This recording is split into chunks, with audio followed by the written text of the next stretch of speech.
I stood with my hands behind my back on the snow-covered peak where the northern snow divine palace was located, the icy wind cutting like a blade, and goosefeather snowflakes swirling thick and fast. The northern snow divine palace had always been a forbidden place for men, yet here I was. I was immersed in the path of the sword, having secluded myself for 200 years, only to find myself blocked before the gate of the supreme realm.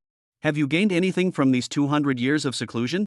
Behind her, the current master of the northern snow divine palace, Yuning Shuang, approached with graceful steps. Her brows and eyes were like a painting, her beauty peerless, truly embodying the phrase, "The moon sets, frost blooms." The protagonist. Only now, there's a hint of nervousness and panic in her gaze as she looks at me. My heart was filled with the way of the sword, and I didn't pay much attention to her expression. With a look of regret on my face, I sighed and said, "I can sense a door ahead, and pushing it open would lead me into the legendary supreme realm, yet no matter how hard I try, the door remains unmoved. Perhaps that legendary realm does not exist." Yuaning Shuang spoke. "No, it exists. I can sense it clearly. Maybe all I lack is the key to unlock it," I said firmly. Upon hearing this, Yuaning Shuang's exquisite face stiffened slightly as she tentatively asked, "Are you going to that place?"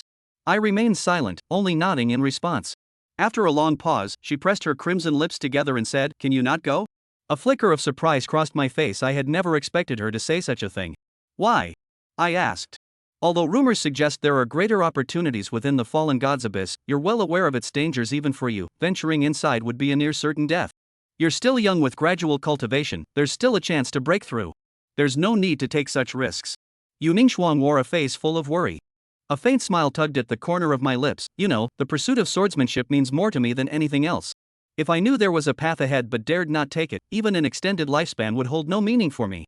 Yuaning Shuang pressed her pale lips together, her face etched with bitterness, yet still clinging to a sliver of hope as she pleaded. "The path of cultivation is long and winding. Is there truly nothing in this world worth pausing for, even briefly?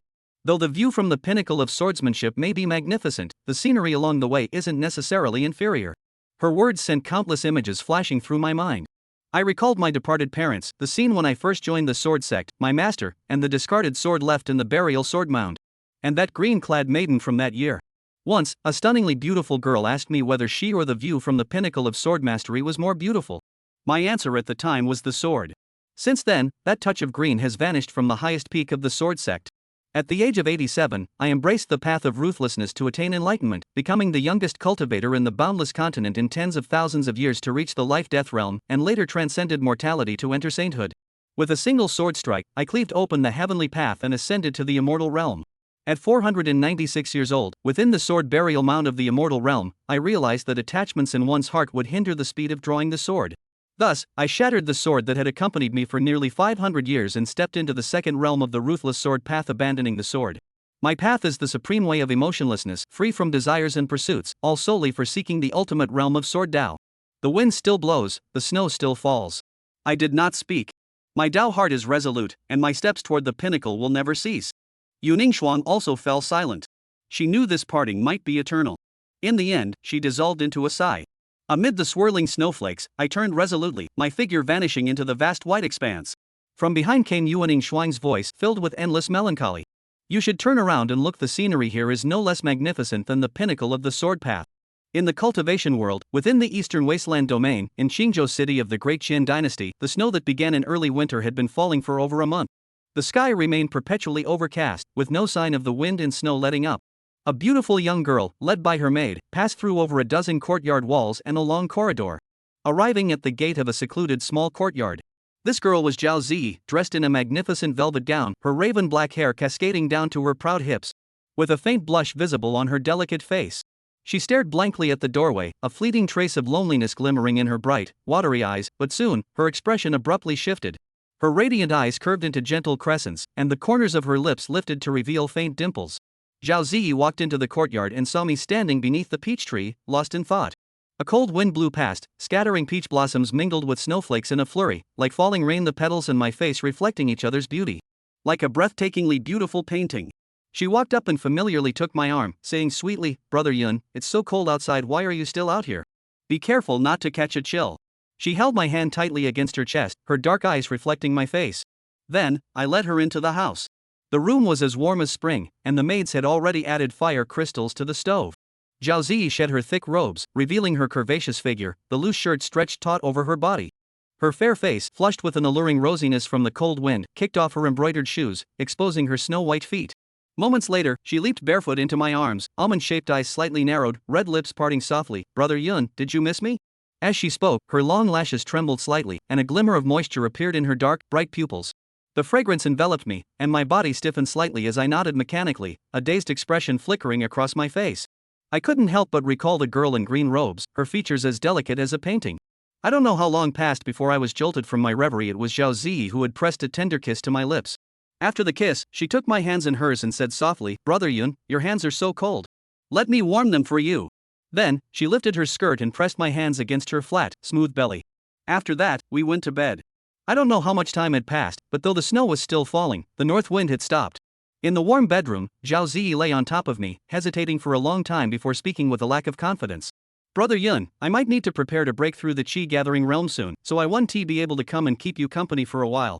After speaking, she quickly closed her little mouth, secretly glancing at me, her body trembling slightly. To her surprise, I calmly replied with a single okay. Word. She couldn't believe it and stole another glance at me. After confirming I wasn't angry, she quietly exhaled and said in confusion, "Brother Yun, you seem different." I stared blankly at the ceiling above me and spoke. "People change. The only constant in this world is change itself." 3 hours later, as the wind and snow gradually subsided, I supported Zhao Ziyi out of the room and watched her leave the small courtyard. Only when her figure disappeared did I turn back. Standing at the courtyard gate, gazing at the low threshold, I gently lifted my right foot. The moment my feet touched the ground, the aura around me transformed instantly. The snowflakes falling from the sky seemed to hit an invisible shield as they landed on me. A faint white glow enveloped my body. The cold wind could no longer ruffle my hair, nor could the freezing air penetrate my skin.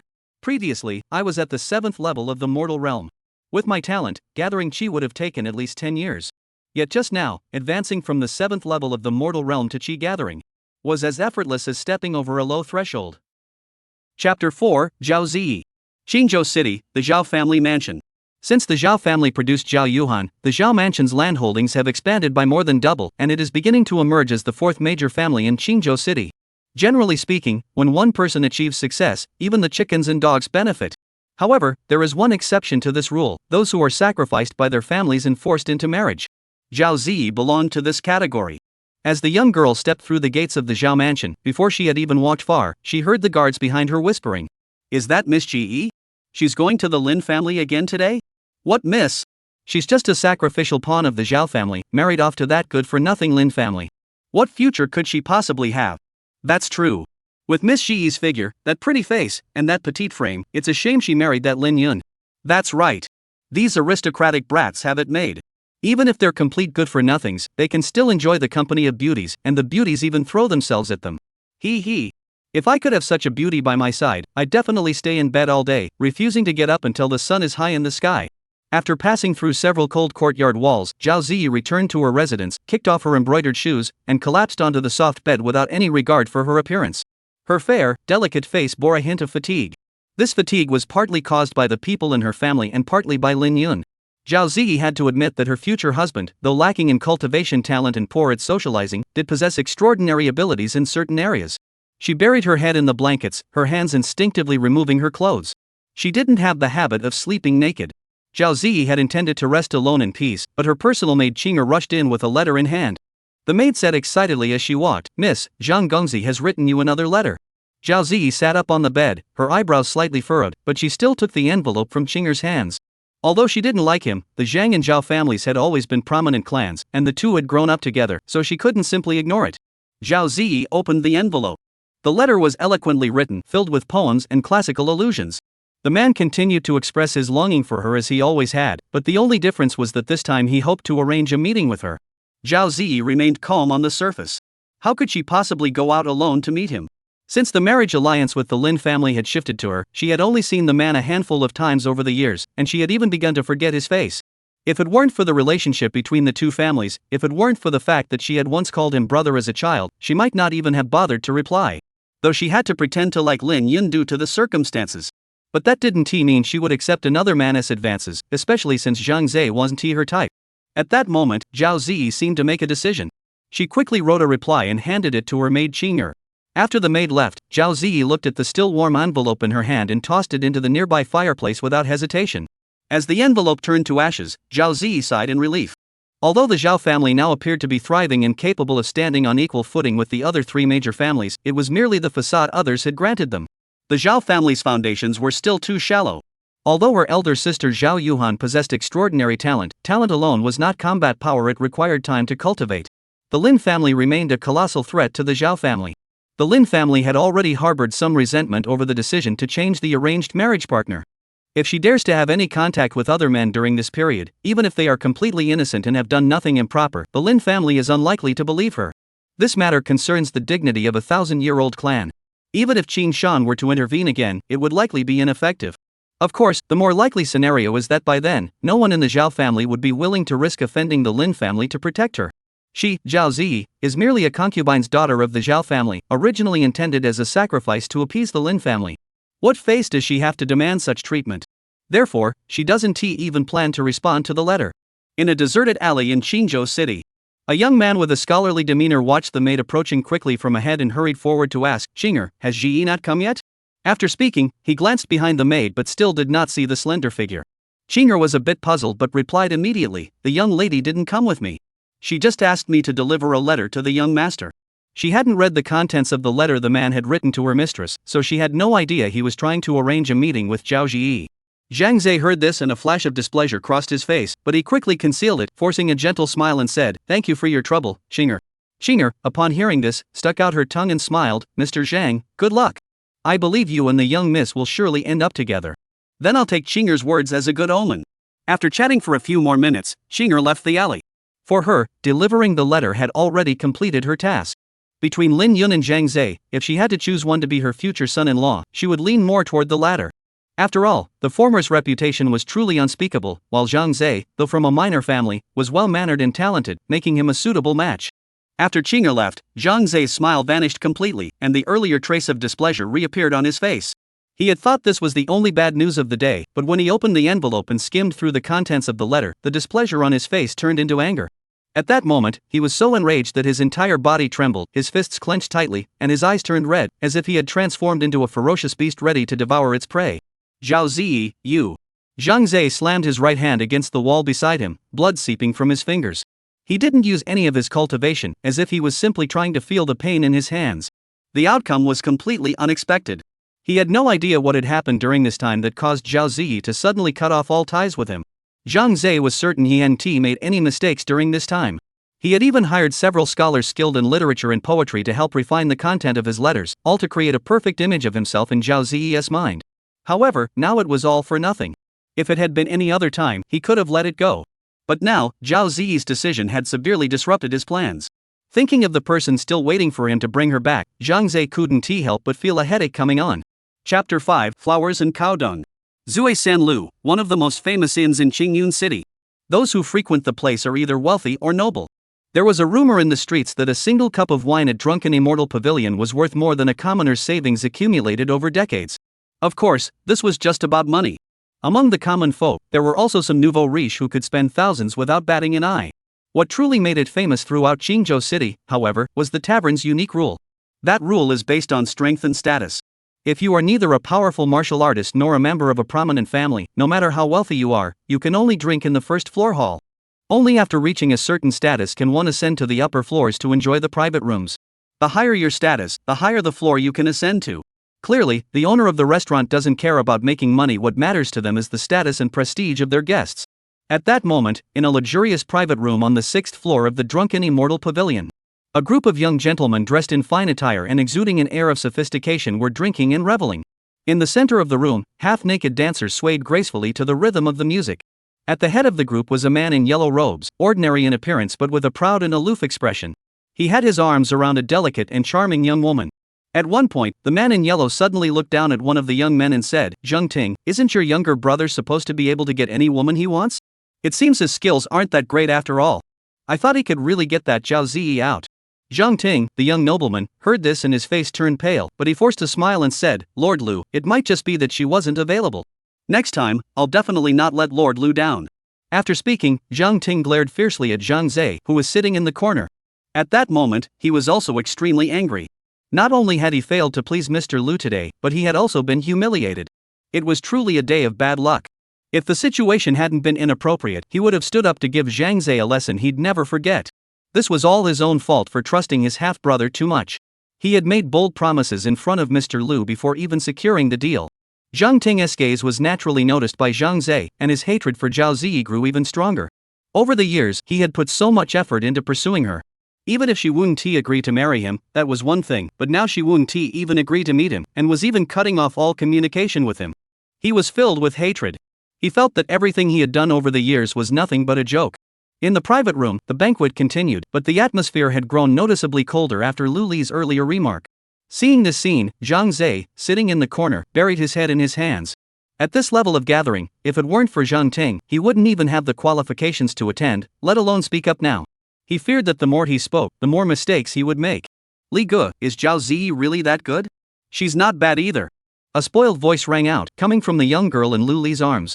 At that moment, the young girl's red lips parted slightly, her eyes filled with desire, staring intently at the noble young man before her. Facing the girl's blatant seduction, Lu Li remained unfazed, sitting calmly and saying, "To be honest, this gentleman has never met Zhao Ziyi and has no idea whether she is beautiful or not." "Then how does Brother Li know she's not as good as Zhao Ziyi?" the young girl asked again. Lu Li did not answer the question directly but instead said something that seemed unrelated. "I have met her older sister, Zhao Yuhan." No one present was a fool. They quickly caught on to the underlying meaning of Lu Li's words. "What I mean is that I wasn't particularly interested in Zhao Ziyi to begin with. I only paid her a little attention because she has an older sister named Zhao Yuhan." At that moment, everyone couldn't help but feel a hint of curiosity. Was Zhao Yuhan really that extraordinary? Could she truly have made Lu Xiao fall in love with her by association? Although Zhao Yuhan was one of the prominent figures in Qingzhou City, she had rarely appeared in public since being taken as a disciple by the dean of Qinghe Academy. Regarding this legendary prodigy, many people had only heard of her name but had never seen her in person.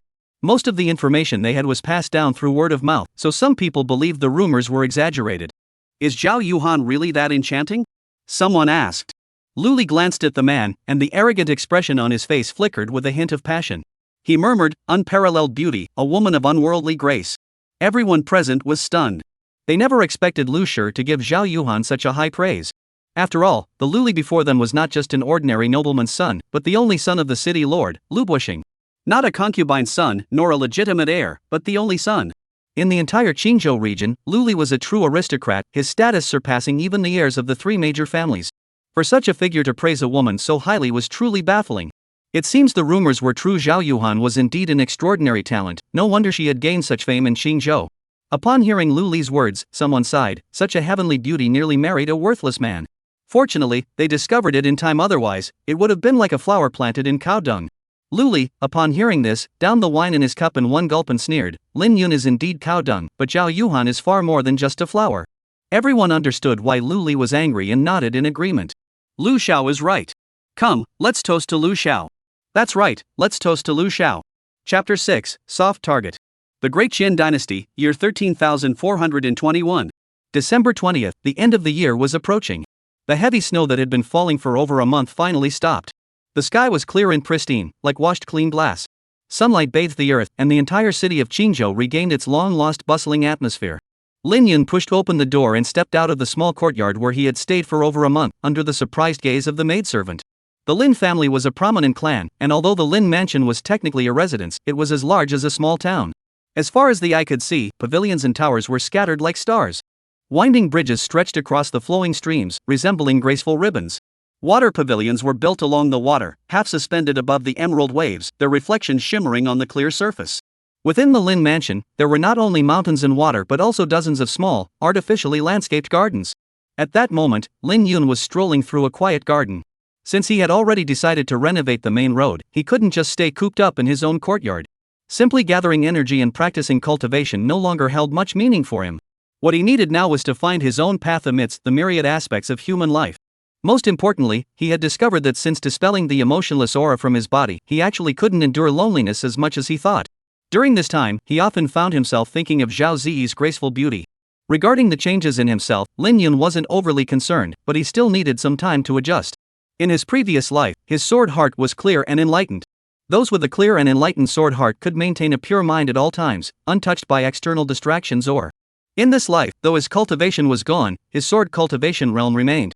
If he truly wished to sever these lingering thoughts, it would be as easy as a blink of an eye, but he chose not to do so. The fundamental reason was that he hoped to use this to find a path to further advancement. Romantic love is one of the most important emotions in the human world, and this lifeless Lin Yun no longer shied away from such things. At that moment, a crisp sword chirp echoed in his ears.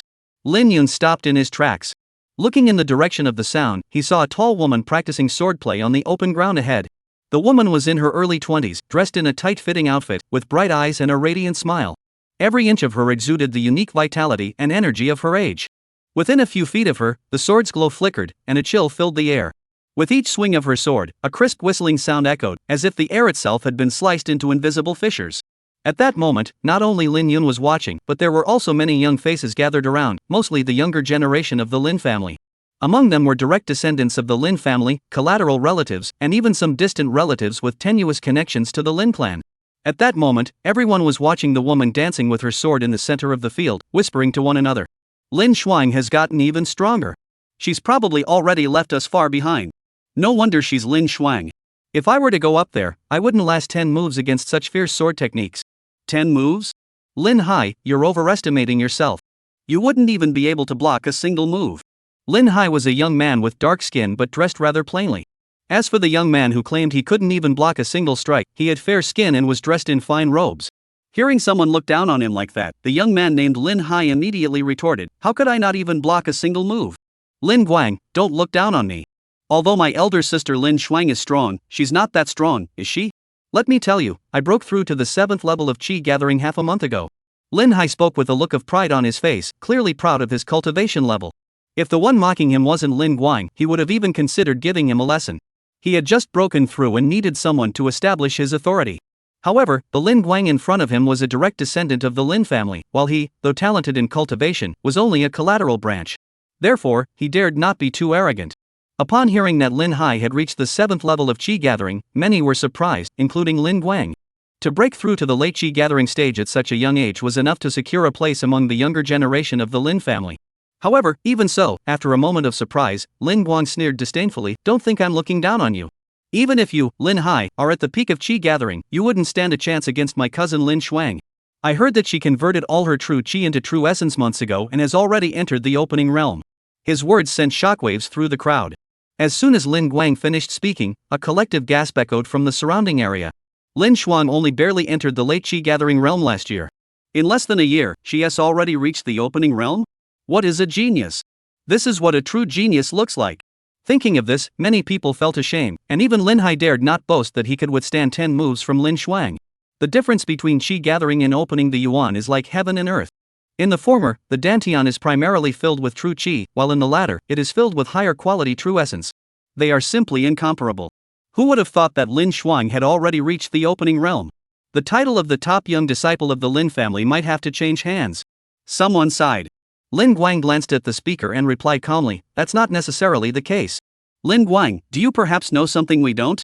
Share the news with us." Upon hearing Lin Guang's words, many people approached with interest. Soon, a small crowd gathered around Lin Guang. Lin Guang seemed to enjoy the attention, feigning a serious expression before finally cracking a smile. "The information I have is naturally more than what you all know. My father told me that among the 3rd generation, Lin Yuan is the first to break through to the opening realm. Last year, Lin Shuang wasn't a match for Lin Yuan, and I think it'll probably be the same this year." Lin Yuan, the eldest son of the Lin family patriarch and the top young talent of the Lin clan, had been unmatched within the Lin family for over a decade. Even Lin Shuang, one of the 2 prodigies of the Lin family, is firmly outshone by him. What? I thought Lin Shuang, my cousin, might have a chance to compete for the title of the top young talent this year. Who says otherwise? I guess Lin Shuang will have to settle for 2nd place again this year. Many young people couldn't help but sigh with regret.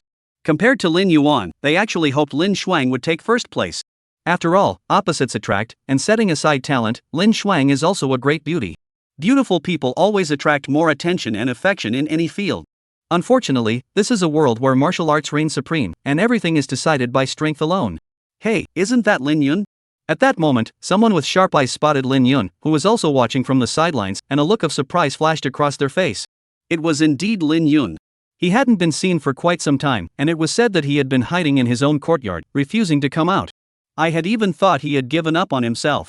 However, one must admit that Lin Yun is quite pitiful. Who could accept such a drastic change from having a fiancé who was a prodigiously talented beauty to a woman of average abilities? That's right, the fact that Lin Yun has managed to hold on for so many years without losing his mind is already surprising to me. After all, she was Zhao Yuhan, a celestial being. If it were me, I'd probably be so angry I couldn't sleep for nights on end. Within the Lin family, Lin Yun isn't the strongest or the most talented, but in terms of fame, even the Lin family's twin prodigies can't compare. Many Lin family members might not even recognize Lin Yuan or Lin Xuan, but almost everyone knows Lin Yun. After all, his former fiancée was Zhao Yuhan. Lin Yun naturally heard these discussions. If it were the insecure and sensitive version of himself from before, he would have probably stormed off in a huff. But now, his heart was as still as water. He wouldn't let such a trivial matter stir up any waves. Hey, isn't that Lin the good-for-nothing? At that moment, a young man walked toward him from the crowd. Lin Yun recognized him well. He was the second son of his third uncle, Lin Zhao, named Lin Guang. The two had never gotten along well since childhood and had even fought many times. However, later on, due to Lin Yun's poor cultivation talent, he rarely got into fights anymore. However, despite this, the two continued to argue. Facing Lin Guang's provocation, Lin Yun merely glanced at him before turning his attention back to the woman practicing swordplay in the garden. A rough and tumble guy, how could he compare to a beautiful woman practicing swordplay? Though, in his eyes, her sword techniques were riddled with flaws and utterly disgraceful. But the young woman's graceful and elegant movements were indeed far more pleasing to the eye than the garden scenery. Thinking of this, Lin Yun couldn't help but think of Zhao Ziyi again. In his previous life, he had dedicated himself to the path of cultivation, transcending worldly emotions.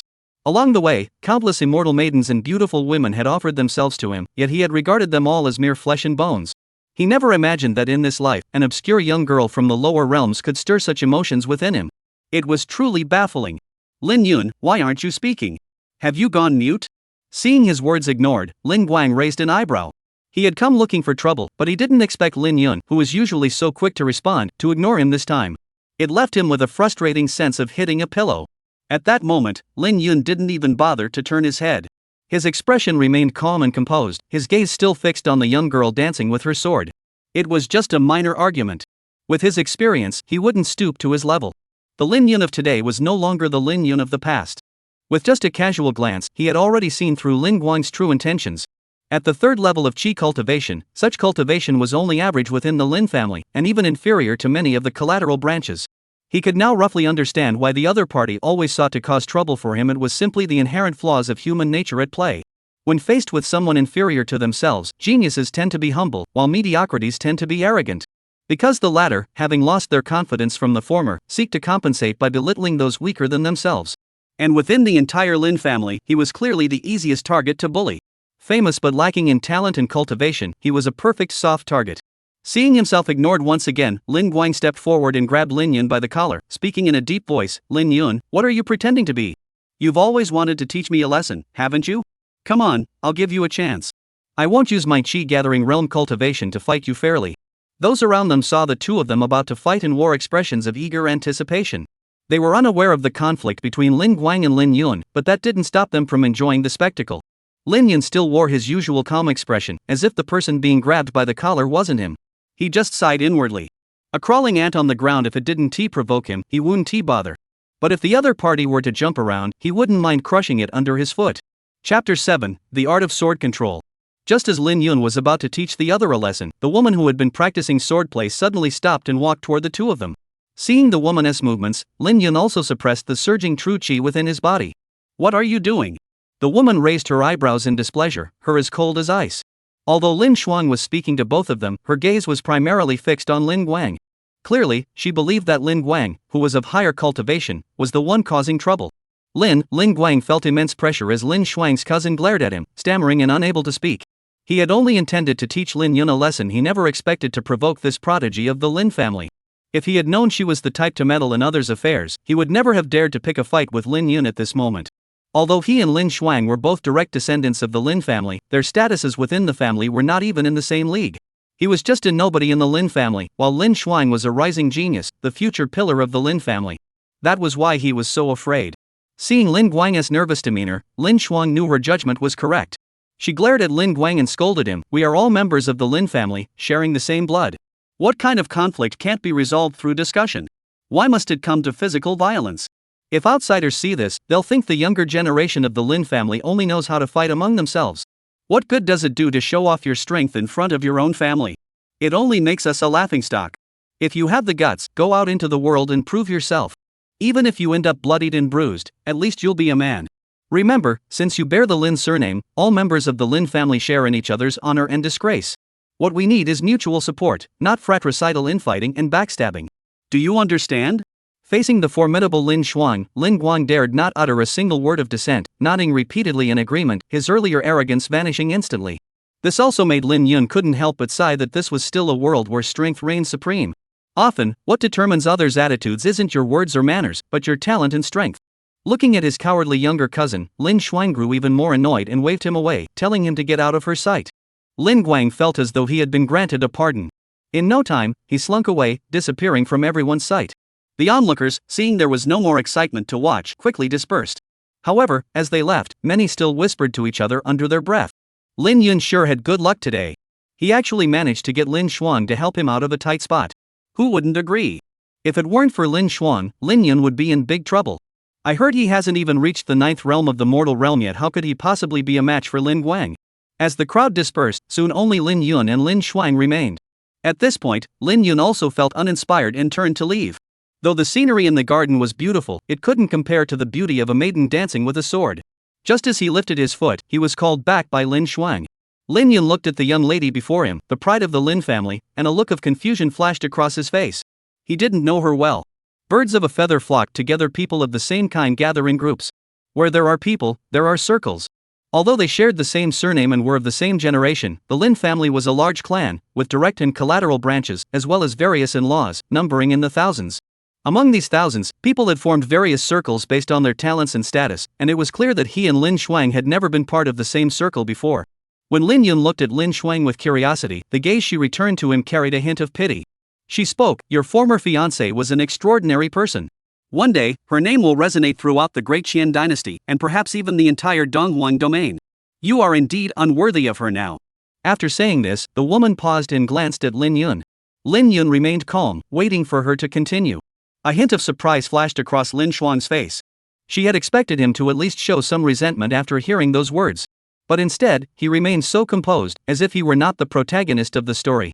This was completely different from the self-destructive Lin Yun she had heard about. Though curious, Lin Xuang continued, "What I want to tell you is that in life, some things can only be held in your own hands. The arranged marriage you had back then wasn't something you won with your own strength, so you lost it quickly. When fortune favors you, even heaven and earth unite to help you. When fortune abandons you, even heroes are powerless. The Lin family's influence can be borrowed for a time, but not for a lifetime. When the Lin family was powerful, it might have brought you some things, but these things are never lasting because they were merely gained through their influence. Zhao Yuhan has never truly belonged to you. Whether you acknowledge it or not, this is the truth. Continuing to sink into despair will only make you a laughingstock. Do you understand? Is the other party trying to persuade him?" In this situation, it is quite different from the image of the person who had been harshly scolding Lin Guang earlier. Who would have thought that beneath Lin Xuang's stern and domineering exterior lies a kind-hearted person? The Lin Yun of the past did indeed need someone to give him a hand, but the man he is today is no longer the man he was yesterday. However, even though he no longer needs others' help, Lin Xuang is acting out of goodwill, so he accepts it and says softly, "My cousin is right. In this life, one can only rely on oneself." Lin Xuang was a few months older than him, and according to the family hierarchy in this lifetime, he had to address her as aunt. Lin Xuang, standing beside him, saw Lin Yun's calm and composed expression and furrowed her brows. She opened her mouth, wanting to say something, but ultimately chose to remain silent. She didn't know if he had heard her words or not. However, given the gap in their social status, she had already gone out of her way to say as much as she could. The scene fell into a moment of silence. Lin Yun had intended to leave immediately, but he glanced at Lin Xuang once more and spoke up, "Are you practicing the art of sword control, cousin? Perhaps you should pay more attention to the 3 meridians of Tianfu, Shuiquan, and Zhongcheng." "What do you mean?" Lin Xuang furrowed her brows again. Lin Yun smiled and said slowly, "Disperse the 3 yin meridians, travel along the governor vessel, and converge at the Yangwei." Though their relationship in his memories wasn't particularly close, one could even say they had little interaction. But upon seeing her today, he found that this distant cousin was actually quite decent, the kind of person he admired, so he didn't mind helping her out.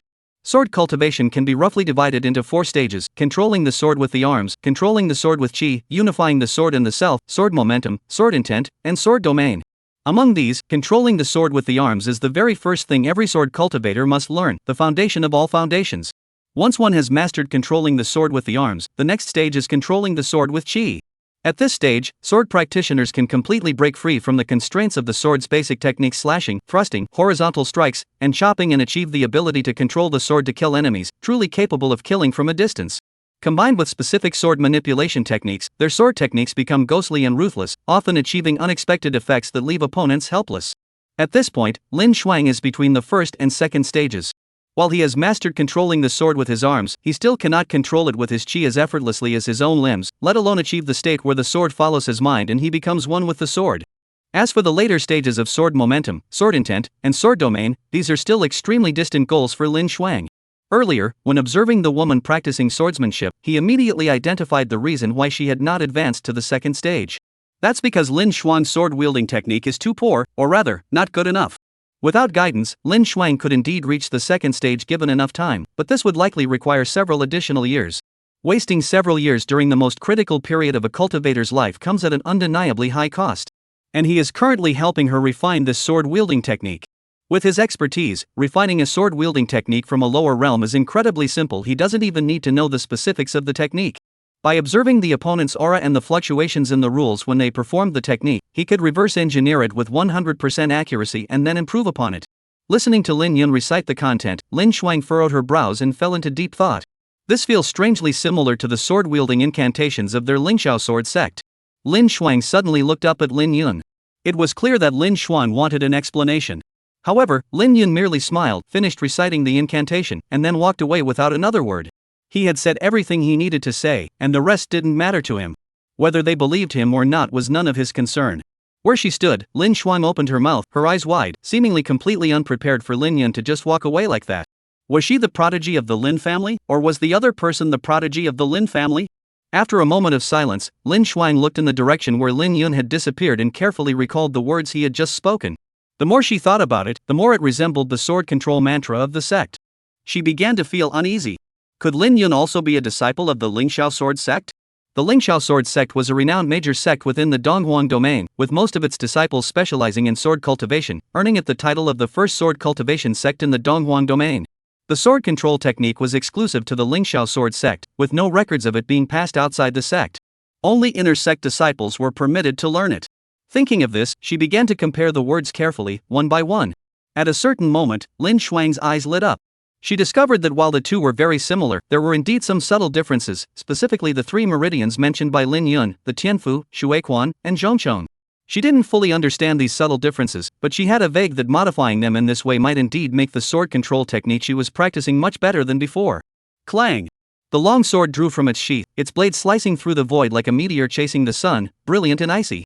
Wherever the sword's glow passed, the space trembled, emitting a piercing whistling sound. Lin Xuang froze in place, nearly dropping the sword scabbard from her trembling hands. After an unknown amount of time, the sword light vanished, and the long sword returned to its sheath. Lin Xuang's lips parted slightly, her heart racing with excitement. She stared blankly at the sword in her hands, her face betraying disbelief. She had actually managed to control the sword with her chi, as if it were an extension of her own arm. And she had only spent half a day on it. After all, her original plan had been to strive to reach this level within 5 years. Note that she had aimed for it, not guaranteed it. At that moment, Lin Xuan couldn't help but think of Lin Yun, who had already left. Could it be that he had been guiding her in mastering the art of sword control all along? But wasn't Lin Yun just an ordinary, mediocre? It was said that he hadn't even crossed the threshold of the 9th realm of mortals yet. How could he possibly guide her? The warnings she had given him earlier were merely out of pity for his being of the same Lin family bloodline, not wanting him to sink so low, and thus she had spoken a few extra words. She actually didn't know much about this so-called cousin of hers. She never expected him to give her such a huge surprise today. At this moment, Lin Xuang couldn't make sense of the useless cousin mentioned by the outsider. Chapter 8, The Fisherman by the Qinglan River. The sun shone brightly. Outside Qingzhou City, a mighty river flowed majestically. This river was called the Qinglan River, originating from the snow-capped marshes of the 10,000 mountains, with a width of hundreds of zhang. It was a river that never froze. The river water contained special rule-based energies, making the Qinglan River a haven for some mystical fish species. These fish contain extremely pure spiritual energy, which aids cultivators in their cultivation. Even ordinary people who consume them can strengthen their bodies, ward off illness, and avert disasters. As the saying goes, make use of the mountains if you live near them, make use of the water if you live near it. Such a river brimming with endless wealth naturally attracts many who seek to seize this opportunity for wealth and prosperity. However, due to the unique properties of the Qinglan River's water, ordinary boats and rafts cannot float on its surface, which has given rise to a large number of fishermen. Along the banks of the Qinglan River, one can often see fishermen wearing straw hats, sitting by the river for an entire day. Among them are ordinary people and cultivators, all seeking the spiritual fish in the river.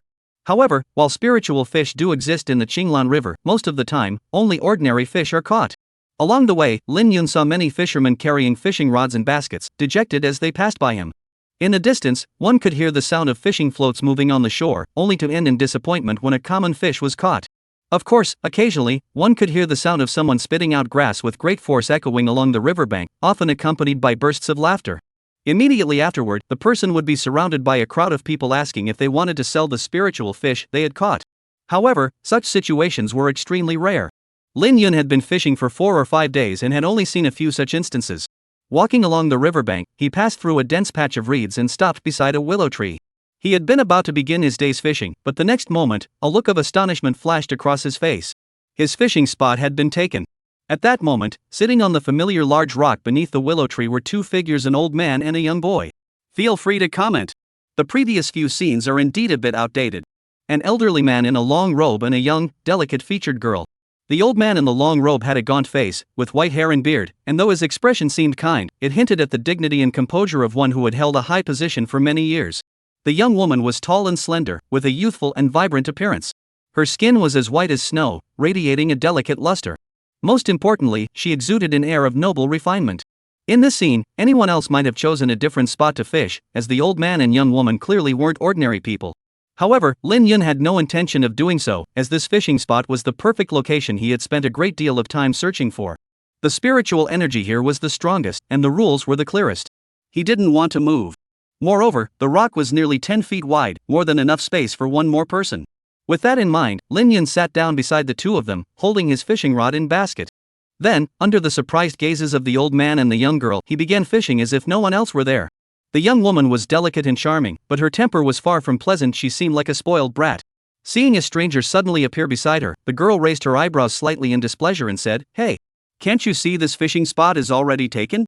If you want to catch spirit fish, please move somewhere else." The girl's voice was as sweet as a nightingale, but her words were far from pleasant. Lin Yun glanced at the girl and replied calmly, "The banks of the Qinglan River aren't anyone's private property. I can fish wherever I want. Why should I move? Does this vast Qinglan River not have room for my little fishing rod? You." The young girl clenched her teeth in anger, her chest rising and falling.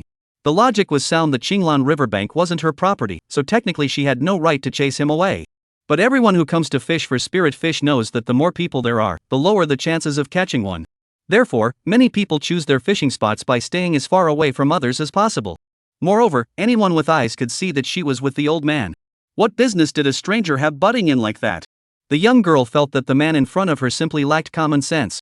The young girl was about to speak again, but was interrupted by the old man beside her. "Girl, this young man is right. Although we arrived first, we indeed have no right to drive anyone away. Grandpa." The young girl saw her grandfather siding with the outsider and immediately pouted, giving off an air of helplessness. Zhou Tianlin couldn't help but chuckle. His granddaughter was otherwise a fine young woman, but her temper was a bit spoiled. She wore her emotions on her sleeve and was quick to offend others when things didn't go her way. To put it nicely, she was straightforward and honest. To put it bluntly, she was stubborn and inflexible. Such a personality wasn't suited for survival in this cutthroat world. Now he could still protect her, but what if he were no longer around one day? He stroked his granddaughter's head and said nothing more. After being scolded by the old man, the young girl calmed down, though her occasional glances at Lin Yun still betrayed a hint of displeasure. Gentle sunlight filtered through the dappled leaves, casting a serene glow on the quiet riverbank. The 3 of them sat on the stones, each minding their own business, and began fishing. At one point, Lin Yun's fishing line gently trembled, sending ripples across the water. Just as he was filled with anticipation, an untimely cough suddenly echoed from beside him. As the cough echoed, the fishing line, which had been gently swaying, seemed startled and quickly returned to stillness. The fishing line hung motionless in the water, showing no signs of movement. The old man beside him cast him an apologetic glance, as the cough had indeed come from him. Lin Yun glanced at the old man, a pensive expression fleeting across his face. He said nothing, merely shaking his head silently. It seemed that today was not a good day for fishing. Sure enough, the cough he had heard earlier was no accident. Soon after, a series of intermittent coughs broke the tranquility of the riverbank. "Grandpa, are you okay?" the young girl asked with concern. After speaking, the girl stood up and gently patted the old man on the back. Zhou Tianlin took a few deep breaths, waved his hand, and signaled that he was fine. Beside him, Lin Yun gazed at the flowing river and the quiet fish bladders, then sighed. Well, I guess we won't catch any fish today. With the old man's coughing earlier, forget about the spirit fish, even the ordinary small fish must have been scared away. My grandfather is like this, and you're still worried about spirit fish? You're so heartless. Seeing her grandfather's old injury flare up, the young girl was already in a bad mood. Hearing Lin Yun's words, her anger boiled over. The young girl's eyebrows furrowed, her eyes widened, and she glared at Lin Yun with hatred. With each breath, her chest rose and fell violently, swaying like reeds in a strong wind. It must be said that even when a beauty is angry, she has a unique charm. Looking at the young girl before him, Lin Yun felt a moment of confusion, and for some reason, he couldn't help but think of Zhao Ziyi. The young woman before him and Zhao Ziyi displayed personalities that were completely opposite, yet in certain aspects, they were so strikingly similar.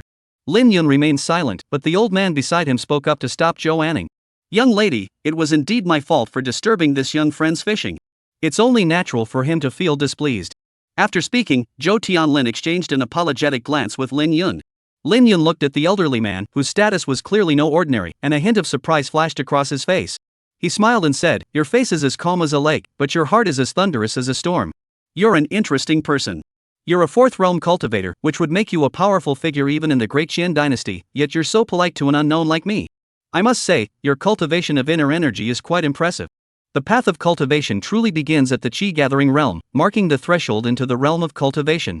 The fourth realm is called Yutian. At this level, one can break free from the earth's constraints and fly through the air."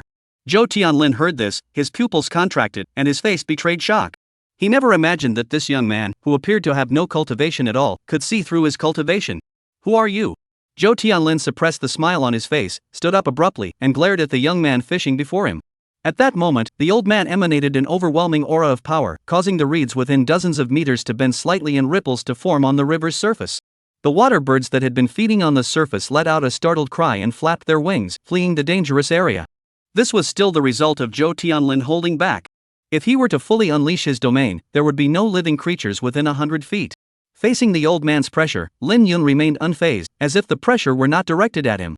The young man remained calm, his movements leisurely. The warm sunlight shone on his smooth, jade-like face, as if he were bathed in a halo of holy light, giving him the appearance of a graceful young nobleman. After a moment, the youth glanced at the floating buoy in the water and sighed, "Well, it looks like we'll come up empty-handed this time." At that moment, Zhou Tianlin no longer cared about what Lin Yun had said, for his mind was already in turmoil. He realized that the pressure of his heavenly realm cultivation, upon touching the young man, had vanished instantly, as if it had been swallowed by the sea. It was utterly baffling.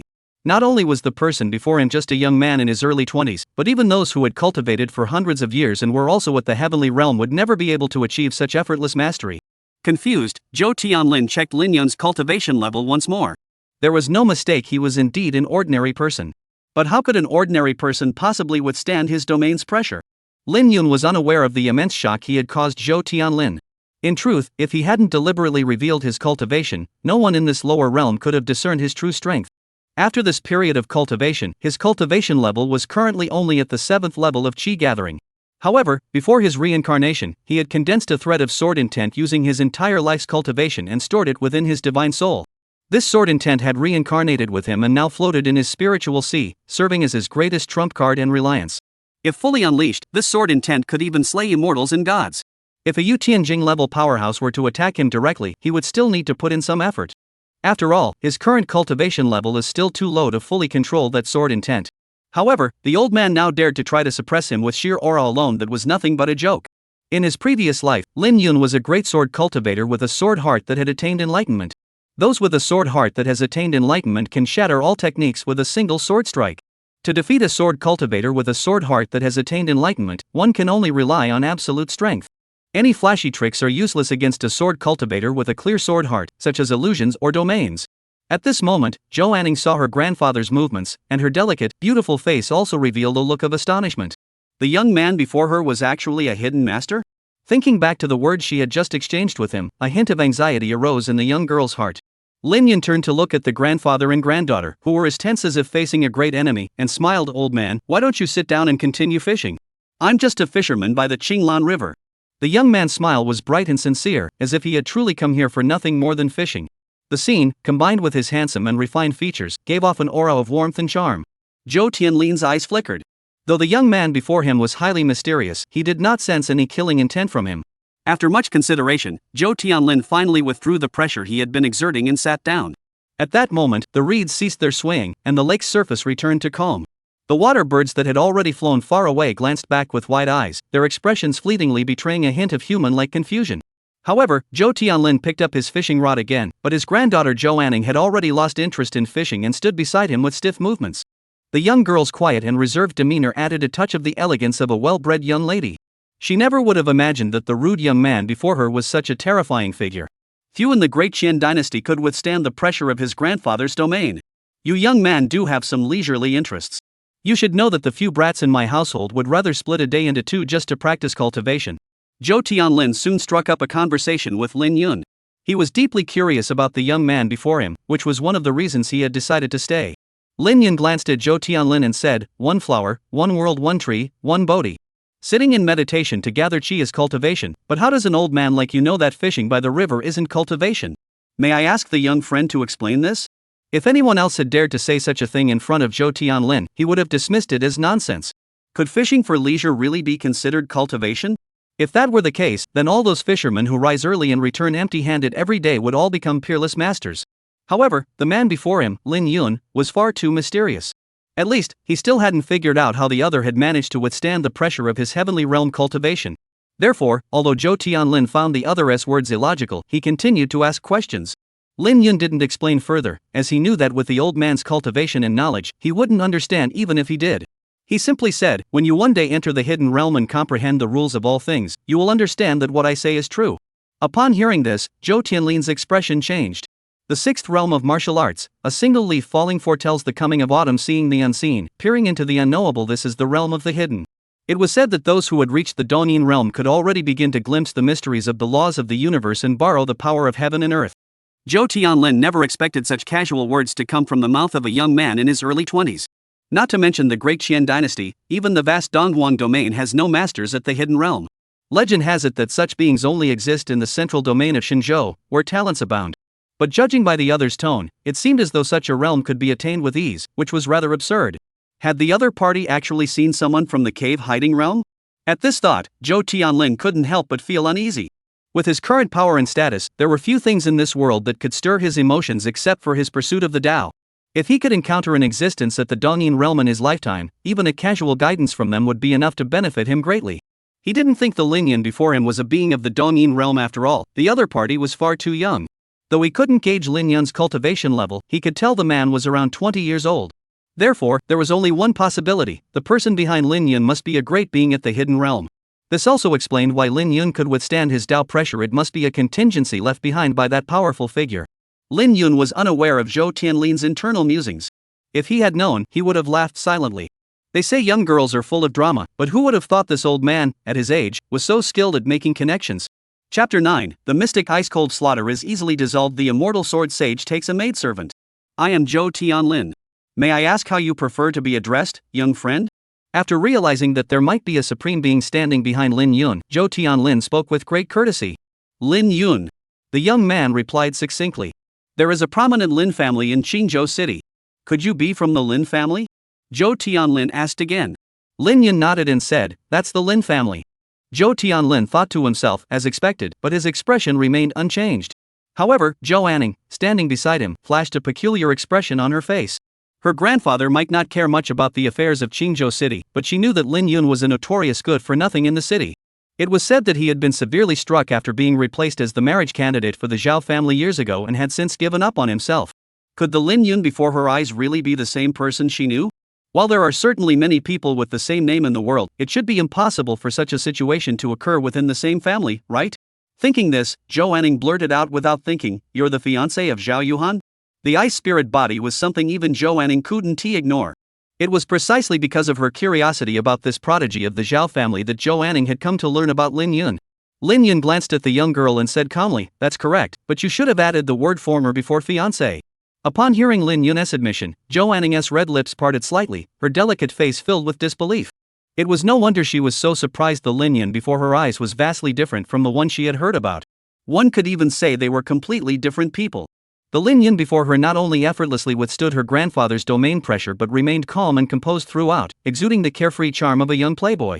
Could this really be the Lin family's useless heir? If the standard for being a useless person is this high, then there must be no normal people left in the world. Girl, do you know this young man? Zhou Tianlin looked at his granddaughter. Zhou Anning quickly relayed the information she knew. After listening, the old man glanced at the young man still fishing leisurely and shook his head. It seems that in this world, one must indeed see things with one's own eyes. Otherwise, 3 people can make a tiger, and a multitude of voices can melt gold. One cannot help but be swayed by rumors. Actually, this isn't really a rumor. After all, before he awoke his memories, Lin Yun was indeed a useless person. However, he naturally wouldn't bother explaining such things. Instead, he glanced at the old man beside him and suddenly asked a somewhat abrupt question. What is your status in the Great Qian dynasty? Zhou Tianlin's face flashed a hint of confusion, but he answered honestly, outside the imperial city, within the Great Qian dynasty, I believe the major clans would all give this old man some face. People often tend to be modest by nature, and Zhou Tianlin was no exception. Though he said others would give him some face, in reality, outside the Great Qian imperial city, who wouldn't bow before him with utmost respect? Outside the imperial city, that means there are still many who could pose a threat to you, right? Zhou Tianlin's lips twitched slightly. Was that not enough? Does this young man even understand the weight of those words? Just as Zhou Tianlin was about to explain, Lin Yun suddenly spoke up. What if your injuries were completely healed? One-on-one, within the Great Qian Empire, I would not yield to anyone. The old man looked proud. Zhou Tianlin wasn't particularly surprised that Lin Yun had noticed his injuries. After all, his old wounds had just flared up again. What if I could heal your injuries? Lin Yun spoke again. Are you serious, young friend? Zhou Tianlin's body trembled slightly, and a flash of uncontrollable excitement flickered in his eyes. His injuries were no ordinary wounds. Over the years, he had traveled across the Great Qian dynasty and even left his mark in several neighboring countries, yet he had never found a single method to cure them. These injuries had not only become an insurmountable obstacle in his martial arts cultivation but also constantly threatened his life. If Lin Yun could truly heal his wounds, it would be no less than a gift of new life for him. However, after the initial excitement subsided, Zhou Tianlin regained a shred of rationality.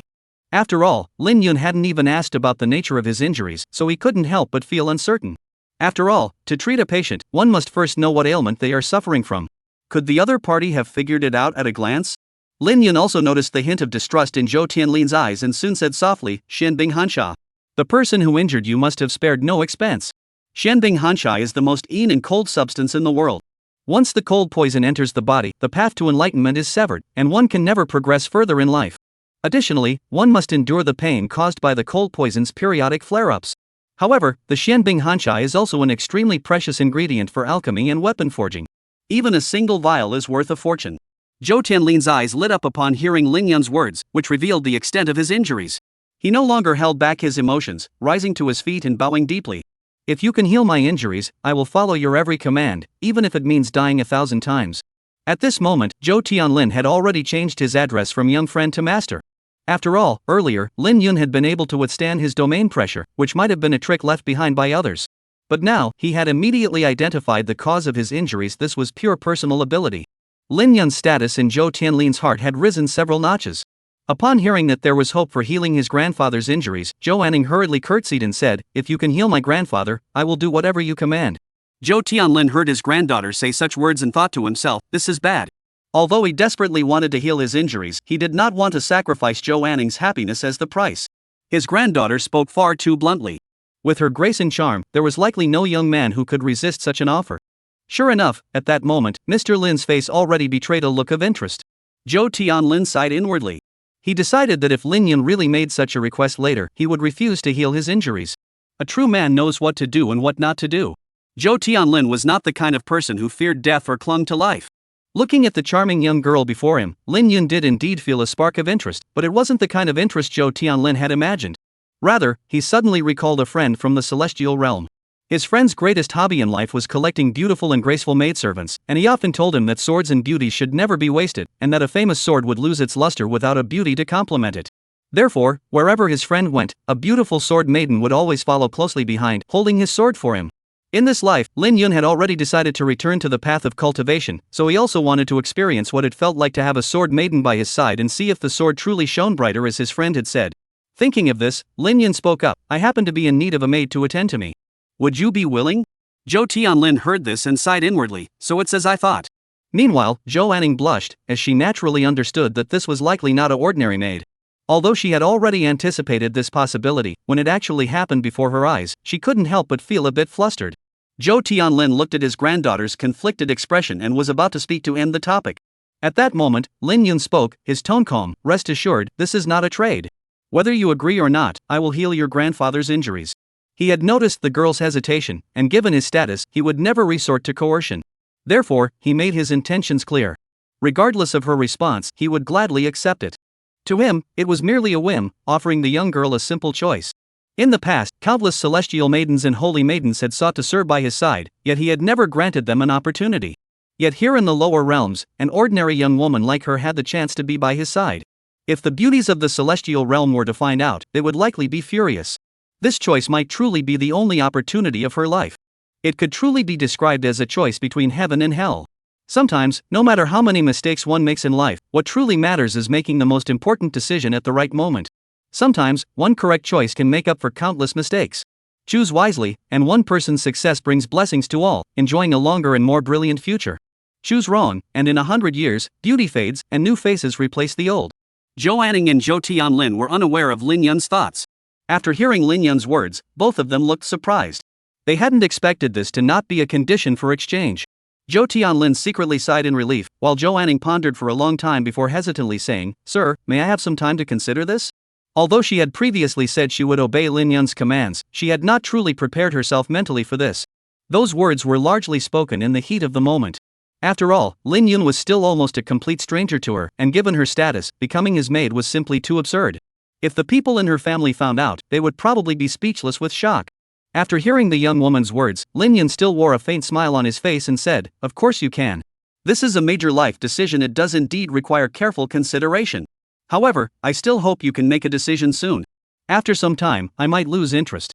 After speaking, Lin Yun stood up and casually plucked a willow leaf from the willow tree above his head. The leaf was half a foot long, 2 fingers wide, and yellowish-green in color. After a moment, Lin Yun used his finger as a sword. A white sword light flickered, and several rows of small characters appeared on the slender willow leaf. After handing the willow leaf to Zhou Tianlin, Lin Yun sat back down on the stone. "While fishing," he said, "this is the prescription to treat the cold poison in your body. Take it 3 times a day for half a month, and you will be cured. However, some of the herbs mentioned here are not easy to obtain. I advise you to use your connections to find them if possible. Otherwise, if the Shinbing Hansha poison flares up again, you may not be able to stand here and talk to me next time." Looking at the prescription written on the willow leaf, Zhou Tianlin took a deep breath, bowed deeply to Lin Yun, and said, "Thank you, master, for saving my life." At that moment, Zhou Tianlin felt not only the joy of having a chance to recover, but also deep astonishment. For on this ordinary willow leaf, he had sensed the legendary sword intent. Though he was not a sword cultivator, he understood what it meant for a sword cultivator to have grasped the essence of the sword. The Lingxiao sword sect had become the first sword sect in the Donghuang domain precisely because it harbored an eternal sword intent that had never been extinguished for 10,000 years. The disciples of the sect could use this sword intent to refine their own sword arts. This also made the sword chi of sword cultivators from the Lingxiao sword sect always more fierce than those from other sects. A single sword intent was enough to make the Lingxiao sword sect a great sect with a lineage spanning tens of thousands of years. The handsome young man before him had actually attained the essence of the sword? In the Endless Continent, those cultivators who have grasped the essence of the sword are given a special title, Sword Immortals. Zhou Tianlin felt that all the shocks he had experienced in his life combined did not match the shock he felt today. This was simply too terrifying. Compared to a young sword immortal, the fact that he had previously neutralized the overwhelming pressure of a heaven-defying realm expert and instantly discerned that he had been poisoned by the Shinbing Hansha poison seemed trivial. After all, the Donghuang domain had not produced a single sword immortal in tens of thousands of years. He never imagined he would encounter one today. At that moment, Zhou Tianlin bowed even lower. He quickly retrieved a token from his storage ring and handed it to Lin Yun, saying, "Sir, this is the identity jade token of the Zhou family. Seeing this token is like seeing me. It may help you avoid unnecessary trouble in the future." Lin Yun did not refuse. His true purpose in helping the other party was precisely this. Otherwise, he had no interest in helping a stranger neutralize the Shinbing Hansha poison. Though it might not be needed, having the token on hand would certainly be convenient. A favor from a powerful individual at the heavenly sovereign realm with such a prestigious background could still be useful to him at this stage. His cultivation was still too low, and he didn't want to use the sword intent in his sea of consciousness unless absolutely necessary. After obtaining the prescription for treating his injuries, Zhou Tianlin was eager to rush off and gather the herbs, but after some thought, he sat down again to chat idly with Lin Yun. He was equally intrigued by Lin Yun at the moment. However, before Zhou Tianlin could say much, the previously clear sky suddenly grew overcast. Dark clouds rolled across the distant sky, with faint flashes of lightning flickering through them. A cool breeze blew, causing ripples to form on the river's surface. Feeling the sudden change in the weather, Lin Yun sighed and said, "It seems today really isn't suitable for fishing." After speaking, he began to pack up his fishing rod and basket, preparing to leave. Zhou Tianlin had intended to accompany Lin Yun. However, Lin Yun waved his hand and said, "You're old, don't bother coming with me. I just want to enjoy some peace and quiet." Behind him, he watched the young man's figure fade into the distance. Zhou Tianlin glanced at his granddaughter beside him and smiled. "Little girl, what do you think of Mr. Lin?" Zhou Anning's face flushed red, and she replied shyly, He's okay, I guess." She hadn't expected her grandfather to ask her such a question suddenly, leaving her at a loss for words. She was still bothered by the fact that he wanted her to be his maid. "Do you not like Mr. Lin, or do you feel that being a maid is beneath you?"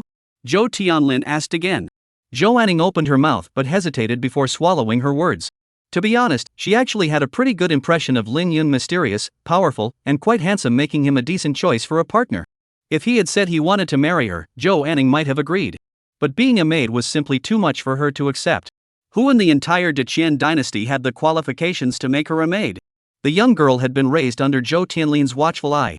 Her silence made him understand her true feelings. Soon, Zhou Tianlin spoke up, "Girl, if you don't mind Mr. Lin, just agree." "Grandfather." Zhou Anning looked at Zhou Tianlin, her fair face flashing with disbelief. She clearly couldn't understand why her beloved grandfather would agree to let her become someone else's maid. "Girl, do you think being a maid to Mr. Lin is beneath you?" Zhou Anning nodded. "So, you don't actually dislike Mr. Lin anymore?" Zhou Anning clutched the hem of her skirt and remained silent, effectively acknowledging the truth. Seeing this, Zhou Tianlin laughed aloud. "Girl, one day you will discover that so-called status, power, and position are all trivial matters, mere fleeting illusions.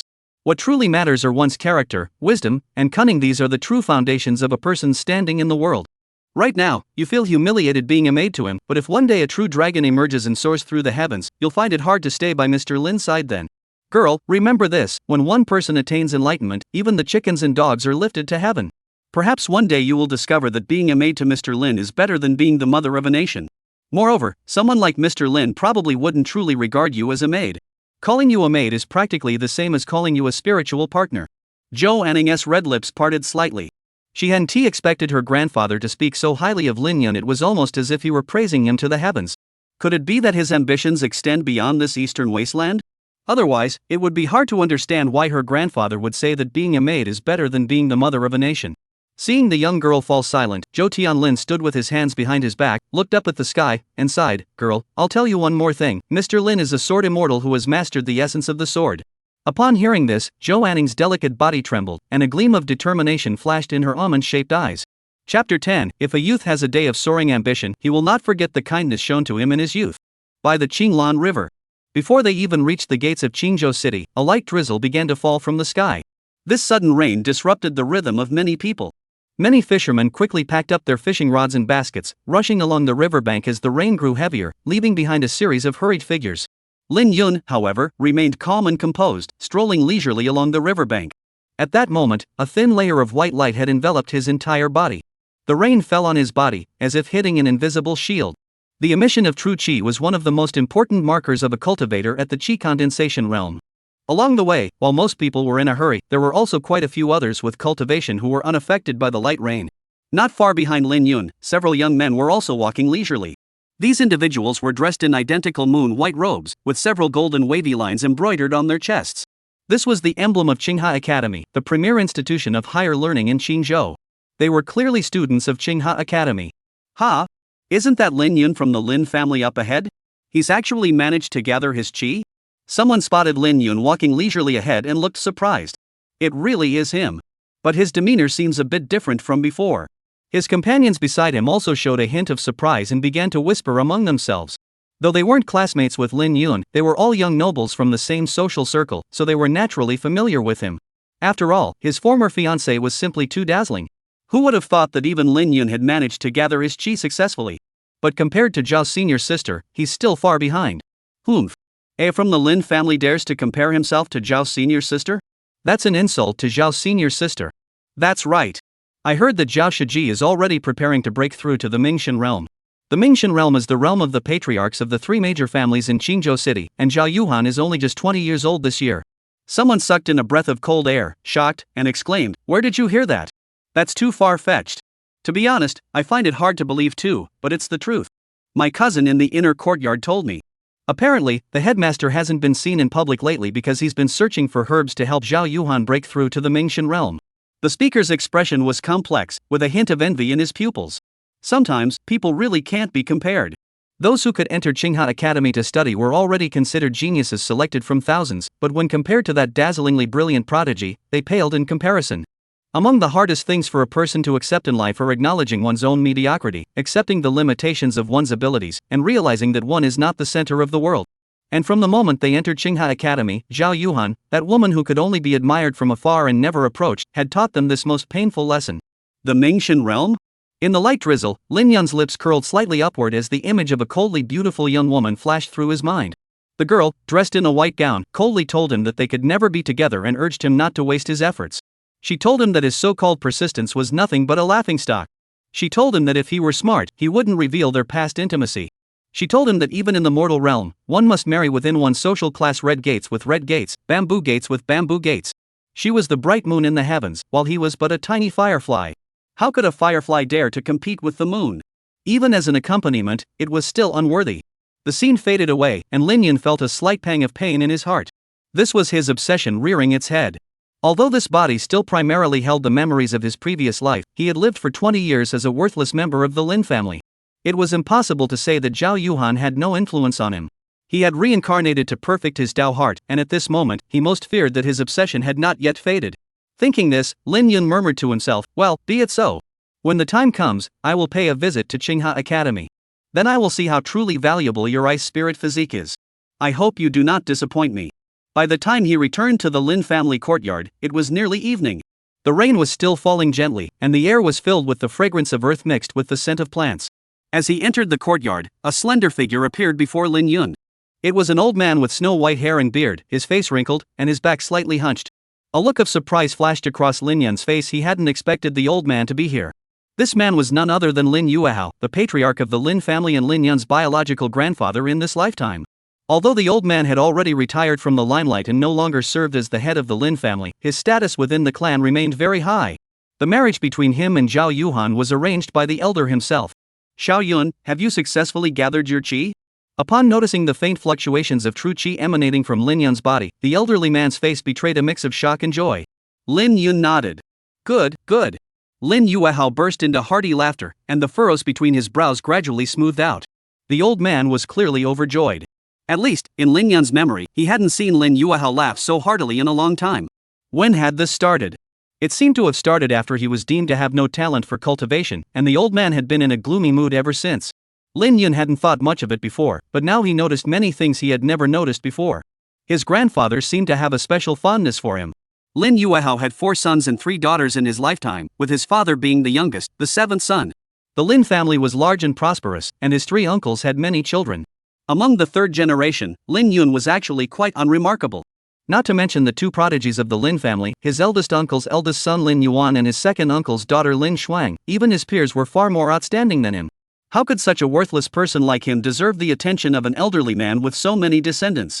And the smile on his grandfather's face seemed to be more than just joy over his breakthrough into the qi-gathering realm. Though he had his doubts, Lin Yun didn't dwell on them too much. He had never been a particularly curious person. Having lived 2 lifetimes, there were few things that could stir his emotions anymore. The rain continued to fall, and the temperature in the air dropped significantly. Heaven was using facts to tell everyone that the recent warm weather had been an anomaly, and now winter had returned in full force. Inside the house, the maidservant had already prepared the heating crystals. A wave of warmth rose, blocking the cold air outside the house.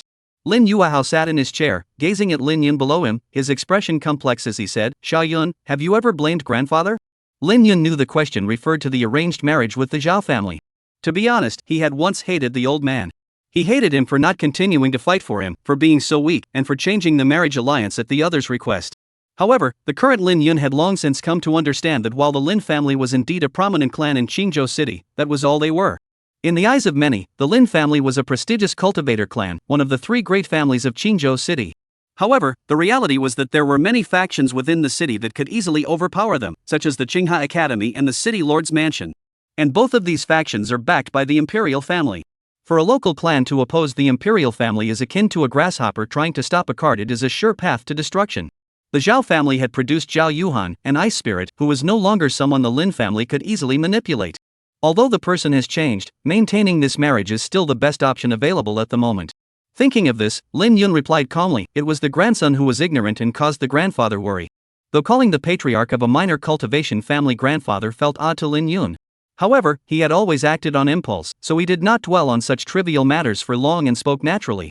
Lin Yuehao saw that Lin Yun's expression was genuine and said with relief, Xiao Yun, you've grown up. After speaking, the old man sighed inwardly, finally letting go of the weight that had been on his heart for so long. Though he didn't understand why the young man's mindset had changed so drastically, it was undoubtedly a good thing, and compared to that, everything else was insignificant. What about Zhao Ziyi from the Zhao family? Are you satisfied with her? If not, grandfather can help you find a few more candidates. Lin Yuehao spoke again. He had always felt guilty toward his grandson and wanted to make amends in other ways. At that moment, the graceful figure of the young girl began to appear in Lin Yun's mind. Soon, he smiled slightly and said, I'm satisfied with the grandson. There's no need for grandfather to trouble himself further. Lin Yuehao nodded, looking at the young man's calm and composed expression. At that moment, he suddenly had an idea. Perhaps it was time to tell him about that matter. If Lin Yun remained as he was before, living in a daze, he would keep that matter buried deep within his own mind for the rest of his life. But now that the child had grown up, the young man had the right to know the truth. After much deliberation, Lin Yuehao spoke solemnly, Xiao Yun, do you remember what happened to your parents? Didn't your father and mother go missing over a decade ago? Lin Yun's face betrayed a hint of surprise. At that moment, he also realized that there must be more to the story, otherwise the old man wouldn't have brought it up now. Lin Yun had no memories of his parents, as he had never seen them since he could remember. He only learned about their disappearance after he grew up. At the time, he had even conducted an investigation for a period. However, most people only knew the general outline and were not very clear about the specifics. For example, why they disappeared and where they disappeared from, no one knew the answers. In the end, Lin Yun stopped paying attention to it. He never expected to hear news about his parents again from his own grandfather today. Your father and mother were not missing, they were confined by someone. Additionally, your mother's real name is Yi Xian, and she is the legitimate daughter of the Yi family, one of the 4 major families of the imperial city. Upon hearing this, Lin Yun's eyes sparkled. In his memory, his father was named Lin Yushu, but his mother wasn't named Yi Xian, she was named Chen Xian. It seemed likely that his parents' disappearance was somehow connected to this mother he barely remembered. He quickly grasped the crux of the matter. Sure enough, Lin Yuehao organized his thoughts and continued, your father and mother met by chance while traveling outside the city. They fell in love at first sight and quickly became deeply involved. Your mother knew that the Yi family would never approve of this marriage, so she took the pseudonym Chen Xian and married into the Lin family. The first few years were relatively peaceful. However, one day, the Yi family in the imperial city somehow found out about this, became furious, and deemed your mother a disgrace to the family. They immediately sent people to capture her and imprison her in the Yi family estate. Your father, of course, wouldn't just stand by and let his wife be taken away, so he rushed to the imperial city to find her. But our Lin family is just a small clan, how could we possibly stand up to the mighty Yi family? Your father disappeared without a trace after arriving in the imperial city. Some say he died, while others claim he was imprisoned as well. In any case, the rumors are numerous and conflicting. Years ago, I also went to the Yi family estate to inquire about your father's whereabouts. However, the gates of the Yi family estate in the imperial city were too high. I traveled thousands of miles to the imperial city but couldn't even enter the gates of the Yi family estate. At this point, the old man let out a self-deprecating chuckle, his back bending further, and a hint of loneliness flashed across his weathered face. As a parent, unable to protect one's own son, Lin Yun could understand the old man's bitterness and helplessness. Those who place great importance on emotions are often easily wounded by them. Clearly, this old patriarch of the Lin family was also a man of deep emotions. In another person's shoes, facing such a situation, one would have long since strategically abandoned the effort, let alone go to one's own ruin by seeking it out. This also explained why the old man had a certain fondness for him. It was likely out of guilt. Love that cannot be obtained, lovers who cannot be together. This is not a particularly novel story, and it even feels a bit cliché. In this world, the wealthy and powerful families marry based on social status, seeking alliances of equals, playing the game of the strong devouring the weak. Classes stick together, the upper class oppresses the lower class, and the lower class competes internally to serve the upper class. That is the reality of this world. As the legitimate daughter of the Yi family, Yi Xian holds a prestigious position, yet she went all the way to marry an obscure nobody. It's a complete waste of family resources. Therefore, Lin Yun could understand the Yi family's decision. However, understanding does not mean acceptance. In this life, he still bears the identity of a member of the Lin family, and Yi Xian and Lin Jichang are his nominal parents. He could not possibly ignore all of this. After some thought, Lin Yun looked at the old man and said, "Grandfather, rest assured. The threshold of the Yi family in the imperial city is very high, but one day I will break it down and have them welcome you in with respect." Though he knew his grandson was merely comforting him, Lin Yuehao still replied with a smile, "Xia Yun, I'm glad you have such ambitions. But one must eat one meal at a time and take one step at a time. The path of life is long, there's no need to rush." He naturally didn't take the young man's passionate words seriously. After all, this was the Yi family of the imperial city. A prestigious clan with a history spanning tens of thousands of years. Even older than the history of the great Qian dynasty. On this vast land, countless dynasties had risen and fallen, but the Yi family remained the same. Lin Yun smiled slightly, remaining silent. He knew the old man wouldn't believe his words. However, he didn't bother to explain further. Some things are best left for time to prove. Xia Yun, you have officially entered the path of cultivation. Grandfather has no gifts to give you, but this storage ring shall serve as a token to celebrate your successful gathering of qi. The old man spoke, then gestured with his hand, and a ring floated before Lin Yun. Thank you, grandfather. Lin Yun did not refuse at that moment, he indeed needed a storage ring. Since awakening over a month ago, he had been feeling somewhat down because he hadn't found a new path on the Tao, and he hadn't had the energy to prepare for many things. The storage ring before him was merely the lowest grade storage artifact, with an internal space of only 10 cubic feet. However, it was more than sufficient for his current needs. Moreover, he discovered a small pile of spirit stones and several bottles of pills inside, clearly prepared by the old man. This made Lin Yun feel even more deeply the old man's favor toward him. After all, his current cultivation level was merely at the initial stage of qi condensation, and in the Lin family, one typically needed to break through to the late stage of qi condensation before having a chance to obtain a storage ring. Not to mention the additional spirit stones and pills included inside. Even with Lin Yun's mindset, having lived 2 lifetimes, his heart couldn't help but warm up.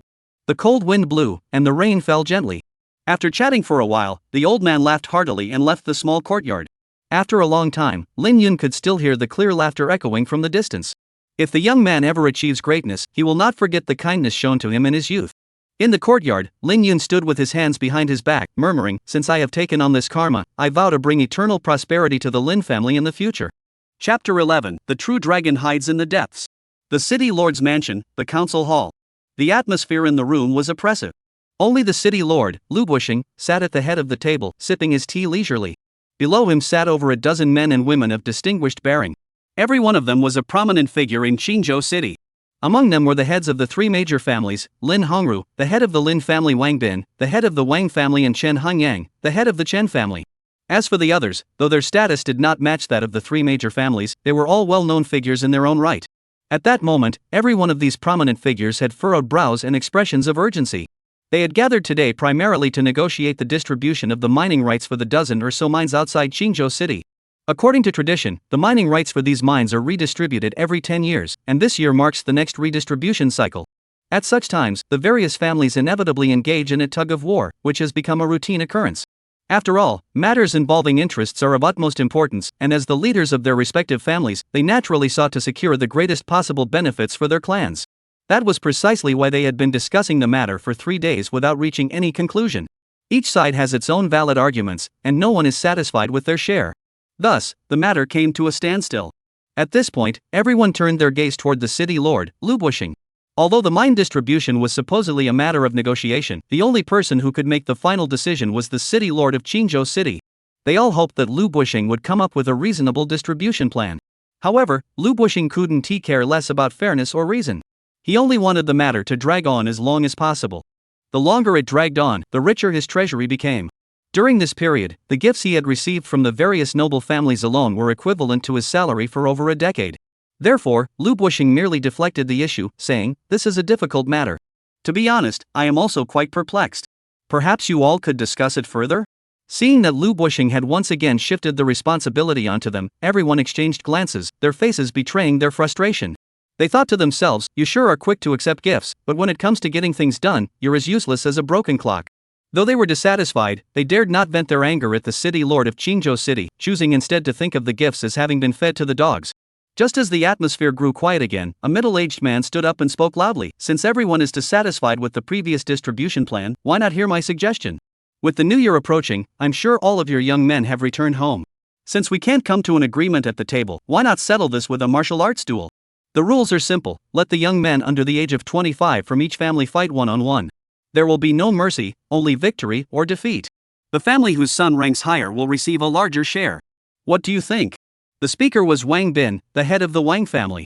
As soon as he finished speaking, everyone on the field fell silent. At that moment, the leaders of the major clans were all contemplating whether this proposal would be advantageous for them. Some found it acceptable, while others were dissatisfied. Soon, someone stood up and said, "Mr. Wang, I think this is inappropriate. The third generation of the three major families are definitely stronger than our young upstarts. This isn't fair to families like ours." The speaker was the head of a smaller family. His words were quickly echoed by others. Clearly, these factions that were slightly inferior to the three major families found this proposal unacceptable. Wang Bin seemed to have anticipated this situation and smiled. The recent disputes have mainly centered on the distribution of the four mines, Dachang, Juyan, Sanyun, and Yunling. My suggestion is to take 20% of the shares from these four mines and distribute them equally among the other families outside the three major families. The remaining shares will be decided by combat between our three families. What do you all think? As soon as Wang Bin finished speaking, the heads of the smaller families all exchanged glances, their eyes flashing with calculation. This distribution method was overall beneficial to them.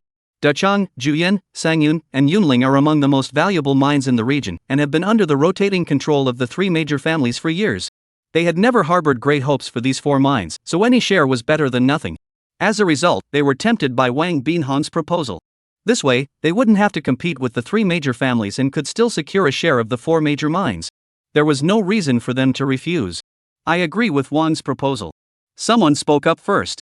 Immediately, a series of secondings followed. I agree as well. I have no objections. Agreed.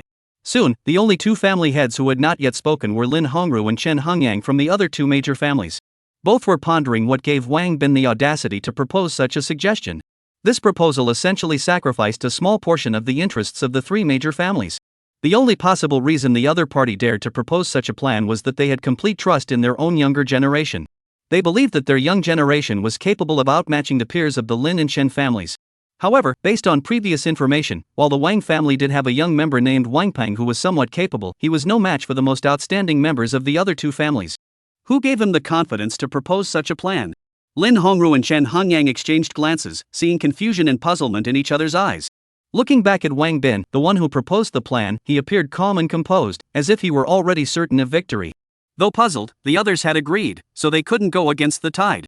Additionally, the thought that their own younger generation wouldn't be worse than others made Lin Hongru and Chen Hong also agree to the distribution plan. At that moment, Lu Bushing felt a bit uneasy, silently sighing to himself that it seemed the gift was out of his reach. No one else objected, and the details were soon finalized.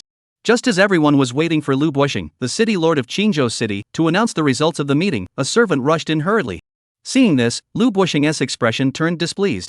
He had already instructed that this was his busiest time, and no one should disturb him unless it was an emergency.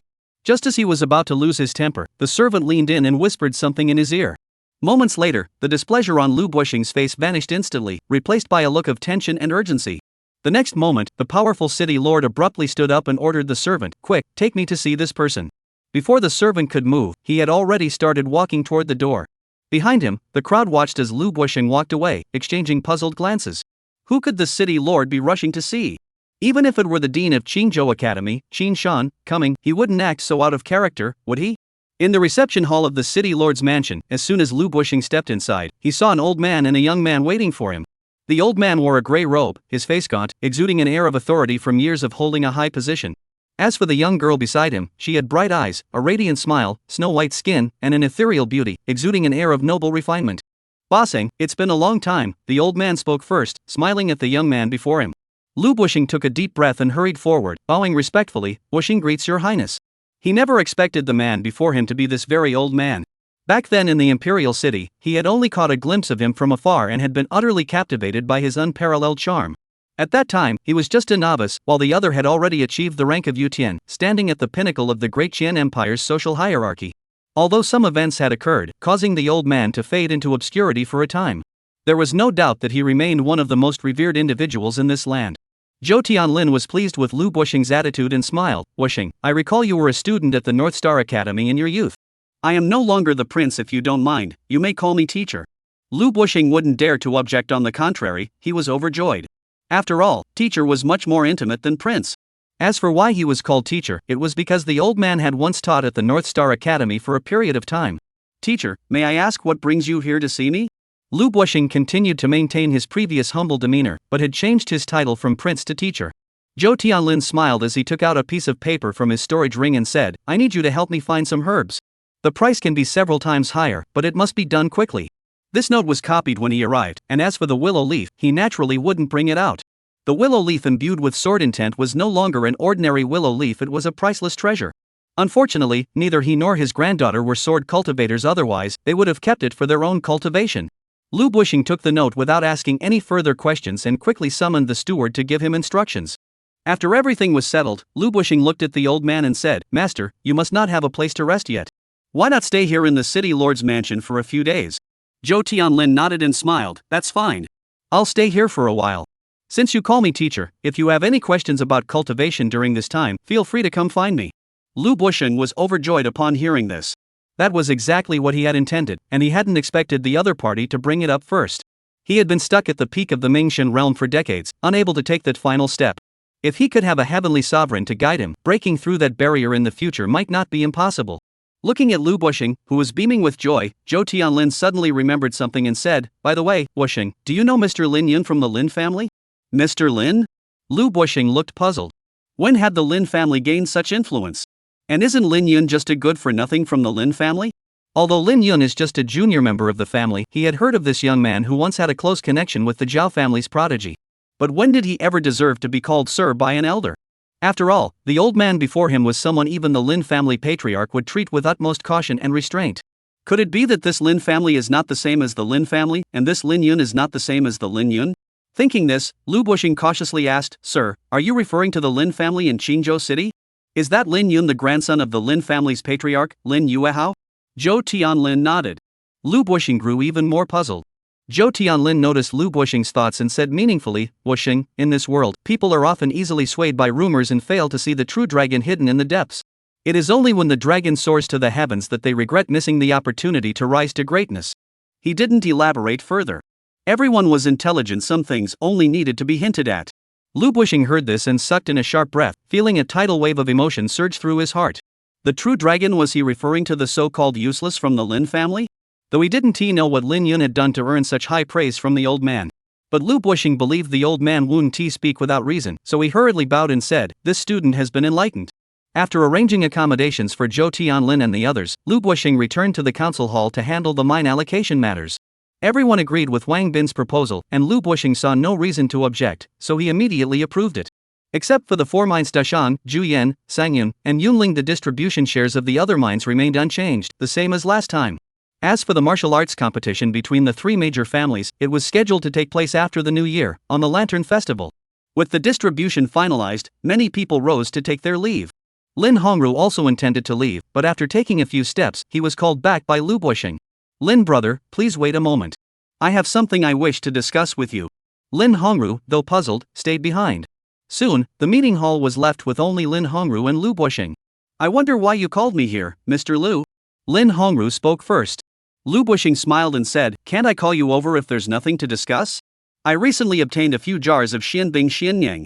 If you have nothing to do, why not join me for a few cups? Faced with Lu Bushing's sudden warmth, Lin Hongru felt a mix of anxiety and honor. Although he was the head of the Lin family, he was far inferior to Lu Bushing in every aspect. In terms of cultivation, the other was at the peak of the Mingxian realm, while he was only at the mid-stage of the Mingxian realm. In terms of status, he was backed by the great Qian imperial family, while he was merely the head of a local clan. He had never imagined that one day he would be treated with such courtesy by Lu Bushing. Though Lin Hongru felt a bit at a loss, he was the head of the Lin family and had excellent self-control. He quickly composed himself and said, Since Brother Lu has invited me, I would not dare to decline. In a secluded courtyard within the city lord's mansion. After a few cups of fine wine, the conversation flowed freely, and the relationship between Lu Bushing and Lin Hongru grew much closer. At one point, Lu Bushing suddenly spoke up, Lin brother, you should know about that mine in the Qiyun Mountains, right? Lin Hongru nodded. He knew well that the Qiyun mine was one of the most profitable mines in Qingzhou, and had been firmly controlled by the city lord's mansion for years, with no other families daring to touch it. Lin brother, I have a proposal. Why don't the two of us collaborate to mine this mine? Your Lin family provides the manpower, and will split the profits 50-50. Lu Buosheng spoke again. Before he could finish speaking, Lin Hongru's cup slipped from his hand and nearly fell to the ground. Lu Buosheng wasn't offering a partnership, he was practically handing the Lin family a bag of money. As the moon rose above the willow branches, Lin Hongru left the city lord's mansion alone. A look of confusion flashed across his face. What had happened today was truly baffling. He still couldn't figure out what Lu Buosheng was up to. At their position, every word and action must have a purpose. He simply didn't believe Lu Buosheng was here to do charity work. Chapter 12, Sword Discussion in the Small Courtyard, Sword and Man as One. Perhaps it was just the way things were. Every new year seemed to bring a few rains. The light rain that started 3 days ago has yet to show any signs of stopping. The rain, mixed with cold wind, completely dashed Lin Yun's plans to go out. Although he had recently broken through to the 9th level of Qi gathering using the spirit stones given to him by Lin Yuehao, he still couldn't withstand the cold. Therefore, Lin Yun has once again confined himself to the small courtyard. Each day is spent either practicing cultivation or warming himself by the fire, making life monotonous and tedious. Though he had long grown accustomed to solitude since dispelling the emotionless aura from his body, he realized he wasn't as powerful as he had imagined. Soon, a wave of negative and lonely thoughts began to flood his mind. As before, he did not use his sword intent to erase this uncomfortable emotion. Instead, he tried to embrace the solitude. This was a completely different experience from before. In his previous life, he had been so detached from emotions that, aside from the supreme path, he desired nothing else. Thus, loneliness had been his best companion. However, in this life, he had someone to care about, and loneliness had transformed from a friend into a sharp blade, slicing through his heart and soul inch by inch. He sometimes wondered why humans must have emotions, as they only made one more vulnerable to pain. This did not seem like a good choice. He had always believed that only by being as emotionless as wood or stone could one go further, and that women and attachments would only hinder his ability to draw his sword swiftly. This was why he was so obsessed with the path of the emotionless sword in his previous life. In fact, his choice at the time was, to some extent, correct. It was precisely because he was single-minded and devoted to the way of the sword, thinking about swords even when eating and sleeping. His cultivation advanced by leaps and bounds, and his sword skills surpassed those of his contemporaries. As he pondered the answer to the question of whether to be ruthless or compassionate, the answer presented itself before him. The young woman was wearing a well-tailored sky-blue long dress, her jet-black hair cascading down to her waist. Her eyebrows were arched like willow leaves, her eyes bright and clear, her teeth white and even, her skin whiter than snowflakes in the sky, so white it was dazzling. Lin Yun's heart skipped a beat, as if a catalyst had been injected into his body, sending blood rushing through his veins. He curved his lips into a faint smile, suddenly realizing that perhaps a sword imbued with emotion was indeed sharper than one devoid of it. The driving force behind the former had shifted from the individual to others. Forging a sword was no longer a solitary endeavor, but a quest to fulfill the longing in one's heart. This heartbeat could take many forms: family, friends, or lovers. The latter, however, is solely for oneself. No matter how steadfast one's resolve, the motivation will eventually fade, making it unsustainable. At that moment, Lin Yun suddenly understood why people embrace loneliness. It was simply to better embrace beauty. If he hadn't experienced this period of loneliness and negativity, would he still feel such a surge of emotion upon seeing the young girl now? His answer was no. "Cloud brother, do you miss me?" Hearing the girl's familiar words, Lin Yun didn't remain silent like last time. Gazing at the girl's delicate, rosy lips, he chose to take the initiative this time. After a long, deep kiss, Lin Yun picked up the young girl and walked straight toward the bedroom. Once, his friend had told him that the most beautiful scenery in the world Wang Ti at the peak of the sword path, but inside a beauteous skirt. At the time, he had dismissed it, but now he seemed to believe it a little. Over the next 3 days, Zhao Ziyi stayed in the small courtyard. On the first day, they did simple yet not boring things. On the second day, they made some improvements based on the first day's activities. On the third day, Lin Yun arrived with the latest plan, ready to have a deeper conversation with the young woman. However, someone came looking for him at that moment. In bed, the young woman was still sleeping in, her fair face still flushed with sleep, making one want to take a bite. Lin Yun reluctantly left the warm, cozy bed.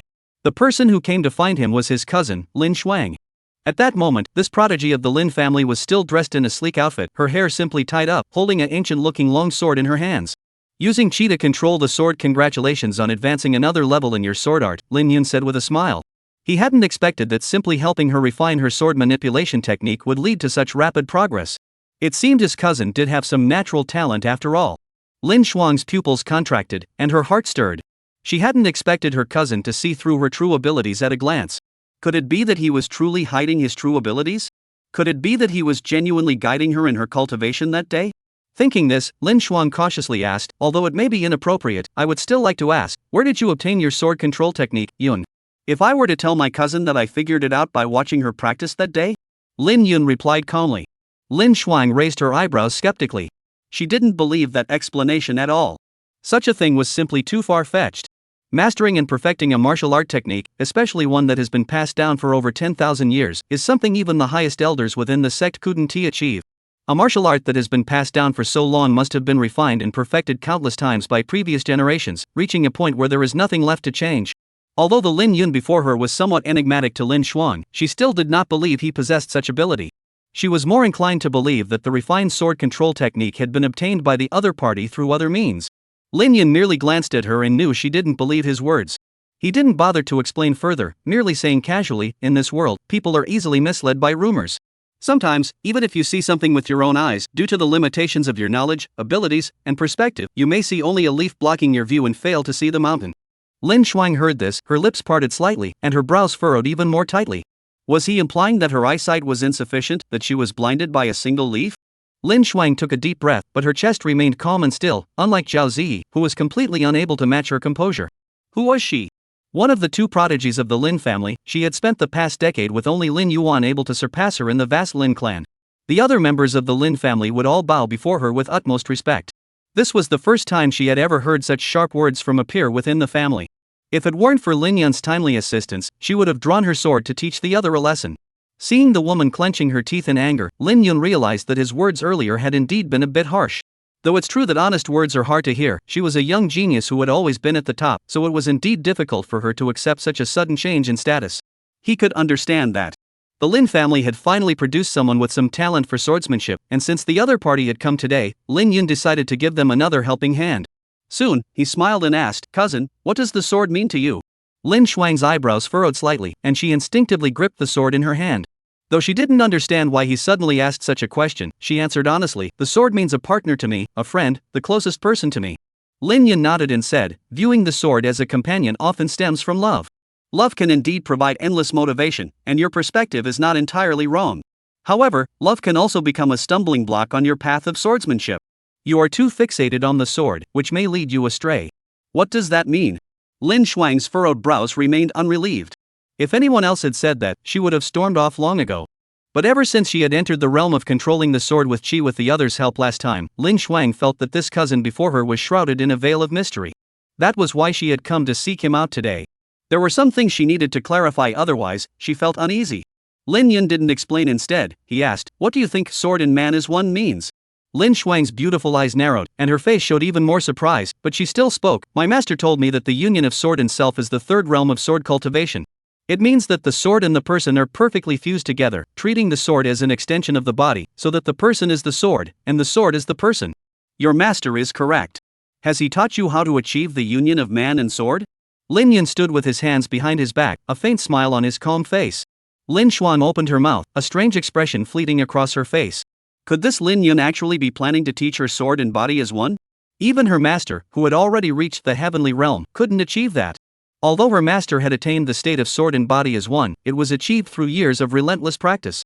Whenever she asked, even her master couldn't explain it properly. However, she naturally wouldn't speak ill of her master. Instead, she said, "My master told me that everyone has their own path. The way to achieve the unity of sword and self can only be understood through experience, not words."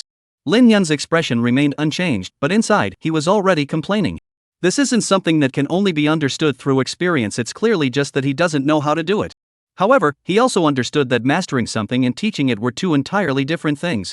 Moreover, many people who claim to have achieved the unity of sword and self have not truly grasped its essence. They are merely lucky to have stumbled upon the correct path among countless possibilities. It was like a complex mathematical problem. Many people might not understand the formula or the principle, but they could still guess the correct answer. In his view, Lin Shuang's master belonged to this category of people. Sometimes luck is just that unpredictable. In fact, throughout history, when faced with complex mathematical problems, before great minds devised universal formulas, ancient people mostly relied on trial and error, testing one answer at a time. Thinking of this, Lin Yun couldn't help but chuckle. The next moment, he looked at the sword in Lin Shuang's hand and asked, "May I borrow your sword?" Lin Shuang's jade-like hand tightened around the sword.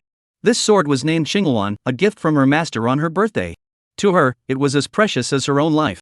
After much consideration, she finally handed it over. After all, it was just a temporary loan, and it wouldn't be lost. She was curious to see what tricks Lin Yun had up his sleeve. Taking the long sword, Lin Yun examined it for a moment, his face flickering with complex emotions. He had not held a sword in 300 years. Since he had entered the second realm of the merciless sword path and abandoned his sword, everything in the world could become a sword, so he no longer needed one. To him at that time, the sword was a form of restraint. Though the sword in his hands was unfamiliar, the sensation of holding it was deeply ingrained in his bones, as if it had become a part of his body. Clang! The long sword drew from its sheath, its blade illuminating the entire small courtyard. In the center of the courtyard, the young man stood with his sword in hand, radiating confidence. At that moment, Lin Yun seemed to have transformed into an unparalleled swordsman. Though the sword had not yet been drawn, its intent already filled the space around him. The air felt like boiling water, surging wildly. Lin Shuang, standing opposite the youth, felt her pupils contract. She no longer felt she was facing a person, but a sword capable of sweeping through the 9 heavens and the depths of the underworld. Such a natural and perfect sword art had never been seen even on her master, who was at the heaven-defying realm. As Lin Shuang was lost in thought, Lin Yun spoke. The youth spoke softly. Do you know why I said earlier that love could become an obstacle on your path of the sword? Because you are too obsessed with the sword, it becomes difficult to truly achieve a state of mind free from distractions. To achieve oneness with the sword, there is only one word you must follow: forget. Forget the sword techniques, forget the skills, and even forget the sword in your hand. Only when you no longer perceive the existence of the sword can you break free from the constraints of the physical sword and truly achieve the state of sword and body as one. Remember, the sword is merely an extension of the way of the sword, not the entirety of it. As he spoke, the young man swept his long sword aside. A pale sword light shot into the sky. This sword strike was too dazzling, too blinding, like the sun hanging in the sky, making it impossible to look directly at it. Lin Shuang instinctively closed her eyes. Though she could not see the elegance of that strike, the surging sword intent around her, almost tangible, constantly reminded her that this strike could make the heavens and earth pale in comparison. When she opened her eyes again, the small courtyard had returned to calm. The sword light had vanished, and the endless sword intent had also disappeared without a trace. The young man stood with his hands behind his back, his face as white as jade, adorned with a carefree smile. The Qinghuan sword had already returned to her hand at some point. The Qinghuan sword emitted a humming vibration, as if rejoicing at having found a powerful master. Lin Shuang felt a tidal wave of emotion surge through her heart. When she looked at Lin Yun again, she could no longer maintain her previous composure. That sword strike, so breathtakingly beautiful, was something she might never be able to replicate in her lifetime. The other party's mastery of the sword had far surpassed her own. Lin Shuang took a deep breath and looked at the young man, asking, "Who are you?" At this point, she had begun to doubt Lin Yun's identity.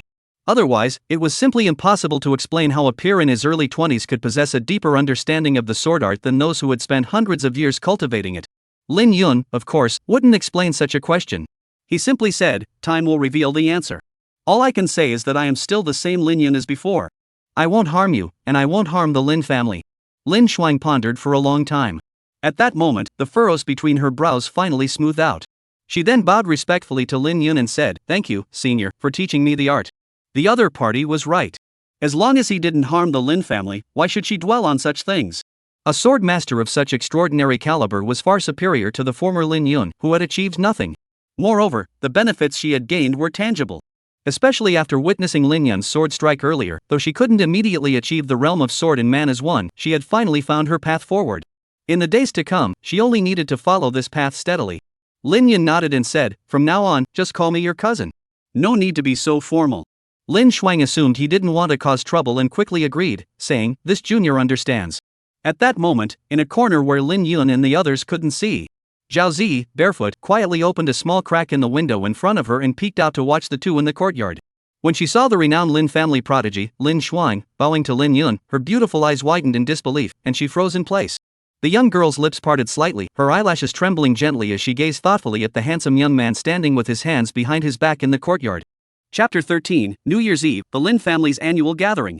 When Lin Yun returned to the room, Zhao Zi was sitting on the bed, blinking her eyes curiously at him. "What's wrong?" He sat down next to the girl, looking puzzled. The girl didn't answer Lin Yun's question directly but instead stared straight into his eyes and said, "Yungu, I've noticed that you've really changed lately."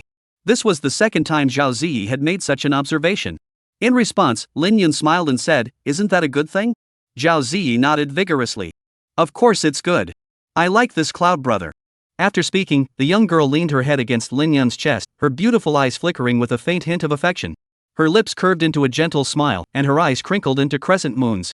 Zhao Zi had once given up all hope for the future, but she never imagined that the man before her could ever change. Lin Yun remained silent, but he was overjoyed inside.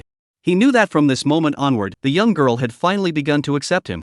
Having lived 2 lifetimes, he could see through her easily. The previous Xiao Ziyi, though lively and cheerful on the surface, had been nothing but putting on a show for him. Much of it was acting. The young girl had never truly liked him. Her diligent visits to the small courtyard were merely to cultivate a good relationship with her future husband. As a pawn in the power struggles of a great clan, Zhao Ziyi could never return to the Zhao family. If she were to cause trouble with him now, she would have no place to survive in the entire Qingzhou region. Zhao Ziyi was a fairly decisive and intelligent woman. After realizing she had been abandoned by her family, she went to great lengths to curry favor with the man everyone considered a worthless. Rather than wallowing in self-pity like others, she did not vent her grievances through tears and complaints. It must be said that this young girl's maturity is almost pitiable. If it were anyone else, they might not have handled it as flawlessly as she did. This story is a bit heavy, but that's how the world is. Many people have no choice. As long as you don't possess the strength to crush everything in your path, you will inevitably be bound by invisible chains. The Great Qin Dynasty, year 13,421. December 30th, New Year's Eve. The Lin mansion was bathed in the festive glow of the holiday, with red lanterns casting a soft red light as far as the eye could see. At the entrance of the Lin mansion, the streets were bustling with people and vehicles, and countless luxurious carriages had crowded the once wide road to a standstill. The Lin family was a prominent clan. At this time, not only the direct and collateral branches of the Lin family, but also many distant relatives who were related by marriage had traveled great distances to attend the festivities, all hoping to make a good impression before the Lin family's high-ranking members. The spacious hall was filled with hundreds of banquet tables, yet every seat was occupied. Lin Hongru, the head of the Lin family, stood confidently on the stage, ready to begin this year's year-end summary. As per tradition, on New Year's Eve, the head of the Lin family would summarize the family's achievements for the year and outline plans for the coming year. In truth, the Lin family's business this year had been somewhat worse than in previous years, and Lin Hongru had been a bit concerned.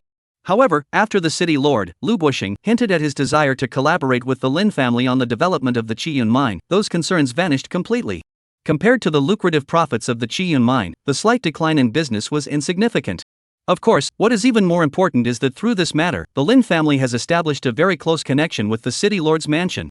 In Qingzhou City, no amount of money could compare to the friendship of city lord Lu Bushing. Although he still didn't understand why Lu Bushing would share such a large portion of the pie with the Lin family, it didn't hinder the fact that the Lin family and the city lord's mansion were growing closer. If they could continue to receive Lu Bushing's support, it was not impossible for the Lin family to one day become the sole prominent family in Qingzhou City.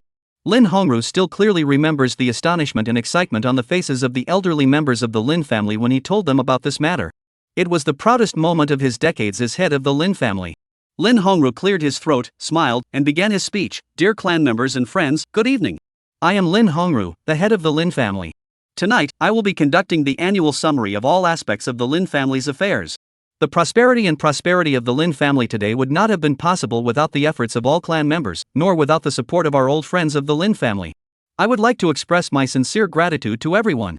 Without further ado, let us begin with the summary of the Lin family's business affairs over the past year. As Lin Hongru's voice echoed through the hall, the once bustling room fell silent. Many people listened intently, holding their breath, as the data from this year would largely determine the resources they would receive next year. If this year's figures were unsatisfactory, their share of resources for next year would likely be reduced. Such matters directly affecting their personal interests naturally garnered their utmost attention. When the Lin family members in the hall heard that this year's profits were 10 percentage points lower than last year's, their expressions grew somber. Following past practice, a decline in profits might prompt the Lin family's higher-ups to implement cost-cutting measures. If expanding revenue isn't feasible, then cut costs. Throughout history, the principles of management have always boiled down to these two. And once these measures are implemented, those at the lower levels of the Lin family will be the first to feel the impact. Of course, there were also some astute individuals in the room who noticed something amiss. After all, a 10 percentage point drop in profits isn't good news, so Lin Hongru's expression should have been grim. However, at this moment, the head of the Lin family not only showed no signs of displeasure but seemed quite pleased, with a smile that never left his face. This was indeed rather peculiar. When Lin Hongru mentioned that the Lin family would collaborate with the city lord's mansion to mine the Qiyun mine next year, their doubts were finally resolved. At that moment, many were still immersed in the disappointment of the Lin family's declining business profits. But a gleam of calculation flashed in their eyes. If what Lin Hongru said was true, the future profits from the Qiyun mine would not only fully offset the losses from the business but also generate a significant surplus. What was most important was that the Lin family had managed to align themselves with the city lord's mansion. This was what truly shocked them. They were all seasoned veterans of the world and naturally understood what this meant. As Lin Hongru's words fell, many of the elder clan members couldn't help but smile with satisfaction. Clearly, they were all impressed by Lin Hongru's leadership skills. Many people looked at the head of the Lin family with admiring glances, including the patriarch of the Lin family, Lin Yuehao. Watching this scene, Lin Hongru stood even straighter and continued speaking eloquently. In a corner of the hall, Lin Yun leaned back in his chair, idly playing with Zhao Ziyi's small hand. Zhao Ziyi had not returned to the Zhao family for the New Year's Eve, but had chosen to stay at the Lin family for the holiday. The young girl's delicate fingers were slender and graceful, her pale, smooth wrists gleaming like jade, with 5 nails as flawless as precious stones. When held, they felt soft and smooth.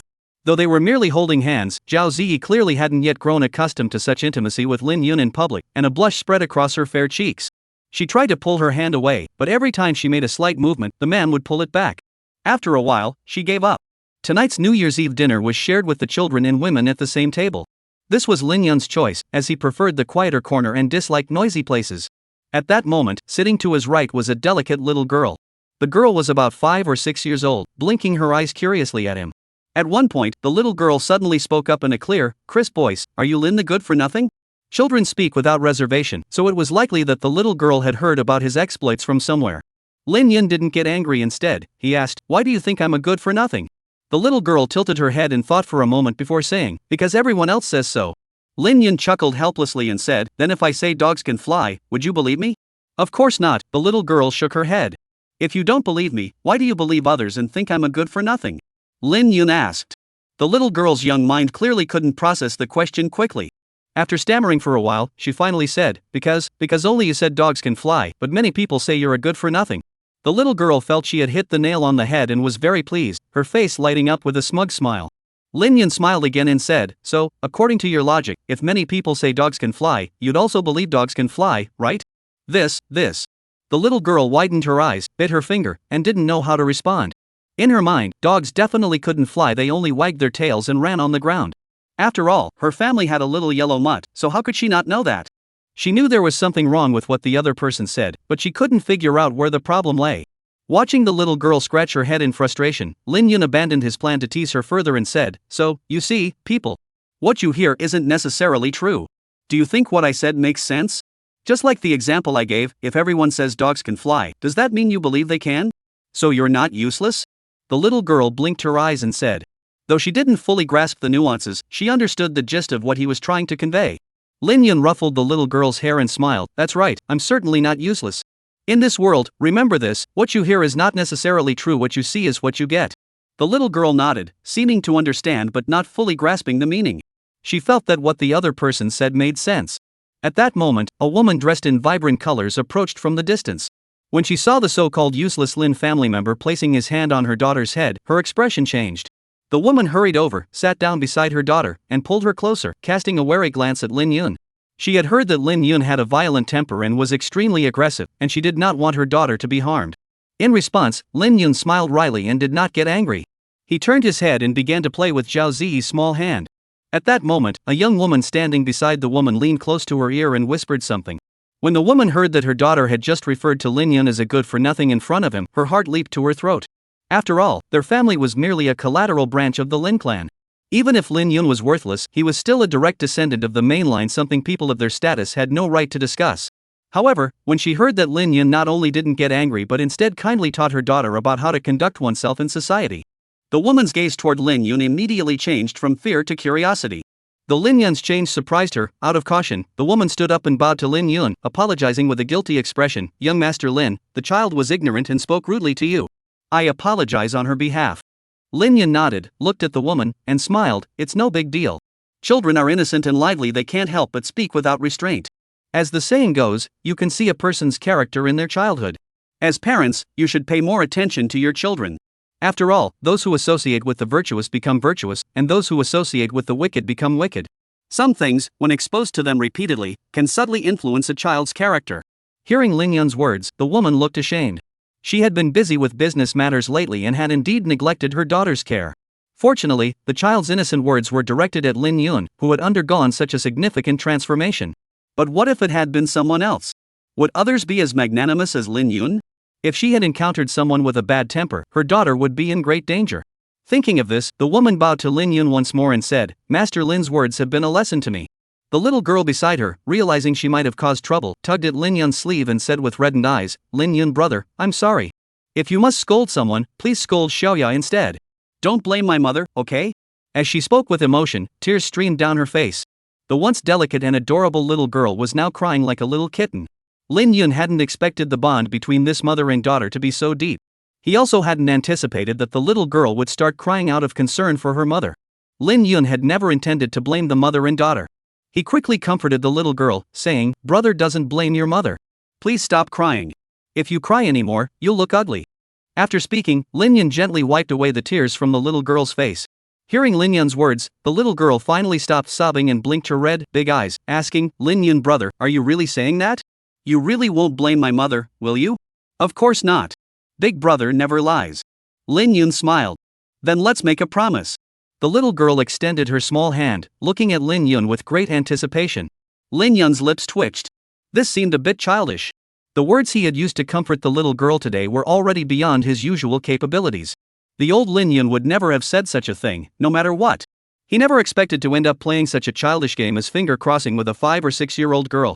"Lin Yun, don't you want to play rock paper scissors with Xiaoya?" the little girl pouted. The woman standing nearby watched the scene and forced herself not to laugh. "Xiaoya, stop being silly. Lin Yun is an adult. How could he play such a childish game with you?" However, as soon as the woman finished speaking, Lin Yun also raised his right hand. At that moment, the large hand and the small hand touched each other. Watching this, Zhao Ziyi's almond-shaped eyes flickered with a hint of surprise. Today, she had met a different Lin Yun. Everyone said that her future husband was a hot-tempered, mediocre good-for-nothing. Yet now she felt that her man was gentle in nature, graceful in demeanor, and a rare gem among men. Just as Zhao Ziyi was lost in this warm moment, a chorus of inappropriate whispers broke the silence. "Look, isn't that Lin Yun? What a despicable person. He even dares to bully a child. No wonder he's a direct descendant. He bullied that young girl, and now the adults have to apologize to him. Is that the kind of ability Lin the good-for-nothing has? Shu, keep your voice down. Don't let anyone hear you." Zhao Ziyi furrowed her brows, clearly displeased by the malicious speculation of those who knew nothing of the situation. They had only seen the girl crying and the woman bowing in apology, but they had no idea what had actually happened. At that moment, even the little girl spoke up for Lin Yun. "Lin Yun brother, these people are being too harsh. The situation isn't at all what they're saying." However, Lin Yun didn't seem to care. He simply stroked the little girl's head and said, "Do you remember what I told you earlier?" The little girl nodded vigorously and said, I remember. Brother said that what you hear isn't necessarily the truth, and there's more. The little girl bit her finger as she thought. Suddenly, the little girl's eyes lit up, and she said excitedly, "Brother also said, hearing is deceiving, seeing is believing." Lin Yun nodded encouragingly and said, "Now, big brother will teach you another saying, hearing is not enough, seeing is not necessarily the truth either." The little girl blinked her big eyes at Lin Yun, clearly not understanding what he meant. Lin Yun explained, "What this means is that what you hear with your ears isn't necessarily true, and what you see with your eyes isn't necessarily true either. For example, right now, they saw you crying, so they naturally assumed that your brother was bullying you. They saw your mother apologizing to me, so they thought I was taking advantage of my position. These are all things they saw with their own eyes, but they still made completely unrelated judgments. How can Xiaoya tell the difference between truth and falsehood in the future?" The little girl looked at Lin Yun eagerly. Lin Yun replied succinctly, "Use your heart to feel, and use time to verify." Chapter 14, The Lin Family Competition. On the high platform, Lin Hongru's speech was nearing its conclusion. When the Lin family members below heard that several minds this year would have to be decided through martial arts battles to determine their shares, a chorus of exclamations erupted. Some looked anxious, while others were extremely excited. Among the excited crowd was Lin Yuan, the young leader of the Lin family. At this moment, he was no longer content with his current reputation. He had long hoped to one day truly make a name for himself in Qingzhou. And this upcoming battle against the other two major families was like a dream come true, perfectly timed to help him achieve his goal. As for what would happen if he were to lose, he had never even considered that possibility. Since becoming the third-generation leader of the Lin family, he had never lacked confidence. Thinking of this, Lin Yuan looked at Lin Xuan, who was sitting not far from him, and muttered under his breath, "Tonight, I'll start with you. Let's consider this a warm-up before the competition with the Wang and Chen families." According to tradition, after the annual meeting summary, there would be a small-scale competition among the younger generation. The purpose of this competition was not only to test the overall strength of the third generation of the Lin family but also to provide a platform for those lesser-known members of the Lin family to showcase their abilities. Lin Yuan's ability to maintain his position as the leader of the younger generation of the Lin family was due to his consistent first-place finish in the annual competition. As time went on, Lin Hongru began to mention the annual competition.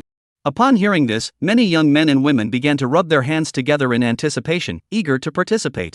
Everyone wanted to stand out among their peers on this day of intense scrutiny and catch the attention of the Lin family's higher-ups. Some had even begun preparing months in advance for this day. The results of the Lin family competition directly determined the resources they would receive the following year. Although the Lin family was a prominent clan, they were not in the business of charity. To receive more cultivation opportunities, one had to demonstrate talent worthy of such recognition. Looking down at the excited young people below, Lin Hongru smiled and began explaining the details of the competition. This year's competition, like previous years, emphasized matches between competitors of the same cultivation level, with a minimum requirement of reaching the mid-stage of qi condensation.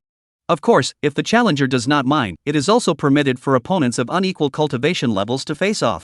There are no limits on the number of rounds, and the competition continues until no one remains to challenge. The last person standing is declared the winner of that round. I now declare this year's competition officially open. As soon as Lin Hongru finished speaking, a blue-clothed youth eagerly stood up, leaped several times, and landed on the designated empty area in the hall. The youth's cultivation level was Qi Gathering Stage 4. According to the rules, the challenger must also be at the same cultivation level, Qi Gathering Stage 4. As soon as the youth landed, a youthful voice rang out from the crowd, "Lin Chong, I, Lin Lu, have come to challenge you." Shortly after, a black-clad youth also appeared on the stage. Soon, the two engaged in combat. The air was filled with surging qi, and the sound of punches and kicks echoed throughout the arena. Their clash brought the atmosphere on the field to a fever pitch, with shouts of astonishment echoing from all directions. Although the Lin family was a cultivating family, not all members of the Lin clan possessed the innate talent for cultivation. Among those who had come to attend the annual gathering tonight were many ordinary people who had not yet transcended the ninth realm of mortals. Therefore, witnessing the clash between two cultivators at the mid-stage of qi condensation was an incredibly exciting experience for them. They were all members of the Lin family who had been assigned to remote towns to run businesses due to their mediocre talent. They rarely had the opportunity to witness such a spectacle. Many were so excited they began to dance and clap, as if they were the ones on stage. Some distant relatives of the Lin family looked at their children and said, "See? This is the true strength of the main branch of the Lin family. Even a teenager under 18 has the cultivation level of the fourth stage of qi gathering. You must work hard to achieve such heights." Facing their elders' expectations, the children's eyes sparkled as they gazed at the main branch youth on stage, their faces betraying a hint of envy and longing.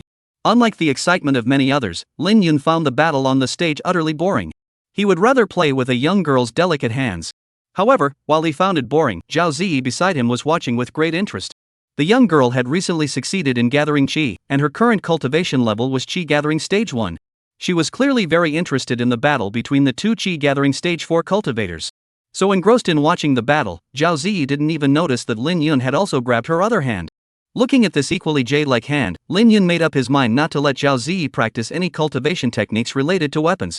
Such perfect hands were far too precious to be used for holding crude weapons like swords and blades. It seemed he would have to find a time to ask the young girl what cultivation technique she was practicing. If there was any suspicion that she used weapons, he would have to correct her promptly. Just then, Zhao Ziyi turned her head and saw that Lin Yun wasn't satisfied with holding one of her small hands, he had also grabbed the other one. Her fair face flushed with a blush. To outsiders, they looked like an old married couple deeply in love. However, the fact is that Zhao Ziyi's attitude toward Lin Yun has only improved in the past month. "Yun good, do you think Lin Chong or Lin Lu will win?" Zhao Ziyi tried to divert Lin Yun's attention, hoping he would let go of her hand. However, Lin Yun merely glanced at him dismissively and said, "Lin Chong may look formidable, but he's all bark and no bite. His moves are flashy but lack substance. He won't last 3 moves before his true energy runs out, and he'll be defeated by Lin Lu." Zhao Ziyi listened to Lin Yun's words and looked back at the stage. Sure enough, Lin Chong, who had been dominating the fight, collapsed like a deflated balloon after taking one move from Lin Lu. His aura was weakening, his advantage gone, and he was being driven back by Lin Lu. Before long, the black-clad youth Lin Lu seized the opportunity and sent him flying off the stage with a single punch. It was exactly as Lin Yun had described. Zhao Ziyi suddenly turned to look at Lin Yun, her delicate pink lips slightly parted, and a look of disbelief flashed across her fair, delicate face. Lin Yun noticed the girl's shock and found it entirely expected. In his previous life, he had been one of the few at the pinnacle of the celestial realm. If he couldn't even predict the outcome of a battle between two qi-gathering novices, he might as well take a block of tofu and smash himself to death. At that moment, he was contemplating whether he should prepare a cultivation technique for Zhao Ziyi. The girl's talent was too lacking. Without the aid of a cultivation technique, the chi-gathering realm would be the limit of what she could achieve. In 100 years, she would be nothing but a pile of bones in a desolate grave. He certainly didn't want to see that happen. He hadn't held those little hands enough yet. The problem was that while he had many cultivation manuals stored in his mind, he wasn't sure which one would be most suitable for the young girl. This was a unique kind of dilemma.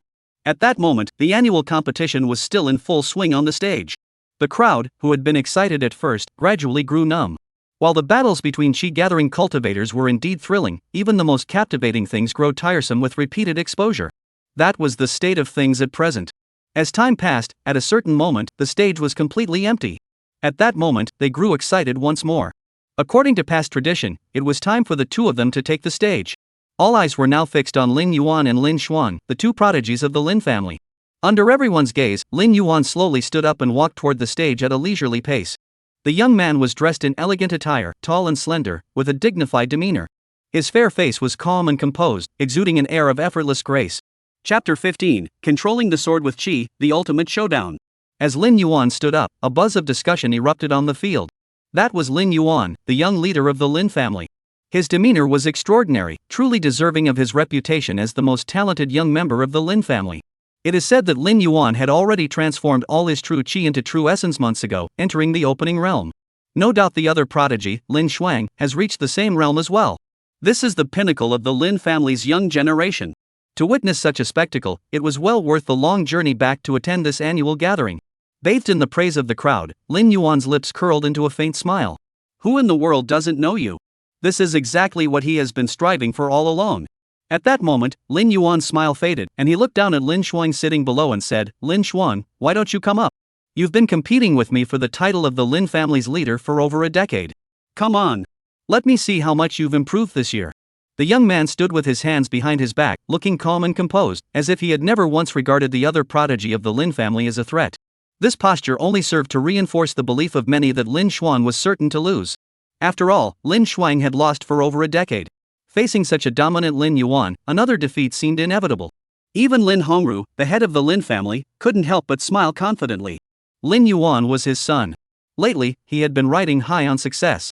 First, he had established close ties with the city lord, Lu Buisheng, and now his most cherished son had maintained his usual dominance. This made him feel as though he was favored by heaven. Big brother, you truly are the head of the Lin family. You're respected by the city lord in business, and now your nephew is a prodigy. Congratulations! The speaker was Lin Wu, the second son of the Lin family. Lin Xuang is his daughter. Even as her father, he doesn't believe his daughter can win. Now that Lin Hongru had just accomplished a major feat, his influence was unmatched. Therefore, despite his inner frustration, he couldn't help but pay him a few compliments. Ha ha! No need to mention it, no need to mention it. Lin Hongru laughed a few times and humbly said, My younger brother is too kind. My son may have some talent, but my niece isn't far behind. Both of them are the future hopes of the Lin family. Young people are passionate and competitive. I only hope they don't develop any grudges because of this. As soon as Lin Hongru finished speaking, Lin Yuehao, the patriarch of the Lin family sitting at the head of the table, also spoke up. The eldest brother is correct. The younger generation's minor disputes are harmless, but remember not to let them harbor any grudges. After the grand competition, regardless of who wins or loses, the two of you must take good care of Xiao Yuan and Xiao Shuang. As soon as the old patriarch finished speaking, Lin Hongru and Lin Wu replied in unison, Father, we understand. Lin Yuehao nodded. At that moment, his gaze fell upon Lin Yun, who was standing in the corner. Deep down, he hoped that the one standing up there was actually this grandson. This wasn't because he was showing favoritism, but because years ago, that person had looked down on him with disdain and said, You Lin family, with your lowly bloodline, dare to marry a girl from the Yi family? You're defiling our noble lineage. Every time he recalled that scene, Lin Yuehao still felt a sharp pang of pain in his heart. He longed for his grandson to one day humiliate the man who had spoken those words. However, over the past 20 years, not only has he failed to do so, but the words spoken by the other party have only been further proven true. Sometimes he even began to doubt whether it was truly his own bloodline that had defiled the Yi family's lineage. Otherwise, it would be hard to explain why his youngest son, with such exceptional martial arts talent and descended from the noble Yi family of the imperial city, couldn't even break through the ninth realm of ordinary mortals. Fortunately, Lin Yun had finally managed to gather his qi recently. Though he was still far from being worthy of praise, it at least brought him some comfort. By a table, as the others whispered among themselves, Lin Xuang rose slowly while holding her long sword. However, as she stood up, she did not look at Lin Yuan on the stage but instead glanced toward Lin Yun in the corner. The young man seemed completely indifferent to this highly anticipated showdown between the two prodigies of the Lin family, sitting slumped in his chair with his head down, looking utterly bored. Lin Shuang smiled bitterly, thinking to herself, to him, my duel with Lin Yuan must seem like a child's fight. The young girl took a deep breath and slowly made her way toward the stage. What had once been a highly anticipated showdown now suddenly felt rather mundane to Lin Shuang. Perspectives change, and so do the things one sees. The so-called rising star of the Lin family pales in comparison to the true path of the martial arts. As Lin Shuang stepped onto the stage, Lin Yuan, who had been waiting for a while, spoke calmly, Lin Shuang, draw your sword. Defeat me, and you will be the rising star of the Lin family's younger generation. As Lin Yuan spoke, the corners of his mouth turned up slightly, his eyes brimming with overwhelming confidence. However, upon hearing Lin Yuan's words, Lin Shuang sighed and said, tonight, regardless of who wins or loses, neither of us can claim to be the best. Lin Yuan furrowed his brows. Lin Shuang, what do you mean by that? He couldn't help but feel puzzled. According to her implied meaning, could there be someone stronger than the two of them within the Lin family? Lin Shuang didn't explain further, as Lin Yun seemed unwilling to reveal his true strength. She merely said casually, you'll find out soon enough. After speaking, Lin Shuang drew the Qingyuan sword from her hand. Clang! A dazzling sword light flashed, and the two prodigies of the Lin family immediately engaged in a fierce battle. Lin Yuan's weapon was a long spear, his techniques wide and powerful, fierce and domineering. Combined with the true energy he had gained after advancing to the opening realm, he was like a tiger with wings. After a few exchanges, Lin Shuang found herself at a disadvantage. Watching this scene, many couldn't help but feel deeply moved. It seemed that the first place in this year's grand competition was indeed Lin Yuan's to claim. After all these years, Lin Shuang still couldn't catch up to Lin Yuan's pace. He lost fairly. That said, Lin Shuang has shown remarkable resilience, managing to stay so close for all these years. On the stage, with a piercing roar, Lin Yuan swept his long spear, unleashing a torrent of furious true energy that exploded like a collapsing mountain. This move forced Lin Shuang to retreat dozens of steps, nearly sending him flying off the stage. She let out a muffled groan and stomped her right foot on the ground to finally halt her momentum. At this moment, Lin Shuang's right hand, which held the sword, began to tremble slightly, and her breathing was irregular, the aftereffects of taking Lin Yuan's attack head-on. Lin Shuang, admit defeat. Though you've made progress, it's still not enough. Lin Yuan pointed his spear at the ground, his expression calm. Lin Shuang sighed and said, it seems I don't need to use that move. I'm indeed no match for you. Oh? Hearing that Lin Shuang still had a hidden move, Lin Yuan not only didn't feel afraid but actually grew a bit excited. For him, if this duel were to end here, it would indeed be too boring. He hadn't had enough of the spotlight yet. Upon hearing that Lin Shuang still had a hidden move, everyone turned their curious gazes toward her. Even Lin Shuang's father, Lin Wu, flashed a look of curiosity on his face. He had no idea his daughter was holding something back. Only Lin Yun, standing in the corner, watched the scene and shook his head, muttering, it's over. Zhao Ziyi, who was standing nearby, heard the young man's words. At that moment, a fleeting look of curiosity flashed across her face. What exactly had her husband taught the other person that day, that it could allow Lin Shuang to turn the tables and emerge victorious in such a disadvantageous situation? On the stage, Lin Shuang transformed into a shadow and charged toward Lin Yuan. Watching this, the latter was taken aback. Wasn't there supposed to be a hidden move? The move before him was just an ordinary one. However, Lin Yuan didn't think much of it and thrust his long spear forward. Since the other party wasn't learning from his mistakes and insisted on clashing head-on, he would simply accept the challenge. However, the smile on Lin Yuan's face quickly froze. Lin Shuang's long sword flew out of his hand, its blade flashing like thunder, piercing through his defensive barrier. Lin Yuan's hair stood on end. Seeing the danger, he immediately switched from offense to defense. But the long sword seemed like a ghost, appearing behind him in a ghostly manner. Without time to think, Lin Yuan spun around and struck out with a punch, sending the sword flying. However, soon another sword light began to grow larger in his pupils. This strike was too fast, too ghostly. He couldn't react in time. In the blink of an eye, the sword was already pressed against his throat. And Lin Shuang himself was still 3 zhang away. Lin Yuan's face darkened like water. He never expected to lose. Using qi to control the sword, I never thought you'd already reached the second realm of sword cultivation so quickly. Although Lin Yuan wasn't a sword cultivator, he had some understanding of the path of sword cultivation. According to his previous estimates, Lin Shuang would need at least 5 more years to reach this realm, and by then, he would have been more than capable of handling him. But he never expected the other party to master the art of sword control so quickly, catching him off guard. The battlefield fell into silence. No one had anticipated this outcome. Although the two had exchanged several moves earlier, they had all happened in the blink of an eye. Therefore, many people didn't even know what had happened. They couldn't understand how Lin Yuan, who had been clearly dominant just a few seconds ago, had suddenly been defeated. Of course, there were also those who were well versed in such matters, and they immediately explained the underlying principles. Controlling the sword with qi. I never expected Lin Xuang to have already reached the second realm of sword cultivation. She's only in her early 20s, isn't she? To have such mastery of the sword at such a young age, her future is truly promising. I recall that the last time such a young sword cultivator who could control swords with qi appeared in Qingzhou City was hundreds of years ago. Sword cultivators at this level have ghostly techniques that are hard to defend against, earning them the title of ghost swords. It's extremely difficult to handle them even if you're at the same level of cultivation. Lin Yuan's defeat was well deserved. As the others explained, everyone understood how Lin Xuang had defeated Lin Yuan. At the same time, the 6 realms of sword cultivation were also explained to the members of the Lin family. They never imagined that the seemingly simple art of swordsmanship could hide so many profound secrets. Lin Xuang is currently only at the second realm of the sword path, yet she was already able to defeat Lin Yuan, who hadn't been defeated in over a decade. What about the higher realms of sword body unity, sword momentum, sword intent, and sword domain? A person with such mastery of the sword arts could likely stand at the pinnacle of the great Qian dynasty. Chapter 16, The Choice of the Great Path, the Beginning of the New Year. Below the stage, watching the defeated Lin Yuan, Lin Hongru's lips twitched. Defeat is not, what is that he had just accepted his younger brother's flattery before losing. This was a complete humiliation. The joys and sorrows of people do not intertwine. While Lin Hongru was gloomy, Lin Wu was overjoyed inside. He never expected his own daughter to win, and to win so convincingly.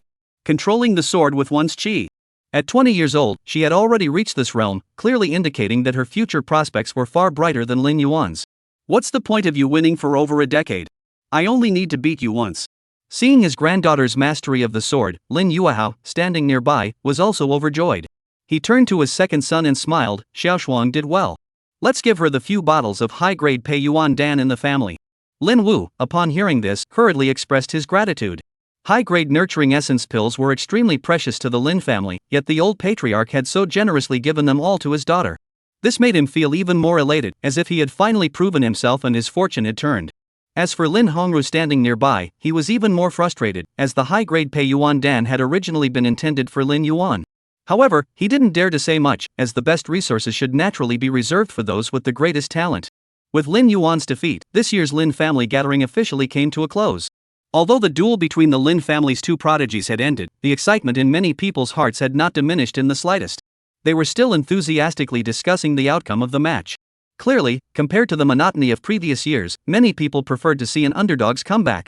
And tonight, Lin Xuang fulfilled their desires. Whether it was the psychological warfare of feigning weakness earlier or the dramatic turnaround of controlling the sword with sheer willpower later, it was a textbook example of a protagonist's storyline, making it hard not to feel emotionally stirred. This year's annual meeting came to an end in a way that surprised many. Lin Yun bid farewell to the young girl beside him and took Zhao Ziyi's hand, leaving the overly noisy place.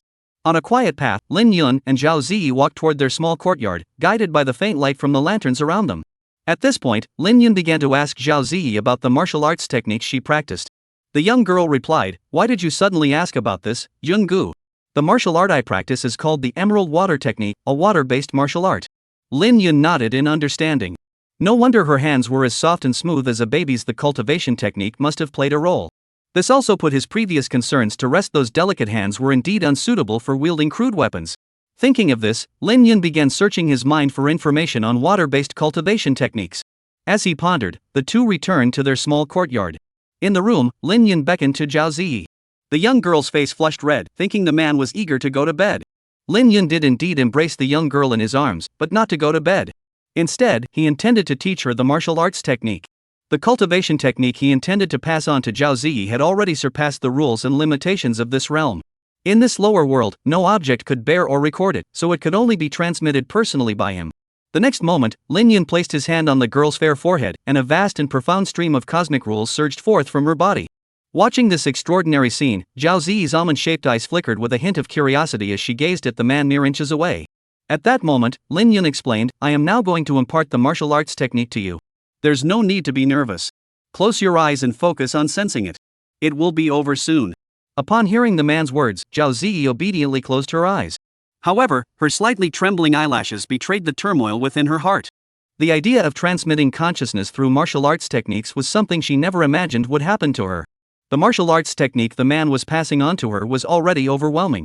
Even after only briefly sensing a small portion of it, the profound and mysterious fluctuations of the Tao principles left her deeply shaken. Though she didn't know what level this technique was, it must be priceless and incredibly valuable. Compared to the technique she was currently comprehending, the emerald water technique she had been cultivating before was nothing but trash. They were completely incomparable. After an unknown amount of time, Lin Yun lowered his right hand, ending the transmission of the technique. Zhao Ziyi slowly opened her eyes, her delicate pink lips parting slightly, and a trace of horror flashed across her exquisite face. At that moment, she was certain that the cultivation technique in her mind wasn't just priceless, it was beyond any measure of value. It was a true priceless treasure. If it were to be revealed, every cultivator in the world would likely rush to kill her. Because this was a true Taoist cultivation technique, pointing directly to the most profound methods of cultivation in the heavens and earth. It had transcended the traditional concept of meditation and qi cultivation, and was truly the path of cultivation. If the emerald water technique she had been practicing before could only take her to the qi gathering stage, then if she were to switch to the technique Lin Yun had passed down to her, Zhao Ziyi had a premonition that this world would no longer be her limit. Cultivating immortality in the end, isn't it all about seeking eternal life? If one could live forever, no one would choose to die, and she was no exception. However, the old her had long since grown accustomed to her mediocrity. According to Zhao Ziyi's estimation, reaching the peak of the qi gathering stage in this lifetime would already be more than enough for her. If she could somehow break through to the opening realm, it would be a blessing from heaven. Yet today, she had unexpectedly been presented with an opportunity to defy fate and rewrite her destiny. Zhao Ziyi didn't ask Lin Yun where he had learned his cultivation techniques. She was a smart person and understood that some things were best kept to oneself. Once spoken, it might make both parties uncomfortable. Zhao Ziyi took a deep breath, and a fleeting gleam of astonishment flashed in her watery eyes. She didn't say thank you, for this was not something that could be repaid with just two simple words. But fortunately, she was a woman, and he was a man. Thinking that way made things seem simpler. New Year's Eve passed monotonously yet not without interest. When Lin Yun woke up, it was already the next morning. Sunlight streamed through the cracks in the window, casting a patchwork of dappled light across the floor. Zhao Ziyi had clearly been awake for some time, lying on the bed with her eyes wide open, staring at him curiously. "What's wrong? Is there something on my face?" Lin Yun asked with a smile. The young girl didn't say anything, but at some point, she seemed to think of something and spoke in a soft voice. "Cloud brother, I just noticed that you seem to have transmitted 2 martial arts techniques to me last night. Which one should I practice first?" Lin Yun didn't answer the girl's question directly but asked instead, "Which martial art do you most want to practice?" Zhao Ziyi thought for a moment and said, "The first technique, the Xian Shuixian Jing, seems to match my constitution best, but the second technique, the Zhou Tian Xian Nu Jing, seems simpler. However, I haven't finished reading either of them yet, so I don't know which one is better."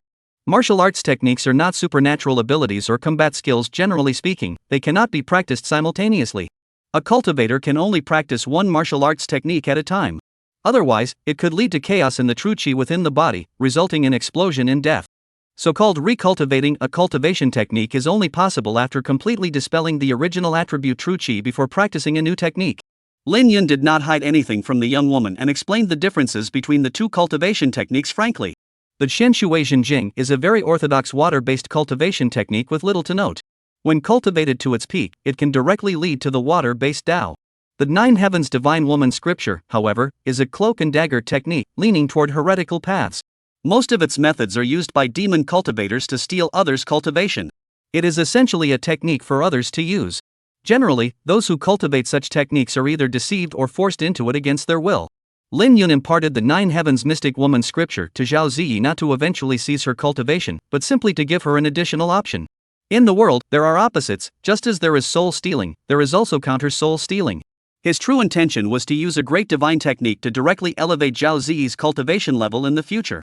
However, to achieve this, mastering the bridal robe technique was a prerequisite. This was his deeper consideration. There was no other way. Zhao Ziyi's natural talent was too lacking, and without his assistance, she might not have been able to reach the end. For Zhao Ziyi, choosing the cultivation technique seemed like a choice between two different paths.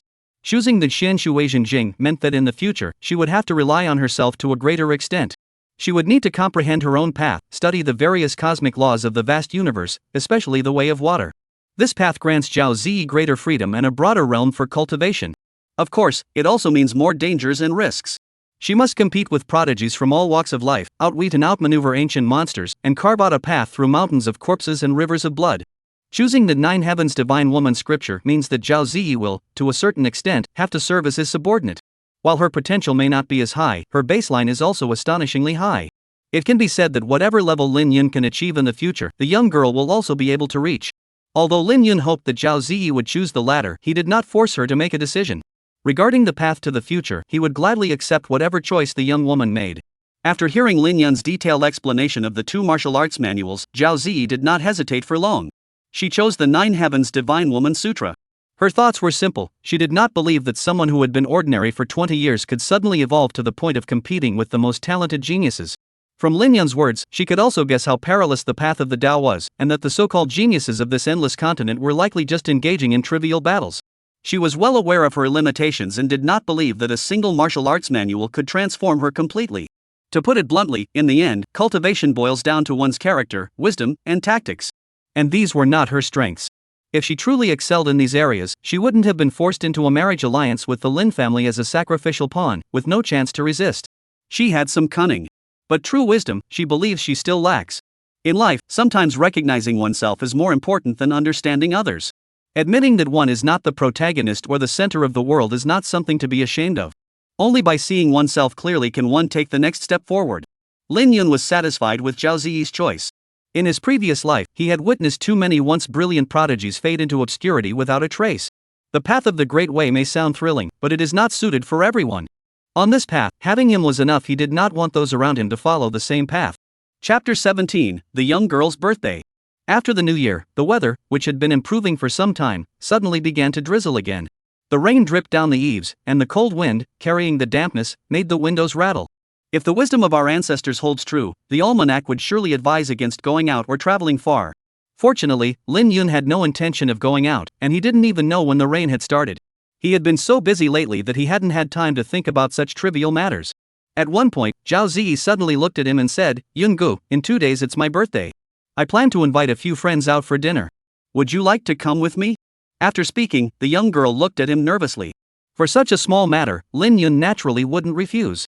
He casually replied, "Of course I can." Zhao Ziyi smiled brightly and immediately gave him a kiss. Soon after, the young girl left the small courtyard to notify her friends and make the necessary preparations. Although Zhao Ziyi was already his, Lin Yun had no intention of interfering with her normal social interactions. What was bothering him, however, was that he would have to be alone again for the next few days. Having grown accustomed to spending time with her, he found it a bit unsettling to be alone again. Although there were several maids in the household who were still quite attractive, none of them could compare to Zhao Ziyi. Moreover, Lin Yun wasn't the type to settle for just anyone. He valued emotional connection over physical appearance. At least, he hadn't encountered a woman as obedient and understanding as Zhao Ziyi so far. The Zhouaning he had encountered by the Qinglan River was no less beautiful than Zhao Ziyi, but her personality was far inferior. While she had her own kind of charm, he didn't quite appreciate it at the moment. After Zhao Ziyi left, Lin Yun felt that life had suddenly become much more boring. At that moment, he wasn't practicing cultivation either, but was lazily lying on a rocking chair in the house. In the gentle rain, a green oil paper umbrella entered the small courtyard. Under the umbrella stood a woman with fair skin and striking features. She was tall and slender, dressed simply, with an ancient-looking long sword in her left hand. Although she wore a storage ring on her hand, she did not seem to have the habit of putting the sword inside it. Lin Yun, who had been sitting with his eyes closed in deep thought, looked up and saw his cousin Lin Xuan's fair, delicate face. "Is there something you need?"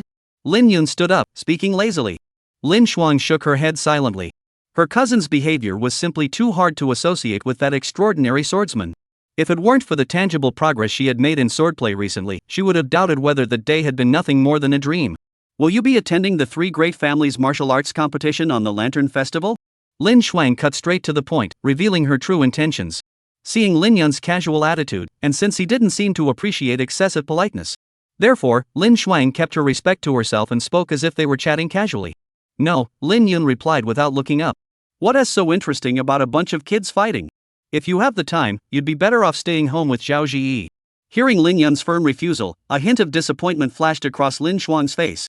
But she still tried to persuade him. "This duel involves the interests of our three major families. If you have time, I still hope you'll attend." "Isn't having you enough?" Lin Yun asked. As he understood it, among the young generation under 25 in Qingzhou City, aside from Zhao Yuhan, no one could match Lin Xuan. Qingzhou City was one of the weaker states in the Great Qian dynasty. Those who mastered sword cultivation by manipulating qi should be able to dominate their peers without much trouble. But now, judging from what the other party said, it seems like there's been a twist. That's right, because it's said that Wang Peng of the Wang family has mastered a certain intention. Lin Xuan said solemnly. At this point, Lin Yun was taken aback. He hadn't expected that in such a remote place, someone could comprehend intention at such a young age. Such a person would be considered a considerable genius even in the great Qian dynasty. Though he didn't know what kind of intent the other had grasped, it was indeed a threat to Lin Shuang. What is intent? Reaching the pinnacle of mastery and achieving complete integration is what constitutes intention. Anyone who masters a martial art or a set of rules to an extremely profound level has a certain probability of coming into contact with the existence of intent. Common examples include the five elements realm, the wind realm, and the ice realm. Rare examples include the mountain and river intent, the speed intent, and the yin-yang intent. When performing the same supernatural ability, the power displayed with the enhancement of intent will be vastly different from that without it. Under equal conditions, cultivators who have attained the realm of intent can easily overwhelm those who have not. This is why Lin Shuang is so concerned. His cousin currently has not mastered any form of intent. Alright, I'll go on the Lantern Festival. After learning that Lin Shuang's opponent might be a master of intent, Lin Yun changed his mind. Since he had once promised the Lin family eternal prosperity, he certainly wouldn't stand by and let the Lin family's interests be harmed. To him, it was merely a trivial matter. Lin Shuang heard this and her lips curled slightly upward. She knew that with Lin Yun involved, the matter was already settled. Zui Xianlu. Renowned as the first-rate establishment within Qingzhou, it is one of the most famous inns in the region. It was rumored that the owner behind the scenes was a powerful figure with connections to many influential families and factions. The Drunken Immortal Pavilion has 7 floors, and there is a special rule for those who come here to dine: the higher the floor, the higher the status required. Despite the stringent requirements, people still flock here in droves every day. Many come here not for the food, but for the prestige. They don't value the luxurious decor of Zui Xianlu, but rather the circle it represents. Those who can afford to dine at the Drunken Immortal Pavilion are not lacking in wealth. What they lack is connections and the recognition of others. Zhao Zi, though the third generation of the Zhao family, was only an illegitimate child, so he could only book a private room on the 3rd floor. Going any higher was out of his league. Zhao Zi's birthday party was held here. As Lin Yun approached the private room's door, he was stopped by the young woman beside him. The young woman looked at him nervously and said, "Cloud brother, my friends might have some prejudice against you. I hope you can be magnanimous and not take it to heart, okay?" As she spoke, she bit her lower lip lightly, her long eyelashes trembling slightly, like the wings of a startled butterfly, giving her an innocent and vulnerable appearance. Facing Zhao Zi in this state, Lin Yun couldn't bear to refuse and smiled, of course.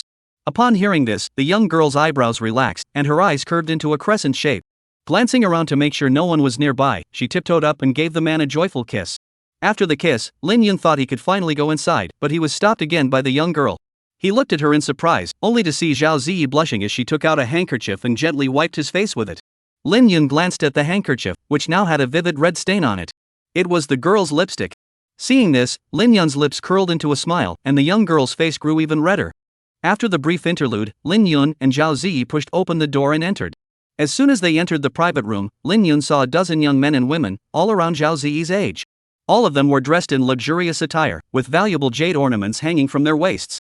Clearly, these young people were either wealthy or came from influential families, at the very least backed by families with significant connections.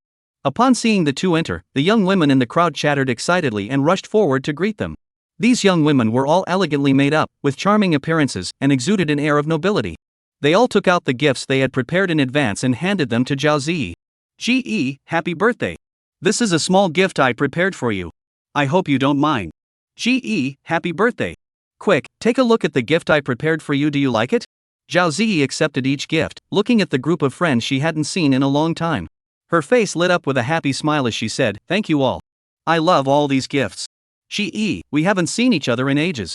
Come over here, let's catch up, just the two of us." At that moment, a young woman dressed in a slightly mature yet elegant style pulled Zhao Zi to a seat. The other girls saw this and quickly returned to their seats, while Lin Yun was completely ignored. Ge naturally wouldn't let her man be ignored. She quickly stood up, pulled Lin Yun to her side, and introduced him to everyone. "This is my fiancé, Lin Yun. I'm sure you all know him by now." After introducing Lin Yun, Zhao Zi began introducing him to her friends, and Lin Yun took note of each one. As Zhao Zi had mentioned earlier, these girls indeed harbored some prejudice toward him, their faces adorned with extremely insincere smiles. Lin Yun didn't get angry about this. After all, his reputation wasn't great before, so it was understandable that others disliked him. They probably still think Zhao Zi is living in a world of misery. "Oh? So you're the legendary Lin Waste, are you?" At that moment, a man in yellow robes spoke up indifferently from the crowd. As he spoke, his right hand idly played with a wineglass, while his left arm was draped around the shoulder of the slightly more mature-looking young woman he had been with earlier. His expression was arrogant, with a smile on his lips, and the gaze he cast toward Lin Yun carried a sense of superiority. As soon as the man finished speaking, the entire arena fell into complete silence. "Who are you?" Zhao Ziyi asked, her expression displeased. Although she had organized this dinner gathering, she did not recognize the man before her, who appeared to be her best friend's boyfriend. The man in yellow looked at Zhao Ziyi, a fleeting look of lechery flashing in his eyes, and smiled. "Miss Zhao Ziyi, it's a pleasure to meet you. Let me introduce myself. I am Chen Liang of the Chen family. The current head of the Chen family, Chen Hong, is my father." As a direct descendant of the Chen family and the son of the family head, his status was the most prestigious among everyone present. Zhao Ziyi frowned upon hearing this and remained silent. She hadn't expected Chen Liang to be of such high standing. Even the man beside her, Lin Yun, wouldn't dare to offend him. Chen Liang, seeing Zhao Ziyi's silence, smiled and continued, "Miss Zhao, why don't you come with me? What future can you have by following a worthless person?" He then glanced at Lin Yun in a provocative manner. Lin Yun stood with his hands behind his back, his expression as calm as a still lake. With his 2 lifetimes of experience, he wouldn't let others' words affect him. Before Lin Yun could respond, the mature-looking young woman beside Chen Liang frowned and said, "Brother Liang, stop joking around. Ji is my best friend." However, Chen Liang didn't bother to acknowledge the girl. He stared intently at Zhao Ji across from him, making no effort to hide his desire. To him, the girl beside him was nothing more than a plaything, easily replaceable like a piece of clothing. But Zhao Ziyi across from him was different. Although she didn't possess the terrifying cultivation talent of her older sister, Zhao Yuhan, her beautiful and charming appearance was identical to Zhao Yuhan's. He had once witnessed the divine beauty of the Qingzhou prodigy from afar and had never been able to forget it. Now, here was a woman whose beauty rivaled Zhao Yuhan standing before him, and she was even her sister. How could he possibly let her go? Though he had no chance of obtaining the Qingzhou prodigy in this lifetime, finding a substitute would still be a delightful prospect. Watching this scene, Lin Yun shook his head silently. He never expected that coming out for a meal would lead him into such a melodramatic scene of spoiled brats vying for beauty and power. Though fine wine and delicious food were before him, Lin Yun had lost all interest. He took Zhao Ziyi's small hand and whispered, "There are too many flies here. Shall we go back? Let's celebrate our birthdays together." The young girl's snow-white neck was covered in a blush, and she shyly nodded. She had originally planned to use her birthday as an excuse to invite some old friends over for a gathering. But seeing Chen Liang and her friends' attitudes toward Lin Yun, she felt that this birthday gathering no longer had any meaning. Just as the two were about to leave, Chen Liang spoke again. The arrogant young man sneered, "A loser is a loser. You'll spend your whole life as a cowardly turtle." Lin Yun stopped in his tracks, a cold glint flashing in his eyes. Given his status, he could easily ignore an ant crawling on the ground, but that didn't mean the ant could jump around in front of him. If necessary, he wouldn't hesitate to crush it under his foot. Lin Yun turned to look at Chen Liang. Zhao Ziyi, standing beside him, gently tugged at his sleeve, her face filled with concern. Clearly, the young girl was wary of Chen Liang's status. Lin Yun smiled slightly and gave the girl an assuring glance. He walked back to the table, picked up a chopstick, and instinctively looked at Chen Liang's forehead, neck, and heart. A flash of murderous intent flickered in his eyes. Just as he was about to crush this annoying ant under his foot, he felt a soft sensation in the palm of his hand. Zhao Ziyi gripped his hand even tighter. Lin Yun glanced at the young girl. She bit her lower lip lightly, her other hand clutching the hem of her skirt tightly, her chest rising and falling slightly. Her eyes, as clear as autumn water, were filled with concern. He hesitated for a moment, then abandoned the idea. He spoke softly, "Slapping yourself twice across the face, then kneeling down to kowtow 3 times. That will settle this matter." Most of the people here had some connection to the young girl. If the matter escalated too much, the young woman would have a hard time. He chose to exercise restraint. After speaking, he shook his head silently, a hint of self-mockery flickering across his face. He never thought he'd end up considering others' feelings. However, the people present were unaware of this. At that moment, everyone's faces wore an odd expression. Chapter 18, A Beauty Like a Painting, Disturbed by Flies.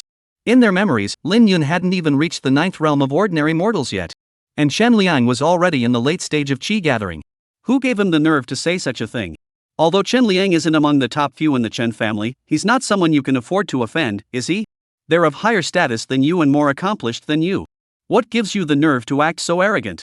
Chen Liang was stunned for a moment, then burst into laughter. Lin Waste, what did you say? Say it again for me to hear. Seeing this, Lin Yun shook his head and casually flicked his wrist. The next moment, a white flash sliced through the air, vanishing in an instant like a bolt of lightning. Soon, a piercing scream echoed through the room. Ah! Ah! The sound was filled with pain and terror, as if it could pierce through one's eardrums, causing a chill to run down one's spine. This was followed by the crisp clattering sounds of dishes shattering on the floor. At that moment, Chen Liang collapsed onto the ground like a pile of mud. The chopstick that had been in Lin Yun's hand now pierced through Chen Liang's right palm like a sharp blade. Bright red blood gushed out, trickling down his palm and pooling on the ground into a small pool of blood. The vivid red color was particularly unsettling. Many people were startled by this sudden scene. They all stood up, staring at Lin Yun in horror. The young man remained calm, his fair, handsome face showing no sign of emotion, as if he hadn't been the one to act just moments ago. Lin Yun, you actually injured Chen Liang, someone exclaimed in disbelief. Chen Liang, who was at the late stage of qi gathering, couldn't even react to Lin Yun's attack. Even at the peak of qi gathering, he wasn't much better. Who said Lin Yun was a? This is clearly a genius. At that moment, everyone's gaze toward Lin Yun no longer held the casualness of before, but instead was filled with deep apprehension. They had no choice but to re-evaluate this so-called useless waste of the Lin family. My hand. Inside the house, Chen Liang's screams continued. The pain had contorted his face into a grotesque mask. His face was filled with deep fear. If that chopstick had pierced his neck instead of his hand, he would be dead. He still couldn't fathom how the other person had managed to deliver such a lightning-fast strike. Even if he were just an ordinary Qi Condensation 7th rank practitioner, let alone those at the peak of Qi Condensation 9th rank, they wouldn't have been able to react in time. At the time, he had only seen a flash of white light. By the time he reacted, the chopstick had already pierced through his entire right palm. Despite his fear, Chen Liang clutched his injured hand and growled, "Lin Yun, you dare to hurt me? You'll pay for this. The Chen family won't let you off the hook." He believed the other party wouldn't dare to kill him. Among the young masters of major clans, minor skirmishes are acceptable, but they must not result in death. This was an unwritten rule among the major factions. Watching the scene, Lin Yun shook his head again. He couldn't understand why, even now, when the situation was clearly against him, he would still say such harsh words. Even if the other party dared not kill him out of respect for his status, they could still inflict him with immense suffering. It was utterly foolish. Thinking of this, Lin Yun felt utterly disinterested. For someone of his stature to take on a spoiled brat was simply beneath him. However, since he had already made his move, there was no going back. At that moment, Lin Yun picked up a chopstick from the side. Seeing this, Chen Liang's pupils suddenly contracted. Wait, is Lin Yun going to attack him again? At that thought, he felt a pang of regret, regretting that he had spoken so harshly too soon. He shouted weakly, "Lin Yun, what are you doing? You can't kill me. I'm the legitimate son of the Chen family. If you kill me, my father won't spare you.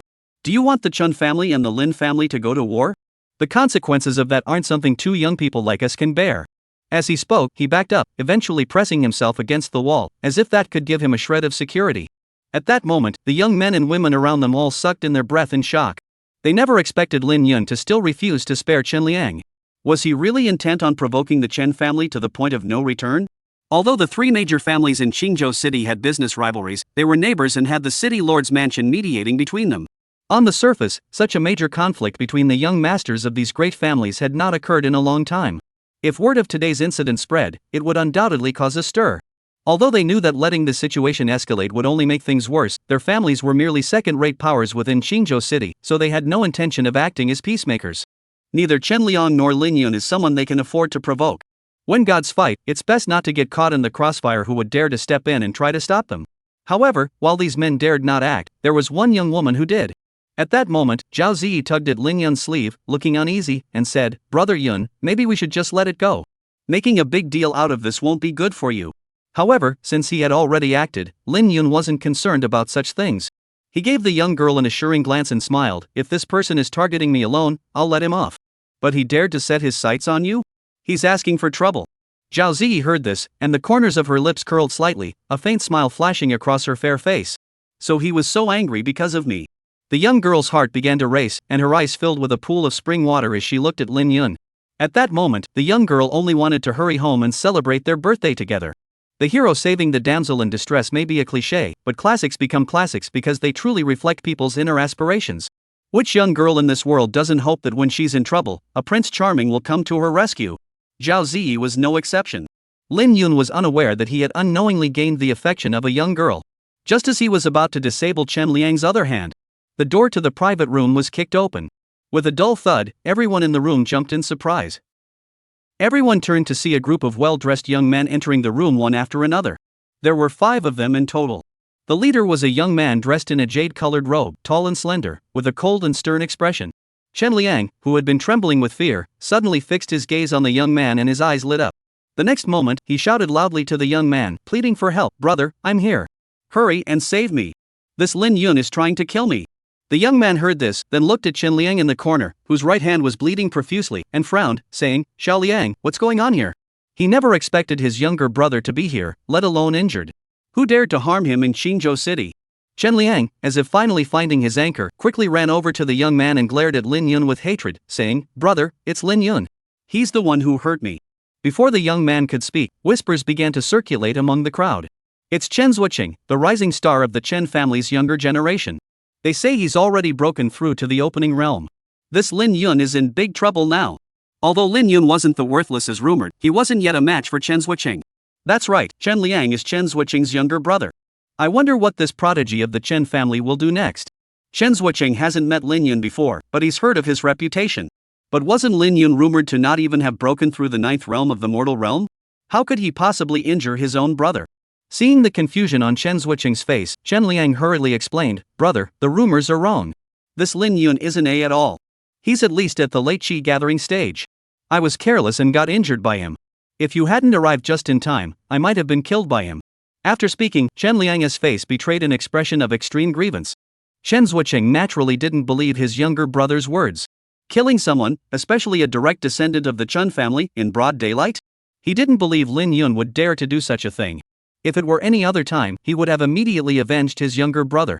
However, he had more important matters to attend to at the moment. Thinking this, Chen Zhuoqing walked toward the people inside the house and stopped beside Lin Yun. Chen Zhuoqing spoke, but not to Lin Yun. He addressed Zhao Ziyi, who was standing beside Lin Yun. He spoke politely, Miss Ziyi, would you honor us by joining us in the 6th floor private room for a gathering? Everyone present was taken aback, even Chen Liang was confused. He didn't understand what his older brother was up to. Wasn't the most important thing right now to avenge himself? Zhao Ziyi, after a moment of surprise, directly refused, I'm sorry, we're not familiar with each other, and besides, I came here today with my husband. She didn't recognize Chen Zhuoqing, though she was also puzzled, but she didn't want to go with a stranger. Chen Zhuoqing didn't get angry upon hearing this. He continued, Miss Ziyi, don't refuse so quickly. This might be your chance to completely change the course of your life. Zhao Ziyi furrowed her brows, but Lin Yun spoke up. He smiled slightly, gazing calmly at Chen Zhuoqing before him and said, You're trying to seduce my woman right in front of me. Isn't that a bit impolite? Gathering energy and opening the Yuan realm were seen as insurmountable barriers by others, but to Lin Yun, they were nothing special. The Chen Zhuoqing before him was indeed at the Kaiyuan realm, but he showed no fear. Chen Zhuoqing glanced at him, as if only now noticing Lin Yun sitting beside him. He spoke casually, although you're not the worthless as rumored, which surprises me a bit, there are some things I advise you not to meddle in. Today, even if it were Lin Yuan from your Lin family, he wouldn't dare to interfere with this matter. Oh? Is that so? At this point, Lin Yun grew curious. Who could possibly be sitting on the 6th floor to give the other party the confidence to speak so boldly? Lin Yuan was once the rising star of the Lin family's younger generation and a candidate for the future head of the Lin family. The only places that could possibly ignore Lin Yuan were probably the Qinghe Academy and the City Lord's mansion. What if Ji doesn't go? Lin Yun looked at Chen Zhuoqing with a playful expression. Chen Zhuoqing's eyes flashed with a cold light as he sneered, I think Miss Ji should go. Even if she doesn't go today, she'll have to go eventually. But by then, it might not be so dignified. As Chen Zhuoqing spoke, the threatening intent was evident, and he no longer bothered to hide his true intentions. Lin Yun smiled. This trip hadn't gone as planned. He hadn't gotten to enjoy his meal, and there were plenty of annoying flies buzzing around. He wondered if it was just bad luck or if beautiful women truly attracted trouble. But since he had already enjoyed the beauty's favors, he wasn't afraid of a little trouble. Soon, he took the young girl's hand and looked at Chen Zhuoqing, saying, Let us go. Let me see who the important person on the 6th floor is. I just hope they're worthy of your praise and don't bore me. Chen Zhuoqing's face flashed a hint of mockery, thinking that Lin Yun was a frog at the bottom of a well, unaware of the vastness of the world. Although Chen Zhuoqing only wanted to invite Zhao Ziyi alone, he also knew that if he refused Lin Yun's accompaniment, things might get a bit complicated. Therefore, he didn't refuse Lin Yun's request and quickly said, Please go ahead, both of you. Thus, under everyone's gaze, Lin Yun led Zhao Ziyi toward the 6th floor. On the way, Zhao Ziyi worriedly asked, Cloud brother, is this going to be dangerous? Lin Yun reassured her, Don't worry. They're just a bunch of petty troublemakers. We'll take care of them all at once, and it'll be over and done with. He had always hated the scenario where you kill the small ones and the big ones come out. He preferred to settle things once and for all. Looking at the confident smile on the young man's face, Zhao Ziyi felt slightly reassured. She knew Lin Yun was mysterious, but she wasn't sure of his exact cultivation level, which is why she felt a bit anxious. Chapter 19, Poaching Right Under Their Nose. Zue Xianlu, 6th floor. The entrance to the first-class private room. Before they even entered, Lin Yun and the others heard the faint sound of a zither and the playful laughter of young men and women coming from inside the room. "You two, go in." Chen Zuoqing opened the door, smiling at Lin Yun and Zhao Ziyi with a hint of amusement on his face. Lin Yun merely glanced inside before taking Zhao Ziyi's hand and stepping inside.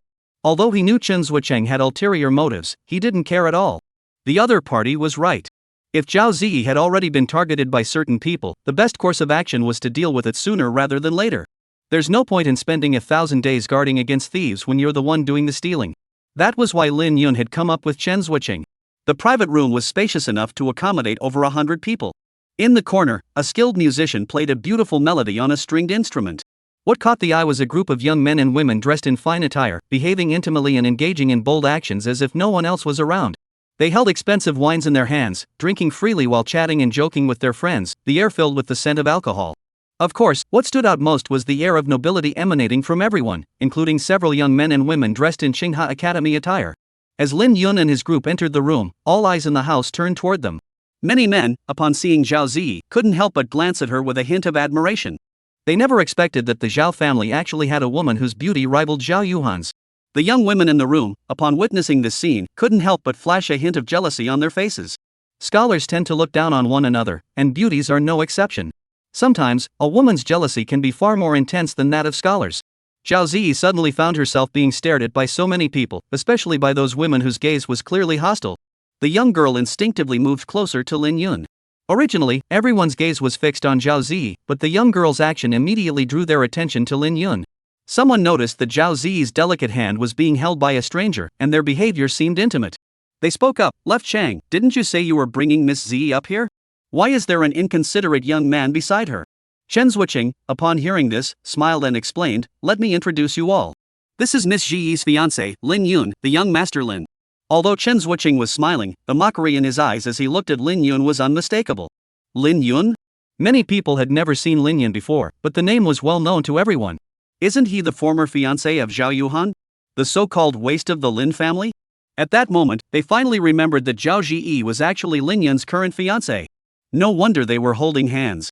Thinking of this, many people couldn't help but flash a hint of amusement on their faces, glancing subtly at the man in the brocaded robe sitting at the head of the table. The man had an extraordinary aura, but his appearance was ordinary. He was holding a beautiful woman in his arms, and his right hand was holding an exquisite wine cup, drinking it leisurely. At that moment, Lin Yun also looked at the man. He saw him holding Zhao Ziyi, walk up to the man, and say casually, "Did you invite us up here?" The man continued drinking, not even lifting his head, and said, "I invited Miss Ziyi. Not you." Lin Yun shook his head, pulled Zhao Ziyi, and sat down on 2 chairs nearby. Then, under the astonished gazes of the crowd, he picked up a wine cup, filled it with wine, and began drinking it on his own. After the wine went down, Lin Yun casually remarked, "Bland and tasteless, coarse in texture. It doesn't live up to its name." Although Lin Yun was drinking wine, he was looking at the man across from him as he spoke. Everyone present was intelligent, they could easily discern the subtle insinuations in Lin Yun's words. Many who knew the man's identity couldn't help but gasp in shock. However, the man's self-control was clearly exceptional. He didn't get angry. Instead, he smiled slightly and said to Lin Yun, "Let me introduce myself. I'm Lu Li." His introduction was very simple, as if he was confident that the other party had heard of his name before. However, Lin Yun remained expressionless and replied indifferently, "Who is Lu Buoxing to you?" In his memory, the only prominent figure surnamed Lu in Qingzhou City was the city lord, Lu Buoxing. Upon hearing Lin Yun dare to address his father by his first name, Lu Li's expression darkened immediately. He could overlook other things, but the fact that Lin Yun dared to show no respect for his father was something he could not tolerate. Everything he had was given to him by his father, and in his heart, his father was the sky of the Lu family. At that moment, this insignificant figure before him had touched his raw nerve. The next moment, Lu Li spoke coldly, "Lin Yun, is that right? I hope you remember one thing, the Lu family cannot protect you. So you're going to come after me?" Lin Yun glanced at Lu Li calmly. In the past, Lin Yun would never dare to offend the city lord's mansion, as it was backed by the imperial family and held immense power. Unless the 3 major families joined forces, the city lord's mansion could easily eliminate any one of them without much difficulty. However, the current Lin Yun naturally didn't care about such things. No matter how powerful or influential they are, they're just a minor force in the lower realms. In his previous life, the combined strength of the immortal sovereign-level factions he had annihilated far exceeded the number of people present on the field. Seeing Lin Yun's casual demeanor, Lu Li took a deep breath. He did not respond directly to Lin Yun's question but instead said sharply, "Rest assured, I'll remember you." Being remembered by Lu Li in such a situation was no good. If the city lord's mansion was determined to target someone, even the heads of the three major clans might not be able to protect them. At that moment, Lin Yun had already been marked for death in the minds of many. To act so brazenly in front of Lu Li, it seemed that this young master of the Lin family, though not the useless as rumored, was indeed a total cutie.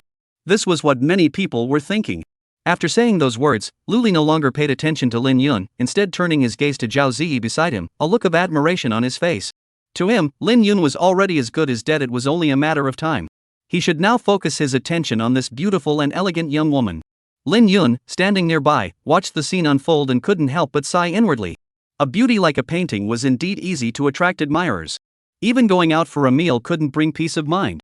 I wonder how young girls managed to survive in the past. At that moment, Lu Li smiled at Zhao Ziyi and said, "Miss Zhao, it's truly embarrassing to meet you for the first time. It's just that I've admired you for a long time, so I asked Shen to invite you here. I hope you won't mind." "There's no need to apologize," Zhao Ziyi hurriedly waved her hands. Having grown up in Qingzhou City, she was well aware of the authority of the city lord's mansion. This was the true local tyrant. Therefore, even if she had any grievances, she dared not show them openly. Adhering to the principle of better safe than sorry, she only hoped this matter would be resolved quickly. As for Lu Li's claim of having admired her for a long time, Zhao Ziyi didn't believe it at all, because they had never even met before. Where could such admiration come from? "Would the lady be willing to give me a chance to pursue you?" Lu Li spoke again, flashing what he thought was a charming smile. Lin Yun was speechless inside. To try to steal someone away right in front of him? Did he think he didn't exist? He was about to speak up to end this boring game when a man with a scholarly appearance stepped out of the crowd. The scholarly man looked at Zhao Ziyi and said, "Ziyi, Lu Li has liked you for a long time. He has been asking me about you all the time. He has truly devoted to you. Why not agree to marry him?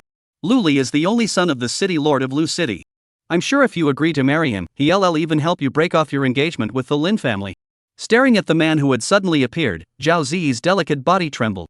She suddenly stood up and exclaimed in surprise, "Zhang Zhe, how did you end up here?" When she walked in just now, she was a bit nervous, so Zhao Ziyi didn't notice Zhang Zhe's presence. Therefore, upon suddenly seeing her former childhood sweetheart, she felt a momentary flutter of anxiety. Although they had only exchanged a few letters, she was afraid he might say something inappropriate. Before Zhang Zhe could speak, Lu Li, standing beside him, addressed Zhao Ziyi, "Miss Zhao, Zhang Zhe is correct. If you are willing to follow me, I can help resolve the marriage arrangements between the Zhao and Lin families." As Lu Li spoke, the corners of his mouth curled into a faint smile, giving off an air of confidence. However, the truth was that despite his words, Lu Li had no intention of getting involved in the affairs between the Lin and Zhao families. As for Zhao Ziyi, while he did find her appealing, it was merely a fleeting curiosity. He wanted to see how much this woman resembled the Qingzhou prodigy Zhao Yuhan and whether she had any of Zhao Yuhan's charm beneath her clothes. Though he knew it was unlikely to be the case, at least it would provide some comfort. Given Zhao Ziyi's beauty, if she were still a virgin, he wouldn't mind giving her a proper status. However, according to the information he had obtained, this woman had already visited the Lin family numerous times. He didn't believe for a moment that they had only gone there to chat. Under these circumstances, Zhao Ziyi naturally no longer deserves him. He said those words merely to comfort the other party. "Thank you for your affection, but she already has someone in her heart. I'm truly sorry." Zhao Ziyi didn't hesitate and rejected Lu Li outright. Upon hearing Zhao Ziyi's refusal, Lu Li furrowed his brows. This was something he had never anticipated. Logically speaking, whether it was status or cultivation, he was far superior to Lin Yun. This wasn't a difficult decision to make. Anyone with a brain would choose him. Lu Li was completely baffled. What exactly had he lost to Lin Yun? Thinking about it, he glanced at Lin Yun, who was standing beside Zhao Ziyi. When he saw the other man's handsome features, his expression darkened immediately. He was born with a silver spoon in his mouth, having lived a life of ease and privilege for over 2 decades. The only thing he regretted was not inheriting his parents' good looks, leaving him with an ordinary appearance. This wasn't really a big deal, after all, this world valued strength and background. But he never expected Zhao Ziyi to be such a vulgar woman, making him experience the feeling of defeat for the first time. Lu Li found a perfectly reasonable explanation for his defeat at the hands of Lin Yun. Zhang Zhe, who was standing nearby, was also shocked to hear that Zhao Ziyi had refused. He hurriedly said, "Ziyi, why don't you reconsider? What's so good about that good-for-nothing Lin? If you were to marry Lu Li, you'd be the future lady of the city lord's mansion. Your status would be noble, far better than being the wife of a worthless man from the Lin family." Zhang Zhe had no choice but to step in to try to salvage the situation. After learning at a gathering that Lu Li had developed feelings for Zhao Yuhan, he had secretly planted the seed of Zhao Ziyi in Lu Li's heart, all in an effort to climb the social ladder by aligning himself with the city lord's mansion. The Zhang and Zhao families had been close allies for generations, so he was well aware of Zhao Ziyi's appearance and how much she resembled Zhao Yuhan. If he could get Lu Li to marry Zhao Ziyi, he would instantly catch the young city lord's attention, and his future path would be much smoother. For this reason, he had been sending people to monitor Zhao Ziyi's movements every day, all in an effort to create an opportunity like today's. Now that the opportunity had presented itself, he couldn't possibly let her slip away. Zhang Zhe was about to speak up too, but Zhao Ziyi had already turned pale and said, "Zhang Zhe, don't say another word. My mind is made up." She wasn't a fool. After seeing Zhang Zhe repeatedly step forward to persuade her to accept Lu Li, she realized that today's events were likely orchestrated by Zhang Zhe. Otherwise, since she and Lu Li had never met before, how could he possibly have any feelings for her? Who else could it be but Zhang Zhe meddling in the matter? As for why Zhang Zhe was doing this, it was most likely to curry favor with the so-called son of the city lord. Originally, Zhao Ziyi still felt a bit guilty about having previously told Zhang Zhe not to contact her anymore. After all, he had pursued her with such devotion for so many years. But after today's incident, any lingering guilt she felt had completely vanished. Chapter 20, Tensions Escalate. Upon hearing Zhao Ziyi's decisive refusal, the scene fell into silence. This was something many had not anticipated.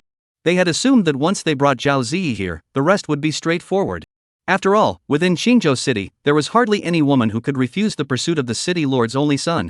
Yet now Zhao Ziyi had actually refused, leaving them utterly astonished. Perhaps the only person who wasn't surprised was Lin Yun. Since Zhang Zhe appeared, he had remained silent, mainly because he wanted to see what tricks Zhang Zhe had up his sleeve. Zhang Zhe clearly wouldn't give up so easily. At that moment, a gleam flashed in his eyes, and he gazed at Zhao Ziyi with a look of deep affection. "Ziyi, could it be that you secretly still like me? That's why you refused to agree to Lu Li's proposal, isn't it? You must still be thinking about the sweet times we shared in the past, right?" Zhao Ziyi, upon hearing this, flashed a look of panic on her face and hurriedly explained, "Zhang Zhe, what nonsense are you talking about? I've never agreed to your advances. You've been deluding yourself from the start. Don't say such things here." After speaking, the young girl nervously looked toward Lin Yun. What she feared most now was that Lin Yun would begin to doubt her. After all, in this world, most men can be very tolerant when faced with many things, but when it comes to their own women, they are always particularly sensitive. Now that the clouds had parted to reveal the moon, Lin Yun was no longer the hot-tempered man he once was. Zhao Ziyi naturally didn't want to leave a bad impression on a man's heart over something that never happened. At that moment, no one spoke, but most people had already understood Zhang Zhe's intentions. The other party was trying to drive a wedge between Zhao Ziyi and Lin Yun. It must be said that this move was extremely clever. If Lin Yun were to develop a dislike for Zhao Ziyi as a result, Lu Li would certainly take advantage of the situation. However, Lin Yun clearly wouldn't fall into Zhang Zhe's trap. Something so obvious to everyone else, how could he not see it? Moreover, he was the one who won her heart first, and he knew her well. After spending so much time together, sleeping side by side for so long, he wouldn't question his own partner over some baseless rumors. Soon, Lin Yun squeezed the young girl's small hand and smiled, "It's okay, I believe you." Looking at Lin Yun's warm smile, Zhao Ziyi exhaled a breath of stale air and finally felt at ease. Zhang Zhe saw that his divide-and-conquer strategy hadn't worked, so he began to think of other methods. At that moment, Lin Yun had already turned his gaze toward him. A dangerous gleam flashed in his eyes as he said, "All of this is your doing, isn't it? You're the one who revealed Zhao Ziyi's whereabouts, aren't you?" Lin Yun was no ordinary person. He quickly pieced together the events and identified the crux of the matter. Zhao Ziyi was merely an obscure illegitimate son of the Zhao family, known to few. Yet today, shortly after they entered the private room at Zue Xianlu, Shinzhua had come looking for them. This clearly indicated that something was amiss, and someone had been watching them all along, and that person was none other than Zhang Zhe standing before them. Upon hearing Lin Yun's words, Zhang Zhe's face flashed a hint of unease as he denied it vehemently. "I don't understand what you're talking about. Today, we just happened to see Ji, so we invited her to join us for dinner." The others present could ignore Lin Yun, but as the young master of a minor family, he couldn't afford to do the same. Therefore, no matter what, Zhang Zhe couldn't admit to these things. Whether Lin Yun offends Lu Li and lives or dies is a matter for the future, but for now, the other party can still pose a significant threat to him. Seeing Zhang Zhe's expression, Lin Yun didn't even bother to listen to what he had to say. The next moment, a white beam shot out from Lin Yun's body.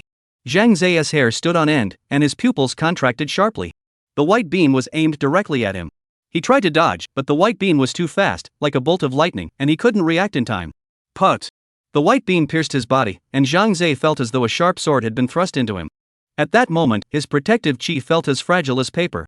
Intense pain followed, and a terrifying force began to ravage his body, causing his consciousness to slowly fade. You. Zhang Zhe struggled to lift his head and look at Lin Yun. He couldn't understand why the other man could act so decisively. He was, after all, under Lu Li's protection. Moreover, there were 2 cultivators at the Yuan opening realm present. How dare Lin Yun dare to lay a finger on him? However, it was clear that Zhang Zhe would never find the answer. Because as the signs of life faded, he quickly turned into a lifeless body. The previous scene had unfolded far too quickly. Only now did everyone react, their gazes toward Lin Yun filled with shock. Some people's chopsticks even dropped to the ground with a clatter. How dare Lin Yun kill someone right in front of them? That's way too brazen. However, Lin Yun wasn't paying any attention to their thoughts at that moment. A bored expression flashed across his face. Lin Yun no longer wanted to play this pointless game with the people in front of him. All he wanted now was to end this quickly and go home to cuddle with Zhao Ziyi. Lin Yun, you have some nerve, daring to kill my men. Luli, who had been sitting on the chair, suddenly stood up, his eyes fixed on Lin Yun, as a surge of wild true energy swept toward him without restraint. Luli was a cultivator at the opening realm stage.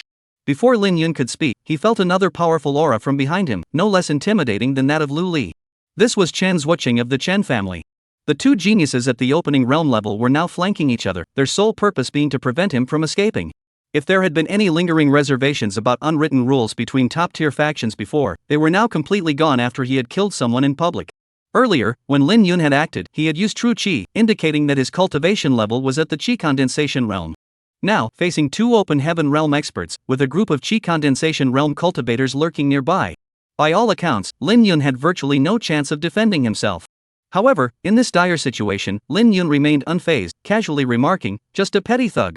Killing him is no big deal. He, Lin Yun, didn't need to care about any unwritten rules when it came to killing. If he were still the lone figure from his previous life, there would be even more bodies on the ground now. Now, killing only Zhang Zhe was already a mercy on his part. Very well. Luli had no idea what Lin Yun was thinking. His face was so dark it seemed like he could squeeze water out of it. He had never seen such a brazen peer before. Today had truly opened his eyes. Lin Yun, since you've chosen to court death, don't blame me.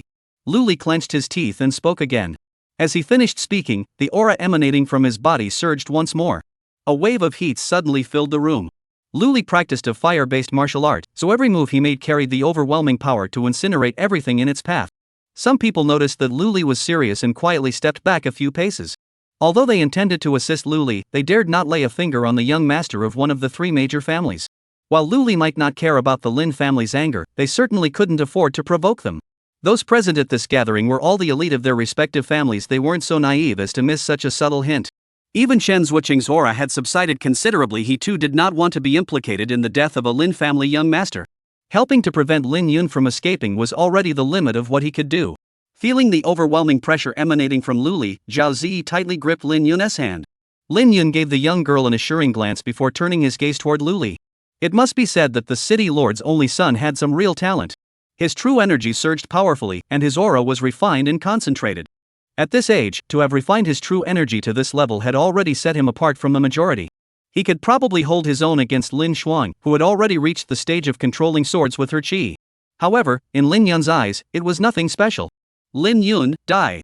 Luli let out a furious shout, and terrifying true energy erupted from his body, sending the table and chairs in front of him flying to the ground with a series of loud crashes.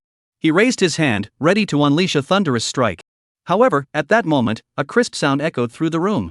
The door to the room was pushed open. Chapter 21, Kneeling to Apologize. The 2 who entered were a voluptuous woman and an elderly man with a kind expression. Everyone's gaze immediately turned toward the door. Someone noticed the voluptuous woman and curiously asked, Lady Lan Kai, why have you come up here? Lan Kaier, the proprietress of the Drunken Immortal Pavilion. Not only does she possess cultivation at the late stage of the Mingxian realm, but she also has intricate connections with the leaders of the major clans, making her a highly influential figure in Qingzhou City. Though a woman, even the heads of the 3 major families would address her respectfully as Miss Lan. They never expected this influential figure to show up. At that moment, Lady Lan Kai was dressed in a dignified palace gown, her hair neatly pinned up, exuding an air of elegance and beauty. Despite her conservative long dress, her voluptuous figure was still evident. Her curves were striking, creating a tempting silhouette that made one feel as though they couldn't see her feet when looking down. When asked, Lan Carey merely glanced casually in their direction, showing no intention of responding. Instead, her almond-shaped eyes turned toward an elderly man standing nearby. The old man wore a plain robe, with an ordinary face and a kind smile on his lips. Seeing this scene, many people couldn't help but raise an eyebrow in confusion. Could this old man be the one in charge? At that moment, a voice rang out, resolving their confusion. The speaker was Luli. Who manager, why are you here? As Luli spoke, a hint of nervousness flashed across his face. His true energy had already retracted upon seeing the old man. Though this old man was merely a steward, his status within the city lord's mansion was second only to Lu Lixing's father, Lu Buxing. At times, Lu Buxing valued this Hu steward more than his own son. Therefore, upon seeing the old man appear here, Lu Li felt a sense of unease. Because this old man had always disapproved of him frequenting places like brothels and taverns. Hu Fangding, upon seeing his young master, immediately lost his smile. However, he did not acknowledge Lu Li but instead walked toward Lin Yun. Soon, this man of noble origin bowed respectfully before Lin Yun and said, "I presume you must be Mr. Lin Yun. If my young master has offended you in any way, please accept my apologies on his behalf." As soon as the old man finished speaking, the house fell into an eerie silence. Everyone stared at Lin Yun in disbelief. This old man was clearly a high-ranking official from the city lord's mansion. And now, this high-ranking official was bowing so deeply before an ordinary young master of the Lin family? They suddenly felt as though the world had become unfamiliar. Those present couldn't figure it out, and Lu Li was even more baffled. Soon, Lu Li widened his eyes in confusion and exclaimed, "Hu manager, what are you doing? Have you mistaken him for someone else? The person in front of you is Lin Yun, the worthless son of the Lin family in the city." Lu Li assumed that Hu the steward had mistaken someone, as everything happening before his eyes was simply too bizarre. Did the Lu family really need to give face to the Lin family? And especially to someone who was once considered a worthless member of the Lin family? However, after hearing Lu Li's words, Hu Fangding's previously kind face suddenly turned angry. The old man looked at Lu Li with a serious expression and said, "Young master, the city lord has told you many times not to indulge in sensual pleasures and to focus on your cultivation. If the city lord finds out about what you did today, he will be deeply disappointed." Lu Li felt a jolt of shock upon hearing this. He never expected Hu Fangding to criticize him so harshly. In his memory, the old man had always been a kind and gentle person, never speaking to him in such a tone before. He had thought that was the harshest thing he could say, but the old man's next words made his heart race. The old man glanced at him and said, "Young master, if you continue to act so irresponsibly, the city lord may have to consider taking a concubine." Upon hearing the old man's words, Lu Li's face turned pale. His current status was entirely due to his father's status as an only son. But if he were no longer his father's only son, could he maintain his position? His mother and father had been childhood sweethearts with a deep bond, so after his mother's death, his father had never considered remarrying. It was precisely because there was no pressure from competitors that he could inherit his father's estate no matter what, so he had always acted arrogantly and tyrannically. But today, he suddenly realized that his position wasn't as secure as he had imagined. Perhaps his father might one day bring home a concubine. Thinking of this, Lu Li turned to Hu the steward for help. Hu Fangding was pleased with Lu Li's reaction. He had always believed that the city lord was far too indulgent toward his son. A gem must be carved to become a treasure, a person must be shaped to become talented. True strength cannot flourish in a greenhouse. While worshipping hardship is not advisable, people still need some pressure to grow. Otherwise, if he becomes a wastrel, that's one thing, but the worst outcome is dragging the entire family down. For example, if he hadn't come today, this young master might have brought a catastrophic disaster upon the city lord's mansion. He clearly remembered the scene when Lu Buxing had instructed him on these matters. That level of reverence was something he had never seen before in all those years. Therefore, when he heard the servants report that Lin Yun was suspected of getting into a conflict with a group of noble young masters at the Drunken Immortal Pavilion, he rushed over without delay.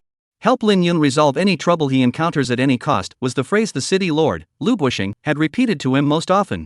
At that moment, Hu Fangding turned his gaze toward Lin Yun, still wearing a trace of respect on his face.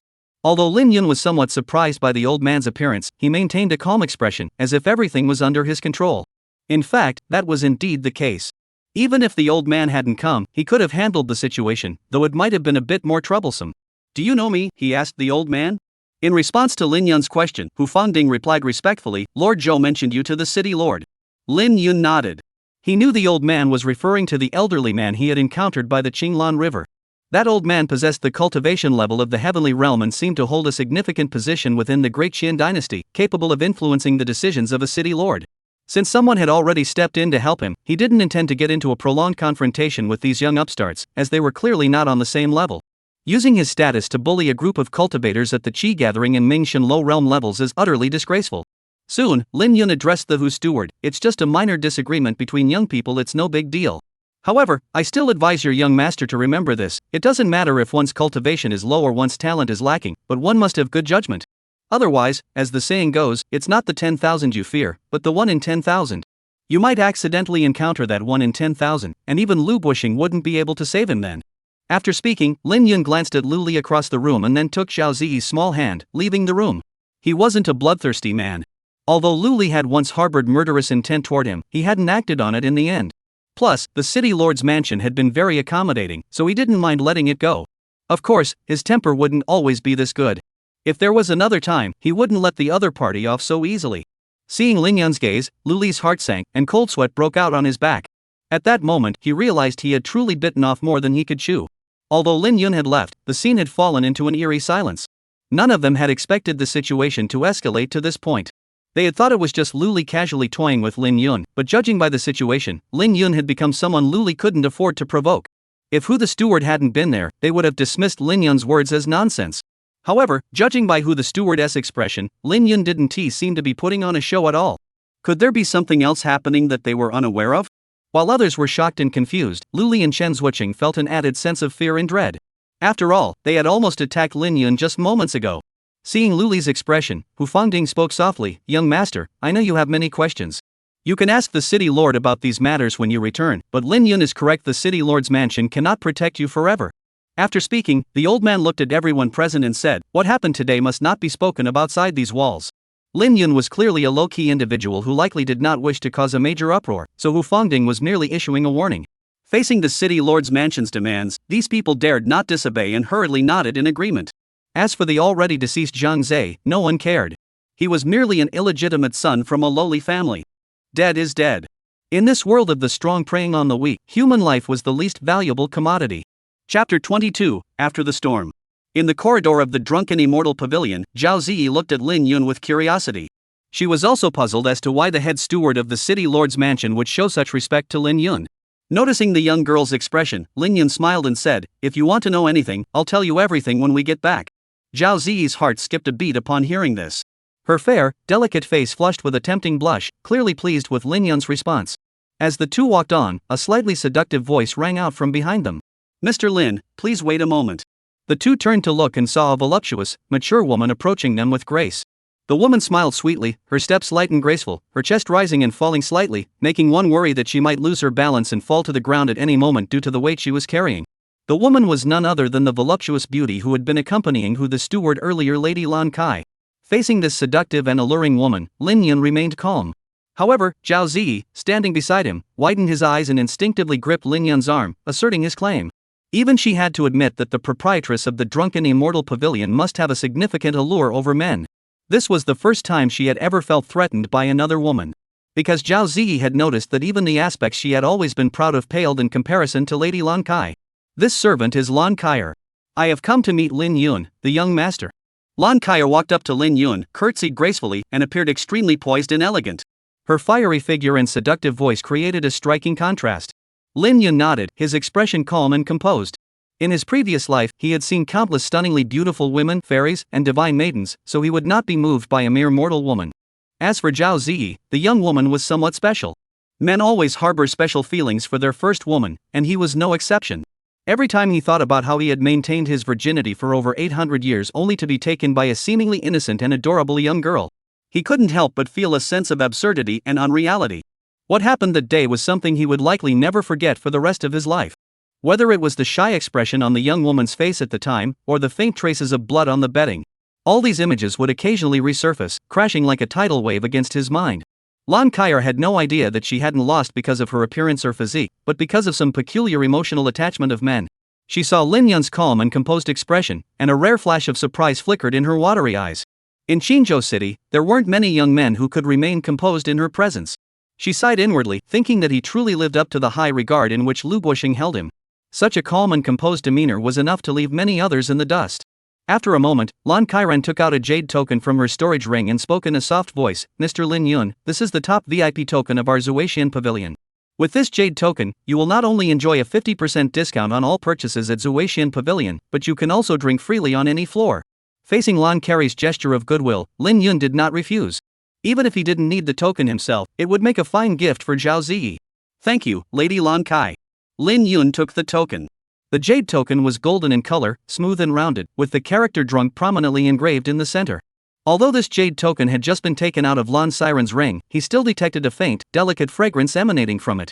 It was a fragrance reminiscent of orchids, identical to the natural scent emanating from Lan Kai's body. Lin Yun examined it for a moment before storing it back into his storage ring. Upon hearing Lin Yun's words, Lan Kaier smiled and said, "Young Master Lin Yun is a prodigious talent. To be favored by Lord Lu of Lu City is truly something this servant envies deeply. Should you ever wish to host a banquet in the future, please feel free to come to our drunken immortal pavilion. This servant will certainly make preparations to welcome you." "Certainly. One cannot bite the hand that feeds them," so Lin Yun bowed in response. "Then I will eagerly await your arrival in the future." Lan Kari smiled brightly, then bid farewell to Lin Yun, as if she had specifically called him over just to present him with this token. Every move she made was graceful and composed, leaving no room for criticism. After Lan Kari left, Lin Yun continued to hold Zhao Ziyi's small hand as they walked downstairs. However, throughout the journey, the young girl seemed a bit downcast. Seeing this, Lin Yun asked in surprise, "Why are you so unhappy?" The young girl continued to pout, then murmured softly after a long pause, "Cloud brother, do you like Lan Kairan?" Lin Yun heard this and couldn't help but laugh. He couldn't help but sigh. There are indeed many women in this world who don't eat, but there isn't a single one who doesn't get jealous. The ancients truly didn't deceive me. "Why do you say that?" Lin Yun asked. He admitted that he found Lan Kari somewhat intriguing, but he hadn't developed any romantic feelings for her yet. After a moment, the young girl spoke with a lack of confidence, because Lan Kairan has a better figure than me, even." Lin Yun heard this and couldn't help but smile wryly again. He didn't judge people by their appearance alone, otherwise, he would have long since become a villain. He had always believed that in a relationship, physical appearance and looks were only part of the equation. What mattered more were personality and how one conducted oneself in life. He liked the young woman, and it was undeniable that her figure played a part, but what mattered more was her gentle and understanding nature, which he found very appealing. Therefore, there was no way he would abandon his feelings for someone else just because she had a better figure. Lin Yun had intended to explain directly, but upon seeing Zhao Ziyi's lingering expression, he suddenly thought of something. The next moment, Lin Yun quietly leaned toward the young woman's snow-white ear and whispered, "You just want to be like that Lan Kairan, don't you? That's not difficult." "Really?" Before Lin Yun could finish speaking, Zhao Ziyi's eyes flashed with a gleam of excitement, and she looked at the man nervously. Lin Yun laughed, "Of course I will." The more Zhao Ziyi listened, the brighter her eyes grew, until she finally blushed deeply. Her two small hands tugged at the hem of her skirt, her head bowed low, dared not look at Lin Yun. In the city lord's mansion, in Lu Buxing's study. Lu Buxing sat upright at the head of the table. Below him stood Hu Fangding, the head steward of the city lord's mansion. When Lu Buxing heard about his son's altercation with Lin Yun, this powerful city lord of Qingzhou City couldn't help but tremble slightly, a rare flash of anger crossing his face. The atmosphere in the study grew oppressive for a long time. After a long while, Lu Buxing spoke softly, addressing the elderly man below him, "Hu Lao, regarding the matter the city lord of Yunzhou mentioned last time about his daughter marrying into our family, you should inform Zhu Mingyang tomorrow that I have agreed." Hu Fangding, upon hearing this, flashed a look of surprise. He had only mentioned it casually at the drunken immortal pavilion, never expecting it to become a prophecy. Lu Buxing had actually decided to remarry. It is clear that Lord Lu of Lu City is truly disappointed in Lu Li. Otherwise, given this man's devotion, having endured all these years, he would never have made such a decision suddenly. Hu Fangding didn't say anything to dissuade him, but quickly replied, "I understand." He had long hoped that Lu Buxing would let go of the past, and this matter was exactly what he wanted. "Old Hu, you mentioned earlier that Lin Yun faced 2 Kaiyuan realm cultivators and a group of Jitsu realm cultivators at the Zuatian pavilion yet remained composed?" Lu Buxing asked again about Lin Yun. Hu Fangding thought for a moment and replied, "Yes, I suspect that even if Lan Kai and I hadn't gone, Lin Yun would still have found a way to escape. On the surface, Lin Yun only has qi-gathering cultivation, but he always gives me an indescribable feeling of depth. There seems to be a layer of mist shrouding Lin Yun's body. When my divine sense touches him, it vanishes instantly, like a stone sinking into the sea." Lu Buxing fell silent, a flash of sharpness darting across his eyes. Hu Lao's words, combined with Zhou Tianlin's previous warning, only strengthened his belief that Lin Yun was no ordinary person. Thinking of this, Lu Buxing turned to Hu Lao and said, "As we discussed earlier, we must do whatever it takes to cultivate a good relationship with Lin Yun and the Lin family." "Yes." Hu Fangding bowed. At the same time, in a secluded courtyard within the city lord's mansion, Zhou Tianlin sat on a stone bench in the courtyard, with a chessboard before him. At that moment, the old man was playing a game of chess against himself. Beside him sat a young girl of striking beauty, none other than his granddaughter, Zhou Anning. The young woman was propping her chin up, lost in thought, as if pondering something important. At that moment, the old man looked at his granddaughter and suddenly laughed. "Girl, have you decided when to go find Mr. Lin yet?" Upon hearing this, Zhou Anning's face turned as red as an apple, silently complaining to herself that her grandfather was far too direct. How was she supposed to answer that? Although Lin Yun had only mentioned taking her as a maid, she would never believe that she would end up doing nothing but maid's work. She suspected that when she went there, she would lose her virginity, which was why she was so conflicted. After all, she was still an unmarried young woman, such matters couldn't be faced so casually. However, facing her grandfather's inquiry, Jo Anning hesitated for a moment before stammering, wait until your injuries are fully healed, then I'll go over. Regarding the matter of becoming Lin Yun's maid, Jo Anning wasn't as resistant as before. After all, the temptation of being a young sword immortal with such a promising future was simply too great. She was just feeling nervous and anxious at the moment, not that she didn't want to go. Upon hearing his granddaughter's words, Zhou Tianlin couldn't help but chuckle and didn't press the matter further. Since taking the medicine prescribed by Lin Yun, the cold poison in his body had been nearly completely eradicated, and full recovery was merely a matter of time. At this moment, Zhou Tianlin couldn't help but marvel, Mr. Lin is truly a divine being. The Xianbing Hansha, which had left many renowned masters helpless, had actually been resolved with just a single glance from him. It was simply beyond belief. If it hadn't happened to him personally, he would never have believed such an outlandish story. As he felt his cultivation gradually returning to normal, Zhou Tianlin couldn't help but recall the calm and leisurely figure of the young man by the Qinglan River. A true dragon lurking in the depths, soaring thousands of miles.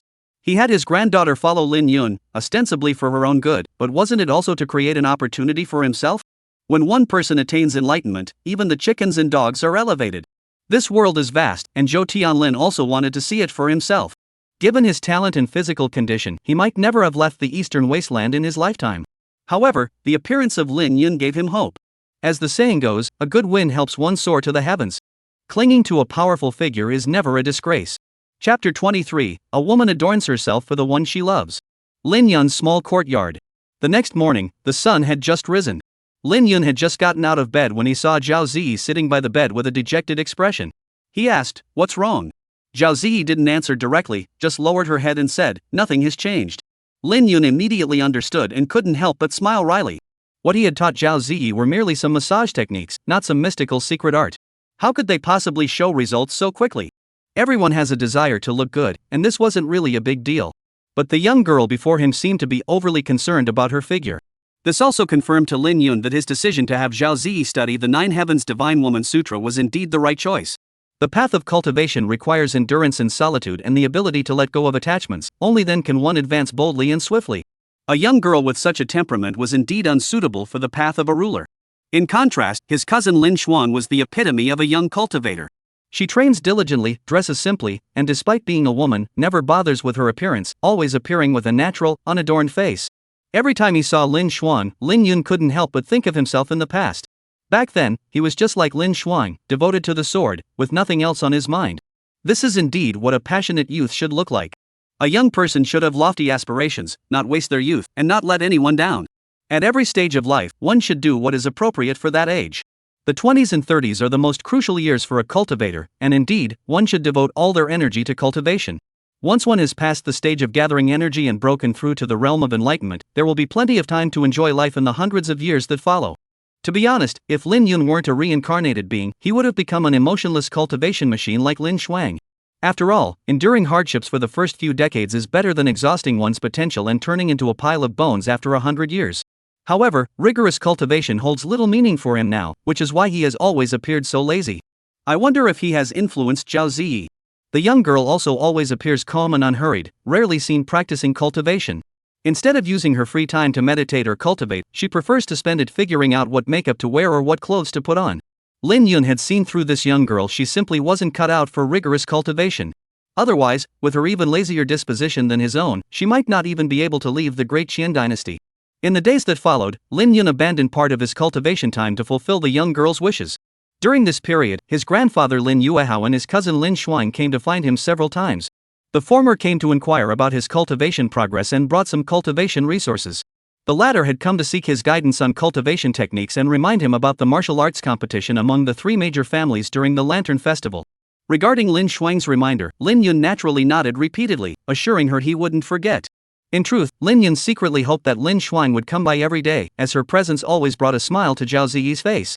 For example, right now, Zhao Ziyi, who had been feeling a bit down, saw Lin Xuang and immediately perked up, walking with his head held high. Inside the house, Lin Xuang watched Zhao Ziyi disappear at the door, her eyes narrowing slightly. After a moment, Lin Xuang turned to Lin Yun and asked, "What's wrong with my sister-in-law? It seems like she's always happy whenever I come over." Lin Yun, of course, wouldn't reveal the real reason. He casually replied, "Really? Maybe she likes you. After all, in this small courtyard, you're the only woman she sees besides the servants." A person's sense of happiness is often comparative. Zhao Ziyi had suffered setbacks with lawn care, but she had gained a sense of pride from her cousin Lin Shuang. Lin Yun's words didn't convince Lin Shuang, but she couldn't figure out the real reason either. She spent most of her time cultivating her skills, and she wasn't particularly skilled at socializing or reading others' minds. However, even though Lin Shuang couldn't find the reason, every time her younger sister-in-law's gaze fell on her, she felt a bit uneasy. Because she noticed that Zhao Ziyi's gaze seemed to linger frequently on her chest. This made her feel slightly annoyed. Though she didn't care about such things, she didn't like being stared at either.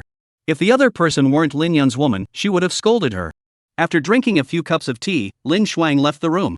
Before leaving, Lin Yun specifically reminded her again that if she encountered any issues with her cultivation during this period, she must come to ask him. At this, Lin Shuang looked both flattered and surprised, nodding repeatedly in agreement. In fact, even without Lin Yun's words, Lin Shuang would have found an excuse to come over anyway. During this period, through her discussions and exchanges with Lin Yun, her sword cultivation had made tremendous progress, surpassing what she had achieved in the past 5 or 6 years at the Lingxiao sword sect. It seemed as though there was no question her younger cousin didn't know the answer to. Every time she raised a query, it was thoroughly addressed. Sometimes, he could even provide multiple answers to a single question, explaining the reasoning behind each one in detail, almost as if he were chewing the knowledge and feeding it directly to her. And these were things her masters at the sect had never taught her. Lin Yun was like a walking encyclopedia of knowledge sometimes, even a casual remark from him could have the same effect as a bolt of lightning, enlightening her completely. So, with such a teacher guiding her, how could she not excel? If it weren't for fear of disturbing her cousin's private life, she would have wanted to stay there permanently. Lin Yun was unaware of Lin Shuang's thoughts. After seeing off his cousin, he returned to the house. At that moment, Zhao Ziyi was sitting in front of the mirror, fiddling with her makeup, humming a cheerful tune, and swaying her delicate white feet rhythmically back and forth. In truth, with her natural beauty as a young girl, she didn't need to go to any trouble to apply makeup. Even without any makeup, she was already stunning enough to turn heads. However, Zhao Ziyi still enjoyed doing these meaningless things every day. It seemed that every woman had a natural inclination toward makeup. These things had become an integral part of her body, and she felt uneasy if she didn't do them every day. Lin Yun had mentioned it a few times with little effect, so she eventually gave up. Soon, Zhao Ziyi had finished applying her meticulous makeup. At that moment, the young girl's black hair was neatly pinned up, revealing her snow-white neck. Her skin, as fair as snow, glowed with a faint radiance under the light. Clearly, Zhao Ziyi had imitated Lan Siren's outfit from that day. Compared to her usual appearance, she had lost some of her innocence and gained a touch of allure. The young girl skipped over to Lin Yun and asked seductively, "Cloud brother, am I pretty?" "You're beautiful," Lin Yun replied without hesitation. "Cloud brother, who is more beautiful, me or Lan Sirua?" the girl asked again. "Of course you're more beautiful." This was an easy question, almost too simple. "Then, between me and Lan Sirua, who has the better figure?" "Of course, Lan Sirua." Zhao Ziyi's smile froze. At that moment, Lin Yun continued, "Lan Sirua has a better figure, but I prefer you." The young girl's lips curved into a gentle smile, forming 2 crescent moons. She tiptoed slightly and offered her delicate, rosy lips. Chapter 24, A Night of Dragons and Fish. The Great Qin Dynasty, year 13,422. The 15th day of the first lunar month, the Lantern Festival.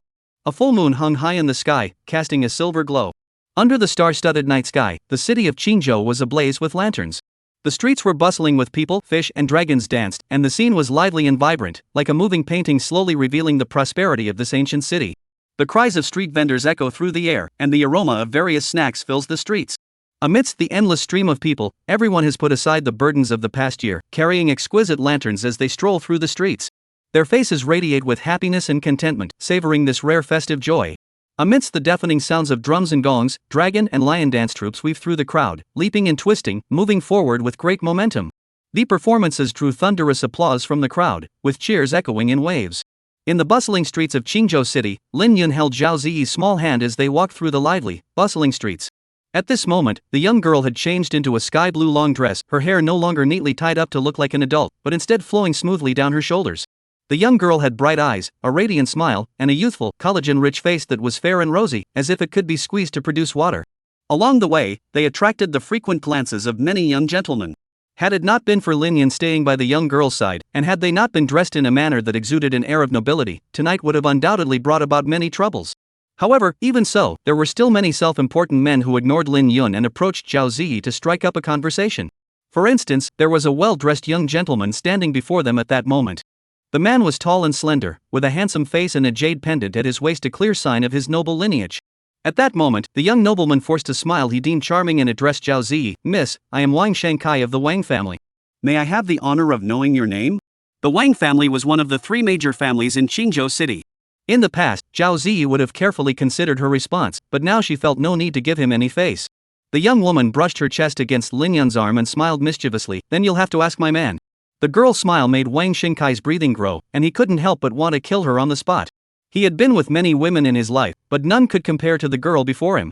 Despite her innocent and delicate features, she possessed a figure that rivaled even the most mature and alluring women. This stark contrast felt like a meteorite striking Wang Shinkai's heart. This was also why, despite knowing she was a married woman, he still had the nerve to approach her. As for the woman before him, Lin Yun, he didn't care about her status, unless she was also from one of the three major families. Moreover, even if she were from one of the three major families, he wasn't without his chances. Wang Shankai, upon hearing this, turned his gaze toward Lin Yun and smiled. May I ask your honorable surname, sir? Lin Yun remained expressionless, replying succinctly, Lin Yun. Lin Yun of the Lin family from the three major families? Wang Shankai's eyes widened. He never expected to encounter the central figure of the rumored marriage alliance today. The next moment, Wang Shankai felt a surge of excitement. If that's the case, getting the woman from that family seems much easier now. A worthless member of the Lin family, what gives him the right to compare himself to me? With that thought, Wang Shankai stepped forward, patted Lin Yun on the shoulder, and spoke casually. So you're Lin Yun, huh? Long time no see. He reintroduced himself. My name is Wang Shankai. My father is Wang Bin, the head of the Wang family. Wang Shankai emphasized his identity once more. Then he continued, since we're all from the three major families, we're naturally friends. Since we're friends, would you mind sharing your beloved with me? Don't worry, as long as you're willing to help me with this favor, I'll remember your kindness and send you a beauty of equal beauty next time. Lin Yun heard this and sneered. You think you're worthy to be my friend? Wang Shankai's expression changed, and he was about to speak. However, before he could speak, he felt a terrifying pressure bearing down on him. Put! Wang Shankai was struck as if by a heavy blow, immediately coughing up a mouthful of blood and flying backward. Although he was a direct descendant of the Wang family, his cultivation was only at the 6th level of qi gathering. How could he possibly be a match for Lin Yun? What he couldn't understand was why the so-called useless Lin possessed such overwhelming strength. Before Wang Shankai could figure out the answer, he crashed heavily onto the ground, and his vision went black as he lost consciousness. A guard who had been accompanying Wang Shankai saw his master injured and his expression changed. He immediately moved to attack Lin Yun. However, when he saw the surging true energy surrounding Lin Yun, his movements froze. After all, his cultivation level was only at the peak of the qi-gathering realm. How could he possibly match a cultivator at the opening realm? Yes, after this period of cultivation, Lin Yun had already broken through to the opening realm. He had no intention of killing Wang Shankai, he merely intended to keep him bedridden for a few months. It wasn't that he dared not kill, but there was no need. At this point, he had also realized that as long as he took Zhao Ziyi out, such incidents were inevitable. As long as the other party didn't go too far, some verbal insults could be dealt with by giving them a simple lesson. Otherwise, he would have to kill too many people, and besides, the other party didn't deserve to die. Lin Yun glanced at the guard and continued to hold Zhao Ziyi's small hand as he strolled leisurely forward. The bustling street was crowded with people. At one point, the young girl spat out the candied hawthorn in her mouth and pouted. It's so sour, so sour. Clearly, Zhao Ziyi wasn't very lucky. Out of all the candied haws, she had picked the one that wasn't fully ripe. At this, Lin Yun couldn't help but chuckle, a strange flutter arising in his heart. The girl's lively and adorable demeanor indeed made him experience a special emotion he had never felt in his previous life. Seeing the smile on Lin Yun's face, Zhao Ziyi tightly gripped the man's arm and pouted. Cloud brother, you're mocking me. Lin Yun sighed wryly. He realized he had no idea how to handle a girl in this state. Before Lin Yun could think of an explanation, the next moment, a round candied hawthorn had already been stuffed into his mouth by the young girl. Cloud brother, you made me laugh, so now you have to taste this sour hawthorn. The girl's eyes were already squinted into crescent moons, and her fair, delicate face was adorned with a triumphant smile. Facing Zhao Ziyi's little revenge, Lin Yun didn't spit out the hawthorn in his mouth but instead savored it carefully. It was indeed quite sour, likely because the sugar coating had already been licked off by the girl. Beside him, watching Lin Yun act as if nothing had happened, Zhao Ziyi looked stunned and said, Lin Yun, don't you find it sour? Lin Yun swallowed the hawthorn berry and smiled at the girl, saying, everything you give me isn't sour. Zhao Ziyi's lips curled slightly upward, her heart feeling as though it had been filled with honey. Soon, the girl said in a soft voice, then from now on, I'll eat the sugar frosting, and Yungu will eat the hawthorn berries. Lin Yun replied without hesitation, all right. Hearing Lin Yun's affirmative response, the girl skipped and jumped toward the front. In the distant sky, fireworks bloomed, creating a fantastical scene like a kaleidoscope, dazzling and vibrant, turning the night sky into daytime. The young girl ran while holding the candied hawthorn on her hand, turning back to Lin Yun and saying, "Cloud brother, come quickly. There are fireworks to watch." On the streets of the ancient city, the girl's smile was pure and beautiful. Chapter 25, The Invitation. In a deserted corner of Qingzhou City, the two had finished watching the fireworks. At that moment, Zhao Ziyi placed the last piece of candied hawthorn into Lin Yun's mouth. Just as before, the young girl ate the sugar coating, while Lin Yun ate the hawthorn berries. After enjoying a moment of tranquility, Lin Yun stood up, took Zhao Ziyi's small hand, and continued walking toward their destination. Today was the day of the grand competition among the three major families of Qingzhou City, and he hadn't forgotten the promise he had made to Lin Shuang. After passing through several bustling streets, a vast lake came into view before the two of them. This lake was called Qingyu Lake, spanning hundreds of acres, and was one of the largest lakes in Qingzhou. At this moment, the area around Qingyu Lake was already crowded with a dense crowd of people. Everyone was whispering to one another, gazing at a massive painted boat in the center of the lake. Tonight's grand competition would take place on that painted boat. News of the three-family competition had been circulating throughout the city for half a month, and the city lord, Lu Bushing, seemed intent on turning the competition into a major event within Qingzhou. Not only had they ramped up the publicity, but they had also expanded the competition from just the three families to anyone under the age of 25, with those who achieved certain results receiving rewards. While the three families competition remains the main event, it is no longer the sole focus of tonight's festivities. In the cultivation world, where information dissemination is limited, most people lead dull and monotonous lives. Therefore, upon hearing about the competition, many people became excited and eager to participate. Those with strength sought to compete for glory, while those without sought to watch the spectacle. Even the city's large and small gambling houses had opened bets for tonight's competition. This is why the area around Qingyu Lake is so bustling tonight. Everyone has come for the competition. Are the two of you also here to watch tonight's Lantern Festival competition? At that moment, a voice drifted into the ears of Lin Yun and Zhao Ziyi. The speaker was a young man dressed in fine clothes, followed by a man and a woman, both exuding an air of wealth. The man and woman were holding hands, clearly a couple. The well-dressed man, however, was alone. Though he was speaking to the couple, his gaze kept drifting toward Zhao Ziyi. It was as obvious as Samsara's heart, known to all. Before Lin Yun could speak, Zhao Ziyi had already wrapped her arms around his arm, looking affectionate, indicating that she was already taken. The well-dressed man, noticing Zhao Ziyi's actions, realized that the two were a couple, and a hint of disappointment flashed across his face. Though he was infatuated with beauty, he didn't have the habit of stealing another man's lover. The handsome man adjusted his mood slightly and began chatting casually with Lin Yun. Lin Yun didn't want to engage, but since he didn't want to be rude, he responded half-heartedly. Through their conversation, Lin Yun and Zhao Ziyi learned the names of the three people. The well-dressed man was named Lu Jiahui, and the couple behind him were Zhang Wei and Dang Yingru. The three families ran small businesses in the city and were considered wealthy. Though they weren't as prestigious as many cultivating families, their family background was still far above that of ordinary people. They had come here tonight to catch a glimpse of the young talent of Qingzhou City. Lu Jiahui seemed to be a chatterbox, talking non-stop. "By the way, Lin brother, Zhao girl, do you have an invitation to board the painted boat? Let me tell you, without an invitation, you'll only be able to watch from the shore. However, watching from the shore isn't as good as being on the painted boat. Fortunately, I managed to get a few invitations. If you don't have one, you can come with us. Let me tell you, these invitation cards aren't easy to come by. Everyone who gets to board the painted boat tonight is a prominent figure in Qingzhou City. Ordinary people don't have the qualifications to go up there. To be honest, I managed to get these invitations with a bit of luck involved." After hearing Lu Jiahui's words, Lin Yun shook his head. He truly didn't have such an invitation, as Lin Shuang had mentioned this matter to him. However, he wasn't overly concerned. He didn't believe that the direct descendants of the Lin family wouldn't even have the qualifications to board the painted boat. Seeing Lin Yun shake his head, Lu Jiahui's smile grew even brighter, and he began boasting about his own abilities again. He was about to speak when the woman from the couple interrupted. Dang Yingru shot Lu Jiahui a disapproving glance and said, "Jiahui, we don't even know if this invitation letter we have allows us to bring anyone else on board. I heard that the invitation letters for the Lantern Festival competition are divided into several tiers, and the ones we got might not grant permission to bring unauthorized guests." Lu Jiahui, upon hearing this, flashed a look of embarrassment. He had been so caught up in boasting that he had completely forgotten about this detail. However, to save face, he forced a confident smile and said, "Lin brother, Zhao girl, don't worry. We will definitely take the two of you onto the painted boat." Lin Yun shook his head silently. It seemed that this man truly lost some of his intelligence in the presence of beautiful women. Lin Yun chuckled and said, "Then we'll thank Mr. Lu." Lu Jiahui, hearing Lin Yun's words, regained his smile, and his posture straightened noticeably. What could be more satisfying than putting on a show in front of a beautiful girl? If there was, it would be doing so in front of the other person's partner. Though Lu Jiahui had no intention of stealing someone else's girlfriend, men are men, they always want to show off their abilities. At that moment, Lu Jiahui felt a surge of confidence, as if the world was at his feet. The five of them chatted and laughed as they made their way through the crowded crowd and stepped onto a stone bridge. Crossing this long stone bridge would lead directly to the painted boat in the lake. At the bridgehead, two guards were on duty. These two exuded a powerful aura, with a faint yet overwhelming force emanating from their bodies.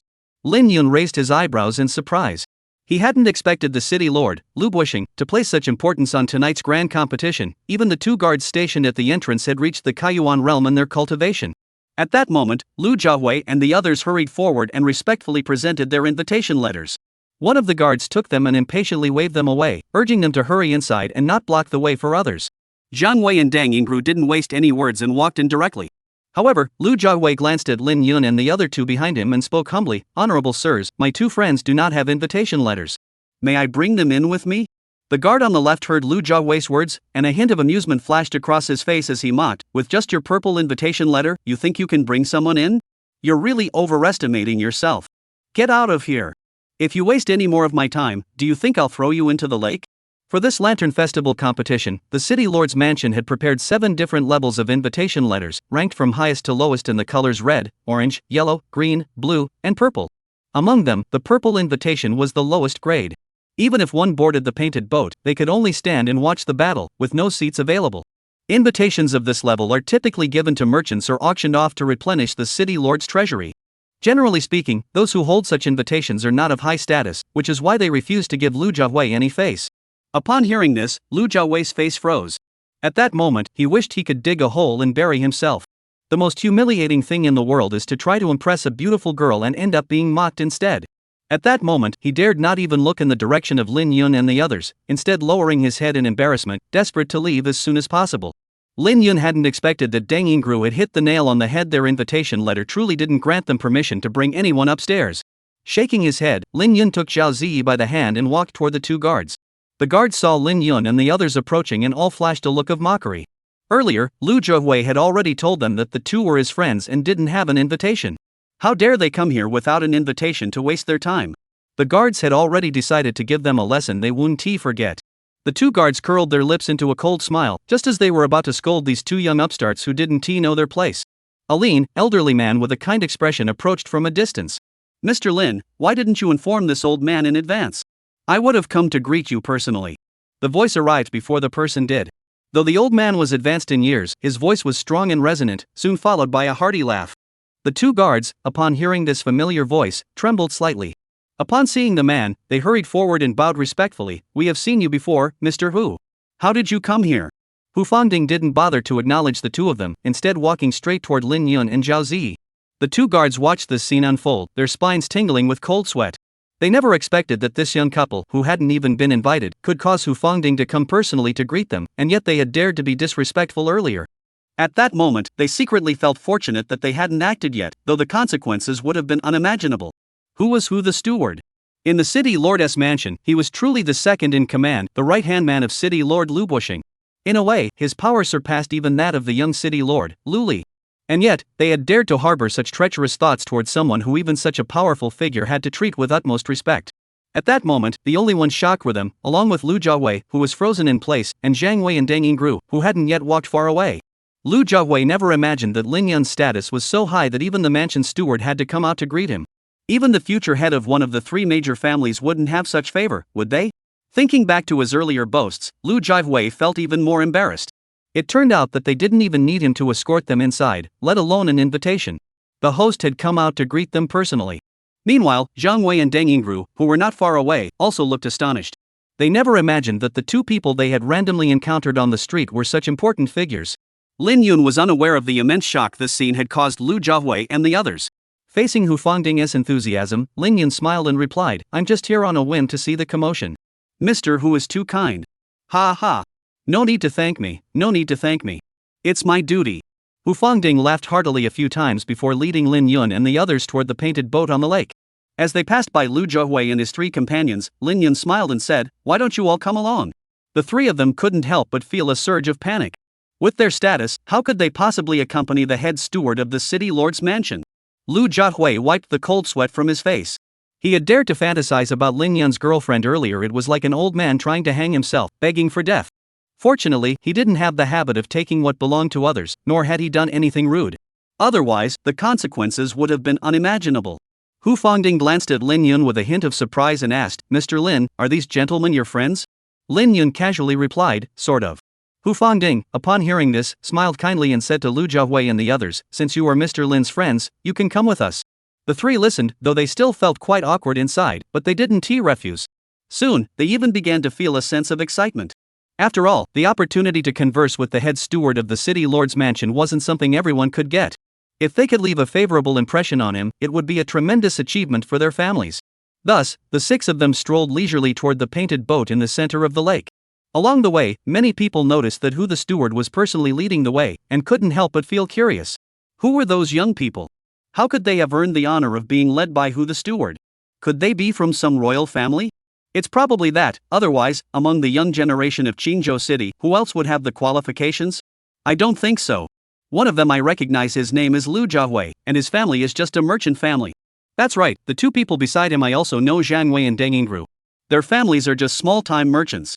If that's the case, they don't deserve to be greeted personally by Hu the steward. Well, I don't know.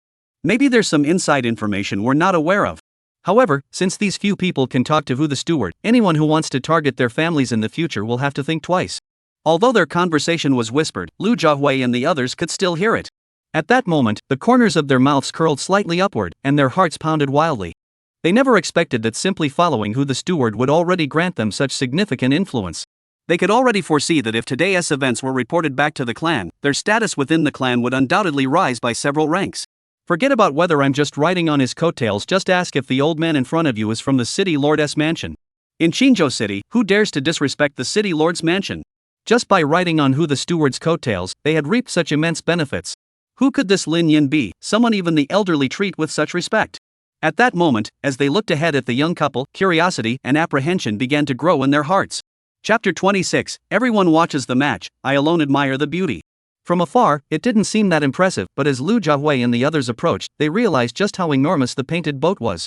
The painted boat floated on the emerald waves, nearly 100 meters tall and nearly 1,000 meters long, resembling a floating palace on water, leaving everyone in awe. On the painted boat, tiered pavilions were arranged in a harmonious pattern, with intricately carved beams and painted pillars. Each floor was adorned with exquisite lanterns and sheer curtains, which fluttered gently in the breeze, while the lanterns emitted a soft glow, casting the entire painted boat in a dreamlike, ethereal light. At this moment, the deck of the painted boat is crowded with elegantly dressed nobles seated on chairs, sipping fine wine, admiring the night view of Qingyu Lake, and whispering to one another. Among them were the patriarchs and elders of the three major clans, wealthy merchants, and powerful figures from various regions, as well as many young cultivators sharpening their blades, eager to compete for the top spot. However, no matter who they were, their eyes would occasionally drift toward a middle-aged man standing on a high platform in the distance. The man wore a simple blue robe, stood tall and straight, with a deep and enigmatic expression. Though he always wore a smile, he exuded an air of authority and dominance. This was none other than Lu Bushing, the city lord of Qingzhou City. The Qingha Academy had always stayed out of worldly affairs, so the man was effectively the ruler of Qingzhou. The reason they kept glancing at Lu Bushing was because there was an empty chair beside him, a seat that allowed one to sit on equal footing with the city lord. They were all curious about who the seat was intended for. Even the heads of the three major families and their elders were only permitted to sit in the row below Lu Bushing. At first, they thought it might be Qin Shan, the dean of Qingha Academy, but later, a student from Qingha Academy clarified that Qin Shan had been away on a trip and hadn't returned to the academy yet, so he couldn't possibly be there to observe. This made them even more curious. At that moment, at the entrance to the deck, as Lin Yun and the others stepped onto the deck, Hu Fangding smiled and said, "Mr. Lin, although we didn't know you were coming, my master has already arranged a seat for you. I'll take you there now." Lin Yun didn't speak, his gaze already fixed on Lu Bushing, who was seated on a high platform in the distance. This was his first time seeing the legendary lord of Qingzhou City. At that moment, this powerful figure at the pinnacle of Qingzhou was casting a friendly glance his way, as if he had already identified him. After their eyes met for a moment, Lin Yun turned to Hu Fangding beside him and said, "If the seat you mentioned is next to Lu Bushing, then forget it. I don't want to be gawked at like a monkey by a crowd of people." Lin Yun finished speaking and took Xiao Ziyi's small hand, leading her to a less crowded area nearby. They began to gaze at the night view of the Qingyu Lake shore. Along the shore, people were bustling about, and the lights were dazzling. The lanterns from thousands of homes outlined the stunning lantern festival scenery along both sides of Qingyu Lake. Closer by, large and small painted boats were moored on the lake, their lights reflecting in the water, illuminating the entire lake's surface and creating a scene that resembled a flowing painting. From several painted boats, the sound of pleasant music drifted over, and the silhouettes of graceful young women could be seen dancing on the boats. Under the night sky, Qingzhou City was ablaze with lights, with thousands of sails floating on the water, resembling an eternal city that never sleeps. Actually, Lin Yun had one more thing to say to Hu Fangding, but he didn't mention it. The grand competition couldn't compare to the earthly delights before their eyes. At the entrance to the deck, Hu Fangding had frozen in place. If anyone else had dared to address their master by name, he would have given them a lesson long ago. However, facing Lin Yun, he couldn't muster even a hint of such thoughts, instead growing even more wary of the young man's identity. No wonder only someone of his caliber could make both him and his master bow their heads in respect. Hu Fangding took a deep breath, his face once again breaking into a friendly smile. He looked at Lu Zhouwei and the other two and asked, "Do you have seats yet? If not, I can arrange something for you." The three felt honored and declined, waving their hands and saying, "There's no need to trouble Mr. Hu. We'll stand here with Mr. Lin."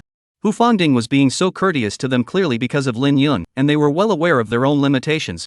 Seeing that Lin Yun had chosen to stand, they dared not take a seat either. Moreover, from another perspective, it was better to stay by Lin Yun's side than sit among strangers and feel uncomfortable. The opportunity to speak with such a prominent figure wasn't something that came along every day. They had already made up their minds about this. Hu Fangding nodded upon hearing this and didn't press the matter further. On the deck, Lin Yun continued to quietly admire the countless lights of the city at night.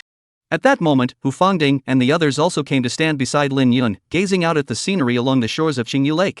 At that moment, Zhao Ziyi's watery eyes suddenly sparkled with a hint of wonder as she said, "The scenery tonight is so beautiful." As the young girl spoke, the corners of her lips curved upward slightly, and her fair face bore an unintended expression of wonder. A gentle breeze blew by, lifting her soft strands of hair. The young girl unconsciously raised her hands, as if wanting to hold tonight's beautiful scenery tightly in her hands. The full moon hung high in the sky, casting a soft glow on the young girl's face, adding a touch of fantasy and purity. Watching this scene, Lin Yun couldn't help but gently stroke Zhao Ziyi's cheek and smiled. "No matter how beautiful the scenery is, it can't compare to your beauty." Hu Fangding and the other two, hearing these slightly cheesy words, exchanged glances and stepped back in unison, shifting their gaze elsewhere. Zhao Ziyi, hearing the man's praise, felt her heart melt like honey, sweet and tender. The young girl blinked a few times, looked around to make sure no one was paying attention, then tiptoed up and pressed her soft, pink lips against the man's face. The soft touch lasted only a moment, but it left a faint lip print on Lin Yun's face, like a petal gently falling in the morning light, gentle and unforgettable. The next moment, Lin Yun embraced the young girl tightly. At that moment, the Yuanshao Grand Competition had already begun. The rules of this competition were similar to those of the Lin family's annual gathering, but the Yuanshao Grand Competition only had 3 tiers of champions: mid-stage Qi Gathering, late-stage Qi Gathering, and the opening of the Yuan realm. This was easy to understand, as the competition was open to all young people under the age of 25 in Qingzhou. If they were to follow the same format as the Lin family's annual competition, where a champion is decided for every minor rank, it would take forever. Though this was somewhat unfair, it did significantly shorten the competition's duration. The competitions between the 3 major families are essentially the showdown between the young leaders of each family, serving as the highlight of the evening and scheduled for last. At that moment, 2 cultivators at the mid-stage of Qi condensation were engaged in combat on the stage, one at the 5th level of Qi condensation, and the other at the 6th level. Both were sword cultivators. On the stage, sword lights flickered, and sword Qi crisscrossed the air, drawing cheers from the crowd. The start of the grand competition had already drawn the attention of many people. However, Lin Yun remained quietly admiring the young girl in his arms. The young woman had bright eyes, a radiant complexion, and with each breath, she exhaled a fragrance as delicate as orchids and musk. In his eyes, the Lantern Festival Grand Competition paled in comparison to the beauty before him. While others watched the competition, I alone admired the beauty. Chapter 27, I do not control the winds and clouds, for they are at my feet. Under the bright moonlight, the competition was in full swing. At that moment, a seductive voice suddenly came from behind Lin Yun. Lin Gongzi and Ji Yi are truly devoted to each other, truly the envy of all who see them.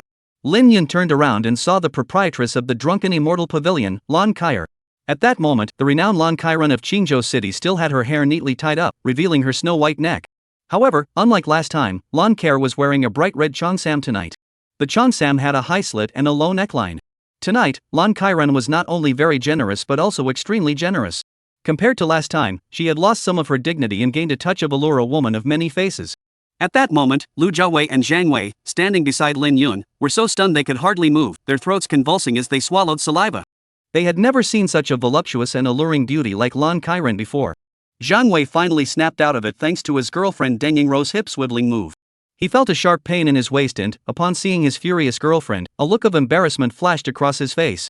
However, Zhang Wei had his girlfriend to remind him, but Lu Jiahui, standing beside him, had completely forgotten that Lan Kairan had just been speaking to Lin Yun.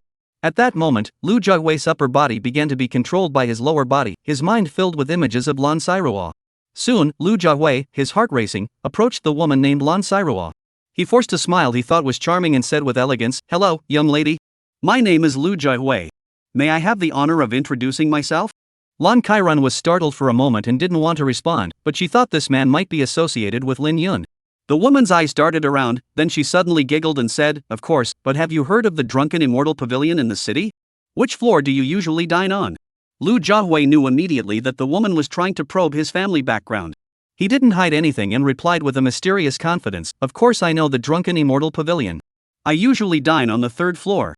The 3rd floor of the Drunken Immortal Pavilion was typically frequented by the illegitimate offspring of major cultivation families. The Lu family wasn't actually qualified to dine on the 3rd floor most of the time, they dined on the 2nd floor.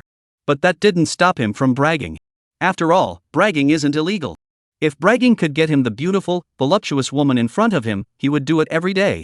Lu Jiahui was still daydreaming about the future, but he didn't know that Lan Carey had already silently shook her head. Although Lan Kairan found Lu Jiahui a bit overconfident, the manner she had cultivated over the years still prompted her to maintain a polite smile. Soon, Lan Carey smiled and replied, "My name is Lan Carey. Have you heard of me?" "I haven't heard of you, but I'm sure you've heard of my other name, Lady Lan Kai." "Lan." Lu Jiahui had intended to say, "Hello, Miss Lan," but he can only manage one word before falling silent. At that moment, his face stiffened, and cold sweat began to trickle down his back. Lady Lan Kai, the proprietress of the Drunken Immortal Pavilion. This was a powerful figure with connections throughout Qingzhou City. He actually dared to try to court such a person. Even the heads of the 3 major families wouldn't dare to think such a thing. Tonight, his luck was truly beyond words. The women he encountered were one more tempting than the next, and their backgrounds were equally shocking. Thinking of this, Lu Jiahui stammered, well, I have something to attend to. I'll take my leave." After saying that, Lu Jiahui bowed his hands and hurried back to his corner, dared not look at Lan Kairan again. Watching this scene, Lin Yun shook his head silently. Compared to other wealthy young men, Lu Jiahui wasn't that bad, but his judgment was truly lacking. Lan Carey was so beautiful, yet she dared to dress like that at such a banquet. She must come from an extraordinary background. One could say that no one without some status would dare to approach her, yet he actually dared to try to flirt with her. He had no real power, but his nerve was certainly impressive. Just then, Lin Yun felt a soft touch on his arm. It was Zhao Ziyi, who had seen Lan Carey appear and was now clinging even tighter to him. The young girl clung tightly to his arm, her almond-shaped eyes wide open, staring intently at Lan Carey before her, like a kitten guarding its food. Watching this scene, Lan Carey suddenly covered her mouth and laughed, teasingly saying, "Miss Yi doesn't seem to like me very much, does she?" Zhao Ziyi didn't say anything, but hummed in response, lifting his head and chest, his gaze subtly sweeping over Lan Kairan. The young girl's subtle movements couldn't escape Lan Kairan, a seasoned veteran with centuries of experience. Lan Carey quickly realized something, and a flash of understanding crossed her eyes. Soon, Lan Kaier looked at Zhao Ziyi and said, "The first time I met Miss Ziyi, I felt an instant connection. I never expected that Miss Ziyi doesn't like me. It truly saddens me. Unfortunately, I have a secret technique passed down through my family for generations, which I had intended to share with Miss Ziyi." After speaking, the woman's face betrayed a hint of regret, as if she were genuinely upset that Zhao Ziyi didn't like her. However, Zhao Ziyi was completely oblivious to Lan Siren's expression. Her mind was consumed by the words secret technique. Soon, the young girl let go of Lin Yun's arm, walked up to Lan Kairan, and hugged her arm, looking expectantly at her and said, "Sister, you mean it, right?" Lan Carey's face flashed a smile of triumph, and she said, "Of course it's true." "Then will you teach it to me?" Zhao Ziyi asked pitifully. "Of course I can. Then let's go to that corner over there, and you can tell me secretly." "All right." At the same spot, Lin Yun watched the 2 beautiful women, one tall and one short, walk away, his lips twitching slightly.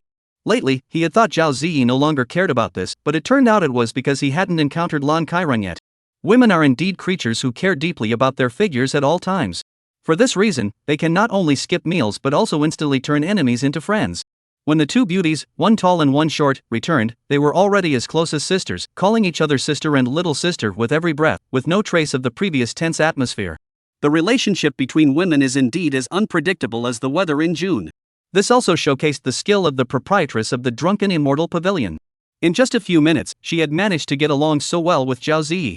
It must be said that Lan Siren's insight and emotional intelligence were indeed far beyond the ordinary. Lin Yun couldn't help but praise, Kair is indeed a brilliant young woman. No wonder she can manage such a large establishment like the Drunken Immortal Pavilion. The woman before him was difficult to age by appearance, but she was clearly a generation older than this life's Lin Yun. However, since Zhao Zi addressed her as a sister, he naturally wouldn't call her Lady Lan Kai either. Lan Kairan knew Lin Yun was referring to Zhao Zi and laughed, it's just a bit of cleverness. Nothing worth mentioning.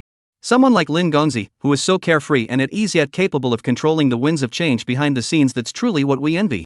Controlling the winds of change? I have no interest in that. It's just that the winds are at my feet. Lin Yun shook his head. The truth was exactly as he said. He had no real interest in this small city of Qingzhou. Saving Zhou Tianlin back then was merely a whim. He never expected the other party to go out of their way to mention Lu Bushing to flatter him, which led to the incident at the Drunken Immortal Pavilion later. However, although Lin Yun spoke the truth, Lan Carey didn't believe a word of it. The woman only felt that the young man before her was even more mysterious. I don't control the winds of change, it's just that they're at my feet? Lan Carey sighed inwardly. When would she ever be able to achieve such detachment from the world? Chapter 28, Appearance reflects the heart, the path begins with the mind. As time passed, the grand competition entered its most intense final round, the showdown between cultivators at the Kaiyuan realm. This round was the true highlight of the night. After all, there were very few cultivators under the age of 25 at the Kaiyuan realm, and they were mostly cultivated by the three major clans or the city lordess mansion. In a society where the wealthy pursue literature and the poor pursue martial arts, even if an ordinary family occasionally produced a prodigiously talented individual, they might not have the resources to support their cultivation. Soon, a young figure leaped out of the crowd and landed on the stage. The youth held a long spear, his demeanor dignified and his aura imposing, none other than Lin Yuan, the former young leader of the Lin family. As soon as Lin Yuan landed, his gaze swept toward a white-clad man in the crowd. He pointed his spear forward and declared in a loud voice, "Zhenzuoqing, dare you fight me?" His voice, enhanced by his true energy, echoed like thunder throughout the arena. As soon as Lin Yuan finished speaking, the crowd erupted into chaos. They never expected that the first match of the Kaiyuan realm competition would be a showdown between the two prodigies of the Lin and Chen families. One was the rising star of the Lin family's younger generation, and the other was the rising star of the Chen family's younger generation. This match is going to be exciting, someone exclaimed. However, before he could finish, someone sneered at him and said, "Your information is way outdated. The current leader of the Lin family is already Lin Shuang." What? I've never heard of that. Isn't Lin Shuang the one who always loses to Lin Yuan every year? Did she win this year? Of course she won. What I'm saying is the truth. I heard that Lin Shuang has already mastered the sword cultivation technique of controlling swords with qi. She's no longer the same Lin Shuang from before. That's right, I've heard about it too. They say that Lin Yuan can't even last 3 moves against the current Lin Shuang. On the stage, Lin Yuan listened to the whispers around him, his right hand gripping the gun trembling slightly, his face darkening so much it seemed like water was about to drip from it. In the path of cultivation, some seek power, some seek beauty, and some seek immortality. But he values reputation above all else. It could be said that losing to Lin Shuang had dealt him a severe blow, so he was desperate to make up for it elsewhere. The Wang and Chen families, it said that Wang Peng from the Wang family has mastered a realm of intent, making his chances of winning extremely slim. Therefore, he had only one option left, Chen Zuoqing of the Chen family. Lin Yuan felt that this year had been particularly unlucky for him. He had originally hoped to make a name for himself at the Lantern Festival competition and gain fame throughout Qingzhou. Instead, he first lost to Lin Shuang, who had never defeated him in over a decade, at the Lin family competition. When he tried to regain some dignity by competing against others, he discovered that Wang Peng from the Wang family was even more extraordinary, having mastered a realm of intent. Whether it was Lin Shuang, who had mastered the art of controlling swords with qi, or Wang Peng, who had grasped the realm of intent, these two had almost completely stolen the spotlight that should have been his. He couldn't accept it. Therefore, he cannot afford to lose tonight's battle with Chen Zuoqing. If he loses, there will be nothing left. However, what Lin Yuan didn't know at that moment was that he wasn't the only one feeling down on the field. Chen Zuoqing was in the same boat. Originally, he and the leaders of the other two families were equals. But now, according to the information he had received, both Lin Shuang of the Lin family and Wang Peng of the Wang family had become figures he couldn't afford to provoke. How humiliating that must be. Lin Yuan wanted to defeat him, and he wanted to defeat Lin Yuan just as much. After all, the final showdown was definitely not for them. Therefore, upon hearing Lin Yuan's taunts, he also jumped onto the stage without hesitation. With Chen Zuoqing's arrival, the atmosphere on the field grew even more intense, with shouts echoing non-stop. "Lin Yuan, I'm here. Come on, show me what you've got." Chen Zuoqing, dressed in white, stood with his hands behind his back, looking confident of victory. Though he didn't consider himself a match for Lin Shuang and Wang Peng, he felt no fear facing Lin Yuan. Lin Yuan snorted coldly, his long spear whirling with endless killing intent, lunging fiercely toward Chen Zhucheng. Boom! True energy erupted, slicing the air into shreds and producing a piercing whistling sound. Facing this terrifying might, Chen Zhucheng remained unfazed, his right hand clenched tightly, with blue electrical arcs swirling around his knuckles. He was using his fist and foot techniques. In the next instant, two figures vanished from their original positions. A deafening explosion echoed, the sound so loud it seemed to shatter eardrums, causing many to instinctively cover their ears. On the stage, fists and guns collided, and the terrifying true energy spread out like waves in all directions, causing the defensive array above their heads to flicker. This was the first time tonight that the defensive array on the painted boat had been triggered by the clash of cultivators. Many onlookers were left speechless. Goodness! Is this what a battle between cultivators at the opening Yuan realm looks like? This is too terrifying. Did Lin Shuang really defeat such a powerful Lin Yuan? Humph. That's nothing. It only proves that Lin Shuang, who has mastered the technique of controlling swords with qi, is even more terrifying than Lin Yuan. The crowd below was buzzing with discussion, but the battle on the field never ceased, having already reached a fever pitch. The strength gap between Lin Yuan and Chen Zhucheng was minimal, almost non-existent, making it impossible to determine a winner in the short term. On the deck, in a quiet corner, Lan Kaier looked at Lin Yun, who seemed uninterested, and asked, "Mr. Lin, who do you think will win?" "Chen Zhucheng." Lin Yun replied without hesitation. "Why?" A hint of curiosity flashed across the woman's face. It was simply because Lin Yun had answered too quickly, as if he could predict the future. After all, he had only glanced at them a few times earlier. Most of the time, he had been staring blankly at the distant night view. "Because Lin Yuan really wants to win." Lin Yun replied. "Is wanting to win wrong?" Lan Kaier asked again. Lin Yun explained, "Under normal circumstances, wanting to win is perfectly fine. Both Lin Yuan and Chen Zhuo on the stage want to win. However, Lin Yuan's desire to win has far exceeded the boundaries of winning and is beginning to border on becoming an obsession. In such a situation, the more he wants to win, the more likely he is to lose." "Can the young master even see people's inner demons?" Lan Kaier asked curiously. If someone else had said that, she would have probably thought they were just trying to impress her. Lin Yun smiled, "The face reflects the heart, and the path arises from the heart. Appearance is an external manifestation of one's inner world. Similarly, a person's techniques and aura can also reflect their understanding of the Tao to a certain extent. A stable Tao heart leads to a smooth and rounded Tao, with a refined soul. A fluctuating Tao heart leads to a turbulent Tao, with a superficial soul." Lan Kaier listened with wide eyes, though she didn't fully understand, she felt there was truth to his words. Suddenly, the woman smiled at Lin Yun and asked, "Can you tell if my Tao heart is steady?" Lin Yun glanced at Lan Kaier, then at Zhao Ziyi, who was standing beside her, and said indifferently, "I cannot tell." Lan Kaier was startled and asked, "May I ask, Mr. Lin, why is that?" "Because your spiritual heart is blocked." Lin Yuan casually said this and no longer paid attention to the woman, turning his gaze toward the distant scenery. Lan Kaier looked down, her red lips parting slightly, her face filled with astonishment. She had never imagined that Lin Yun, who had always presented himself as calm and composed, would say such a thing. However, after a moment of surprise, the corners of the woman's lips curled upward slightly. He seemed like an immortal, but in the end, he was still mortal. Compared to the enigmatic Lin Yun of before, she preferred spending time with the current Lin Yun. Lin Yun was unaware that his single remark had sparked so many thoughts in Lan Kaier. He wasn't oblivious, he simply chose not to respond. Because he had noticed that ever since Lan Kaier had appeared, Zhao Ziyi was no longer the same girl who used to cling to him and call him Cloud Brother. Now, the girl with her arms around someone had switched from him to Lan Kaier.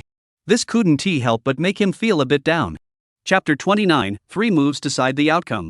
On the stage, the battle between Lin Yuan and Chen Zhucheng had reached its most critical moment. Lin Yuan's attacks grew increasingly fierce, each strike carrying a ruthless killing intent, as if he intended to tear his opponent to pieces. Boom! Another strike was launched, the gun's blade erupting in a blaze of light, forming an formation that left Chen Zhucheng with no escape. Chen Zhucheng was struggling to defend, forced to retreat a step with each parried strike, as if defeat was only a matter of time. In fact, many people indeed believed that to be the case. However, a few sharp-eyed observers noticed something amiss. At that moment, on a high platform of the painted boat, Lin Yuehao, the patriarch of the Lin family, sighed and said, "Xiao Yuan is attacking too recklessly. Once his true energy is depleted, the tide of battle will turn, and Xiao Yuan will be in danger." Lin Hongru, sitting beside Lin Yuehao, heard this and his expression darkened. He had also noticed the same thing. Although his son had gained some superficial advantages, they were far from sufficient to turn the tide of the battle. On the contrary, by overly pursuing superficial suppression, he had completely neglected his own true energy reserves. This was a completely defensive strategy. If the opponent was weaker, it wouldn't matter. However, Lin Yuan and Chen Zhuoqing were evenly matched in cultivation and strength, both at the second level of the opening realm. This was not a battle that could be won solely through mindless offense. It could be said that in this match, whoever could endure the solitude better would have a greater chance of winning. After all, the more you attack, the more openings you leave for your opponent to exploit. Sure enough, shortly after the old man finished speaking, Chen Zhuoqing, who had been defending for a long time, suddenly erupted. His furious punches shattered Lin Yuan's long spear, charging forward like a tiger pouncing on its prey. With his technique broken, a flash of panic crossed Lin Yuan's face.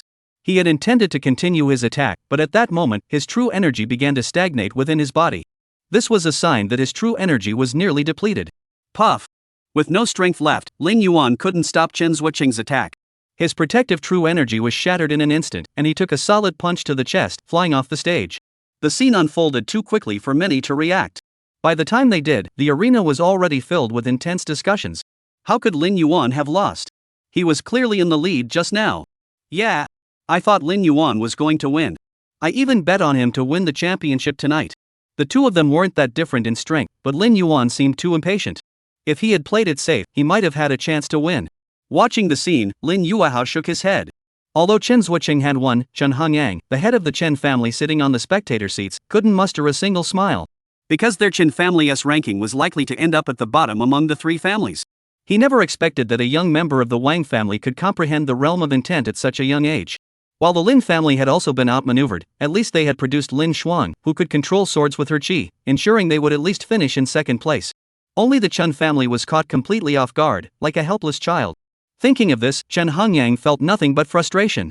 At the same time, Lan Carey glanced at Lin Yun with a flash of surprise in her eyes. She never expected that he had actually guessed correctly. And both the process and the outcome were spot on. This insight left her secretly amazed. On the stage, Chen Zhuoqing was unaware that his victory had stirred so many emotions. At that moment, he secretly sighed in relief. At least he had won one match tonight, otherwise, if the Chen family had lost every match, it would have been a disgrace. Just as Chen Zhuoqing's lips curled into a smile, a tall figure slowly descended from the audience seats. The woman wore a simple long dress, holding an ancient-looking long sword in her hands. Her features were delicate, and she exuded a chilling aura. Many people felt a bone-chilling coldness just from looking at her from afar. Seeing this, Chen Zhuoqing's expression grew solemn, and a sharp gleam flashed in his eyes. The Lin family, Lin Shuang, he had finally encountered her. Though rumors claimed that after using her qi-manipulating sword technique, even Lin Yuan couldn't last 3 moves against her, he wanted to give it a try, otherwise, he wouldn't be satisfied. A warrior may be defeated, but must never be cowardly. When Lin Shuang stepped onto the stage, the audience erupted in a deafening roar, louder than the previous outbursts when Chen Zhuoqing and Lin Yuan had entered. By now, many had heard of Lin Shuang's ability to control his qi to wield a sword, and they wanted to see if this legendary second realm of sword art was truly as formidable as rumored. Do you need to rest and recover your true energy? Lin Shuang glanced at Chen Zhuoqing and spoke casually. Chen Zhuoqing shook his head and held up 3 fingers. No need. 3 moves. We'll settle this in 3 moves. If I can't break your qi-manipulating sword technique within 3 moves, I'll concede defeat. Chen Zhuoqing had his own reasons for saying this. The key to his victory or defeat against Lin Shuang lay solely in his ability to control swords with qi. If he couldn't find a solution within 3 moves, no matter how long they fought, he would still lose. It was better to be decisive. Lin Shuang nodded in response. The woman then brought her index and middle fingers together, pointed lightly in Chen Zhuoqing's direction, and the long sword she held in her left hand shot out of its sheath with a clang. The sword transformed into a blinding sword beam, seemingly ignoring the boundaries of space, appearing before Chen Zhuoqing in an instant. Chen Zhuoqing's pupils contracted sharply. This strike was too fast, too ruthless, nearly shattering his protective true energy in an instant. Without time to think, he swung his right fist with all his strength. Boom! The long sword was knocked aside. However, the next second, the sword beam not only failed to dim but instead grew even brighter, once again piercing toward him. Chen Zhuoqing intended to do the same, his fist crackling with lightning arcs, and within a radius of several zhang, lightning bolts danced wildly. He aimed to use this punch to once again shatter the long sword. Rip! With a piercing whistling sound, the long sword seemed to slice the space in two, and the icy, bone-chilling sword qi instantly engulfed the entire area. At that moment, Chen Zhuoqing's movements slowed, and a chill ran down his spine. Suddenly, he lunged forward, charging toward the sword beam. He aimed to turn the tide of the battle. But just as he was about to unleash his most powerful strike, the ancient-looking long sword suddenly vanished into thin air. Chen Zhuoqing's expression froze. By the time he reacted, a flash of sword light had already passed, and the sharp edge of the blade was pressed against his throat. Watching this scene, everyone on the field exchanged glances. Compared to the previous match between Chen Zuocheng and Lin Yuan, which was a fierce, all-out brawl, this duel was far too fast and too bizarre. Lin Shuang had barely moved from her spot, yet Chen Zuocheng had already lost. Was this why the second realm of sword cultivation was called the Ghost Sword? The speed of the sword techniques, which relied on chi to control the sword, was simply too fast. Without cultivation or speed-related divine abilities, one could only be crushed.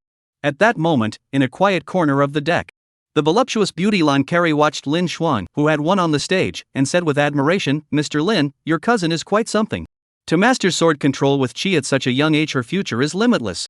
Lin Yun remained silent, continuing to gaze quietly at the illuminated pavilion by the lakeshore in the distance. However, he had only scratched the surface of the sword manipulation technique. This was just the beginning. If he were to perform it, Chen Zuocheng wouldn't even be able to block a single move. Lan Carey noticed that Lin Yun hadn't acknowledged her. She glanced at Zhao Ziyi, who was affectionately calling her sister, then looked back at Lin Yun, who was still admiring the scenery alone. The woman's lips curled slightly upward, then she leaned close to Zhao Ziyi's ear and whispered a few words. The young girl nodded in understanding, then walked over to Lin Yun and wrapped her arms around his arm with familiarity. Feeling the long-lost softness, Lin Yun finally smiled. He turned his head and saw the voluptuous, vibrant woman winking at him. Lin Yun understood implicitly, silently sighing that while people often say women with large breasts are unintelligent, Lan Kyer was the exact opposite. There was no sign that the burden on her chest had hindered her intelligence. Chapter 30, The Blood Sea Realm. After effortlessly defeating Chen Zuocheng, Lin Shuang turned her gaze toward a young man with scars on his face in the audience. "Panger, it's your turn. Show them the true strength of the Wang family." Upon seeing Lin Shuang's gaze, a middle-aged man beside the young man spoke up.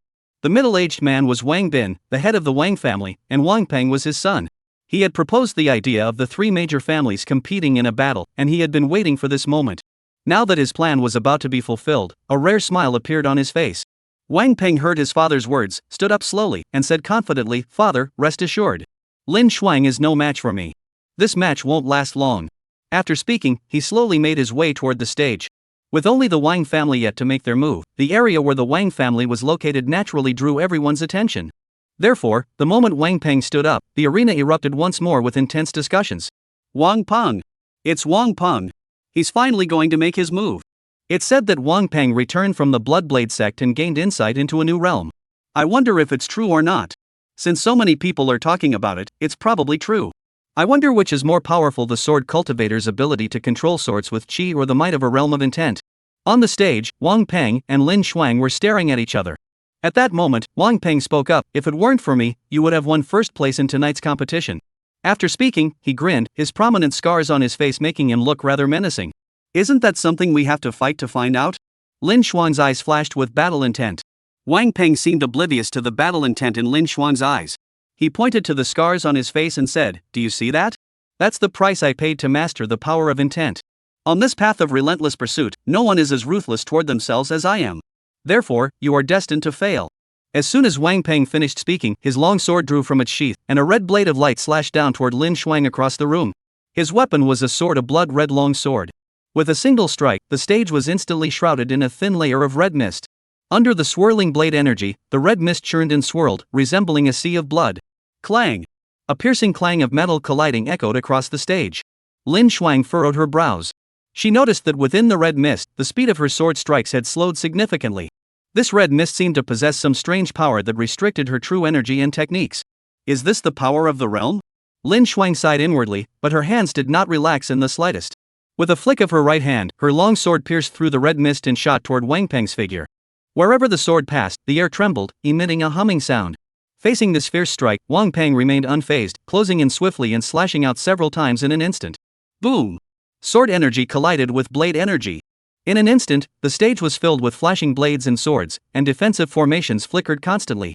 The two fought so swiftly that many could only see two figures darting back and forth, unable to discern the details. At that moment, a muffled groan echoed from the stage. As the sword and knife lights dissipated, Lin Shuang's fair face turned slightly pale. While controlling swords with chi was powerful, it also consumed a significant amount of true essence. After the previous exchange, she realized that her technique was no match for Wang Peng's.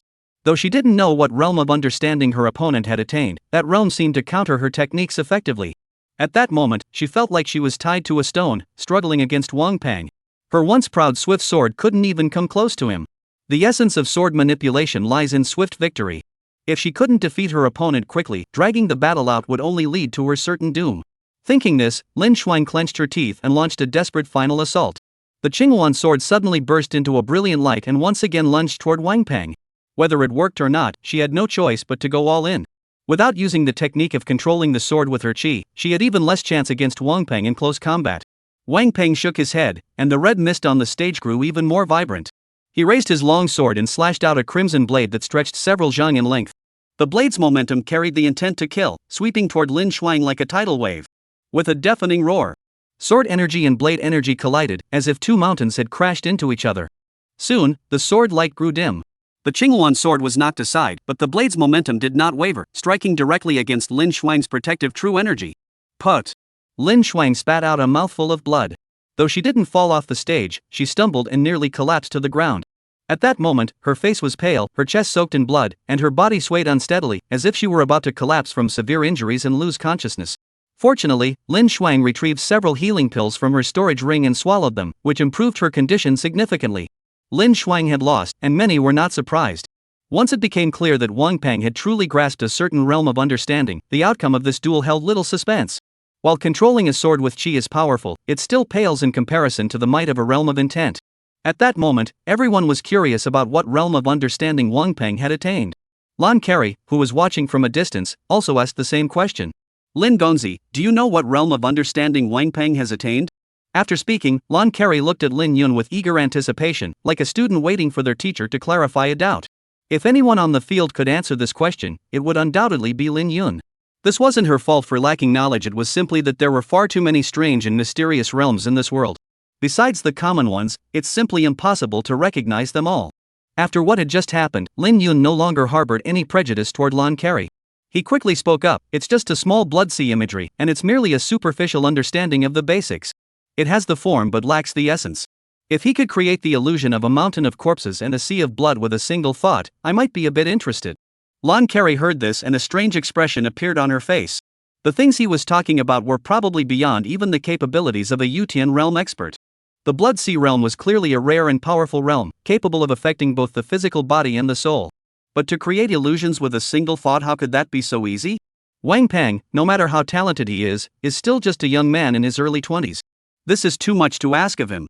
However, Lan Carey didn't expect Lin Yun to have actually discerned the essence of the realm Wang Peng had grasped at a single glance, coupled with his perfect prediction of the battle between Lin Yuan and Chen Zhuqiang earlier.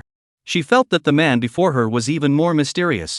To say nothing else, his insight and knowledge alone were far beyond her.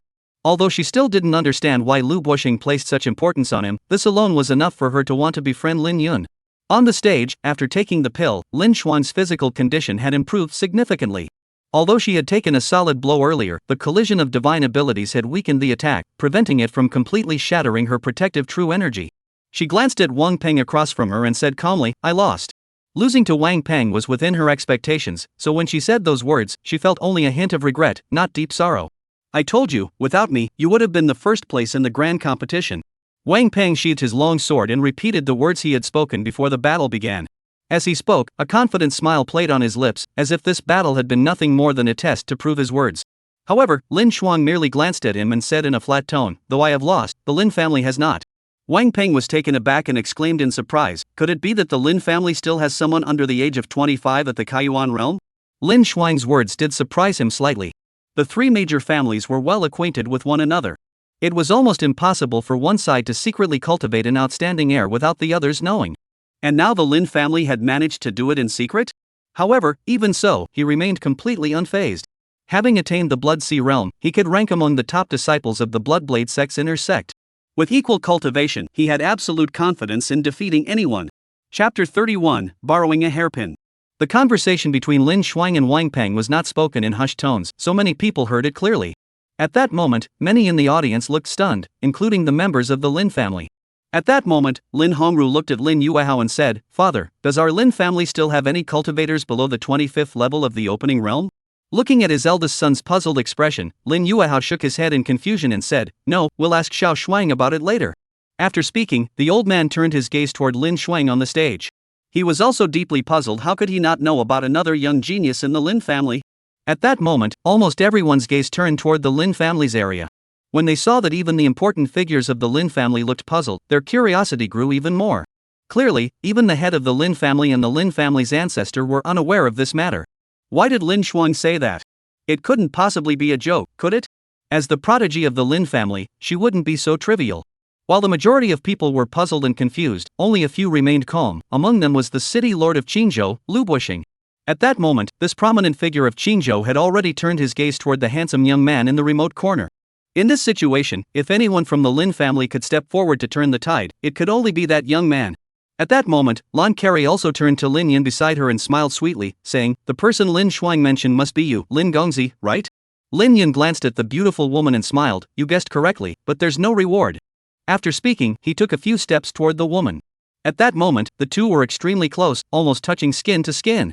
They could even clearly feel the warm breath from each other's nostrils. This was an extremely intimate distance. Facing Lin Yun's sudden move, Lan Kairan remained unfazed.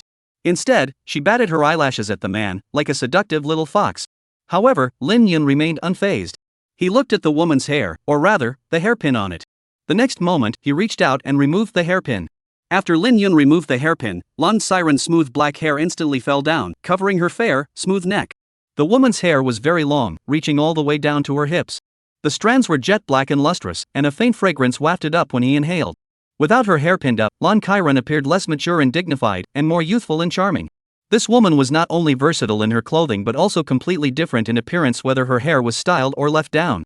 Lin Yun couldn't help but marvel at the woman's versatility. At first glance, she seemed like a woman who had seen it all, but now she appeared like a mature, well-rounded woman. Lan Kairan was unaware of Lin Yun's inner thoughts. At that moment, she was curious about what the young man in front of her was planning to do. She wasn't an innocent young girl, though the scene before her was somewhat suggestive. She didn't feel overly nervous. Soon, Lin Yun spoke up. He didn't continue staring at the stunningly beautiful woman in front of him but turned around and walked toward the stage below. As he walked, he said, "Kair, may I borrow your hairpin?" Behind him, Lan Carey's face flashed a look of confusion. What could her hairpin be used for?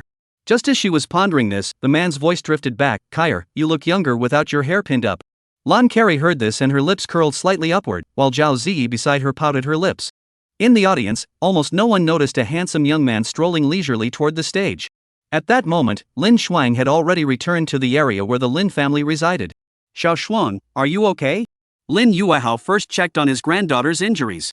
Seeing Lin Shuang shake her head, he immediately asked again, "Xiao Shuang, what did you mean by that earlier? Could it be that there's someone in the Lin family who can handle that Wang Peng?" Lin Shuang didn't answer Lin Yuehao right away. Instead, she turned her head toward Lin Yun's direction. She had already spotted the teenager's figure, which was why she had been so confident in saying those words. "Grandfather, you'll see soon enough," Lin Shuang murmured to herself. Lin Yuehao also noticed his granddaughter's gaze and looked in the direction she was staring at. When he saw Lin Yun's figure, a look of astonishment flashed across his face, and he had a thought that even he found absurd. Lin Yuehao looked at Lin Shuang again and said, "Xiao Shuang, are you talking about Xiao Yun?" Lin Shuang didn't speak, but simply nodded. Upon confirmation, not only Lin Yuehao but also the few sons beside him sucked in a cold breath. Such a thing was simply too hard to believe. Lin Yun, who had shown no signs of cultivation talent in 20 years, actually possessed the strength to fight Wang Peng? If the one saying this wasn't Lin Shuang, they would have assumed the person was mocking the Lin family. Though they knew Lin Shuang wouldn't lie about such a matter, the family head, Lin Hongru, still confirmed, "Xiao Shuang, you're not joking, are you? Xiao Yun, he could be Wang Peng's opponent?" "That's right, Xiao Shuang. This isn't something to joke about. Otherwise, we'll end up making a fool of ourselves." Lin Shuang's father, Lin Wu, chimed in as well. Lin Shuang glanced at her father and smiled, "Father, rest assured. I know my limits." She then turned to Lin Yuehao and said, "Grandfather, do you know how I mastered the art of controlling the sword with qi?" Lin Yuehao, upon hearing this, thought of something. His pupils contracted slightly, and he asked uncertainly, "Could it be related to Xiao Yun?" Lin Shuang nodded and said, "That's right. The reason I was able to master the technique of controlling swords with qi so quickly is because I received help from Yun Di." At that moment, all the members of the Lin family present were stunned. They never expected this twist. Could Lin Yun actually have guided Lin Shuang? Is this really the Lin Yun they knew? Everyone felt as though the world had suddenly become unfamiliar. Lin Yuehao took a deep breath, his eyes flashing with determination. He glanced at the young man in the distance, who was surrounded by light clouds and gentle breezes, then turned to Lin Shuang and said, "Xiao Shuang, how exactly did Xiao Yun help you? Could you please tell us in detail?" Lin Shuang remained silent for a moment before speaking, "Grandfather, of course I can. The Lin Yun of today is no longer the Lin Yun of the past. He seems to have experienced some extraordinary events, achieving extraordinary mastery in the way of the sword. It was precisely because he helped me refine my sword control techniques that I was able to advance to the second realm so quickly. Lin Shuang did not mention her previous suspicions about Lin Yun's identity, instead attributing everything to the mysterious encounter. After spending some time with him, she could tell that Lin Yun had no ill intentions toward the Lin family, so she didn't want to cause any unnecessary trouble. The endless continent is vast and boundless. Occasionally obtaining some extraordinary encounters to defy fate is not an uncommon occurrence. She believed that even if her grandfather and the others had their suspicions, they wouldn't dwell on it too much. When these details were revealed, the members of the Lin family present all believed them to be true. At the same time, they were certain that the Lin family truly had another genius capable of matching Wang Peng in battle. Thinking of this, many people grew excited inside. After all, if Lin Yun could defeat Wang Peng, the Lin family would undoubtedly secure first place in the grand competition. The benefits of those minds were secondary. What mattered most was that the Lin family had produced another genius, which was the most precious asset. While the Lin family members were still basking in the sudden happiness, someone in the audience finally noticed Lin Yun slowly making his way toward the stage. Someone exclaimed in surprise, "Hey? Who is that guy? Is he going up to challenge Wang Peng? What? After witnessing Wang Peng's awe-inspiring presence, someone actually dares to challenge him?" The speaker followed the previous person's gaze and indeed saw a young man moving toward the stage. Soon, someone recognized Lin Yun's identity and said with a strange expression, "Isn't that Lin Yun? Is he going up there to die?" Exactly. Has the Lin family lost their minds? They're sending A to challenge Wang Peng. At this moment, not only the ordinary spectators were baffled, but even some of the prominent figures from Qingzhou City were perplexed. Among them, Wang Bin, the head of the Wang family, mocked Lin Hongru, who was standing nearby. "Lin family head, has your family fallen so low that you need to send a worthless person to the stage? Is this your trump card?" After saying this, Wang Bin couldn't help but burst into laughter. He never expected that on the day his son ascended to the top, there would be such a spectacle to witness. The three major families had always been in a competitive relationship, so he naturally delighted in seeing the Lin family humiliated. Many people in the audience also heard Wang Bin's words. They too found the Lin family's behavior utterly outrageous. Everyone in Qingzhou City knew the infamous name of Lin the Good for nothing. Going up against him was nothing but a surefire loss. At that moment, the majority of people were whispering to each other with a sense of amusement. After all, great fame does not come without merit, and accordingly, the notoriously disgraced Lin Yun naturally had no one rooting for him.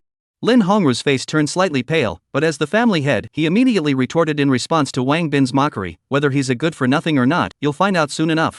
I just hope that by then, the Wang family head will still be able to laugh." Though he spoke confidently, he couldn't help but feel uneasy inside, as he had never seen Lin Yun in action and had no idea of his true strength.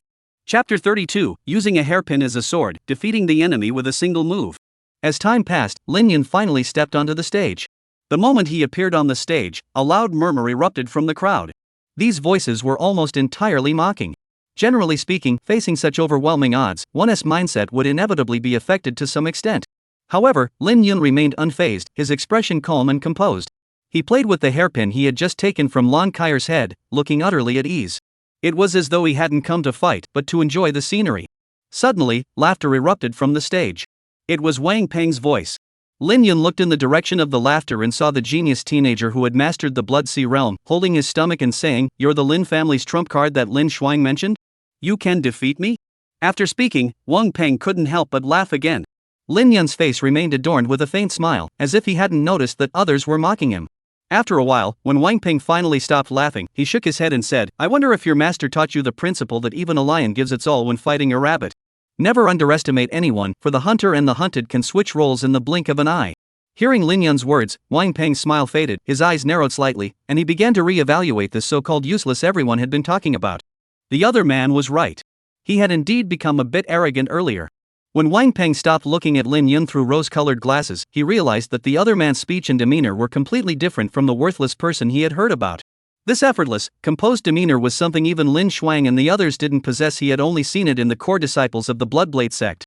And the core disciples of the Bloodblade sect were all at the Mingxian realm. Nevertheless, he spoke arrogantly, "Thank you for the reminder. As a token of my gratitude, I'll give you the first move. Go ahead." Wang Peng spoke with his back straight, hands behind his back, and a confident smile on his face. Although Lin Yun's demeanor caught him off guard, he remained fully confident in his own strength and the blade in his hands. Lin Yun shook his head and said, "If I were to strike first, you might not have a chance to retaliate." Wang Peng laughed. No chance to retaliate? Not even someone at the late stage of the opening realm could do that. Therefore, he didn't take Lin Yun's words seriously. Seeing that his advice had no effect, Lin Yun had no intention of continuing to persuade him. Since the other party wasn't listening, he was happy to end the duel quickly. After a moment, he slowly raised the hairpin in his hand. Wang Peng saw this and stammered, "Is that your weapon?" Lin Yun smiled and said, "That's right." Given his status, using a sword against a mere early-stage Kaiyuan realm practitioner would already be seen as bullying, so he dared not use a sword. A hairpin was more than enough. However, Wang Peng was unaware of Lin Yun's thoughts. He simply found the man overly arrogant. In fact, it wasn't just Wang Peng who felt this way. Many people in the audience also thought Lin Yun was too arrogant. Only a few people wore expressions of keen interest. Interesting. Lu Bushing saw that Lin Yun was using a hairpin as a weapon and laughed, saying it was interesting twice. Lan Carey, seeing the young man take her hairpin and use it for such a purpose, also revealed deep curiosity on her alluring face. She was eager to see how Lin Yun would use an ordinary hairpin to defeat Wang Peng. On the stage, Lin Yun's smile vanished, and a faint hint of sword intent began to swirl around him. At that moment, he seemed to have transformed into a sharp sword, its edge gleaming with intent. When his gaze fell upon Wang Peng, the latter felt a sudden stinging pain in his eyes and a chill run through his body. Wang Peng was filled with terror, no longer caring about his earlier words to let Lin Yun go first. He activated the Blood Sea realm with all his might. In an instant, red mist swirled on the stage. This time, the mist was more vibrant and denser than during his previous battle with Lin Shuang, resembling a sea of corpses and blood. When Wang Peng and Lin Shuang had fought, he had held back. However, facing the red mist that had once trapped Lin Shuang in a web of constraints, Lin Yun remained unfazed. Those with a sword heart as clear as a mirror can shatter all techniques with a single strike. They fear nothing more than these flashy, illusory attacks. But Wang Peng was unaware of this. He still believed that Lin Yun was also bound by the Blood Sea illusion, just like Lin Shuang. The next moment, he raised his sword with both hands and struck down with all his might. A crimson blade of light, tens of feet long, descended like a giant swinging a hammer toward Lin Yun. The blood-colored slash. This was Wang Peng's ultimate technique, powerful enough to stand against a cultivator at the mid-stage of the opening realm. He had used his strongest attack right off the bat because he had sensed an extremely intense threat emanating from Lin Yun. His sixth sense told him that he must not hold back in any way, or he might suffer a humiliating defeat. Though Wang Peng didn't know where the sudden sense of danger came from, he chose to trust it without hesitation. Because before this, his sixth sense had saved his life on multiple occasions. Boom! As the blade struck out, the defensive array on the stage flickered wildly. The red mist seemed to have a mind of its own, surgingly toward Lin Yun. Wherever the blade's glow passed, the void trembled, and the air emitted a piercing whistling sound. As far as the eye could see, the world was nothing but pure red. This strike was too powerful, too overwhelming, far surpassing the strength he had displayed when defeating Lin Shuang earlier. However, facing this terrifying strike, Lin Yun merely flickered his fingers lightly. In an instant, the ordinary hairpin burst into a brilliant light, causing ripples to spread out in the surrounding void. The hairpin, carrying a terrifying might, flashed through the red mist like the first light of dawn tearing through the night, as if even space itself had been split in two. In the blink of an eye, the Blood Sea realm was shattered. The blood-red blade's glow was shattered. This ordinary hairpin seemed to possess unmatched power, completely ignoring the distance of space and piercing directly into Wang Peng's protective true energy. It all happened too quickly. By the time Wang Peng reacted, he felt a searing pain in his chest. The hairpin did not pierce his body, but the sharp sword chi emanating from it sliced through his skin inch by inch. Is this the divine ability of controlling a sword with chi? Wang Peng's face flashed with a look of shock. He had just defeated Lin Shuang, who also mastered the technique of controlling swords with chi, so he was no stranger to this move. But he never expected Lin Yun to also be a sword cultivator. Not only was he a sword cultivator, but his mastery of sword manipulation far surpassed Lin Shuang's. If Lin Shuang's mastery of sword manipulation was merely adequate, then Lin Yun's had reached the level of a true master. Such mastery of chi-manipulated swords could completely ignore the might of his Blood Sea intent, unless he could elevate his Blood Sea intent to the next level.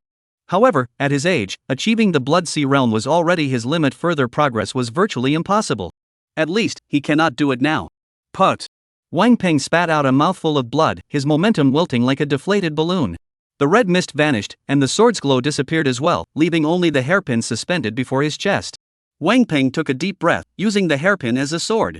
He had actually been defeated by an ordinary hairpin. When he looked at Lin Yun again, his expression was filled with deep apprehension. He never expected the other party to be telling the truth. He truly had no chance to retaliate, even though he had struck first.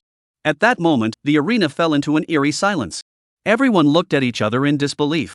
The powerful Wang Peng, who had mastered the power of intent, had actually been defeated? And it was done with a single move. Most crucially, the one who had done all this was the so-called useless of the Lin family. They felt as though they were dreaming. Am I dreaming? Is Lin Yun really this strong? Someone muttered under their breath. Yes. so strong that no one in the young generation of Qingzhou City could match him," someone said with a complex expression. At this moment, Wang Bin, the head of the Wang family, no longer had the smug expression he had earlier. His face was so dark it seemed like it could rain. Some were joyful, others were worried, some were discouraged, while others were delighted. In contrast, the area where the Lin family members were gathered was filled with laughter and joy. Among them, the Lin family's patriarch, Lin Yuehao, exclaimed good 3 times in a row. The armrests of his chair were being slapped loudly. The old man was overcome with emotion, gazing at the young man on the stage as if he were seeing his own son from long ago. At that moment, he suddenly felt that perhaps one day in the future, his grandson might truly restore the dignity he had lost long ago. In the corner of the deck, Zhao Ziyi gazed at the young man standing with his hands behind his back on the stage, her beautiful eyes sparkling with admiration. Her snow-white neck tilted slightly upward, and the corners of her lips curled into a smile, as if to say, "Look, that's my man." Lan Carey, standing beside her, also flashed a strange expression, staring intently at the tall figure. She had thought Lin Yun could win, but she never imagined it would be so easy. Wang Peng's blood-sea intent seemed non-existent in his presence. It was truly baffling. It felt like an old man playing with a child. "Lin Yun, this is probably not your limit yet," Lan Kaier murmured softly to herself. Chapter 33, Beauty and Wine Should Not Be Wasted. Many people were still stunned by the shocking outcome of Lin Yun defeating Wang Peng. Suddenly, a loud, cheerful laugh echoed across the field. "Lin Yun, you are truly a young hero. Today's battle has shown your true brilliance. As your teacher said, you are a dragon hiding in the depths. Given time, with your talent, even the vast Chen dynasty will not be able to hold you back." Everyone turned to look in the direction of the laughter and saw that the city lord, Lu Bushing, had risen from his seat and was slowly making his way toward the stage. Upon seeing this scene, many people's pupils contracted, their faces filled with deep shock. It was no wonder they reacted so strongly. The information in Lu Bushing's words was simply too overwhelming and astonishing. This city lord of Qingzhou City was no longer merely expressing admiration for a junior, his tone even carried a hint of friendship and flattery. That was what truly astonished them. Who was Lu Bushing? He was the unchallenged ruler of Qingzhou. Even if Lin Yun had defeated Wang Peng, it wouldn't be enough to make this powerful city lord show such favor, let alone flattery. After all, even Zhao Yuhan, the ice spirit body, had never received such treatment. Although Lin Yun had demonstrated extraordinary talent, he was still just a junior. And when it comes to talent alone, Zhao Yuhan is still above Lin Yun. The reason Lin Yun was able to defeat Wang Peng with a single move was simply due to his extremely proficient mastery of qi-controlled swordsmanship. Everyone has seen Lin Yun's cultivation level. He's only at the initial stage of the opening realm. However, it's said that Zhao Yuhan is already preparing to break through to the Mingxian realm. They simply couldn't fathom why Lu Bushing would bestow such high praise on this former of the Lin family. Who is the teacher Lu Bushing mentioned? Could there be some information they were unaware of? Not to mention others, even the members of the Lin family were left speechless. When did Lin Yun become so close to Lu Bushing? At that moment, Lin Yuehao and Lin Hongru, along with the others, all turned their gaze toward Lin Shuang.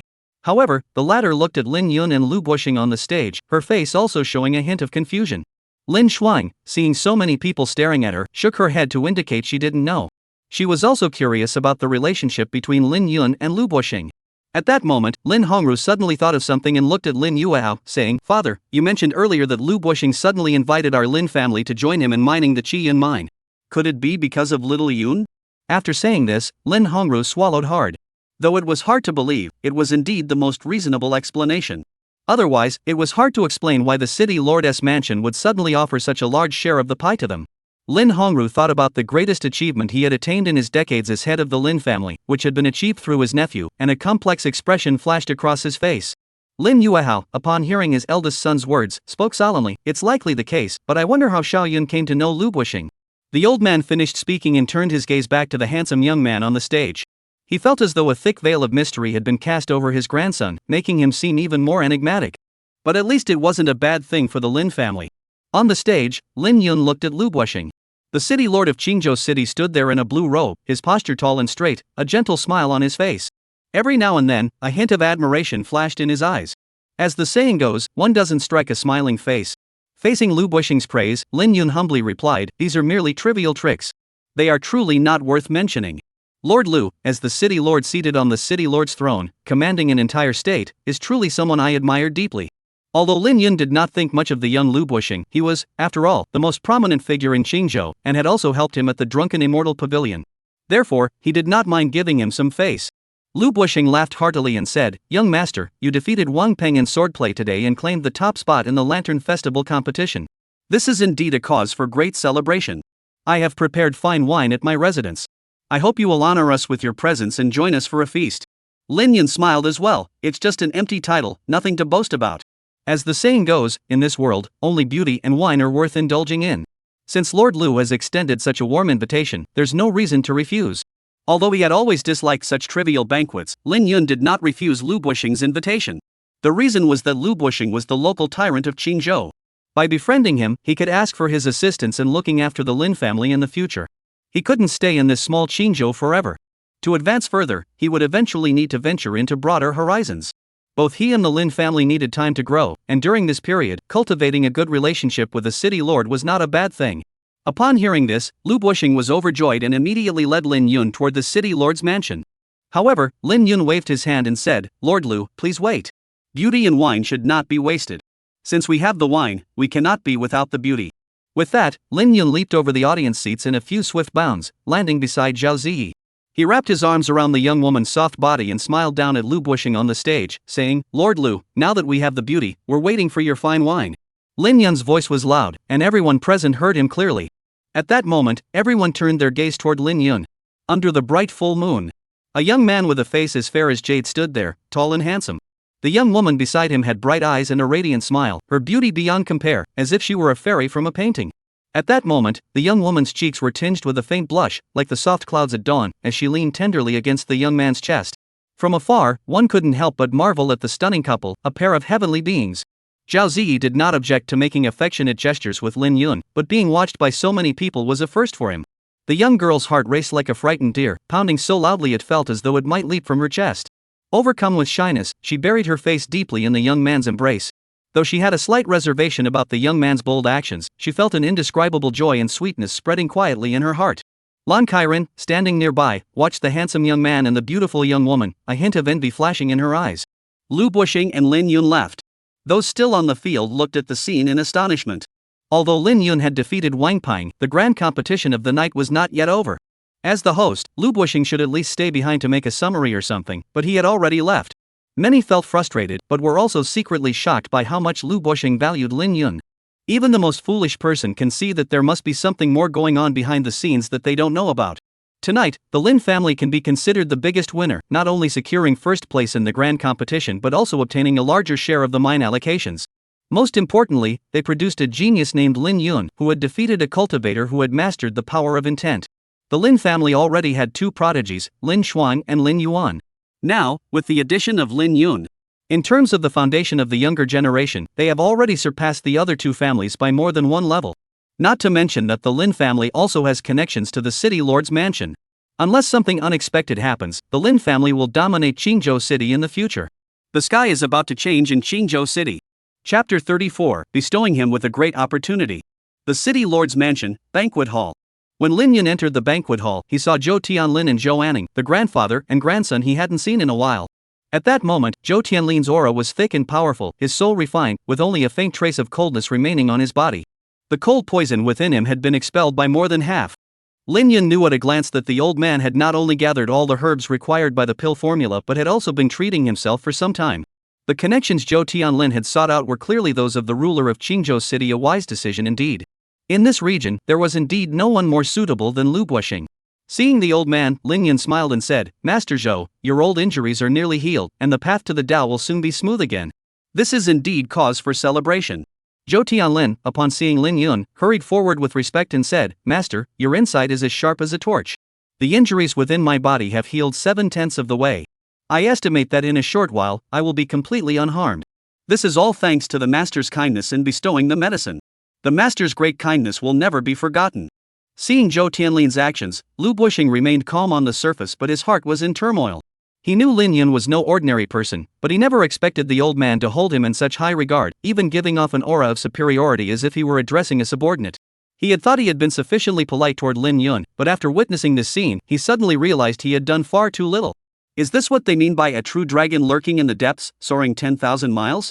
Lu Buxing recalled the old man's words to him earlier. At the time, he had thought the old man was exaggerating. However, after witnessing the young man's unparalleled brilliance on the painted boat today and seeing Zhou Tianlin bowing his head in humility before him, he now believed every word. Lu Buxing might not believe in himself, but he trusted the discernment of a renowned master of the heavenly realm. In life, when one doesn't know which path to take, following in the footsteps of one's elders is not a bad choice. Whether it was befriending the Lin family earlier or now inviting Lin Yun to the banquet, he had always put this principle into practice through his actions. Looking at Zhou Tianlin, who was bowing respectfully, Lin Yun nodded. Then he turned his gaze to Zhou Anning, who stood beside the old man. At that moment, the somewhat spoiled young girl wore a blue-green robe, her jet-black hair flowing down like a waterfall, and a red necklace hung around her snow-white neck. Zhou Anning, under Lin Yun's gaze, had her originally fair complexion flushed with the hues of the setting sun. Her eyelashes trembled slightly, and her hands clutched the hem of her dress as her heart raced. Lin Yun, unaware of the girl's nervousness, casually smiled and said, "Miss Anning, have you thought about what happened last time?" Zhou Anning heard this, her body stiffened slightly, but she still shyly replied, wait until grandfather is better, then I'll come find you." After speaking, the young girl dared not look at Lin Yun again and turned her head away. Lin Yun was surprised to see the shy and reserved side of Zhou Anning, who he had always thought of as a bit spoiled, which left him feeling a bit astonished. However, his surprise didn't last long before he felt a sharp pain in his waist. The person who had touched him had applied just the right amount of force, enough to catch his attention but not enough to cause real pain. Looking down, he saw that the culprit was none other than Zhao Ziyi, who was pressed tightly against him. The girl's skilled technique was either learned from someone or perhaps an innate ability that all women possess. At that moment, the delicate and charming young woman was pouting her lips in a playful manner, glaring warily at Zhou Anning, resembling a kitten guarding its food. Lin Yun couldn't help but chuckle. In the banquet hall, the main guests took their seats. Soon, servants brought in platters of fine wine and delicacies. Lin Yun picked up a wine cup and took a sip. The wine was good, but it paled in comparison to the divine elixirs he had tasted in his previous life. The human palate is the easiest organ to spoil. Once you've tasted the finest delicacies in the world, ordinary foods lose their appeal. Fortunately, he wasn't here to drink for the sake of drinking, it was merely a gesture of courtesy. Though the wine was not fine, the person holding it was a beauty. As he sipped the wine, he held Zhao Ziyi's delicate, bone-like hand. The flaw in the wine was now more than compensated for. The young girl spent most of her time blushing and lowering her head. Only when her gaze accidentally met Zhou Anning's did her willow-like eyebrows slightly furrow, and a fleeting hint of hostility flashed in her watery eyes. As the cups were passed and the guests were in high spirits, the banquet soon came to an end. As the music faded and the guests dispersed, Lin Yun suddenly looked at Lu Buxing and said, "Lord Lu, may I see you demonstrate your cultivation technique, the Zhou Tian, for me?" Lu Buxing paused with his right hand holding the wine cup, his expression filled with confusion. Noticing Lu Buxing's expression, Zhou Tianlin, who was standing nearby, smiled and said, "Buxing, since Mr. Lin has asked you to demonstrate your cultivation technique, just do as he says. Mr. Lin wouldn't harm you." Upon hearing this, Lu Buxing immediately began to practice his cultivation technique, the Foreign Gong. This was a fire attribute cultivation technique, a family heirloom of the Lu clan, passed down through generations for thousands of years. The old man was right, it was just circulating the Zhou Tian technique. It wasn't a big deal. Soon, a red stream of true energy surged from Lu Buxing's body. Feeling the energy and the fluctuations in the rules, Lin Yun looked enlightened. He never expected that Lu Buxing and Lu Li practiced the same cultivation technique. This made things much simpler. He had already seen this technique during the conflict with Lu Li at the Drunken Immortal Pavilion. After a brief glance, Lin Yun signaled that it was sufficient. He then took out paper and ink from his storage ring, quickly wrote down the refined version of the cultivation technique, and handed it to Lu Buxing. As a gesture of reciprocity, though the wine wasn't fine, the courtesy couldn't be overlooked. Since he had been treated to a meal, giving him a chance at enlightenment was no trouble, it was just a small gesture. Lu Buxing had no idea this was his stroke of luck. He took the paper and asked puzzledly, "Lin Yun, what is this?" Lin Yun smiled and said, "I noticed that your cultivation technique is a bit rough, so I've simplified and improved it for you. Your current cultivation level is at the peak of the Mingxian realm. As long as you follow the instructions in this document for your cultivation, reaching the Yutian realm in a short time is not impossible." Upon hearing Lin Yun's words, Lu Buxing's hands trembled, and the paper nearly fell to the ground. He quickly began to read it carefully. The more he read, the more astonished he became, until he finally burst into wild joy. Although he hadn't started cultivating yet, just glancing at it, he knew that this new Zhou Tian cultivation method was no ordinary technique. It could be said that the Foreign Gong passed down through his family for generations was nothing compared to this, or rather, it wasn't even worth mentioning. It was hard to believe that this was an improvement over the Foreign Gong. This was a true transformation, a complete overhaul. Thinking of this, Lu Buxing bowed deeply to Lin Yun and said, "Thank you, master, for imparting your teachings. Your kindness is something I will never forget." At that moment, Lu Buxing, like Zhou Tianlin, changed his address to master instead of young master. Lin Yun nodded in acknowledgement. In the mortal world, one reveres heaven, earth, the ruler, one's parents, and one's teachers. However, in the cultivation realm, those who impart knowledge and skills hold a status that is only below heaven and earth, and at times even surpasses them. The perfected foreign gong was indeed a life-saving gift for Lu Bushing. At that moment, Zhou Tianlin and Zhou Anning, grandfather and grandson, exchanged glances, their faces filled with astonishment. They had already overestimated and highly regarded Lin Yun, but they never expected to have underestimated him so much. To be able to help others perfect their cultivation techniques with just a single glance, that was truly the work of a divine being. Even the legendary Danin realm experts probably couldn't do that. Moreover, judging from Lu Bushing's expression, this was definitely not just a minor adjustment. Zhou Tianlin sucked in a sharp breath, while Zhou Anning's chest rose and fell rapidly, her beautiful eyes sparkling with astonishment. With matters settled, Lin Yun took Zhao Ziyi's small hand and stood up to take his leave. Overall, this trip was quite fruitful, as they had secured a powerful ally for the Lin family. In the future, if he were to leave Qingzhou, he wouldn't have to worry so much. After Lin Yun left, Zhou Tianlin looked at the paper in Lu Bushing's hands with envy. He wished Lin Yun could help refine his own martial arts techniques. Unfortunately, if Lin Yun didn't take the initiative to speak up, he simply couldn't bring himself to ask. After all, Lin Yun had already saved his life by neutralizing the Xianbing Hancha poison, which was a tremendous favor. He wasn't that thick-skinned. Fortunately, he had made a contingency plan earlier, otherwise he would have regretted it bitterly today. Thinking of this, Zhou Tianlin turned to look at the beautiful Zhou Anning beside him and sighed in relief. Upon returning home, he would definitely reward that good-for-nothing son of his. Thank him for giving him such a wonderful granddaughter. Chapter 35, Life is best when you don't know everything. By the time they left the city lord's mansion, it was already midnight. The night was thick and dark, like spilled ink, swallowing up the noise and bustle of the earlier hours. This year's Lantern Festival had come and gone. The moon hung high in the sky, its silver glow faint, outlining the distant city walls. In the depths of the alleys, the lights were dim, and occasionally a lantern swayed in the wind, casting flickering, yellowish shadows. On the empty streets, the soft footsteps of nightwalkers occasionally echo, quickly disappearing around the distant corners. Only a lingering echo remains, sounding particularly clear in the empty night. Under the night sky, Lin Yun held Zhao Ziyi's small hand as they strolled through the quiet streets of Qingzhou City. Ahead of them, a young couple walked slowly, the man carrying the woman on his back. The man was tall and well-built, dressed simply, occasionally glancing back at the woman behind him with a tender smile. The woman clung tightly to the man's back, her lips also curled into a smile. Suddenly, Lin Yun heard a sharp cry of pain. Turning his head, he saw Zhao Ziyi already crouched on the ground, her small hands rubbing her ankle, looking up at him pitifully and saying, "Yungu, I think I twisted my ankle." The young girl's brows furrowed slightly, forming two crescent-shaped lines, and her clear, water-like eyes were veiled by a thin mist. Her lips turned down slightly, and her long eyelashes trembled gently, like butterfly wings fluttering in the wind, evoking a sense of tender vulnerability. Lin Yun's lips twitched slightly. A qi cultivation practitioner had twisted his ankle while walking on the broad path. It must be said that the idea itself was highly imaginative. However, Lin Yun did not point it out. Instead, he knelt down and asked with concern, "Does it hurt?" The young girl's eyes were red, and she said in a voice filled with sorrow, "It hurts, Yungu. I might not be able to walk anymore." Lin Yun nodded and said seriously, "If that's the case, I'll have to carry you back." After speaking, Lin Yun turned his back toward the girl and assumed the position to carry her. Zhao Ziyi's eyes curved into crescent moons, and the corners of her mouth turned up slightly. She then gently rested her head on the man's back. Feeling the pressure on his back, Lin Yun took a deep breath and slowly made his way toward the Lin family's house. The young girl remained silent throughout the journey. Her eyes were half closed, and she occasionally used her smooth cheek to gently brush against the man's side, like a kitten marking its territory with scent. As time passed, Lin Yun caught sight of the outline of the Lin mansion. At that moment, the girl on his back spoke. She pointed to a street on the right and said in a soft voice, "Cloud brother, take this road, it's closer." Lin Yun nodded slightly and turned to walk in the direction the girl had indicated. Having lived in Qingzhou City for 20 years, how could he not know this was a longer route? Taking this path would add at least half an hour to the journey. However, life is short, and sometimes being too clever can be a disadvantage.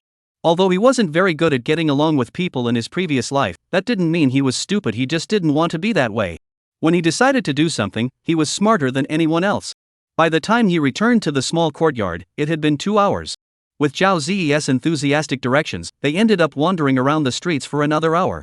The young girl pointed the way 3 times, took 2 breaks, and went the wrong direction once. The courtyard was extremely quiet in the early hours of the night, with the dim yellow light from the house casting a large hole in the darkness. After Lin Yun put Zhao Ziyi down from his back, the young girl instinctively tried to run toward the bedroom. However, after taking a few steps, she seemed to realize that she was currently an injured person with a sprained ankle. After a cry of pain, the young girl limped inside. Watching this scene, Lin Yun couldn't help but chuckle. When he entered the bedroom, Zhao Ziyi was sitting on the edge of the bed, rubbing her ankle with her bare feet. Her small feet were as white as jade, glowing softly in the light. Upon seeing him enter, Zhao Ziyi's eyes darted around, and she said pitifully, "Cloud brother, I heard that if the injury on my ankle is massaged with the true essence of a cultivator at the opening realm, it will heal faster. Could you please massage it for me?" After speaking, she blinked her eyes and looked at him with a hopeful expression. "Alright. This isn't a silly idea after all. The true essence of a cultivator at the opening realm does indeed have that effect." Lin Yun nodded and smiled, "Of course I can." The next morning, Zhao Ziyi got up to get ready. However, after taking just a few steps, she twisted her ankle again. Seeing the young girl crouched on the ground pretending to be pitiful, Lin Yun shook his head. With the injury worsened, he estimated he would have to take care of the girl for quite some time. At that moment, Lin Yun was skillfully using the true energy within his body to massage Zhao Ziyi's ankle. Looking at the small foot in his hands, which showed no signs of swelling, he smiled and said, "You're so clumsy. Have you forgotten how to walk in the past 2 days?" The girl's eyes flickered, and she adopted a pouty expression, saying, "Cloud brother, you're laughing at me. I'm not talking to you anymore." Though she said she wouldn't talk to him, her body shifted into a more comfortable position, lying down on the soft bedding. Lin Yun massaged for a while before his grandfather, Lin Yuehao, came to find him. He had already guessed the reason behind Lin Yuehao's visit. Sure enough, as soon as they met, Lin Yuehao hurriedly asked, "Sha Yun, can you tell grandfather how you achieved this level of cultivation? And what is your relationship with Lu Buosheng?" Regarding Lin Yuehao's questions, Lin Yun naturally wouldn't reveal all the details. He gave a half-truth, half-lie explanation. Regarding the first question about his cultivation, he directly attributed it to his mother's bloodline inheritance.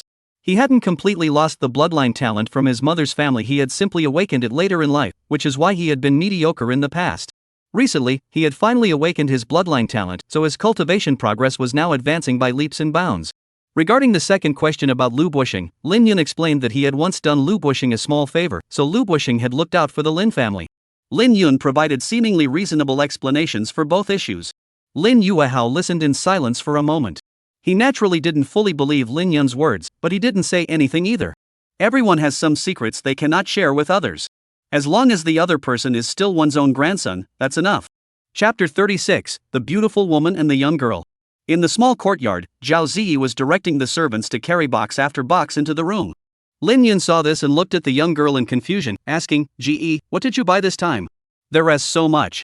Zhao Ziyi blushed and said mysteriously, "Yungu, I won't tell you now. You'll find out later." She then batted her eyelashes. Seeing that the young girl was teasing him, Lin Yun shook his head and decided to ask the servants carrying the items directly. One of the servants replied, "Master Lin, these are all coconuts and papayas that the young mistress instructed us to purchase." As he spoke, his back was bent low, and his face bore an expression of respect and restraint. The current Lin Yun was no longer the worthless of the Lin family. After the Yuanchao competition, Lin Yun's name had already spread throughout the entire Qingzhou city. Everyone knew him, and no one was unaware of him. Not only was he exceptionally talented, but he also had close connections with the city lord's mansion. It could be said that Lin Yun's status within the Lin family now rivaled that of the family head and the ancestral patriarch. Therefore, they spoke with great caution, fearing they might offend this prodigy of the Lin family. Lin Yun nodded and looked at the dozen or so boxes of coconuts and papayas. How did he not know that Zhao Ziyi also liked these things? There was enough to last several months. Just as he was feeling puzzled, his cousin Lin Xuan walked in from the small courtyard. Seeing Lin Xuan and then glancing at the boxes of coconuts and papayas, a wry smile appeared on her face. This must be the so-called secret method that Lan Carey told Zhao Ziyi on the lantern-lit boat during the Lantern Festival night. Lin Xuan entered the room and, seeing the servants bustling about, asked in confusion, "Yun Di, what are they doing?" Lin Yun gave a brief explanation before leading Lin Xuan to the living room to drink some tea. In the past, every time Lin Xuan came over, she always had a strong desire to learn and was very excited. However, today, for some reason, his cousin seemed distracted, even asking very few questions about cultivation. This puzzled Lin Yun, who asked, "Cousin, is something on your mind?" Lin Xuan's mind was filled with coconuts and papayas. Upon hearing Lin Yun's words, a rare look of panic flashed across her face, and she hurriedly waved her hands, saying, "No, nothing." Though she said no, she kept her head down after speaking, looking as though her mind was elsewhere. This didn't look like someone who was fine at all. The situation was so obvious it might as well have had the words saying one thing but meaning another written on her face. Seeing this, Lin Yun shook his head and didn't ask any further. There's an old saying, "Don't try to guess a young girl's thoughts." He was now putting that saying into practice. Lin Xuan quickly left the small courtyard. Today, his cousin had stayed in the courtyard for a noticeably shorter time than usual. At the Lin family residence, in a quiet and elegant attic. Lin Shuang sat on the chair, staring blankly into space. At one point, the woman looked down. She pursed her red lips slightly, a fleeting gleam of determination flashing in her eyes. Soon, Lin Shuang called for her personal maid. Xiaoying, go send someone to buy some coconuts and papayas for me. The maid named Xiaoying assumed her mistress wanted some fruit and didn't think much of it. She replied, Mistress, this is such a small task. Why bother calling someone else? I can go buy them for you. Xiaoying turned to leave, but before she could take 2 steps, she was called back by Lin Shuang. Moments later, Xiaoying heard her mistress request such a large quantity of coconuts and papayas, and a puzzled expression appeared on her face. The sun was shining brightly, and a gentle breeze blew. The weather was pleasant today, and the banks of the Qinglan River were as bustling as usual. Every few steps, one could see a fisherman or 2 huddled among the reeds. On a small path along the riverbank, a beautiful woman was walking leisurely, holding the hand of a young girl. Both were dressed in identical blue-colored long dresses, their relationship clearly close. The young girl had red lips, white teeth, and a delicate, adorable face. Her long eyelashes fluttered gently, and her eyes sparkled with curiosity and innocence. The woman beside her was equally beautiful, with a radiant and captivating appearance. Her long black hair is partially tied up, revealing a snow-white neck. A dot of vermilion on her fair forehead, her bright eyes and white teeth, she exudes elegance and beauty. The appearance of these 2 beauties, one young and one older, naturally drew the attention of many people. Some stood frozen in place, forgetting to move. Others stared intently, oblivious to the fish biting the hooks in the water. Some were so distracted that they accidentally fell into the ditch. Seeing this, the young girl covered her mouth and giggled, her eyes curving into crescent shapes. The young girl hugged the arm of the beautiful woman beside her and said happily, Mother, look, that's the 7th one. After speaking, the young girl began counting with her slender, white fingers. The more she counted, the more pronounced the curve of her lips became. The beautiful woman stroked the young girl's head, her watery eyes flashing with a hint of tenderness as she said, Don't mock others. Though it was meant as a lesson, her tone carried no trace of blame. The young girl stuck out her tongue and said obediently, Mother, I understand. As soon as she finished speaking, she looked at her mother again and asked, Mother, are you really not planning to find another cultivation partner? Look, so many people like you. Not to mention those in front of us, there's also the 3rd senior uncle, 5th senior uncle, 13th senior uncle, 15th senior uncle, and the Wenrua senior uncle and Zhe Yun senior uncle from the Yuan sect. The young girl continued, counting on her fingers, but eventually realized she didn't have enough fingers to count them all. Watching this scene, the beautiful woman smiled and said, Mother has Xiao Shui, that's enough. I don't need a Dao companion. The young girl heard this and looked a bit disappointed. However, she seemed to have anticipated this outcome long ago, and soon her little face regained its sweet smile. The young girl looked at the vast Qinglan River beside her, licked her pink lips, and said, Mother, this is the Qinglan River. My senior sister said that there are many spiritual fish living in it. Can we catch some to take back? I've never tasted spiritual fish before. The beautiful woman smiled and said, The Qinglan River is shrouded in a special rule. Even those at the Yutian realm find it difficult to cross. Catching the spiritual fish inside isn't an easy task. If you want to taste the spiritual fish, it's best to go find your senior sister Lin Shuang first and see if she can acquire some from others. After hearing her mother's first half of the sentence, the young girl felt a bit disappointed. But when she heard the words senior sister Lin Shuang, her eyes lit up, and she hurriedly grabbed her mother's arm and said, Mother, let's go find senior sister Lin Shuang right now. On a certain street in Qingzhou City, people were coming and going. Although the Yuanshao Grand Competition had ended several days ago, the aftermath of the competition had yet to die down. Many people were still eagerly discussing the events of that night. In my opinion, Wang Pang was just unlucky. If it had been in previous years, he would have definitely won first place in the competition. Unfortunately, this year there was someone even more extraordinary than him, Lin Yun. Exactly. I also thought that Wang Pang was already extraordinary enough for someone in his early 20s to have mastered the power of intent.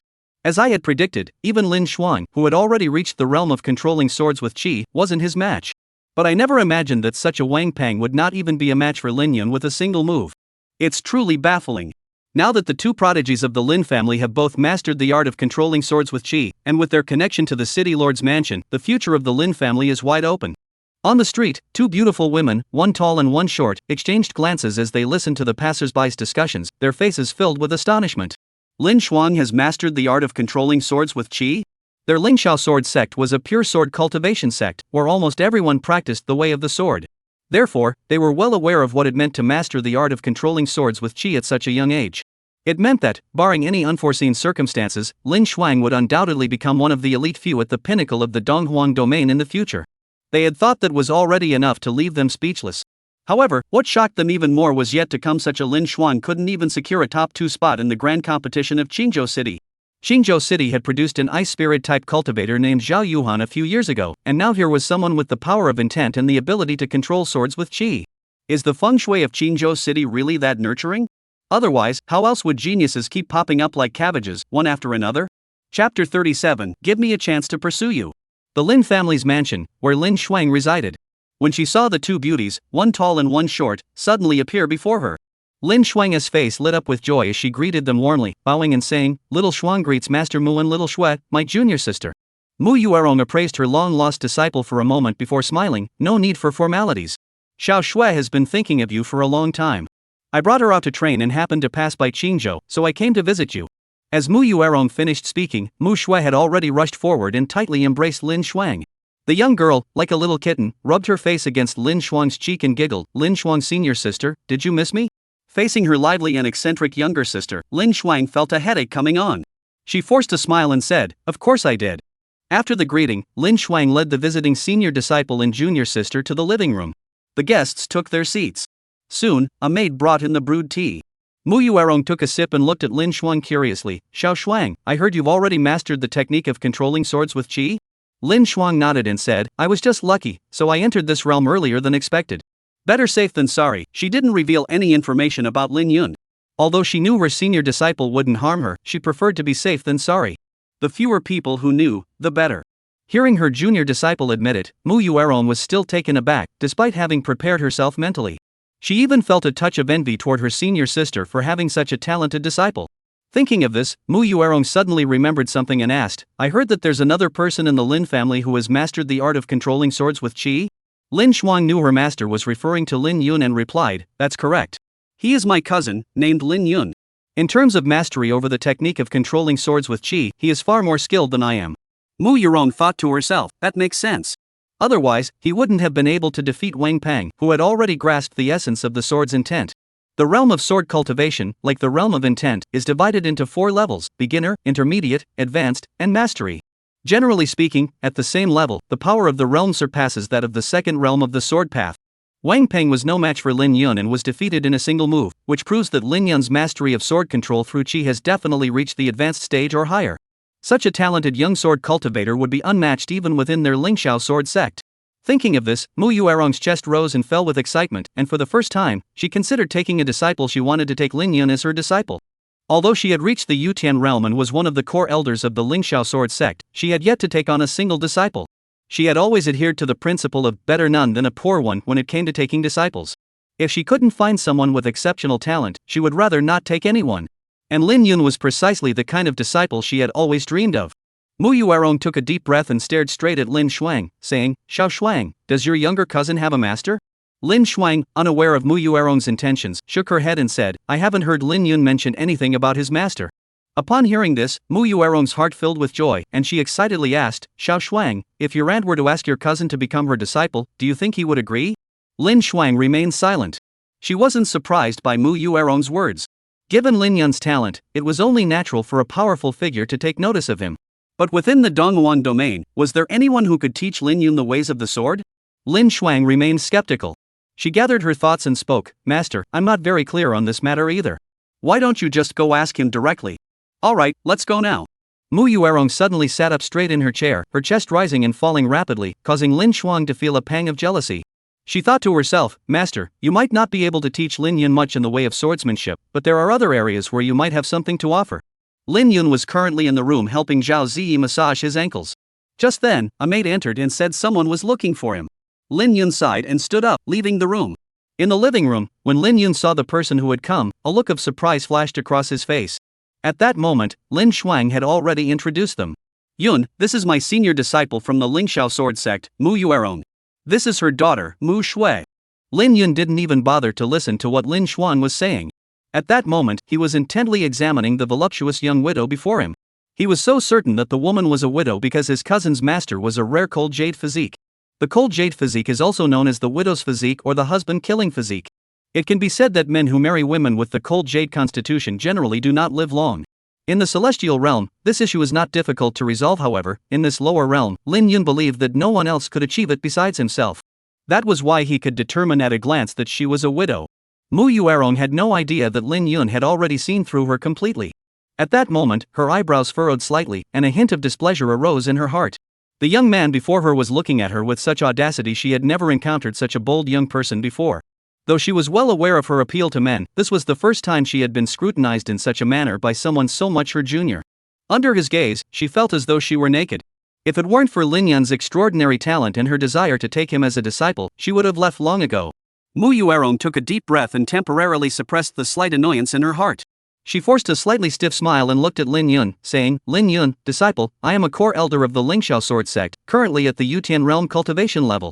However, I have no disciples who can inherit my teachings. I wish to take you as my disciple. Would you be willing? Take a disciple?" Lin Yun's face betrayed a hint of confusion. In this boundless continent, there was probably no one qualified enough to be his master, right? Though he found the idea absurd, he replied politely, "I'm truly sorry, but I have no intention of seeking a master at this time." Mu Yuerong furrowed her brows. She hadn't expected him to refuse so decisively. However, facing such an outstanding young sword cultivator, she wouldn't give up so easily. Soon, she spoke again, "Lin Yun, don't refuse so quickly. You can consider it for a while and get back to me. I promise that if you agree to take me as your master, I will teach you with all my heart and soul. You won't have to worry about cultivation resources, various spiritual pills, or spiritual medicines. You can freely enter and exit the various secret realms and cultivation sacred lands of the Lingxiao sword sect." Mu Yuerong continued to list the benefits of becoming her disciple. However, Lin Yun interrupted her boldly, "Senior Mu, there's no need to say more. I sincerely appreciate your kindness, but my decision is final." What Mu Yuerong had promised would have made anyone else eager to accept, but to Lin Yun, it held no real appeal. He was a reincarnated being in need of worldly experience. Joining a sect would only be a constraint. Mu Yuerong's expression froze, and her lips parted slightly. She had gone to such lengths, yet Lin Yun still chose to refuse. Does this young man even realize what it means to have a master at the heavenly sovereign realm guiding him? It meant access to endless resources, the protection of a super-powered master, and an incredibly bright future. Yet he had rejected it so decisively? Mu Yuerong began to doubt the true value of a Yutian realm expert and the Lingxiao sword sect for the first time. "Lin Yun, my disciple, are you really not going to consider it?" Mu Yuerong still couldn't bring herself to give up. Lin Yun took a sip of tea, glanced at the woman, and said softly, "If Elder Mu can agree to one condition of mine, becoming your disciple is not out of the question." "What condition?" Mu Yuerong blurted out without hesitation. She had already decided that as long as the condition wasn't something she couldn't possibly fulfill, she would agree immediately. Lin Yun glanced at the woman again, his expression calm. "If Elder Mu is willing to follow me, or rather, willing to give me the opportunity to pursue you, I might consider it." As soon as he finished speaking, the scene fell into an eerie silence. Mu Shui and Lin Shuang stared wide-eyed, their faces filled with shock. Mu Yuerong, however, was both ashamed and angry, wanting to kick the young man's butt a few times. This book has been through the black room, and although we've tried our best to optimize it, the scene where Mu Yuerong is recruited still feels a bit forced, making the male lead seem like a lecherous rogue with no dignity befitting a divine being. Please be gentle with your criticism. Chapter 38, Drawing Eyebrows. The reactions of the three women were exactly what Lin Yun had anticipated. He continued to sip his tea without batting an eyelid, as if he had just said something perfectly ordinary. In Lin Yun's view, it was indeed like that. Now, he moved his sword as his heart desired, followed his intentions wherever they led, and spoke his mind without caring about others' opinions.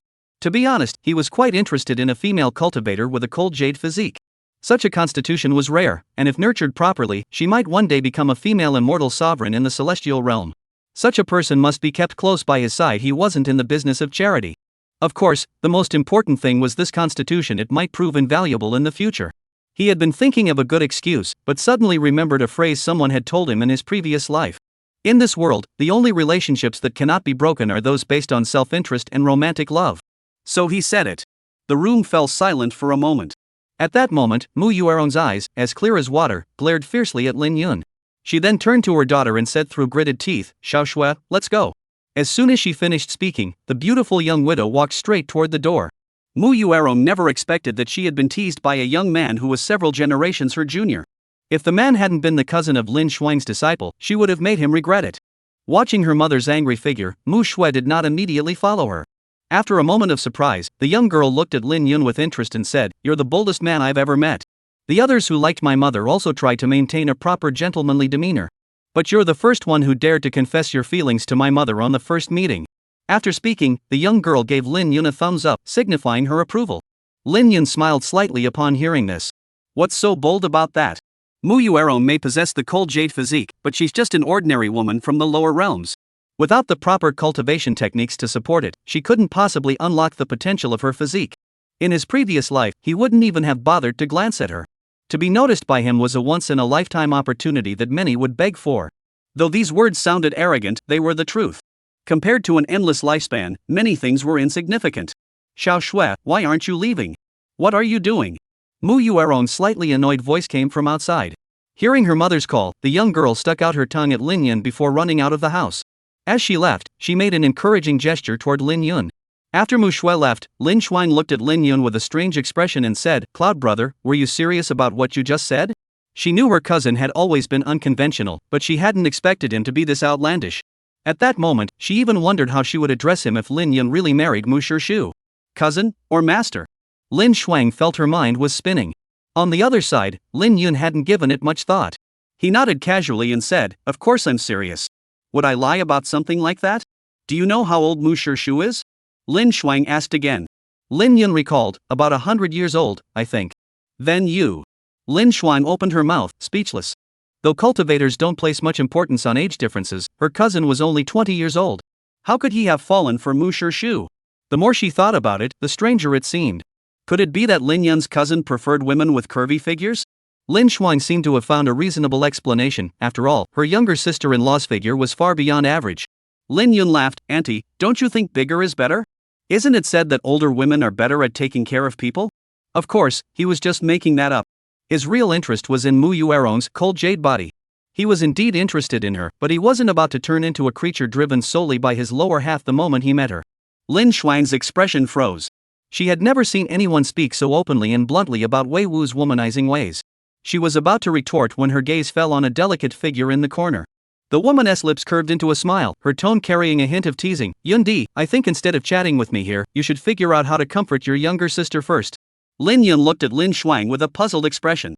Just as he was pondering the meaning of her words, his peripheral vision caught sight of Zhao Ziyi, who had been hiding in the corner eavesdropping. At that moment, the young girl stood with her hands on her hips, her eyebrows furrowed, glaring at him angrily. Clearly, Zhao Ziyi had heard every word. Facing such a tense situation, even someone as clever as Lin Yun was at a loss for words. He didn't rush forward to calm her down but instead pretended to be calm, continuing to sip his tea while thinking about how to explain things to Zhao Ziyi later. At that moment, Lin Yun turned to Lin Xuan and said, "It's getting late. Our cousin should be ready to leave, right?" This was his way of hinting for them to leave.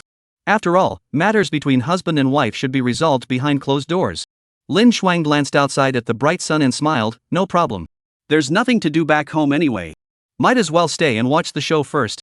Seeing that her cousin insisted on staying to watch the commotion, Lin Yun sighed and stood up, saying, "If you have time to watch the show, you might as well use it to practice your skills." After saying that, Lin Yun shook his head and walked toward the bedroom. Just as they were chatting, Zhao Ziyi had already left. In the bedroom, the young girl had buried her head under the blankets, clearly not wanting to see him. At this, Lin Yun couldn't help but chuckle.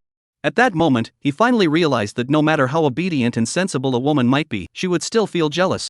It was just as the old saying goes, a woman can go without food, but she can't go without a bit of jealousy. Lin Yun sat down by the bed and gently lifted the blanket covering Zhao Ziyi's head. During this process, Zhao Ziyi only gave a symbolic tug, indicating that she wasn't as angry as he had imagined. Soon, Lin Yun whispered into Zhao Ziyi's ear, blowing warm breath on her, "What's wrong? Your foot doesn't hurt anymore? Do you not need me to use my true energy to massage it?" Zhao Ziyi's delicate ears twitched slightly, but she didn't speak. Lin Yun smiled slightly and said, "If you don't need it, I'll leave then." After saying this, he stood up, seeming to genuinely prepare to leave. At that moment, Zhao Ziyi suddenly turned her head, wrapped her arms around Lin Yun's neck, and glared at him with puffed-up cheeks, saying, "Cloud brother, you're such a flirtatious carrot." Lin Yun didn't explain further. The next moment, the young girl's eyes widened suddenly, her eyelashes trembling slightly before closing. As the sun set, the last rays of sunlight scattered across the quiet courtyard, casting a golden glow over the large peach tree in the garden. When Lin Yun got out of bed, there was a row of shallow tooth marks on his shoulder, the punishment the young girl had given him earlier. He accepted it gladly, without complaint.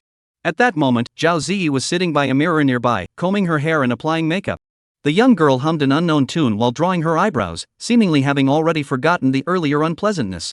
Upon seeing him awake, the young girl stopped moving her little feet back and forth. Zhao Ziyi waved him over and said, "Yunge, come here for a moment." Without hesitation, Lin Yun walked straight over.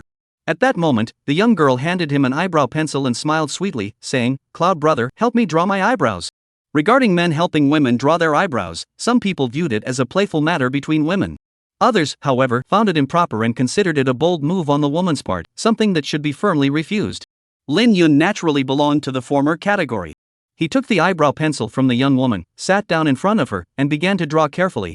He was not skilled at such things, and could even be called completely clueless. However, Zhao Ziyi was extremely patient, constantly correcting his movements without complaint. He was also a quick learner, and soon the girl's eyebrows began to take shape, becoming clear and lively, as delicate and graceful as willow leaves.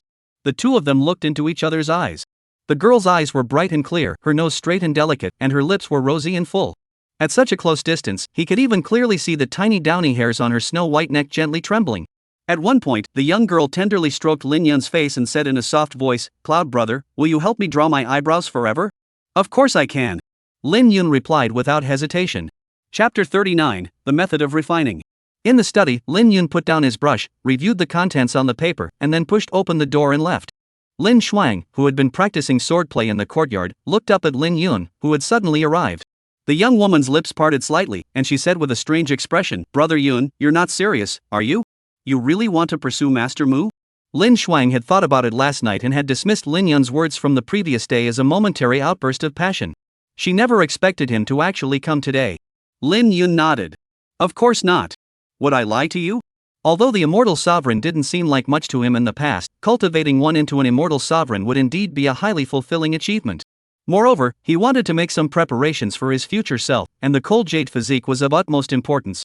"Shouldn't Miss Yurong be staying at my cousin's place? Could you ask my cousin to arrange a meeting for us?"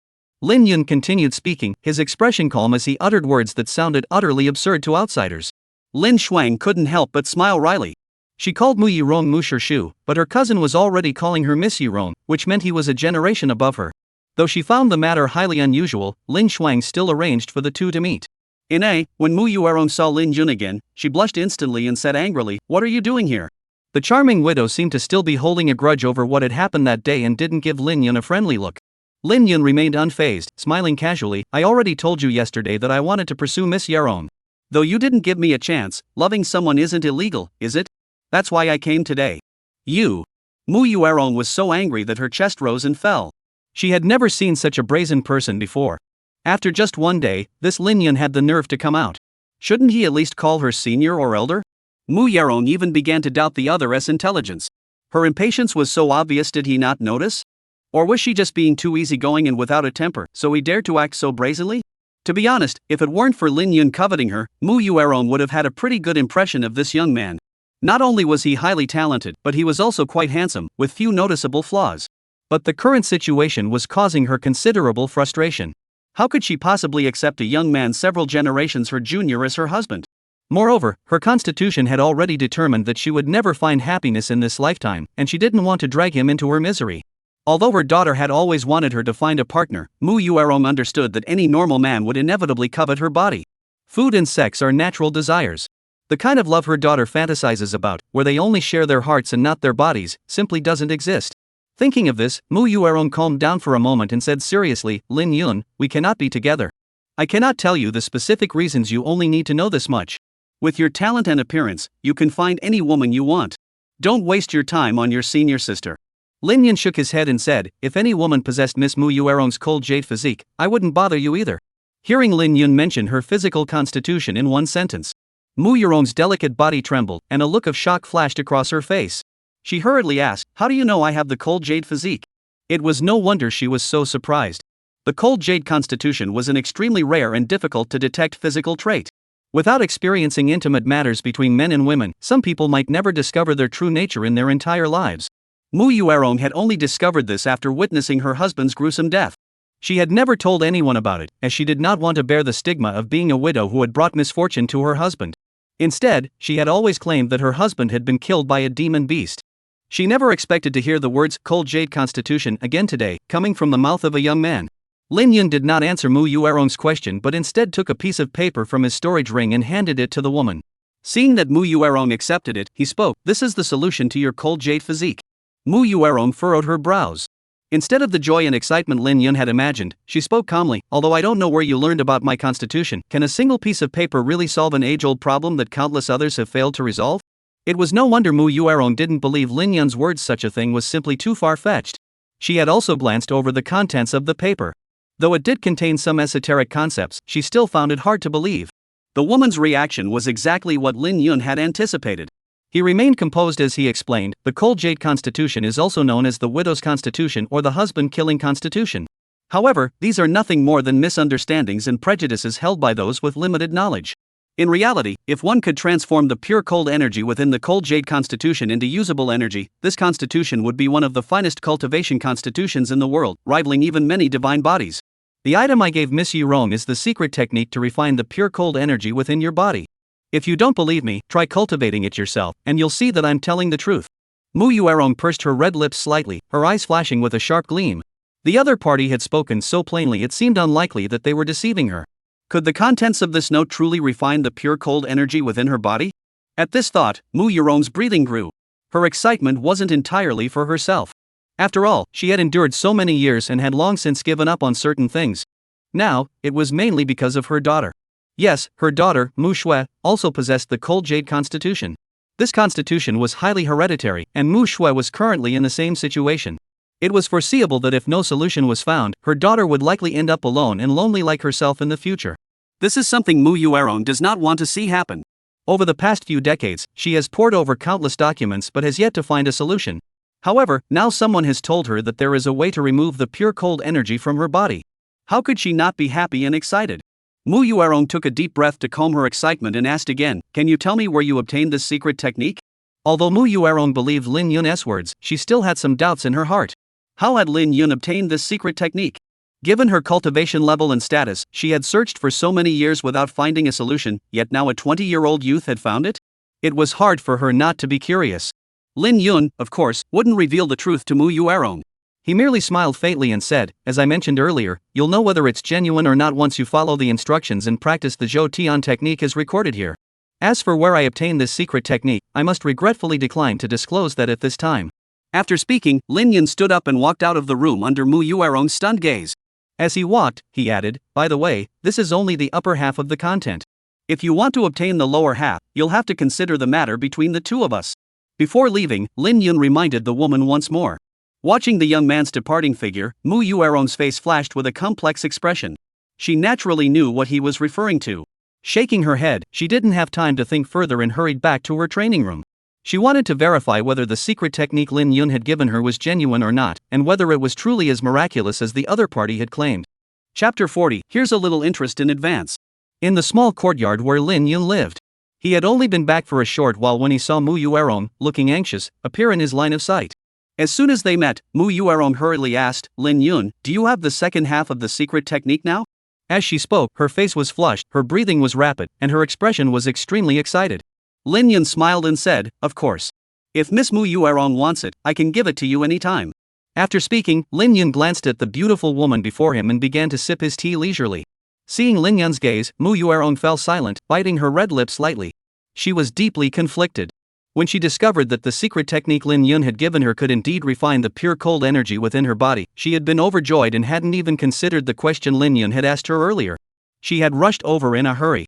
At that moment, Mu Yuerong realized that this wasn't something the other party was giving her for free, but rather something with conditions attached. As for the opportunity to pursue her that he mentioned, in her eyes, it was just a euphemism. Essentially, he was lusting after her body. Men were mostly creatures driven by their lower half. She had seen it all before. If the other party were of the same generation as her, Mu Yuerong might have agreed, as it was just a matter of closing one's eyes and opening them again. But when she thought about how much younger Lin Yun was, Mu Yuerong couldn't get over it. It was simply too shameful. Others were like old cows eating young grass, but she was like old grass eating a young cow. Her cultivation level was at the initial stage of the heavenly realm, while the young man before her was only at the opening realm. There were no heavenly realm cultivators in the entire Lin family. In theory, she could have forced herself on him without such distress. However, bullying the weak went against her principles. Others might be able to crush everything with their cultivation without any qualms, but she simply couldn't do that. Of course, it's fortunate that Mu Yuerong can't do it either, or else we wouldn't know who would end up crushing whom. Although Lin Yun's cultivation was only at the opening heaven realm, his trump card, the sword intent in his sea of consciousness, could sweep away anyone in this lower realm. Lin Yun watched the woman's dilemma, unmoved, continuing to sit on the chair and sip his tea leisurely. In this world, if you want to obtain something, you must pay the corresponding price. Those who refuse to lose anything end up losing everything. He wasn't a bad person, but he wasn't a sentimental do-gooder either. He didn't have the habit of pitying others.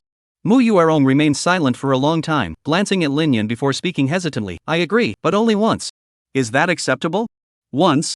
Lin Yun was initially puzzled, but then suddenly understood. He shook his head and looked at the beautiful widow before him. What I want isn't just once, it's for a lifetime.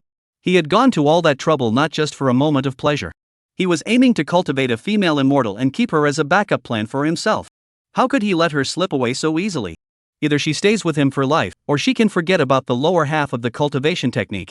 If it were just about satisfying that desire, he could have simply gone to Zhao Ziyi. She was young and delicate, easy to seduce. Why go through all this trouble? Mu Yuerong stared wide-eyed, shocked. You really like me? Do you know how old I am? She had initially thought that Lin Yun was only lusting after her body, but she never expected this young man to be serious. Lin Yun scrutinized Mu Yuerong from head to toe for a moment, then said with a teasing tone, Of course I know. I just like you like this. Mu Yuerong's delicate body trembled, and her face turned as red as a ripe apple. She had only heard of an 18-year-old bride and an 80-year-old groom, but had never heard of someone with the opposite preference.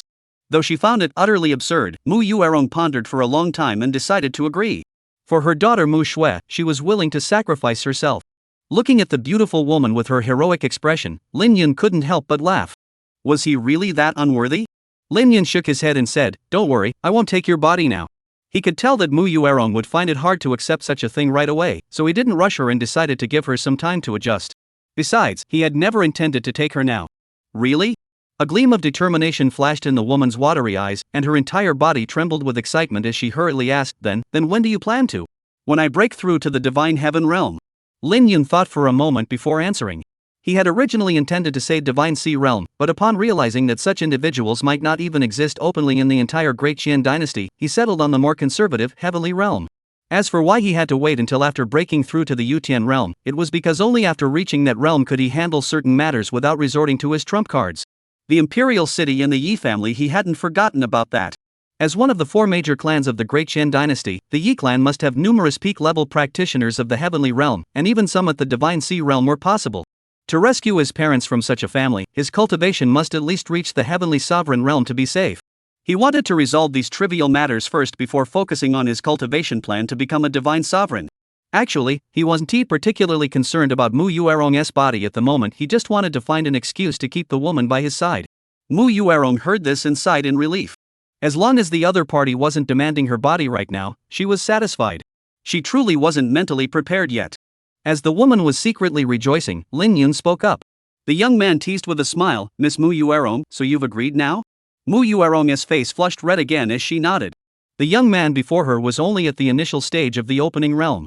Even if he were exceptionally talented, he was still decades away from reaching the heavenly sovereign realm. By then, Lin Yun would be in his 50s, and she wouldn't find it so hard to accept. Though it would still be an older man marrying a younger woman, at least she wouldn't be so young anymore. Lin Yun was unaware of the woman's thoughts. At that moment, he had already extracted the lower half of the refinement technique. When Mu Yuerong received it, she nearly burst into tears with joy. Her daughter would finally be spared the suffering she had endured. Thank you, Lin Yun, my junior disciple. Mu Yuerong bowed deeply to Lin Yun with a serious expression. Looking at the beautiful woman's delicate face, Lin Yun smiled and said, You don't need to thank me. I didn't lose anything. Mu Yuerong's face flushed with a hint of shyness, and her snow-white neck was tinged with a blush. Soon after, Mu Yuerong took out a talisman from her storage ring and handed it to Lin Yun, saying, Lin Yun, this is a communication talisman. If you ever need me in the future, you can contact me at any time, and I will come immediately. After speaking, the woman's face grew even redder, and she lowered her head, unable to meet Lin Yun's gaze. This scene didn't resemble that of a woman who was already a mother. Instead, she resembled a young girl just beginning to experience love. Lin Yun naturally accepted it without hesitation. At that moment, Mu Yuerong sighed in relief once more, feeling a hint of secret joy in her heart. Today's events had gone much smoother than she had anticipated. She clutched the paper tightly in her hands, her chest rising and falling with excitement. Just as Mu Yuerong was about to take her leave, she glanced at the young man sitting upright in the chair and felt a pang of guilt. After all, the secret technique he had revealed was of immense importance to her and her mother. Moreover, during her training in the practice room earlier, she had discovered that this secret technique was not merely capable of purifying the pure cold energy within her body. What was truly terrifying was that it could directly convert the pure cold energy into cultivation power. And it was a transformation that occurred at an astonishing rate. She had only briefly circulated it through her body a few times, yet she could already clearly feel the changes in her cultivation. After all, she was already at the heaven-defying realm. At her level, even the slightest increase in cultivation required years of relentless practice, and it would take at least a decade to notice any progress. But now, thanks to the secret technique given to her by Lin Yun, she actually felt a noticeable increase in her cultivation, which was simply beyond belief. At this point, Mu Yuerong had also roughly guessed how precious the secret technique was. It could even be said that it was tailor-made for her cold jade physique. The more she thought about it, the more she felt guilty.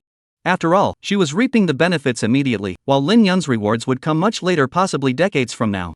Decades, almost half a lifetime for an ordinary person, and no one knew what might happen in that time. What if he were to die on the path of cultivation? To say that Lin Yun wasn't coveting her body, that was clearly impossible, as it was the very condition he had proposed. But to say that Lin Yun was coveting her body, why agree to such a long time frame? Mu Yuerong couldn't figure it out either, but she did realize she had gained a significant advantage in this matter. Thinking of this, Mu Yuerong took a deep breath, moved gracefully, and walked up to Lin Yun.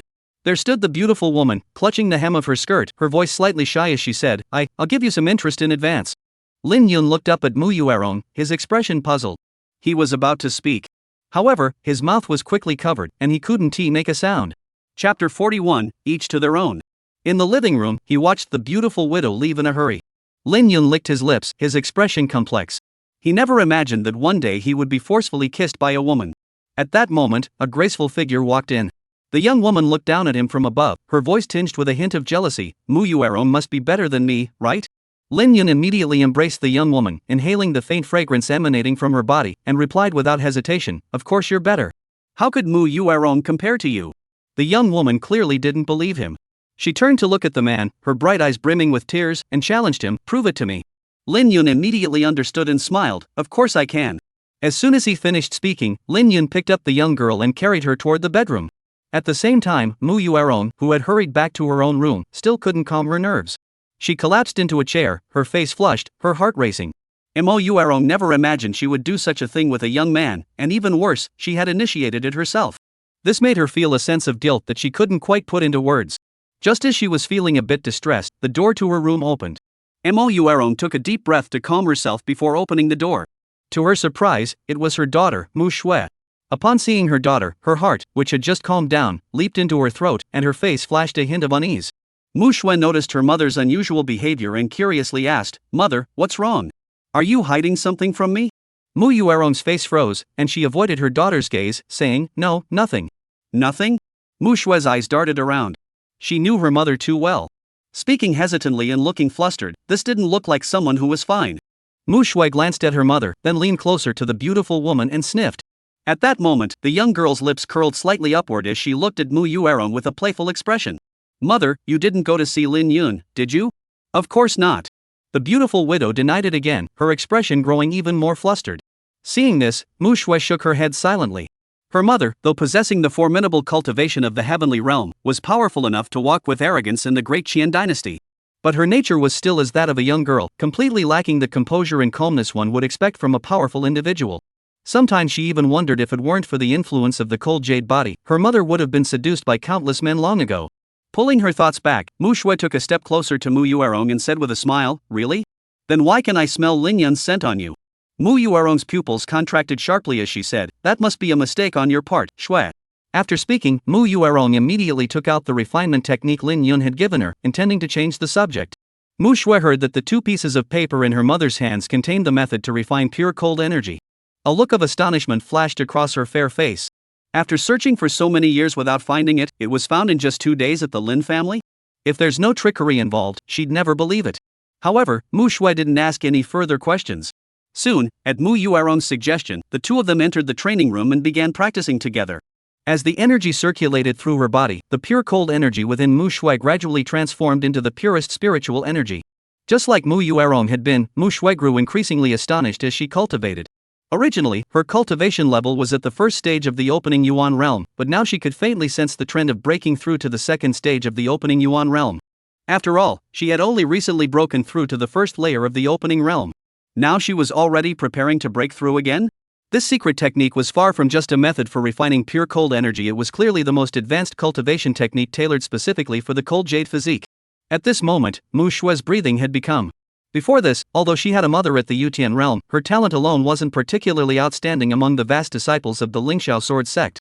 However, with this secret technique, she was certain that her future achievements would surpass all the disciples of the Lingxiao sword sect. At a certain moment, Mu Shui and Mu Yuerong both stopped their cultivation. Mu Shui had already broken through to the second level of the Kaiyuan realm, while Mu Yuerong, though she hadn't broken through, had also gained a great deal. The mother and daughter exchanged glances, their faces flushed with excitement.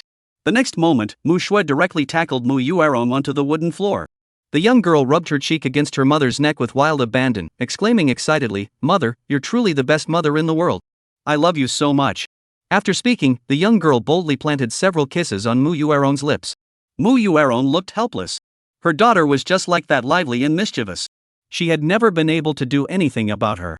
After a moment, seeing Mu Shui still lying on top of her, the beautiful woman said impatiently, "You little brat, can you let me up now?" Mu Shui didn't even think of getting up. She raised the corners of her mouth slightly and stared intently at Mu Yuerong, saying, "Mother, this secret technique was given to you by Lin Yun, wasn't it?" After speaking, the young girl blinked her eyes, adopting a playful expression. Facing her intelligent daughter, Mu Yuerong realized it was impossible to hide the truth from her anymore, so she nodded. At that moment, the young girl spoke again. She spoke with a meaningful expression, then, "Mother, when I see brother Lin Yun next time, should I continue to call him brother? Or should I call him uncle? Or perhaps..." As she spoke, Mu Shui paused, glancing at Mu Yuerong's slightly flustered face, and said with a playful tone, "Or should I call him father? You little brat, dare you mock your mother?" At this moment, Mu Yuerong was both ashamed and angry. She pushed Mu Shui off her body and made a move to severely scold this disobedient daughter who was gloating in front of her.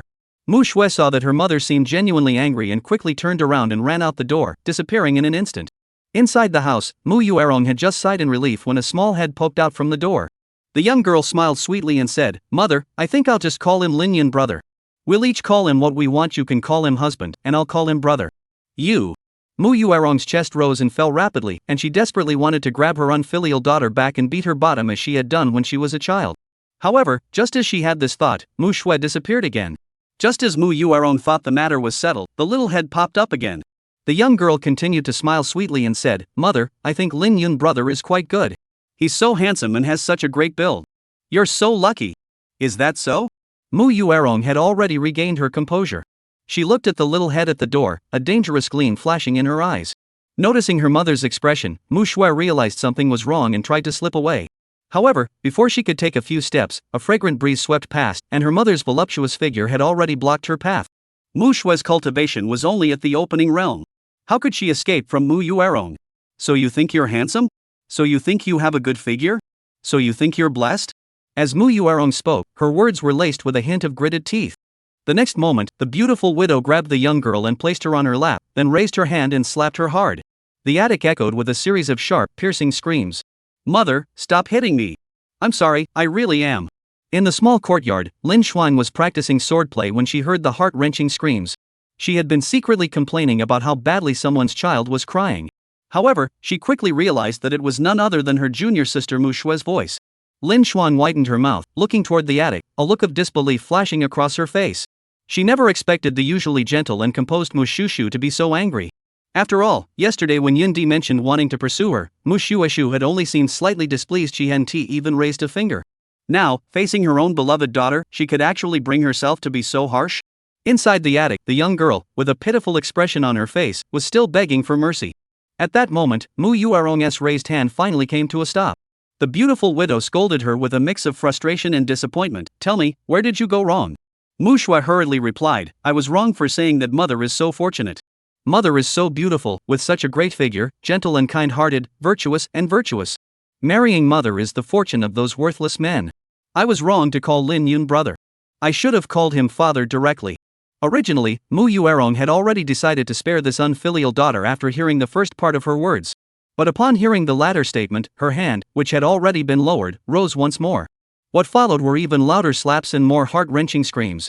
Chapter 42, Zhao Yuhan. Within Qingzhou, there were countless large and small factions, as numerous as fish crossing the river. Among them, the most prominent was the Qingzhou City Lord's Mansion, followed by the three major families within Qingzhou City, the Lin family, the Wang family, and the Chen family, all of which were well known to many. These four were the most frequently discussed and encountered factions. However, there was actually another faction ranked above the three major families, even rivaling the City Lord's Mansion, the Qinghe Academy. The Qingha Academy is not located in the bustling city of Qingzhou, but rather in the Qiandao Mountains, thousands of miles away from Qingzhou City.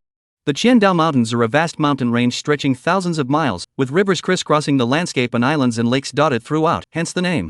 At that moment, within a vast complex of buildings in the Qiandao Mountains, a woman of striking beauty and icy demeanor emerged from a room. The woman wore a white dress, with a jade pendant of a cloud-wrapped dragon at her waist, silver butterfly earrings in her ears, and eyes and brows as beautiful as a painting, her beauty beyond words. As she moved, the ground beneath her feet left a long trail of frost, even the hard Qinglong stone floor cracking open with frost. In the small courtyard, an old man with snow-white hair and a ruddy complexion was intently studying a chessboard, playing against himself. When he saw the woman emerge, the old man set down the chess piece in his hand. He stood up from the stone bench, feeling the surging icy power emanating from the white-clad woman, and smiled with satisfaction. You truly are a once-in-a-thousand-years ice spirit body. Xiaoyu, your cultivation should have reached the mid-stage of the Mingxian realm by now, right? Zhao Yuhan nodded and bowed to the old man, saying, "This is all thanks to my master. If it weren't for my master finding the Shenbing Yushi for me, I wouldn't have been able to break through to this realm so quickly." The woman in the white dress was none other than Zhao Yuhan, the first prodigy of Qingzhou City, the legendary ice spirit body who had once caused a stir. The old man was Zhao Yuhan's master and also the dean of Qingha Academy, Qin Shan. At that moment, Zhao Yuhan's heart was also filled with excitement. The mid-stage of the Mingxian realm. Even the heads of some major clans in Qingzhou City were only at this realm. And each of them had cultivated for over 100 years to reach this level. Yet she hadn't even turned 20 and had already traversed the path that others took over a century to complete. Looking at his beloved disciple, Qin Shan waved his hand and said, "The Shenbing Yumai is wasted on me. In the great Qin dynasty, only someone with your innate ice spirit body can fully harness its power.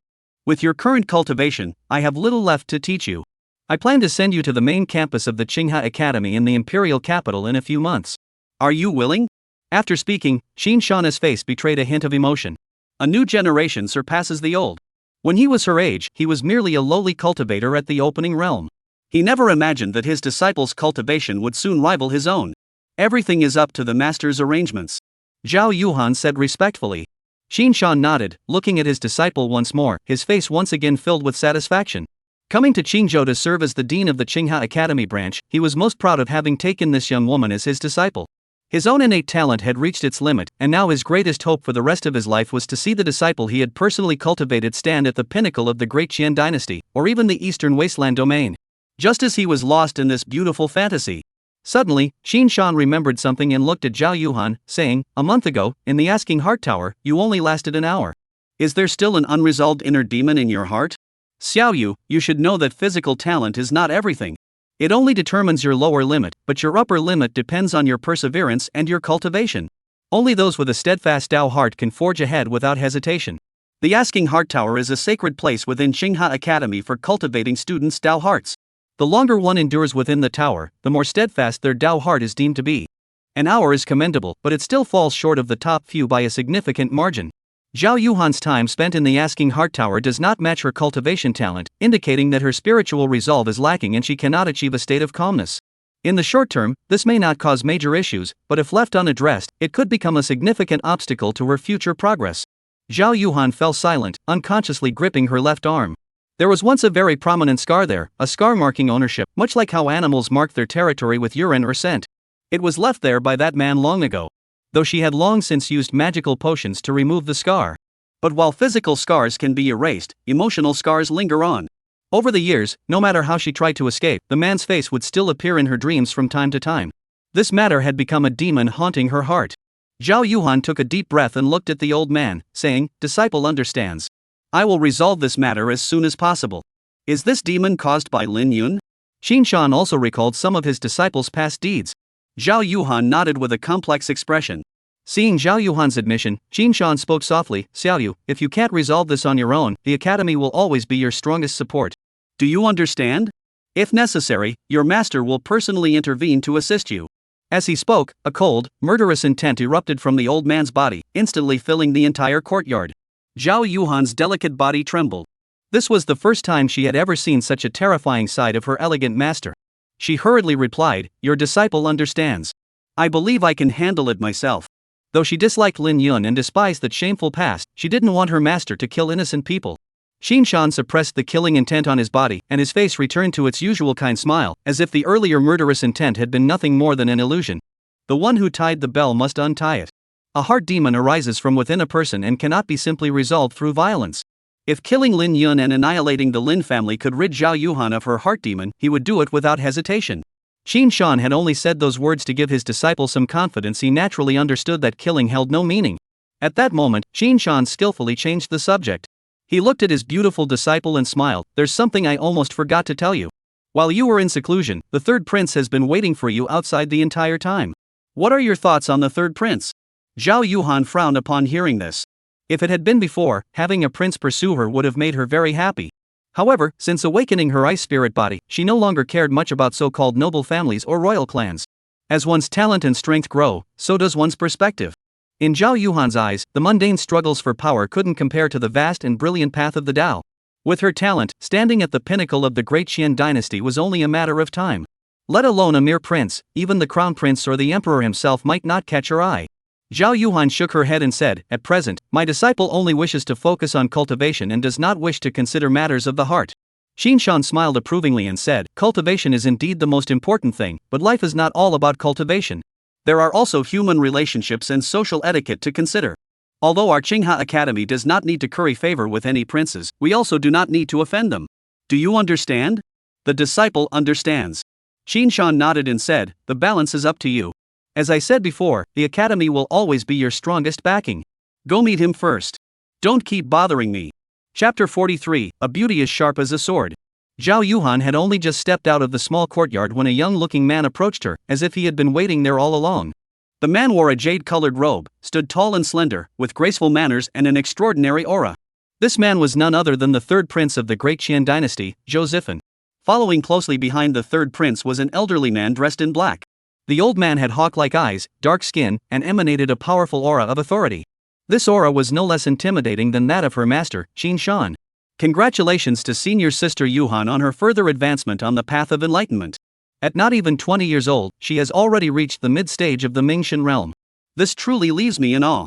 If this news were to reach the imperial city, those arrogant young nobles who usually look down on everyone else would have nowhere to hide. Zhou Zifen spoke calmly, but his mind was in turmoil. If it weren't for Li Lao telling him personally, he wouldn't have dared to believe it. A Mingxian realm cultivator under 20, and already at the mid-stage of the Mingxian realm? Even the most prodigious geniuses in the imperial city couldn't achieve that. Zhou Zifen's eyes flickered as he looked at Zhao Yuhan, his gaze now tinged with a strong sense of possession. If he could bring this woman into his harem, ascending to the throne might no longer be a distant dream. At that moment, he even secretly thanked himself for coming to Qingzhou in person, otherwise, he might have missed this opportunity. Zhao Yuhan remained unfazed and spoke, "These minor achievements are nothing worth mentioning. Your Highness is a royal relative of the Emperor, holding a noble status. We commoners are no match for you. Ha ha. Sister Yuhan is truly underestimating herself. All power and status in this world stem from the sword in one's hand. Though you are not a sword cultivator, your own sharpness surpasses even the sharpest sword. With your talent, standing above imperial power in the near future is not impossible." Zhao Yuhan furrowed her brows. The other person had praised her too highly. Though she possessed extraordinary talent, talent alone did not equate to combat strength. At this moment, she needed to bide her time and cultivate her abilities. Zhao Yuhan was about to humble herself when Zhou Zifen spoke again. The third prince looked at her and said meaningfully, "Your sword may be sharp, but it still lacks a scabbard. Just as a tree that stands out in the forest is sure to be blown down by the wind, so too is a sword that shines in the world sure to be broken by others." Why does a sword need a sheath? Because the true essence of a sword lies not in its sharpness, but in its concealment. Now that you are so outspoken, you will inevitably attract the attention of others. I happen to have a scabbard that I can lend you to hide your sword. Would you be willing to become the sword in my hands? Zhou Zifen finished speaking and looked earnestly at Zhao Yuhan before him. Zhao Yuhan was no fool, she naturally understood Zhou Zifen's offer. However, she had no desire to be drawn into the royal family's struggles, so she politely refused. "Your Highness's scabbard is a precious item. My crude sword is unworthy of being housed in your scabbard." Upon hearing this, a shadow flashed across Zhou Zifen's eyes. However, his years of cultivation in cultivating inner peace allowed him to quickly suppress the slight displeasure in his heart and not pursue the matter further. Zhou Zifen continued with a smile, "Sister Raincold has achieved great enlightenment today. This is indeed cause for celebration.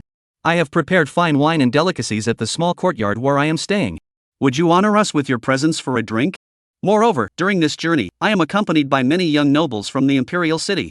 After hearing of your achievements, they have long admired you and are eager to meet you. I hope you will not refuse." Josephine had spoken so earnestly that, by all accounts, Zhao Yuhan should have found it difficult to refuse.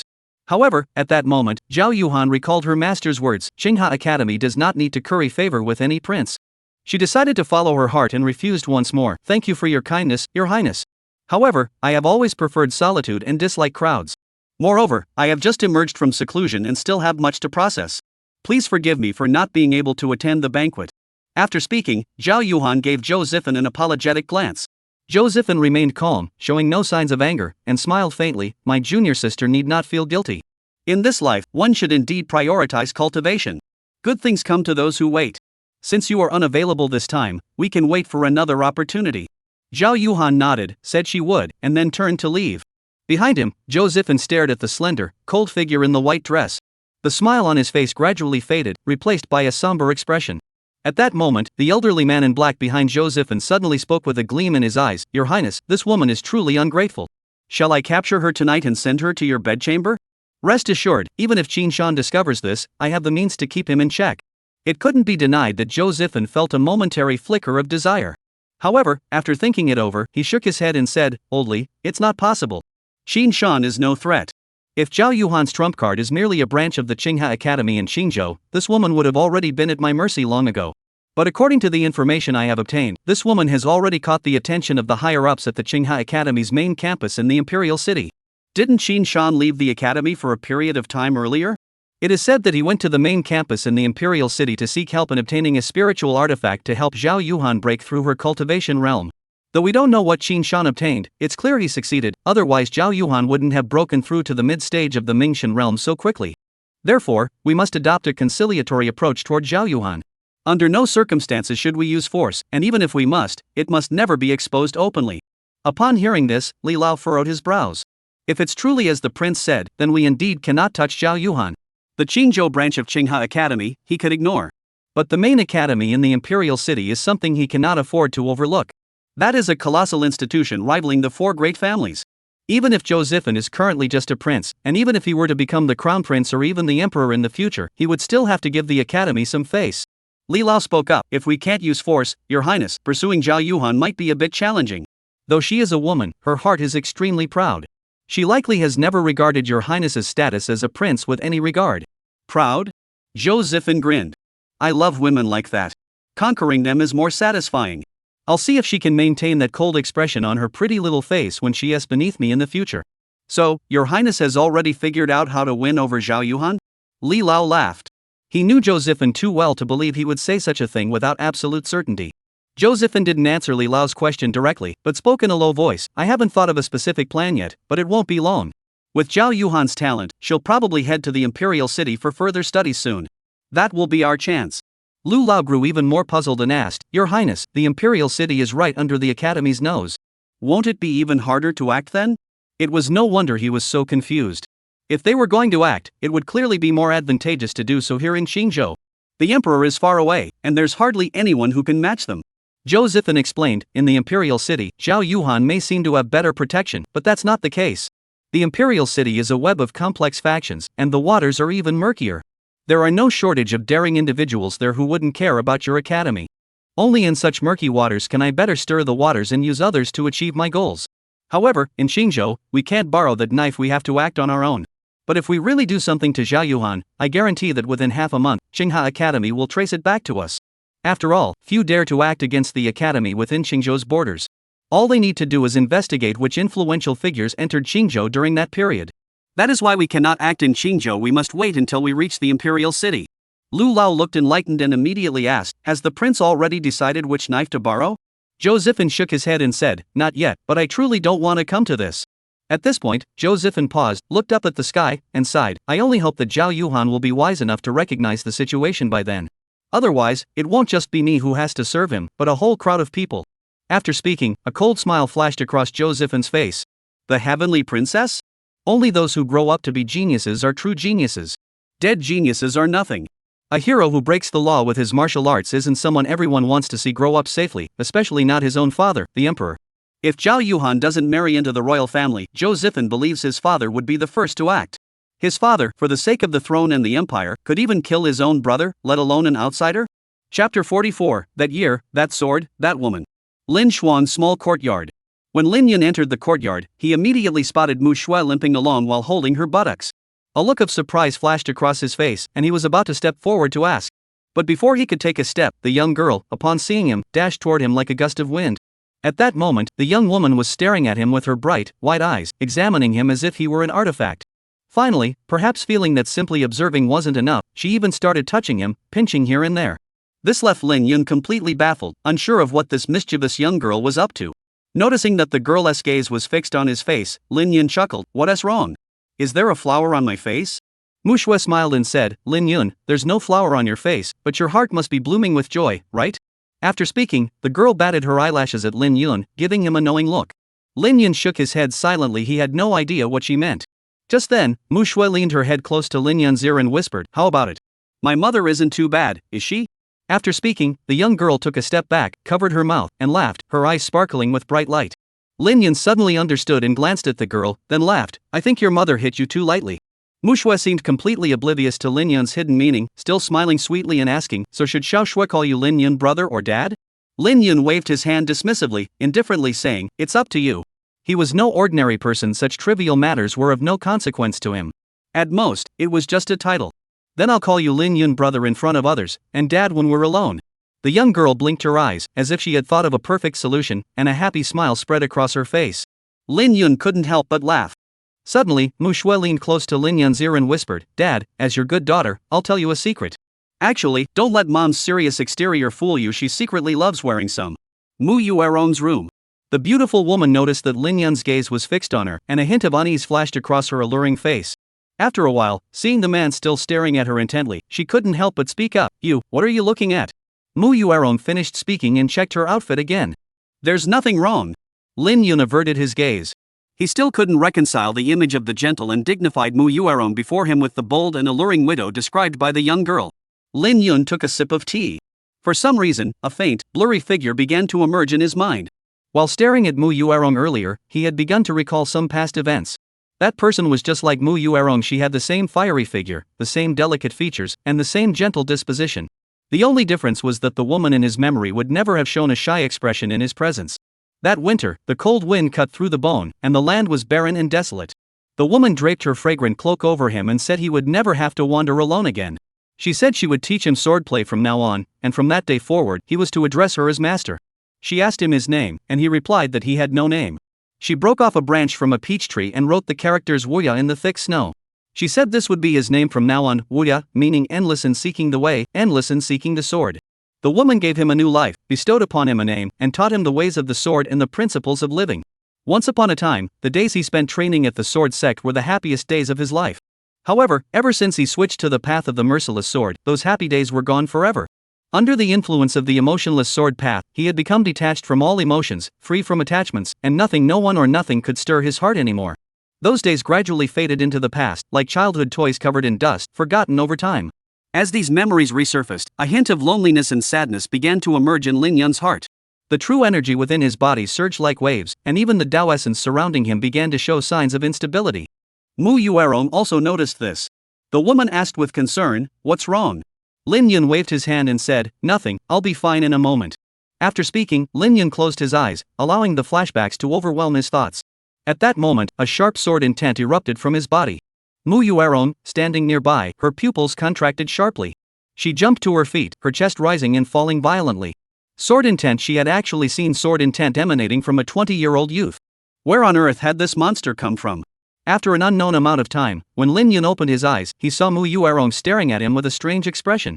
The woman stared at him intently for a long time before finally blurting out, "Have you mastered the sword intent?" Lin Yun had no intention of hiding it and nodded. Though she was already certain, seeing the man admit it still made Mu Yuerong gasp in astonishment. Her current sword cultivation was at the third realm, where sword and man become one. To reach the realm of intent, she first needed to comprehend momentum. However, let alone grasping it, she was still completely clueless about what force even meant. However, now a young upstart in his 20s has actually grasped the sword intent that no one in the entire Donghuang domain has ever understood. It's truly beyond comprehension. Lin Yun was unaware of Mu Yuerong's shock. At that moment, he stood up, walked over to the woman, and said with a slightly sad expression, "Can I hug you?" Mu Yuerong was taken aback for a moment before responding, "Of course you can. We've done things far more intimate than this, a hug is nothing." Moreover, she could tell that the young man in front of her was in an unusual state. Lin Yun, upon hearing this, embraced the voluptuous body in his arms. The embrace lasted a long time. Even Mu Shui couldn't help but peek inside, as the two had been alone for far too long.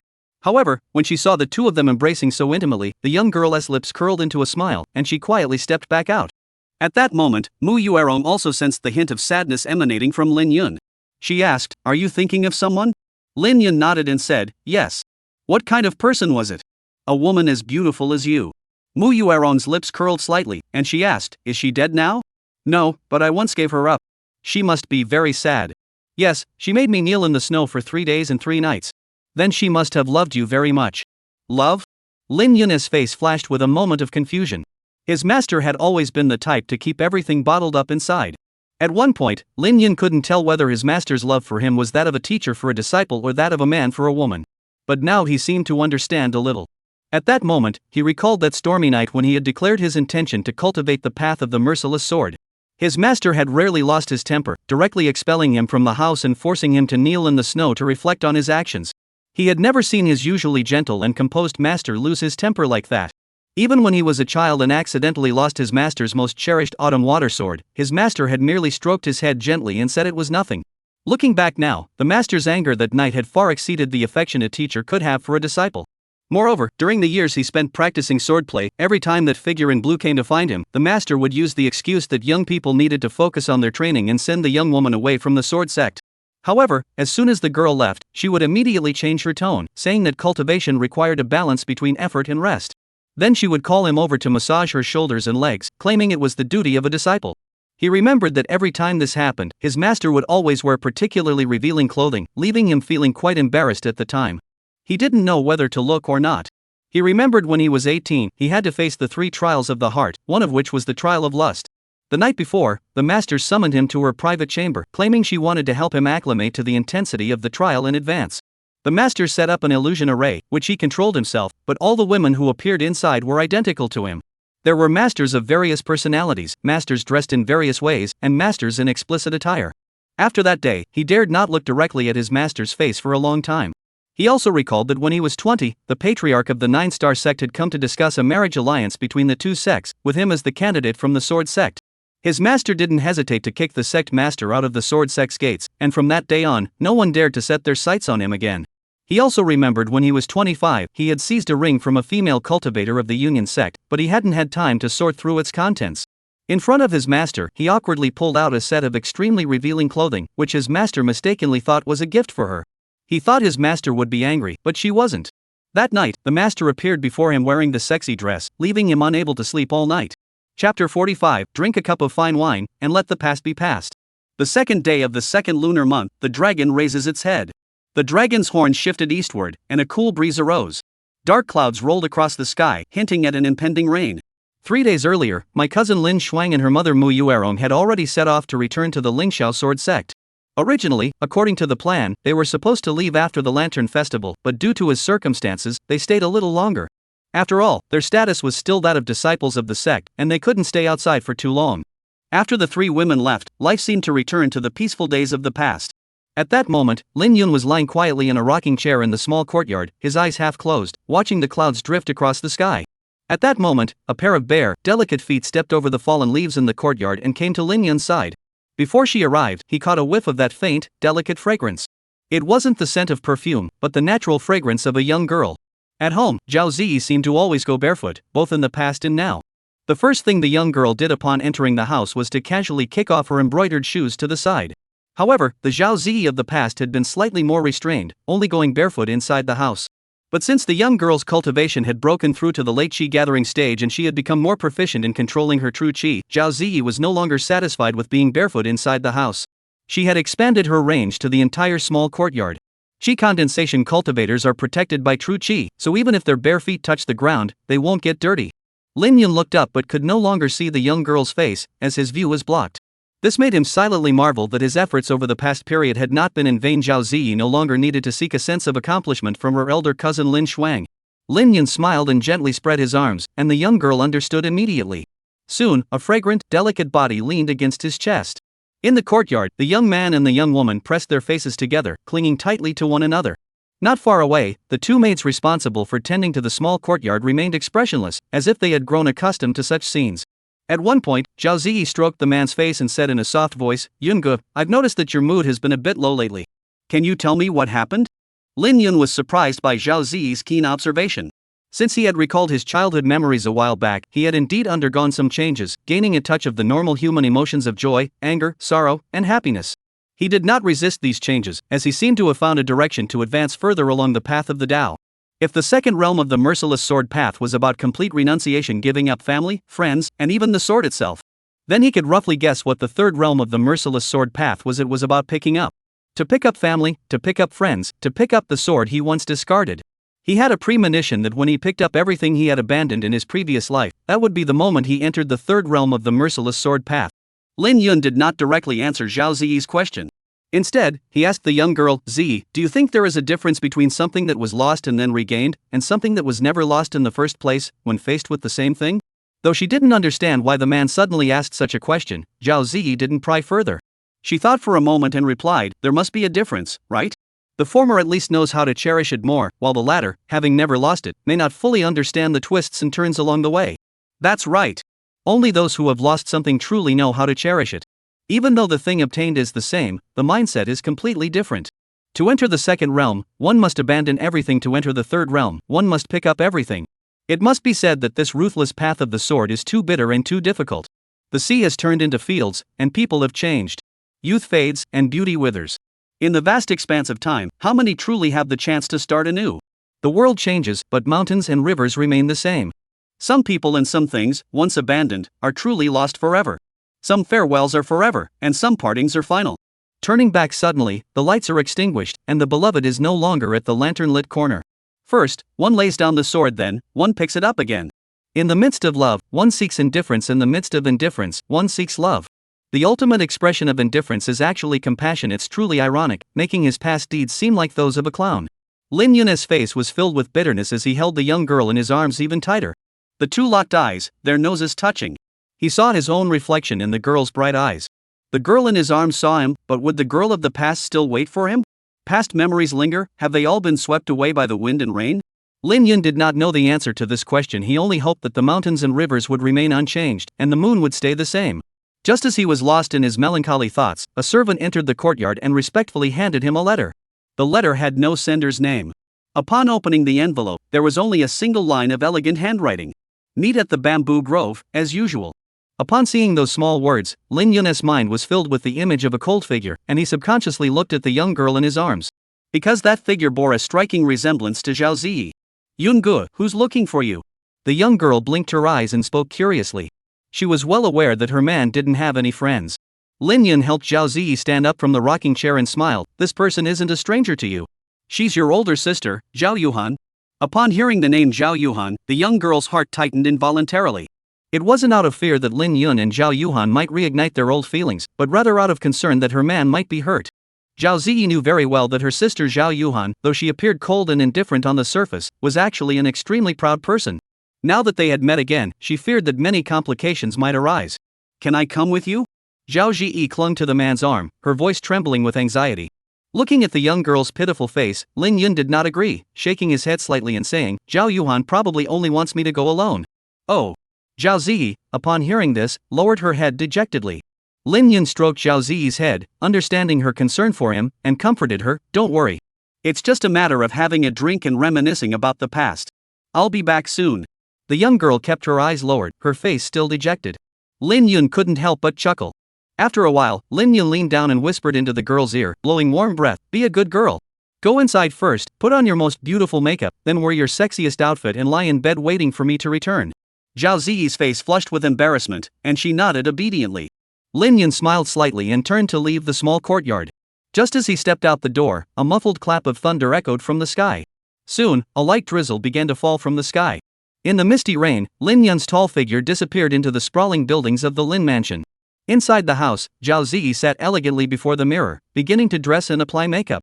The young girl had bright eyes, a radiant smile, and delicate eyebrows, making her utterly captivating. As she applied lipstick, her already pink lips became even more vibrant, making one want to take a bite. The young girl pursed her red lips, blinked her eyes, and curved her lips into a faint smile. Chapter 46. There are no invincible people, only invincible hearts. The Bamboo Grove was a private garden owned by the Lin family, not located within the Lin mansion but on the western outskirts of Qingzhou City. The garden is filled with lush bamboo and picturesque scenery, occasionally visited by members of the Lin family for walks and sightseeing. At that moment, Lin Yun was walking up the damp stone steps toward the mountain. A cold wind blew, causing the bamboo grove to sway and rustle softly. The rain grew heavier, and from afar, the rain curtain completely shrouded the city of Qingzhou behind him. The narrow mountain path was shrouded in mist, which rose and swirled, silently covering everything in a thick, hazy fog, obscuring the view of the distant landscape. At that moment, a young man emerged from the thick fog ahead. The man was tall and well-built, with a dignified demeanor, but his face was pale and unnatural, and there was a trace of blood at the corner of his mouth, clearly indicating that he had recently been injured. Upon seeing the man, Lin Yun's face flashed a hint of surprise. It wasn't because of his injuries, but because this man was none other than Lin Yuan, the former young leader of the Lin family. He never expected Lin Yuan to appear in such a place, let alone injured. Though they were of the same clan, he and Lin Yuan were not close, so he had no intention of asking further questions. He merely glanced at him briefly before continuing on his way, admiring the scenery around him. At that moment, Lin Yuan also noticed Lin Yun's figure, and a complex expression flashed across his face. He had once been the brightest star among the younger generation of the Lin family.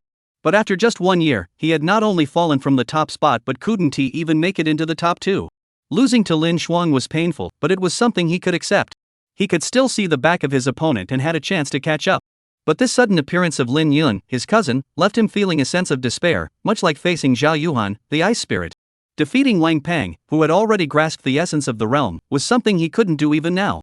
Even if he were to advance his cultivation to the mid-stage or even late stage of the opening realm, it would still be utterly impossible. But Lin Yun had done it, and with ease. With complex thoughts swirling in his mind, the two grew closer and closer. Just as they were about to pass each other, Lin Yuan stopped in his tracks. At that moment, Lin Yun also stopped, for he knew the other had something to say. Sure enough, Lin Yuan spoke. He glanced at the mountain peak behind him and said reluctantly, "Cloud brother, Zhao Yuhan's cultivation is now beyond measure. You'd better not fight her. Earlier, I couldn't even block a single move from that woman." Lin Yuan had already guessed why his younger cousin had come, so he gave him a warning. In fact, he had heard from others that Zhao Yuhan had come to the Bamboo Grove today, so he had come specifically to witness the prowess of the first prodigy of Qingzhou. However, what he hadn't expected was that he would lose so badly. Lin Yun glanced at Lin Yuan. The once promising young leader of the Lin family now had a fluctuating aura, chaotic true energy, and even the Dao patterns around him showed signs of collapse.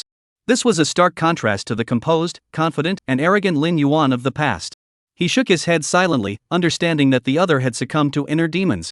A sword forged solely on confidence is doomed to destruction the moment it is defeated. Sometimes confidence can make a person, but sometimes it can also destroy a person.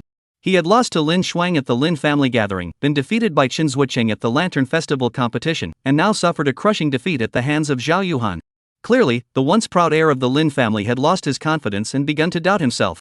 Cultivating the way without cultivating the heart, this was the best description of Lin Yuan at that moment. This is also why Lin Yun has always prioritized the Dao over cultivation. He has always believed that cultivation is something that, as long as the techniques are sound and resources are abundant, can be improved through daily, repetitive practice. However, understanding the Dao cannot be accumulated over time. It may depend on a single moment of enlightenment. For example, if he had not decisively chosen to reincarnate and start over, or if he had not recalled those past events in Mu Yuron's room that day, he might never have found the path to the third realm of the merciless sword Dao. At that moment, Lin Yun raised his right hand and placed it on Lin Yuan's shoulder. He gazed at his cousin and asked, "Do you know how a sharp sword is forged?" Lin Yuan looked blankly at him. Lin Yun spoke, "It is through repeated forging and hammering that a sword becomes cold and sharp in the world. If a few defeats can cause your resolve to falter, it only proves that you are unworthy of becoming a true warrior. Remember, there are no invincible people in this world, only invincible hearts." As soon as he finished speaking, a faint sword intent began to swirl around Lin Yun's body. When this sword intent appeared, Lin Yuan's entire body broke out in goosebumps. He instinctively sensed a powerful sense of danger. This sense of danger was even more intense than when he had faced Zhao Yuhan earlier. He tried to summon his true energy to resist, but at that moment, his purple palace had fallen into an eerie silence, as if it couldn't receive his commands. He tried to speak but couldn't open his mouth. He wanted to step back, but his feet felt as though they were nailed to the ground. He glanced around, noticing that within 3 zhang, the falling rain had stopped mid-air. He could not hear the sound of the wind or the rain, as if time itself had come to a standstill. Lin Yuan looked at the one responsible with horror, his own cousin. At that moment, a cool, indescribable force surged into his body. The moment this force entered his body, his breathing stabilized, his true energy ceased to stir, and even his Tao essence began to condense. Was the other person helping him stabilize his Tao heart? As this terrifying thought crossed Lin Yuan's mind, Lin Yun's right hand had already come down from his shoulder. At that moment, he heard the sound of rain pattering around him and the wind whistling, as if the flow of time had finally resumed. His mind was filled with countless doubts. But before he could ask anything, Lin Yun had already turned and walked up the mountain with his hands behind his back, leaving him with only a slender silhouette. Through the thick rain mist, the man's voice echoed from within. Remember, failure is not what is losing the courage to stand up again. Where he stood, Lin Yuan remained silent for a long time. Finally, he cast a complicated glance in the direction Lin Yun had left, turned around, and began to walk down the mountain in large strides. On the mountain path, Lin Yun continued to stroll leisurely up the stone steps. Those with a sword heart as clear as a mirror can shatter all techniques with a single stroke. His sword intent not only cuts through his own distractions but can also temporarily rid others of their inner demons. He had just used his sword intent to stabilize Lin Yuan's state of mind.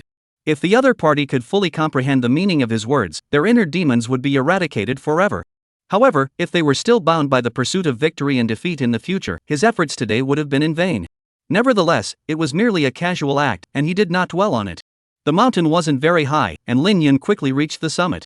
At the summit stood a pavilion, where a woman in a white dress was seated. She was none other than Zhao Yuhan, the first prodigy of Qingzhou, the ice spirit. Chapter 47, You were once a beauty, but why so proud? The rain continued to fall gently. Lin Yun walked through the rain toward the pavilion. At that moment, the white-clad figure was facing away from him, sitting elegantly on a small stone bench, gazing out at the mist-shrouded city of Qingzhou below. As his footsteps drew near, the woman's delicate earlobes trembled slightly. Zhao Yuhan turned around, and their gazes met in the air. Lin Yun remained expressionless, calm as if he were not there to meet his former lover. The woman in the pavilion appeared composed, but Lin Yun still noticed a fleeting moment of panic in her expression. Lin Yun sat down naturally on a stone bench opposite the woman. Both of them studied each other, falling into a moment of silence. Lin Yun began to play a game of spot the difference with Zhao Yuhan. He noticed that the woman bore a striking resemblance to Zhao Ziyi, especially in terms of her figure. However, the woman before him was colder and more arrogant, like a flower on a high mountain, lacking the warmth of human life. After so many years, Zhao Yuhan had not only improved her cultivation but also seemed to have undergone a significant change in personality. What Lin Yun didn't know was that Zhao Yuhan's surprise was no less than his own. Because she noticed that the man before her had indeed changed a great deal compared to before, at least in terms of his effortless and carefree demeanor, which was worlds apart from the Lin Yun of the past. For a considerable amount of time, neither of them spoke. Finally, Zhao Yuhan broke the silence.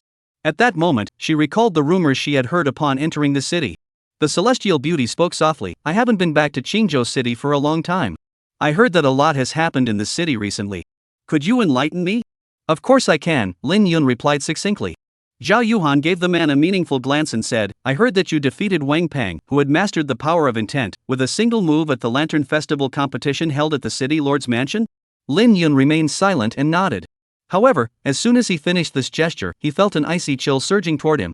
The surrounding space seemed to suddenly transition from early spring to the depths of winter.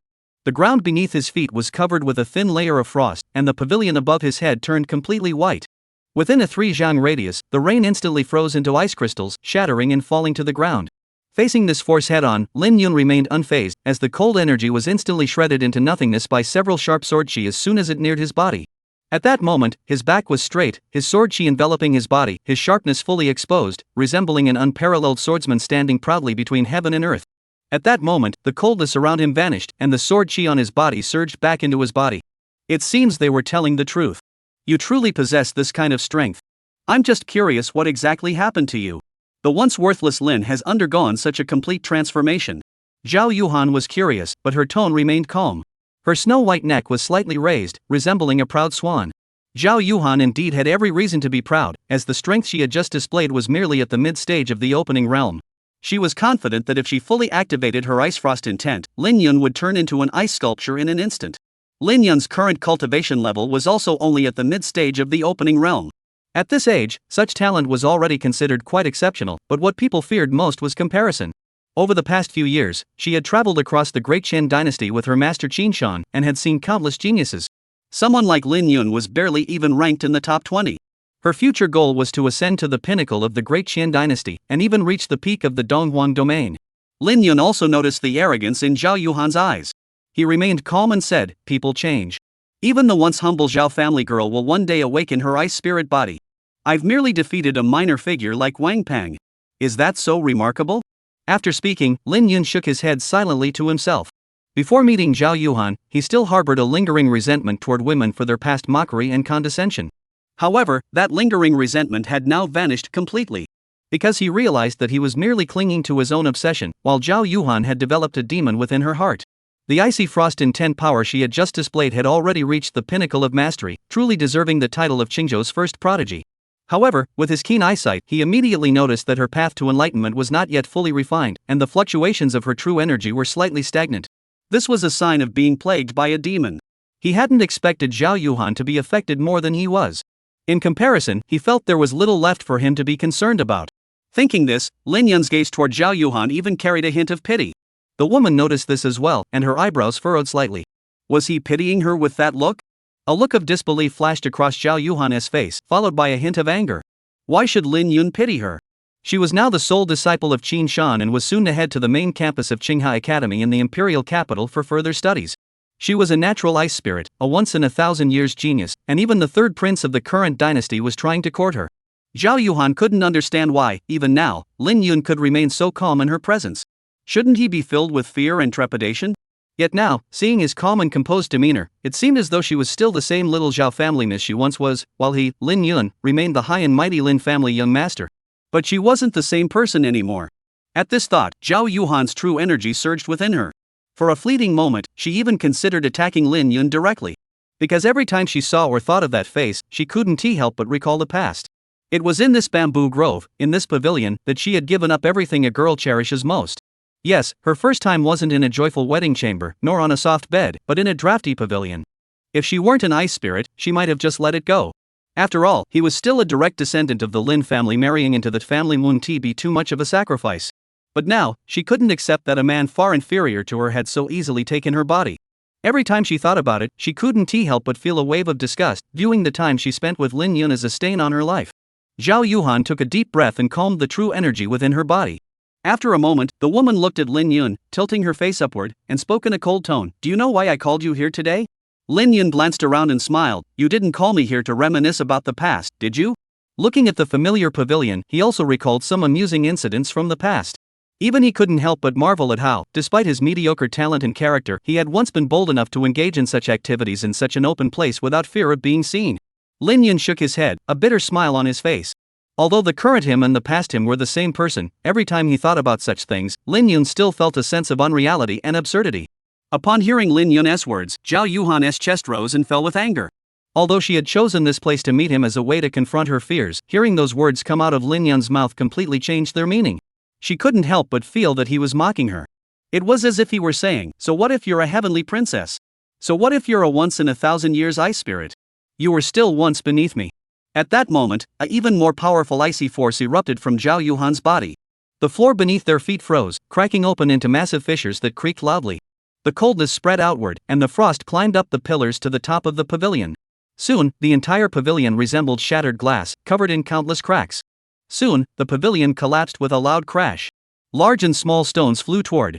After an unknown amount of time, the dust settled, revealing the figures of the two people. Both of them were emanating a faint white glow, spotless and unharmed. Lin Yun shook his head and stood up from the bench. The icy force from earlier had not targeted him. A fleeting expression of realization crossed his face. He now understood why Zhao Yuhan had invited him out. Lin Yun looked at the woman and said, I am not the key to freeing you from your inner demons. The key lies within yourself. If you cannot let go of the past, this shackle will continue to bind you. After speaking, Lin Yun suddenly lost interest and turned to leave in front of Zhao Yuhan's astonished gaze. He didn't help Zhao Yuhan suppress her heart demon like he had helped Lin Yuan, because judging by the woman's expression, he suspected that the moment he raised his hand, she would attack him. Moreover, suppressing inner demons with sword intent was, at its core, merely a temporary fix. The prison she had created for herself could only be unlocked by herself. From this brief encounter, Lin Yun had already figured out Zhao Yuhan's personality. One word, arrogant. Had the previous Lin Yun really done something wrong? Perhaps there were mistakes, but they weren't so egregious as to be unforgivable. At that time, he was simply lacking in talent and had not yet developed the hot temper he would later exhibit. His hot temper emerged only after his arranged marriage partner was replaced. At the time, he and Zhao Yuhan were already a couple. Although their behavior was a bit bold, doing intimate things between lovers is considered normal. Moreover, the other party didn't resist at the time. This indicates that they were willing to accept it. He still remembers the scar he left on the woman's arm, which was done with her consent. But he never expected that after so many years, Zhao Yuhan would start harboring such resentment. Clearly, it was because her pride couldn't accept having such a shameful past. But regret and shame are part of life, no one can avoid them. In his previous life, he even wet the bed while sleeping with his master. He remembered being teased by his master for a long time afterward, making him drink water before bed for a while. Though these two incidents are of different magnitudes and seem incomparable, the underlying principle is the same. In life, if one cannot confront the past, one cannot reach the future. If you cannot let go of the shackles in your heart, you cannot escape the prison of the mundane world. You were once a beauty, but why so proud? Chapter 48. The Yi family arrives, one step to the heavens. In the slanting rain, after emerging from the bamboo grove, Lin Yun returned directly to the Lin family estate. He hadn't forgotten that there was a young girl waiting for him at home. But as soon as he reached the entrance of the Lin mansion, he sensed an unusual aura. The once grand gates of the Lin mansion had vanished, and the ground was littered with wood shavings, among which was a conspicuous pool of blood. The guards who had been stationed at the gate were nowhere to be seen. Lin Yun furrowed his brows, wondering what had happened, when an elderly man with a ruddy complexion hurried toward him. This old man was no stranger to him. He was Huang Xiang, the head steward of the Lin mansion. Before Huang Xiang could reach him, he spoke urgently, "Young Master Lin, you're finally back. Hurry, leave immediately. Don't let those people discover you've returned." As soon as he finished speaking, Huang Xiang grabbed his hand and tried to pull him toward the door. Lin Yun was puzzled. How could he leave now? He asked, "Mr. Huang, what's going on?" Huang Xiang seemed hesitant, avoiding a direct answer. Instead, he urged, "Master Yun, I will explain the reason later. You must leave the Lin mansion first." After speaking, the old man grabbed his arm again and tried to lead him outside. As he pulled, he kept glancing back at the Lin mansion, his face betraying a look of panic, as if there was something terrifying inside. Lin Yun grew even more curious and stopped Huang Guangji's actions, shaking his head and saying, "Mr. Huang, if you don't explain the reason to me, I won't leave." Huang Xiang, seeing Lin Yun's stubbornness, sighed and said, "Young Master Lin, the people from the Yi family have arrived. They came straight here demanding to see you. If they can't find you, they'll start hurting people. These people are extremely powerful, and there are even those at the heaven-defying realm among them. Even the master isn't a match for them alone, so you must not be discovered by them under any circumstances." Lin Yun realized the situation and saw that Huang Guangji was still trying to persuade him to leave. He waved his hand dismissively and said, "Mr. Huang, there's no need to say more. Just take me to see them." Huang Xiang's expression froze. If he wasn't leaving, why was he voluntarily walking into the lion's den? He realized that since the Yuanchao competition, he could no longer understand this once promising young master. Lin Family Mansion, Reception Hall. The atmosphere in the reception hall was heavy, almost gloomy. The seat where the Lin family patriarch or the Lin family elder would normally sit was now occupied by an old man dressed in yellow, with a fierce expression on his face. The seats of the two high-ranking members of the Lin family were also empty, occupied instead by a stranger. Beside the middle-aged man stood a young girl dressed in pink. The young woman's face was filled with anger, and she glared angrily at the elderly man in yellow robes seated at the head of the table.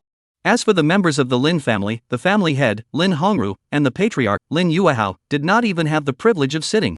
The two of them stood in the middle of the living room, their lips stained with blood, their faces pale, and their expressions filled with resentment as they looked up at the uninvited guest seated in the high position.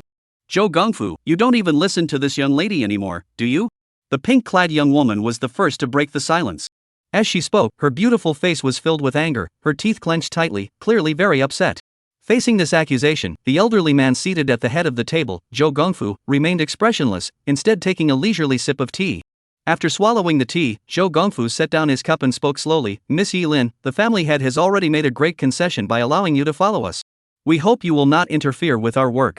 We are merely following the family head's orders." The young woman named Yi Lin was so angry that her chest rose and fell rapidly. She sneered, "You smashed the front door of the Lin mansion as soon as you arrived, and attacked someone upon meeting them. Was that also your uncle's orders?" Zhou Gongfeng did not respond, simply ignoring the young woman's words. The family head had not ordered them to do such a thing, but as servants, they naturally knew how to discern their master's intentions. Although the master hadn't spoken it outright, they understood what he wanted, so they acted accordingly. At that moment, Lin Yuehao spoke up.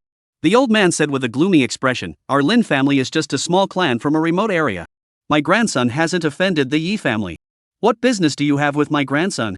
Zhou Gongfeng glanced at Lin Yuehao with a mocking expression and said, "You certainly have no right to offend the Yi family. However, the family head does not wish to hear any news about your Lin family. Originally, your grandson was content to be a useless, but recently he won first place in the Yuanshao Grand Competition and defeated Wang Peng, who had mastered the power of intent, with a single move. This must be the work of that little bastard, right? The family head is furious. Do you understand?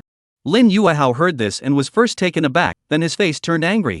He had thought the Yi family had long forgotten about Lin Yun's existence, but it turned out they had been keeping a close eye on him all along, and it seemed they didn't want to see him rise up.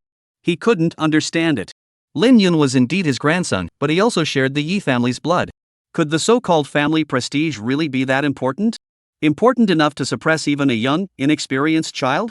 At that moment, Lin Yuehao was both shocked and terrified, hoping that someone would discover Lin Yun and prevent him from returning. However, it seemed as though what one feared would come to pass. Soon, a handsome young man entered, accompanied by an elderly man. It was Lin Yun and Huang Xiang. Upon seeing the two of them, a rare look of panic flashed across Lin Yuehao's face. The old man hurried over, his face filled with urgency, and said, "Xia Yun, what are you doing here?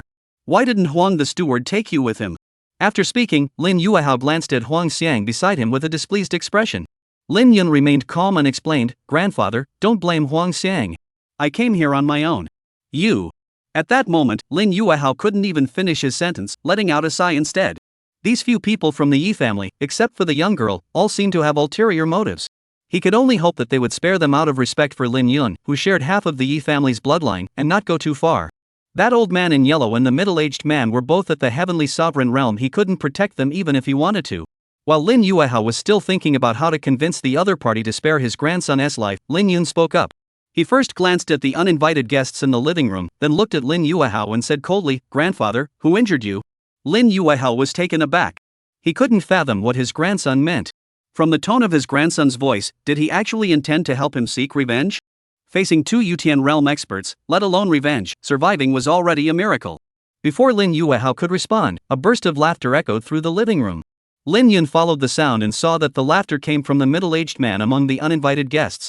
As for the elderly man seated at the head of the table, though he didn't laugh out loud, the corners of his mouth curled upward in a mocking smile, as if he had heard something extremely amusing.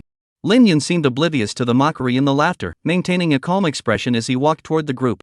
Finally, he stopped about 10 feet away from the middle-aged man.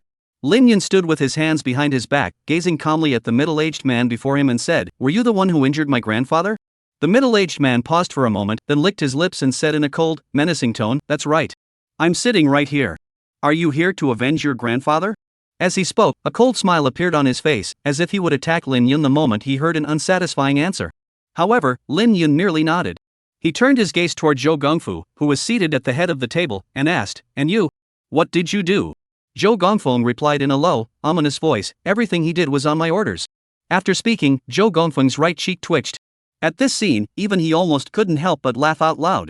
A mere mid-stage Kaiyuan realm cultivator dared to confront them. It was truly a laughingstock. It seems this little brat, though no longer has turned into a little cutie. Lin Yun was unaware of their thoughts, and even if he had known, he wouldn't have cared. At that moment, he turned his gaze toward the pink-clad young woman and spoke, "And you?" Before Yi Lin could speak, Lin Hongru, standing behind Lin Yun, hurriedly interjected, "Little Yun, this young lady hasn't done anything to harm us, and she's been speaking up for us all along. Don't misunderstand her."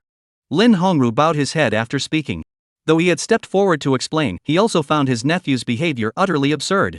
Lin Yun nodded and looked at the middle-aged man and Zhou Gongfu again. "So it's just you two, right?" The middle-aged man and Zhou Gongfeng narrowed their eyes slightly, the corners of their mouths curling upward. However, their smiles lasted only an instant. The next moment, a vast sword intent erupted from Lin Yun's body, shooting straight into the sky. The sword intent surged like a celestial dragon breaking through the dawn, seeming capable of tearing apart the void, causing the surrounding air to tremble and emit a low, humming resonance. The celestial and earthly energies within the house began to stir, boiling like water in a kettle. As he took a step forward, his aura surged violently, and the sword light blazed brightly. In that moment, his figure appeared both insignificant and majestic, as if he were no longer a mortal but a divine being who wielded the laws of the sword. Late opening realm, peak opening realm. Early Mingxian, mid Mingxian, late Mingxian, peak Mingxian. At that moment, Lin Yun's right foot touched the ground, accompanied by a crisp sound, and his cultivation reached the Yutian realm. From the mid-stage of the Kaiyuan realm to the Yutian realm, spanning two major realms, it took only a single step. At that moment, he gazed at the middle-aged man and the old man, his sword intent surging like a tidal wave. Chapter 49, One Finger, One Kill. In the living room, Zhou Gongfu and the middle-aged man could no longer sit still, abruptly standing up from their chairs with expressions of horror. The pink-clad young girl beside them gaped with her delicate lips parted, her fair face betraying disbelief. Of course, Lin Yuehao and Lin Hongru weren't much better off. They looked at Lin Yun's back, as straight as a sword, and their entire bodies trembled with excitement. Lin Yun took a step forward, and a mighty sword intent swept toward the Zhou priest and the middle-aged man like a divine force descending from the heavens. Faced with this sudden turn of events, Zhou Gongfeng and the middle-aged man's pupils contracted as they prepared to channel their true energy to resist. However, as soon as they had this thought, their true energy mysteriously fell silent, and they could no longer sense the presence of the Purple Palace. They had never encountered such a situation before, and a flash of panic crossed their faces as they tried to flee this eerie place as quickly as possible. As they tried to take a step forward, their legs felt as though they were nailed to the ground, unable to move even an inch. The next moment, their spines suddenly curved, as if bearing the weight of a mountain, nearly forcing them to kneel to the ground. At that moment, the middle-aged man struggled to lift his head, for the young man had already approached him. He tried to speak, but it was as if someone had stuffed a cloth into his mouth, and he could not utter a single word. He tried to send a mental message to the other person, but his mind was as still as a dead sea, as if he had fallen into an endless abyss. His body, his soul, and even his will seemed to be firmly grasped by an invisible hand at that moment. He wanted to ask the young man before him how he had done it, whether this terrifying suppression was truly the legendary sword intent. But he would never know the answer, for the youth had already raised a finger and aimed it at his heart. A slender, pale finger shot out a faint white sword beam. The sword beam flickered like lightning and vanished in an instant. Suddenly, the middle-aged man felt an excruciating pain in his chest. Then he lost consciousness completely, plunging into endless darkness. He never imagined that he, a mighty warrior of the Imperial Heaven Realm and a guardian of the Yi family, one of the 4 great clans of the Great Qian dynasty, would meet his end in this desolate, remote place. After the middle-aged man died, Lin Yun walked toward the Zhou family's guardian. At that moment, Zhou was trembling with fear, breathing heavily, and filled with endless regret. If he could live his life over again, he would never have volunteered to come to Qingzhou to deal with the scum of the Yi family. His cultivation was higher than the middle-aged man's, and he had more experience. He was well aware that the technique Lin Yun had just displayed was the legendary sword intent. It was said that sword cultivators who had mastered sword intent were invincible among peers, as their sword intent would suppress an opponent's body, soul, and will to an extreme degree, effectively binding them like shackles. That was exactly their situation now. He couldn't fathom why he had encountered a sword immortal from the Eastern Wasteland domain, who hadn't appeared in over 10,000 years, in such a small place as Qingzhou City. Zhou Gongfu looked up at Lin Yun, who had already walked up to him, swallowed hard, and his face betrayed fear and despair. He truly did not want to die. He had spent his entire life cultivating to reach the Yutian realm and had not yet had the chance to enjoy it. However, Lin Yun felt no mercy for his enemies. The moment they had laid a finger on the Lin family, their fate had already been sealed. The same scene repeated itself. Lin Yun raised his finger, and Zhou Gongfeng followed the same path as the middle-aged man. One finger, one life as easy as slicing through vegetables. It was as though the two before him were not heavenly realm cultivators, but fish on a cutting board. As the two men died, the sword intent in the surrounding void surged back into Lin Yun's body. The celestial and earthly chi within the house ceased its restless turmoil and returned to calm. The next moment, Lin Yun stumbled and nearly fell to the ground. "Xiao Yun, are you okay?" Seeing this, Lin Yuehao rushed forward and steadied his grandson's body. At that moment, Lin Yun's face was pale, and his eyes betrayed deep exhaustion. However, he forced himself to ignore the discomfort, waving his hand and saying, "It's nothing serious. It's just the aftereffects of using the secret technique. I'll be fine after resting for a while." Both Lin Yuehao and Lin Hongru, as well as Yi Lin, looked relieved upon hearing Lin Yun's words. It turned out that he had used a secret technique. Earlier, they had been puzzled by why Lin Yun's cultivation had suddenly surged from the mid-stage of the opening heaven realm to the heavenly sovereign realm. If it was due to using a secret technique that sacrificed his body, it made sense. But what secret technique could possibly allow a cultivator to advance 2 major realms in such a short time? Clearly, Lin Yun was hiding a tremendous secret. Though they were still utterly shocked, they were all intelligent individuals and refrained from asking further questions. Although Lin Yun said he was fine, Lin Yuehao still took out several bottles of healing pills and had his grandson take them. Lin Yun did not refuse. Though his physical condition was such that these low-grade healing pills had little effect, they were better than nothing. In the living room, Lin Yun immediately sat down to meditate and recover. This time, he had utilized the sword intent within his spiritual sea, temporarily boosting his cultivation to the heavenly sovereign realm. However, the cost was not insignificant. His cultivation had dropped from the mid-stage of the opening heaven realm back to the initial stage. His body also sustained significant internal injuries, and it would likely take at least 10 days to recover. This was the price paid for forcibly borrowing power beyond his physical limits. And this was despite his recent progress in the way of the sword. If he hadn't found the direction to the third realm of the merciless sword path during this period, the backlash would have been even more severe. Of course, he does not regret it. Moments later, Lin Yun stood up from the ground. Though his face was still pale, it had improved significantly compared to before. Xiao Yun, how do you feel now? Lin Yuehao was the first to approach him, asking with concern. Lin Yun forced a smile and said, Grandfather, don't worry. I'm much better now. I just need to rest for a while. Lin Yuehao examined his grandson's complexion and, seeing that he didn't seem to be lying, temporarily put his mind at ease. The old man laughed heartily. Good, that's good. Now go back and rest immediately. Lin Yun nodded and turned to walk toward the door. At that moment, the pink-clad young woman Yi Lin walked toward him. Lin Yun noticed the girl seemed to have a lot to say, so he waved his hand dismissively and said, You can tell me later. Right now, I just want to go back to sleep. With that, Lin Yun dragged his weary body out of the room. Behind him, the young girl stood there in shock, staring deeply at Lin Yun's departing figure. This cousin of hers wasn't an ordinary person. But this was a good thing for her. Lin Yuehao and Lin Hongru, father and son, exchanged a glance, took a deep breath, and their faces betrayed a mix of relief and excitement. On the way back to the small courtyard, Lin Yun wore a bitter expression. Thinking of the young woman lying in bed waiting for him in a sexy dress, he instinctively covered his waist. Lin Yun regretted his words to Zhao Ziyi. But who could have anticipated that the Yi family would send someone at this moment? Now that he had used his trump card, his body was starting to feel weak. Meanwhile, in the bedroom of the small courtyard, Zhao Ziyi had finished applying her makeup and put on the sexiest dress in her wardrobe, revealing a glimpse of her curves and exposing large patches of snow-white skin to the air. The young girl lay on the bed with her bare feet exposed, her hands covering her chest. Her long eyelashes trembled slightly, revealing those watery eyes that could melt even the hardest steel. At that moment, the young girl seemed to think of something joyful. Her eyes curved into gentle crescents, and the corners of her lips turned upward. She rolled around happily on the soft bedding, like a bride on her wedding night, eagerly awaiting her beloved husband to come and consummate their marriage. Chapter 50, Past Memories. As Lin Yun entered the room, he saw Zhao Ziyi rolling around on the bed, and the bitterness on his face grew even deeper. Because he noticed that Zhao Ziyi had put on that sexy dress she had bought long ago but had never dared to wear. On the bed, the young girl's delicate ears twitched, and she suddenly sat up. When Zhao Ziyi saw her beloved man with a pale face, the joy on her face vanished instantly, replaced by worry and panic. The young girl jumped off the bed, her bare feet running toward Lin Yun. Soon, the young girl threw herself into Lin Yun's arms. She cradled his face in her hands, her eyes red and tearful, and said, Cloud brother, are you okay? Did Zhao Yuhan hurt you? Feeling the young girl's concern, a warm feeling welled up inside Lin Yun. Lin Yun shook his head and gave a brief explanation. He informed Zhao Ziyi about the Yi family, but he did not go into detail about the specific circumstances of the Yi family, nor did he mention that the two people who had come today were beings from the Yutian realm. He didn't want the young girl to worry about him. Some things were best borne alone. There was no need to spoil the good mood of the person by his side. The lively, adorable, obedient, and understanding Zhao Ziyi, the one who could pout and pinch his soft waist, was the best and most beautiful Zhao Ziyi. Upon hearing the man say that a short rest would suffice, the young girl finally relaxed and felt at ease. Moments later, Lin Yun lay down on the soft bedding. The next moment, the young girl lay on top of him. The two of them fell asleep in each other's arms. They slept straight through until noon the next day. When Lin Yun opened his eyes, he saw Zhao Ziyi's delicate little face. At that moment, the young girl was blinking her bright eyes at him. Lin Yun instinctively reached out and gently scraped the girl's delicate little nose. The girl grabbed his mischievous hand and pulled him up. Just as Lin Yun was feeling puzzled, Zhao Ziyi brought over a bowl of nourishing herbal soup from the table beside them.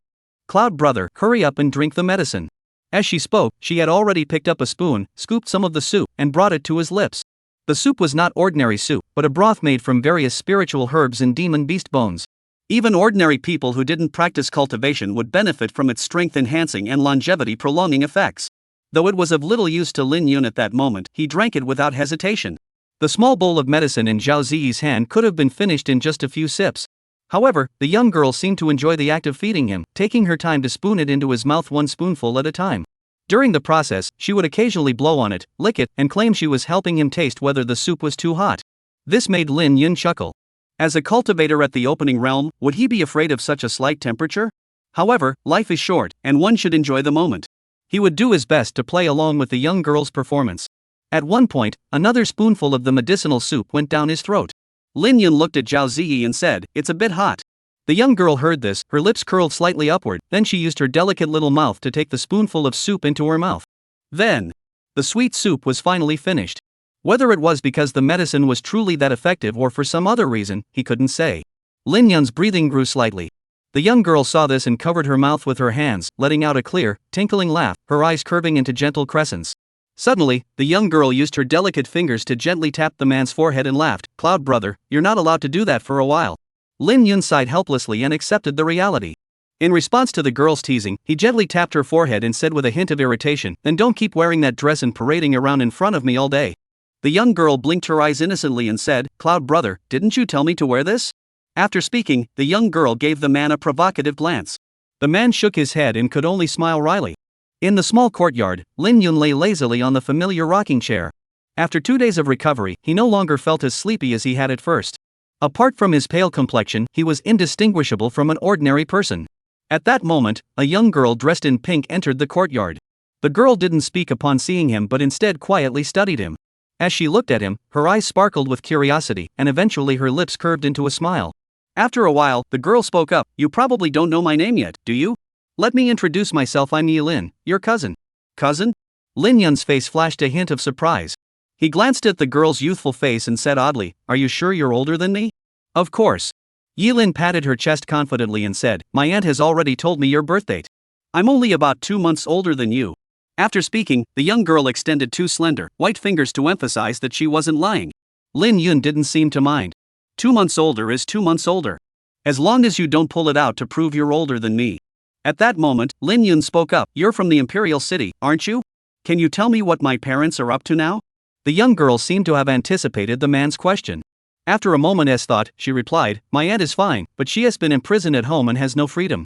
As for my uncle, I'm not sure. The only thing I can confirm is that he is still alive, because over the past few years, I've occasionally heard my uncle mention his name. Lin Yun fell silent. The information the young girl had told him was largely consistent with what his grandfather, Lin Yuehao, had mentioned. The only piece of good news was that his father, Lin Yushu, was still alive. Then Lin Yun asked another question. Looking at the young girl, he said, if my parents were separated by the Yi family because of our family background back then, why are they still holding on to me, a mere Kaiyuan realm cultivator, now? Is there something more to this? Thinking back to the 2 Yutian realm experts from 2 days ago, Lin Yun also sensed something amiss about the other party. The Yi family's reaction seemed overly excessive. He had indeed shown a glimpse of his talent at the Yuanshao Grand Competition, but as one of the 4 great families of the Imperial City, with a lineage spanning tens of thousands of years, the Yi family had no reason to react so strongly. There aren't that many stories in the world where the young and poor are underestimated, and he doesn't even have the surname Shao. Lin Yun didn't believe that the head of the Yi family would send 2 Yutian realm experts just because of his talent. 2 heavenly realm experts, even if they were only at the initial stage of the heavenly realm, could still walk around many states and prefectures with impunity. It was truly a case of overkill. At this point, Yilin began to explain. There are indeed some things you don't know about this matter. In fact, the reason the Yi family was so angry and separated my aunt and uncle back then was not primarily due to the difference in their family backgrounds. The main reason was that my aunt's secret marriage to another man disrupted the arranged marriage between the Yi and Yang families. An alliance? Yes, the Yang family is also one of the 4 major families of the Imperial City. Such a union of powerful families is nothing new to you, and the intended bride for the Yang family was my aunt. The destruction of the marriage alliance angered not only the Yi family but also the Yang family. Therefore, whether it was back then or now, the Lin family has always been under pressure from both major families. If it weren't for my aunt threatening to take her own life, your Lin family would have been wiped out long ago. Hearing this, Lin Yun grew curious and asked, does the marriage alliance have to involve my mother?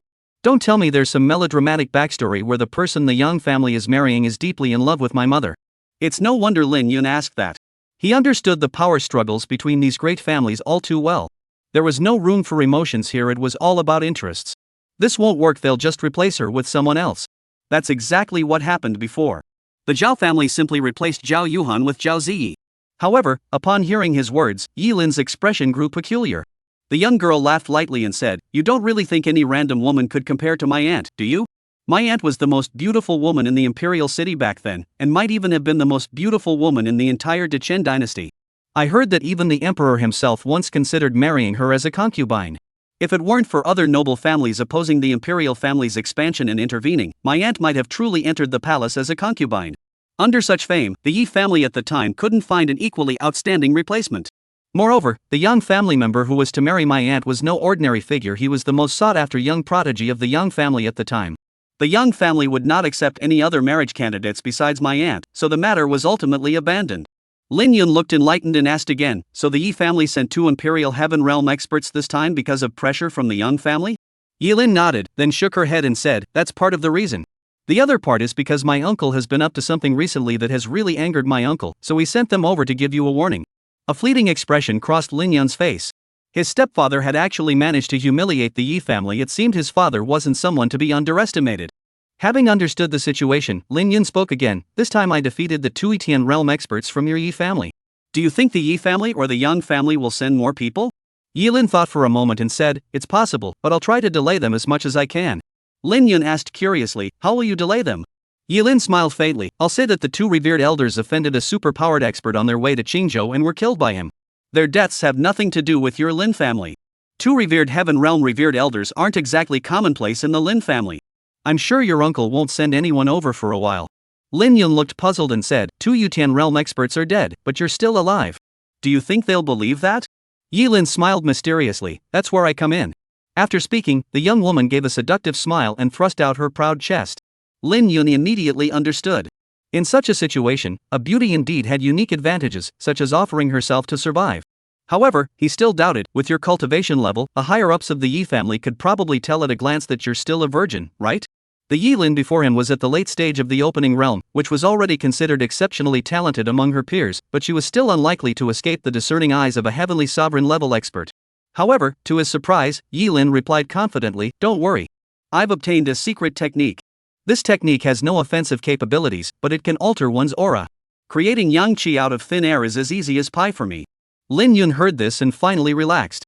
He indeed needed more time to grow and didn't want to confront the Yi family so soon. With this buffer period, he was also considering whether to add another layer of protection for the Lin family. For example, creating a few more heavenly realm cultivators. Chapter 51, The Beauty's Shy Glance. In the small courtyard, Lin Yun lay in a rocking chair, deep in thought. He was contemplating how to enhance the Lin family's strength. His grandfather, Lin Yuehao, had already reached the peak of the Mingxian realm. With his help to refine the Lin family's cultivation techniques, breaking through to the Yutian realm within the near future should not be a problem. However, apart from Lin Yuehao, there were no other peak-level Mingxian realm cultivators in the Lin family. He had already met those few uncles before. His eldest uncle, Lin Hongru, had only recently entered the late stage of the Mingxian realm and still had a long way to go before reaching the peak of the Mingxian realm. Even with the enhancement of cultivation techniques, he won't be able to break through to the Yutian realm in the near future. As for the other two uncles, they are even weaker, both at the mid-stage of the Mingxian realm. In other words, within the Lin family, he could at most cultivate one Yutian realm expert. This level of combat power is clearly insufficient. After all, the Yi family had already sent two Yutian level experts this time. Who knows if they will send more in the future? Unless he stays within the Lin family, he will always face the risk of being bullied by others. There isn't much potential to tap into internally, so he must seek external allies. The city lord, Lu Bushing, is a decent ally. He helped refine his cultivation technique last time, so entering the heaven-defying realm should not be a problem in the near future. However, even with Lu Bushing, there are only two Yutian realm cultivators at most. As for Zhou Tianlin, he wasn't included in the calculations, as this old man still had other uses. At this moment, Lin Yun was contemplating how many peak Mingxian realm cultivators within the city could be recruited. After much consideration, he realized there were none left. The remaining Mingxian realm peak cultivators were either core members of the other two major clans or figures of the level of the dean and deputy dean of Qinghe Academy. The two major families and the Lin family were rivals, so he couldn't possibly help the Lin family's competitors. As for Qinghe Academy, due to Zhao Yuhan's involvement, he was even less likely to recruit them. Just as Lin Yun was sighing inwardly about being a hero with no place to use his skills, a voluptuous and alluring figure suddenly appeared in his mind. He recalled Lan Kairen from the Drunken Immortal Pavilion. When he first met Lan Kairen, though she was only at the late stage of the Mingxian realm, she was just a step away from the peak of the Mingxian realm.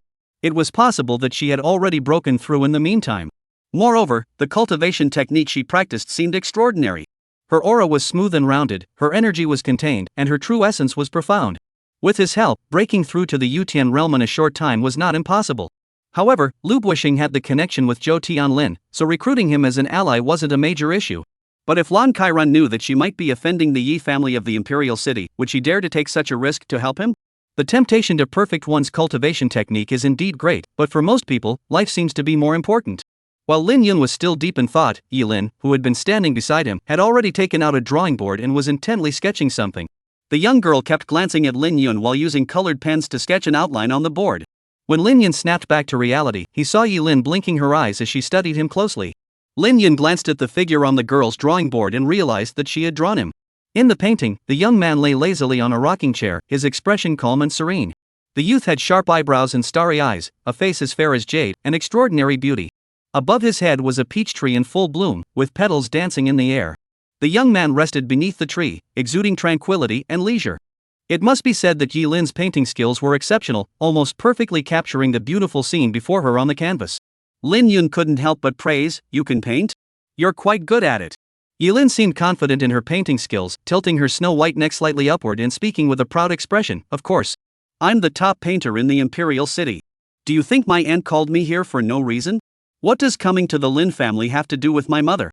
Yi Lin explained, "Of course it's related. My aunt hasn't seen you in a very long time, so before she left, she kept reminding me to capture your best moment and bring it back to her." Lin Yun remained silent. If grandfather hadn't been mistaken, it had been 17 or 18 years since they last saw each other.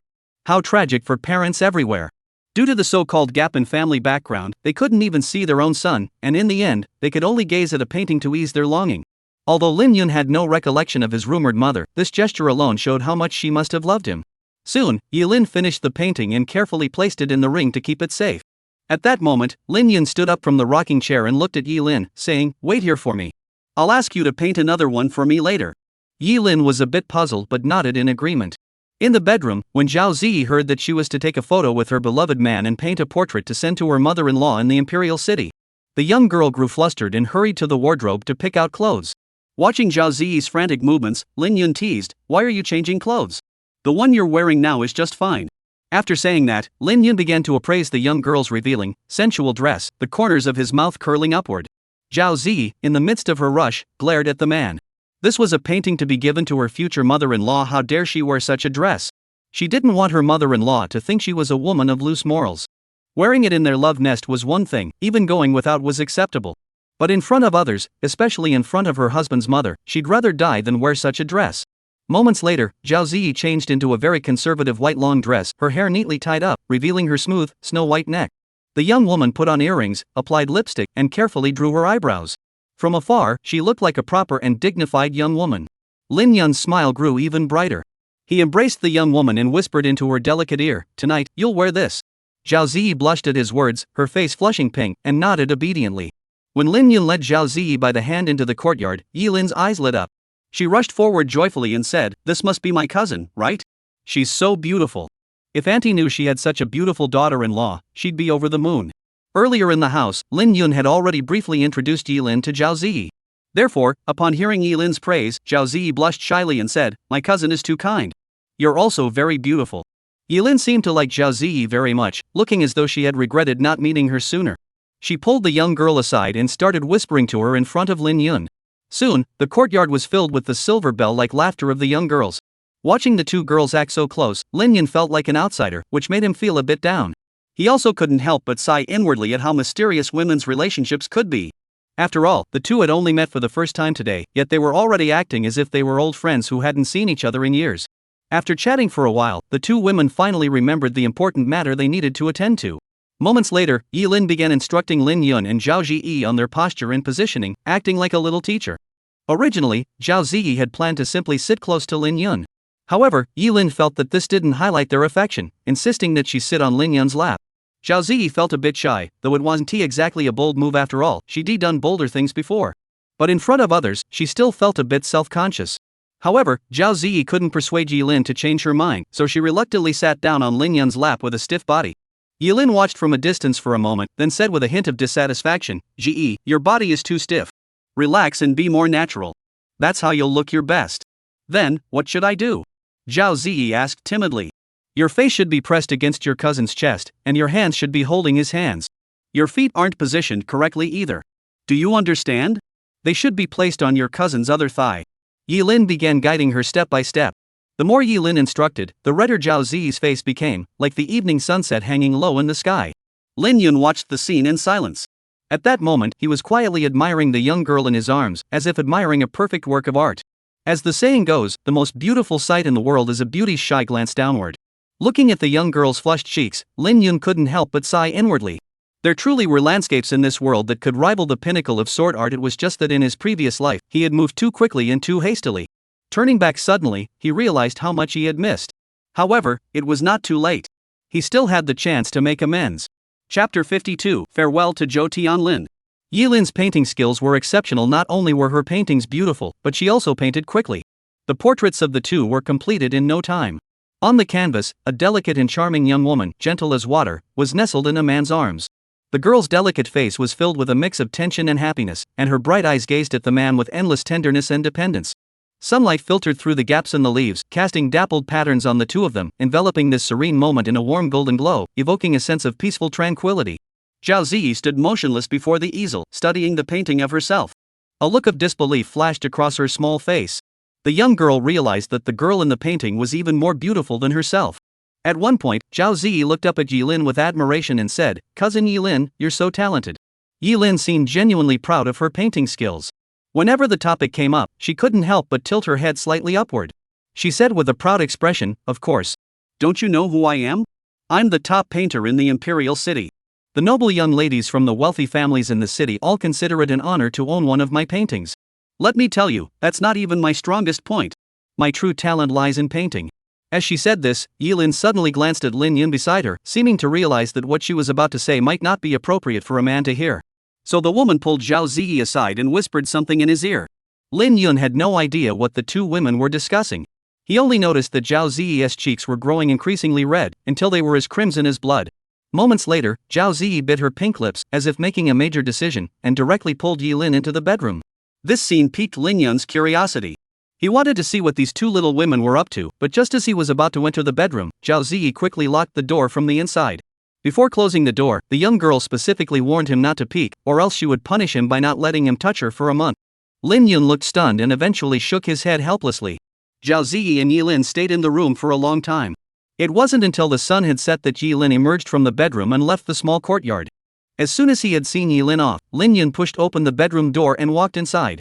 At that moment, Zhao Ziyi was sitting by the bed, examining a painting in her hands. Lin Yun did not see what the painting depicted, as the young girl hurriedly put it away the moment she noticed him entering. At that moment, Zhao Ziyi's face was flushed, her neck crimson, and she was even more shy and nervous than she had been earlier in the courtyard. This made Lin Yun even more curious about what the two young women had been doing in the room. He walked up to Zhao Ziyi, embraced her, and smiled. "What's the matter? Can't even tell your husband about this?" Zhao Ziyi clutched the painting even tighter, as if she was afraid Lin Yun would see what was inside. The young girl stammered, I can't tell you now." "When can you tell me then?" Lin Yun asked again. At that moment, Zhao Ziyi turned around and looked at him tenderly, saying, "Give me a child, and I'll tell you." Lin Yun was startled. After awakening his memories, he didn't want to have too many attachments, so he had converted everything that could be used for cultivation into the purest spiritual energy. In other words, no matter how many times he and Zhao Ziyi were together, she would never be able to conceive. Zhao Ziyi had noticed this, and he wasn't surprised. What truly surprised him was that Zhao Ziyi herself was still a young girl yet already had the desire to become a mother. He wondered when her maternal instinct had been awakened. In the path of cultivation, the prime years for cultivation are between 20 and 30.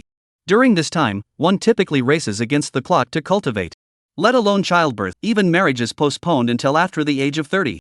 This is why he and Zhao Ziyi are currently only engaged. Once a cultivator breaks through the Qi-gathering realm, they can easily live past 150 years old, and breaking through the Mingxian realm grants them a lifespan of 300 years. Therefore, marriage and childbirth are not something to rush into. Cultivators are different from ordinary people. The former have much longer lifespans and do not need to live their lives in a rigid, predetermined manner like ordinary people. Why suddenly want to be a mother? Lin Yun gently stroked the young girl's delicate nose. Zhao Ziyi leaned her head against the man's chest and said softly, because I want to take the child to meet my mother-in-law." Lin Yun didn't expect such a reason. Clearly, Yilin must have told the young girl many things earlier, causing this kind-hearted girl to be deeply moved. Regarding Zhao Ziyi's small wish, Lin Yun didn't refuse. He nodded and said, "Then let's have a child." The young girl heard this, and a gleam of determination flashed in her eyes, which curved into gentle crescent moons. Moments later, Lin Yun carried the young girl to the bed. The two locked eyes and began the mundane yet not entirely boring task. What Zhao Ziyi didn't know was that although Lin Yun had agreed to her request, he actually had little confidence in himself. At that time, both Lin Yun and the young girl were cultivating top-tier Taoist cultivation techniques. Without the assistance of corresponding celestial and earthly spiritual treasures, conceiving a child had become an extremely difficult task. The higher one's talent in cultivation, the harder it was to conceive offspring. This was an universal law across all realms. This was true in the immortal realm and in the cultivation realm alike. This was the restriction imposed by the Tao on the most powerful beings through the rules of the universe. Otherwise, those with extraordinary talent would need to do nothing but give birth to children every day and eventually dominate the world. Once, in the immortal realm, there was a top-tier immortal sovereign who spent tens of thousands of years cultivating for an heir but achieved nothing. This incident even became a laughingstock at the time. However, Lin Yun and Zhao Zi, though they do not need such an exaggerated amount of time, will likely face immense difficulties as well. Though their physical talents are not strong and their cultivation levels are not high, the intensity of the cultivation techniques they practice has already surpassed the limits of this realm. The laws of this world likely won't allow them to conceive offspring so easily. The next morning, after a night of hard work, Lin Yun lay on a rocking chair in the courtyard, pretending to sleep. At that moment, an old man and a young girl entered the small courtyard, none other than Zhou Tianlin and Zhou Anning, whom they had not seen in a long time. Upon seeing the two, Lin Yun smiled and asked, "Has the Xianbing Hansha completely been removed from your bodies?" Zhou Tianlin seemed in good spirits and laughed heartily. This is all thanks to you, master. My body is now completely healed." Feeling the surging true energy within the old man's body, Lin Yun said meaningfully, "Zhou Lao, your recovery is not just physical, is it? After years of cultivation, you must have made significant progress on the Tao recently." "Congratulations, congratulations." Zhou Tianlin was startled. He hadn't expected the young man before him to notice that as well. He couldn't help but admire him even more, and his spine instinctively bent slightly. "Master truly has eyes like a beacon. Nothing can escape your notice. I have indeed reached the threshold of breakthrough." Originally, Zhou Tianlin's cultivation was at the peak of the heavenly realm. Once he broke through, he would reach the divine sea realm, making him one of the few strongest warriors in the Great Qian dynasty. Zhou Tianlin's breakthrough also brought joy to Lin Yun, as he planned to set off for the imperial capital soon, and a divine sea realm expert was an indispensable figure. He did not want to resort to the sword intent within his spiritual sea again. Passive waiting was not Lin Yun's style, he intended to take the initiative. Thinking this, Lin Yun looked at Zhou Tianlin and said, "Master Zhou, in a few days, I may set off for the imperial capital. Would you be willing to accompany me?" Looking at Zhou Tianlin's puzzled expression, Lin Yun briefly explained his background. Upon hearing that he had such a connection with the Yi family of the imperial city, the old man looked stunned, finding it hard to believe.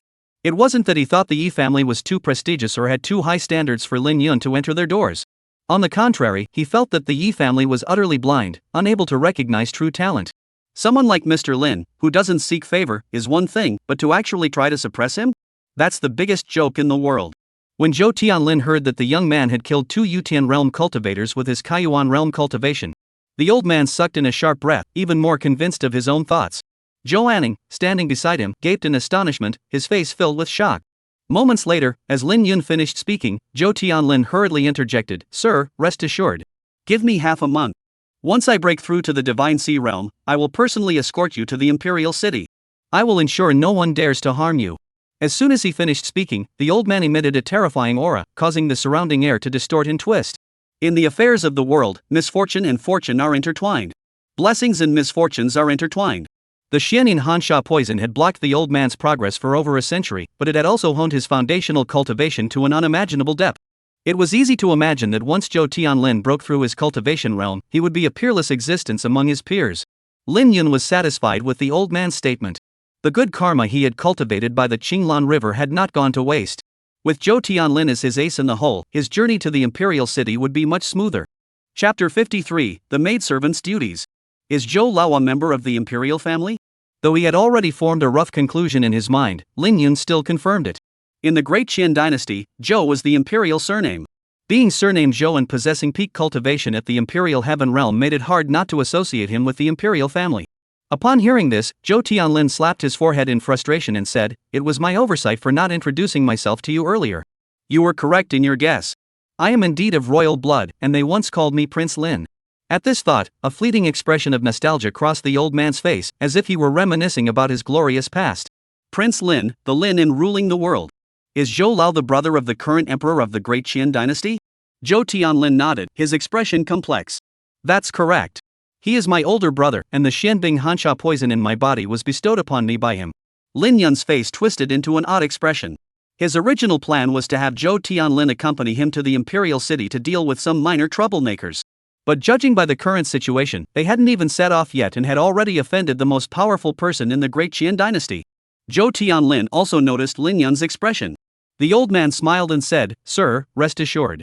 My affairs will not affect your plans. As I suspect, my older brother has likely reached the end of his days. His combat strength is probably already depleted. Those who seek the crown must bear its weight. The vast collective willpower of the Dechen dynasty's hundreds of millions of subjects did indeed allow him to enter the Divine Sea realm at an early age, but such cultivation obtained through shortcuts will never truly belong to him. Therefore, the lifespan of every emperor of the Great Qian dynasty is short. Based on the timeline, my older brother should be nearing the end of his life. Moreover, the reason he betrayed me back then was simply because he feared I would challenge him for the throne. Now that his lifespan is nearly exhausted, he has no reason to provoke me further. Lin Yun nodded upon hearing this. Though he wasn't afraid of trouble, he didn't want it to keep coming his way. After chatting for a while, Zhou Tianlin and Lin Yun parted ways. He needed to hurry and break through to the Divine Sea realm. However, although the old man had left, Zhou Anning remained behind. At that moment, the once spoiled young girl stood beside Lin Yun, her face flushed red and her expression nervous. When Lin Yun glanced over, the girl immediately lowered her head in panic, like a startled little rabbit. At one point, Lin Yun asked her knowingly, "Miss Anning, do you have something else to do?" Zhou Anning widened her eyes. She knew exactly what the man was teasing her about, and her heart was filled with both shame and annoyance. The young girl bit her lip, her face showing a look of grievance. As a princess, Zhou Anning had grown up surrounded by the care and praise of her clan. She had never experienced such humiliation before. Given her status, she was not only serving as someone else's maid but had also come to do so of her own volition. Despite having mentally prepared herself, Zhou Anning felt increasingly wronged, and her eyes began to well up with tears. Looking at the scene, Lin Yun realized he had teased her too much and laughed. "Do you know what a qualified maid is supposed to do?" Zhou Anning heard Lin Yun finally asking about serious matters and secretly sighed in relief. She adjusted her emotions and said, I know. It's just washing clothes, sweeping the floor, making the bed, pouring tea, fetching water, cooking, and preparing meals." The young girl rattled off the list in one breath, then looked at Lin Yun with a smug expression and asked, "That's all, right? I got it all right, didn't I?" After finishing, Zhou Anning even batted her eyelashes at Lin Yun, seeming very confident in her answer. However, Lin Yun shook his head and said, "Everything you mentioned is correct, but you missed the most important thing." "What is it?" Zhou Anning asked hurriedly. Lin Yun glanced at the young girl and said softly, "Whatever the master orders, no matter how reasonable or unreasonable, you must obey." Zhou Anning's expression froze, as if she had thought of something, and her neck instantly turned pink. The young girl's heart raced wildly, her hands clutching the hem of her skirt as she stammered, unable to speak. Though she had anticipated this, hearing the man say it outright still left her blushing with embarrassment. At that moment, Lin Yun stretched lazily in the rocking chair, looked at Zhou Anning, and smiled. "First, give me a shoulder massage. Let's see if you qualify as a maid." Zhou Anning said nothing, obediently walking behind the man and lifting her fair, slender hands to begin massaging his shoulders. Lin Yun closed his eyes slightly. He finally understood why his master had always liked him to help with massages when he was a child. It was indeed very comfortable. Zhou Anning's massage technique was highly skilled, with the pressure applied just right. Whether it was because she had often massaged her elders at home or had recently learned the technique, it was either way, it was very enjoyable for Lin Yun. Just as Lin Yun was quietly enjoying the massage, Zhao Ziyi walked out of the room. When she saw the woman who had been at the city lord's mansion earlier standing in her own home, and even giving her husband a massage in such an intimate manner, Zhao Ziyi's pupils contracted instantly, and from a distance, she angrily exclaimed, "Who are you? What are you doing here?" Upon hearing Zhao Ziyi's voice, Zhou Anning stopped her hands, and Lin Yun opened his eyes. Soon, Zhao Ziyi approached the two of them. At that moment, Zhao Ziyi's eyebrows were slightly raised, and she stood with her hands on her hips, glaring angrily at Zhou Anning behind Lin Yun. Facing this tense situation, Lin Yun remained calm and introduced them. "Ji, this is Zhou Anning, Miss Zhou. From now on, Miss Zhou will be my personal maid." "What personal attendant? That's just a concubine." Zhao Ziyi muttered to herself in her heart, but didn't say anything else. Zhao Ziyi glanced at Zhou and Ning, then stepped behind Lin Yun and began massaging him, mimicking Zhou and Ning's earlier movements. The young girl massaged him while saying, "Brother Yun, I can also give massages. Next time you need one, just call me." After speaking, Zhao Ziyi lifted her head proudly and gave Zhou Anning a smug glance. Lin Yun furrowed his brows and his lips twitched slightly. He really wanted to say that she was using too much force and that she wasn't massaging in the right spot. However, seeing Zhao Ziyi's confident expression, Lin Yun didn't want to dampen the young girl's enthusiasm, so he forced a comfortable smile. Zhou Anning, standing beside them, covered her mouth to suppress a laugh. She had been practicing her massage skills for nearly a decade. She loved giving her grandfather massages whenever she had free time. Over time, she had accumulated immense experience, and her massage techniques were far beyond what a delicate young lady from a wealthy family, who rarely did any physical labor, could match. Zhou Anning glanced at Lin Yun, then at Zhao Ziyi, who was massaging with increasing enthusiasm, and her lips curled into a slight smile. She realized that although the man before her was extremely mysterious and acted like a celestial being, he didn't seem as unapproachable as he first appeared. After all, a man who cares about his woman's feelings couldn't be all that bad. Zhao Ziyi continued massaging for nearly half an hour, and throughout the entire process, Lin Yun's brows never relaxed. At one point, Lin Yun forced a smile and said, "Ge, you've been doing this for so long, you must be tired. Let In Ning take over for a while." Zhao Ziyi shook her head and said in a soft voice, "Yunge, I'm not tired. I can keep massaging you for a long time." Lin Yun's lips twitched slightly. He then pulled the young girl behind him into his arms, kissed her on her fair cheek, and said, "Even though you're not tired, your husband feels sorry for you. Do you understand? Be a good girl and go rest first." Zhao Ziyi's face flushed red, and a faint smile played at the corners of her eyes. The young girl gave the man another kiss, then stood up and looked at Zhou Anning, saying, "You saw that just now, right? Just massage him the way I did." Yunge likes that kind of pressure. Zhou Anning was startled, a strange expression flitting across his face, but he nodded nonetheless. Moments later, Zhao Ziyi returned to the room, and Lin Yun, who had been lying on the rocking chair, finally let out a sigh of relief. He sighed softly and rubbed his shoulders. Zhou Anning couldn't help but burst into laughter. The young girl laughed as she walked behind Lin Yun and gently began massaging his shoulders. Feeling the comfortable pressure and skillful technique, Lin Yun exhaled a breath of stale air, and the furrowed brows that had been knotted for so long finally relaxed. Lin Yun couldn't help but marvel, professional tasks truly should be left to professionals. For example, Zhao Ziyi only needed to wear beautiful clothes and lie in bed waiting for him. Doing other things was indeed inappropriate. At that moment, Zhou Anning, who was behind him, suddenly spoke up, "Ge is very cute." Lin Yun heard this and laughed, "You can say that to me, but please don't say it in front of Ge." "Why?" "Because the vast majority of women don't like being called cute, they prefer being called beautiful. Cute is a backup term, only used when the other person isn't obviously beautiful. I notice that Ge has a faint sense of hostility toward you. If you want to improve your relationship with her, next time you meet, you should compliment her figure. She's particularly conscious about her figure." Zhou Anning heard this and quietly took note of it. Chapter 54, Waiting for the Storm. The next morning, when Lin Yun woke up from his blankets, the warm body beside him was gone. This was unsettling for someone who had grown accustomed to seeing the young girl's charming face every morning. After getting dressed and stepping out of the bedroom, just as Lin Yun was wondering where Zhao Ziyi had gone, the cheerful laughter of a young girl drifted out from the neighboring room. "Ge, your figure is so amazing. What secret method did you use? Please tell me. And how did you draw your eyebrows so beautifully? Is there a trick to it? Oh, don't rush me. I'll tell you one by one." Outside the door, Lin Yun shook his head. The dynamics between women were indeed hard to fathom. However, Zhou Anning was indeed clever. She had quickly grasped the essence of his words. No wonder she was of royal descent. Though she seemed a bit spoiled before, her intelligence is no joke. A moment later, Lin Yun stepped out of the small courtyard and found his grandfather, Lin Yuehao. He was no stranger to the Lin family's martial arts techniques. He had taken some time yesterday to refine them. When he handed the refined techniques to the old man, Lin Yuehao's hands trembled, nearly dropping it to the ground. If it had been the old Lin Yun telling him he could refine the Lin family's martial arts techniques and that following the refined version would allow him to quickly reach the Yutian realm, Lin Yuehao would have dismissed him as a joke. However, after the Yuanchao Grand Competition and the recent incident where Lin Yun had ruthlessly killed 2 Yutian realm experts, at this point, Lin Yuehao had complete faith in Lin Yun's words. The old man didn't even look at the martial arts manual. He simply patted Lin Yun on the shoulder and said joyfully, "Good, good. You haven't disappointed your grandfather." Lin Yun smiled as well. "Grandfather, this matter with the Yi family probably won't be the last.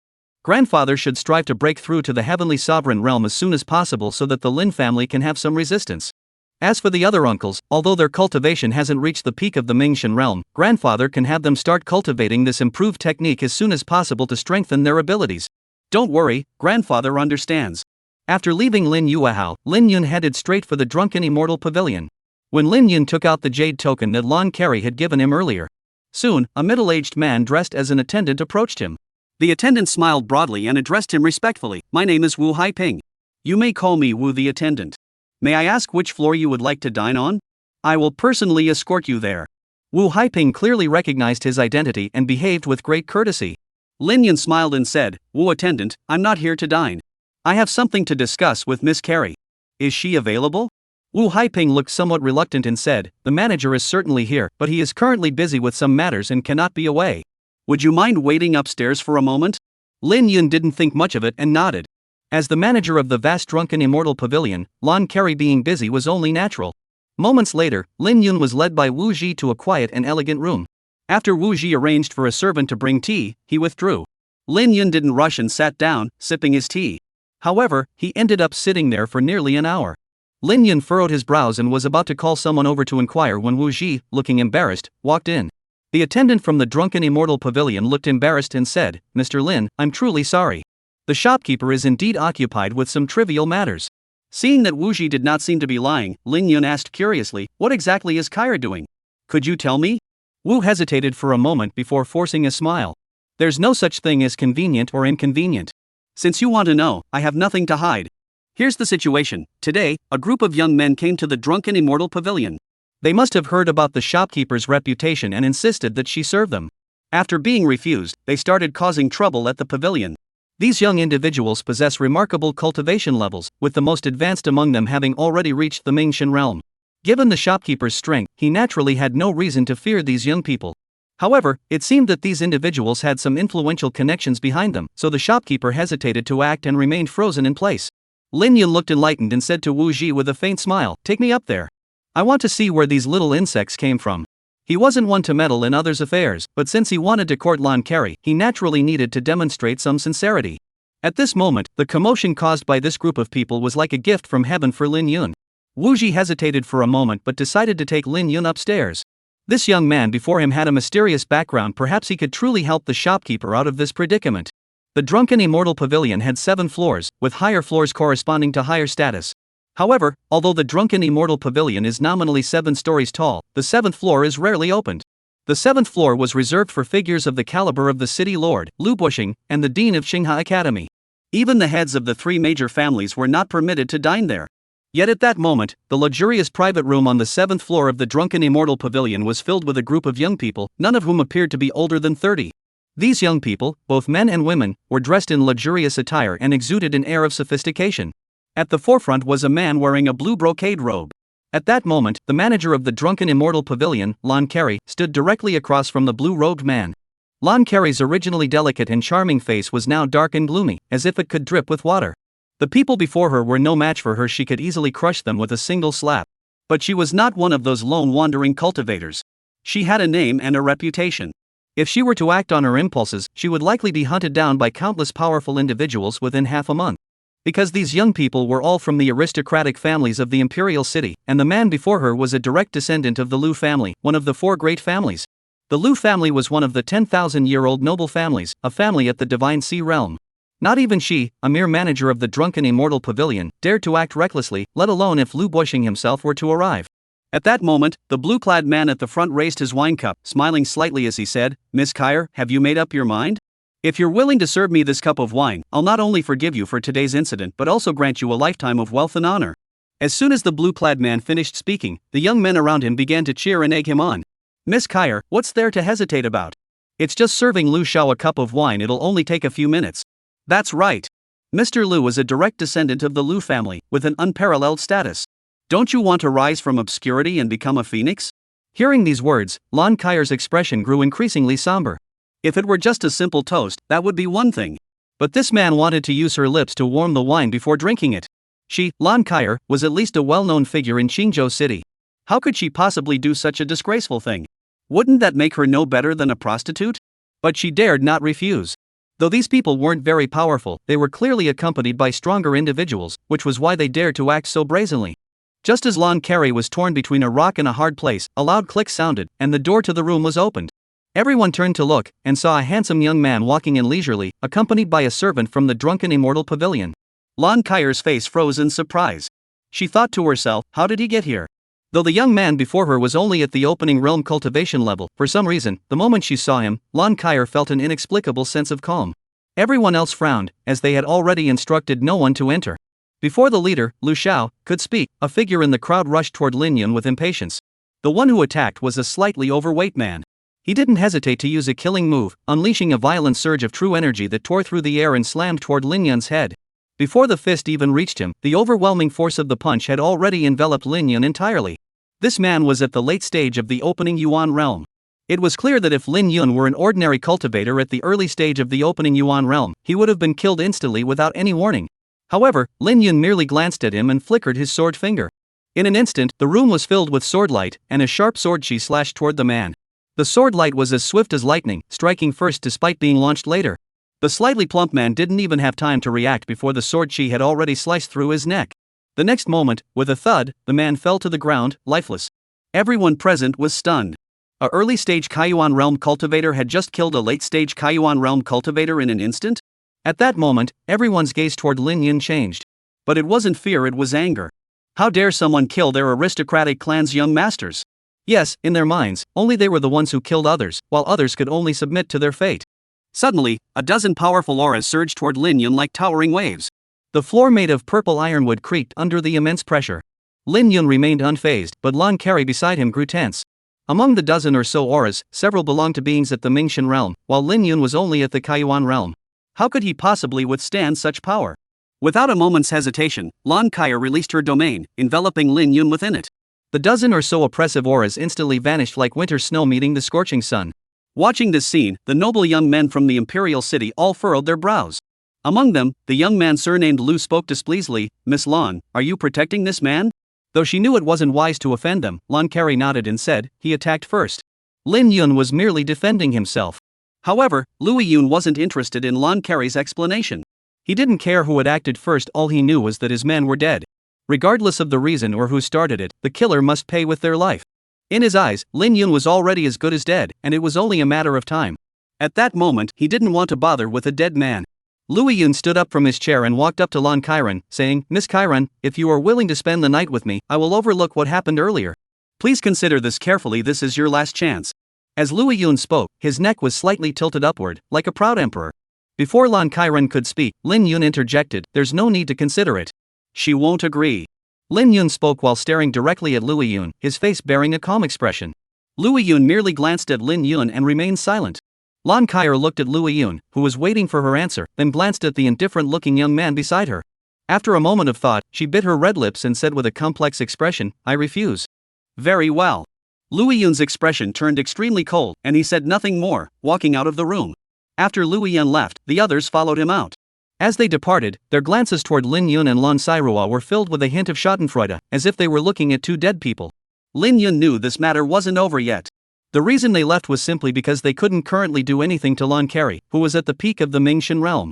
Yes, as Lin Yun had suspected, Lan Kairan had indeed broken through to the peak of the Mingxian realm during this time. As everyone departed, Lan Sairua sighed and said, "Mr. Lin, we're in big trouble." "Trouble there may be, but it's not too serious. Leave it to me." Lan Carey said with an odd expression, "Do you know who they are?" "There's no need to know." Lin Yun finished speaking and walked over to the window. From here, one could overlook the entire scenery of Qingzhou City. The city streets were crisscrossed, with houses standing tall, and the bustling markets were teeming with people. However, perhaps due to the gloomy sky and the impending rain, many vendors were already hurriedly packing up their goods. Pedestrians hurried along the streets. The shops were gradually emptying of customers. At that moment, Lan Kaier approached and asked, "What are we waiting for?" Lin Yun looked up at the rolling dark clouds in the sky and replied calmly, "We're waiting for the storm." Chapter 55, The Beauty's Temptation, The Storm Approaches. Has Lin Gongzi already found a solution? Lan Kairan couldn't help but ask, looking at Lin Yun's calm expression. Lin Yun nodded, for he had just crushed a sound transmission talisman to notify Zhou Tianlin. Yesterday, in the small courtyard, the old man had given him several sound transmission talismans, fearing he might encounter the Yi family again. He never expected they would be put to use so quickly. Those young people were clearly not ordinary family members. It was almost impossible for them to have no cultivators at the Yutian realm level backing them. Therefore, Lin Yun had no intention of handling this himself. He didn't want to experience that helpless weakness again, especially with Zhao Ziyi always wearing that sexy dress and flaunting it in front of him. Although Lin Yun had given her a definitive answer, Lan Carey still reminded him, "Mr. Lin, those people earlier were all from the aristocratic families of the imperial city. Among them, the one surnamed Lu is a direct descendant of the Lu family, one of the four great families. Are you sure there won't be any issues?" Lin Yun remained unfazed, replying calmly, "It's no problem." Lan Carey gave the man a meaningful look but said nothing more. At that moment, she was also deeply puzzled by what Lin Yun's true capabilities might be. After all, facing the direct descendant of the Lu family, even if the city lord Lu Bushing himself came, it wouldn't make a difference. Though they both bore the surname Lu, they were as unrelated as horses and cows, and were not even on the same social level. However, Lan Carey chose to trust Lin Yun, for she believed the young man before her was not one to make empty boasts. Whether it was the night of the Lantern Festival competition or now, the young man always seemed confident and calm, as if everything in the world was under his control. It must be said that a man is indeed most charming when he is confident. At that moment, even Lan Kaier couldn't help but feel her heart race. At one point, Lan Kaier calmed herself down and stood quietly by the window alongside Lin Yun, admiring the bustling streets of Qingzhou City. The two stood side by side, the man with his sword-like eyebrows and starry eyes, handsome and extraordinary. The woman, with her fair skin and beautiful features, was voluptuous and alluring. From afar, they resembled a perfect pair. As a faint, delicate fragrance wafted into his nostrils, Lin Yun turned to look at the voluptuous and beautiful Lan Kair standing beside him. This woman, renowned for her beauty and as the proprietress of the Drunken Immortal Pavilion, did not tie her hair up as she usually did, but instead let her smooth, flowing black hair cascade down her shoulders. A gentle breeze blew, causing her hair to dance in the wind, carrying with it a refreshing fragrance. Lin Yun asked curiously, "Why didn't you tie your hair up today, Kair?" Lan Kair gave Lin Yun a flirtatious glance and said with a hint of meaning, "Because someone took my hairpin and hasn't returned it yet." Lin Yun was startled for a moment before realizing that it was indeed the case. The next moment, he quickly retrieved the hairpin he had borrowed from Lan Kair on the Lantern Festival from his storage ring. Lin Yun handed the exquisitely crafted hairpin to Lan Kair and said, "Now it's back where it belongs." Lan Kair didn't reach out to take it, but smiled sweetly and said, "Since Lin Gongzi took the hairpin yourself, I want you to put it on for me personally." After speaking, the woman batted her eyelashes, and a seductive smile flashed across her fox-like face. Though he wasn't sure what this woman was up to, Lin Yun didn't refuse. It was just a trivial matter.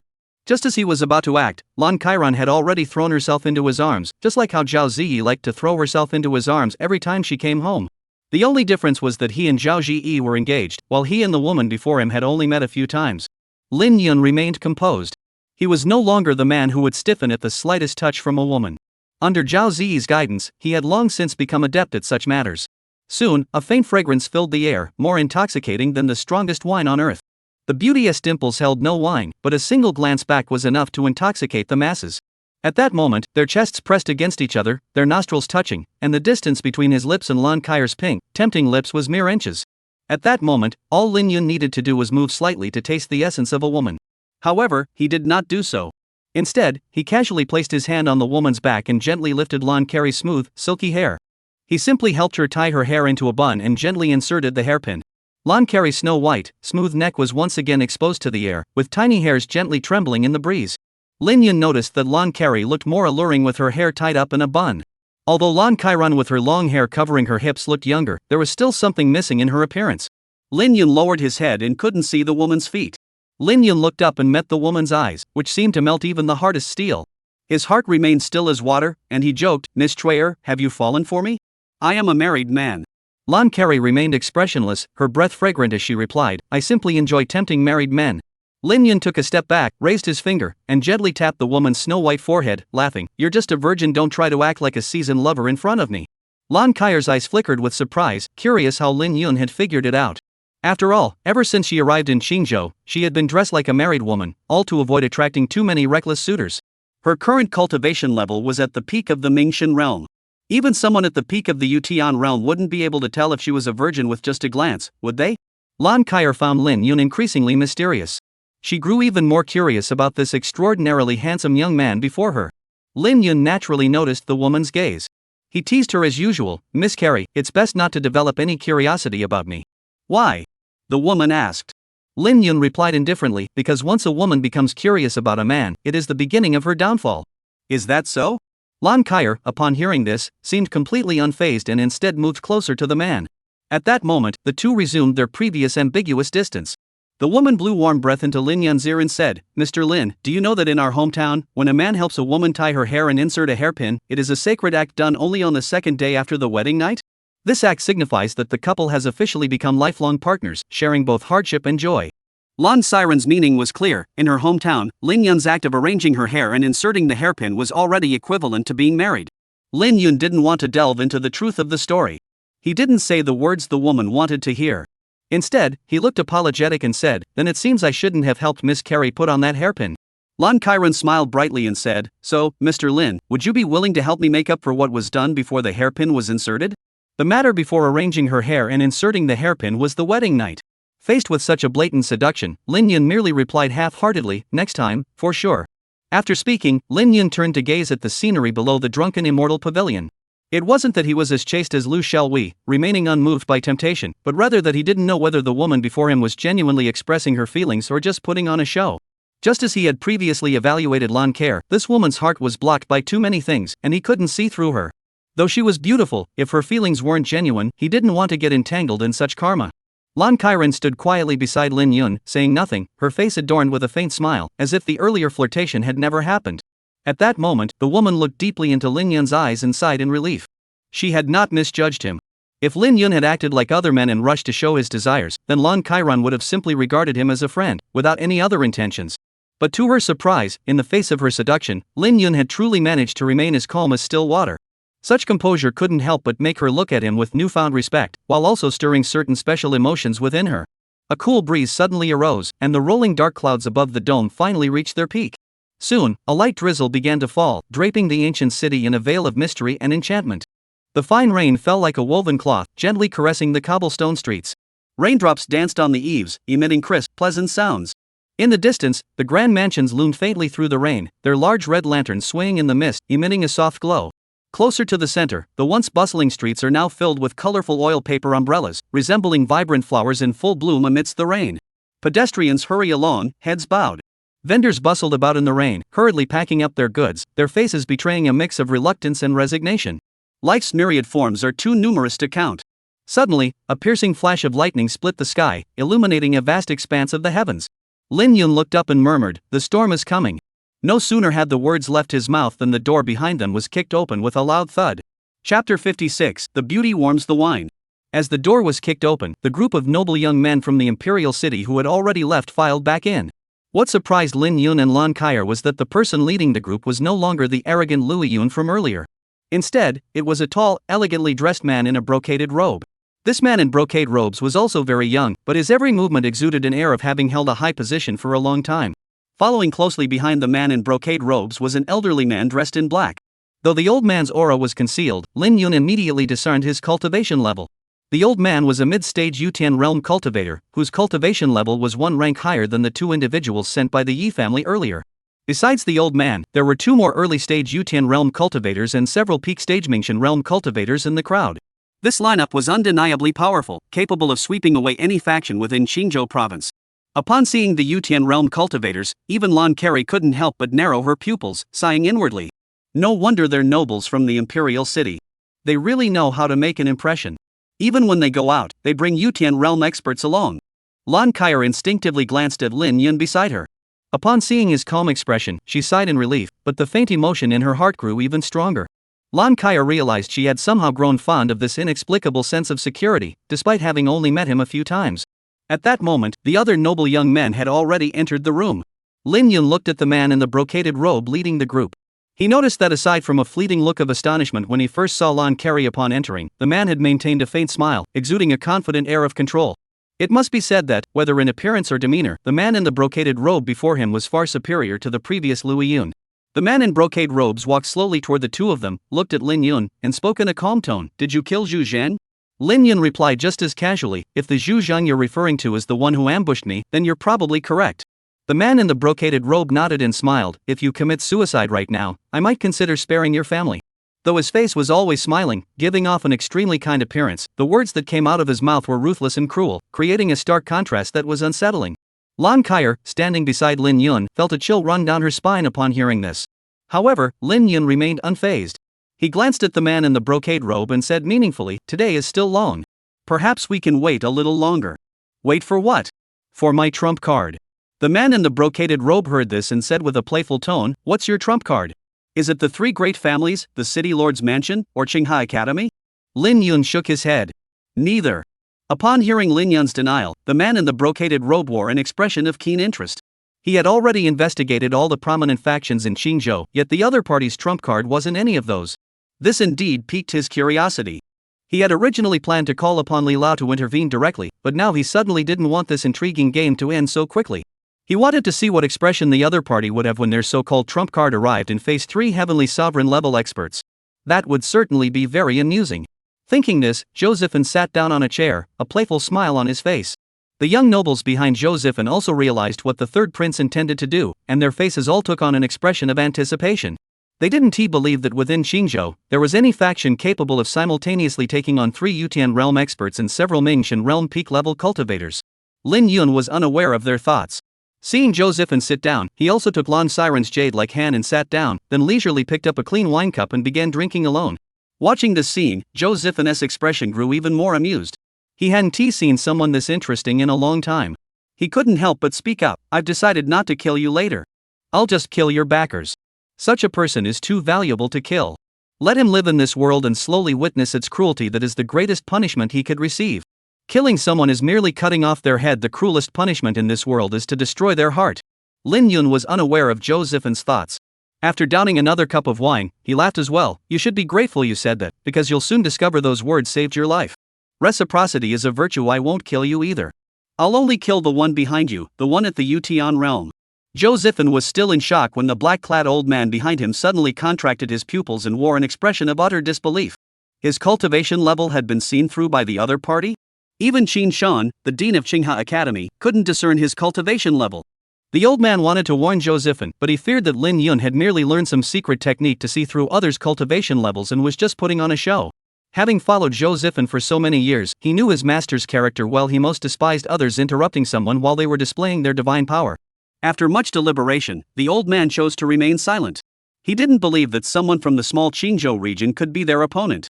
Moreover, even if such a powerful individual did exist, they would likely grant the imperial family some face and avoid causing unnecessary trouble. Interesting. Zhou Zifen was unaware that his personal bodyguard had already begun to feel a hint of unease, still maintaining his arrogant demeanor. Lin Yun found it neither interesting nor amusing. The people were uninteresting, and the wine was uninteresting, for the cup he had just drunk had grown cold. It wasn't a good wine to begin with, and now that it was cold, it was even harder to swallow. Lin Yun set down his wine cup and said listlessly, "Cold wine has no taste." A nobleman? Equally uninteresting. After speaking, Lin Yun glanced at Zhou Zifen across from him, implying that he was no better. Before Zhou Zifen could speak, Lan Kairan spoke first. The beautiful, voluptuous woman picked up the wine cup Lin Yun had set down and poured another cup of fine wine. She gazed at Lin Yun with seductive eyes and said sweetly, "Since the gentleman finds the wine cold and tasteless, perhaps I could warm it for you." Lin Yun was still pondering the meaning of her words when Lan Kairan had already downed the wine in her cup. Moments later, Lin Yun felt a warm sensation on his lips. He inhaled the faint, delicate fragrance emanating from Lan Kari's body, blinked his eyes, and realized what she meant. Lin Yun didn't know what this woman was thinking, but he seemed to have no reason to refuse. Everyone present stared in shock, and Lui Yin in the crowd was so enraged that his eyes turned red and his breathing grew rapid. He had threatened and tempted her earlier, but she hadn't budged. Now, she had merely said that the wine was cold and tasteless, and had voluntarily offered her lips to warm it for someone else. The scene before him felt like a hammer striking his heart, causing jealousy to ache in his very core. He couldn't understand where he fell short compared to her. Taking a sip, he had to admit the wine had a unique flavor, both fragrant and sweet. Perhaps this scene had stirred something in Zhou Zifen. The third prince, of noble birth, now wore a gloomy expression, his eyes flashing with cold light. At that moment, Zhou Zifen spoke softly, "Oldly, act now." Upon hearing this, Li Lao's true energy surged, and a pressure as heavy as a mountain pressed down on Lin Yun and Lan Sairuo. Under normal circumstances, Lin Yun and Lan Kari would have no chance of resisting a mid-stage heavenly sovereign-level expert. However, Lin Yun remained unfazed, as he had already sensed Zhou Tianlin's presence. Sure enough, the next moment, that terrifying pressure seemed to collide with an invisible barrier and halted mid-air. Old Li's expression changed drastically. Before he could react, a domain force 10 times stronger than his own surged into the room from outside. Old Li's body suddenly bent, nearly collapsing to his knees. His face flushed unnaturally, and large droplets of sweat fell to the ground. Even as a mid-stage heavenly realm cultivator, Li Lao was in such a dire state. The others present had no chance to resist. Apart from the other two heavenly realm cultivators who were still struggling to hold on, nearly everyone else in the house was pinned to the ground by the terrifying domain pressure. Even Zhou Zifen was no exception. At this moment, the once arrogant third prince, who had once been so arrogant, now lay on the ground like a dead dog, his limbs pressed against the floor, breathing heavily as he struggled to resist the sudden terrifying force. His mind was screaming, "Why? Why has such a powerful figure emerged from the small province of Qingzhou?" Chapter 57, Should We Kill Them All? A loud thud echoed through the air. The heavy footsteps sent cold sweat pouring down Zhou Zifen and the others, as if someone were stomping on their hearts with each step. The sound grew louder as it approached, and soon a slender figure with white hair and beard appeared at the door. Many people wanted to look up and see who the person was. However, the terrifying pressure bearing down on them was like a mountain, making even the simplest act of lifting their heads a distant hope. Their limbs and heads felt as though they had been nailed to the ground, unable to move an inch. Among them, perhaps only the three individuals at the peak of the celestial realm could muster a slight resistance. The three struggled to lift their heads, and when they saw Zhou Tianlin, their pupils contracted, and their faces turned pale with fear. They never expected the arrival to be a peak-level Yutian realm expert, and judging by the fluctuations of his true energy, he was likely just a step away from the Shinhai realm. After the initial shock, deep confusion set in. Who was this suddenly appearing old man? In the entire Great Qin dynasty, aside from the four great families and the imperial family, there was theoretically no other family capable of cultivating such an existence. Such power was on par with the patriarchs of the four great families and even the emperor himself. At this moment, even Lon Kyer felt deeply puzzled, her bright eyes filled with curiosity. She was also shocked that such a powerful individual could be by Lin Yun's side. The woman looked at Lin Yun, seeking an answer. Lin Yun remained silent, instead glancing at the wine cup on the table. Lon Kyer understood, and her fair neck was subtly tinged with a faint blush. The beauty, with her red lips and white teeth, was stunningly beautiful and alluring. Every glance she cast was filled with a seductive charm. She raised her delicate hands and gently picked up the wine jug, pouring the wine into the glass until it was full. The beauty sipped the wine into her own mouth. She then brought the cup to Lin Yun's lips. Lin Yun leaned back in his chair, gazing at the beauty's face, which was so close he could almost touch it, looking lazy and content. Before him lay a group of aristocratic youths kneeling on the ground, while in his arms was the beautiful woman as delicate as a flower. This scene, at first glance, seemed out of place. At one point, Lin Yun gently squeezed Lon Siren's small hand and whispered, "Later, I'll introduce you to Zhou Lao." Lon Kyron smiled brightly, her beauty rivaling that of a fresh flower. Her heart raced like a frightened deer, filled with both shame and joy. She was delighted to have the opportunity to meet Zhou Lao, a powerful figure, and embarrassed that she would one day actually take the initiative to warm wine for a man. Moments later, Zhou Tianlin approached Lin Yun and Lon Kyer. Upon seeing such a powerful figure, Lon Kyron was about to rise to greet him. Zhou Tianlin, however, had already bowed respectfully to Lin Yun and said, "Sir, I arrived late. Please do not hold it against me." Seeing this, Lon Siren's delicate body trembled, and a look of astonishment flashed across her charming face. She had assumed that Lin Yun was merely acquainted with the elderly man before him, and that the two were likely of equal rank. In fact, Lin Yun might even owe him a significant favor. But what was happening before her eyes shattered her understanding. This wasn't just a casual acquaintance or equals, it was clearly a superior subordinate relationship. Li Lao and the other two could discern Zhou Tianlin's cultivation level, and so could she. A peak-level cultivator at the Yutian realm, just a step away from the Shinhai realm. Such a figure was undoubtedly among the elite of the entire Dechen dynasty. She couldn't understand why such a person would be so polite, even fawning, toward Lin Yun. Lon Kyer looked at Lin Yun again. Lin Yun looked at the wine cup on the table. The beauty's face grew even more flushed, but she did not refuse. A moment later, a cup of sweet wine was poured into his cup, and Lin Yun took Lon Siren's small hand and stood up to introduce them. "Kyer, let me introduce you. This is Zhou Tianlin, Mr. Zhou." After introducing Lon Kyer, Lin Yun turned to Zhou Tianlin and said, "Mr. Zhou, this is the proprietor of the Drunken Immortal Pavilion, Miss Lon Kyer." Lon Kyer and Zhou Tianlin exchanged smiles and nodded to each other. At that moment, Zhou Tianlin's gaze fell on the manager of the Drunken Immortal Pavilion. The old man silently appraised Lon Kyron, noticing her voluptuous figure that her clothes barely managed to conceal. He sighed inwardly, "This Lon Kyron is no ordinary woman. I wonder if my own daughter can compete with her." Originally, he had quite a bit of confidence in Zhou Anning, but after seeing Lon Kyer today, his confidence began to waver. The woman before him was simply too alluring for men. Not to mention those young men in the prime of their lives. Even if he were a few hundred years younger, he might have fallen at this woman's feet. As a young man of the world, Zhou Tianlin didn't say much, but he couldn't help but worry about his granddaughter in his heart. The three of them chatted for a while longer, getting to know each other better. Throughout this process, Lin Yun maintained a calm and composed demeanor. However, Lon Kyron adopted a very humble attitude toward Zhou Tianlin, addressing him as senior at every turn, showcasing the social skills of the proprietress of the Drunken Immortal Pavilion. Zhou Tianlin didn't have much fondness for Lon Sirua. After all, she was a rival to his granddaughter. But one doesn't strike a smiling face, so he could only respond with a smile. The two gradually became more familiar with each other. At one point, Zhou Tianlin suddenly turned to look at the group of noble young men behind him, his eyes flashing with murderous intent. "Master, should we kill them all?" Earlier, when they were chatting, Zhou Tianlin had casually used his domain to block the sound, so Zhou Zifen and the others had no idea what they had said. But now that Zhou Tianlin had spoken, he had released the barrier, so everyone present heard every word clearly. Everyone's expressions changed drastically, filled with shock and fear. Even Zhou Zifen was no exception. At that moment, the third prince desperately wanted to shout out and reveal his identity to Zhou Tianlin. But his cultivation was far too low under Zhou Tianlin's overwhelming pressure. He couldn't even speak. However, Li Lao and the other two Yutian realm cultivators, though struggling to hold on, were still able to speak. At that moment, Li Lao hurriedly spoke up from the crowd, "Senior, we are from the Imperial City. Please spare us. Among us is the current third prince, and another is a direct descendant of the Lu family of the four great clans. Please spare us, and we will present you with a generous gift afterward. That's right, please spare us. If we have offended you in any way, we will apologize to you and the young master immediately. Seeing that the suddenly appeared old man had actually harbored murderous intent toward them, the three Yutian realm cultivators immediately begged for mercy. However, Zhou Tianlin, aside from flinching slightly at the mention of the third prince, showed no change in the killing intent radiating from his body.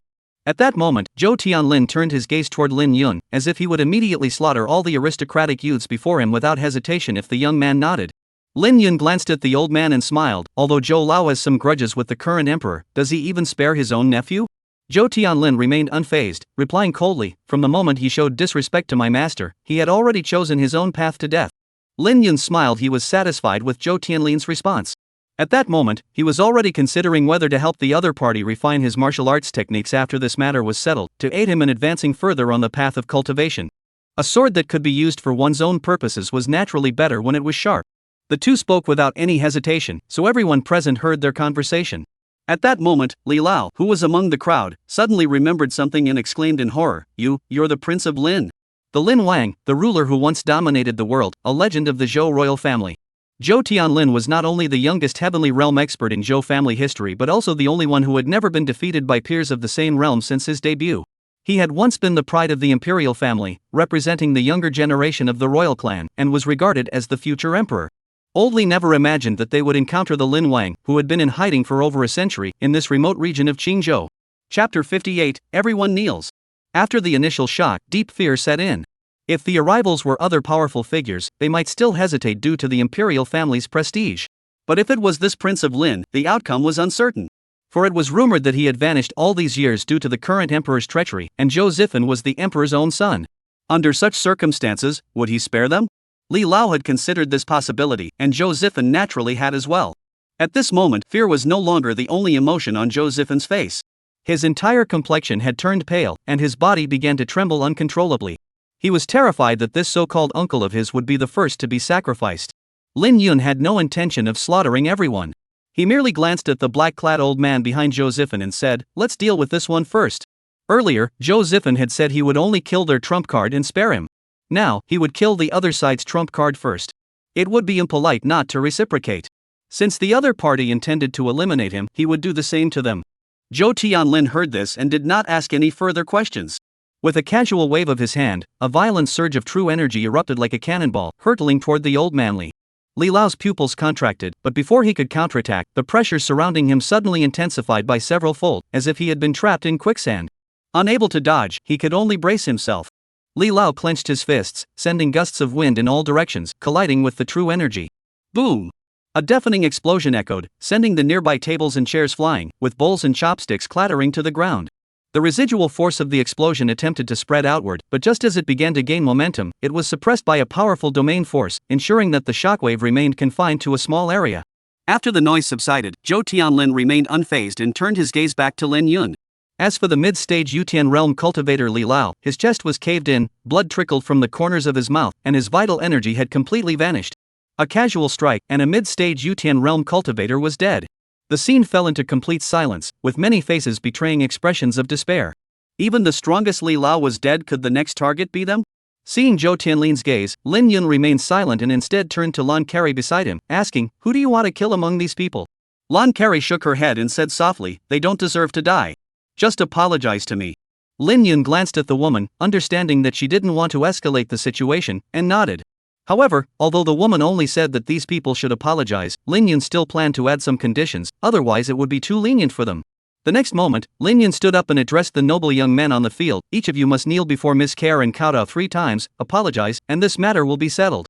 As soon as Lin Yun finished speaking, Zhou Tianlin withdrew his aura, allowing the men to move again.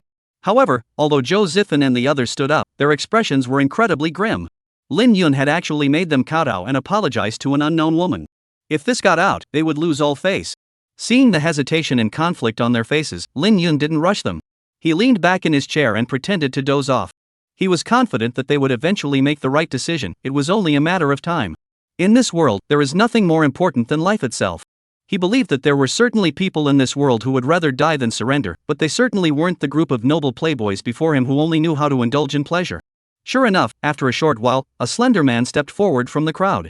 The frail man walked straight up to Lon Carey, then knelt down and banged his head on the ground 3 times. As he bowed, he said, "Miss Lon Carey, I was wrong. I should not have been disrespectful to you. Please forgive my mistake." Though his voice trembled slightly, his tone was sincere, leaving no room for criticism. Lon Carey had never seen such a scene before and didn't know what to say. She looked at Lin Yun in a daze. Lin Yun waved his hand at the man and said, "That's enough. You may go now." The frail man, as if granted a pardon, thanked him repeatedly while rushing out of the cramped room. Like dominoes falling, with the frail man leading the way, the others quickly set aside their pride and knelt before Lon Chiron to apologize, including even Louis Yun. When Lin Yun saw Louis Yun kneeling and apologizing, the expression on his face was truly priceless. As time passed, only 6 people remained on the scene. Among them were the third Prince Josephine, the 2 other Yutian realm cultivators, and 3 noble young masters. Josephine was relying on his status as a prince, the 2 Yutian realm cultivators couldn't bring themselves to lose face, and the 3 noble young men were driven by their pride. Seeing no movement for a while, Lin Yun glanced up. The remaining participants couldn't help but tremble. Moments later, a man with a scholarly demeanor stepped forward from the crowd. The scholarly-looking man was one of the 3 noble young men. When he approached Lon Chiron, his expression was calm and composed, as if he were a graceful young gentleman. He followed the example of those before him, bowing his head in apology, appearing to have no issues. However, just as the scholarly-looking man was about to leave, Lin Yun called him back. Before Lin Yun could speak, the refined man spoke first. "May I ask why the young master has called me here?" He spoke neither humbly nor arrogantly, his expression calm and composed. Lin Yun shook his head silently and flickered his sword finger. As the sword light flickered, the elegant-looking man clutched his throat with both hands and staggered backward. Why? Why was the scholarly-looking man glaring at Lin Yun with hatred and resentment in his eyes? Lin Yun spoke softly, "Because I sensed the intent to kill emanating from you." The scholar's pupils contracted. He never imagined that someone in this world could perceive something as intangible as killing intent. He had indeed harbored thoughts of revenge in the future, but at that moment, he had no future left. With a dull thud, the scholar's body collapsed to the ground. With the scholar's death, the remaining people lost all hope of survival and any thoughts of revenge. The pressure emanating from Lin Yun was simply too overwhelming. He could even discern the intent to kill. The remaining people hurriedly knelt down one after another to apologize, and the 2 Yutian realm experts were no exception. In the end, only the third Prince Josephine remained on the field. At that moment, Josephine clenched his fists tightly, his body trembling both from anger and fear. As a prince, he had always been the one others knelt before. Aside from his own father, the emperor, when had Josephine ever knelt before anyone else? It was easy to imagine that if he really knelt down and the news spread, he would have no chance of competing for the highest position. The great Qin dynasty did not need an emperor who knelt before others. Looking at Josephine's grim expression, Lin Yun smiled faintly and said with a hint of amusement, "I told you, if you don't kill me, I won't kill you either. But in this world, there are many things more painful than death. You can choose not to kneel or apologize, but think carefully about whether you can bear the consequences of not kneeling." Josephine was startled, thought for a moment, then tremblingly lowered his proud head. He walked to Lon Chiron in a daze and knelt down. Watching this scene unfold before her, Lon Carey's lips parted slightly, and a complex expression flashed across her face. She never imagined that one day she would make a prince kneel and apologize. A surreal, dreamlike sensation filled her heart. The woman raised her head slightly and looked at Lin Yun beside her, her eyes sparkling with emotion. All of this was because of this young man. Moments later, aside from Lin Yun and the 3 others, along with a lifeless body, the room was empty. At that moment, Zhou Tianlin looked at Lin Yun and said, "Sir, wouldn't it be better to kill them all?" Lin Yun smiled and said, "Master Zhou thinks I'm being too merciful?" Zhou Tianlin dared not think such a thing and hurriedly waved his hands, saying, No, sir must have your reasons for doing this. I just don't understand. If we let these people go, who's to say they won't seek revenge once they return? Lin Yun explained, "People are endless. Even if we kill them, there are still their families behind them. Even if I have all the time in the world to wipe out their main branches in the imperial city, they still have various offshoots and distant relatives. These aristocratic clans have been around for thousands of years, with their influence spread across every corner of the great Qin dynasty. They're impossible to eliminate completely. We just need to eliminate the ringleaders, demonstrate our strength, and make them fear us. Given that these families know we have a quasi-divine sea realm expert, any of them with a shred of sense won't dare provoke us. In the end, it's just a trivial matter. Why would they risk it? Therefore, there is no need to offend so many prominent families at once. Though I am not afraid of their retaliation, I must consider these matters for the sake of the Lin family and Miss Kyer. Killing them all at once might be satisfying, but it would also bring a lot of trouble. There's a saying, even if you steal for 1,000 days, you must guard against thieves for 1,000 days. Lin Yun finished speaking, and couldn't help but feel a pang of emotion. This was the greatest drawback of having feelings and principles. Once one has attachments, one can no longer act recklessly as before. Of course, Lin Yun had one more thing to say. He could sense whether someone harbored murderous intent toward him. Those who harbored such intentions toward him, like the elegant gentleman, he would kill without hesitation. He simply disliked killing and had certain reservations, but he wasn't foolish. He wouldn't spare a single one who deserved to die. Chapter 59, The Agreement. Lin Yun explained briefly. Then he changed the subject, looking at Zhou Tianlin with a smile. Speaking of which, I haven't yet apologized to Elder Zhou for troubling you to handle these trivial matters and disrupting your seclusion. Zhou Tianlin was currently at a critical stage in breaking through to the Divine Sea realm. If anyone else dared to call him out at such a time, he would naturally be furious. But facing Lin Yun, Zhou Tianlin wouldn't dare to be angry. He would rather he called him every day. Therefore, upon hearing Lin Yun's words, the old man replied cheerfully, not at all, not at all. No matter how great the matter in this world, it cannot compare to the affairs of the master. It is my honor to help the master resolve some of his concerns. Hearing Zhou Tianlin's sincere tone, Lin Yun also recalled the matter of the cultivation technique and continued with a smile. I noticed that the cultivation technique you demonstrated earlier seemed to have a minor issue. Before Lin Yun could finish speaking, Zhou Tianlin's heart skipped a beat, and the corners of his mouth began to curl upward. He had been waiting for this moment for so long.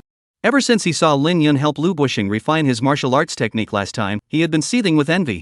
Now, it was finally his turn. Forcing himself to interrupt his seclusion naturally had some impact on him. But compared to the opportunity to refine his cultivation technique, that was nothing. He even felt a bit fortunate that he had given Lin Yun a few sound transmission talismans yesterday. Otherwise, this once-in-a-lifetime opportunity might have passed him by. Lin Yun was unaware of the old man's inner thoughts. At that moment, he had already taken out paper and ink from his storage ring and begun writing. Moments later, Zhou Tianlin, holding the revised cultivation technique, left the drunken immortal pavilion with a hearty laugh. From a distance, Lin Yun could still hear the old man's hearty laughter. After Zhou Tianlin left, Lan Carey stared at Lin Yun with a peculiar expression and asked, "You can improve the cultivation technique?" Lin Yun nodded and then explained the purpose of his visit to the woman. Lan Carey blurted out, "So you're helping me refine the cultivation technique, but the condition is that you'll come to the rescue if the Lin family is in danger?" Lin Yun replied, "That's correct. You can consider it. If I help you refine the cultivation technique, I guarantee you'll reach the Yutian realm within half a year." Lan Carey didn't doubt Lin Yun's words. After all, even someone like Zhou Tianlin was so excited after receiving the modified cultivation technique from Lin Yun, which proved that Lin Yun truly had the ability. She might not believe in herself, but she wouldn't question the judgment of a quasi-divine sea realm expert. Lan Carey fell into silence, not because she was torn between accepting or rejecting the offer, but because she was considering whether she could add another condition. Lin Yun noticed Lan Carey's silence and assumed she was hesitating due to the might of the Yi and Yang families. After all, not everyone had the courage to defy the four great families. He spoke up, "Miss Lan Carey, rest assured. In this deal, you don't need to risk your life for the Lin family. All you need to do is lend a hand when the time comes. If the power disparity between the two sides is too great, you can choose to stay out of it, and I won't hold it against you." Lan Carey remained unmoved by his words, which slightly surprised Lin Yun. He had already spoken so plainly, yet the other party was still hesitating? This deal was a surefire moneymaker for Lan Carey. He had no idea what she was hesitating about. Could the pressure from the four great families really be that intense?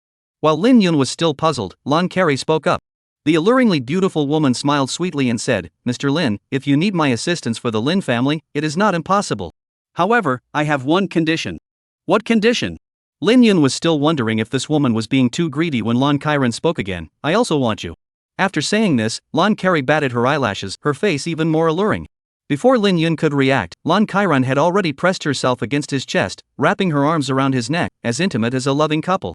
The scent of her perfume filled his nostrils, and as they locked eyes, he could clearly feel the warmth of her breath on his skin.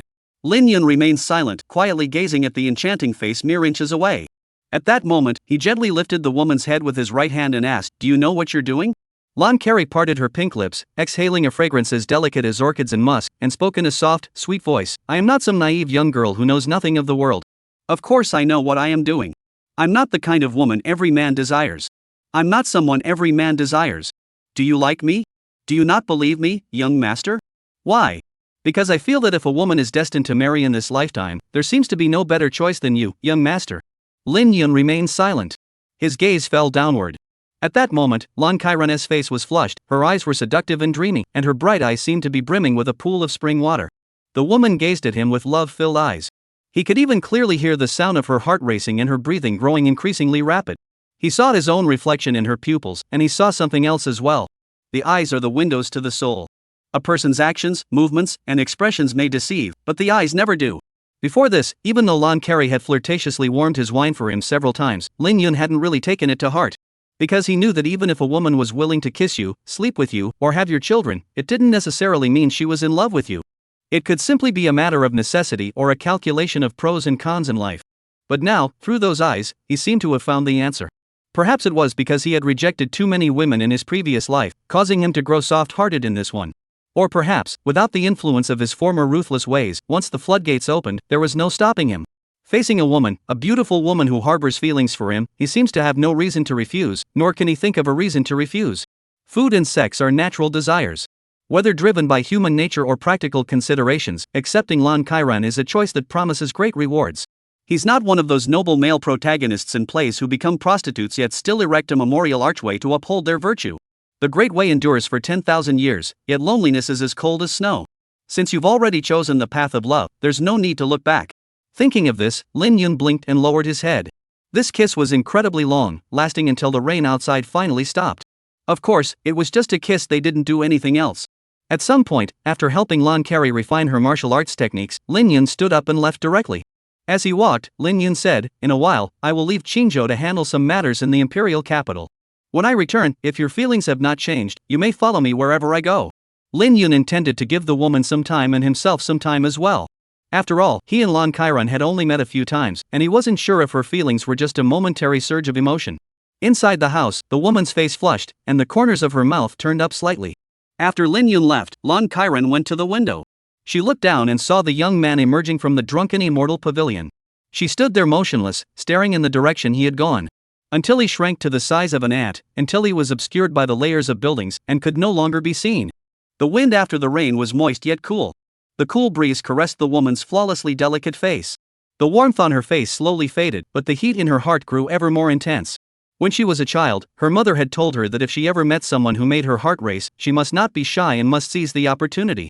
Her mother said that love in this world is rarely the result of prolonged familiarity and accumulated feelings over time, but rather a fleeting moment of heartache. If you miss it for a lifetime, with no chance to turn back. She believed her mother's words deeply, which is why she acted this way today. The cultivation technique she practiced was unique. Before reaching the heavenly realm, she couldn't break her virginity, or else her cultivation progress would plummet. After expressing her feelings to the young man, she had planned to explain herself and ask him not to take her so quickly. But she didn't need to explain, because she saw rationality and respect in his eyes. This was completely different from those men who only thought with their lower halves upon seeing her. She was even more certain that she had not chosen the wrong person. Before this, she had always believed that only two types of people could remain composed in the face of her seduction. One was women, and the other was eunuchs. But now, Lin Yun was neither a woman nor a eunuch. The reason she was so certain was that during the prolonged embrace earlier, she had clearly sensed the masculine side of the man. Lin Yun wasn't just a man, he was a very, very manly man. Thinking of this, Lon Kai's heart, which had already calmed down, began to race wildly again. Her breathing suddenly became rapid, and her fair neck was once again tinged with a blush. The rain had stopped, and the air was filled with the fragrance of grass and earth. Lin Yun had just stepped into the small courtyard with his left foot. A pair of delicate, bare feet, small enough to be held in one hand, crushed the droplets on the ground as they ran toward him. Before she arrived, Lin Yun could already smell a faint, delicate fragrance. He instinctively spread his arms wide. Just as he was waiting for that soft body to throw itself into his arms as usual, the graceful and beautiful figure came to a stop 3 feet away from him. The owner of the jade-like feet studied his face for a moment, her expression shifting from joy to sorrow. His expression also shifted from anticipation to confusion. At one point, the young girl huffed in displeasure and turned around, tiptoeing toward the house. Along the way, the small puddles on the ground suffered an undeserved fate, splashed by the girl's footsteps. Watching the girl's receding figure, Lin Yun froze in place. He was puzzled as to why the young girl was feeling jealous again. A moment later, Zhou Anning emerged from the house. Zhou Anning saw him, pointed her finger at her own lips, and made a shushing gesture. Seeing Zhou Anning's gesture, Lin Yun instinctively touched his own lips with his hand. The next moment, he opened his palm and saw several prominent lipstick marks on it. The corners of his mouth twitched slightly. These were left by Lon Carey. Chapter 60, Secret. Qinghe Academy, a luxurious mansion. The third Prince Zhou Zifen sat at the head of the table with a gloomy expression. Below him sat the group of noble and wealthy young nobles who had been at the drunken immortal pavilion earlier that day. The atmosphere in the room was oppressively tense, with no one daring to speak a word. In the past, after suffering such a humiliation, they would have already been shouting about how to take revenge. They were always the ones who used their power to intimidate others. When had others ever dared to stand above them and urinate and defecate on them? However, now faced with Lin Yun, who was protected by a quasi-divine sea-level powerhouse, they dared not utter a single harsh word. Such a figure was not someone they could afford to offend. Not even their fathers or grandfathers dared to do so lightly. It was clear that this bitter loss was something they would have to swallow. Their families wouldn't risk making such a powerful enemy over them. Compared to the vague notion of revenge, they were more curious about why the legendary Ling Wang would be following an unknown nobody. At that moment, all eyes turned to Zhou Zifen, who was seated in a high position. If there was anyone on the scene who could resolve this confusion for them, it could only be this third prince. Zhou Zifen's eyes flickered. He had already guessed some of the truth. Back then, many only knew that his father had severely injured the Lin Wang, forcing him to abandon his claim to the throne. But few knew the details. Coincidentally, he had investigated the matter and uncovered many hidden truths.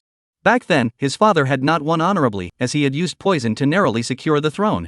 Shenbing Hansha, this extremely and cold poison, once it entered the body, severed all paths to cultivation, leaving no room for further progress. Yet, to everyone's surprise, after all these years, his uncle not only had all the cold poison purged from his body but had also advanced even further in his cultivation.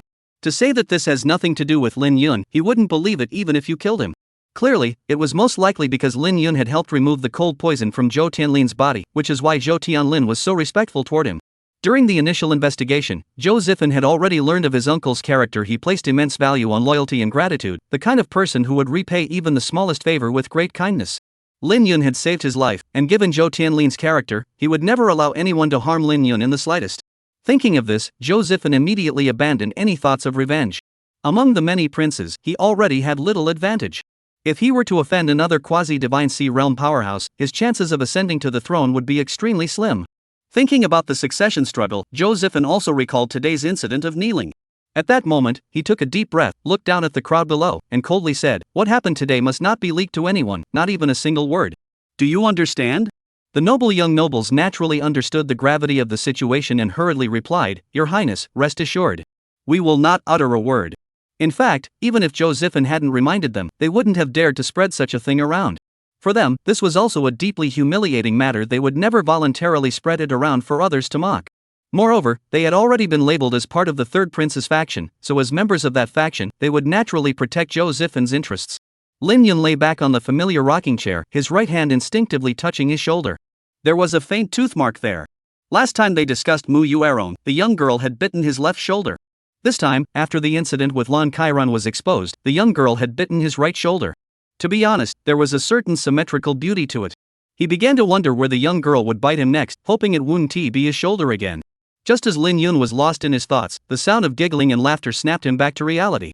Ever since his cousin Yilin discovered that there was an extra person, Zhou Anning, in the small courtyard, the things she and Zhao Ziyi used to do secretly in the house were now done by the three of them together.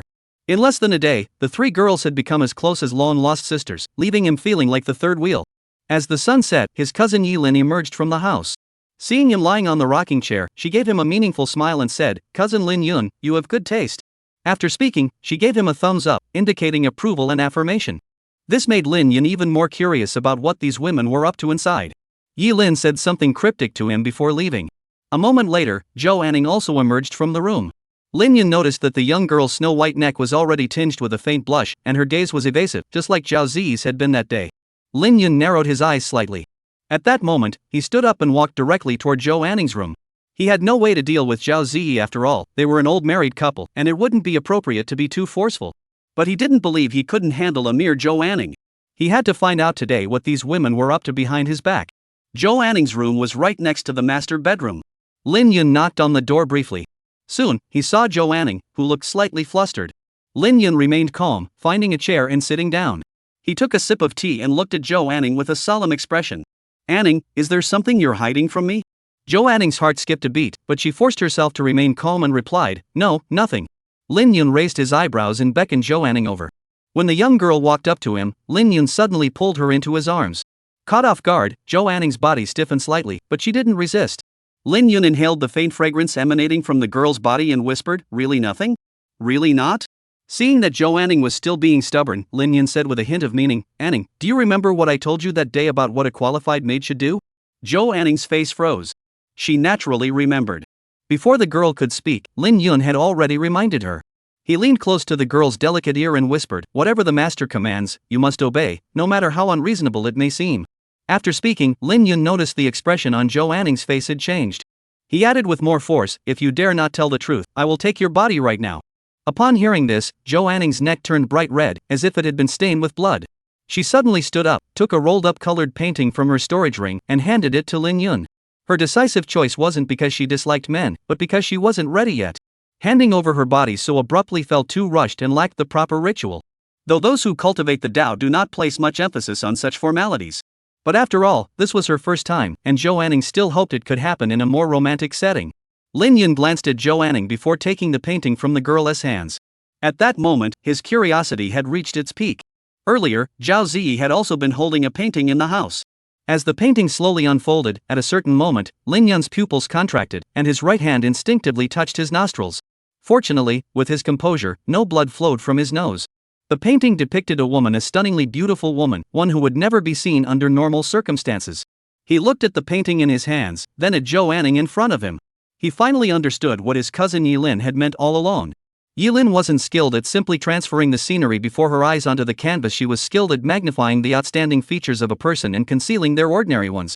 Seeing Lin Yun staring at her, Zhou Anning wished she could dig a hole in the ground and crawl inside. It was too embarrassing. She clutched the hem of her skirt and stammered, "Can I have the painting back?" Lin Yun tucked the painting into his storage ring, blinked, and said, "What painting? I didn't see anything." Zhou Anning's eyes widened in disbelief. After a moment, the young girl finally accepted the reality. She approached Lin Yun, tugged at his sleeve, and pleaded, "You, just look at it yourself. Don't let anyone else see." Lin Yun naturally agreed without hesitation. He and the Green Party had always been sworn enemies. Having resolved a small curiosity in his heart, Lin Yun felt much better and prepared to leave. However, as soon as he reached the door, he turned back and looked at Zhou Anning, saying, "Anning, could you ask Yilin to draw more of these pictures for you? I really like them." Upon hearing this, Zhou Anning's face flushed, making her even more beautiful. Chapter 61, Zhou Tianlin breaks through the realm. Days passed one after another. During this time, the number of paintings in Lin Yun's storage ring had increased to over a dozen. At first, when Lin Yun asked Zhou Anning for a painting, the young girl was still shy and reserved. By the end, Zhou Anning could discuss the paintings with him openly, discussing whether they were good or not and what could be improved. This couldn't help but make him marvel at how adaptable humans truly are. He was naturally delighted by Zhou Anning's transformation, but unfortunately, his cousin Yilin had already departed for the imperial city the previous day, bringing his collection journey to an abrupt halt. At that moment, Lin Yun was lying in a rocking chair, with Zhou Anning standing behind him, massaging his shoulders. Zhao Ziyi had brought a small stool and sat beside him, her delicate hands gently kneading his thighs. After this period of study and his relentless efforts, Zhao Ziyi's massage techniques were still far inferior to Zhou Anning's, but at least they no longer caused his lips to twitch. With two beautiful young women attending to him, Lin Yun's life had become extremely comfortable, and he began to harbor the thought that he wished time would simply stop. However, he also understood that the river of time flows relentlessly forward, unaffected by joy or sorrow. In the path of cultivation, some seek power, some seek beauty, and some seek immortality, but ultimately, it all boils down to not wanting to lose what one has. They did not want to lose their lives, their beloved ones, or their family and friends. A simple wish, yet the most difficult one to fulfill. Because in this world, as long as you are not powerful enough to control everything, what you possess may be lost in an instant. Lin Yun is not yet strong enough. To avoid losing what he has, he must become stronger. In his previous life, he believed that the sharpest sword in the world was the sword of ruthlessness. Now, he believes that the sharpest sword in the world is the sword of protection. Precisely because he doesn't want to lose, he can only charge forward without hesitation. A heart with no attachments, driven solely by the desire to grow stronger, cannot provide enough blood to sustain the body. But now, his heart beats stronger and more resilient than ever before. Thinking of this, Lin Yun felt that his own Tao essence had become much more refined. The cultivation he had lost by using that thread of sword intent from his sea of consciousness suddenly returned in this moment, and it seemed there was more to come. With a crisp crackling sound, Lin Yun advanced from the early stage of the opening realm to the middle stage, and then from the middle stage to the late stage of the opening realm. 2 realms in a single day, all because his thoughts were clear. Though somewhat unexpected, Lin Yun's expression remained calm and composed. This was the greatest difference between the supreme cultivation method and the ordinary cultivation techniques of the lower realms. Ordinary people cultivate their bodies by gathering the essence of heaven and earth to refine their physical form. The truly powerful cultivate their minds, comprehend the great truths of the universe, and attain the perfection of their mental state. Though both paths are indispensable, he is currently in the process of recultivation and prioritizes cultivating the mind. With the blessings of the Book of the Path of Emotionlessness, he constantly absorbs the spiritual energy of heaven and earth, eliminating the need to meditate diligently like others. Just as Lin Yun was immersed in his cultivation breakthrough when the massage from the young girl, Zhou Tianlin, arrived. At that moment, Zhou Tianlin's aura was as deep as the ocean, with a primordial beast seemingly lurking within his body. Every movement exuded an overwhelming sense of pressure. The transformation of the Dantian into the sea was a hallmark of a divine sea realm expert. Clearly, after over a week of seclusion, Zhou Tianlin had broken through to the divine sea realm. "Grandfather, you've broken through?" Zhou Anning was the most excited at that moment. When the old man appeared, the young girl happily ran up to him, her fair face flushed with excitement. Zhou Tianlin gently stroked his granddaughter's head and smiled. "That's right.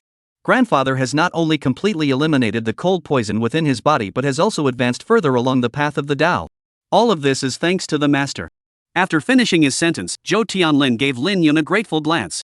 For a martial arts enthusiast, Lin Yun had saved his path to enlightenment, which was no less than a second chance at life. Next, the old man said something to Zhou Anning that the others couldn't hear. Lin Yun noticed the young girl's cheeks growing increasingly red, her hands clutching her skirt, and her gaze shifting away from him. Lin Yun stood up from the rocking chair, said a few words of congratulations, and then led Zhou Tianlin into the living room. The old man had come today not only to share the joy of breaking through his cultivation realm but also to have something important to discuss with him. In the living room, Zhou Tianlin took a sip of tea and said, "Sir, you mentioned earlier that you would be heading to the Imperial City soon. Have you set a date yet?" Though the old man tried to sound calm, Lin Yun could still detect a tremor in his voice. Clearly, the recent breakthrough to the divine sea realm during his seclusion had left the old man deeply excited, and his emotions were still running high. Lin Yun could understand that. After all, breaking through to the divine sea realm meant gaining over 100 extra years of life, and the future held endless possibilities. It was indeed cause for celebration. After waiting for the old man to compose himself, Lin Yun finally spoke, "Let's go in the next few days." At this point, his injuries had fully healed, and his cultivation had reached a new level, allowing him to set out on his journey. There was no longer any reason to stay in this remote region of Qingzhou. It was best to resolve the matters concerning his parents as soon as possible. Resolving it sooner would also put an end to a lingering concern. He was currently in a crucial phase of cultivating his mind, and the last thing he needed was for any lingering attachments to remain.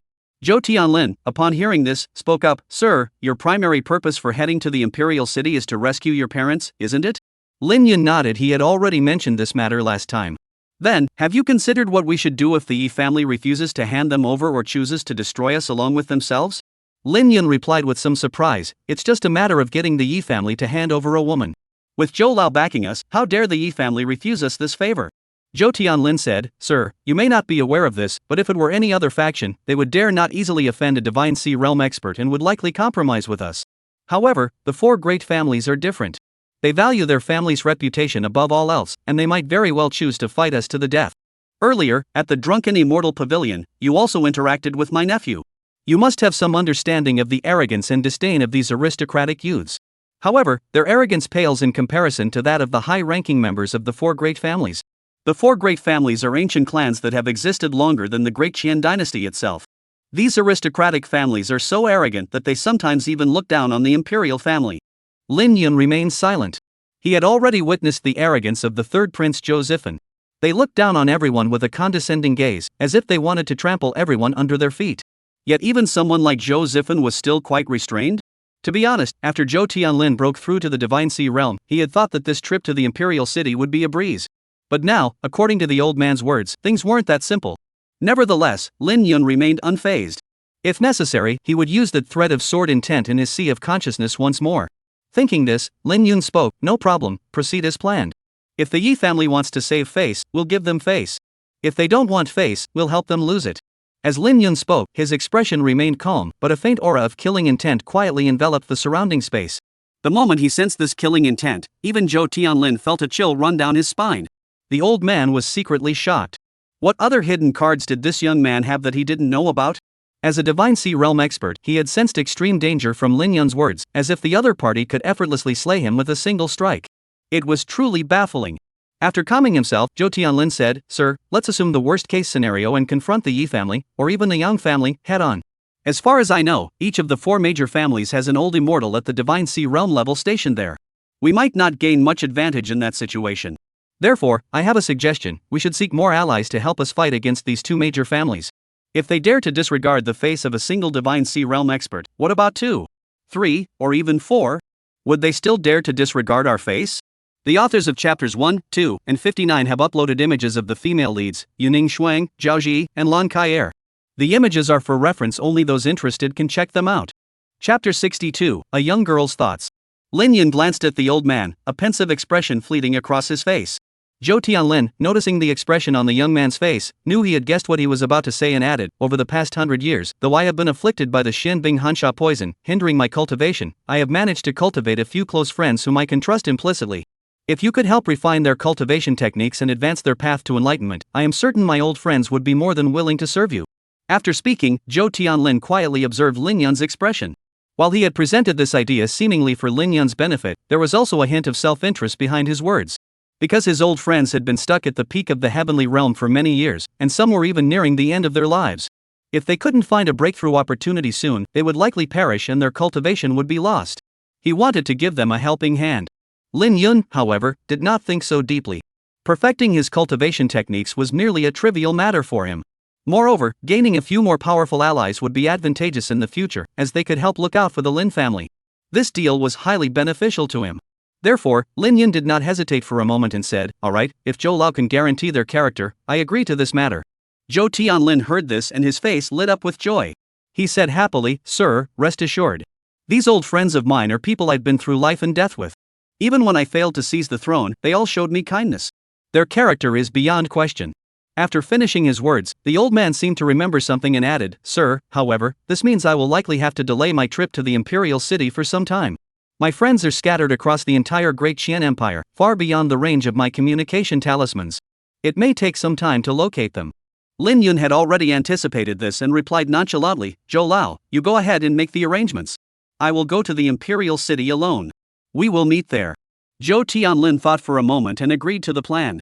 Lin Yun would likely take the official road and the Jingyun Grand Canal to the imperial capital, a journey that would take at least a month.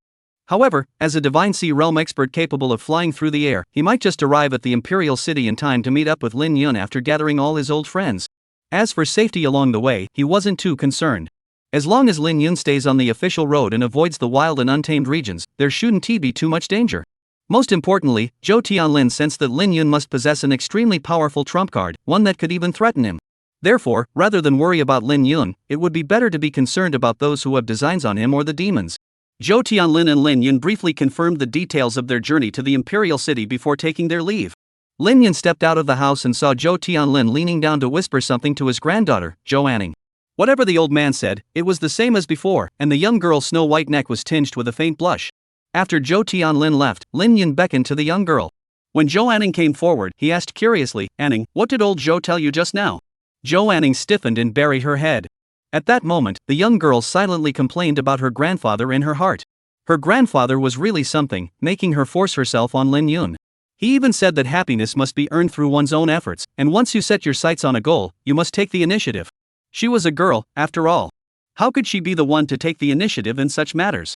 She had no idea what her grandfather had been thinking today to say such things. Zhou Anning had finally figured it out today. The longer her grandfather spent with Lin Yun, the more he wanted to push his own granddaughter into his bed. She even suspected that if he had more than one granddaughter, he'd probably try to buy one and give the other away for free to get them both into Lin Yun's arms. At one point, Zhou Anning sneakily glanced at Lin Yun and said insincerely, "Nothing, just chatting." Lin Yun didn't feel the need to pry further. He nodded and walked out of the small courtyard. He needed to inform his grandfather, Lin Yuehao, about his upcoming trip to the imperial city in advance. Behind him, Zhou Anning watched the man's receding figure, her delicate face flashing with a complex expression. At this moment, she had already accepted Lin Yun. As her grandfather had said, if a woman was destined to marry, marrying a sword immortal with boundless prospects wasn't so bad. Moreover, things had unfolded exactly as her grandfather had predicted. Though she was nominally Lin Yun's maid, he had never treated her as such. Apart from occasionally asking her to help with a massage, she hadn't done any other menial tasks during this time.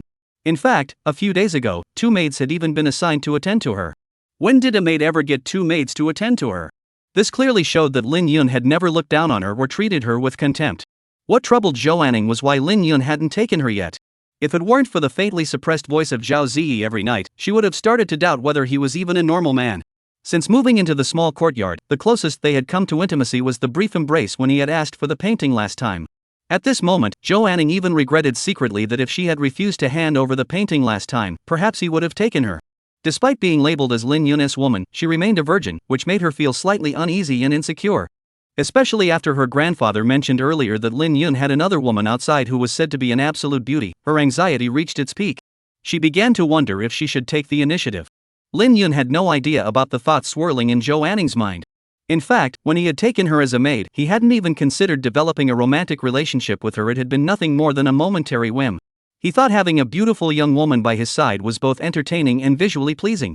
Therefore, he had taken her in without giving it much thought. Given his status, he did whatever he wanted without bothering with the complications. If he had to hesitate and be cautious about every decision, then the 800 years he had spent cultivating the Tao would have been for nothing. What would be the meaning of his ascent to the immortal realm? Only ordinary mortals would dwell on trivial matters like whether a woman is worth taking, whether she can be accepted, or whether accepting her might destabilize the harem. The Tao endures for 10,000 years. The Tao is endless, and life is endless. The path of cultivation is lonely as snow. A mortal's limited life can only hold one woman, one family, but he is different. What he does today may be nothing more than a single, insignificant drop of water in the vast river of time. A single event, when confined to a specific time frame, may seem like a matter of great importance. But when stretched out over the vast expanse of time, it is barely more than a speck of dust. Judging the actions of a celestial being of supreme power by the standards of ordinary mortals will inevitably lead to a narrow-minded conclusion. This lifesim and his past lifesim are no different. One is driven by emotion, the other by detachment. Both are simply following the dictates of their hearts. Starting tomorrow, we'll be leaving the newbie village. This chapter has a bit of a preachy tone. The specific reasons can be found in the author's notes. Chapter 63, The Eve of Departure. In Lin Yuehao's secluded courtyard. When Lin Yun mentioned that he would be departing for the imperial capital shortly, the old man furrowed his brows and said with concern, Xiaoyun, isn't this a bit too hasty? The Yi family isn't an ordinary clan. There's a high likelihood of Divine Sea Realm cultivators within their ranks, and they're not comparable to those ordinary Heavenly Sovereign Realm cultivators. It was no wonder Lin Yuehao was worried. Although his grandson had recently defeated 2 Yi family cultivators at the Yutian realm in a display of strength, but that was with the use of a secret technique, and the 2 he killed were only early-stage heaven-defying realm cultivators. He wasn't sure if his grandson's secret technique could handle a Divine Sea Realm expert. Lin Yun knew what Lin Yuehao was worried about and said, Grandfather, do you remember the old man who came to the small courtyard to see me a while back? Lin Yuehao nodded. As the patriarch of the Lin family, he naturally knew about someone coming to seek an audience with his most talented young disciple. In fact, ever since Lin Yun had demonstrated his prodigious talent, his grandson had been reporting to him every day about everyone he had encountered. This wasn't surveillance, but rather a precaution to prevent anyone from harming Lin Yun. He also had an impression of the old man Lin Yun mentioned, who was said to be the grandfather of the maid his grandson had taken in. He couldn't gauge the old man's cultivation level, but he felt there was something mysterious about him. Since his grandson mentioned him suddenly at this time, the man was likely no ordinary person. Lin Yun noticed the old man's expression and explained, Grandfather, that old man is named Zhou Tianlin. I helped him with a small favor, so he will accompany me on this trip to the imperial city. At this point, Lin Yun paused and smiled. Grandfather, you probably don't know that Zhou Lao's cultivation level is at the Divine Sea Realm. With him around, even the 4 great families wouldn't dare to touch me lightly. Xiaoyun, are you telling the truth? Lin Yuehao's eyes widened suddenly. Of course it's true. How could your grandson deceive you in such a matter? Upon hearing this, Lin Yuehao's body trembled, and he immediately sucked in a cold breath. He never imagined that person was a Divine Sea Realm cultivator, and that his own grandson had managed to make such a figure owe him a favor? This was simply beyond comprehension. A Divine Sea Realm expert, even the emperor of the Great Qian dynasty, was only at that level of cultivation. These were the true peak figures standing at the pinnacle of the Donghuang domain. With such a powerful protector, Lin Yuehao no longer worried about Lin Yun's safety. He didn't say much else, only giving a few simple instructions to stay safe. Grandfather, rest assured. I wouldn't risk my life for anything, Lin Yun replied with a smile. He noticed that the old man's mood had fluctuated significantly after he mentioned Zhou Lao's cultivation level. He naturally understood the reason behind it, so he didn't linger in the small courtyard for long. After exchanging a few more words, he took his leave. After Lin Yun left, Lin Yuehao could no longer contain his excitement, his entire body trembling. The old man clenched his fists tightly, and a gleam of determination flashed in his slightly cloudy eyes as he muttered to himself, the Yi family, your threshold isn't that high, is it? Back then, I couldn't step over it, but my grandson will do it for me. After leaving grandfather Lin Yuehao's room, Lin Yun headed straight for the drunken immortal pavilion. He found Lan Kairen in her bedroom. The woman's room was located on the 7th floor of the drunken immortal pavilion, with an excellent location and natural light. Inside the room was a spacious balcony. Standing at the edge of the balcony, one could overlook the entire beauty of Qingzhou City, giving a sense of overlooking all the mountains below. A rocking chair was placed at the edge of the terrace, with a small table beside it, covered with various spiritual fruits and snacks. It was clear that this voluptuous and beautiful woman often lay here to enjoy the breeze and the view. At that moment, Lan Kaier was sitting in front of the mirror, combing her hair and applying makeup, wearing a sheer nightgown, leaving Lin Yun with a stunning silhouette. Lin Yun briefly glanced at the distant scenery from the terrace before heading inside, for he had realized that the most beautiful scenery in the world was not found far away. There was no need to go to great lengths to seek it elsewhere. At the dressing table, the woman had applied her blush and was about to apply lipstick. Lin Yun suddenly grabbed her delicate, snow-white hand and smiled, "Let me help you." Lan Kaier blinked her eyes in surprise and asked, "You know how to do these things?" Lin Yun smiled slightly. Since he had helped Zhao Ziyi draw her eyebrows once before, he had been frequently enlisted by young girls to assist with their beauty routines, and his makeup skills had become quite proficient, rivaling those of many women. After all, when it comes to the aesthetics of makeup, the most skilled might not be women, but men. Women adorn themselves for those who please them. Sometimes, the makeup women create may only please themselves on a superficial level, failing to truly please the person they aim to please. Facing Lan Kai's doubts, Lin Yun didn't explain. Instead, he answered her questions with actions. He took the lipstick from Lan Siren's hands and began to apply it to her lips. Her lips were full and elastic, like dewdrops glistening in the morning light, shimmering with an alluring luster. Even without any makeup, she was enough to captivate anyone.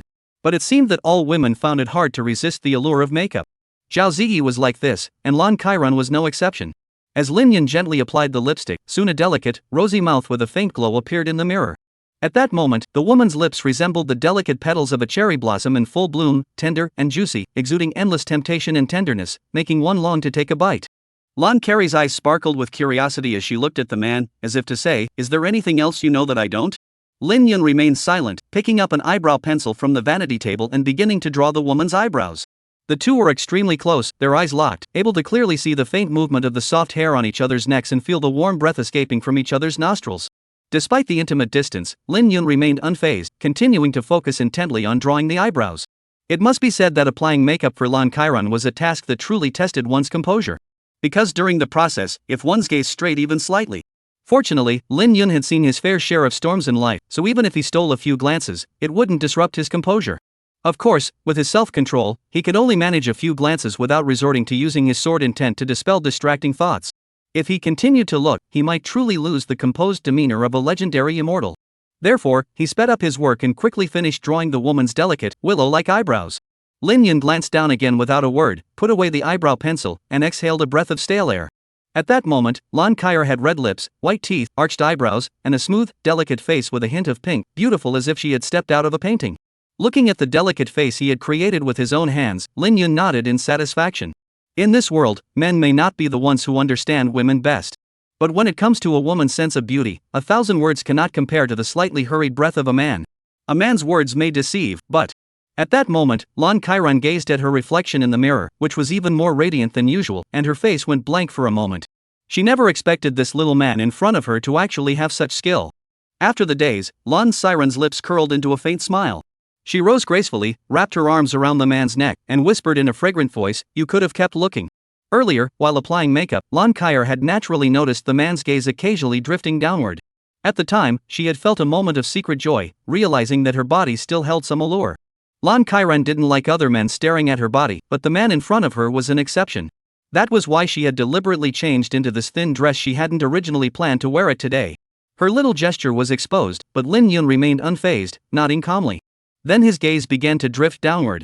At that moment, Lan Kairan's eyes, as clear as water, curved into gentle crescents.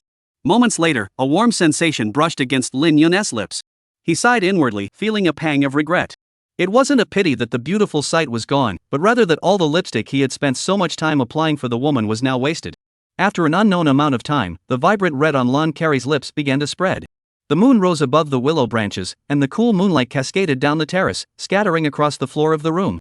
The woman's voice echoed through the spacious room, "Stay with me tonight." 55 points, the rating is dismal. If you like this book, please leave a review and give it a 5-star rating. Please. Chapter 64, The Beauty's Tale, Dawn Departure. Lin Yun thought for a moment and agreed. Earlier, he had already informed Lan Kai about his upcoming trip to the Imperial City in the coming days. Today might be the last time they see each other for a while, so even though he knew he'd probably have to face Zhao Ziyi, who liked to bite people, the next day, he didn't refuse. On the bed, the two were fully clothed, with Lon Carey resting her face against his chest. Lon Carey was still at the peak of the Mingxian realm. Before breaking through to the Yuqi realm, they couldn't take that final step.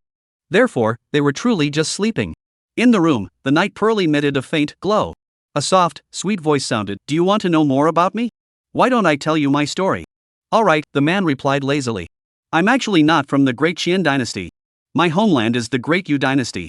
Lin Yun raised his eyebrows. He hadn't expected Lon Kyer to be from another dynasty. No wonder he hadn't heard the story about the hairpin and the bun she mentioned earlier. He had thought she had made it up on the spot, but if it was a custom from another dynasty, it made sense. My original family, the Lon clan, was once a prominent and influential clan in the Great Yu dynasty. However, after making the wrong choice in a political alliance, the entire Lon clan was massacred by their enemies. Only a few members of the direct lineage survived, and I am one of them. Lin Yun never expected Lon Kyer to have suffered such a tragic fate. He instinctively tightened his arms around the woman in his embrace. After that, I happened to arrive in Deqian. Qingzhou was not the first provincial capital I had lived in. I had come from the imperial capital. After leaving Diyu, I met Rongyun, the mistress of Tian'in Pavilion, in the imperial capital, and lived there for a long time. The Tian'in Pavilion was one of the most renowned music pavilions in the imperial city, and its musicians had always sold their art, not their bodies. However, one day, for some reason, a young nobleman from a prominent family dared to lay a hand on one of the sisters in the pavilion. I couldn't stand it and stepped in to teach that spoiled brat a lesson. Lin Yun raised an eyebrow, sighing inwardly at the cliché plot twist. You probably guessed it, that person wasn't just any nobleman's son, but a young member of the Shangguan family, one of the 4 great clans. Under pressure, I had no choice but to flee the imperial city and escape to this remote region of Qingzhou. However, although I managed to escape, I have always been deeply concerned about the sisters in the neighborhood. At the time, Sister Rongyun risked a great deal to protect me, so I kindly ask you to check on the sisters in the neighborhood during your trip to the imperial city. Lin Yun felt speechless inside. His background was already complicated, but he never expected Lon Siren's background to be equally complicated. However, this small request was no trouble at all for him, and he agreed without hesitation. What bothered Lin Yun was that he had never been to the imperial city before, yet it seemed he had already managed to offend all 4 major families of the Great Qian dynasty without even realizing it. The Yi family and the Yang family were already on his bad side. Last time, there was a direct descendant of the Lu family involved in the disturbance at the inn, and now another member of the Shangguan family had appeared. Was he destined to be at odds with the 4 great families? Was it his bad luck, or were the 4 major families unlucky? For a long time afterward, Lon Carey did all the talking, while Lin Yun listened. He knew that at this point, all he needed to do was be a quiet listener. Lon Carey spoke for a long time, and he listened for a long time. At some point, the voice suddenly stopped, and the woman's story was over. Lin Yun gained a more genuine and concrete understanding of Lon Carey. Before, his assessment of women was that he couldn't see into their hearts. But through tonight's conversation, he not only saw the woman's heart but also entered it. After a moment of silence, Lon Siren's voice softly echoed in Lin Yun's ears. The woman's words seemed to hold immense power. Lin Yun's eyes widened, and he suddenly lowered his head to look at the woman in his arms. However, the woman had already buried her head in his chest, making it impossible to see her face. Even though he couldn't see her, Lin Yun could guess from Lon Siren's slightly hurried breathing that she was likely blushing shyly. In the thick darkness of the night, the clear sound of clothes being removed broke the tranquility of the night. Happy times always seemed to fly by, and Lin Yun felt like he hadn't even slept for half an hour. The next morning, the first thing he saw when he opened his eyes was Lon Carey's charming little face. At that moment, the woman was clinging to him like an octopus, her bright eyes fixed on him without blinking. He tried to get up, but the woman held him down. He tried to speak, but his mouth was covered. In the end, he had no choice but to give up resisting. After an unknown amount of time, Lon Carey spoke with seductive eyes. "Stay with me a little longer." "All right," Lin Yun nodded. At that moment, no man could bear to refuse Lon Carey. Another unknown amount of time passed, and the sun had begun to set in the west. Lon Kyer claimed she wanted Lin Yun to stay a little longer, but this little longer stretched from morning until evening. As the sky grew darker, Lin Yun finally left the drunken immortal pavilion. Just like last time, as soon as the man left, Lon Kyron walked to the edge of the terrace with her bare feet. The woman bent her graceful body slightly, leaning against the railing, her eyes fixed intently on the tall figure below. Until he disappeared into the sea of people, no longer visible. When Lin Yun returned to the Lin family courtyard, it was already completely dark. In the small courtyard, the dim yellow light pierced the night, illuminating the quiet courtyard beneath the night sky. By the window of the master bedroom, a small figure stood motionless, gazing toward the courtyard gate. When the figure saw the man return, her delicate body trembled slightly, and a fleeting glimpse of joy flashed across her. But for some reason, that flash of joy lasted only a moment. Soon, the young girl puckered her lips. "Humph. The young girl turned away angrily, leaving behind a faint hum that pierced the night air. The Great Qin Dynasty, year 13,422. March 23, grain rain. The first rays of morning sunlight bathed the earth. A carriage moved slowly eastward along the official road. Though unremarkable in appearance, the carriage was pulled by a second-tier demon beast, a Tianlin horse. Although the Tianlin horse has the character 4 horse in its name, it bears no resemblance to a horse.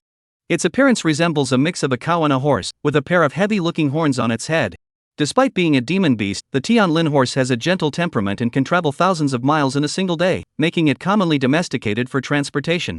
At that moment, a young woman of striking beauty sat in the driver's seat of the carriage. Under her guidance, the carriage left a long trail of dust in its wake. The young woman was none other than Zhou Anning. Over the years, she had traveled across the country with her grandfather, mastering horseback riding skills that rivaled those of many professional horsemen. As a result, she had volunteered to take on the role of driver. Inside the carriage, Lin Yun was cuddling Zhao Ziyi on a soft blanket, pretending to sleep. On his left arm was a faint mark of punishment from the young girl for staying out all night. Lin Yun was right, Zhao Ziyi did have a touch of OCD. Both of his shoulders bore neat tooth marks, biting any further would disrupt the balance on both sides. So the young woman finally stopped focusing solely on his shoulders. However, things did not unfold as Lin Yun had anticipated, leaving him with a hint of regret. On this trip to the imperial city, Lin Yun had originally not wanted to bring Zhao Ziyi along. After all, this wasn't a social call. There was a high chance they'd have to confront the Yi family directly. While it wasn't exactly a crisis, it wasn't exactly safe either. However, seeing Zhao Ziyi's pitiful little gaze, he softened his heart. It must be said that since deciding to return to the path of the Tao, he had become increasingly powerless against women. This was true for Zhao Ziyi, and it was true for Lan Carey as well. Perhaps it was the heavens punishing him for making a beauty cry in his previous life. If that is the case, he'd gladly accept it without complaint. After all, who could resist such a beautiful punishment? The carriage grew distant, and the city of Qinzhou behind him gradually turned into a thin black line. At a certain moment, an out-of-place sound echoed within the carriage. Zhou Anning, who was driving the carriage, felt his neck grow red, as if he were gazing at the evening glow in the distant sky. Awkward, I got carried away. I'm just a newbie. 00 Preview, the female lead from the previous life will make an appearance tomorrow. Chapter 65, The Great Competition of the Lingxiao Sword Sect.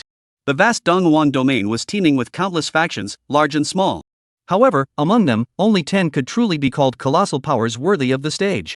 These 10 factions are the First Palace, the Second Gate, the Three Sects, and the Four Nations. The First Palace is the 100 Flowers Palace, the Second Gate is the Yuan Gate and the Blood Blade Gate. The Three Sects are the Lingxiao Sword Sect, the Yunlan Sect, and the Xiantian Sect. The Four Kingdoms are the four great dynasties within the Eastern Wastelands, the Great Qian Dynasty, the Great Yu Dynasty, the Great Ying Dynasty, and the Ninely Imperial Dynasty. Among the 10 major factions, 4 are nations, and the remaining 6 are sect-based factions. In terms of overall strength, the 4 great dynasties are stronger. However, when it comes to peak combat strength, the 10 great factions are evenly matched, with some even surpassing the nations in power. Therefore, although many sects are located within the territories of the 4 great dynasties, they are not subordinate to them. Instead, they maintain a more complex and delicate symbiotic relationship. The Lingxiao Sword Sect is one of the major sects located within the borders of the Qin Dynasty. In terms of overall strength, the Lingxiao Sword Sect may not be the strongest, but when it comes to sword arts, the Lingxiao Sword Sect is second to none. No one dares to claim the top spot. Within the Donghuang domain, the Lingxiao Sword Sect is renowned as the first sword sect. In Fengzhou, amidst the endless range of towering mountains stretching for 10,000 miles, magnificent buildings are embedded in the towering cliffs that rise into the clouds. From afar, the mist and clouds shroud the scene, resembling the dwelling place of immortals. This is the headquarters of the Lingxiao Sword Sect, the first-ranked sword sect in the Donghuang domain. At this moment, the vast training ground of the Lingxiao Sword Sect was crowded with people, their cheers and shouts echoing through the skies. Today is the day of the Lingxiao Sword Sect's triennial grand competition, with 10,000 disciples gathered together, creating a lively and bustling atmosphere. In the center of the training ground, on the stage, sword lights flashed, and the clanging of metal echoed continuously. On the stage, 2 young men and women were engaged in fierce combat. The man had a slender build and a handsome face, resembling a graceful young gentleman. However, at this moment, the cold sweat slowly trickling down his forehead and the increasingly labored breathing slightly marred his elegant demeanor. His opponent was a woman dressed in tight-fitting armor, her features delicate and beautiful. She stood at one corner of the stage, her expression calm and composed. Her fair, oval face bore an air of nonchalance, as if she had come not to participate in a grand competition but to go on a spring outing. From start to finish, the woman made no unnecessary movements, but with a mere flick of her delicate finger, he felt an immense pressure. As a dazzling sword light sliced through the air, Zhang Mu's hair stood on end. From that single strike, he sensed the threat of death. Without hesitation, he unleashed several green sword chi, each nearly 3 zhang long. The sword chi sliced through the air, emitting a whistling sound, and rushed toward the elegant woman. This was Zhang Mu's ultimate move, his strongest attack, which he had been saving for the final championship showdown. He had never imagined he would have to reveal it so soon. However, the pressure he felt from the elegant woman before him was simply too overwhelming. He couldn't fathom why his once obscure junior sister, Lin Xuan, had returned after just a year and her strength had changed so drastically.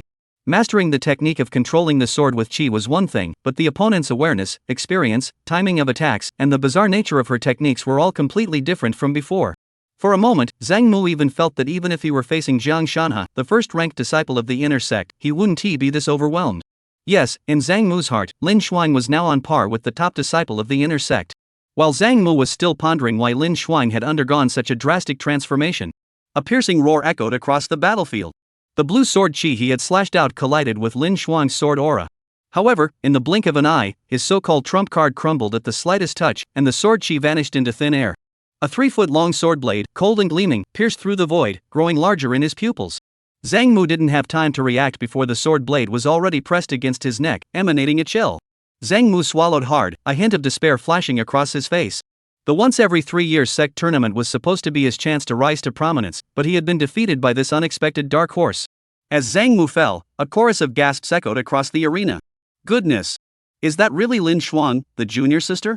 How did she become so strong? I remember she was ranked outside the top 100 before, yet now she's able to defeat the third-ranked Zhang Mu? Exactly. I'm also curious. Why does Lin Xuan seem like a completely different person after just a year? Did you notice? The biggest change in Lin Xuan isn't that she's mastered the technique of controlling her chi to wield a sword. It's her awareness and experience. Watching her fight against Zhang Mu, it feels like an old master playing with a child. Now that you mention it, I think I noticed that too. Could it be that Lin Xuan received guidance from a master during this time? Otherwise, it's hard to explain such a drastic change in someone in just a few months. The martial arts arena, on the distant platform. Feng Yuqi, the master of the Lingxiao sword sect, saw that Lin Xuan had defeated Zhang Mu in a lower ranking versus higher ranking match, and a trace of surprise flashed across his face. As the head of a sect, he had seen more than others.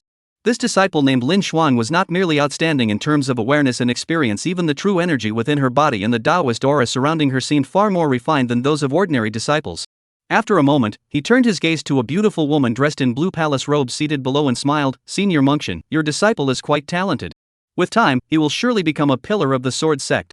I'm sure you've put a lot of effort into his training. Thank you for your hard work.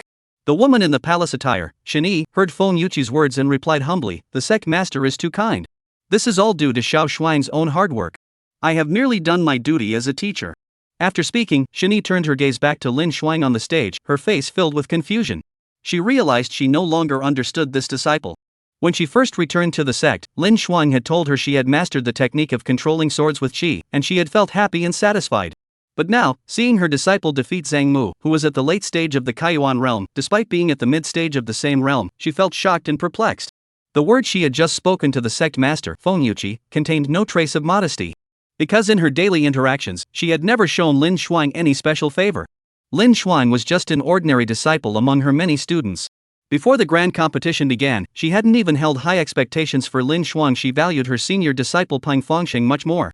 Yet now, the disciple she had favored couldn't even make it into the top 10, while the one she had never taken seriously had defeated Zhang Mu, who ranked third on the inner sex rankings. This stark contrast and unexpected outcome left her both delighted and bewildered. Shani instinctively glanced at the elegant and beautiful woman beside her. Besides Lin Xuan, if there was anyone who could answer the questions in her heart, it was this close friend standing before her. Because on that day, her disciple had returned to the sect with her best friend. Shani silently resolved to confront her after the grand competition and ask her directly what had happened during the time Lin Xuan had been away from the sect. Otherwise, it was simply impossible to explain why a disciple who had been ordinary and unremarkable in the past had suddenly risen to such heights. Just as Shani was deep in thought, a sudden outcry erupted from the crowd. Oh my goodness! Su Fei, who was ranked 5th, had lost. What was going on with this competition? How could underdogs keep emerging one after another? Right. Mu Shui, who was ranked outside the top 200 earlier, is now as strong as Lin Xuan. The fact that their strength has increased is secondary. I remember that Mu Shui only broke through recently last year. How did she reach the mid-stage of the opening realm in just a few months? Can someone explain this to me? This rate of improvement is too exaggerated. Listening to the crowd's discussions, she looked back at the familiar figure on the stage. Shini suddenly turned her head and looked at her best friend, Mu Shui, who had returned with her that day. Before Shini could ask her the question on her mind, congratulatory voices rang out around her. Congratulations, Mu Shuesher. Your niece has such talent, her future achievements will be limitless. That's right, Mu Shuesher has extraordinary talent. It's no wonder her niece has inherited her talent. This is truly cause for celebration. Facing the congratulations from everyone, Mu Yuerong, who had been sitting elegantly on the chair, responded with a smile. Her smile was like that of a fairy turning her head, causing many elders who had been secretly watching her to feel a surge of excitement, their blood racing. Beside her, Shini felt a touch of envy as she heard the congratulatory voices, some young and some old. Her disciple, Lin Shuang, had also performed exceptionally well, but earlier, only the sect master, Feng Yuqi, had spoken to congratulate her. However, now all the men sitting beside her were almost all offering congratulations to their good friend, leaving her feeling a bit down. Thinking of this, Shini secretly glanced at Mu Yuerong beside her. Seeing her best friend's alluring face, as well as the exaggeratedly bulging clothes on her chest, she felt even more depressed. Chapter 66, The Supreme Elder. The grand competition at Lingxiao Sword Sect continued until evening, finally coming to a close before the sunset. Lin Shuang, who had emerged as a dark horse, ultimately fell short of securing the title of first place in the inner sect. This was because the first place winner, Jiang Shanha, was a peak-level cultivator at the opening realm. There was still a significant gap in their cultivation levels, leading to Lin Shuang's narrow defeat. However, although Lin Shuang lost, everyone knew that Jiang Shanha had merely gained an advantage due to his age, and Lin Shuang's ascent to the top was only a matter of time. As for the other dark horse of the competition, Mu Shui, she also secured a commendable third-place finish. In this grand competition, two dark horses emerged, one in second place and the other in third. The Sword Sect had not witnessed such a spectacular event in countless years. Therefore, even though the competition had already concluded, many people were still discussing it with great interest. Soon, the sect master Feng Yuqi began announcing the results of the competition. Upon hearing Feng Yuqi's voice, the crowd reacted with a mix of joy, disappointment, and regret. Life is full of diverse experiences. The Lingxiao Sword Sect Grand Competition consists of 3 rounds: the Outer Sect Competition, the Inner Sect Competition, and the Core Disciple Competition. In each round, those who ranked within the top 100 would receive corresponding rewards, while the top 10 would be granted the opportunity to enter the Sword Peak to contemplate the essence of the sword. When Feng Yuqi mentioned the top 10 in each round, many people's breathing grew. The reason the Lingxiao Sword Sect has maintained its position as the top sword sect in the Donghuang domain is due to the sword intent that has never faded for 10,000 years on the Sword Peak. It can be said that many people chose to join the Lingxiao Sword Sect precisely because of that sword intent. While the rewards of spirit stones and martial arts techniques are also tempting, they pale in comparison to the opportunity to comprehend the essence of the sword. Soon, the 30 disciples who had secured the top 10 positions in the outer, inner, and core disciple competitions followed Feng Yuqi toward the Sword Peak. Along the way, disciples of the Lingxiao Sword Sect who witnessed this scene all wore expressions of envy. After the rankings were announced, it marked the official conclusion of this year's grand competition, and many people left the training ground. Mu Yuerong declined numerous invitations from elders and returned to the mountain peak where she resided. However, shortly after her return, her close friend Shini came knocking on her door. The close friend immediately grabbed her hand and said anxiously, "Yerong, tell me, did you two encounter something extraordinary recently? Otherwise, how could Xiao Shuang and Xiao Shui have made such significant progress in their cultivation?" Mu Yuerong had intended to tell Shini the truth, but for some reason, the thought of that young man flashed through her mind. Her face grew flush, and the words that had already reached her throat were swallowed back. Finally, Mu Yuerong stammered, "Well, there was indeed a bit of a strange encounter. We happened to meet a powerful expert. He saw that Xiao Shui and Xiao Shui had some talent, so he gave them some guidance." Shini narrowed her eyes slightly, sizing up her close friend for a moment before asking with a hint of innuendo, "Xiao Shui and Xiao Shuang received guidance from that powerful individual. What about you, Yuerong? Were you taken to bed for guidance?" It wasn't surprising that Shini had such thoughts. Mu Yuerong's expression was simply too suggestive. Even as a woman, she had to admit that her best friend had a tremendous effect on men. Just look at how enthusiastic those elders were today. Therefore, she could only believe half of what Mu Yuerong said. Xiao Shui and Xiao Shuang, though talented, were nowhere near the level required for a supreme master to personally instruct them. To say there was no underhanded deal involved, she simply couldn't believe it. She suspected that her best friend had likely sacrificed herself for someone else. To be honest, Shini didn't look down on her best friend at all. In fact, she even felt a hint of envy. After all, not every woman could catch the eye of a supreme being, let alone achieve such remarkable progress in such a short time. That person must at least be at the Divine Sea realm, and likely one of the elite within that realm. Mu Yuerong was unaware of Shini's thoughts. At that moment, her neck had turned completely red, and she stammered nervously, "No, there is nothing to it." As soon as she finished speaking, she disregarded proper hospitality and hurried back to her room. Behind her, Shani watched her best friend's curvaceous figure disappear into the room, a pensive expression on his face, further confirming his suspicions. Lingxiao Sword Sect, atop a towering peak that pierced the clouds. Feng Yuqi led 30 disciples up the 1,000-foot stone steps. The disciples behind him were all at least at the peak of the chi-gathering realm, capable of effortlessly flying up the mountain. However, out of respect, he chose to walk. As they climbed the stone steps, they soon reached a spacious platform. Feng Yuqi looked around and finally spotted the familiar figure beside a massive rock. There, at the edge of the cliff, sat a woman in a sky-blue long dress, quietly gazing at the evening sunset in the distance. The woman was facing away from them, and many could only see her graceful silhouette and her long black hair that reached down to her hips. Feng Yuqi took a deep breath, walked up to the figure, and bowed respectfully. "Senior Elder, the top 10 from each round of the annual competition have been selected.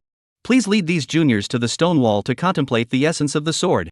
As Feng Yuqi spoke, many disciples' faces flashed with surprise. The person before them was actually the supreme elder of the sword sect? Though they couldn't see the woman's face, neither her jet-black, silky hair nor her snow-white neck, partially concealed like a lute player, seemed befitting of a supreme elder. To reach the rank of supreme elder, one must at least be at the divine sea realm. Under normal circumstances, reaching this realm would mean being at least 400 or 500 years old. Unless one was an extraordinary prodigy, it was simply impossible to maintain such a youthful appearance. Breaking through cultivation realms merely slows down the aging process, it cannot reverse it or grant eternal youth. At that moment, aside from a few people, many disciples were curiously examining the silhouette on the stone. At that moment, the woman turned around. The scene fell into a deathly silence. In the instant she turned, time seemed to freeze, and everything around her paled in comparison. The afterglow of the setting sun bathed the woman in a soft, mystical glow, as if a fairy had descended from the heavens. Her figure was perfectly proportioned, not an inch too long or too short. Her skin was as white as snow, with a hint of pink, like the petals of a freshly blooming flower. Her delicate nose was straight and graceful, with soft, flowing lines. Her pink lips were naturally rosy, needing no rouge, and as they parted slightly, a faint fragrance seemed to waft through the air. Even Lin Shuang and Mu Shui, the other women present, couldn't help but gape in awe, wondering if such a ethereal and otherworldly woman truly existed in this world. As for the male disciples, their behavior was less than dignified. Some of them were breathing heavily, their eyes filled with a hint of desire. Watching these disciples lose their composure, Feng Yuqi shook his head silently, a flash of reminiscence crossing his face. After all, hadn't he been just like them when he first saw the woman? But that was hundreds of years ago. The world had changed beyond recognition, and he had transformed from an innocent youth into an old man with white hair, while the woman remained as radiant as ever, as if time itself had refused to take away her beauty. The woman by the stone did not speak, but nodded sparingly. Moments later, a pair of delicate, bare feet, small enough to be held in one hand, gently touched the fallen leaves on the ground. Her toes were slender and rounded, her instep white and smooth, like a perfect work of art carved from white jade, glowing with a faint radiance in the evening sunlight. At that moment, everyone realized that the breathtakingly beautiful woman before them was barefoot. Gazing at this scene, many male disciples felt a surge of energy coursing through their bodies, wishing they could become the fallen leaves beneath the woman's feet. The woman moved gracefully, carrying a faint, delicate fragrance as she walked toward the crowd. Her lips parted slightly, and she spoke softly, "Follow me." Her voice was like the gentle flow of a mountain stream, clear and melodious, or like the tinkling of wind chimes in the breeze, pleasing to the ear. Her voice seemed to carry a certain magic, and some disciples were so captivated that they nearly forgot the purpose of their journey. Finally, someone tapped him on the shoulder, and he snapped back to reality, quickly catching up with the group. Chapter 67, Past Memories. Under the woman's guidance, everyone arrived at a massive stone wall. The stone wall was shrouded in a faint blue glow dozens of feet away, the blue light resembling a massive dome enveloping the wall. Even before they got close, they could feel a heart-pounding force emanating from the faint blue light. Though they had never studied array techniques, they knew that the blue light was an array and a fairly powerful one at that. If left uncontrolled, even the slightest approach would likely result in their immediate annihilation. At that moment, the woman leading the way pointed her jade-like finger, and a white beam shot out, creating a large hole in the massive blue dome. Seeing the array open, Feng Yuqi turned to the disciples of the sword sect behind him and said, "The sword intent is on the stone wall. You may enter and meditate on it.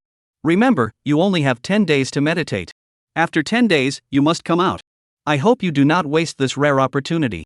Upon hearing this, the crowd's eyes flickered with a gleam of determination. They all replied in unison, "We understand," and hurriedly made their way toward the opening. They had risked their lives to participate in the sect's grand competition, all for this chance to sense the sword intent. Among the crowd, Lin Shuang was not as excited as the others, but she was equally curious about what the sect's sword intent would look like. In the past, she had no obvious talent, and despite having been a member of the Lingxiao sword sect for many years, she had never been given the chance to comprehend the essence of the sword. Regarding the sword intent passed down through generations in the sect, she had only heard of it by name.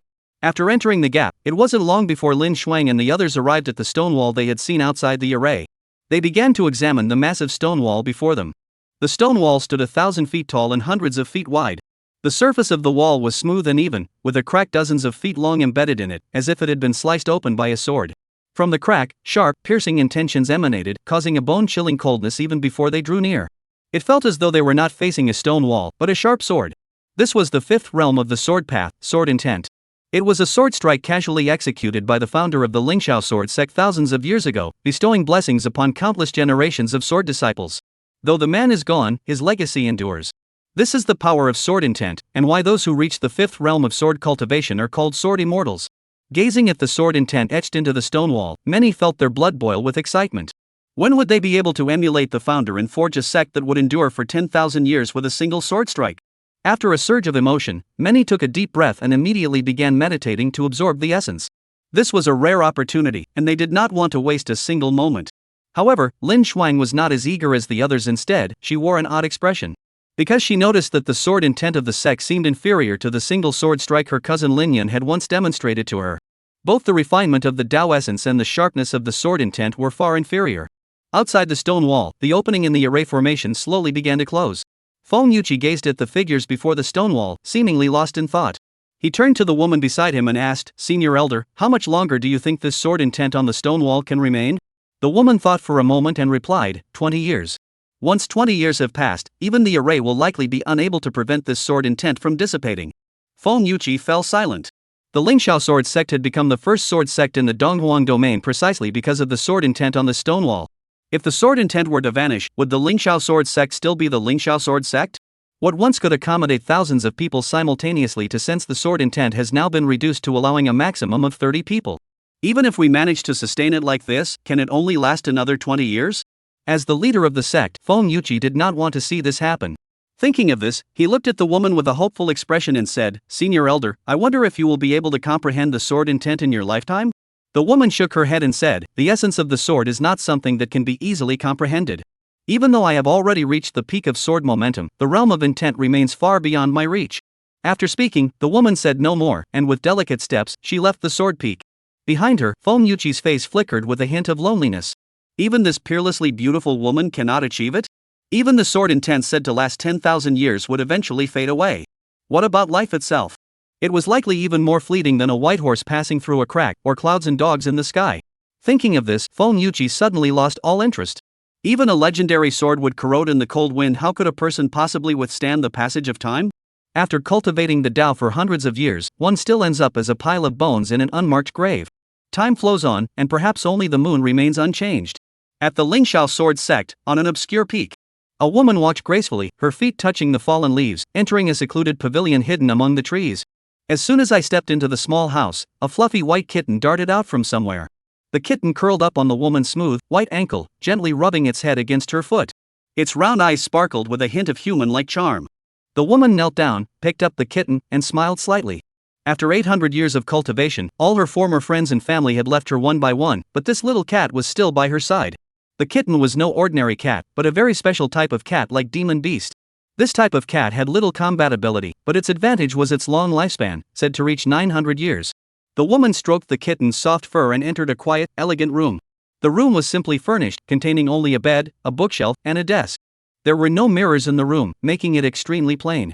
However, despite its simplicity, the walls were covered with countless portraits. All the paintings were portraits of the same man.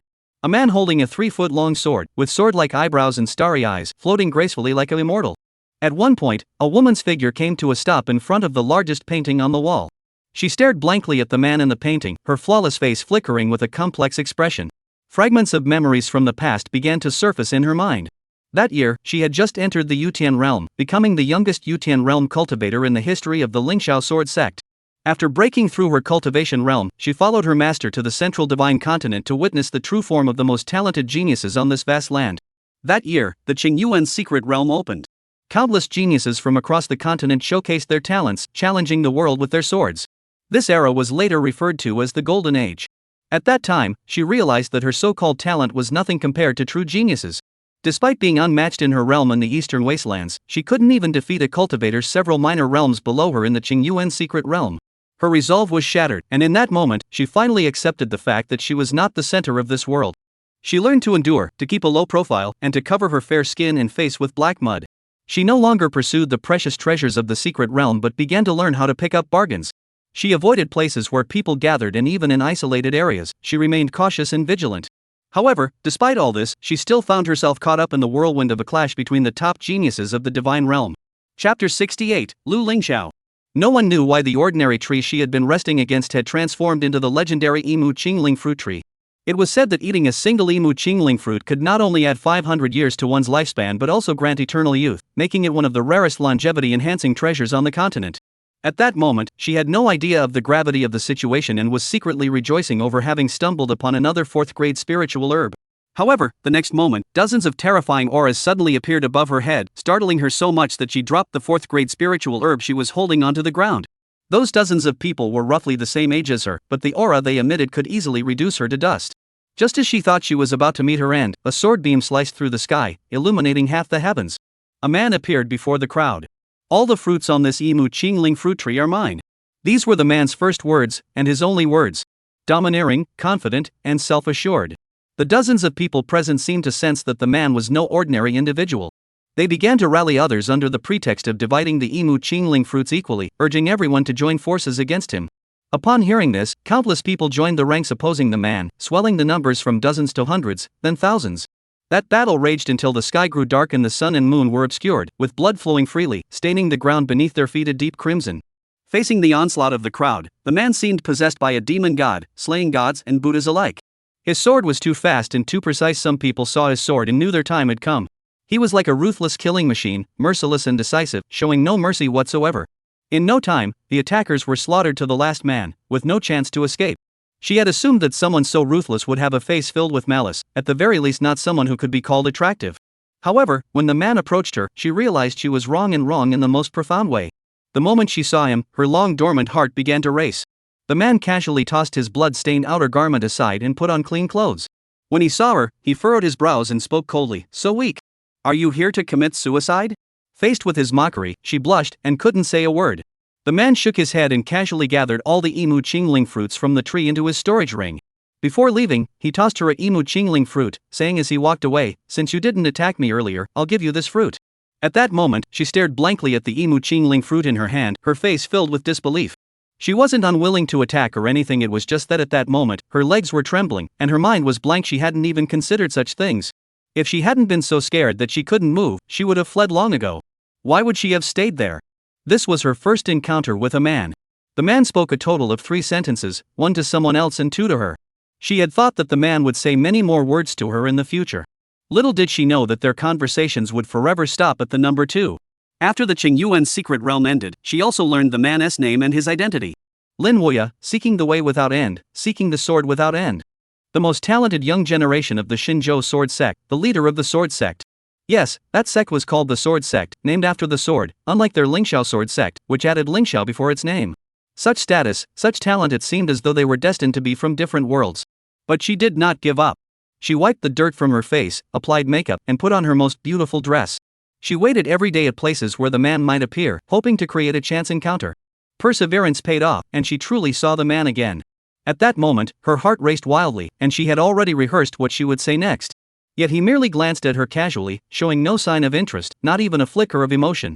It seemed as though her face, which had once captivated countless men, was no more than a wildflower blooming by the roadside and his eyes not worth a second glance. That was the first time she ever doubted her own beauty and figure. She wandered aimlessly through the streets of the city. Men who approached her on the street told her she hadn't lost her charm.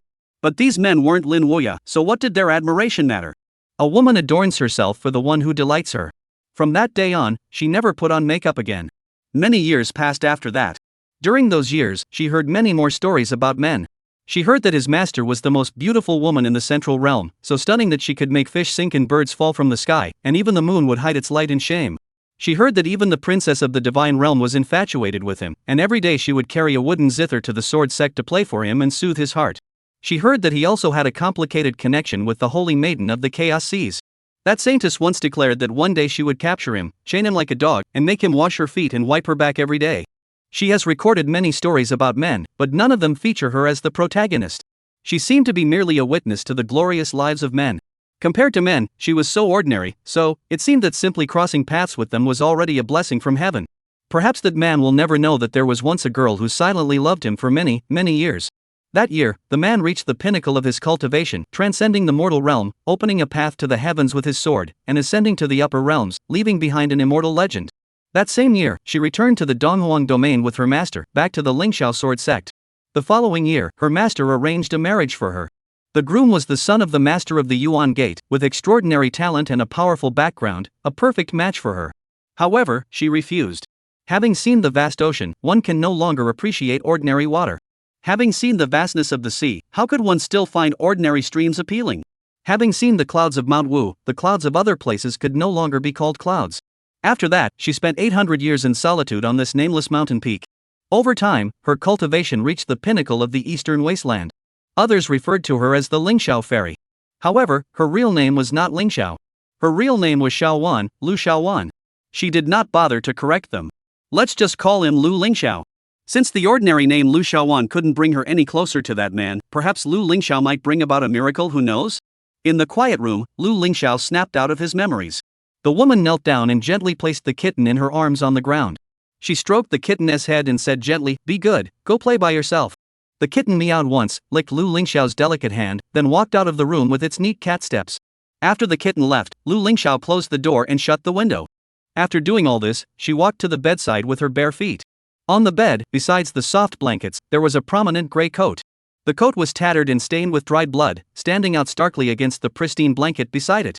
This was a man's garment. The garment that Lin Wuya had carelessly discarded. Lu Lingxiao lay down on the bed. Immediately, she picked up the gray outer garment beside her and covered her face with it. Lu Lingxiao's breathing grew increasingly rapid as she greedily inhaled the lingering scent of the garment, like an addict craving a fix. Her delicate face slowly flushed red, and her 10 slender, white toes curled slightly. In the quiet courtyard, the snow-white kitten, with its round, large eyes, stared intently at a yellow butterfly resting on the grass. Its body was low to the ground, its ears slightly tilted, and its breathing was slow and steady, like a seasoned hunter creeping silently toward the butterfly. Soon, it was within striking distance. Just as it was about to leap up and strike the yellow butterfly, a sudden noise came from the house next door, startling the butterfly, which flapped its wings and vanished from its sight. The kitten turned its head toward the room where the big cat was, its round eyes flashing with a hint of human-like curiosity. What is the owner doing? Chapter 69, Keeping Watch. In a small forest within Qingzhou, Lin Yun lay on a large rock, basking in the warm sunlight while watching the two young beauties ahead with interest. Before him was a waterfall, with a small lake at its base. The lake water was crystal clear, and the pebbles at the bottom were clearly visible. At that moment, Zhao Ziyi and Zhou Anning were bathing in the lake. In truth, with Zhao Ziyi and Zhou Anning's cultivation levels, they could have simply cast a dust-clearing spell to clean themselves, making this unnecessary. However, just as some people who have reached the highest level of cultivation can abstain from food yet still choose to indulge their taste buds, for the two women, who had maintained the habit of bathing with water for over a decade, it was difficult to break the routine. While the dust-clearing technique could keep their bodies clean, their skin felt unclean without the cleansing touch of clear water. Thus, the scene before them unfolded, with Lin Yun even being dragged over by the two women to serve as a lookout. Of course, Lin Yun wouldn't refuse such a good opportunity. Zhao Zi, facing his intense gaze in the lake, showed no hesitation. After all, they were an old married couple. Zhao Zi even occasionally flashed him a seductive glance. But Zhou Anning was different. The young girl had submerged most of her body in the water, leaving only her head exposed. Watching this scene, Lin Yun couldn't help but chuckle. With his abilities, could such a small patch of water really stop him? However, he didn't voice his thoughts, as the shy beauty was indeed charming in her own way. The two women bathed for nearly half an hour, and Lin Yun watched for nearly half an hour as well. Among the world's verdant landscapes, only this place boasted such breathtaking beauty. At one point, Zhao Ziyi, with her wet hair dripping, had already dressed herself, while Zhou Anning was still soaking in the water. Seeing Lin Yun still staring at her, Zhou Anning blushed and said, "Sir, could you please turn away? I need to get dressed." Before Lin Yun could respond, Zhao Ziyi had already pulled him off the rock. The young girl pressed her head close to his ear and said with a smile, "Cloud brother, haven't you had enough of looking?" After speaking, she batted her eyelashes at him and raised the corners of her mouth slightly. Lin Yun gently lifted Zhao Ziyi's delicate head and smiled, "I'll never get enough of looking at you." Zhao Ziyi's eyes curved into crescent moons, and she whispered into the man's ear, "Cloud brother, do you remember what you promised me last time? You said you'd give me a child, and you haven't fulfilled your part today." Lin Yun's heart skipped a beat, but before he could speak, the young girl had already taken steps with her snow-white feet toward the nearby forest. As she walked, she turned back and gave him a flirtatious glance. Lin Yun understood and followed her into the woods. After the two left, Zhou Anning finally took the opportunity while Lin Yun was away to change her clothes. Just as she was wondering where Lin Yun and Zhao Ziyi had gone, a familiar voice suddenly came from the bushes ahead. Her face flushed, and she hurriedly left the area. After an unknown amount of time, Lin Yun emerged from the bushes, holding Zhao Ziyi's small hand. At that moment, the young girl was holding her stomach with one hand. It wasn't because she was pregnant, but because Zhao Ziyi was hungry. Their cultivation levels were far from reaching the point where they could go without food, though they could endure hunger better than ordinary people. However, they still needed to eat every day. Especially after such intense physical activity, the hunger was even more intense. Not to mention Zhao Ziyi, even Lin Yun felt a pang of hunger creeping up on him. Although their storage rings contained plenty of dried rations, the taste of those rations was so unpleasant that they didn't want to eat them again after trying them once. Therefore, Lin Yun decided to improve their meals. As soon as the idea crossed his mind, he looked at Zhao Ziyi and said, "Let's rest for a while. I'll go into the forest to see if I can hunt some small animals. We can have a barbecue later." Zhao Ziyi's eyes lit up upon hearing this, and she nodded eagerly, "Great. Great." Lin Yun smiled slightly, instructed the young girl to wait by the carriage, and then set off alone into the dense forest. Earlier, while keeping watch for the two women, he had noticed signs of wild animals in the forest, so hunting for food shouldn't be too difficult. As for the possibility of wasting time or delaying their journey, Lin Yun didn't care at all. Decades had passed, a day or two made no difference. Whether he arrived at the imperial city a month earlier or a month later made no difference to him. He was actually enjoying this journey immensely. In his previous life, he had rushed too quickly, causing him to miss out on many things. In this life, he intended to make up for it. As he entered the forest, Lin Yun was about to sense any animals nearby. A figure in the grass ahead caught his attention. That figure was none other than Zhou Anning. A look of surprise flashed across Lin Yun's face. What was Zhou Anning doing here? Without giving it much thought, he walked straight toward the figure. "Anning, what are you doing?" Zhou Anning seemed completely taken aback by his sudden appearance. Lin Yun noticed that the young girl's neck was red, and her face was filled with panic, which made him even more curious. However, Zhou Anning didn't bother to explain further, just stammered, "Nothing, nothing." After speaking, the girl hurriedly left. Lin Yun walked to where the girl had been standing, sniffed the air, and his face betrayed a look of deep thought. Lin Yun was right, this forest was indeed home to many wild animals.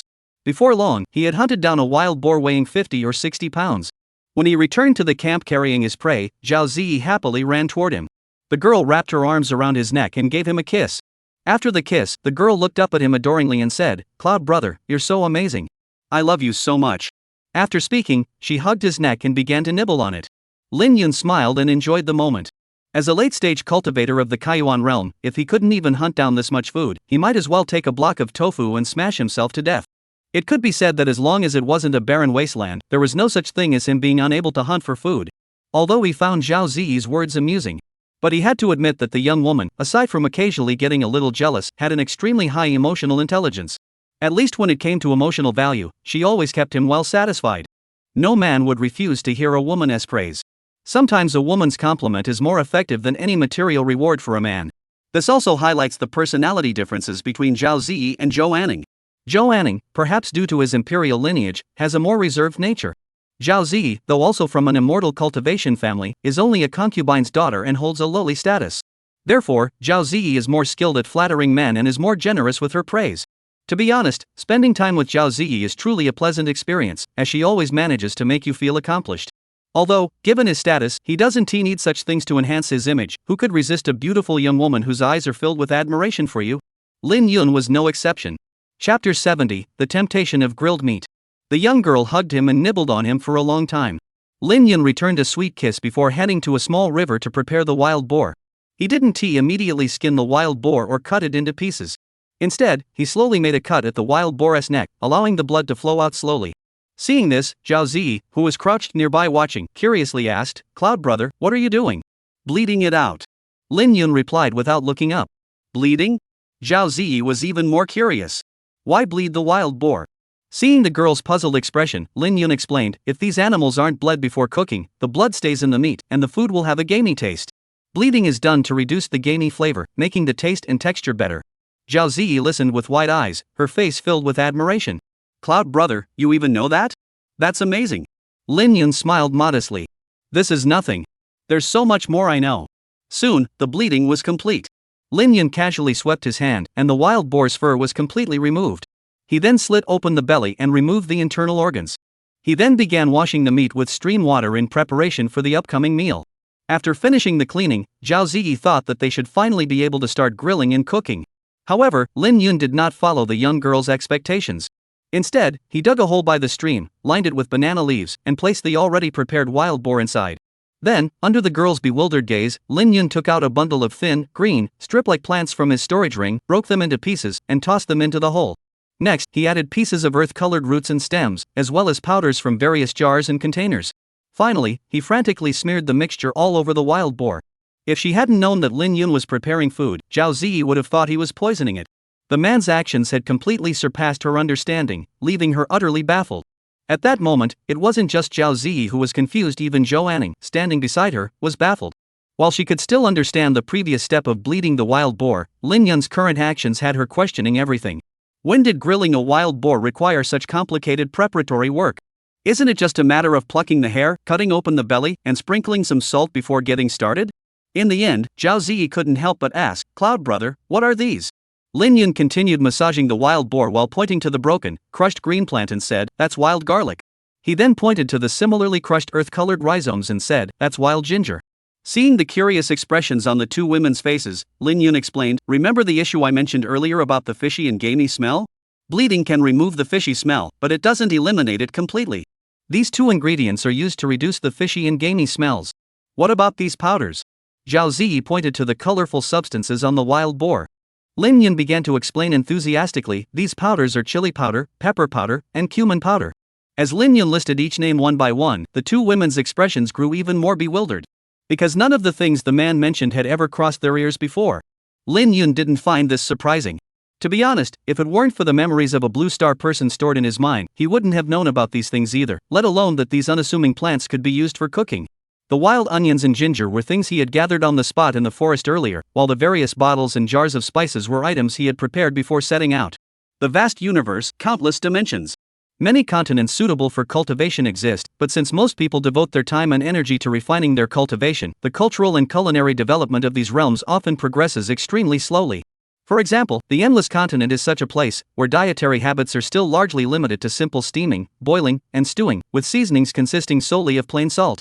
It can be said that if one cannot hunt down that extremely rare, naturally tender, and flavorful beast meat, the food prepared would barely qualify as delicious. Speaking of which, Lin Yun should thank the cultivator named Long Outyan. If he hadn't inherited this person's memories, he'd probably still be eating the gamey wild boar meat. The story behind this is actually quite simple. Back when he was in the immortal realm, he accidentally stumbled into the dream realm of the Great Dream Immortal. In that dream, he spent 500 years experiencing the lives of various characters, including this Long Outyan from the Blue Star. Afterward, he bravely escaped the dream realm constructed by the Great Dream Immortal, and his mind was suddenly filled with fragments of memories belonging to many people. He systematically erased most of these memory fragments, as they held no value to him. However, he almost completely preserved the memories of Long Outyan, because he found the planet where this person had lived in his previous life to be highly intriguing. A planet without spiritual energy, unable to cultivate, yet managed to develop so-called technology to soar into the heavens and even traverse the stars. It was truly beyond comprehension.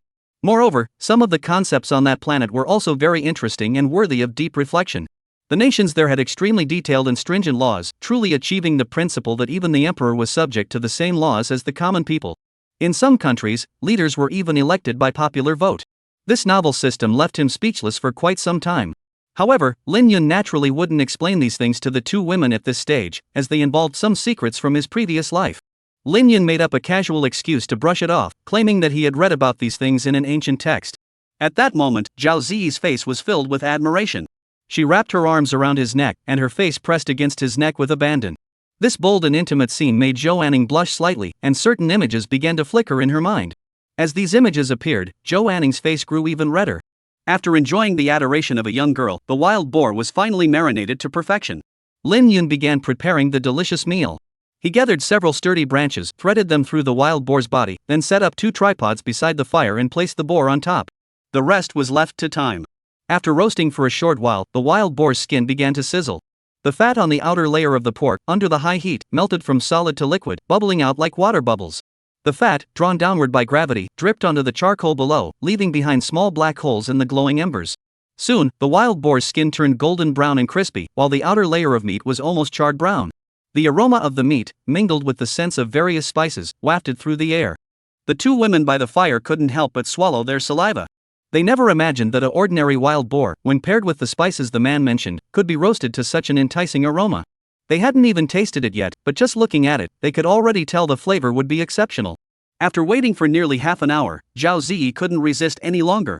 The young girl tugged at Lin Yun's sleeve, her face full of anticipation. "Cloud brother, can we eat yet?" Seeing the girl's pitiful expression, Lin Yun nodded. Although the inside wasn't fully cooked yet, the outer layer was indeed ready to eat.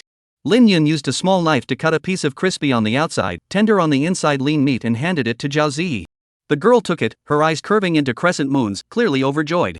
She blew on it briefly before disregarding her ladylike manners and devoured it in big bites, her face radiating satisfaction.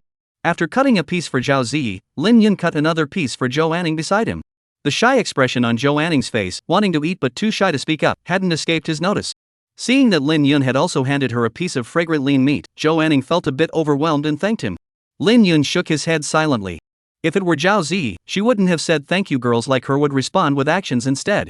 For example, right now, after finishing most of the grilled meat in her hands, Zhao Ziyi walked straight toward his face and planted a kiss on it. "Cloud brother, it's so delicious. You should try some too." When Lin Yun turned around, Zhao Ziyi had already torn off a small piece of meat and held it to his lips. Lin Yun smiled slightly and put the piece of meat into his mouth. At the same time, he looked at the young girl's slender, white hand, noticing the grease trickling down it. He licked his lips. Was this something to be wasted? The three of them gathered around the fire, eating grilled meat and chatting, feeling both comfortable and a bit flirty. Just then, a clear voice rang out behind them. "What are you eating? It smells so good." Chapter 71, The Fong Sisters. The three turned around to see the source of the voice, a young girl with a childlike face and a bit of baby fat, appearing even younger than Zhao Ziyi. A young girl suddenly appeared by the quiet forest stream. Zhou Anning furrowed his brows, a hint of caution flashing across his face. Although this place wasn't too far from the official road, they had been traveling non-stop for 5 or 6 days. At this point, they had long since left the town behind and entered the vast, desolate wilderness. In such a desolate place, encountering one's own kind isn't necessarily a good thing. She had been traveling with her grandfather since childhood, developing a heightened sense of vigilance and a tendency to overthink things. Over the years, her grandfather had often told her that sometimes humans are more dangerous than demon beasts. For while beasts may be fierce, their ferocity is only on the surface, whereas the cruelty of human hearts is far more ruthless. Zhou Anning wholeheartedly agreed, as she had witnessed countless examples of people turning on one another over trivial matters. Unlike Zhou Anning's vigilance, Lin Yun remained calm and composed, quietly grilling his food. As for Zhao Ziyi, she seemed carefree and unconcerned. She glanced at the suddenly appeared young girl with a curious expression while hurriedly munching on the grilled meat in her hands. She didn't even notice the grease dripping onto her chest. Watching this scene, Lin Yun shook his head silently. Unfortunately, there were outsiders present, otherwise he could have taken the opportunity to teach Zhao Ziyi the importance of not wasting food. Seeing that Lin Yun and the others weren't speaking, the chubby-cheeked girl sniffed the air and walked forward a few steps. Her eyes fixed intently on the fragrant roasting pig on the charcoal pile, she swallowed hard. The next moment, the girl clasped her hands together and pleaded pitifully, Can I have a little?" Zhou Anning was about to refuse, but Zhao Ziyi, standing beside him, spoke enthusiastically, "Of course you can. Come over here." The chubby-cheeked girl's eyes lit up at the words, and saliva dripped from the corners of her mouth. After wiping her mouth haphazardly, she ran over and sat down beside the three of them. Lin Yun finally understood how the girl's chubby face had been formed. She was a little foodie. As for Zhao Ziyi's lack of caution in calling the girl over, he didn't mind. After all, the girl before him, though talented, was only at the peak of the chi-gathering stage, far too weak to pose any threat to them. In fact, he had already sensed her presence before she even approached. However, since her aura was pure and she showed no signs of hostility, he simply chose to ignore her. Moments later, Lin Yun cut a piece of grilled meat and handed it to the girl. The girl said, "Thank you, big brother," and began devouring the grilled meat greedily, eating even more hastily than Zhao Ziyi had earlier. As she ate, she stammered, "Delicious, delicious." In just a few bites, the piece of meat in her hand was completely devoured, leaving not even a trace of fat on her fingers. Seeing the girl licking her fingers, Lin Yun instinctively glanced at Zhao Ziyi's small hands. Zhao Ziyi seemed to think of something, and a blush crept up her fair cheeks. After finishing the piece of meat, the girl looked at Lin Yun with a pitiful expression. Lin Yun smiled slightly and cut another piece for her. Anyway, the three of them were already mostly full, so even if they gave the rest to each other, it wouldn't matter. The young girl's eyes curved into crescent moons as she resumed her wolfish eating. Before long, most of the roasted pig had been devoured by the young girl, leaving Zhao Ziyi marveling at the sight. Although her appetite was also good, she certainly wouldn't eat as voraciously as the young girl. She didn't want her figure to suffer. Although Yoongu had never said anything, she was well aware that he had always secretly admired her figure. Every time she put on that sexy dress, Yoon Ji-ee's gaze toward her was different from usual, as if he wanted to devour her whole. If Yoongu liked something, she had to make sure to keep it in good shape. And while maintaining that, she also had to fully utilize her own initiative. Make the good parts even better, so that Yoongu completely can't live without her. A moment later, the young girl by the fire touched her slightly rounded belly and burped. Curiously, she looked at Lin Yun and asked, "Brother, how did you make this roasted pig? It's so delicious." The matter of spices wasn't a secret, so Lin Yun had no intention of keeping it to himself and began explaining it to the girl. Upon hearing that some common plants had such significant uses, the girl didn't look shocked or surprised. Instead, a look of resentment flashed across her face. She said angrily, "Damn it, I was deceived by that lousy cook at home. He claimed to be the best chef in the city, yet he doesn't even know how to use spices. Next time I go back, I'll make him pack his bags and leave immediately." Lin Yun couldn't help but chuckle. He hadn't expected that his little bit of knowledge would end up costing someone their job. In truth, not knowing such things was the norm on this continent, but he didn't bother to explain further. After filling their stomachs, they rested briefly before Lin Yun decided to call the two women and head back to the main road to continue their journey. As for the girl's name and background, she didn't mention them, and he didn't bother to ask. They were just passing strangers. This parting might be their last meeting.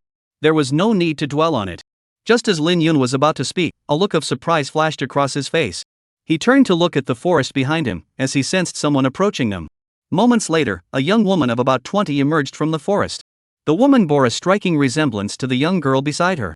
Upon seeing Lin Yun and the others, the woman furrowed her brows. However, upon noticing the young girl beside her, her brows immediately relaxed. However, despite this, a hint of displeasure still lingered on her face, and the gaze she cast upon the young girl was akin to that of an elder scolding a disobedient junior. The woman took a deep breath and scolded the young girl in front of her, shouting, "What are you doing here? Hurry back." Fong Ying saw her older sister seemed angry, and a hint of panic flashed across her face, but she obediently returned to her sister's side. Seeing Fong Ying's expression, Fong Yen was furious. She had repeatedly warned her not to wander off, yet here she was, playing hide and seek right in front of her. Fong Yen grew increasingly angry, pretending to be fierce as she tapped Fong Ying's head and said angrily, "I told you not to run around. Now you don't even listen to your older sister, do you?" Fong Ying covered her head and said pitifully, "Sister, I didn't run around. Just now, my brother and sister invited me to eat roasted pork. Unfortunately, you came too late, and we've already finished eating." Upon hearing the word eat, Fong Yen grew even angrier. All this time, how much time had been wasted because of food? And now, it was all because of food again. She raised her hand, intending to give the girl a lesson she wouldn't forget. However, this time Fong Ying didn't give Fong Yen the chance to hit her head. The girl darted aside and ran over to Lin Yun and the others.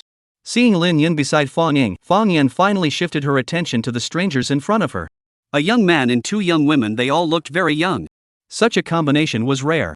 So young, their cultivation levels probably weren't very high either. To boldly cross the great wasteland like this, don't they fear encountering bandits or the like?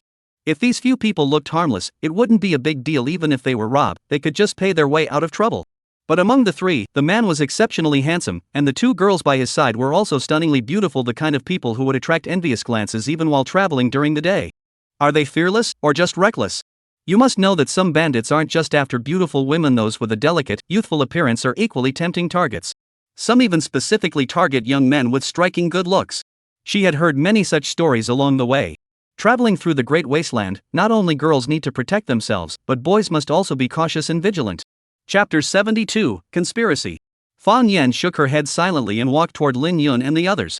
Though these few seemed a bit careless, they had at least treated her younger sister to a meal, and they didn't appear to be bad people. Therefore, Fong Yen forced a smile and introduced herself. "Hello, everyone. I'm Fong Yen, the older sister of Fong Ying. My younger sister has caused you some trouble." Hearing her sister's words, Fong Ying, who was standing nearby, also remembered that although she had eaten most of the roasted pig with Lin Yun and the others, she hadn't introduced herself yet. Thinking this, Fong Ying hurriedly spoke up. That's right. My name is Fong Ying. You can just call me Xiao Ying from now on." Since one doesn't hit a smiling face, Lin Yun also gave a brief introduction and said, "It's just a little grilled meat. We couldn't finish it anyway, so there's no need to make a fuss." Just as Fong Yen was about to speak, a series of footsteps echoed through the forest, and a group of people emerged from the woods. Two young men and two elderly men. The two elderly men had a reserved aura about them, walking with the grace of dragons and tigers. Lin Yun merely glanced at them and immediately discerned their cultivation levels, early Ningxian realm. As for the two young men, one was tall and muscular, the other short and thin. The muscular man was at the peak of the Kaiyuan realm, while the slender one was in the late stages of the Kaiyuan realm. Xiao Yan, how did you end up here? The slender man spoke first. When the slender man looked at Fang Yan, a hint of admiration flashed in his eyes. Upon seeing the group, Fang Yan furrowed her brows and explained, "My younger sister went missing earlier, so I came out to look for her. I happened to meet a few friends here." After Fang Yan finished speaking, the slender man and the others finally noticed Lin Yun and the three others by the fire. Upon seeing Zhao Ziyi and Zhou Anning, both the slender man and the burly man beside him flashed a look of astonishment. However, the astonishment on the slender man's face lasted only a moment before he quickly regained his polite demeanor. However, the burly man made no effort to hide his desire, staring intently at the two women. After watching for a moment, the burly man walked up to Lin Yun and his two companions, forced a smile onto his face, and spoke confidently, "Greetings, gentlemen. I am Gao Yueping, the young master of the Gao family of Luoya City in Qingzhou. May I ask how you gentlemen would like to be addressed?" Lin Yun glanced at the man but said nothing. He had also noticed the way Gao Yueping had looked at Zhao Ziyi and Zhou Anning earlier. Though his status was such that he wouldn't lose his temper over such a minor matter, he wouldn't give a friendly face to someone so lacking in discernment. A graceful lady is a gentleman's ideal. As long as the other party didn't do anything excessive, simple admiration and affection could be ignored. After all, beauties are naturally endowed with charm. Attracting admirers is only natural. He wouldn't let a mere glance from someone else provoke his anger. That would not only be unbecoming of him but also a lack of trust in the women by his side. Lin Yun remained silent, and Zhao Ziyi and Zhou Anning naturally followed suit. At that moment, Zhao Ziyi still clung to his arm as she always did, ing that she was already taken. As for Zhou Anning, though she didn't use Lin Yun to make any declarations, her snow-white head was slightly tilted upward, clearly showing her disdain. As a princess, with her grandfather being a supreme master of the Divine Sea realm, she naturally wouldn't bother with the young master of the Gao family from Luoyue City. Such a minor power? She could annihilate them with a single word if she wanted to. None of the three responded, and Gao Yueping's expression grew grim. As the young master of the Gao family, he had always gotten whatever he wanted. When had he ever felt so humiliated? Thinking of this, he glanced subtly at the elderly man behind him. That was his greatest reliance on this trip, his bodyguard, and existence at the Mingxin realm. He was certain that if Wu Lao intervened, he could easily subdue Lin Yun and his companions. However, since he had never seen Lin Yun and the others in action, Gao Weiping was unaware of their cultivation levels. However, he was certain that even if Lin Yun and his group were geniuses, they would never be a match for a Mingxin realm expert in Qingzhou. Wu Weizhong noticed the look in his young master's eyes and a fleeting expression of understanding crossed his face. This wasn't the first time they had done something like this. It could be said that if Gao Weiping so much as raised an eyebrow, Wu Weizhong would immediately understand his intentions. Bullying men and oppressing women was something he had become quite skilled at. If he had felt a bit ashamed at first, doing it repeatedly had now left him with a faint sense of anticipation. Because he wasn't entirely just a laborer. In this process, while Gao Weiping reaped the benefits, he usually managed to get a share as well. Even if it was secondhand, it was better than nothing. Especially the two young women before him, they were truly exquisite, even surpassing the most beautiful courtesan in Luoyue City. Not to mention Gao Yueping, a young man full of vigor, even someone as old as him couldn't help but feel a stir in his heart. Thinking of this, Wu Weizhong took a step forward. However, at that moment, Fang Yan suddenly stepped forward and blocked Wu Weizhong's path. Fang Yan glanced at the old man without a word, then walked over to Gao Yueping and introduced him. "Mr. Gao, this is Lin Yunlin, and these two are Zhao Ziyi and Zhou Anning." Gao Weiping furrowed his brows. Although Fang Yan seemed to have given him a way out, it had also disrupted his plans. He began to consider whether he could persuade Wu Lao to act without regard for the consequences. After all, in this vast wilderness, murder and robbery were common occurrences. However, upon remembering that Fang Yan had a Mingxin realm expert behind her, he abandoned the idea. He wasn't sure if this woman, Fang Yan, would side with the other party against him. While Gao Weiping was still deep in thought, a slender man approached from behind. The man looked enthusiastic and immediately began inquiring about Lin Yun and the others' itinerary. "Mr. Lin, my name is Su Chunhan, the young master of the Su family from Luoya City. We are heading to Yunzhou. Would you be traveling in the same direction? If so, we could travel together for companionship and mutual protection."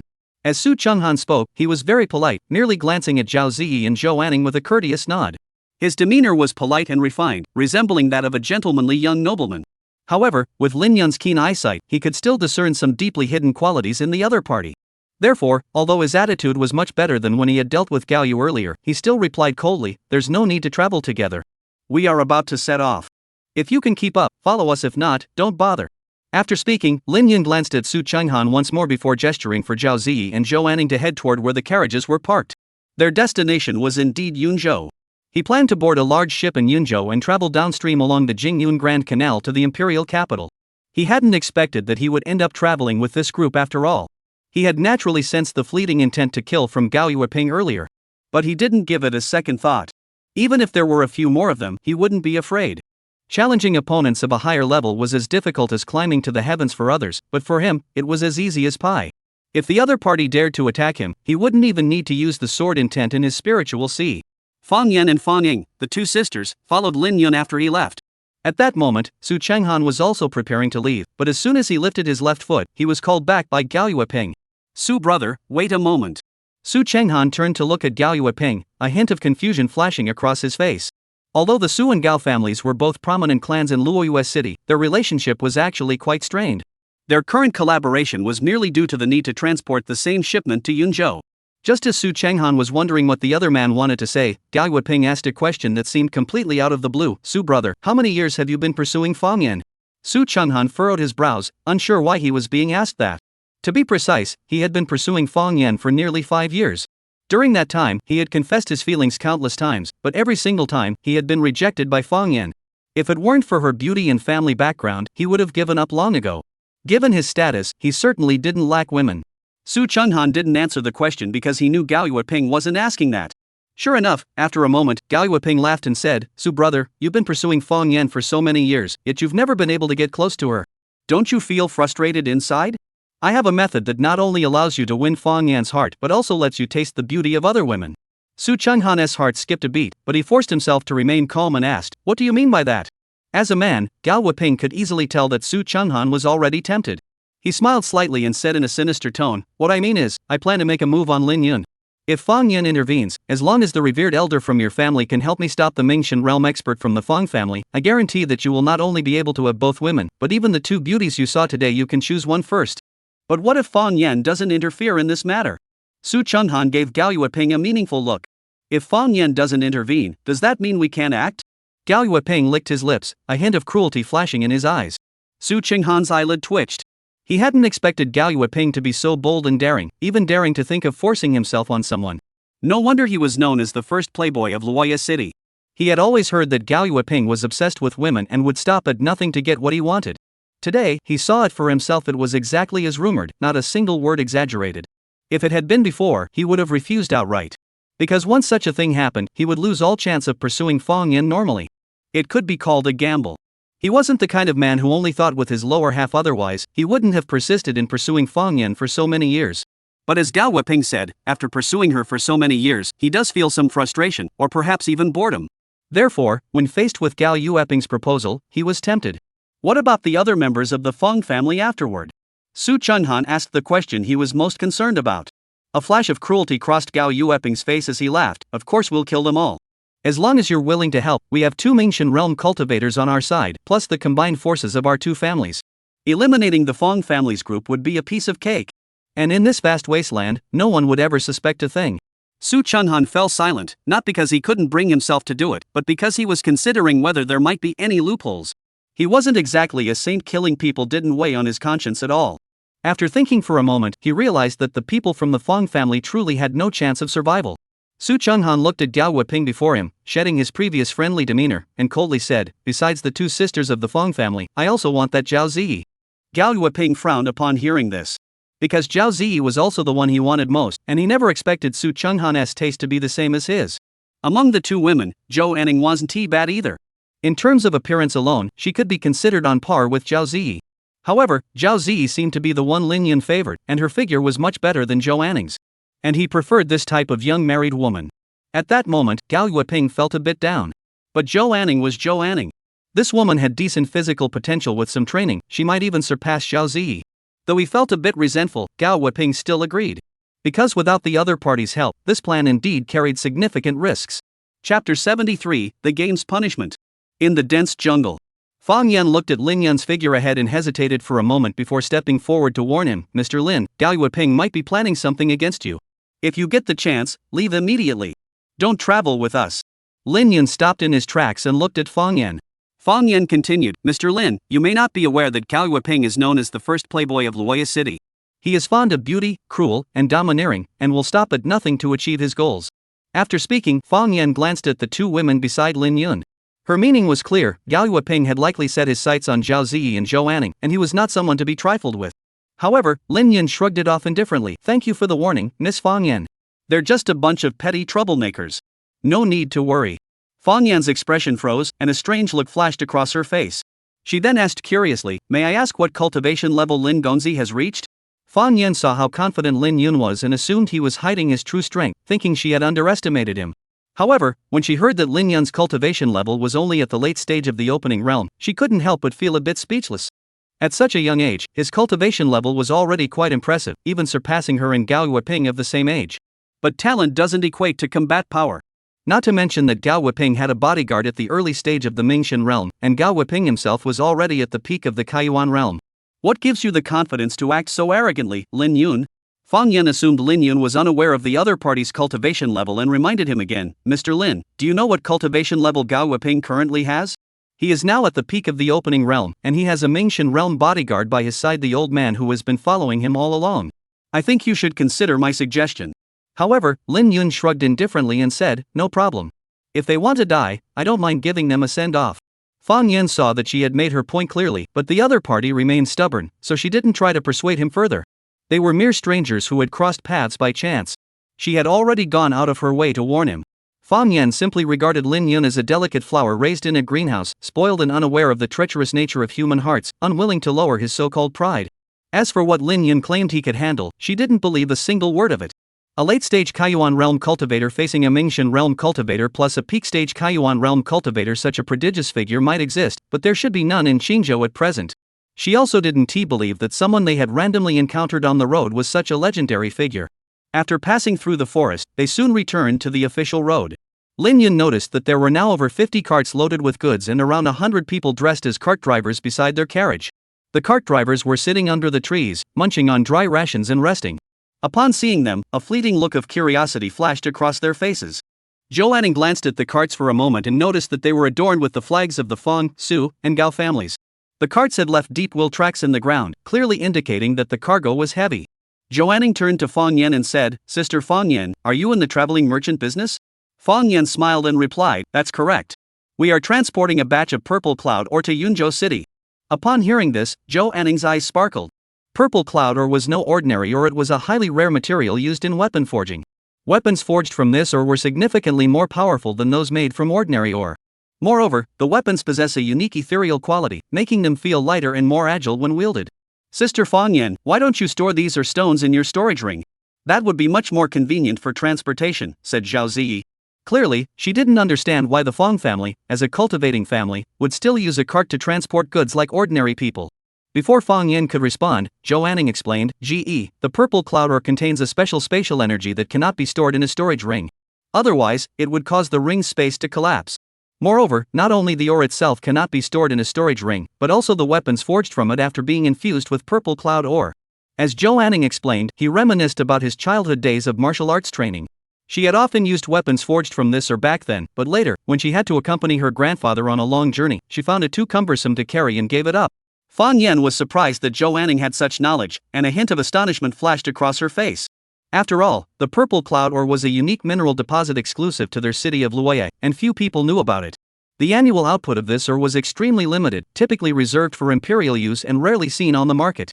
Even her own Fang family couldn't afford to have every member wield a weapon made from purple cloud ore. Fang Yan had originally thought that Lin Yun and the others were just ordinary wealthy young masters and ladies, but now it seemed there was more to them than met the eye. After a brief conversation, they each returned to their respective carriages. As Lin Yun had mentioned earlier, although they were traveling in the same direction as Fang Yan and the others, he had no intention of traveling with them. As soon as he boarded the carriage, he instructed Zhou Anning to set off. Compared to having a bunch of strangers around, he preferred the quiet journey with just the three of them. Unfortunately, as soon as they set off, Lin Yun noticed that the coachmen behind them had all finished their rest and were getting back to work. The originally pleasant journey was now filled with the noise of the additional voices. Inside the carriage, Lin Yun and Zhao Ziyi had little else to do. At that moment, he was playing a dice game with the young girl to pass the time. The rules were simple, just compare the numbers. The game wasn't particularly enjoyable, and it couldn't compare to the more complex card games and mahjong he remembered from his time on Blue Star. However, while the game itself was boring, the rewards and punishments for winning or losing were anything but dull. 3 sixes, a pair of sixes, Yunge, I won. As Zhao Ziyi lifted the dice cup, the young girl's face lit up with a triumphant expression, her eyes curving into crescent moons. Then Zhao Ziyi gently kissed Lin Yun's cheek. Feeling the softness of the girl's lips, Lin Yun smiled, showing no trace of disappointment or frustration from losing the game. The game ended, and the young girl happily shook the dice again. This time, however, it was Lin Yun's turn to win. 4, 5, 6.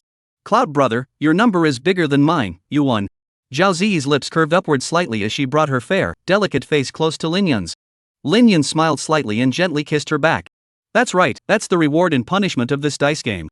The winner gets to kiss the loser, and the loser has to be kissed by the winner. For Lin Yun, it was a win-win situation. The only thing that made him sigh inwardly was that, due to the presence of Fang Yan and the others, they couldn't play the rule where the loser had to take off a piece of clothing. This simple little game went on for nearly an hour, and the pink lipstick on the young girl's lips had long since faded away. After Zhao Ziyi won again, Lin Yun suddenly thought of something. He leaned close to the girl's ear and whispered softly, Ji, go out and take over Ning's work. Let Ning come in and play for a while. Zhao Ziyi shot the man a disapproving glance but didn't say much, instead feigning a fierce expression and saying, You old man, don't bully Anning. Lin Yun felt a sharp pain in his waist, clearly Zhao Ziyi had used her signature move. However, Zhao Ziyi was also quite understanding. She gave him a kiss and then climbed out of the carriage. Moments later, Zhou Anning walked in, bending over. It was unclear what Zhao Ziyi had told her, but the young girl's neck was flushed, and she avoided his gaze. Lin Yun didn't mind, picking up the dice with a calm expression and smiling, Anning, let's play a game. Chapter 74, You Just Don't Think Much of Us. Upon hearing Lin Yun's words, Zhou Anning's face grew even redder, but she still nodded slightly. At that moment, Lin Yun lifted the dice cup. He looked at the delicate and ethereal young girl before him and smiled, Anning, you lost. Zhou Anning clutched the hem of her skirt, nearly burying her face in her chest. Seeing Zhou Anning's expression, Lin Yun knew exactly what she was thinking. He pulled Zhou Anning into his arms. Inhaling the faint fragrance emanating from her body, Lin Yun gently lifted the girl's delicate chin. Then, under her shy gaze, he kissed her tempting red lips. In that instant, Zhou Anning's pupils dilated sharply before quickly closing her eyes, her long eyelashes trembling slightly. Lin Yun and Zhou Anning had only played one game, but the punishment lasted nearly half an hour. Lin Yun redefined the meaning of a kiss. Ultimately, he ended the game when he noticed the girl was struggling to breathe. A virgin is still a virgin. If it had been Zhao Ziyi, this wouldn't have happened. Just as Lin Yun began to consider starting another round. His brows furrowed, and he looked out the carriage window. He closed his eyes and sensed the surroundings for a moment. When Lin Yun opened his eyes, Zhou Anning was curiously staring at him. The young girl spoke up, What happened? Lin Yun looked at Zhou Anning and noticed that the girl's gaze toward him had changed. There was less anxiety and more affection. He embraced Zhou Anning and kissed her, saying, Nothing's wrong. Just a minor issue. Wait here for me. Zhou Anning didn't ask any further questions and nodded obediently. Lin Yun stepped out of the carriage and looked at Zhao Ziyi, who was driving, and said, Ziyi, stop the car. Let's go back. Why, Yun go? Zhao Ziyi asked curiously. Lin Yun didn't answer the girl's question immediately, but instead turned his gaze toward the distance. They could see a towering canyon less than 3 miles away. The cliffs on either side of the gorge were steep and rugged, with dense forests covering the slopes. A narrow path wound its way through the gorge. Based on their current direction, continuing forward would inevitably lead them through that area. However, just moments ago, he had suddenly sensed a highly dangerous presence within the canyon. If he were alone, Lin Yun would not have feared it, but now that he was accompanied by 2 young women, he decided to play it safe. After all, this official road was not the only way to reach Yunzhou at most, it would have to take a longer route. Thinking this, Lin Yun looked at Zhao Ziyi and said, There's danger in that gorge. Let's turn back and take another route to Yunzhou. Zhao Ziyi was puzzled but didn't question Lin Yun's decision and immediately prepared to turn back. From a distance, Fang Yan noticed Lin Yun and the others turning back, and a look of surprise flashed across her face. Fang Yan rode her horse forward and asked curiously, Mr. Lin, what's going on? Why are you turning back? Lin Yun didn't want to say much, but since Fang Yan seemed like a decent person, he warned her, Miss Fang Yan, the canyon ahead is dangerous. I advise you not to pass through here. After hearing Lin Yun's words, Fang Yan furrowed her brows slightly and looked toward the gorge ahead. However, she did not sense any danger. Her cultivation level was the same as Lin Yun's, at the late stage of the opening realm. If Lin Yun could sense it, she should be able to sense it too. Fang Yan didn't immediately question him but turned to an old woman beside her. This old woman was named Xiaoying, the highest combat power of the Fang family on this journey, a cultivator at the early stage of the Mingxian realm. Xiaoying had also heard Lin Yun's words earlier, so upon noticing her young mistress's expression, she immediately extended her divine sense to investigate the canyon.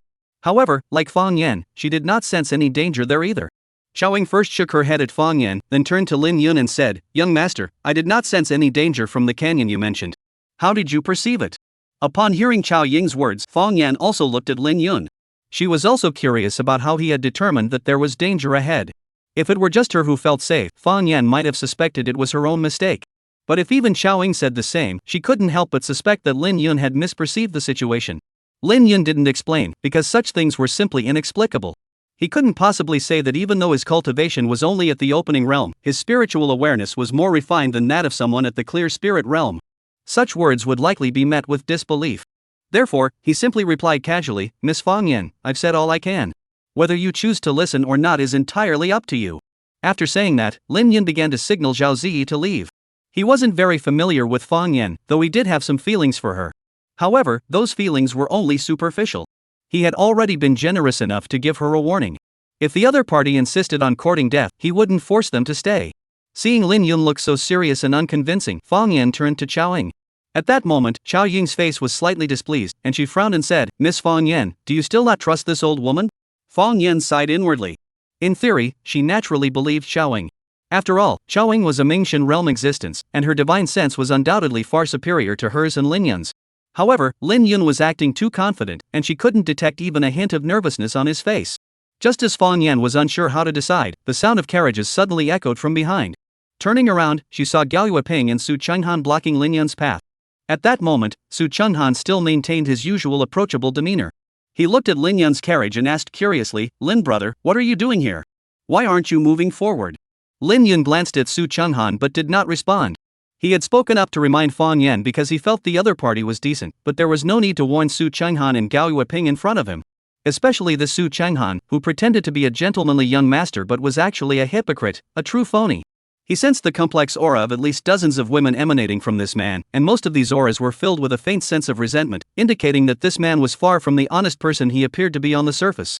Seeing that Lin Yun didn't speak, Su Chenghan and Gao Yueping both flashed a shadow of gloom across their faces. Just as they were considering whether to act now, Fang Yan walked over.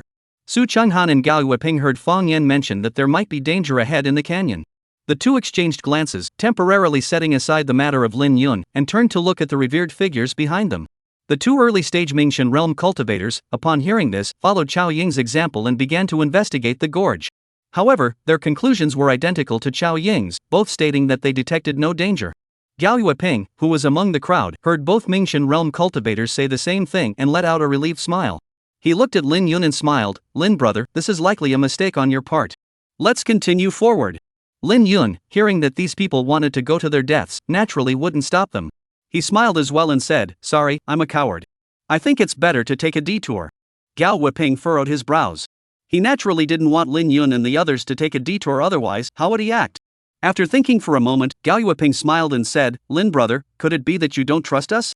Both of our Mingxian realm experts have said it's fine, but you insist there's a problem. Could it be that you look down on us?" Lin Yun didn't expect the other party to pin such a harsh label on him, leaving him speechless inside.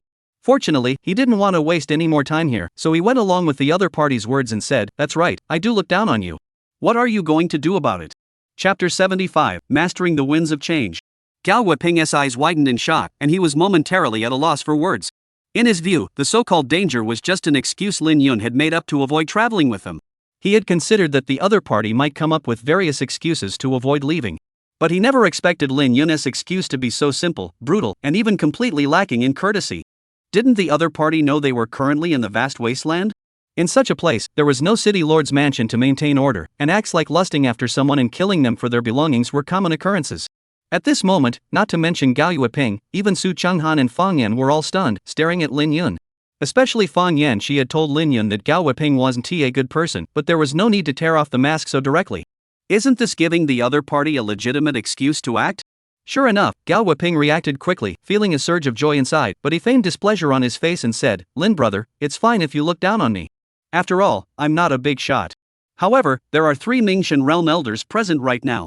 Isn't what you just said a bit too much?"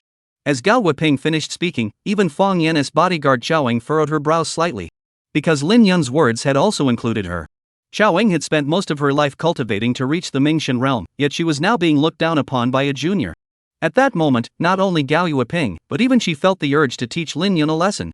Fang Yan noticed Chao Ying's expression and thought to herself, "This is bad." She had originally planned to ask Chao Ying to mediate if a conflict were to erupt later.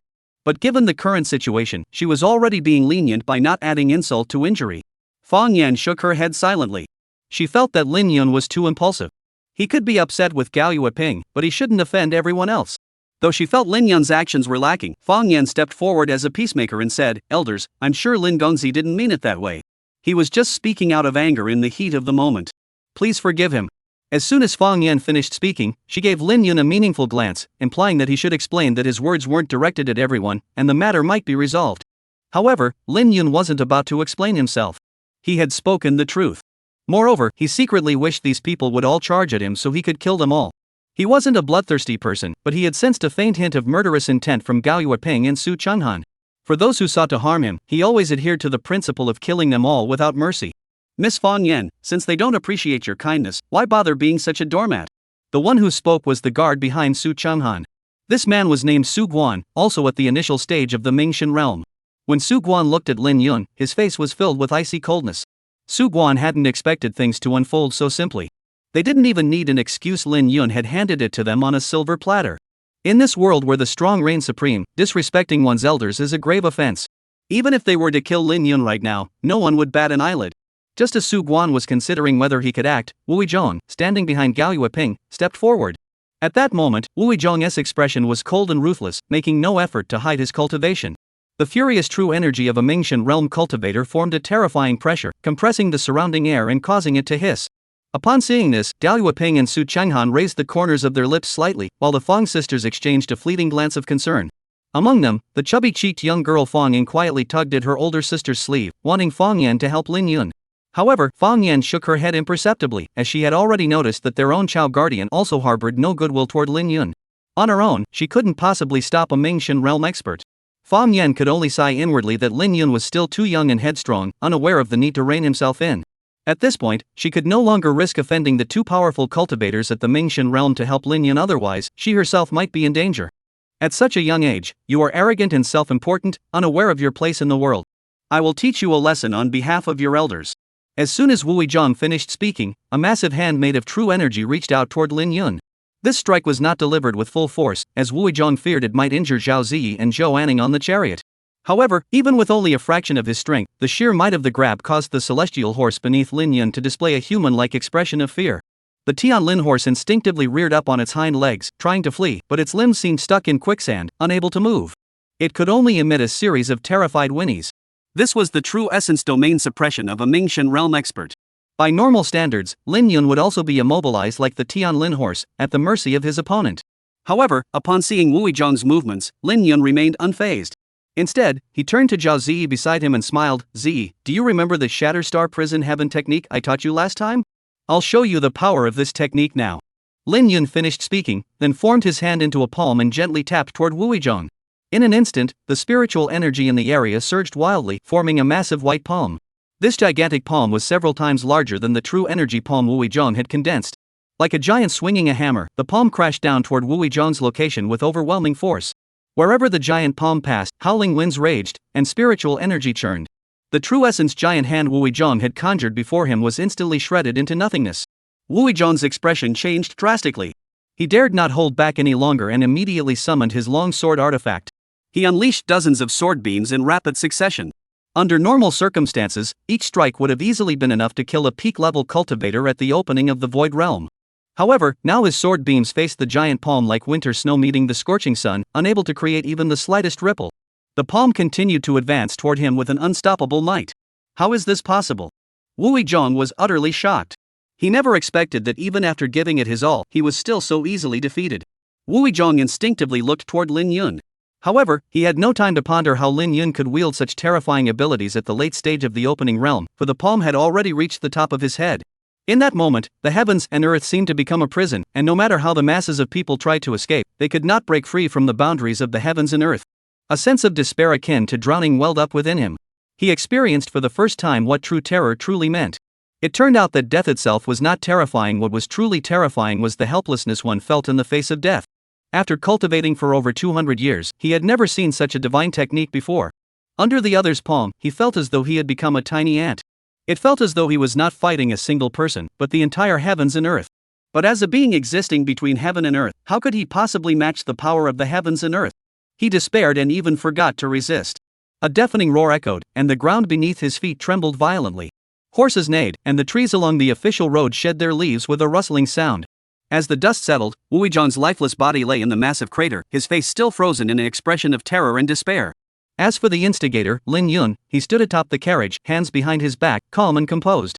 One palm strike. Wu Weizhong, a cultivator at the initial stage of the Mingxian realm, was dead. This move was named Palm of the Clouds. Chapter 76, A Single Palm Strike to Kill. Having killed Wu Weizhong, a practitioner at the initial stage of the Mingxian realm, with a single palm strike, Lin Yun showed little emotional reaction. At that moment, he turned his gaze toward Zhao Ziyi. As the woman closest to him, Lin Yun had always taken special care of Zhao Ziyi. Besides imparting the 9 Heavens Divine Woman Sutra, he had also taught her numerous divine abilities in his spare time. The Shatter Stars and Imprison the Heavens technique was one of them. The Shatter Stars and Bind the Heavens technique is a set of fist and palm techniques consisting of 5 moves: Palm of the Clouds and Wind, Control the Mountains and Rivers, Embrace the Moon, Bind the Heavens and Earth, and Shatter the Stars. These 5 techniques progress from easy to difficult, with their power increasing layer by layer. When cultivated to the pinnacle of mastery, one can draw a prison on the ground and shatter the stars with ease. The technique he just demonstrated was the simplest one, Palm of the Clouds and Wind. Even though he was only at the late stage of the opening Yuan realm, he could still easily defeat Wu Weizhong, who was at the initial stage of the Mingxian realm. This is the advantage of a supreme martial art. He had originally passed this divine technique to Zhao Ziyi with the intention of giving the young girl some self-defense skills. However, after all this time, Zhao Ziyi still hasn't even mastered the simplest Palm of the Clouds, which is truly frustrating for him. He had also intended to let Zhao Ziyi truly witness the power of this divine technique today. In his view, if Zhao Ziyi could witness the power of this divine technique, she might take her cultivation more seriously and stop being so obsessed with bedtime activities. Such matters, you see. Although he found it quite amusing, this was after all a world where physical strength was paramount, and one still needed some real power to survive. Lin Yun was eager to see the effect of his encouragement. However, upon seeing the young girl's expression, he realized he had overestimated himself. Zhao Ziyi simply wasn't cut out for cultivation. At that moment, Zhao Ziyi's gaze toward him held no longing for the vast path of cultivation, nor any desire to grow stronger. All there was a deep, unbreakable love. Lin Yun even suspected that if they weren't outside, the girl would have forced herself on him. It wasn't that he was overthinking it was just that Zhao Ziyi was capable of such things, as it had already happened many times before. Lin Yun shook his head and smiled bitterly. As Lin Yun smiled bitterly, he was unaware that the others were already speechless with shock, frozen in place. The Feng sisters' mouths were slightly open, their faces filled with disbelief. Gao Yueping and Su Changhan stared wide-eyed, their bodies trembling slightly. As for the 2 Mingxian realm cultivators on the field, Xiaowing and Su Guan, they were shocked and filled with a deep sense of apprehension. Wu Weizhong was dead, killed with a single slap by a teenager at the late stage of the Kaiyuan realm. Such an unimaginable event had unfolded right before their eyes. The exchange between Lin Yun and Wu Weizhong seemed to have lasted a long time, but in reality, it had taken less than a few breaths. Many people hadn't even had time to react. The battlefield fell into complete silence. It was ultimately Lin Yun who broke the eerie silence on the field. He glanced at Gao Yueping in the crowd, a playful smile on his face. Gao Yueping, upon seeing Lin Yun's gaze, jumped in fright, desperate to flee the scene.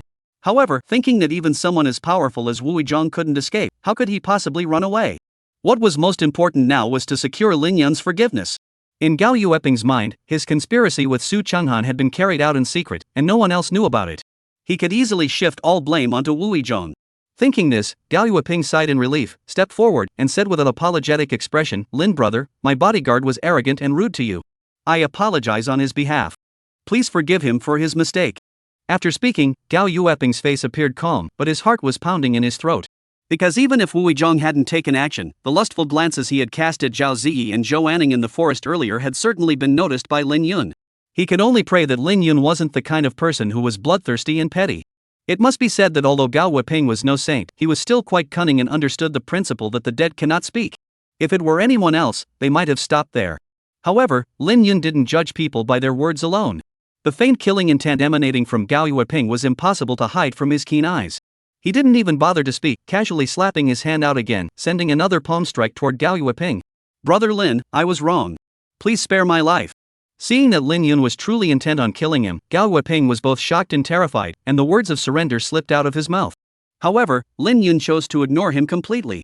As a chill of death descended, Gao Weiping's face betrayed utter despair. He finally understood why Wu Lao had been killed so easily. Such a divine ability that embodies the great truths of the universe, who could possibly withstand it?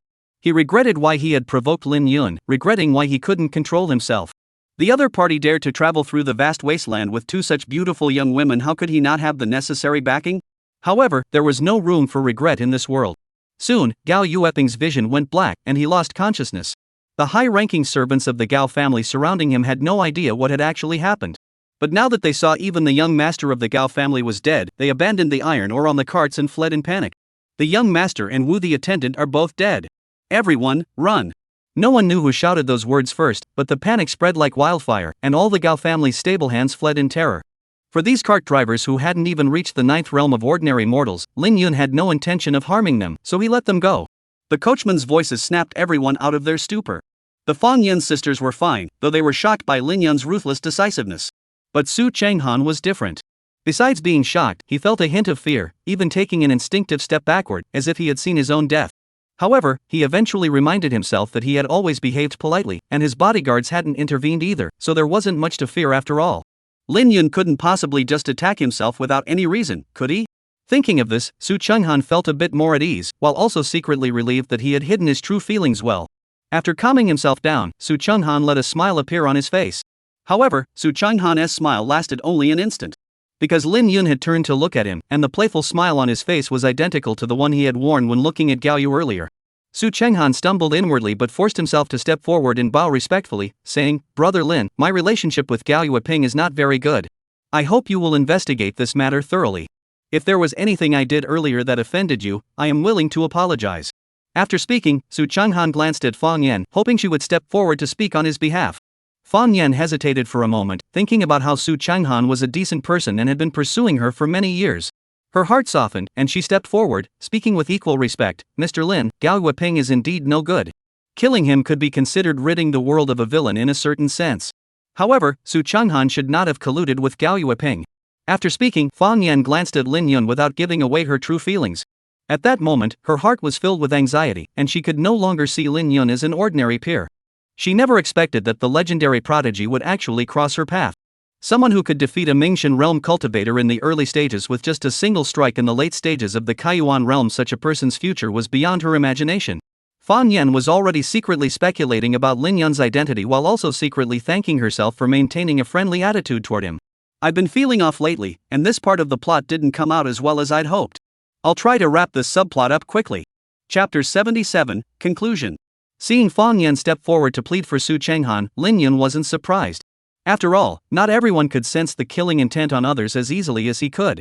Lin Yun had a fairly good impression of Fang Yan, so he added, "Miss Fang Yan, this world is full of hypocrites who put on a virtuous facade. Some people may appear polite and refined on the surface, but they are nothing but filthy scum on the inside. Su Chenghan is precisely such a person." Fang Yan heard this and raised her eyebrows. Although she had no romantic feelings for Su Chenghan and even found his overly enthusiastic pursuit somewhat annoying, she still held him in high regard for his character. Could it be true, as Lin Yun claimed, that the gentlemanly facade he presented to her was all an act? Fang Yan cast a glance at Su Chenghan, beginning to scrutinize the man who had pursued her for so many years. If someone else had told her that Su Chenghan was two-faced, she probably wouldn't have believed it. However, after witnessing Lin Yun effortlessly defeat two Mingxian realm experts, Lin Yun's status in her eyes had skyrocketed. She believed he wouldn't make such claims without reason. Seeing Fang Yan's expression, Su Chenghan's heart tightened, and he hurriedly said, "Xia Yan, don't you trust me? How could I possibly be in the same league as Gao Yueping, that good-for-nothing scoundrel? You must believe me." After finishing his sentence, Su Chenghan hurriedly turned to Lin Yun, his face filled with grievance, and said, "Lin brother, I have never wronged you. I have always treated Miss Zhao and Miss Zhou with the courtesy of a gentleman, and have never harbored any improper intentions. I hope you will investigate this matter thoroughly." Lin Yun remained calm and said nothing. It must be said that Su Chenghan's acting was excellent, at least on the surface. There were no obvious flaws. His acting was several times better than Gao Yuming's. No wonder he could hide for so many years. Even Fang Yan was fooled. However, it is a pity that he encountered Lin Yun. During their first encounter by the stream, Su Chenghan indeed had no ill intentions. But just before Wu Weizhong acted, this man had indeed harbored murderous intent toward him. He had no interest in investigating why Su Chenghan had undergone such a change. His priority was to eliminate the trouble before it could grow. Lin Yun had no interest in hearing Su Chenghan's excuses. He casually raised his hand and gently tapped it down. With a single slap, the killing intent surged. The palm strike enveloped both Su Chenghan and Su Guan within its range. "Lin brother, please believe me. Everything I say comes from the bottom of my heart. Su Chenghan was filled with terror. He never expected Lin Yun to act so abruptly and continued to desperately defend himself. Feeling the overwhelming power contained within that palm strike, Su Chenghan felt as though he were a mere ant, overwhelmed by a deep sense of helplessness. He couldn't understand why Lin Yun was so decisive, nor could he figure out what flaw he had exposed. At that moment, he was also overcome with deep regret, regretting why he had let himself be swayed by Zhou Yueping. On the other side, Su Guan, who was also engulfed by the palm strike, refused to surrender. His qi and blood surged throughout his body. He stomped his right foot on the ground, leaped into the air, and delivered a punch directly at the giant hand that Lin Yun had extended. The violent collision of true energy erupted like thunder, producing a series of ear-piercing roars. However, it was all bark and no bite. How could individual strength possibly stand against the overwhelming might of the heavens and earth? The true power of the Shatter Star Prison Heaven technique does not lie in its techniques themselves, but in its mastery of the momentum. The celestial power that should only be accessible at the sixth realm of martial arts, the hidden realm, was unleashed by Lin Yun at his mere founding realm cultivation level, a feat no ordinary cultivator could hope to match. As a sharp pain surged through his chest, Su Guan, who had faced the palm strike head-on, turned pale and spat out a mouthful of blood. His consciousness began to fade, and he lost control of his body, crashing heavily onto the ground and creating a large crater in the shape of a human figure. Finally, his neck snapped, and he ceased to breathe. With Su Guan dead, Su Chenghan had no ability to resist and followed Gao Yueping's fate. Notably, even as he lay dying, Su Chenghan continued to plead for mercy. Lin Gongzi. Seeing Lin Yun crush another Mingxian realm expert and a late-stage Kaiyuan realm cultivator in the blink of an eye, Fang Yan opened her mouth, her face flashing with a complex expression. At that moment, her heart was filled with both joy and anxiety. The surprise stemmed from her relatively good relationship with Lin Yun, and she had even spoken a few words on his behalf earlier. Befriending such a prodigious talent would undoubtedly be beneficial for her. Anxiety stemmed from the fact that this Lin Gongzi seemed to have a rather ruthless streak. She still couldn't figure out what Su Chenghan had done to offend Lin Yun. Noticing Fang Yan's hesitant expression, Lin Yun guessed what she was thinking and smiled. "Miss Fang Yan, do you think I'm being unreasonable in killing innocent people without cause?" Fang Yan dared not think such a thing, and even if she did, she wouldn't dare say it out loud. She hurriedly waved her hands and said, "No, no. I'm sure Mr. Lin has his reasons for doing what he did." Considering Fang Yan's decent character, Lin Yun added another explanation. "I sensed a murderous intent from Su Chenghan. That's all there is to it, so he had to die." After saying that, Lin Yun smiled slightly and truly stopped explaining, returning directly to the carriage. Fang Yan looked stunned. Could one really sense something like murderous intent? She instinctively turned to Chao Gongfu beside her and asked, "Chao Gongfu, is there really someone in this world who can sense something as intangible as murderous intent?" Chao Ing didn't immediately answer Fang Yan's question. Instead, he stared at the young figure disappearing into the carriage, his facial muscles tensing slightly. She had yet to recover from the deaths of Wu Yizhong and Su Guan. Chao Ing never expected that someone of her own caliber could die so easily, without putting up a fight. She had always known that the legendary geniuses and prodigies possessed the ability to kill enemies of higher ranks, but when such an event unfolded before her eyes, Chao Ing still felt dazed. At that moment, she felt that all her years of cultivation had been wasted. Taking a deep breath to calm herself, Chao Ing finally answered Fang Yan's question. She said with a complex expression, "The perception of killing intent is indeed real, it's not just a rumor." Upon hearing this, Fang Yan's eyes lit up. She didn't want Lin Yun to be someone who acted without reason. Chao Ing glanced at Fang Yan, realizing what the young lady from the Fang family was thinking, and said softly, "However, it is said that the ability to sense killing intent is typically only mastered by those at the Dongyin realm. The hidden realm where a single leaf falling can foretell the arrival of autumn, where one can see what is unseen in the heavens and glimpse what is unknowable in the earth. They can discern a person's inner thoughts through the slightest details of their body. In the presence of such a powerful individual, unless your cultivation is on par with theirs or you possess the ability to conceal your aura, even the slightest hint of killing intent would be detected." Fang Yan opened his mouth, his face flashing with disbelief, and hurriedly asked, "Could Lin Gongzi be a cultivator of the Dongyin realm?" Chao Ing shook her head. "It's unlikely. His true energy fluctuations indicate he's at the late stage of the opening Yuan realm, but it's clear that this Lin Gongzi is no ordinary person. From his earlier actions, I noticed that he can manipulate the vast energies of heaven and earth with his current cultivation level." After speaking, Chao Ying's face also betrayed disbelief. To be honest, if she hadn't seen it with her own eyes, she would never have believed it. After all, peering into the mysteries of the laws of the universe and manipulating the cosmic forces are exclusive techniques of those at the hidden realm. In the vast Dongwang domain, those at the Xinhai realm are already the pinnacle of existence. There are no cultivators at the Dongyin realm. Fang Yan, upon hearing Chao Gongfu's words, immediately realized that Lin Yun must harbor a tremendous secret. However, she had no intention of probing into the secret, for while curiosity might not always kill the cat, it certainly killed people. Fang Yan's eyes flickered. When she came to her senses, she saw that Lin Yun's carriage was already heading back. Only then did she recall what Lin Yun had said earlier. She looked at Chao Ying and asked, Chao Gongfu, should we now follow Lin Gunzi and take a detour to Yunzhou City? Although Fang Yan's question was phrased as a query, she was certain that Chao Ying would not dare to question Lin Yun again. Sure enough, Chao Ying didn't hesitate for a moment and nodded immediately. It was clear that Lin Yun's abilities far surpassed theirs. He must have discovered something in that gorge that they hadn't.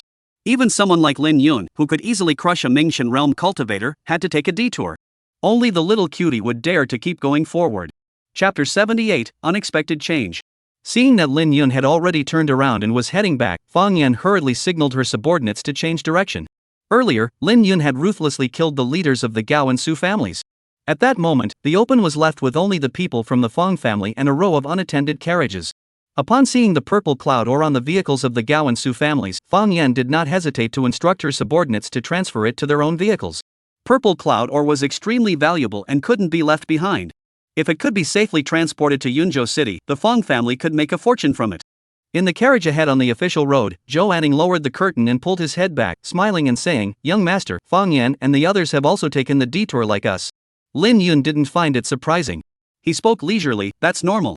After witnessing my strength, if they still dared to head toward that gorge, they'd be utterly foolish.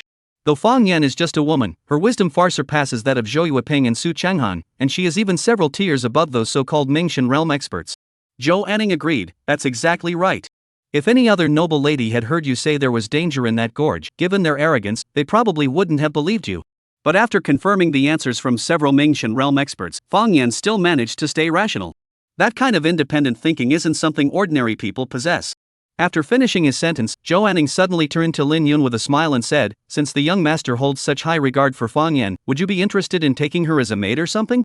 Lin Yun glanced at Zhou Anning. He noticed that since that kiss, Zhou Anning had indeed changed a lot. At least the Zhou Anning of the past wouldn't have made such playful jokes with him. He was naturally delighted to see such a change in the young girl. Shaking his head, Lin Yun gently lifted the young girl's delicate head and smiled, "Having you as my maid is more than enough." Zhou Anning heard this, her lips curled slightly upward, and her bright eyes sparkled with a hint of spring. Looking at the beauty's enchanted expression, Lin Yun picked up the dice nearby and smiled, "Anning, let's continue playing the game." Zhou Anning pressed down on the man's hand holding the dice and said seductively, "This servant forfeits and admits defeat." "You win, young master." Lin Yun said with a playful tone, "I didn't know this game had a forfeit option."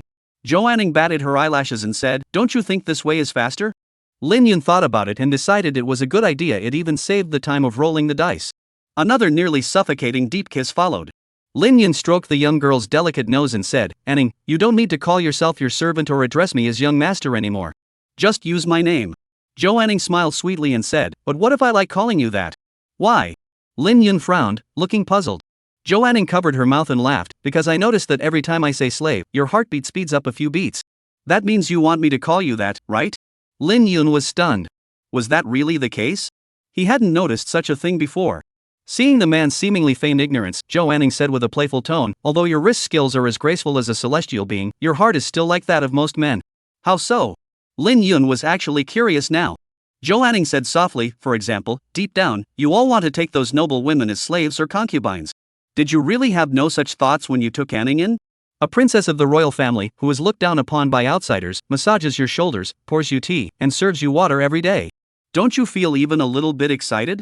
As if to prove her point, Zhou Anning gave Lin Yun a seductive glance. She then knelt down beside the man, raised her delicate hands, and began to massage his thigh in a submissive manner. Watching this scene, Lin Yun's heart skipped a beat, and his breathing grew. At that moment, Lin Yun began to ponder Zhou Anning's words. He was certain that he had no such intentions at first. He had indeed taken Zhou Anning as a maid purely out of curiosity to experience what it felt like to have a beautiful young woman by his side. But at some point, things had indeed taken a different turn, and he had become like most men, as Zhou Anning had described. He didn't feel embarrassed by this change. Instead, he felt a bit delighted, as it meant he was becoming more like a normal person. If you've never picked it up, how can you put it down? If you don't enter the world, how can you see through it? What he needed most now was to immerse himself in the world. Once he realized this, Lin Yun found there was no need to dwell on the issue. He stretched lazily and enjoyed the massage from the beautiful princess as if it were his right. It must be said that with the princess's status added, Zhou Anning's delicate hands seemed even softer. If the princess is like this, what about the princess herself? Thinking back to the memory of the young girl in green, Lin Yun's lips curled into a slight smile. He swore that if he ever returned to the central divine realm, he would definitely capture that young girl and have her give him a massage, just to see if the princess could make him feel more comfortable than the princess. The carriage glided smoothly along the official road, surrounded by endless green mountains and forests. The wheels crushed the loose soil, kicking up a long trail of dust. Several miles away from where Lin Yun and the others were, there was a gorge. At that moment, a pair of eyes glowing with a faint light emerged from the misty fog of the gorge. Those eyes gazed at the dust kicked up by the wheels in the distance, revealing a hint of confusion, as if wondering why those people had suddenly turned around. Lin Yun was unaware of what was happening in the gorge. At that moment, he and Zhou Anning were playing their familiar game of dice.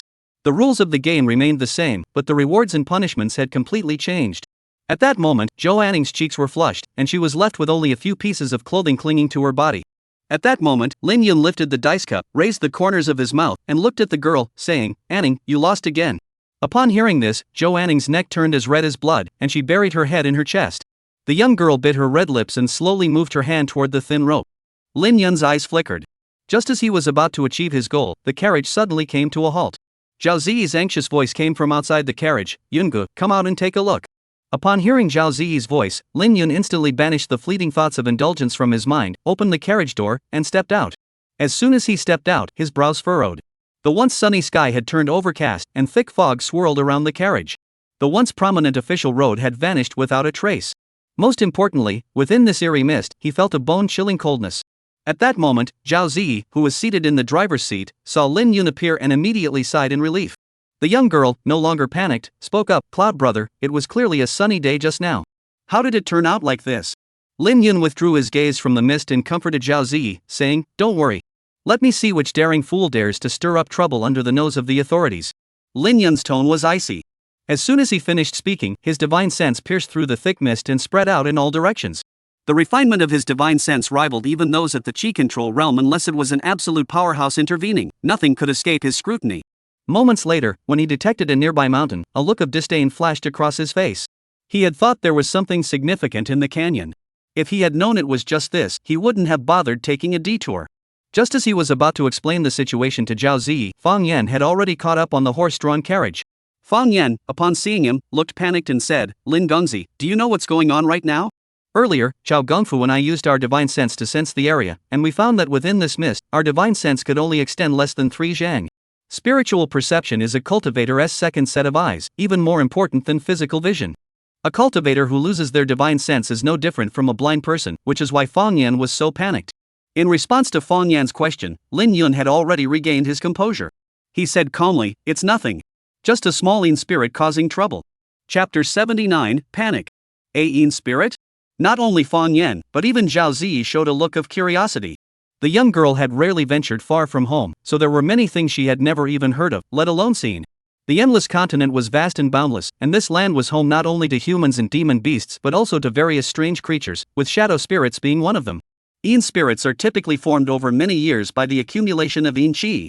The conditions required for their formation are often extremely harsh, so it was no wonder that Zhao Ziyi had never heard of them before. Lin Yun explained, "That's right. The dangerous thing I mentioned earlier in the canyon was this little Yin Ling. However, it was well hidden at the time, and I couldn't confirm its identity immediately. It wasn't until now, when it couldn't resist the loneliness and made its move, that I finally identified it. It must have seen us taking a detour and didn't want us to escape, so it used the mist to trap us here." "Brother Yun, why are we being targeted by a Yin spirit?" asked Zhao Ziyi. Lin Yun continued, "The way of the world is such that isolated Yin cannot thrive, and isolated Yang cannot give birth to life. Yin spirits are born from Yin energy, and their bodies contain too much Yin energy. To advance their cultivation, they often need to use spiritual objects containing pure Yang energy to balance themselves. However, pure Yang spiritual objects are not easily obtained in this world. Therefore, some Yin spirits have taken the wrong path, targeting the pure Yang Qi and blood of humans for cultivation. The Yin spirit we encountered now has marked us as its cultivation sustenance. It must be said that this little Yin spirit chose its target wisely. The remote official road in the wilderness is far from towns, and many cultivators pass through there regularly. We are certainly not the first group it has targeted." Zhao Ziyi listened with her mouth slightly open, clearly surprised by the existence of such peculiar beings and cultivation methods in this world. Fang Yan, who had seen more of the world than Zhao Ziyi, wasn't overly surprised. Instead, he hurriedly asked, "May I ask, Mr. Lin, what level of existence is this Yin spirit?" Like human cultivators, shadow spirits also vary in strength. Although Lin Yun referred to it as a small shadow spirit. However, Fang Yan feared that Lin Yun's use of small might not align with her understanding, especially since even Chao Gongfu's divine sense was severely suppressed in this dense fog. Such a spirit couldn't possibly be simple. Sure enough, Lin Yun spoke slowly, 3rd tier peak. Just one step away from 4th tier. Upon hearing this, Fang Yan's pupils contracted, and she swallowed hard. 3rd tier peak was equivalent to the peak of the Mingxian realm among human cultivators. This was just a tiny Yin spirit? Fang Yan looked at Lin Yun. The young man remained calm and composed, as if nothing in the world could faze him. Fang Yan bit her red lips and remained silent. Xiao Ying, standing beside her, spoke up, "May I ask if the young master has any ideas on how to resolve this?" At that moment, Chao Gongfeng's face was pale. When he looked at Lin Yun, he appeared nervous, his back slightly hunched, and he was extremely respectful. It was no wonder Xiao Ying was acting this way, she was genuinely frightened. In this mist, she always felt like she was on the brink of disaster. Earlier, she had used her divine sense to probe the thick fog around her, only to have a powerful surge of Yin Sha energy surge through her divine sense, nearly freezing her spiritual sea solid. The experience had terrified her so much that she dared not release her divine sense again. After this incident, she knew full well that this Yin spirit was not something she could possibly handle. It could be said that if Lin Yun hadn't stepped forward, they would all have been doomed. She had never imagined that one day she would need a young man at the opening realm to save her. Lin Yun glanced at Xiao Ying and said casually, "It's no problem. Though I can't currently do anything to that Yin spirit, it can't harm me either. Just ignore it. Let it release its mist while we continue on our way." As soon as he finished speaking, Lin Yun's robe fluttered in the wind as he formed his fingers into a sword and slashed out a pale-colored sword beam. The sword beam shot upward like a rainbow piercing the sky, accompanied by a humming sword chant as it pierced through the thick mist. Wherever the sword light passed, the mist seemed to have encountered something terrifying, scattering in all directions. Soon, the official road, which had been obscured by the thick mist, reappeared before everyone. Seeing Lin Yun's move, Chao Jing's pupils contracted, and the reverence on her face grew even more pronounced. She spoke, "Mr. Lin is actually a sword cultivator? The power of your sword strike is likely on par with the core disciples of the Lingxiao sword sect." The Lingxiao sword sect was the foremost sword cultivation sect in the Donghuan domain. When one's sword cultivation reached a level comparable to that of a Lingxiao sword sect disciple, it meant that person had already reached the pinnacle of their generation. Xiao Ying never imagined that Lin Yun's greatest trump card was sword cultivation, meaning that he had been holding back when he crushed Wu Yizhong and Su Guan earlier. What would the strongest Lin Yun look like? What Xiao Ying could think of, others could naturally think of as well. At this moment, Fang Yan's gaze toward Lin Yun also carried an extra hint of astonishment. She grew increasingly curious about the calm and enigmatic youth before her. Hearing Xiao Ying's praise, Lin Yun leaned back boredly in the passenger seat of the carriage and said, "Just a few minor tricks, nothing worth mentioning. The path is clear, let's continue on our way." After speaking, Lin Yun gestured for Zhao Ziyi to continue forward. The Feng family's convoy quickly followed behind, and even the drivers wished their Tianlin horses had 2 more legs so they could leave this place as soon as possible. Though they didn't know why the thick fog had appeared, they knew it wasn't a good sign, so they all sped up. Soon, the quiet official road was filled with the clatter of hooves. The convoy followed the path carved out by Lin Yun's sword, and as they went, the mist gradually grew thinner, and even rays of sunlight began to pierce through. Seeing this, many people sighed in relief. Just as they all thought the danger had passed, suddenly, a piercing scream erupted from the crowd. The sound sent a chill down many spines, and fear spread across their faces. In an instant, the once orderly convoy descended into chaos. Who's screaming? What's happening? It was Old Su's voice. Old Su is dead. Someone killed Old Su. Panic began to spread through the crowd. As the sound of chaotic footsteps echoed, many people abandoned the cargo they were responsible for and gathered together, as if this could bring them a sense of security. The sunlight above was once again shrouded in mist, with thick fog swirling around and cold air rising. Despite the late spring season, many still felt a chill. Lin Yun jumped off the cart and walked toward the source of the initial sound. There lay a corpse on the ground, shriveled and emaciated, nothing but skin stretched over bones, a sight that was utterly horrifying. It was clear that the Yin Ling had struck, draining the victim of all its life force. At that moment, Fang Yan, Zhao Ziyi, Zhou Anning, and the others also gathered around. Zhao Ziyi, upon seeing the terrifying sight, clung tightly to Lin Yun's arm. Feeling the astonishing softness of her arms, Lin Yun embraced the young girl and whispered, "It's okay." This scene made Zhou Anning feel a pang of jealousy. "Mr. Lin, what should we do now?" It was Fang Yan who spoke, her face betraying a hint of worry. Fang Yan's younger sister, Fang Ying, followed Zhao Ziyi's example and clung tightly to her arm.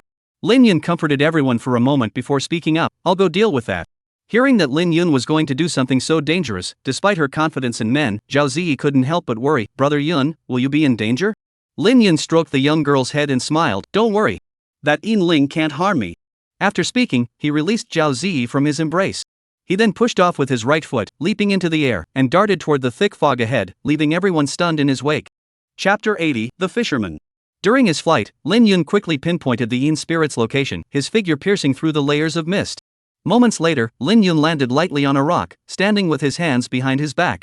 He scanned his surroundings and eventually fixed his gaze on a tall locust tree to his left. Without a moment's hesitation, he raised his hand and struck with his sword.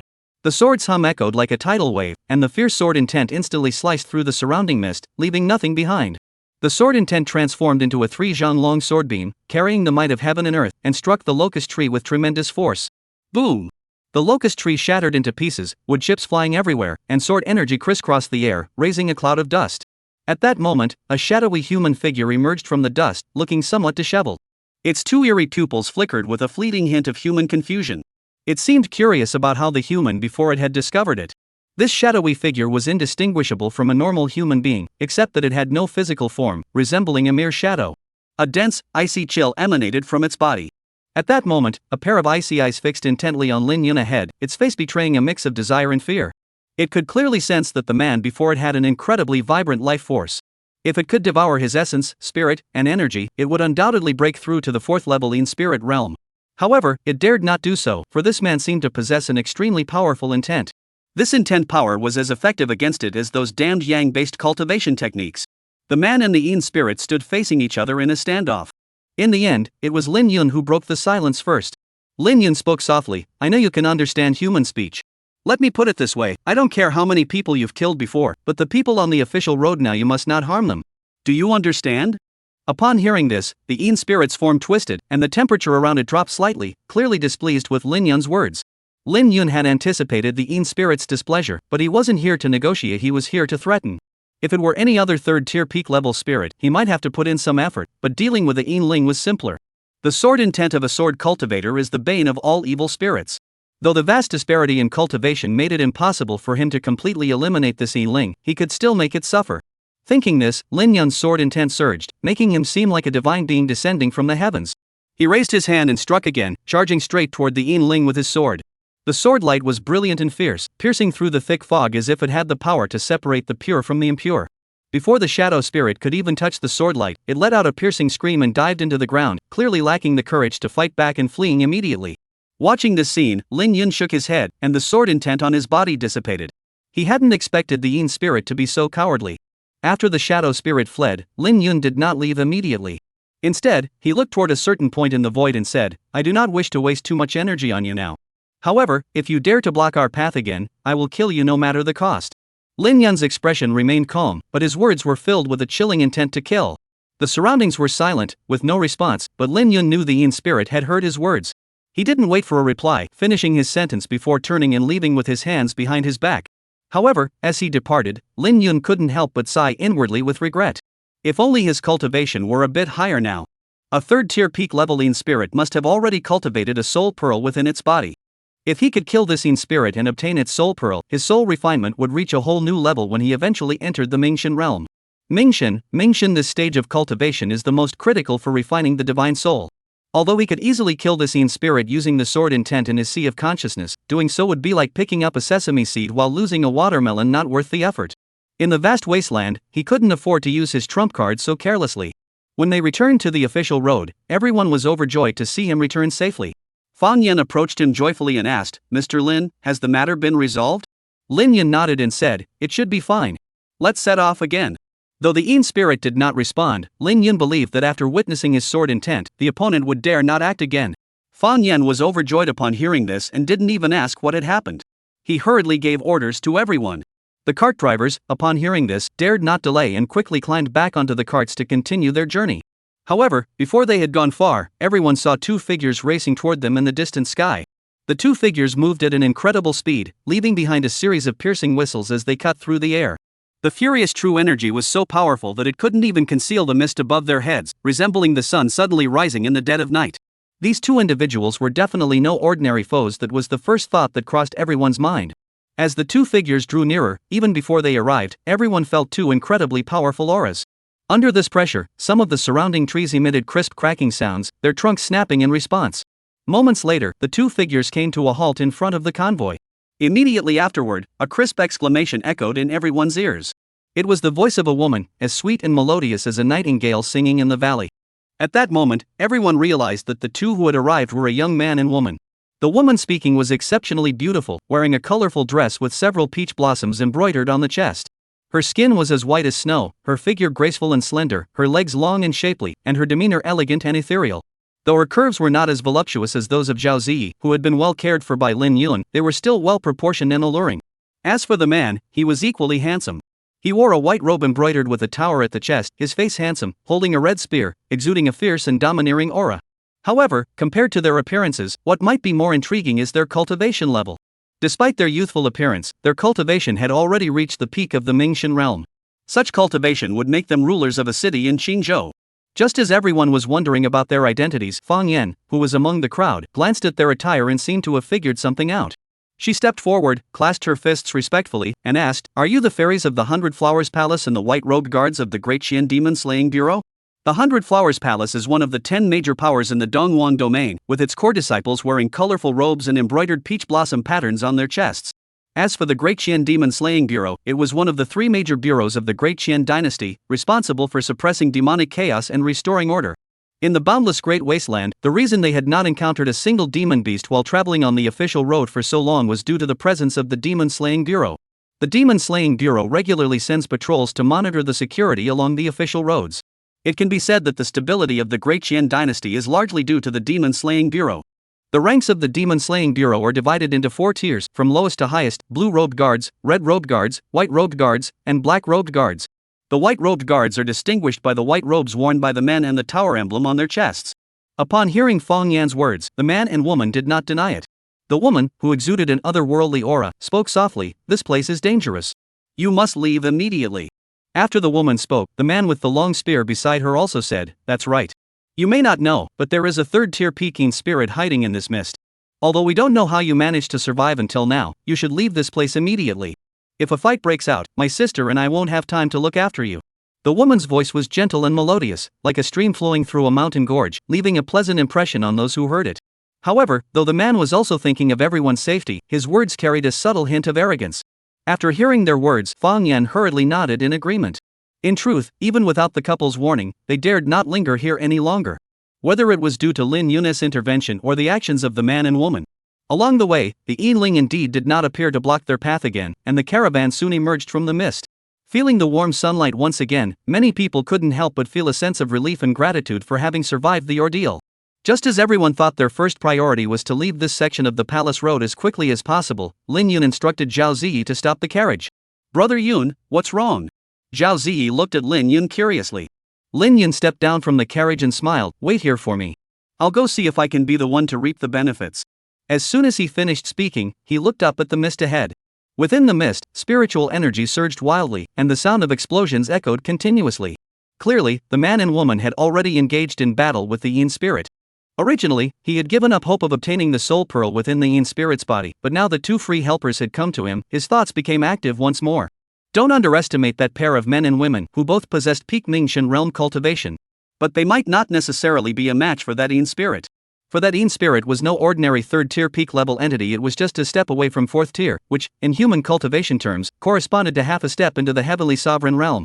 Therefore, the 2 sides were likely to end up in a mutually destructive battle, and he might just have the opportunity to reap the benefits. Seeing Lin Yun walking alone toward the mist, Fang Yan approached and asked curiously, "Mr. Lin, where are you going?" Lin Yun did not reveal his true intentions, merely replying indifferently, "That Yin spirit wasted so much of our time, we cannot simply let it go like this." Fang Yan was momentarily dazed, his mind churning with shock. He couldn't help but marvel inwardly, Lin Yun is actually going to confront a 3rd-tier Peking spirit? He's only at the late stage of the opening realm.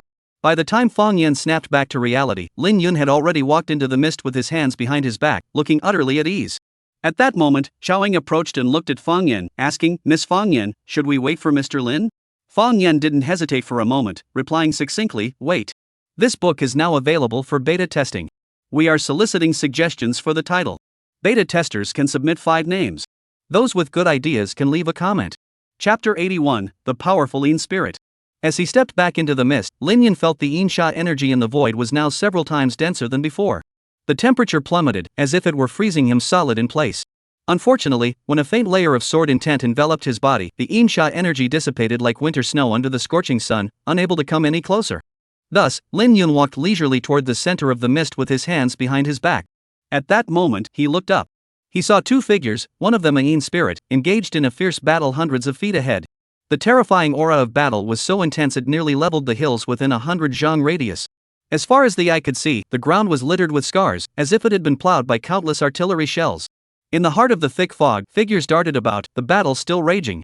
The woman from the 100 Flowers Palace wielded a silver crescent blade. Under her nimble fingers, the moon blade sliced through the air with each strike, as if it were tearing apart the very fabric of reality, possessing the power to split mountains and rivers.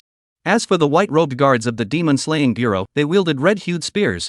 His true energy surged around him, and his spear darted out like a dragon, each strike sounding like a thunderclap, its might boundless. Though their coordination was not flawless, they managed to push the Yinling back step by step in their numerical disadvantage. If anyone else were watching, they might think the battle was already decided, with the woman from the 100 Flowers Palace and the white-robed guard of the demon-slaying bureau certain to emerge victorious. However, with Lin Yun's keen eyesight, he immediately noticed that the two on the battlefield not only had no advantage but were slowly falling into a disadvantageous position. As the battle continued, the Yinling's twists and turns caused the Yin Qi on the battlefield to grow increasingly dense, almost solidifying into a tangible form.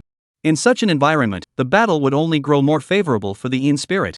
After all, not everyone possesses the sword intent to protect themselves from evil spirits like he does.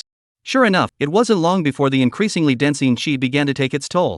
The speed of the woman from the 100 Flowers Palace and the white-robed guards from the demon-slaying bureau had noticeably slowed down. "Nya, senior brother, something's wrong." At the center of the battlefield, the woman from the 100 Flowers Palace was the first to react. In fact, even before the woman spoke, Nya Tang had already noticed this. At that moment, his brows were furrowed, and his expression was grim. Nya Tang never expected this Yinling to be so troublesome. He had assumed that with his peak Mingxian realm cultivation and the assistance of the flower disciple from the 100 Flowers Palace, defeating this Yin spirit would be a piece of cake. But now, not only was he unable to kill the Yin spirit, it seemed as though his own life was in danger. He had discovered that the Yin spirit before him had silently used Yin Sha Qi to create a massive domain. This field of Yin Qi had completely cut off their retreat. In other words, they had no chance of escaping. Thinking this, he hurriedly turned to Hua Jieyu and said, "Siswa, we can't drag this out any longer. This Yin spirit is no ordinary foe. We must act swiftly and decisively." Hua Jieyu understood this as well, nodding solemnly and saying, "Then let's all use our most powerful techniques. First, we'll break through this surrounding Yin shattering Qi, then we'll figure out a plan." As soon as Hua Jieyu finished speaking, her fingers flashed, and the silver moon disk surrounding her body emitted a blinding green light, spinning wildly. Nya Tan wasn't idle either. He pointed his long spear at the ground, and terrifying celestial and earthly energies surged toward the spear tip like a dam bursting. Before they even moved, a terrifying aura of destruction began to brew in the void. Within a radius of dozens of feet, the air seemed to boil like boiling water. However, upon seeing the two's terrifying might, the Yin spirit not only showed no fear but instead burst into a sinister laugh. In the thick mist, this laugh sent a chill down one's spine. In the next instant, the Yin spirit casually waved its hand, causing Yin Sha to surge. White malevolent energy descended from the sky like a torrential river, transforming into countless sharp blades that surged toward Hua Jieyu and Nya Tang with relentless fury. Nya Tang's pupils contracted, and he dared not hesitate any longer. He shouted loudly, "Hua Jieyu, act quickly!" In the blink of an eye, the long spear in the moon will collided with the torrent of blades formed by the Yin energy. With a deafening roar, a fierce wind swept across the battlefield, sending dust flying everywhere. Countless overflowing true energies in Yin shattered Qi reduced the surrounding flowers, grass, and trees to powder. The void trembled, as if a massive rock had been thrown into a calm lake, sending out huge ripples. After an unknown amount of time, the collision sounds subsided. The dust settled, and Nya Tang stood on the ground, his spear planted firmly in the earth, gasping for breath. That single strike had already depleted more than half of his true energy. As for the woman beside him, Hua Jieyu, she was no better off. At that moment, the woman's fair face was pale, her hair slightly disheveled, and her chest rose and fell unevenly. At that moment, both of them looked up toward the direction of the Yinling. They wanted to see what state the Yinling was in after withstanding their attack. However, the sight they beheld sent their hearts plummeting to the depths of despair.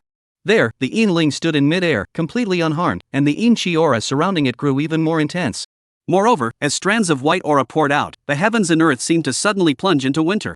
Even with their peak Mingxian realm cultivation, they could feel the biting coldness under the influence of the aura. Nya Tang's pupils contracted, and he blurted out, "This Yin spirit isn't just at the peak of the third tier, it's on the verge of breaking into the fourth tier." Upon hearing Nya Tang's words, Hua Jieyu's expression also grew grim. If she had known that this Yin spirit was about to enter the 4th level, she would never have accepted this mission, even if it meant dying. She had thought that by capturing this Yin spirit, she could use the soul pearl within its body to refine her divine soul and break through to the Yutian realm faster. Now the tables had turned, and the hunter had become the hunted. Seeing the Yin spirit's gaze, Hua Jieyu understood immediately the opponent would never let her and Nietan leave so easily. They wanted the soul pearl within the Yin spirit, while the Yin spirit sought to absorb their vital energy. Now that she thought about it, the Yin spirit's earlier strategy of feigning weakness and only defending had never been out of fear. It was merely a ploy to spread Yin's shattering qi around them to prevent their escape. Jia. The ghostly figure on the field let out another sinister laugh, its flickering face betraying a hint of smug satisfaction. At that moment, the Yin spirit's gaze toward Niatang and Hua Jieyu was like that of a seasoned hunter slowly admiring prey that had fallen into its trap. Niatang's face was as dark as water, his eyes flickering. At that moment, he took a deep breath, as if making up his mind. He turned to Hua Jieyu and said, "Sis Hua, you've seen it too. We're in a desperate situation now. We have no choice but to go all out. The true energy within me can still unleash that technique one more time. Let's fight this ghost to the death. Even if we die, we'll make sure it pays a price."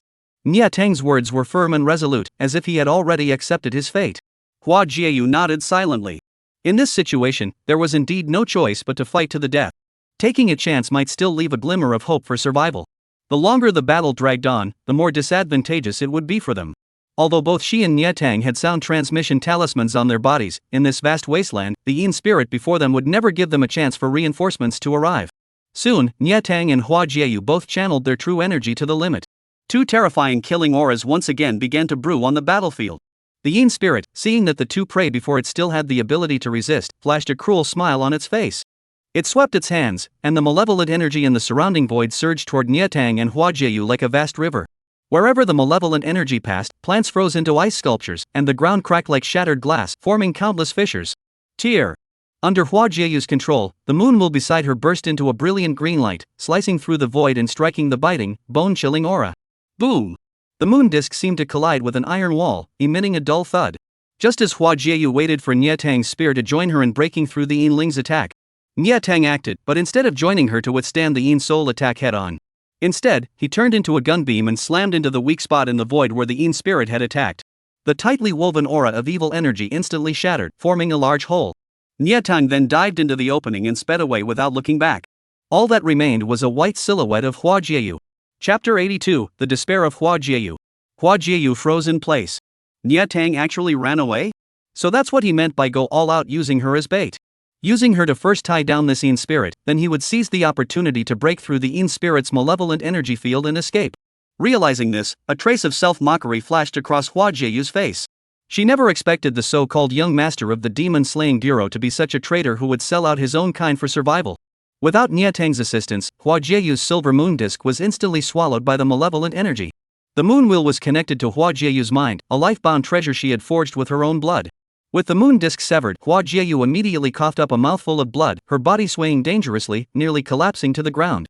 At that moment, the Yin spirit in the void paid no heed to the severely injured Hua Jieyu, instead fixing its gaze on Niatang's fleeing direction. Its spirit body twisted violently, and the malevolent energy in the void churned, as if Niatang's escape had enraged it greatly. The malevolent energy in the void surged for a while before finally calming down. The Yinling turned its gaze toward Hua Jieyu in the center of the field, a cruel smile flickering across its ethereal features. Hua Jieyu's delicate body trembled slightly, her face filled with despair. However, she also knew that this Yin spirit would never spare her.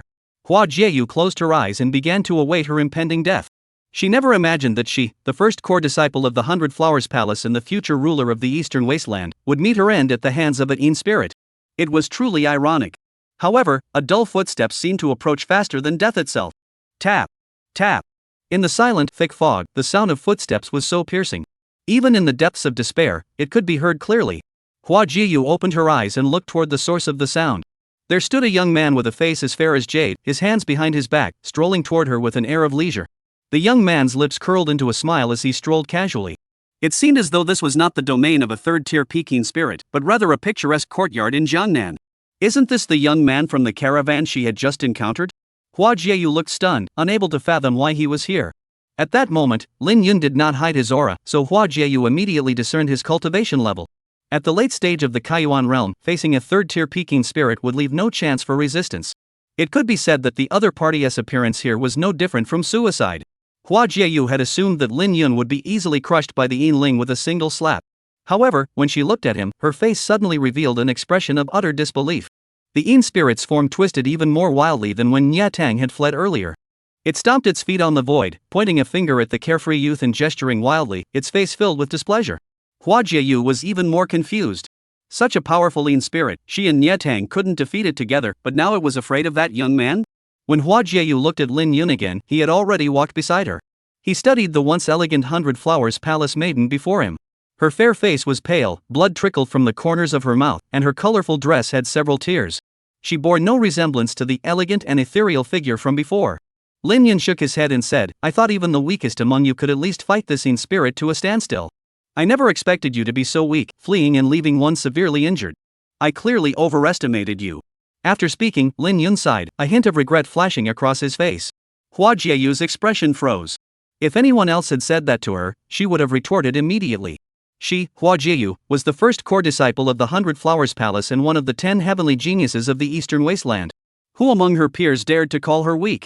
If the threshold for being weak was this high, then there wouldn't be many geniuses in the world. However, the young man before her was shrouded in a mysterious aura. Before figuring out why the Yin Ling was so afraid of him, Hua Jieyu chose to remain silent. At that moment, the Yin Ling noticed that Lin Yun seemed to be protecting the woman, and its face twisted into a hideous grimace. It had waited so long to finally find a peak-level Mingxian realm target it wouldn't give up so easily. Therefore, though it was somewhat wary of the sword intent emanating from Lin Yun, it still swept its hands through the air, manipulating the Yin-shattering chi in the void to engulf both Lin Yun and the woman. The Yin chi surged like a torrent of blades, overwhelming everything in its path, shattering the earth into fragments. Watching this scene, Hua Jieyu's expression grew solemn, and her body instinctively took a step back. That was the move just now. He effortlessly broke through her and Nya Tang's combined attack. Facing an attack that could easily severely injure a peak-level cultivator of the Mingxian realm, Lin Yun remained unfazed, calm and composed. He stood with his hands behind his back, not even glancing at the Yin Ling, simply standing quietly before Hua Jieyu. Just as the Yin shot energy capable of freezing the earth was about to touch Lin Yun, a sharp sword intent suddenly emanated from Lin Yun's body. This sword intent was like the rising sun breaking through the dawn, brilliant and dazzling, completely blocking the Yin Chi 3 zhang away. Sword intent is the bane of all evil spirits. This Yin spirit had truly met its match. Seeing that its malevolent energy was completely ineffective, the Yin Ling in the void flew into a rage, its face growing increasingly hideous. Meanwhile, Hua Jieyu, standing behind him, was frozen in place, muttering to herself, "Sword intent? It's sword intent. How is that possible? How could someone in the Donghuang domain have mastered sword intent?" Lin Yun was unaware of the turmoil raging within Hua Jieyu's heart. He turned to the woman and asked, "Can you still act?" "What?" Hua Jieyu stood there for a moment before snapping back to reality, realizing that Lin Yun was speaking to her. She replied nervously, "Yes, I can. I think. There's still a bit of true essence left in my dantian. I should be able to make one more move." At that moment, Hua Jieyu's breathing was rapid, and her heart was racing. She never imagined that in her lifetime she would encounter a sword immortal, and such a young one at that. The founder of the Lingxiao sword sect had once been known as a sword immortal, who had founded a sect that lasted for 10,000 years with a single sword strike, and was worshipped by countless sword cultivators. But that was over 10,000 years ago. In the present-day Donghuang domain, sword immortals had long since vanished. To encounter one today was simply beyond belief. "Give me your hand." Lin Yun spoke again. "What?" Hua Jieyu once again wore a blank expression, unsure of what Lin Yun intended to do. However, seeing the young man's calm and composed expression, Hua Jieyu still extended her small hand toward the man. She believed that a young prodigy who had mastered the essence of the sword wouldn't take advantage of her, right? Lin Yun wasn't there to take advantage of Hua Jieyu. He was there to hand her a sword capable of slaying Yin spirits. The next moment, Lin Yun directly grabbed the woman's delicate white hand. As a soft, delicate sensation washed over him, a hint of surprise flashed across Lin Yun's face. He had thought that Zhao Ziyi's small hand was the only one of its kind in the world. But he never expected Hua Jieyu's hand to be just as remarkable. You see, ever since he had accidentally complimented Zhao Ziyi's hands for being soft and smooth one day, the young girl had been soaking her hands in milk every so often. According to Zhao Ziyi, this was supposed to make her skin even whiter and smoother. Could it be that Hua Jieyu also had the habit of soaking her hands in milk? At that moment, Hua Jieyu was unaware of Lin Yun's thoughts. Seeing the man holding her small hand for so long without moving, she cast a puzzled glance at him. If it weren't for Hua Jieyu's unwavering trust in the character of a sword immortal, she would have pulled her hand back. Lin Yun's current behavior was too much like that of a lecherous man taking advantage of a woman. Upon seeing Hua Jieyu's gaze, Lin Yun smiled slightly and instantly banished all impure thoughts from his mind. A thread of sword intent flowed through his arm and into the woman's body. The moment the sword intent entered her body, Hua Jieyu's delicate frame trembled, and a brilliant light flashed in her eyes. Chapter 83, The Unsteady Hua Jieyu. As the sword intent surged into her, Hua Jieyu now resembled an unparalleled sword, its edge sharp and exposed. When she looked at the surrounding shattering chi, there was no trace of fear left on her face. In fact, she seemed to glimpse the malevolent energies trembling in fear, like mice encountering a cat. Having suffered such a severe defeat at the hands of the Yinling, Hua Jieyu, now wielding a sharp blade, would never let her opponent off so easily. With a flick of her slender finger, the moonwheel, which had previously lost contact with her and fallen to the ground, shot skyward. The moonwheel shone brightly, like a dazzling sun, its light piercing through the thick fog. Under Hua Jieyu's control, the void seemed like white paper, torn open by the moonwheel into a massive crack. Like mountains and rivers colliding, the blue light, carrying the fierce intent of a sword, rushed toward the Yin spirit to annihilate it. Though the same technique was used, the outcome was entirely different. The moon disk resembled a massive millstone, leaving a trail of shattered Yin energy in its wake, crumbling like dust. The shadow spirit witnessed this scene, its eyes widening in shock as its spirit form grew faint. It let out a piercing scream, attempting to replicate the technique and escape by burrowing into the ground. However, Lin Yun wouldn't give the shadow spirit a chance to escape. He raised his hand and grabbed. A colossal pressure from the heavens and earth descended upon the spirit, crushing it beneath its might. The heavens and earth seemed to have transformed into a gigantic prison. All things born between heaven and earth who could escape the bonds of the cosmos. Shatterstar, prison of heaven, the name of this technique signified imprisoning the heavens and earth. Although Lin Yun's current cultivation level was insufficient to unleash the true power of this technique, he had never intended to completely imprison the opponent. As long as this technique could restrain the Yin spirit for a few breaths, his objective would be achieved. Sure enough, as Lin Yun moved, the Yin spirit stumbled, as if colliding with an invisible iron wall. The Yin spirit's face betrayed a human-like expression of fear. Its body was engulfed in surging malevolent energy, frantically resisting the sudden surge of celestial power above its head. At that moment, as its body relaxed, the overwhelming force of heaven and earth suddenly vanished. Just as the Yin spirit showed a glimpse of joy, Hua Jieyu's strike, imbued with sword intent, had already landed. Boom! The ear-piercing roar was intertwined with eerie screams. In an instant, the battlefield was filled with intertwining green lights, sword intent crisscrossing the air, and ripples rippling through the void. After an unknown amount of time, the screams abruptly ceased. The moon disk transformed into a silver beam and flew back to Hua Jieyu's side. As the dust settled, a black pearl floated in the air where the Yinling had stood. Faint strands of soul energy seeped out of the pearl, and even a brief touch left one feeling refreshed and invigorated. This was the Yinling's soul pearl. Lin Yun reached out and snatched the soul pearl into his hand. After examining it briefly, he tossed it into his storage ring. After completing all this with the grace of flowing clouds and water, Lin Yun smiled. Though he hadn't managed to catch the fisherman, at least the soul pearl was in his possession. With that matter settled, Lin Yun was about to leave when he was called back by Hua Jieyu standing nearby. The woman curtsied gracefully and said, "This humble maiden is Hua Jieyu, a disciple of the 100 Flowers Palace. Thank you, young master, for saving my life. Please leave your name so that I may repay you in the future." After speaking, Hua Jieyu's eyes sparkled with anticipation as she gazed at Lin Yun. Such a young sword immortal was sure to become a prominent figure in the eastern wastelands, and perhaps even the entire endless continent. Moreover, he had saved her life, so Hua Jieyu naturally wouldn't miss this rare opportunity to make a connection. However, faced with the woman's enthusiasm, Lin Yun merely waved his hand dismissively and said indifferently, "What you consider a life-saving favor is merely a trivial matter in my journey. We are strangers who have crossed paths by chance we may never meet again. There is no need to exchange names."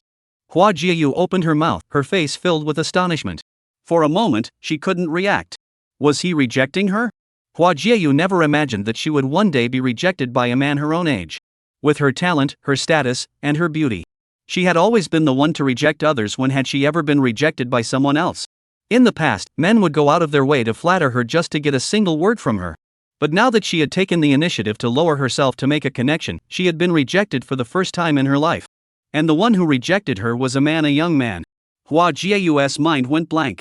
For the first time in her life, she began to doubt her own charm.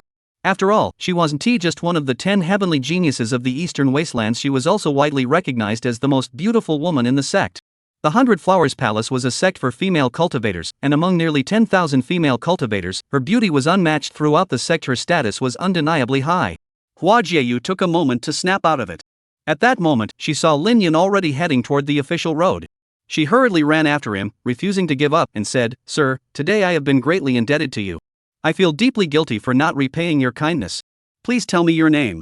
Lin Yun knew exactly what she was thinking. Gratitude was just an excuse. She was really trying to find out his identity. To be honest, Hua Jieyu was indeed very beautiful, matching Zhao Ziyi and Zhou Anning in beauty. Especially those pair of round, straight, long legs they could probably wrap around a man and drive him mad in bed. However, he wasn't the kind of man who only thought with his lower half. In this lifetime, I have returned to the path of enlightenment. Though I have been a bit indulgent, I have not gone so far as to fall in love with everyone I meet. He ignored Hua Jieyu and continued casually, if we happen to meet again in the future, I might consider telling you. Lin Yun finished speaking and saw Hua Jieyu open her mouth, as if she wanted to say something.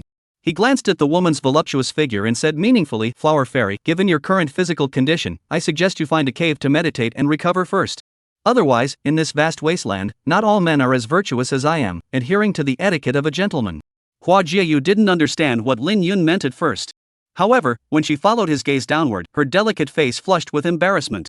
It turned out that during her battle with the Yin spirit, her dress had been caught in the chaos and was now torn in several large holes. And some of the tears were in very sensitive areas for a young woman. In other words, she had been exposing herself for so long without even noticing. Though cultivators are not bound by mundane etiquette, the thought of a man of her own age having seen her there for so long made her feel both shy and flustered. Hua Jieyu couldn't help but feel a mix of shyness and panic. In the blink of an eye, she quickly retrieved a long robe from her storage ring and draped it over herself, covering the exposed parts of her body. Lin Yun thought the woman had understood the meaning of his words. However, as they walked on, he glanced over and noticed that Hua Jieyu had followed him again. Lin Yun was speechless inside. Did this woman really think he was just talking about clothes? He was already annoyed that the trio had been interrupted by the addition of the Feng sisters, and he certainly didn't want another third wheel tagging along. So Lin Yun decided to be blunt. Flower Fairy, have you ever heard the story of Old Manly? Hua Jieyu stopped in her tracks, her beautiful eyes widening instantly. She had naturally heard of the story of Old Manly, as this piece of folklore was too famous in the cultivation world to be unknown to anyone. The story goes like this: in a remote village on the endless continent, Old Manly had lived his entire life as a bachelor, with no children, earning a living by cutting firewood and making charcoal. One day, while on his way to the mountains to chop wood, Oldly happened upon a breathtakingly beautiful fairy of unparalleled beauty. The fairy had just fought a fierce battle with her enemies and was severely injured, unable to even lift a finger. She was immediately taken in by Oldly, a man with yellow teeth and a face covered in scars. Although Hua Jieyu knew that this was likely a story made up by some ugly, down-on-his-luck scholar. But upon seeing it, she still got goosebumps all over her body and couldn't sleep for days. The visual impact of the story of the stunningly beautiful fairy and the ugly old man was simply too overwhelming.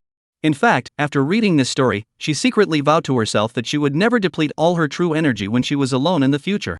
Old Manly was the nightmare of many female cultivators in their childhood. Just as Hua Jieyu was puzzled by why Lin Yun suddenly brought up this historical anecdote, she suddenly realized that she now resembled the fairy in the story. Severely injured and with her true essence depleted, though she wasn't completely helpless, her strength had been reduced to a fraction of what it once was. Now, even a cultivator at the Mingxin realm could easily overpower her. Thinking of this, Hua Jieyu lost her composure and no longer bothered to ask Lin Yun's name. Her figure flickered, and she darted straight into a wild forest. She needed to find a cave to meditate and recover her strength first. Watching the woman's panicked figure, Lin Yun raised the corner of his mouth, silently sighing that he was becoming more and more like a normal person, yet also increasingly wicked. Chapter 84, Arrival at Yunzhou City. After the Yinling died, the mist on the official road dissipated as well. Zhao Ziyi and Fang Yan spotted Lin Yun's figure from afar. Everyone sighed in relief, their faces lit up with joy. Both publicly and privately, they all hoped that Lin Yun would return safely. Among the crowd, Zhao Ziyi's eyes sparkled with joy as she held her skirt and ran toward Lin Yun. The fragrance of flowers filled his nostrils, and Lin Yun couldn't help but sigh inwardly. The young girl in his arms was getting fatter and fatter. Just as Lin Yun was about to ask Zhao Ziyi if she still needed his help every day. Before Lin Yun could speak, his mouth was already covered. The Zhao Ziyi of today was no longer the shy girl who would blush at holding hands in public. In terms of boldness and openness, she now rivaled the Western women from his memories on Blue Star. Lin Yun, of course, was thoroughly enjoying this change in the young girl. He held the young girl tightly, closed his eyes, and savored this moment of tenderness. In the crowd, many people saw this bold scene and instantly widened their eyes. They never expected that the quiet and obedient Zhao Ziyi would act so boldly, leaving them momentarily speechless. In the end, they could only sigh to themselves, you can't judge a book by its cover. You never know how proactive a young woman with a pure and innocent appearance can be when faced with the man she admires. After a long, deep kiss, Lin Yun released the young woman from his embrace. At that moment, he noticed Zhou Anning approaching. Zhou Anning saw the two of them in such an intimate embrace, and a fleeting look of resentment flashed across her face. Lin Yun wrapped one arm around Zhao Ziyi, while the other remained slightly open, smiling at Zhou Anning. The unspoken message was, "You're just in time, I can handle both of you." However, Zhou Anning was not Zhao Ziyi. The young girl glanced at the man before swaying her hips and walking toward the carriage. Along the way, the pebbles were caught in the crossfire, kicked flying and scattering by the girl's small feet. With the malevolent spirit dealt with, everyone no longer needed to take a detour. The carriage drove straight toward Yunzhou City. Inside the carriage, Lin Yun was compensating Zhou Anning. This compensation took nearly half an hour. The only regret was that when Lin Yun mentioned the previous dice game, Zhou Anning refused his proposal to continue, citing the passage of time. This was clearly unfair to Lin Yun, as he knew that if he had won just one or two more times, he could have stripped the girl naked. However, he didn't dwell on it for too long. This trivial dice game was something he was certain he could win back as long as Zhou Anning dared to play with him again. After all, with his divine realm-level spiritual perception strength, altering the dice rolls was as easy as pie. Cheating may be shameful, but since one was willing to hit and the other was willing to be hit, it became a matter of course. Given Zhou Anning's intelligence as a princess of the imperial family, she knew full well that no matter how she gambled, she would always lose. But faced with the man's intense gaze, she blushed and nodded in agreement. At that moment, as Lin Yun lifted the dice cup, Zhou Anning lost once again. The last piece of clothing on the young girl's body fell to the ground. The carriage traveled along the official road, moving steadily for 3 days. As the sun set, the last rays of sunlight cast a golden glow over the endless mountains. As the sun illuminated the golden mountains, a thin black line suddenly appeared on the distant horizon. Those were the towering walls of Yunzhou City. They had entered the territory of Yunzhou 2 days earlier. After another 2 days of travel, they finally caught sight of their destination, Yunzhou City. The journey had been arduous, and they had even encountered the malevolent spirits known as Yin Ling along the way. Therefore, many people couldn't help but feel a surge of excitement upon seeing the distant city of Yunzhou, and hurriedly urged their horses forward. With the sound of hooves clattering, the group finally arrived at the foot of Yunzhou City before sunset. At the city gates, Lin Yun bid a brief farewell to Fang Yan and the others. Fang Yan and her group's destination was the city of Yunzhou before them, while Lin Yun's journey must continue. He planned to board a boat in Yunzhou City and sail downstream along the Jingyun Grand Canal to the capital of the Great Qin dynasty. Hearing that they were about to part ways, the chubby-cheeked young girl Fang Ying said with a touch of reluctance, "Lin Yun brother, will I be able to eat the grilled meat you made again?" Lin Yun ruffled the young girl's hair and smiled, "If our paths cross again, I'll treat you to a feast of grilled meat next time we meet." Fang Ying's eyes lit up upon hearing this, and she hurriedly said, "There's hot pot, steamed lamb, steamed bear paw, steamed deer tail, roasted duck, roasted young chicken, roasted goose, braised pork, braised duck, soy braised chicken, cured meat, pine flour, small intestines, dried meat, sausage, assorted meat platter, smoked chicken with white belly, and steamed treasure pork." The young girl counted them off on her fingers, her saliva dripping down her chin without her even noticing. Lin Yun couldn't help but laugh. After spending some time together, everyone had become quite familiar with one another. Lin Yun would occasionally share some knowledge about the foods from his memories of Blue Star with the young girl. He never expected Fang Ying to have memorized everything. Was this the innate talent of a top-tier foodie? Never forgetting anything related to food. For such a simple request, Lin Yun naturally didn't refuse and agreed. Mainly because, after having a barbecue every now and then during this time, he discovered he had a knack for cooking. He also developed a desire to try every dish from Blue Star one by one. Upon hearing Lin Yun's agreement, Fang Ying jumped for joy. Until the moment of parting, the young girl kept turning back every few steps to remind Lin Yun not to forget his promise. In the bustling crowd, Fang Yan glanced back at Lin Yun's figure, a pensive expression fleeting across her face. She then turned to Chao Ying beside her and said, "Xiao Gongfu, I'm a bit confused. How could a small place like Qingzhou City produce someone like Lin Yun?" After spending several days with him, Fang Yan had also learned some things about Lin Yun. Even now, she still found it hard to believe. Lin Yun wasn't from a major sect or a prominent family, but merely the third generation of the Lin family from Qingzhou City. With such humble origins, he could effortlessly crush a Mingxian realm cultivator at the initial stage with his Kaiyuan realm late-stage cultivation. Moreover, he could enter the mist alone and eliminate a third-tier Peking Ling. Such feats would be beyond the capabilities of even the core disciples of major sects, wouldn't they? But Lin Yun did it, which is truly baffling.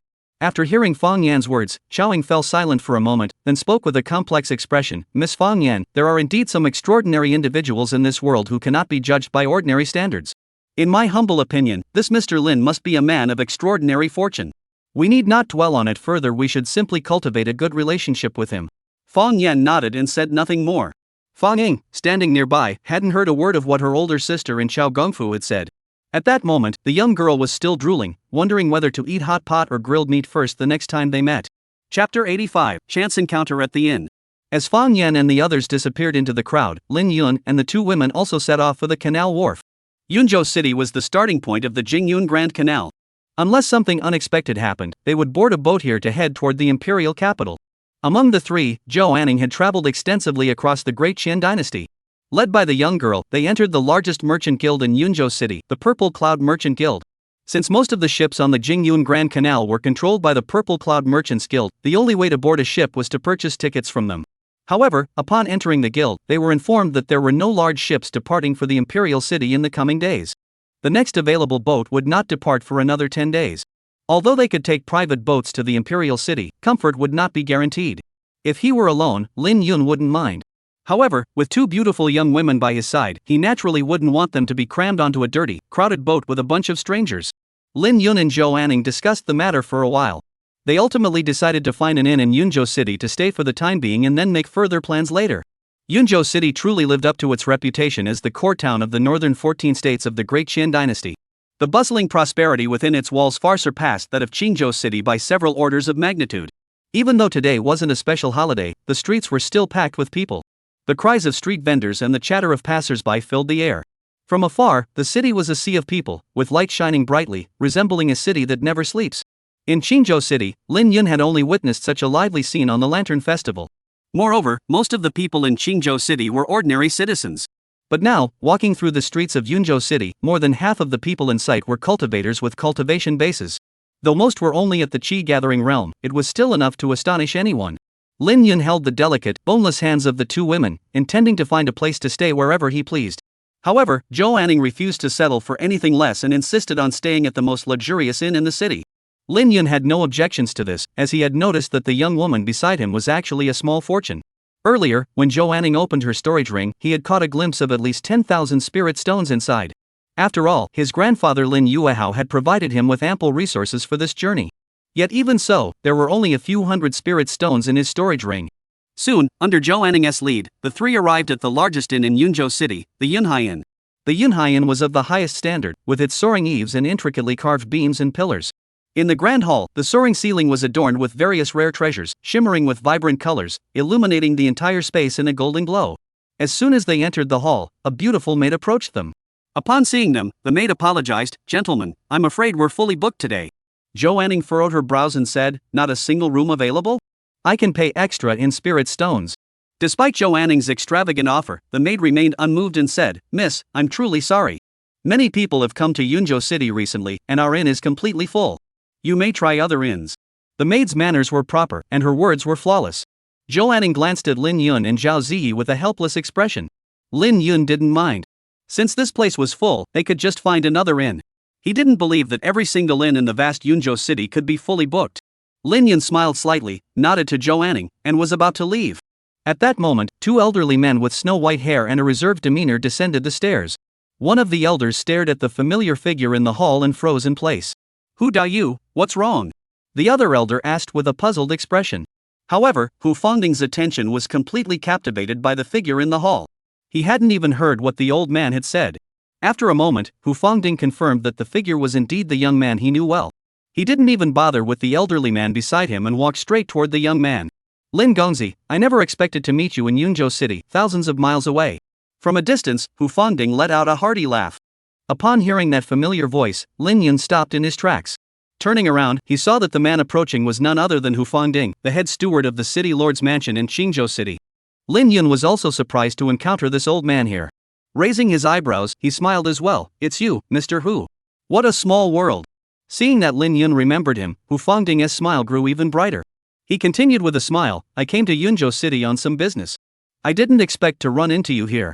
May I ask what brings you to Yunzhou City? To be honest, I have some connections here, so perhaps I can be of some assistance." As Hu Fangding spoke, he couldn't help but feel curious. What was this young man doing in Yunzhou City? Seeing the old man's warm demeanor, Lin Yun didn't hesitate to share the problem he was facing. He knew that the more polite he was, the more disappointed Hu Fangding would be. Upon hearing that Lin Yun and his companions had no place to stay due to the inn being full, Hu Fangding immediately said without hesitation, "Young master, rest assured. I will take care of it right away." At that moment, the old man beside Hu Fangding walked over. The old man glanced at Hu Fangding, then fixed his gaze on Lin Yun and asked, "Hu Dayu, may I ask who this young master is?" Hu Fangding smiled and began to introduce them. "Jin Daoyu, let me introduce you. This is Lin Yun, the young master Lin. The young master Lin is a distinguished guest of our city lord and has done him a great favor." Jin Meng's face flashed a hint of surprise before he fell into deep thought. The city lord Hu Fongding had mentioned was none other than Lu Buxing. He was pondering what favor this Lin Yun had done for Lu Buxing that would cause Hu Fongding to treat him with such deference. While Jin Meng was still pondering, Hu Fongding spoke again. Young master, this is Jin Meng, the steward of the city lord's mansion in Yunzhou City. Within the borders of Yunzhou, there is nothing that Jin Meng cannot accomplish. Upon hearing Hu Fongding's words, Jin Meng snapped back to reality and humbly replied, Master Jin is too kind. It's just some trivial matters I handle for Lord Zhu. It's all thanks to the favor others have shown me. After speaking, Jin Meng nodded toward Lin Yun, acknowledging him. Lin Yun smiled in response. Seeing that Lin Yun and Jin Meng had already gotten to know each other, Hu Fongding looked at Jin Meng and said, Jin Daoyu, Lin Gongzi is new here and hasn't found a place to stay yet. The Yunhai Shijan where I've been staying recently is quite decent. Why don't you arrange something for Lin Gongzi as well? Hu Fongding finished speaking and smiled at Jin Meng. His attitude was already so obvious. He was certain that someone as cunning as Jin Meng had already caught on and would not refuse such a small favor. Sure enough, Jin Meng didn't even hesitate before laughing. It's no trouble at all. I'll just give the order. As soon as he finished speaking, Jin Meng directly called over a maid and said, I am Jin Meng. Bring the manager down here. He didn't bother with any further introduction, just mentioning his name, Jin Meng. It seemed as though he was completely confident that the maid had heard of his name and would certainly follow his instructions. Chapter 86, Jin Meng's Surprise. And that was indeed the case. Upon hearing this, the maid's pupils contracted, and she hurriedly replied, Sir, please wait a moment. I will go notify the manager immediately. Yunhai Inn, as the largest inn in Yunzhou City, was frequented by the wealthy and noble. She was certainly no stranger to the name Jin Meng. He was the right-hand man of the city lord, Zhu Mingyang. A figure of immense power and influence, second only to the city lord himself. Therefore, the maid dared not delay and quickly ran off to inform the innkeeper. Soon, a middle-aged man with a kind face and a slightly plump build hurried down the stairs from upstairs. The middle-aged man, upon seeing Jin Meng, smiled broadly and said, Mr. Jin, how did you come here? Why didn't you inform me beforehand? I would have come to greet you personally. Jin Meng had come tonight with the original purpose of seeing off Hu Fongding, so he naturally didn't want to make a big fuss. Therefore, facing the warm welcome from the innkeeper of Yunhai Shijan, he merely smiled and said, Mr. He, this is Mr. Lin Yunlin. Please arrange a place for the young master to stay. Although the Yunhai Shijan inn was already fully booked at that moment. But facing the request from the head steward of the city lord's mansion, He Sheng dared not refuse. He glanced at the young master Lin mentioned by Jin Meng and hurriedly said, Mr. Jin, please rest assured. I will make arrangements immediately. As soon as He Sheng finished speaking, he rushed off without delay, appearing very attentive. As he walked, his assistant approached and whispered, Master He, all the good rooms in the inn are already occupied. Where should we arrange for that, Mr. Lin? He Sheng didn't respond, instead taking a guest registration book from a maid standing nearby. He flipped through it casually, then his gaze settled on a particular entry. He said, arrange for that Mr. Lin to stay in room 13 of the Tianzi wing. The assistant's eyes flickered and he said, but there's already a guest in that room. He Sheng replied without hesitation, refund them 5 times the room rate. If they refuse, come back and tell me. Room 13 in the Tianzi wing is only occupied by a few young masters from minor families in Yangzhou. Even if they are dissatisfied, He Sheng believed they wouldn't dare to cause trouble. To be honest, if he hadn't been unsure about Lin Yun's true identity, he would have arranged for him to stay in one of the top 3 rooms. After all, in Yunzhou City, there weren't many people who could get Jin Meng to speak up for them. However, considering that there are no major Lin clans in the northern 14 states or the imperial city, he decided to arrange a slightly more conservative suite. After He Sheng left, Lin Yun and Hu Fongding chatted briefly in the hall. Soon, a maid came to inform him that his room was ready. Hu Fongding heard this and smiled, Young master, you must be exhausted from the long journey. I won't disturb your rest. Lin Yun nodded, thanked Hu Fongding and Jin Meng, then led the 2 women upstairs. As they were going upstairs, several young men came down the stairs muttering angrily, and one of them nearly bumped into him. Lin Yun shook his head silently. This Yunhai Shijan may look luxurious, but the guests inside aren't of very high quality. As they watched Lin Yun and the others disappear around the corner of the staircase. In the lobby, Jin Meng finally asked the question that had been on his mind. Hu Daoyu, who exactly is this Lin Yun? It was no wonder he was so confused. Hu Fongding's behavior earlier had been highly unusual. Even if the other party had done a small favor for Lu Buxing, there was no need to be so polite. Earlier, Hu Fongding's respectful demeanor was almost as if he were groveling before someone else, with not a trace of the aura of a powerful individual. If the current emperor weren't surnamed Zhou, he would even suspect that Lin Yun was a prince from the imperial city. After all, the Hu Fongding before him, though only a steward of the Qingzhou city lord's mansion in terms of status, had already reached the late stage of the Mingxian realm in cultivation.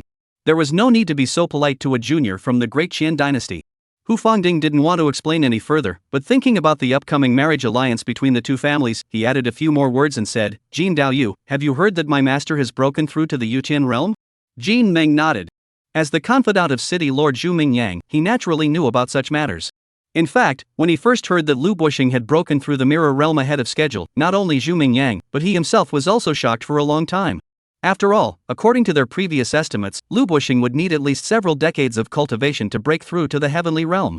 Yet now, Lu Buxing had broken through in less than a year. How could they not be astonished? Of course, in a certain sense, this was also a cause for celebration. After all, their young miss was about to marry Lu Buxing, and soon they would all be family. He and Zhu Mingyang had secretly speculated that Lu Buxing must have obtained some kind of opportunity, which is why he was able to break through so quickly.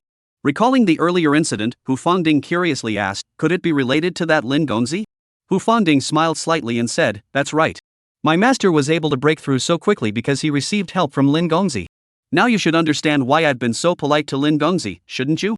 Jin Meng's pupils contracted, and he blurted out, Hu Daoyu, is what you're saying true? Hu Fangding nodded. Upon receiving Hu Fangding's confirmation, Jin Meng's body trembled, and he sucked in a cold breath. There's actually someone in this world who can help someone at the peak of the Mingxian realm break through to the Yutian realm? It was simply beyond comprehension. Though the peak of the Mingxian realm is just a step away from the Yutian realm, that single step has stumped countless cultivators throughout history. It could be said that out of dozens of peak Mingxian realm cultivators, having one who could cross over was already extremely rare. Most people remain stuck at the peak of the Mingxian realm even after turning into piles of bones. Yutian soaring through the void, roaming the heavens. This is the true form of an immortal, not like the cultivators below the Yutian realm who can only briefly soar through the air. It can be said that a cultivator only truly enters the ranks of the strong after breaking through to the Yutian realm. Yunhai Shizhan, Room 13, Tianzi. Lin Yun stood on the balcony of his room, quietly admiring the night view of Yunzhou City. It must be said that the Cloud Xian is exceptionally well located. From here, one could almost see the entire city of Yunzhou in the distance. The innkeeper had arranged a suite for them, which consisted of 3 rooms. However, despite having 3 rooms, one would certainly be vacant tonight. Because Zhao Ziyi would definitely be sleeping with him. Although Lin Yun would have preferred to have 2 rooms available, he understood that, given the current progress, there was still a long way to go. After admiring the night view of Yunzhou City, Lin Yun lingered for a moment outside the 2 women's rooms. Then he entered Zhao Ziyi's room. Although he and Zhou Anning had already been completely open with each other, the young girl still seemed to harbor a hint of romantic longing. Lin Yun wasn't in a hurry about this. After all, once the cabbage is in the pot, it can't escape, can it? Inside the room, Zhao Ziyi was applying makeup in front of the mirror, her pair of delicate, jade-like feet swaying back and forth. In the soft glow of the lamp, her feet shimmered with a faint luster. Even when she was out, the young girl maintained her home habits and refused to put on shoes once she entered the house. Upon seeing him enter, the young girl's beautiful eyes lit up, and she waved him over, saying, Cloud brother, you haven't helped me with my makeup in ages. Come help me. Although he felt it was nearly bedtime and even the most beautiful makeup would be a waste, Lin Yun did not refuse. Because he knew that women's pursuit of beauty knows no bounds of day or night, just as men's admiration for beauty knows no bounds of bed or outside of it. Lin Yun walked up to Zhao Ziyi. The young woman stood up and pushed him into the chair. Just as Lin Yun began to wonder what trick Zhao Ziyi was up to next, the young girl sat directly on his lap. The 2 locked eyes, and the young girl smiled sweetly and said, Cloud brother, just help me with my makeup like this. Chapter 87, The Lord of Yunzhou City. Lin Yun had thought that helping Lan Carey apply makeup was already the most mentally challenging thing he had ever done in his life. However, now facing Zhao Ziyi, who had gained a lot of weight, coupled with their ambiguous posture, he realized that for a normal man, the hardest test always lies ahead. Because you never know what kind of surprise someone who only has eyes for you will suddenly bring you. Lin Yun glanced down briefly and his heart skipped a beat. Fortunately, his makeup skills were now highly polished. Therefore, even though his body and mind were undergoing a great ordeal, he showed no signs of panic. He carefully applied red lipstick to the young girl's lips, drew her eyebrows into a delicate arch, and dusted her cheeks with powder. Soon, the young woman turned to look at herself in the mirror and smiled with satisfaction. She stood up from the man. She then walked over to the bed and sat down. The young girl on the bed wiggled her white, delicate feet and said with a smile, Cloud brother, after traveling for so many days, my feet feel a bit sore. Could you give me a massage? Lin Yun didn't dwell on the philosophical question of why a young girl who had been sitting in a carriage all day would have sore feet. He didn't hesitate for a moment and nodded. At the Drunken Immortal Pavilion, Lin Yun had also admired Lan Siren's delicate feet. Overall, Lan Siren's feet were rounder and fuller. The feet of Zhao Ziyi before him, however, were smaller and more delicate. Each had its own unique beauty. After comparing them for a moment, Lin Yun realized he seemed to prefer Lan Siren's feet a bit more. However, he didn't feel any regret. After all, given Zhao Ziyi's current rate of development and his daily efforts, catching up to Lan Kairen seemed only a matter of time.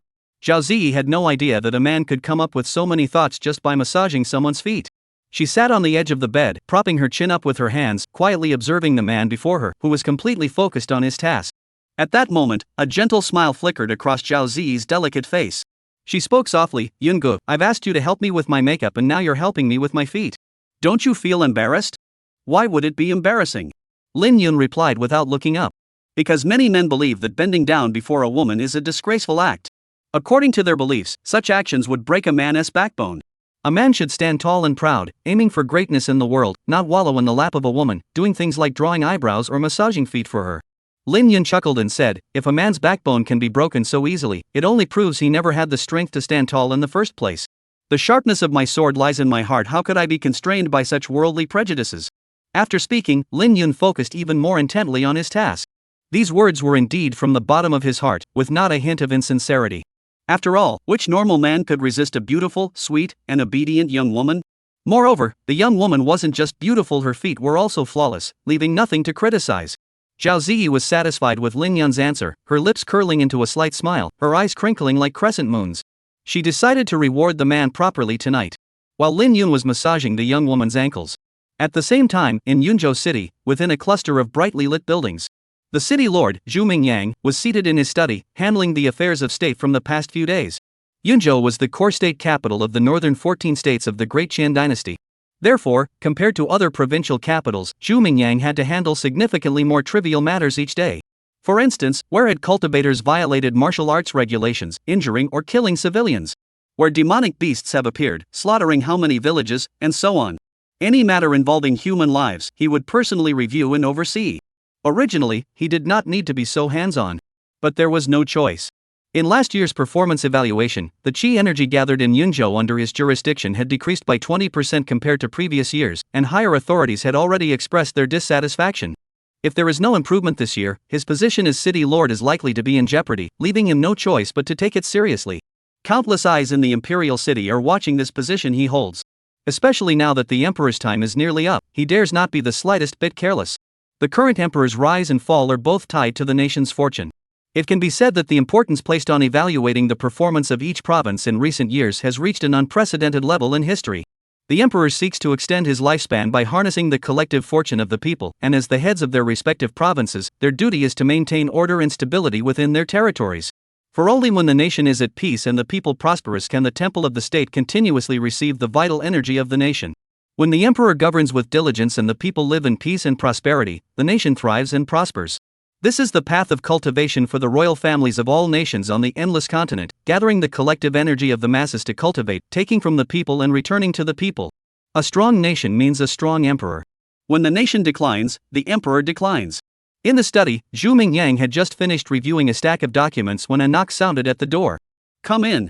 Zhu Mingyang didn't even look up, continuing his work. With a click, the door opened. A young woman with a gentle demeanor entered, holding a bowl of ginseng soup. Xu Wanyi saw her father still handling official business and said with concern, "Father, you haven't rested for days. Please drink some soup to rest first. This was personally prepared by your daughter."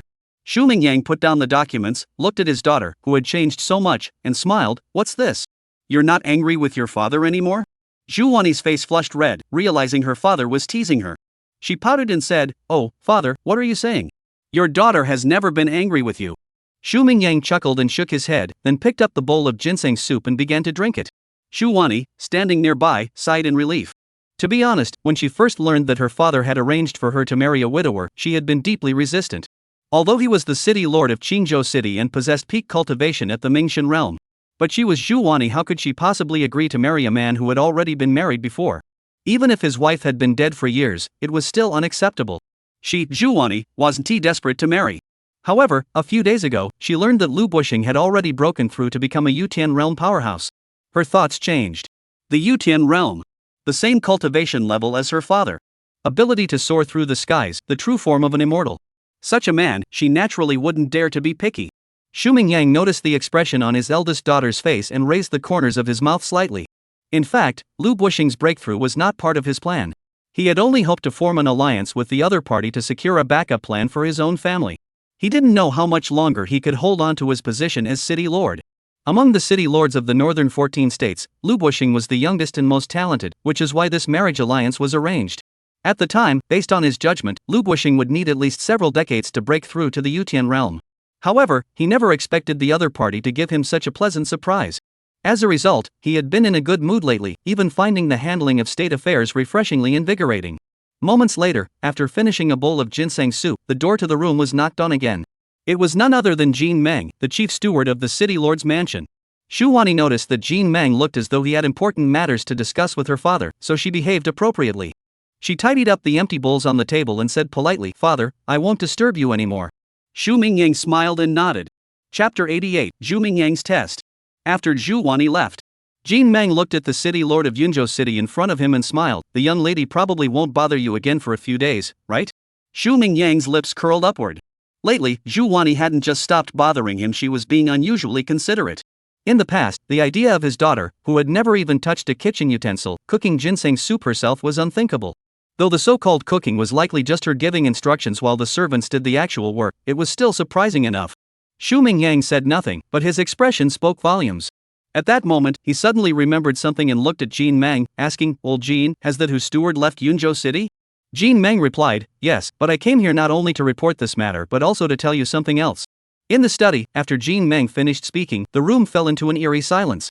Xu Mingyang could no longer maintain his previous composed demeanor. He abruptly stood up from his chair, his eyes flashing with intensity. After a moment, he fixed his gaze on the old man before him and spoke, "Master Jean, how much credibility do you give to what that whose steward said?"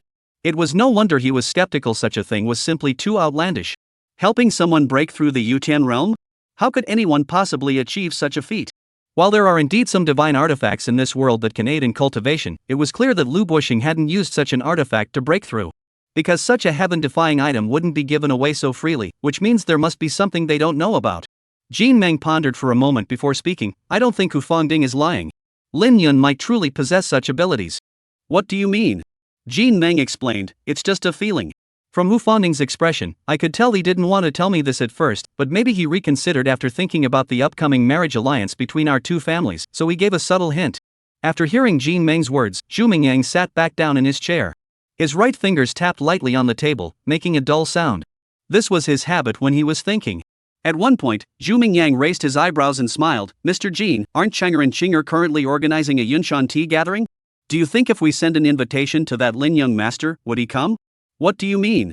Xu Mingyang replied, "I want to use this opportunity to test that Lin Gongzi's true intentions and also let Chenger and Chinger use this chance to get to know him." Jean Meng's expression changed, and he said, "The Cloud Mountain Tea Gathering has been organized by Chen Gongzi and Qing Xiao for nearly a year, and they've invited almost all the prodigies from the major families of the northern 14 states. Although Lin Yun seems calm and composed, such a grand event for the younger generation, he shouldn't refuse." Xu Mingyang smiled slightly and said, "Then please have Mr. Jean deliver an invitation to that Lin young master tomorrow." Jean Meng nodded. At that moment, he suddenly remembered something, and a look of concern flashed across his face. He said, "Master, I heard that the prince will also be attending the Yunshan tea gathering. Could this lead to unnecessary trouble?"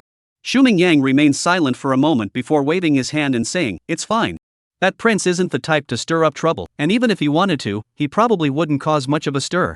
As Xu Mingyang spoke, his expression remained calm, but his gaze was cold and sharp, like a dormant beast. Though his strength might not be much in the imperial city, in the northern 14 states, he truly didn't need to fear any prince. He's just a prince, not the crown prince. He doesn't need to curry favor with anyone. There's no family affection in the imperial family. Those princes might not even live as long as he does. Jean Meng thought about it for a moment and realized that it was indeed true. That prince wasn't favored to begin with. This time, even when traveling to various states, he couldn't even muster a single imperial guardian to accompany him. There was truly nothing to fear. Moreover, his current behavior is basically to go wherever he pleases and enjoy himself, unlike other princes who are desperately trying to win over the powers of various states and provinces. It was clear that he had long since abandoned any ambitions to vie for the throne. The next morning, the morning sunlight streamed through the cracks in the window, casting a patchwork of light and shadow on the floor. When Lin Yun awoke, Zhao Ziyi was still sound asleep in bed. Gazing at the girl's closed eyelids and gently rising and falling chest, Lin Yun did not disturb her rest. He simply kissed the girl's fair, delicate face gently before getting out of bed to dress and wash. After all the commotion last night, she truly deserved some extra rest. As he washed, the corners of his mouth turned up slightly, and his posture straightened noticeably. The benefits of breaking through his cultivation were indeed immense. In the past, Zhao Ziyi would still be full of energy at this hour, not like now, unable even to get out of bed. After finishing his morning routine, Lin Yun stretched lazily and lay down on a rocking chair on the terrace. It must be said that the layout of the Yunhai Shijan room was quite similar to that of Lan Kair's bedroom. Both had a terrace, both had a rocking chair, and even the spiritual fruit snacks beside the rocking chair were almost identical. After a night of hard work, lying on the comfortable rocking chair with warm sunlight bathing his body, it must be said, this was truly one of life's great pleasures. If only there were a gentle and charming maid to help massage his aching back after a night of hard work, it would be perfect. What one thinks of comes to pass. At that moment, a pair of soft, delicate hands gently massaged his shoulders. Lin Yun half closed his eyes, and his entire body relaxed considerably. He didn't even need to turn his head to guess who it was. Such skilled massage techniques could only come from Zhou Anning. The young woman massaged his shoulders for a while, perhaps feeling that it was enough. She brought over a small stool, sat beside him, and began massaging his thighs. At that moment, Lin Yun noticed that the young girl in front of him seemed to have dark circles under her eyes. He asked curiously, "Did you not sleep well last night?" Zhou Anning didn't respond, only casting a resentful glance at the man. Seeing this, Lin Yun couldn't help but realize that last night's wild night had clearly affected Zhou Anning. He didn't let Zhou Anning continue massaging his legs and instead pulled the young girl into his arms. After a long, deep kiss, Lin Yun gazed at the young girl as face mere inches away, raised an eyebrow, and said teasingly, "So, do you want to get revenge tonight and keep Ji awake too?" Hearing these words about men and women, Zhou Anning didn't blush like before. Instead, she blinked her eyes and said meaningfully, "Why does one of us have to stay awake? Can't both of us sleep?" Lin Yun's heart skipped a beat, suddenly envisioning a certain scene, causing his breathing to grow. "Are you saying?" Seeing the man's expectant expression, Zhou Anning's face lit up with a mischievous smile as she spoke. "I mean, tonight the gentleman sleeps alone, and I'll sleep with Ji." Lin Yun opened his mouth, looking stunned. "That's it?" He had been so excited for a moment. Facing Zhou Anning's proposal, Lin Yun firmly refused. The dream of sharing a bed was shattered, but he couldn't afford to lose the beauty who was within his grasp. In life, it's easy to go from frugality to luxury, but it's hard to go from luxury back to frugality. Having grown accustomed to having a soft pillow beside him, the idea of sleeping alone suddenly felt a bit unsettling. Chapter 89, Invitation to the Yunshan Tea Gathering. The sun slowly climbed to the zenith. Golden sunlight filtered through the thin clouds like threads, casting a dazzling golden glow over the ancient city below. The streets of Yunzhou City were bustling with people, merchants, and vendors, creating a lively and prosperous scene. In the distance, the city gates stood wide open, with carriages and horses coming and going, welcoming merchants from all directions. On the city gate towers, banners fluttered in the wind. At this moment, Zhao Ziyi had already awakened. Her youthful face glowed with a remarkable flush. Her eyebrows were arched, and her lips were soft and pink. Her eyes, as clear as water, held a pool of spring water, as if they could melt the hardest steel in the world. On the terrace, Zhou Anning massaged his legs, while Zhao Ziyi massaged his shoulders. Just as Lin Yun was quietly enjoying the massage from the two young beauties, the door to the room was knocked on. Upon opening the door, it was none other than Jin Meng, the steward of the city lord's mansion whom he had met the previous night. "Mr. Jin, may I ask what brings you here?" Lin Yun finished speaking and prepared to invite Jin Meng into the room and offer him tea. However, Jin Meng was extremely polite and said, "Mr. Lin, there's no need for tea. I came here out of concern that I might be disturbing you, so I dare not linger any longer. To be honest, I came here to deliver an invitation to the Yunshan Tea Gathering. I wonder if you are interested in attending the Yunshan Tea Gathering?" Seeing Lin Yun's puzzled expression, Jin Meng explained, "Mr. Lin, the Yunshan Tea Gathering is a martial arts competition organized by my families Zhu Cheng and Zhu Qing. It aims to bring together martial artists to exchange skills and foster friendships. The invitees are all young people from the northern 14 states, and their ages are similar to yours. I'm sure you'll find it interesting." After hearing Jin Meng's words, Lin Yun couldn't help but feel a bit speechless inside. He had no interest whatsoever in this so-called Yunshan Tea Gathering. With his knowledge and background, he saw no need to exchange ideas with others, and he had long since outgrown the stage of competing for fame and fortune. He had intended to refuse outright. However, upon turning around, he noticed that the two women behind him had heard about the Yunshan Tea Gathering, and their eyes had already sparkled with excitement. Lin Yun chuckled, "You want to go?" Zhao Ziyi nodded vigorously. Zhou Anning didn't say anything directly, but her expression already gave away her answer. Lin Yun shook his head silently. All right. The two girls were indeed at an age where they loved to join in the fun, unlike him, an old man of over 800 years. Therefore, Lin Yun agreed. After all, they would be staying in Yunzhou City for another 10 days, so attending this so-called Yunshan Tea Gathering wouldn't be a big deal. After Jin Meng left, Lin Yun noticed Zhao Ziyi and Zhou Anning looking bored out of their minds. He also realized that entertainment activities in this world were indeed lacking. Even for these two young ladies from noble families who didn't have to worry about survival, their daily lives were actually very monotonous. Otherwise, they wouldn't have lit up at the mention of a Yunshan tea gathering. Their current soul strength was still insufficient to support prolonged secluded cultivation. He began to consider creating some small trinkets to help them pass the time. As this thought crossed his mind, certain ideas began to take shape in his head.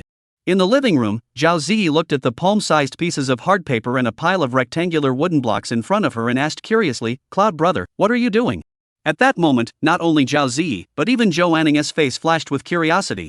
Earlier, the man had bought some wood and cardboard from the street and had been fiddling with these items ever since. However, even with her royal princess's knowledge, she couldn't figure out what these little things were for.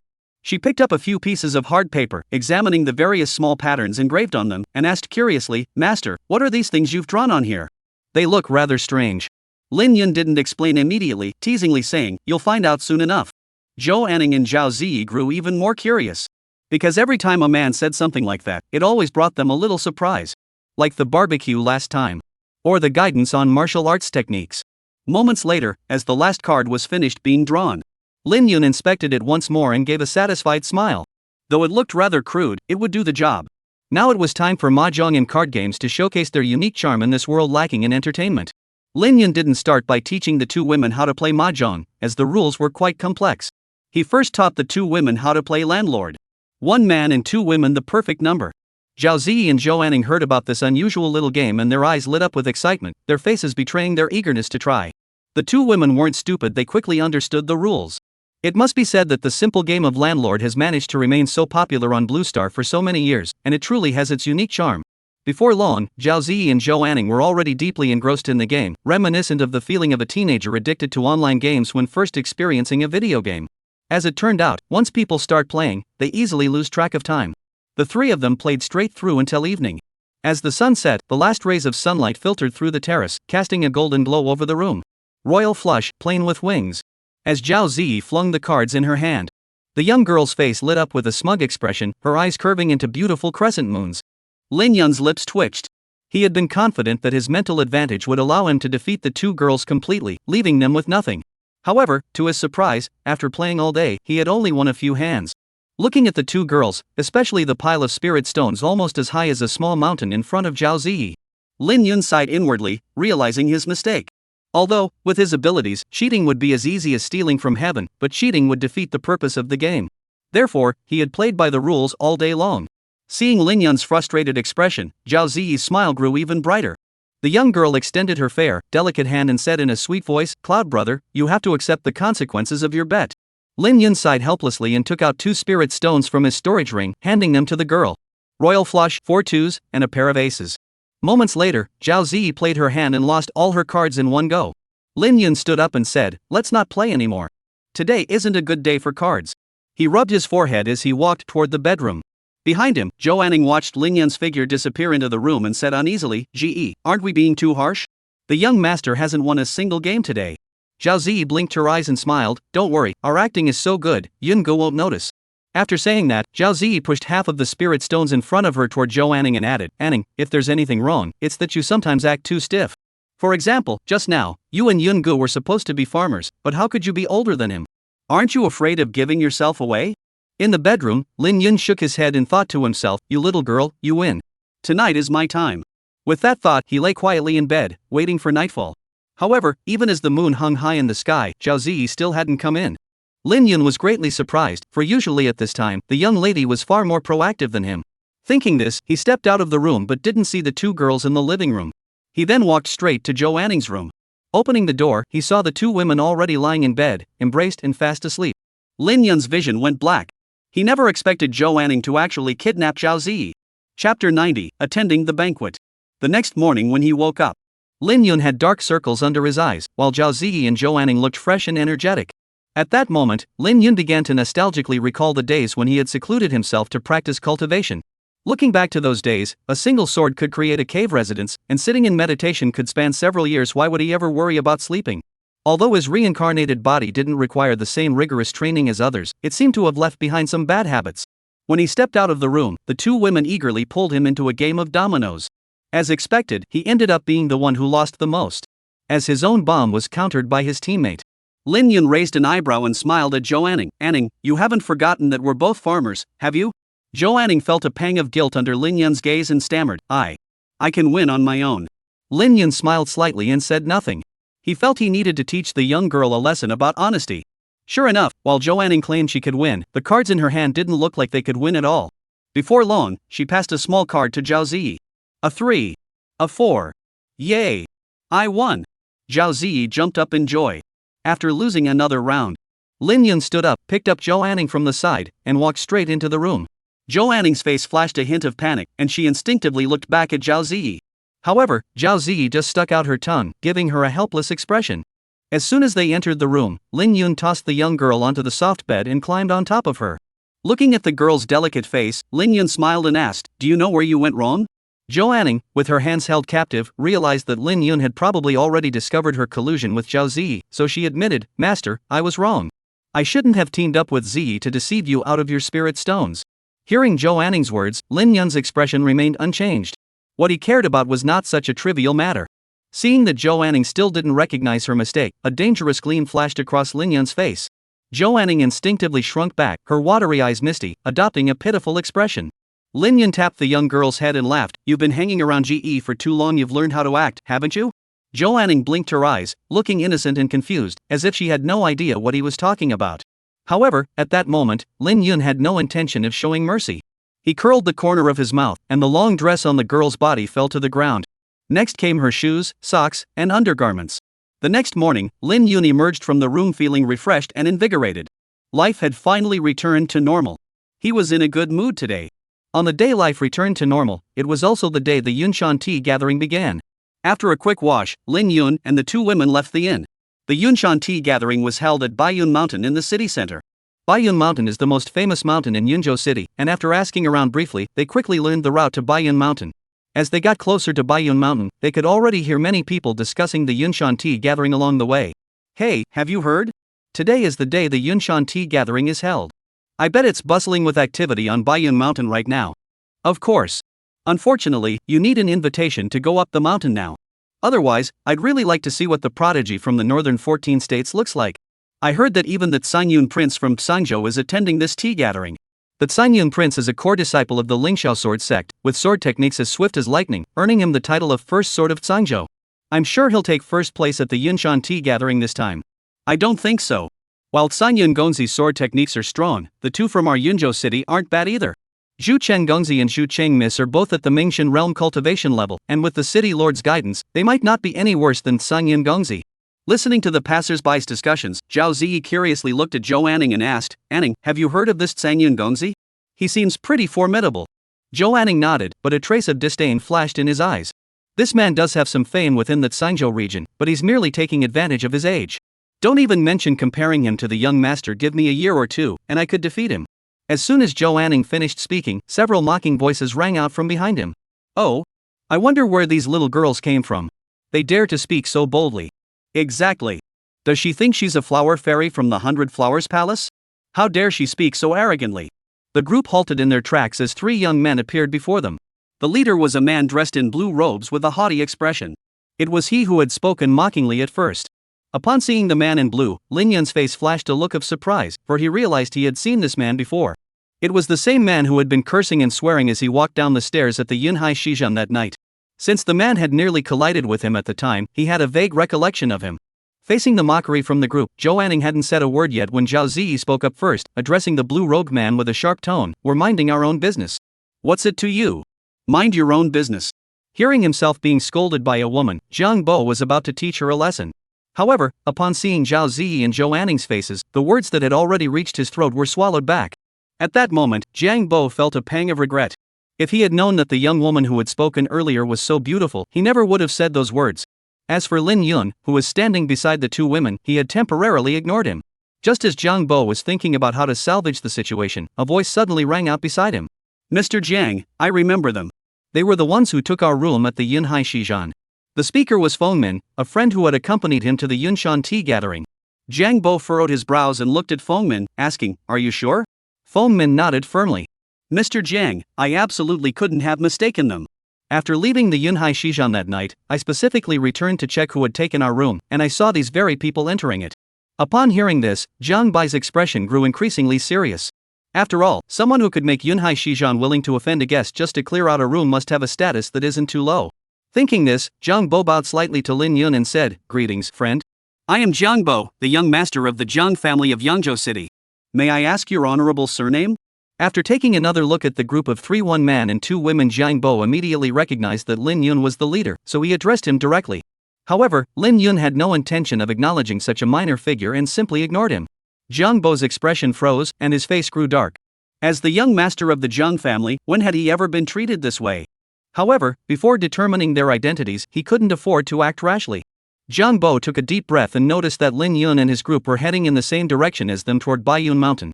He suddenly realized that the other party was likely also heading to the Yunshan tea gathering to meet the prodigies. After realizing this, Jiang Bai's lips curled into a smile, and he said with a gleam in his eyes, "I assume you're also heading to the Yunshan tea gathering, aren't you? I hope to have the opportunity to witness your brilliance there." A smile hit a knife on the surface. It was flattery, but beneath it lay a challenge. Lin Yun naturally understood Jiang Bai's intentions. He glanced at the man and rolled his eyes inwardly.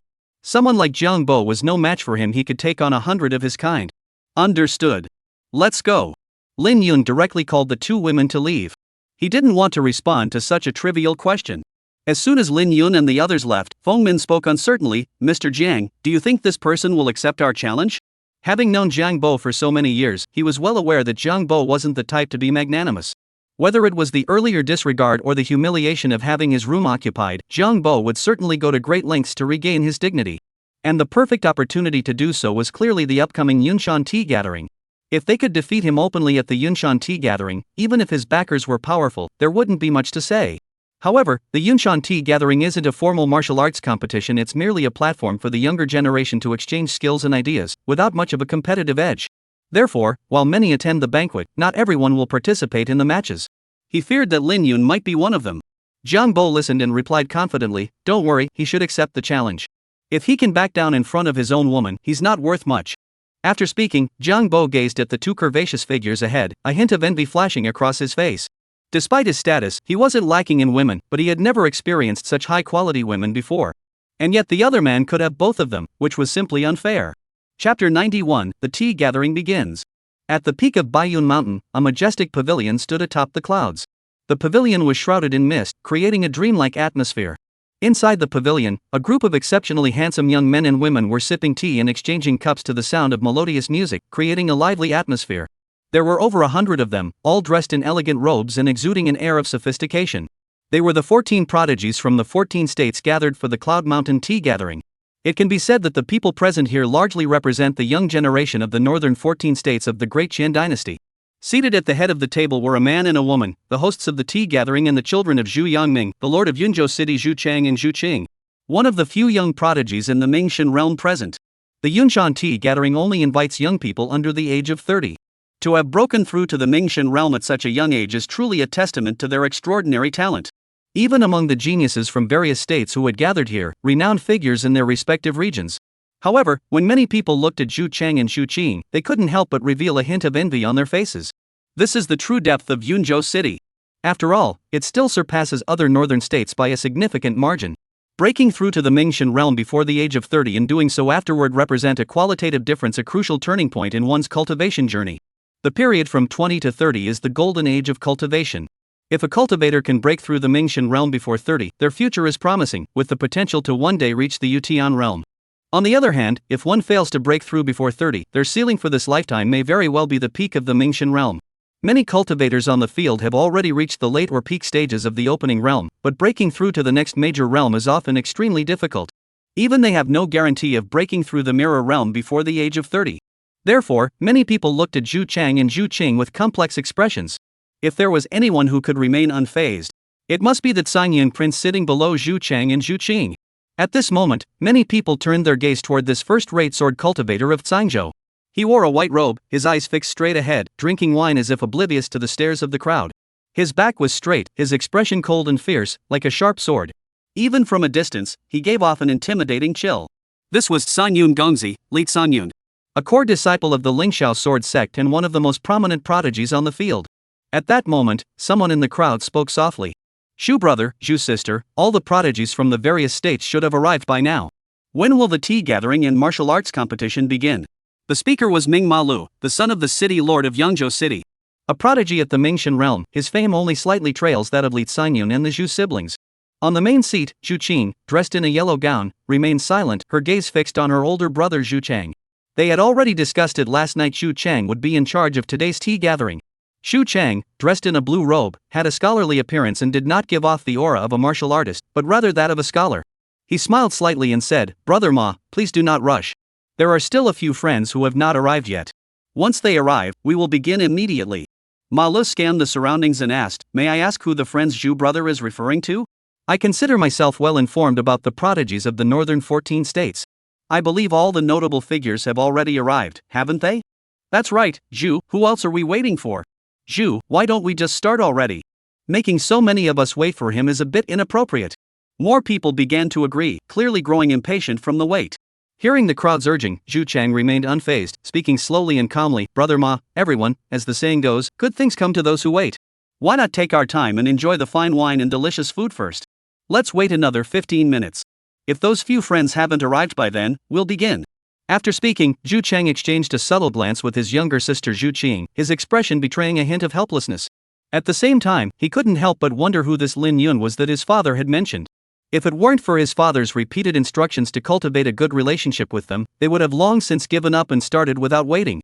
Upon hearing Zhu Chang speak so decisively, the others no longer pressed the matter. After all, the Zhu siblings were the hosts of this tea gathering, and they had to save face. Just as everyone was preparing to continue enjoying the fine wine, a series of footsteps echoed through the room, instantly drawing everyone's attention. What greeted their eyes were a man and two women. The man was handsome and graceful, exuding an air of calm and composure in every movement. Even under the gaze of the crowd, his face bore a carefree smile. As for the two young women, they followed closely behind the man. Though their demeanors differed, both were rare beauties, with bright eyes, white teeth, and a radiant beauty that was simply breathtaking. This striking trio immediately captured everyone's attention. Many who looked at the man couldn't help but reveal envy and jealousy in their expressions. Such a beauty to have one would already be a great fortune. Yet there was someone who could possess two at once. How could one not feel envy? The man and the two women were none other than Lin Yun, Zhao Ziyi, and Zhou Anning, who had come to attend the banquet. Following behind them were Zhang Bo and the others they had encountered earlier on the street. Upon seeing the arrivals, Zhu Chang and Zhu Qing's faces lit up with joy, thinking to themselves, the people father mentioned have finally arrived. A man and two women, their figures and demeanor matching the description, were indeed the distinguished guests their father had spoken of. The two siblings stood up, smiled, and walked directly toward Lin Yun and the others. At the entrance, Zhang Bo saw the Zhu siblings approaching them and mistakenly thought they were there to welcome him, his face betraying a hint of surprise and flattery. He never imagined that someone of his status would be greeted personally by Zhu Chang and Zhu Qing of Yunzhou City. If this news were to reach Yangzhou, it would be a matter of great prestige. Though he was also a prodigy, neither his talent nor his family background could compare to those of Zhu Chang and Zhu Qing, who were top-tier prodigies. Zhang Bo's breathing grew with excitement. He took a few steps forward, clasped his hands together, and spoke with great courtesy, "Mr. Zhu, Miss Zhu, I am Zhang Bo. To have both of you come personally to greet me is truly..." Zhang Bai had originally intended to say, "It is truly an honor beyond words." However, before he could finish his sentence, his body froze in place. Because he noticed that the Zhu siblings had completely ignored him and were walking past him toward the back. Zhang Bo swallowed hard, suddenly thinking of a possibility. He turned to look behind him. There, the Zhu siblings, who seemed to be of noble birth, were happily greeting Lin Yun.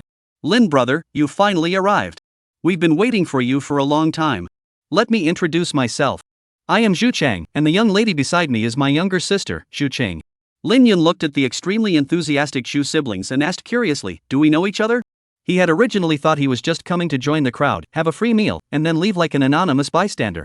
But he never expected anyone to recognize him. Xu Chan continued with a smile, "Our father mentioned you to us.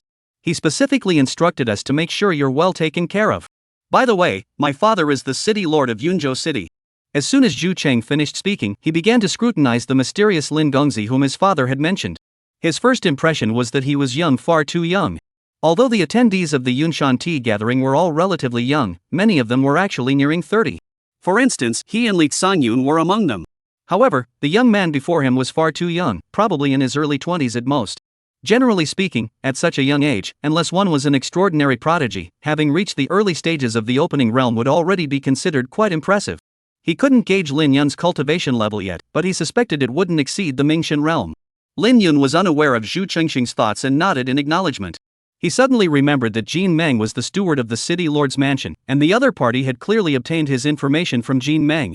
As for why the other party was being so polite to him, he didn't bother to think too much about it. He was just here to kill some time and join the fun. Mr. Lin, the two ladies, I have reserved seats for you. Please follow me. Shu Chang spoke with extreme politeness, leaving no room for criticism. Lin Yun gestured for the two women to follow him. Watching Lin Yun and the others walk away, Jiang Bo felt both ashamed and embarrassed, his face alternating between red and white, wishing he could dig a hole in the ground and crawl inside. Fortunately, it seemed like no one was paying attention to him, which made him secretly sigh in relief. However, after reluctantly finding a seat, he felt a dull ache in his chest for some unknown reason. He hadn't felt the sting of being ignored by others in a long time. In life, sometimes the most painful thing isn't being looked down upon, but being ignored. Just then, a murmur rose from the crowd. Who is that person? Do you know him? He was personally greeted by Shu Chang and Zhu Qing. Could he be another genius on par with the Tsingyun prince and the others? I don't recognize him. I've never seen him before, but he looks pretty young, so his cultivation level probably isn't very high. I agree. I wonder if anyone will challenge him later. He came to the banquet with two beautiful women in tow. I wonder if he is heartless or just overly confident. If he ends up humiliating himself in front of those beauties, he'll lose face big time. As Lin Yun sat down with the two women, someone on the field couldn't wait to speak up. Zhu brother, this gentleman has even made you come to greet him personally. Can you introduce him to us now? As soon as he finished speaking, almost everyone's gaze turned toward Lin Yun and Zhu Chang. Even Li Tsingyun, who had remained silent all along, glanced over discreetly. They were all curious about the identity of the young man who had garnered such attention from the Zhu siblings. Shu Chang's lips twitched slightly.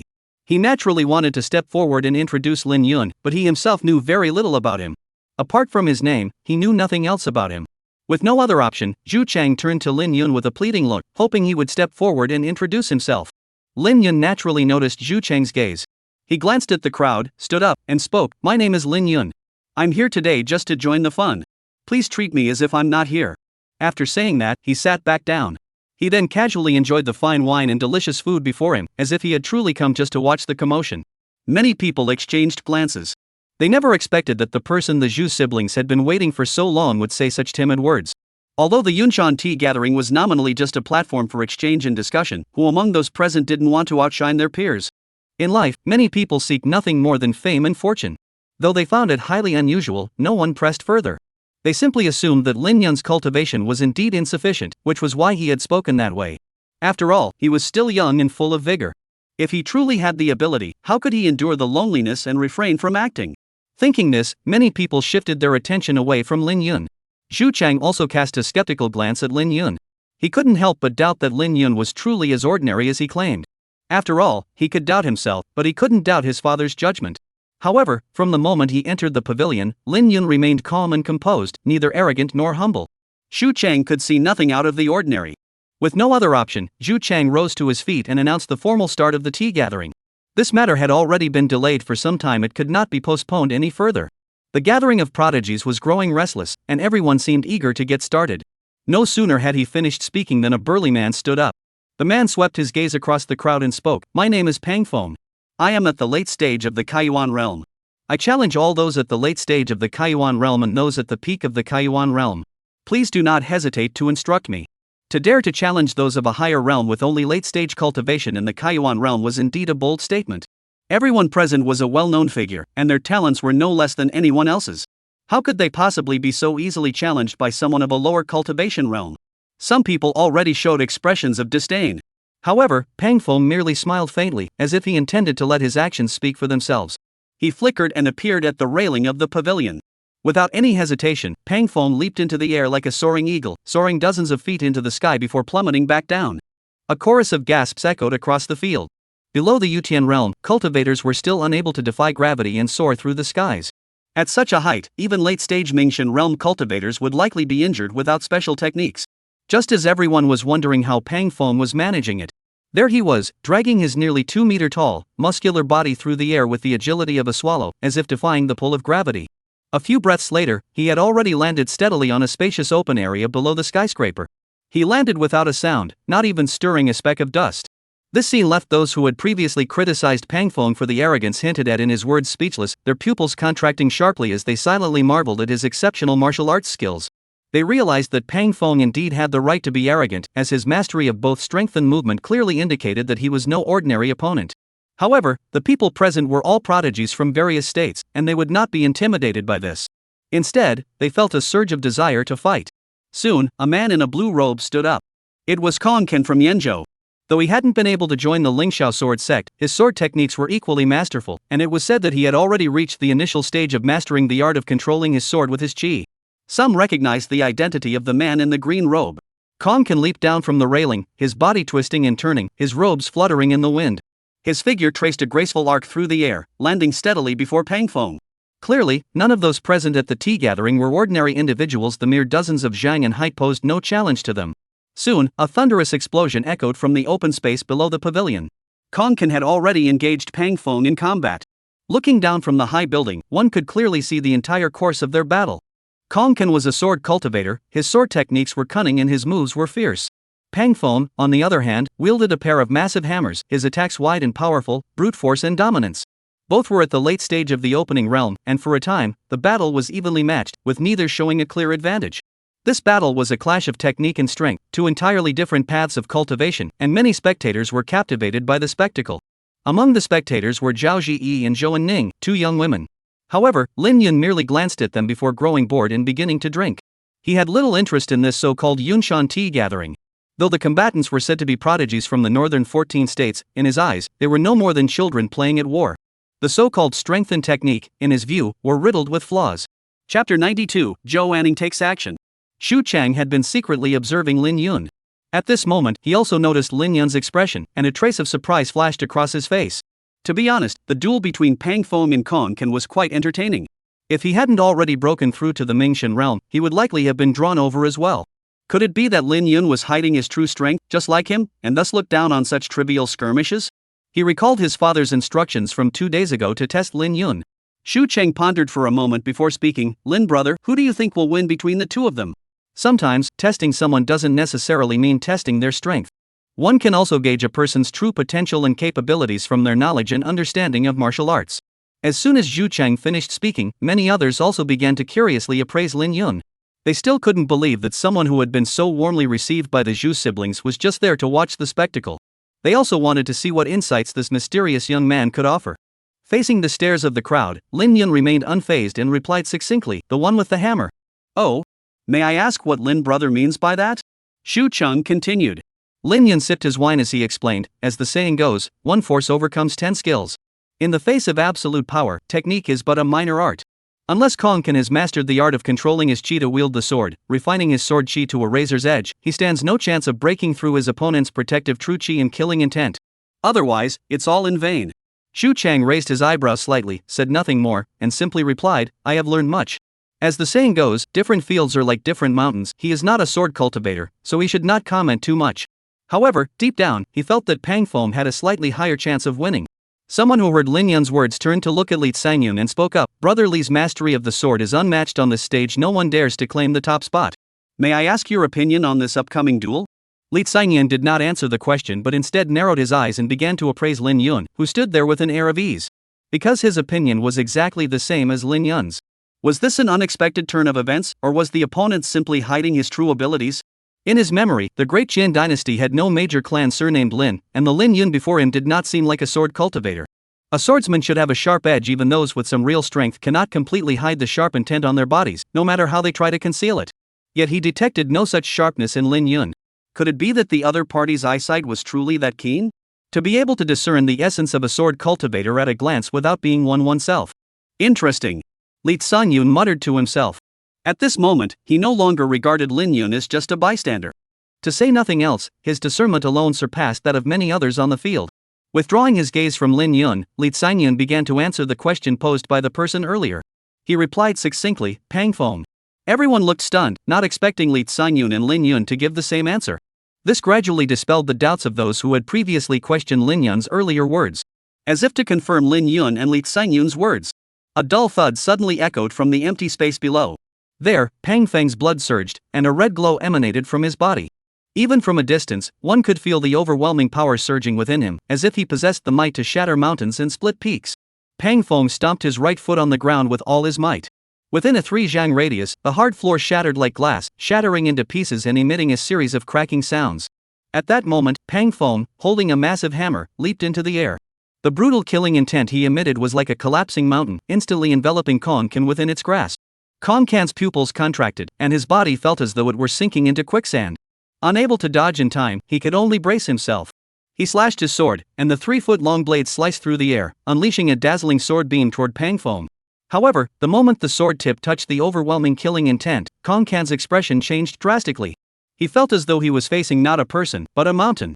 Boom! A deafening explosion echoed, and the violent true energy directly turned the floor beneath their feet into powder, sending dust and debris soaring dozens of feet into the air. Who won? Someone shouted in shock on the battlefield. Lin Yun said nothing, casually plucking a spirit fruit resembling a grape and tossing it into his mouth. Li Xinyun remained silent as well, merely glancing at the dust before the corners of his mouth curled upward. Moments later, a long sword flew out of the dust. The sword traced a parabolic arc through the air before plunging directly into the ground. A sword cultivator had lost control of his sword. The outcome was clear. Sure enough, once the dust settled, Kong Kan lay on the ground, gasping for breath. At that moment, Kong Kan's robes were torn, and he was covered in dust, looking rather disheveled. Meanwhile, Pang Feng, after delivering that fierce and domineering strike, remained unfazed, his face unflinching and his heart unmoved, the contrast between them starkly evident. Lin brother, you see through everything like a hawk. Such keen eyesight truly leaves me in awe. May I ask if you are also a sword cultivator? As the outcome was decided, Zhu Cheng smiled and began to praise Lin Yun, also asking the question that had been on his mind. Although he knew that Pang Feng had a higher chance of winning, he couldn't see Kong Kan's weakness as clearly as Lin Yun. Earlier, Kong Kan had lost because his sword couldn't break through the killing intent surrounding Pang Feng. It was exactly what Lin Yun had said earlier. Therefore, he suspected that Lin Yun was a sword cultivator. Only a sword cultivator would be so familiar with controlling a sword with qi. As Zhu Qingyi spoke, everyone's attention was immediately drawn back to Lin Yun. Watching this scene, Lin Yun shook his head silently. He just wanted to sit quietly until the tea gathering ended. He didn't want so many people paying attention to him. However, since one shouldn't hit a smiling face, he could only sigh and say, to say I can see through things like a book is an exaggeration. As for the way of the sword, I only have a superficial understanding. I'm just here to eat and drink for free. Shu brother, please don't flatter me. Though it sounded humble, it was truly what he felt in his heart. The world is vast, and the universe is boundless. Even he dared not claim that his sword art was without flaw. The sea of learning has no shores, life is endless, and the great way is boundless. Before the vast and timeless path, everyone is a student. Even he, who once held a prestigious position in the celestial realm, dares only to say he has a basic understanding of the way of the sword. However, many people present simply took it as modesty. Soon, someone began to egg him on. Lin brother, since you could discern Kong Kan's fatal weakness at a glance, you must have achieved considerable mastery in the way of the sword. Why not let us see what you can do? That's right, the Yunshan Tea Gathering is a gathering of martial artists to exchange skills and discuss the way of the sword. Brother Lin, please don't hold back. Lin, your eyes are sharp. I am Chao Ming, at the peak of the Kaiyuan realm. I would like to challenge you to a sword duel. Would you be willing to give me a chance? The crowd began to buzz with excitement. Some were simply flattering, while others were filled with battle intent and directly issued challenges. They all wanted to see if Lin Yun was truly a hidden gem or just all talk with little substance. Even Zhu Chang, who rarely spoke, remained silent, as he too wanted to test Lin Yun's true capabilities. These people stirring up trouble was exactly what he wanted. Having lived 2 lifetimes, Lin Yun's mindset was not easily swayed by such people.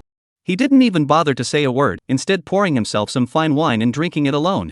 Seeing that Lin Yun remained unfazed, the others furrowed their brows, feeling a hint of dissatisfaction, but none dared to speak up. After a moment, the noise on the scene gradually died down. They had come to understand that Lin Yun truly had no intention of stepping forward to compete. At the Yunshan Tea Gathering, if the opponent didn't want to fight, they couldn't force him. At the same time, they were certain that Lin Yun's cultivation was indeed not very impressive. Otherwise, how could he lack the courage to even fight once? Youthful arrogance led them to never consider that the young man before them was actually an old man who had lived for over 800 years. Even Zhu Chang couldn't help but sigh in regret. Just as everyone was expressing their regret, a voice suddenly rang out from the corner. Lin brother, I am Jiang Bo. We have met before. I am currently at the late stage of the Kaiyuan realm. I hope you won't laugh at me, but I am also a sword cultivator. After hearing your insights earlier, I am deeply impressed. I hope you can impart some wisdom to me. Facing the gazes of everyone present, Jiang Bo remained composed, but his expression grew tense as he looked at Lin Yun. He feared that Lin Yun would reject him just as he had rejected others. To be honest, when he first saw Lin Yun being greeted so warmly by the Zhu siblings, he felt a bit uneasy. Especially after Lin Yun had so sharply pointed out Kong Kan's fatal weakness, his anxiety reached its peak, thinking that Lin Yun must be a hidden master. However, upon seeing that the other party dared not act even in the face of so many prodigies, the thoughts he had already dismissed began to burn fiercely once again. His thoughts were the same as everyone else's. If Lin Yun was truly that powerful, how could he possibly resist the urge to act? Those who came to the Yunshan tea gathering were seeking nothing more than fame. Lin Yun's refusal to act could only mean one thing: his own abilities were lacking. With this realization, he had no reason to worry. A fair and open challenge left no room for criticism. Lin Yun shook his head, not even bothering to acknowledge such a minor figure. However, at that moment, Zhou Anning stood up beside him and coldly said, "There's no need for the young master to get involved. I'll handle this." Earlier, seeing so many people egging on a challenge against Lin Yun, Zhou Anning had already been seething with anger. Now, seeing Jiang Bo, who had once had a verbal altercation with them, also joining in, she couldn't hold back any longer. Zhou Anning wasn't exactly a gentle young woman, she just rarely showed her temper in front of Lin Yun. At this moment, she had completely revealed her true nature. Everyone present was taken aback to see Zhou Anning step forward to fight for Lin Yun, their expressions filled with confusion. Lin Yun didn't move, but instead the beautiful woman by his side stepped forward? Though in certain situations, men often want to stand behind women. But it must be said that at this particular moment, it was somewhat embarrassing. However, Lin Yun paid no heed to the opinions of the worldly, continuing to sip his wine with an air of nonchalance. He did not interfere with Zhou Anning's decision to confront Jiang Bai. Zhou Anning was born into a noble family and had never lacked resources throughout her life. Although she was still young, her cultivation was by no means lacking, having already reached the mid-stage of the opening realm. With the guidance he had received recently, challenging someone at the late stage of the Kaiyuan realm while being at the mid-stage of the same realm posed no problem at all. While everyone else was secretly looking down on Lin Yun, Zhou Anning had already arrived at the railing of the pavilion. The young girl's robes fluttered in the wind as she turned to look at Jiang Bai and said, "I am here." Before she could finish her sentence, Zhou Anning followed the example of Pang Feng and Kong Kan before her, leaping off the pavilion. Her figure faded like a ghostly apparition, leaving a faint afterimage in the air. The afterimage sped downward at an extraordinary speed. It seemed as though the surrounding air was being torn apart, emitting a faint whistling sound. After a few breaths, the afterimage paused, and the young girl landed. Below, on the empty ground, Zhou Anning stood with her hair untouched, her posture graceful, as if she were strolling through a garden. Seeing Zhou Anning's extraordinary martial arts skills, many people looked at her with astonishment, realizing that this young girl was no ordinary person. However, after a moment of surprise, a hint of confusion arose in their minds. How could this young girl dare to challenge someone at the late stage of the Kaiyuan realm while she was only at the mid-stage? While it wasn't unheard of, many of them had also experienced such challenges before. But those were against ordinary wandering cultivators. When everyone was a genius, challenging opponents of a higher level became extremely difficult. As for Jiang Bai, although he had lost the opportunity to clear the darkness in his heart because Lin Yun had refused to fight, he felt a bit regretful. However, when faced with Zhou Anning's challenge, he naturally wouldn't back down. He quickly leaped down from the railing.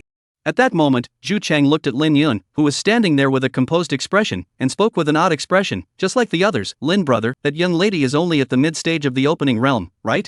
Although the Yunshan tea gathering emphasizes restraint, swords and blades have no eyes. If Lin brother's beloved were to be injured because of this, it wouldn't be good." Lin Yun waved his hand dismissively and said with a smile, "Don't worry, Zhu brother. The one you should be concerned about is Jiang Bo." Zhu Cheng was taken aback for a moment before laughing. "Since Lin brother is so confident, I can rest assured." As soon as he finished speaking, Zhu Cheng curiously turned his gaze to the empty space below the pavilion. He hadn't expected Lin Yun to be so confident in the young girl's abilities.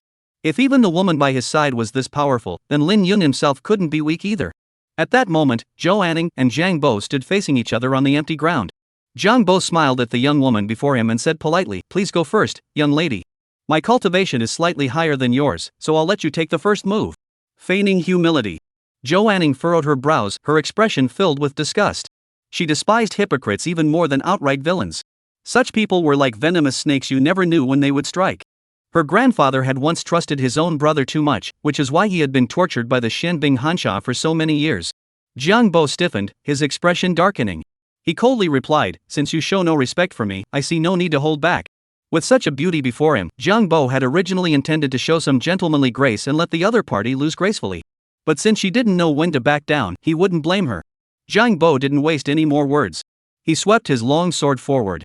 A white sword chi nearly 10 zhang long shot upward, exploding above Zhou Anning's head. The sword chi fell like rain, instantly enveloping the young girl within its grasp. Jiang Bai's sword technique was water attributed, and he had mastered the essence of water. Under the enhancement of the essence of water, the dense sword chi transformed into countless sharp blades, intent on slicing everything they touched into 1,000 pieces. The recent updates haven't decreased, I just didn't feel like splitting the chapters. The overall word count is still 2 chapters, and future updates may follow the same format. Chapter 93, The Little Maidservant. In the attic, someone witnessed Jiang Bai's sword strike and exclaimed in astonishment, water-attributed sword technique combined with the essence of water? This Jiang Bai is no ordinary practitioner. That strike alone could easily kill some peak-level cultivators at the opening realm. As soon as he finished speaking, someone else chimed in, that's right. The power of intent, combined with his mastery of the sword technique, truly achieves a synergistic effect where 1 + 1 is greater than 2. I wonder how that young lady will respond. At this moment, many people turned their gaze toward Lin Yun, wanting to see if he could maintain his previous confidence. After all, Jiang Bai's sword strike was truly extraordinary. However, Lin Yun remained as calm as ever, showing no signs of worry. On the other hand, Zhao Ziyi, standing beside him, grew anxious after hearing the discussions around them. She instinctively wrapped her arms around the man's arm and said anxiously, Cloud brother, will Ning be okay? Lin Yun smiled and reassured her, it's fine. Jiang Bai only masters the basic level of water intent. And Ning isn't as weak as you imagine. After speaking, Lin Yun paused, then gently scraped the girl's snow-white nose with his finger and said, I told you to practice diligently. If your strength were stronger, you wouldn't even notice such a trivial matter and worry unnecessarily. Hearing the man's words, Zhao Ziyi felt much more at ease, and a smile once again bloomed on her little face. The young girl stuck out her pink tongue and said in a playful tone, but I have Yungu here. I just need to take care of Yungu. Why bother training so hard?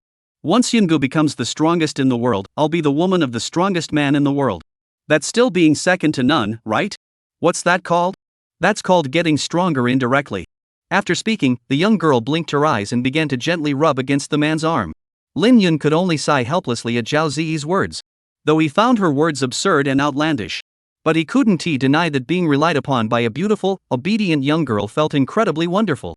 Even in 2 lifetimes, Lin Yun felt an inexplicable sense of fulfillment deep in his heart. Perhaps this was the common flaw of every normal man.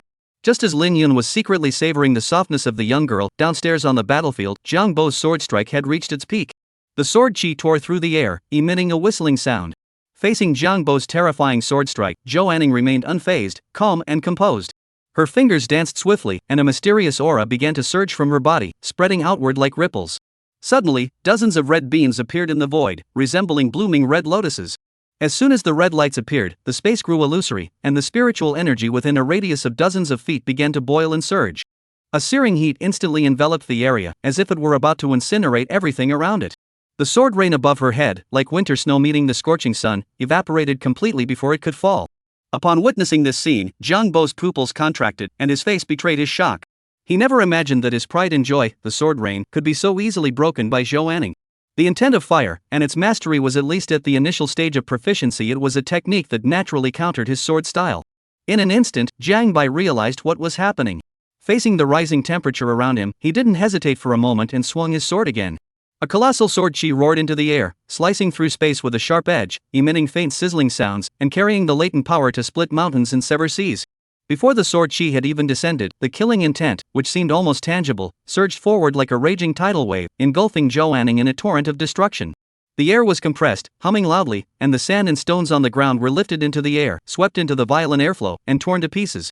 This sword strike no longer carried the essence of water, it was pure sword technique. Although Jiang Bai's path of cultivation primarily focused on water-based sword techniques, his other sword techniques were no less impressive. This technique, Sword Chi Divides the Sea, was one of his most cherished secret moves.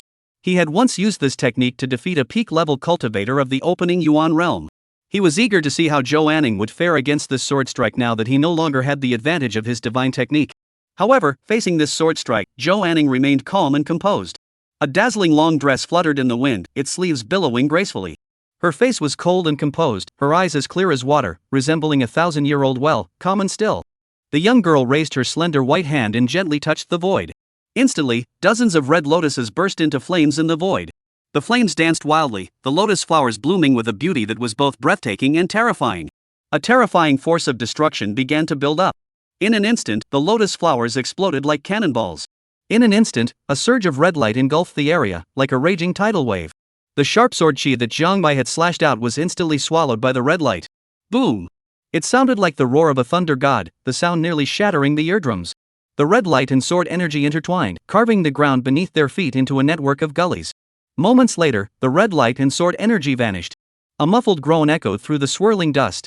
Although the pavilion was far from the battlefield, everyone present, except for Zhou Anning, was at least at the mid-stage of the opening realm, with extraordinary hearing, and heard the muffled groan clearly. It was Jiang Bai's voice. Though they had already roughly guessed the outcome. But when the smoke and dust cleared, and everyone saw Jiang Bai's appearance, they were still slightly startled. At that moment, Jiang Bai's body swayed unsteadily, his face as pale as paper. Though he was still managing to stay on his feet, it was clear to anyone with eyes that Jiang Bai had lost the strength to continue fighting. In contrast, the young woman across from him remained unfazed, her face unflushed and her heart unruffled. Her eyes were calm as still water, and her expression was serene and composed. Zhou Anning had won, and she had defeated her opponent decisively and without any doubt. At first, one could argue that the young woman had the advantage of the elemental advantage. But this final move was a complete display of raw power. No one had expected that defeating an opponent of the same caliber, especially one of the same generation, could actually happen. And the one who achieved all of this was a young girl whose appearance was still rather innocent. Looking down at the composed and calm figure of the young girl, the crowd no longer looked at Lin Yun with the same disdain as before. If even his companion possessed such talent and strength, Lin Yun couldn't possibly be an ordinary person. Lin brother, congratulations. Lin brother, having such a beautiful companion is truly something I envy. Xu Chang was the first to offer his congratulations. With Xu Chang leading the way, everyone else on the scene, except for the few Mingxin realm prodigies, also began to offer their congratulations. At this point, they had completely regarded Lin Yun as one of their own, someone they might encounter frequently in the future. Therefore, it wouldn't hurt to say a few kind words. Though he disliked such scenes, he didn't want to offend anyone, so Lin Yun smiled and nodded in response. On the open ground, after Zhou Anning defeated Jiang Bo, he cast a cold glance at the latter and said indifferently, "Nothing special." With those words, she stomped her foot and leaped back up to the. Behind him, Jiang Bo watched the girl's graceful departing figure with a dejected expression. He never expected that he couldn't even defeat a woman. And he had been defeated by someone of a higher rank. Jiang Bo felt his resolve begin to waver. The thought of Lin Yun being able to spend every night with a woman of such caliber sent a sharp pain through his heart. Beautiful women were not exactly rare in this world. With enough effort, one could always find them. But someone like Zhou Anning, who not only possesses unparalleled beauty but also extraordinary talent, was truly one in a million. As soon as Zhou Anning returned to the lively discussions came to an abrupt halt. Many eyes unconsciously turned toward the radiant young woman at the door.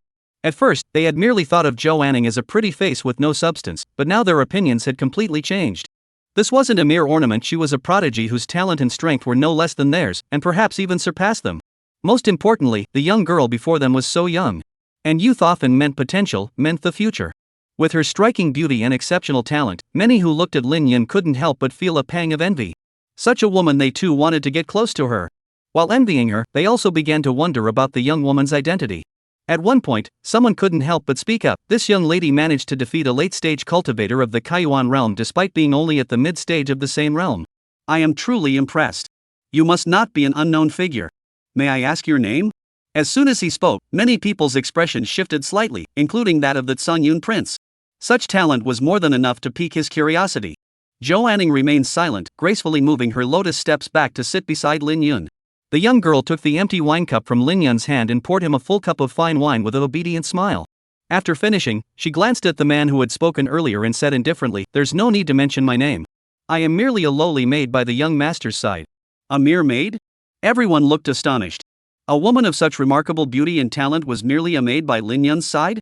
Even Zhou Anning's grace would be more than enough to be a princess for a prince. Even Zhu Jia's siblings and Li Xingyun couldn't help but look stunned. Lin brother, Zhu Cheng hesitated to speak. He clearly wanted to ask why someone with Zhou Anning's talent would agree to be his maid. Lin Yun hadn't expected Zhou Anning to pull this stunt, and could only force a wry smile. The girl was just joking around with everyone.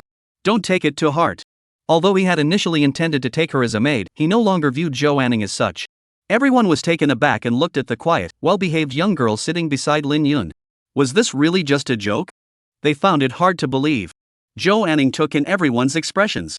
At that moment, she placed her small hands over Lin Yun's chest. Just as Lin Yun was wondering what trick the young girl was up to next, Zhou Anning's lips curved into a slight smile, and she whispered, "Master, your heart is beating much faster. You must be enjoying the envious glances from others, right?" "No." Lin Yun denied it firmly. He wasn't such a shallow person. A princess? A heavenly beauty serving as his maid? He didn't care at all. After the brief interlude, the tea gathering continued. However, the glances many people cast at Lin Yun had completely changed. They were all curious about how strong Lin Yun truly was, strong enough to make a heavenly princess willingly lower herself to be a mere maid. However, Lin Yun seemed to have no intention of intervening, leaving many to sigh in disappointment. On the peak of Baiyun Mountain, not far from where Lin Yun and the others had gathered, stood another towering building. The tower was dozens of stories tall, resembling a pillar reaching straight into the sky. The topmost room offered a clear view of the tea gathering below. At that moment, in the corridor of the top floor, an elderly man with white hair and flowing beard stood quietly before a room. The old man hesitated, then after a long moment, knocked on the door. "Come in." A young voice echoed from inside the room, though it sounded low and melancholic. The old man pushed open the door and, as soon as he entered, was greeted by a strong smell of alcohol in the air. In the corner of the room, a young man dressed in fine clothes lay slumped in a rocking chair, looking dejected. The man held a bottle of alcohol in his hand, pouring it into his mouth frantically. As far as the eye could see, the floor was littered with empty wine jars, clearly indicating that the man had been drinking heavily for quite some time. Seeing this, the old man's face flashed with a look of helplessness as he spoke. "Your Highness, the tea ceremony has already begun. Even if you don't attend the banquet, you should at least get up and take a look. We came to the north specifically to see if there were any promising young talents worth recruiting, didn't we? Pang Lao, you're here, aren't you? You can go and check it out yourself." The man didn't even bother to stand up. After finishing his sentence, he took another big gulp of wine. Clearly, he hadn't heard a word the old man had said. Pang Lai rubbed his temples and sighed. "I can't speak for your Highness. If you don't show up, those young prodigies might not give an old man like me any face." The man remained unmoved, narrowing his eyes and muttering, "If they won't give it, then they won't. Anyway, we can't compete with the Emperor's brothers. Let's just treat this as a outing. Pang Lao, you should stop worrying about such useless things. Drink your wine. Sleep with the beauties." Pang Lai opened his mouth but remained speechless. He knew full well that the chances of his prince ascending the throne were extremely low, but he couldn't just give up like this. At least pretend to try harder, for the sake of the Emperor. Though the position of crown prince is tied to the number of celestial geniuses and factions each prince can align with. But whether one can ascend the throne ultimately boils down to the Emperor's word alone. If one could win the Emperor's favor, there might still be a chance to turn the tide. "Your Highness." Pang Lai wanted to persuade him further. However, the man in the rocking chair suddenly stood up, as if reminded of something, and interrupted him. The man looked at him expectantly and said, "Oh, right, Pang Lao, when you came over just now, had the clever girl gotten up yet?" Pang Lai rubbed his temples again, unwilling to answer the question. But he thought that even if he didn't say anything, his own prince would go to check anyway, so he reluctantly nodded. All right. Upon receiving the affirmative answer, Zhou Lin's face lit up with joy, and he excitedly tossed the wine flask he was holding onto the ground beside him. He took a step forward, eager to push open the door and leave. But after taking a few steps out of the room, he caught the strong smell of alcohol on himself and suddenly remembered that he was in no state to meet a lady. Therefore, he turned back. He waved his hand at Pang Lai and said, "Old Pang, go out first. I need to wash up and take a bath." Pang Lai naturally knew exactly what Zhou Lin intended to do. He opened his mouth, hesitated for a moment, then spoke up. "Your Highness, Qin Miaoyu has a mysterious background and is likely not a suitable person. It would be best for you to avoid associating with such individuals." Zhou Lin thought of that graceful and delicate woman, and couldn't bear to hear such words. As he undressed, he impatiently said, "Old Pang, why are you making such a big deal out of it? Miaoyu is just a frail young woman. I've been around her for so many days, don't I know her well enough? All right, stop bothering me." Seeing Zhou Lin's lecherous expression, Pang Lai sighed and realized that perhaps his young master truly wasn't cut out for the throne. At this thought, he lost all interest and shuffled out of the room. Chapter 94, Qin Miaoyu. After finishing his morning routine and changing into a fresh set of clothes, Zhou Lin stood in front of the mirror, examining himself for a moment.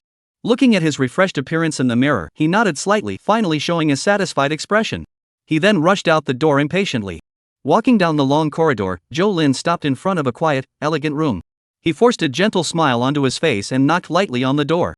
Soon, the door opened, and a young girl dressed as a maid appeared. The girl had her hair tied in a double crane bun, a oval face, fair skin, and a cute appearance. Zhou Lin clasped his hands together and said politely, "Miss Xiaoyu, may I ask if Miss Miaoyu is available?" The maid named Xiaoyu, who seemed to have anticipated Zhou Lin's arrival, smiled and said, "The young lady is here, of course. Please come in, Your Highness." The young lady said that if you came to see her, you could just come in directly, there's no need to be so formal. Upon hearing this, Zhou Lin's body trembled. He never expected Miss Miaoyu to have said such a thing. Overjoyed, he hurriedly confirmed, "Did Miss Miaoyu really say that?" Xiaoyu smiled and said, "Of course it's true. How could I lie about such a thing?" Zhou Lin took a deep breath, his heart racing, and a look of relief and excitement flashed across his face. He thought to himself, indeed, Miss Miaoyu still likes me. As he entered the room, Zhou Lin instinctively sniffed the air. A delicate fragrance, reminiscent of orchids and musk, wafted into his nostrils, identical to the scent on Miaoyu's body. His face lit up with a look of intoxication, resembling that of a lovesick fool. It was only when Xiaoyu reminded him that he realized how he had lost himself. Zhou Lin awkwardly composed himself. It was no wonder he was so excited after all, the implications of Xiaoyu's words were too profound. Even before seeing the beauty, he was already restless. The fragrance in the room made him feel as though he were resting his head on the soft bosom of a charming young woman. It was midday, and the sky was clear and pure, not a speck of dust in sight. Warm sunlight pierced through the clouds, pouring down unreservedly.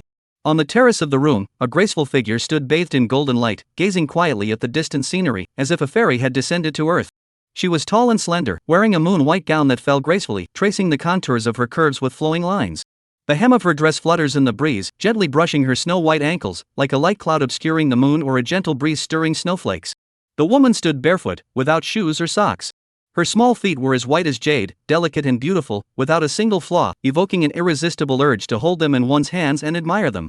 Her small feet were raised slightly, and a red ribbon was tied around her white, smooth ankles, with a string of small bells attached to it.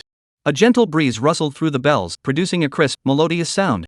At one point, the woman seemed to hear something, and her crystal-clear earlobes twitched slightly as she turned her head to look back. Her face seemed to have been meticulously carved by the heavens.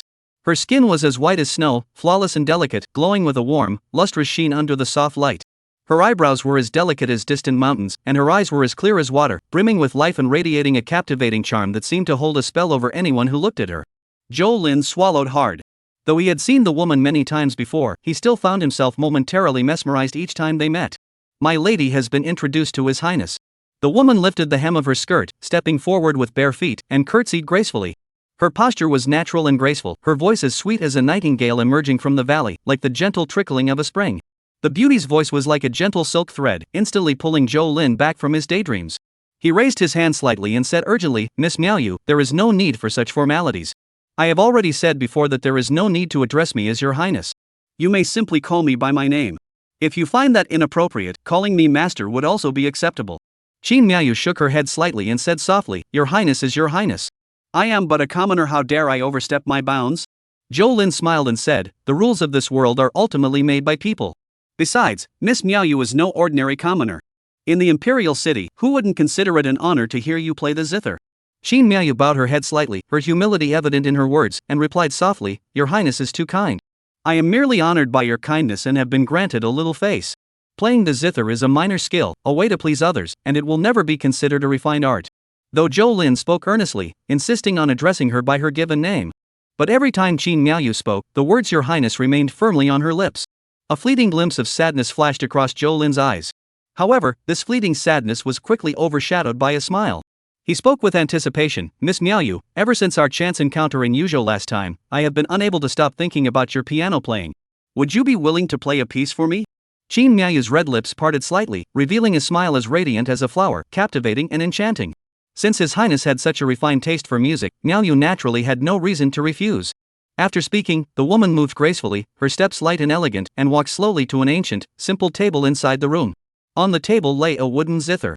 The zither was unadorned, its appearance simple and unassuming, just an ordinary long zither. When compared to the elegant decor of the room, the zither seemed somewhat out of place. However, though the instrument was ordinary, the person playing it was extraordinary.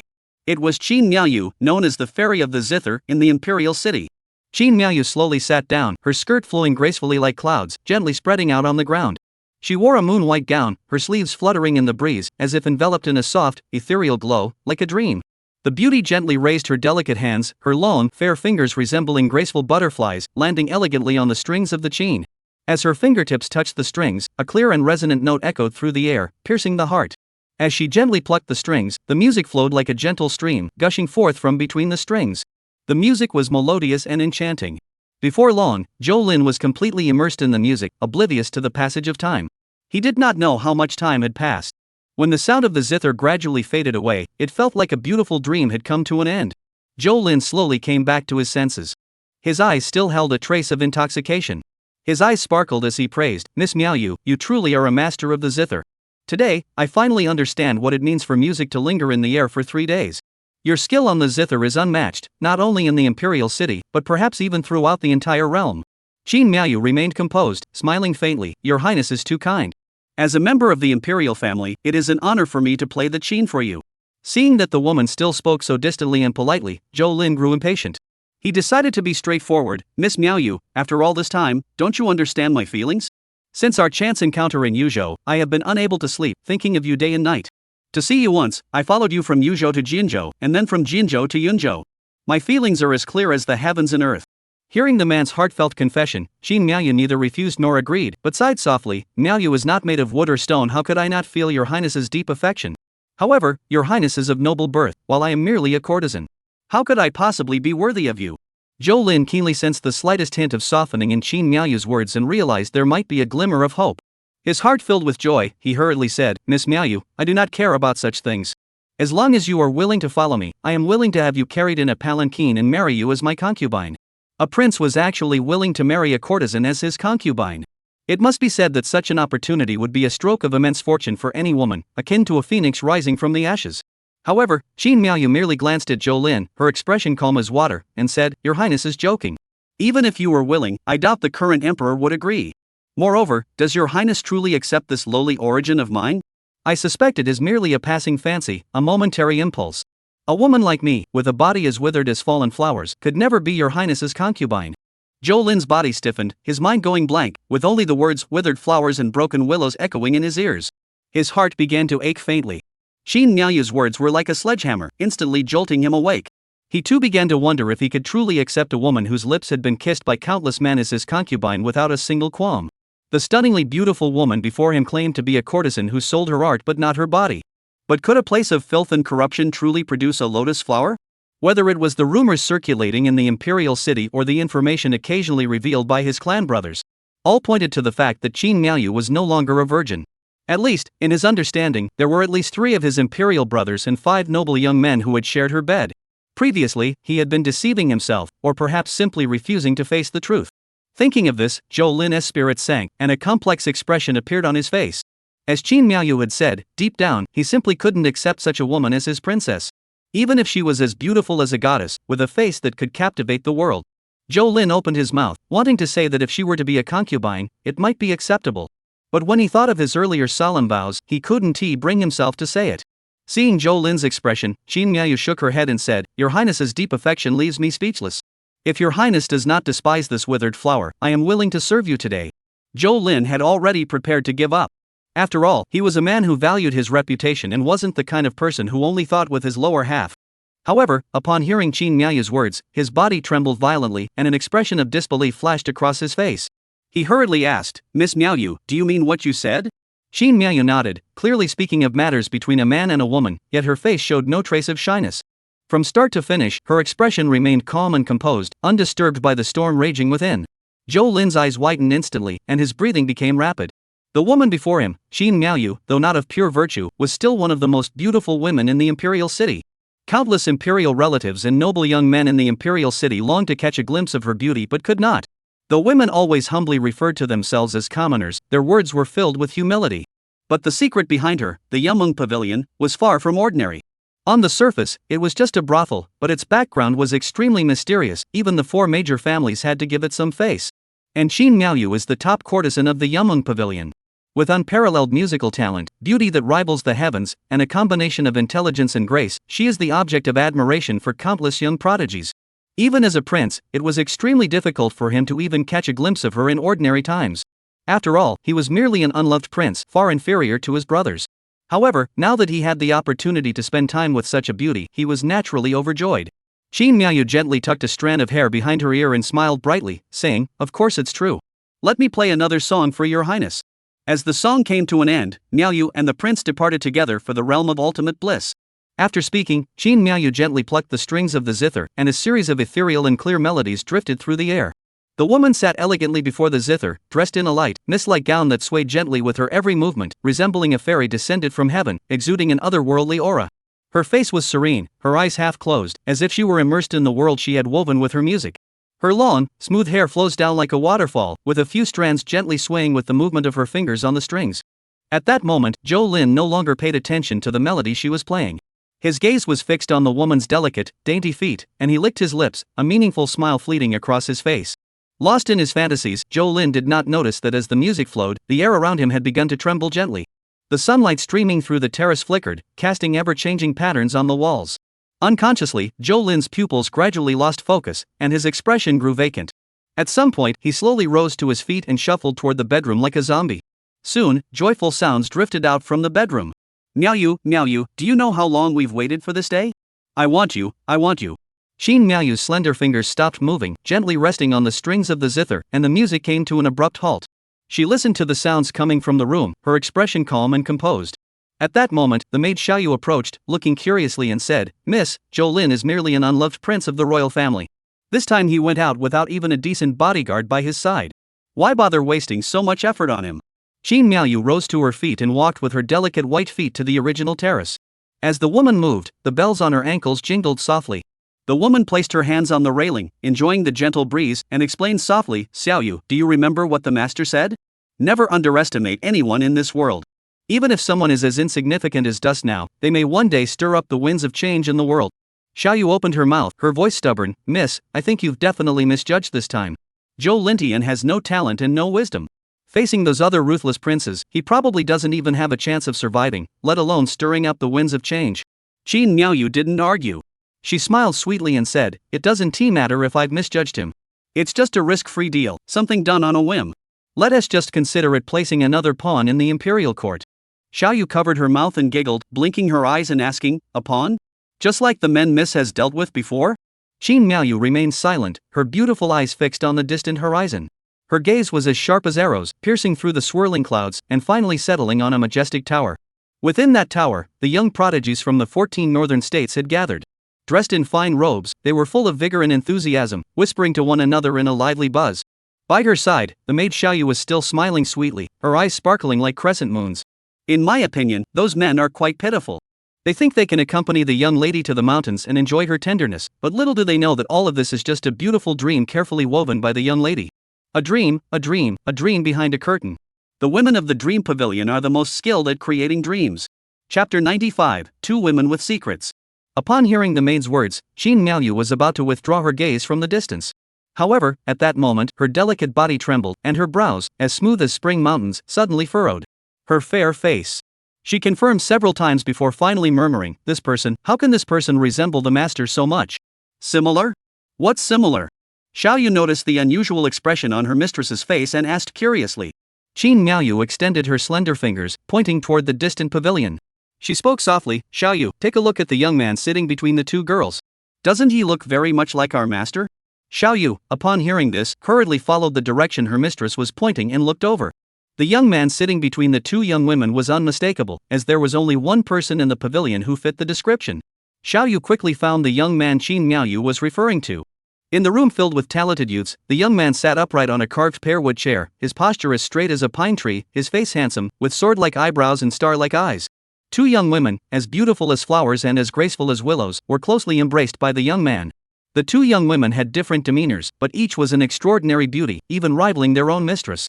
Her gaze lingered on the young man, observing him carefully several times. Soon, Xiaoyu, like Qin Miaoyu, wore an expression of surprise, her lips parting slightly as she said, "Miss, now that you mention it, I notice that person does indeed resemble our master, especially his eyes and eyebrows. They are identical, as if molded from the same template."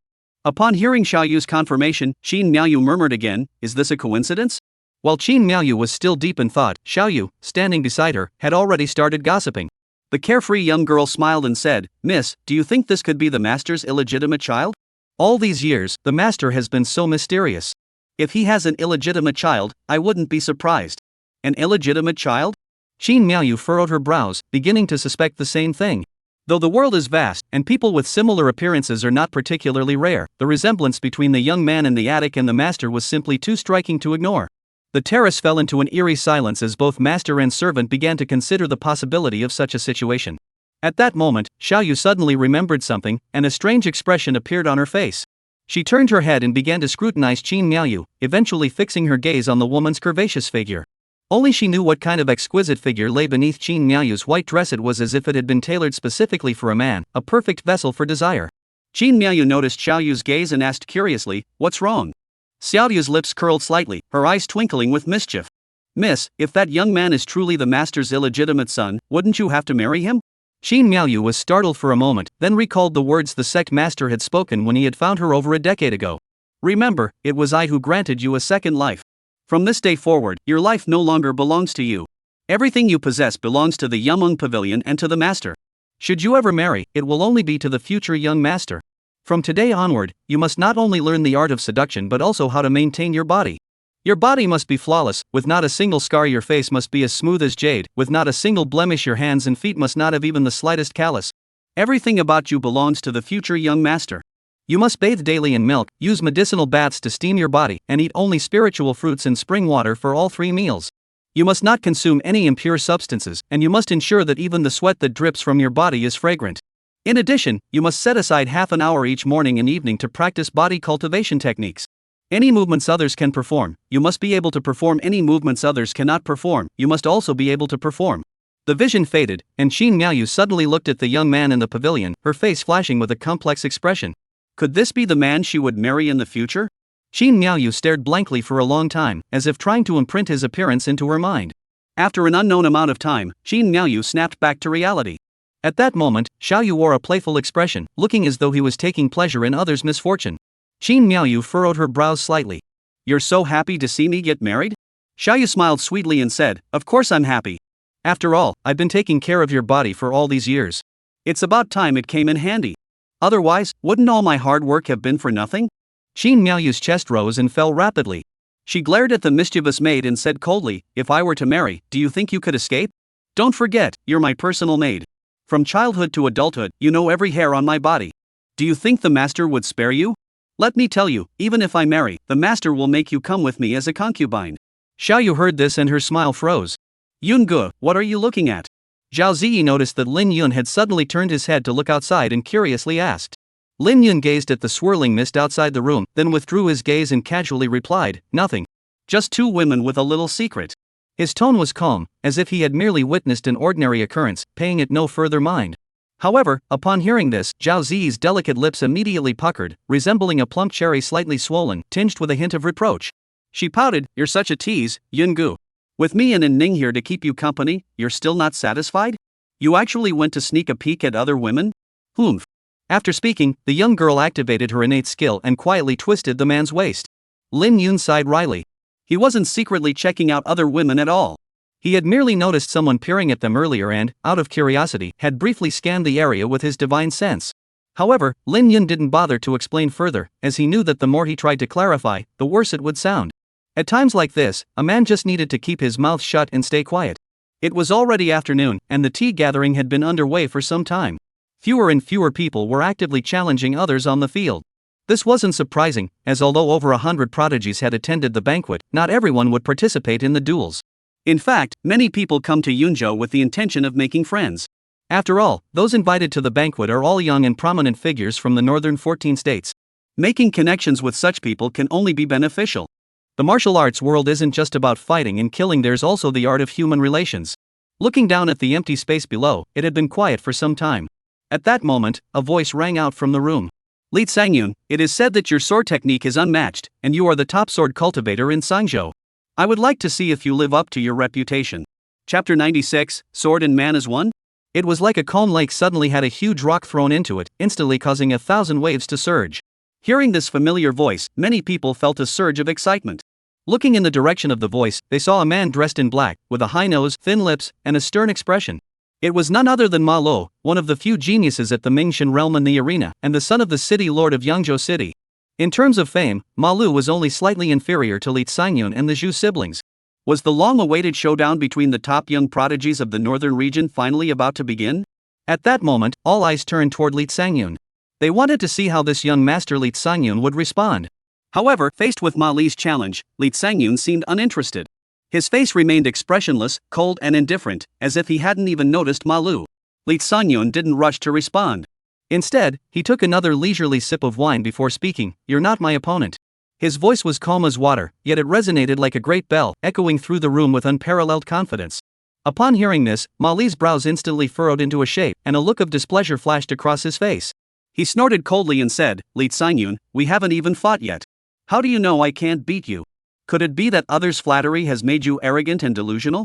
Li Sangyun glanced at Ma Lu indifferently, his expression unchanged. Half a month ago, I witnessed your duel with Han Wenfeng in Qianzhou. With your current strength, you are not yet worthy to be my opponent. Han Wenfeng is the son of the city lord of Qianzhou and one of the renowned prodigies of the northern 14 states. Before coming to the banquet, Ma Lu passed through Qianzhou and heard of Han Wenfeng's reputation as a prodigy, so he went to challenge him. In that battle, he defeated the top prodigy of Qianzhou with ease. After that battle, his confidence soared, and he decided to challenge Li Sangyun, the pinnacle of the northern sword arts. However, Ma Lu never imagined that his battle with Han Wenfeng had been observed by Li Sangyun. Ma Li's heart skipped a beat, but he forced himself to remain calm and said, Li Sangyun, whether you're worthy of being my opponent or not, we'll have to fight to find out. You can't claim to be the northern region's top prodigy just by talking. Li Sangyun's face betrayed a hint of resignation as he shook his head, his interest waning. Very well, if you wish to fight, then fight. After speaking, Li Sangyun rose slowly and leisurely. His movements seemed casual, yet they seemed to contain a unique rhythm, in harmony with the way of heaven and earth. Just as Li Sangyun straightened his back, an intangible sharp intent surged forth like a tidal wave, swiftly spreading out in all directions. Li Sangyun's entire demeanor changed abruptly, as if he were no longer a person but an unparalleled sword, its edge exposed, sharp and unstoppable. The sharp sword energy emanating from him felt like a tangible storm, causing the surrounding air to tremble. He walked to the balcony, pushed off with his right foot, and transformed into a streak of swordlight, plunging downward toward the ground below. Wherever the swordlight passed, the void seemed to be torn apart by an invisible giant hand, emitting a loud whistling sound. The air seemed to turn into a fragile sheet of paper, instantly split into two halves, forming a long, abyss-like vacuum channel behind him that remained open for a long time. On the field, only Lin Yun remained, leisurely enjoying the tender attentions of the beautiful young woman by his side. Everyone else who witnessed the scene couldn't help but narrow their eyes in shock. Soon, the house was filled with intense discussion. Every movement was sharp and precise, with sword chi taking shape. Could it be that Li Sangyun had already entered the third realm of sword cultivation? Impossible, impossible. He's only how old? Even if Li Sangyun is a genius, he couldn't have achieved sword-body unity so quickly. If it wasn't sword and man as one, then what just happened? When I looked at Li Sangyun just now, I felt as though I wasn't facing a person at all, but an unparalleled sword.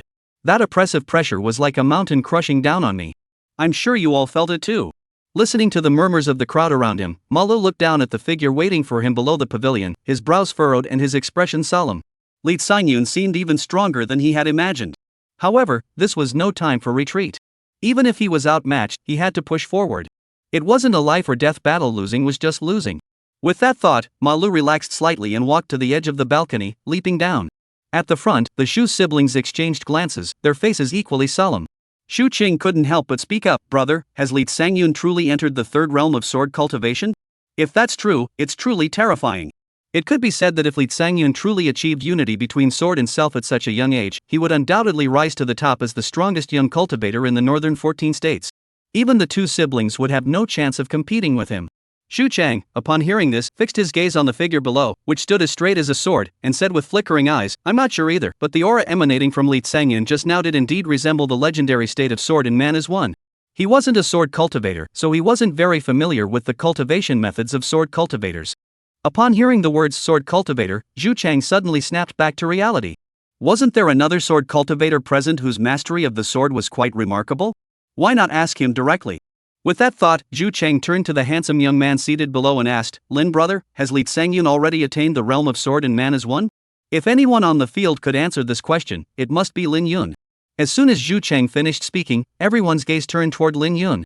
Although this Lin brother had always claimed to only have a superficial understanding of sword cultivation, no one now believed him to be merely a novice. In their minds, Lin Yun had already become a symbol of mystery and power. After all, even the maid by his side possessed such formidable strength. How could he be anything but extraordinary? Facing the gazes of the crowd, Lin Yun remained unfazed, his eyes calm as still water. He spoke softly, I haven't reached the realm of sword and man as one yet, but it's not far off. After speaking, Lin Yun once again relaxed and enjoyed the attentive service of the beautiful young woman beside him. He lazily glanced at the plate of crystal clear, purple gem-like grapes on the table. The two women beside him understood, and obediently extended their slender, white fingers, plucking the plump, round grapes and feeding them one after another into his mouth. Lin Yun savored the sweet and juicy grapes, feeling a burst of sweetness spread across his tongue, with the aroma of the fruit filling his senses. He leaned back comfortably in his chair, his eyes half closed, and the corners of his mouth curled upward involuntarily. With divine fruits and fine wine, and beauties attending to him on either side, if there was anything to complain about in this scene, it was that there were too many people around. Otherwise, he would insist that the two women feed him with their lips. Chapter 97, The Powerful Lee Sang-yoon. Upon hearing the answer, everyone quickly averted their gaze from Lin Yun. They feared that if they continued to watch, the flames of jealousy burning within them would become uncontrollable. Soon, almost everyone shifted their gaze to the empty space below. He was just one step away from achieving the state of sword in man as one. If Lin Yun was correct, then Lee Sang-yoon's sword cultivation should now be at the peak of the controlling the sword with chi realm. They wanted to see just how powerful Lee Sang-yoon had become. Below the pavilion, Lee Sang-yoon stood with his hands behind his back, exuding composure, showing not the slightest sign of tension despite the impending duel. He looked at Ma Lu across from him and spoke calmly, 3 moves. If you can withstand my 3 moves without losing, I will concede defeat. Lee Sang-yoon spoke without any attempt to hide his intentions, and everyone on the pavilion heard him clearly. They all had the same thought, was Lee Sang-yoon being too arrogant? Although your sword skills are impressive, your cultivation is still only at the initial stage of the Mingxian realm. What gives you the right to look down on Ma Lu, who is also at the initial stage of the Mingxian realm? The crowd exchanged glances, but Lin Yun remained unfazed, muttering under his breath, at least he's got some guts. Lee Sang-yoon's opponent, Ma Lu, frowned. He himself was a well-known figure in the northern 14 states. How could he tolerate such an insult? He retorted immediately, Lee Sang-yoon, you're too arrogant. Remember, a proud army is sure to be defeated, and arrogant people rarely end well. Lee Sang-yoon smiled faintly. A proud army is doomed to defeat? If the two are evenly matched, it is indeed possible. But when there is a clear disparity in strength, such a saying no longer holds true. He shook his head slightly without explanation. The next moment, a long sword appeared in his hand. The sword was 4 feet long and 3 fingers wide, with a deep blue blade that seemed to have been forged from the depths of the night sea. At the edge of the blade, faint, barely perceptible arcs of electricity danced wildly, emitting energy fluctuations that sent shivers down the spine. As the sword appeared, the void surged, and the air seemed to ignite, emitting a sizzling sound. Lee Sang-yoon had not yet drawn his sword, but the icy sword chi had already formed an invisible net, enveloping the entire space. Ma Li's pupils contracted. At that moment, it wasn't just Ma Lu, even the people in the pavilion had their expressions grow solemn. They never imagined that Lee Sang-yoon's mastery of the sword had reached such a level. If he hadn't even made a move yet and already possessed such overwhelming might, what would happen if he actually attacked? Could Lee Sang-yoon's words really not have been arrogant? No longer dwelling on the question of Lee Sang-yoon's strength, Ma Lu drew his own weapon, a large, earth-colored sword. As soon as the sword appeared, it emitted a heavy aura, as if bearing the weight of 1,000 pounds. Ma Li's true energy surged violently, resembling a raging river. He raised both hands high and swung the blade downward. Tear! A yellow blade of light, dozens of zhang long, sliced through the sky. The blade sliced through the air, emitting a piercing whistle. The intent power he cultivated was of the earth element, so this strike carried the weight of a mountain. The air along its path seemed to be violently compressed, creating visible ripples that appeared ready to crush everything in its path under the overwhelming force of the blade. The blade's glow spread like mercury across the ground, carrying the might of a collapsing mountain as it charged toward Lee Sang-yoon. Having witnessed Lee Sang-yoon's immense power, Ma Lu unleashed his most powerful strike without holding back. Half a month ago, he had used this very move to defeat Han Wenfeng of Qianzhou with a clean and decisive blow. He believed that even the Lee Sang-yoon before him would dare not confront its sharp edge head-on. However, facing this terrifyingly powerful strike, Lee Sang-yoon shook his head, a hint of disinterest flashing across his face.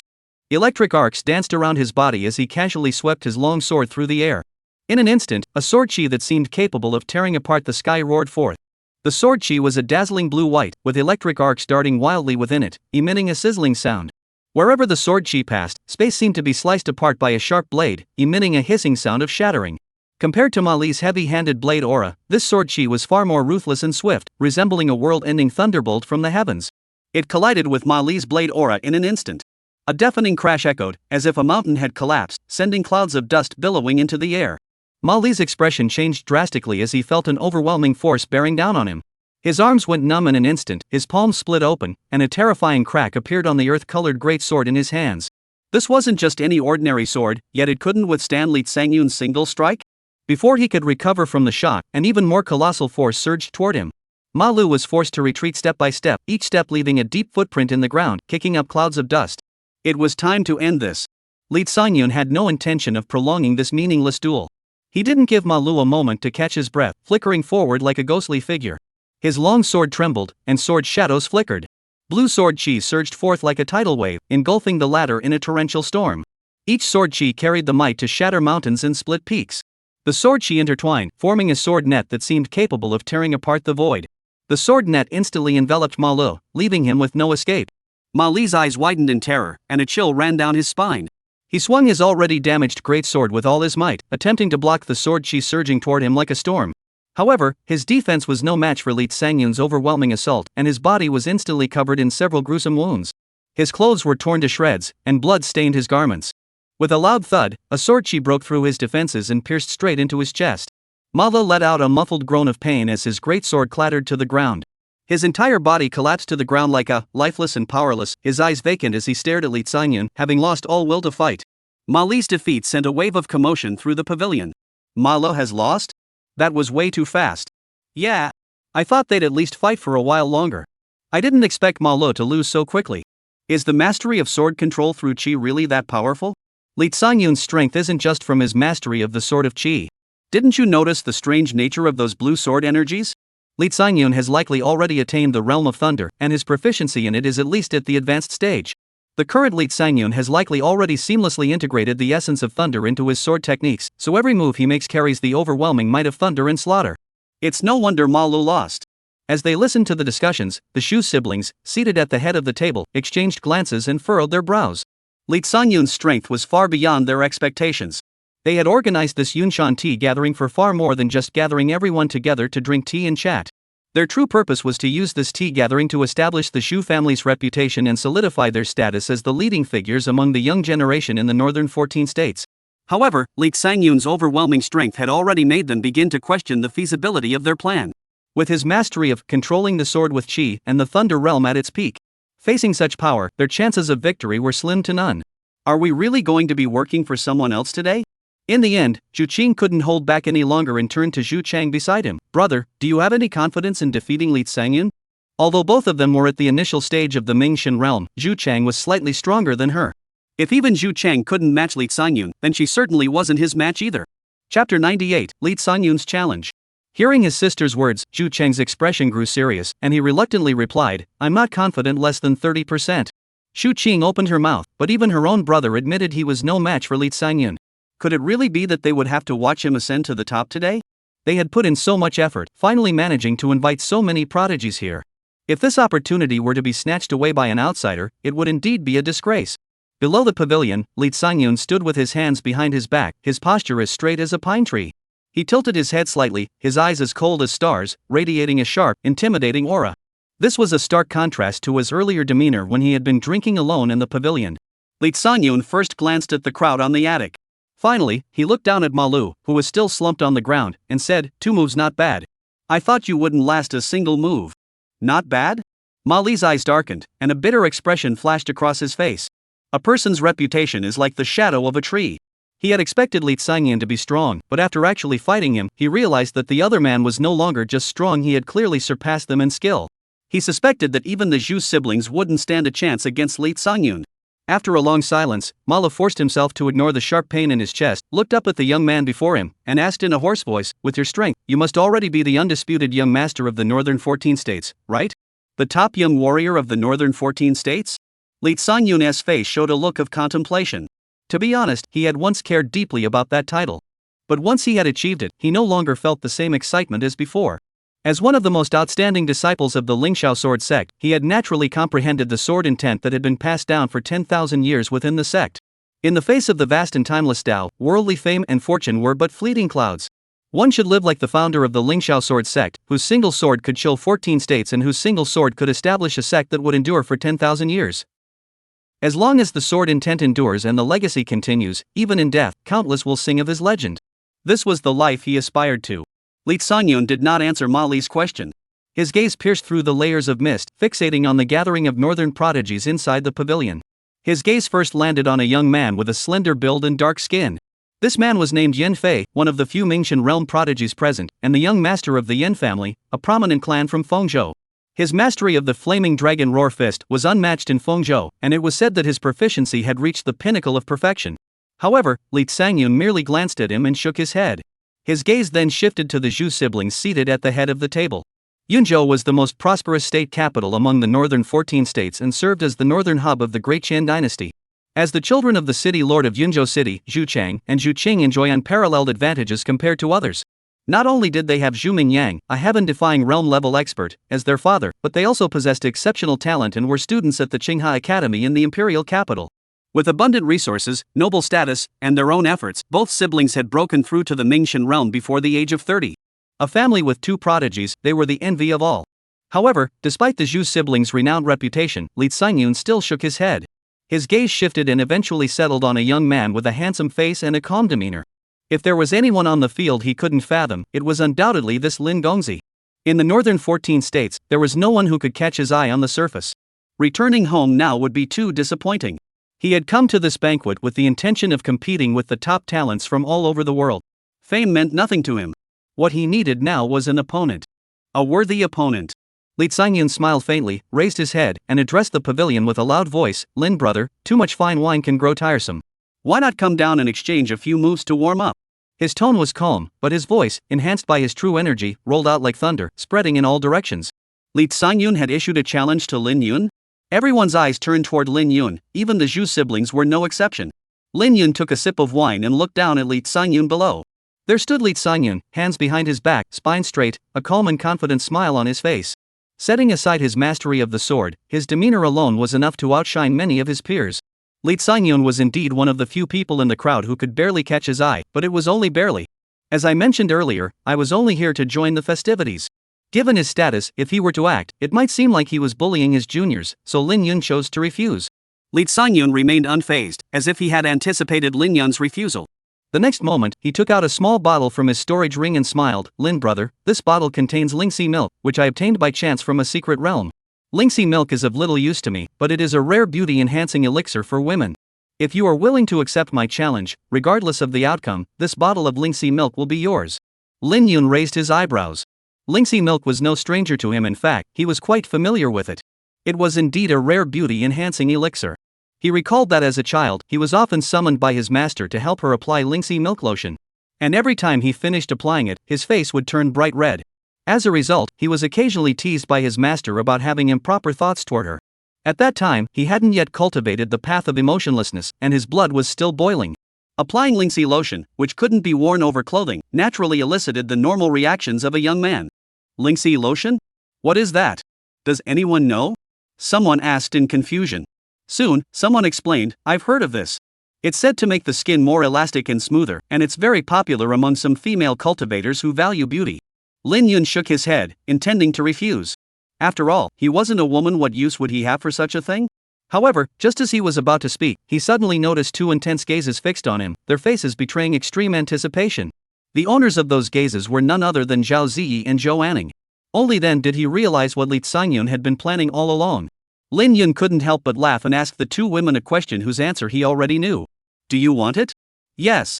Zhao Ziyi nodded vigorously first, her face flushing bright red with excitement, resembling a ripe red apple. Zhou Anning quickly nodded in agreement, her face equally eager, her eyes brimming with desire that matched Zhao Ziyi's. All right.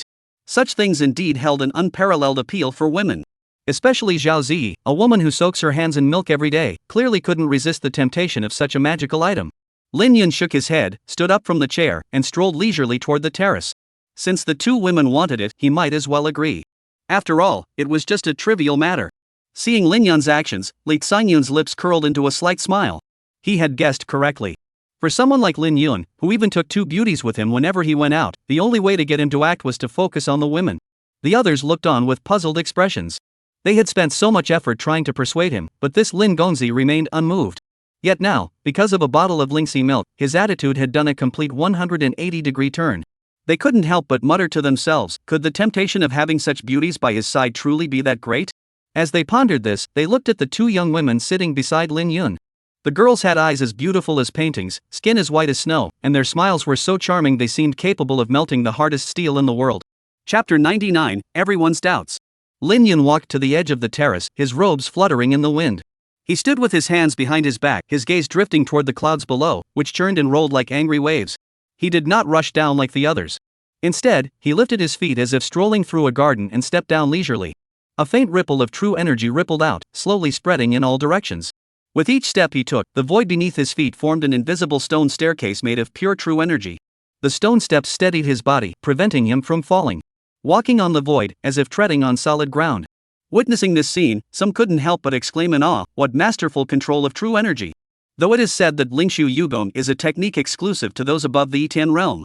However, as long as one masters the control of their true essence to a sufficient degree, it is possible to briefly achieve the ability to stand in mid-air without reaching the heavenly realm. This was precisely the technique Lin Yun was employing.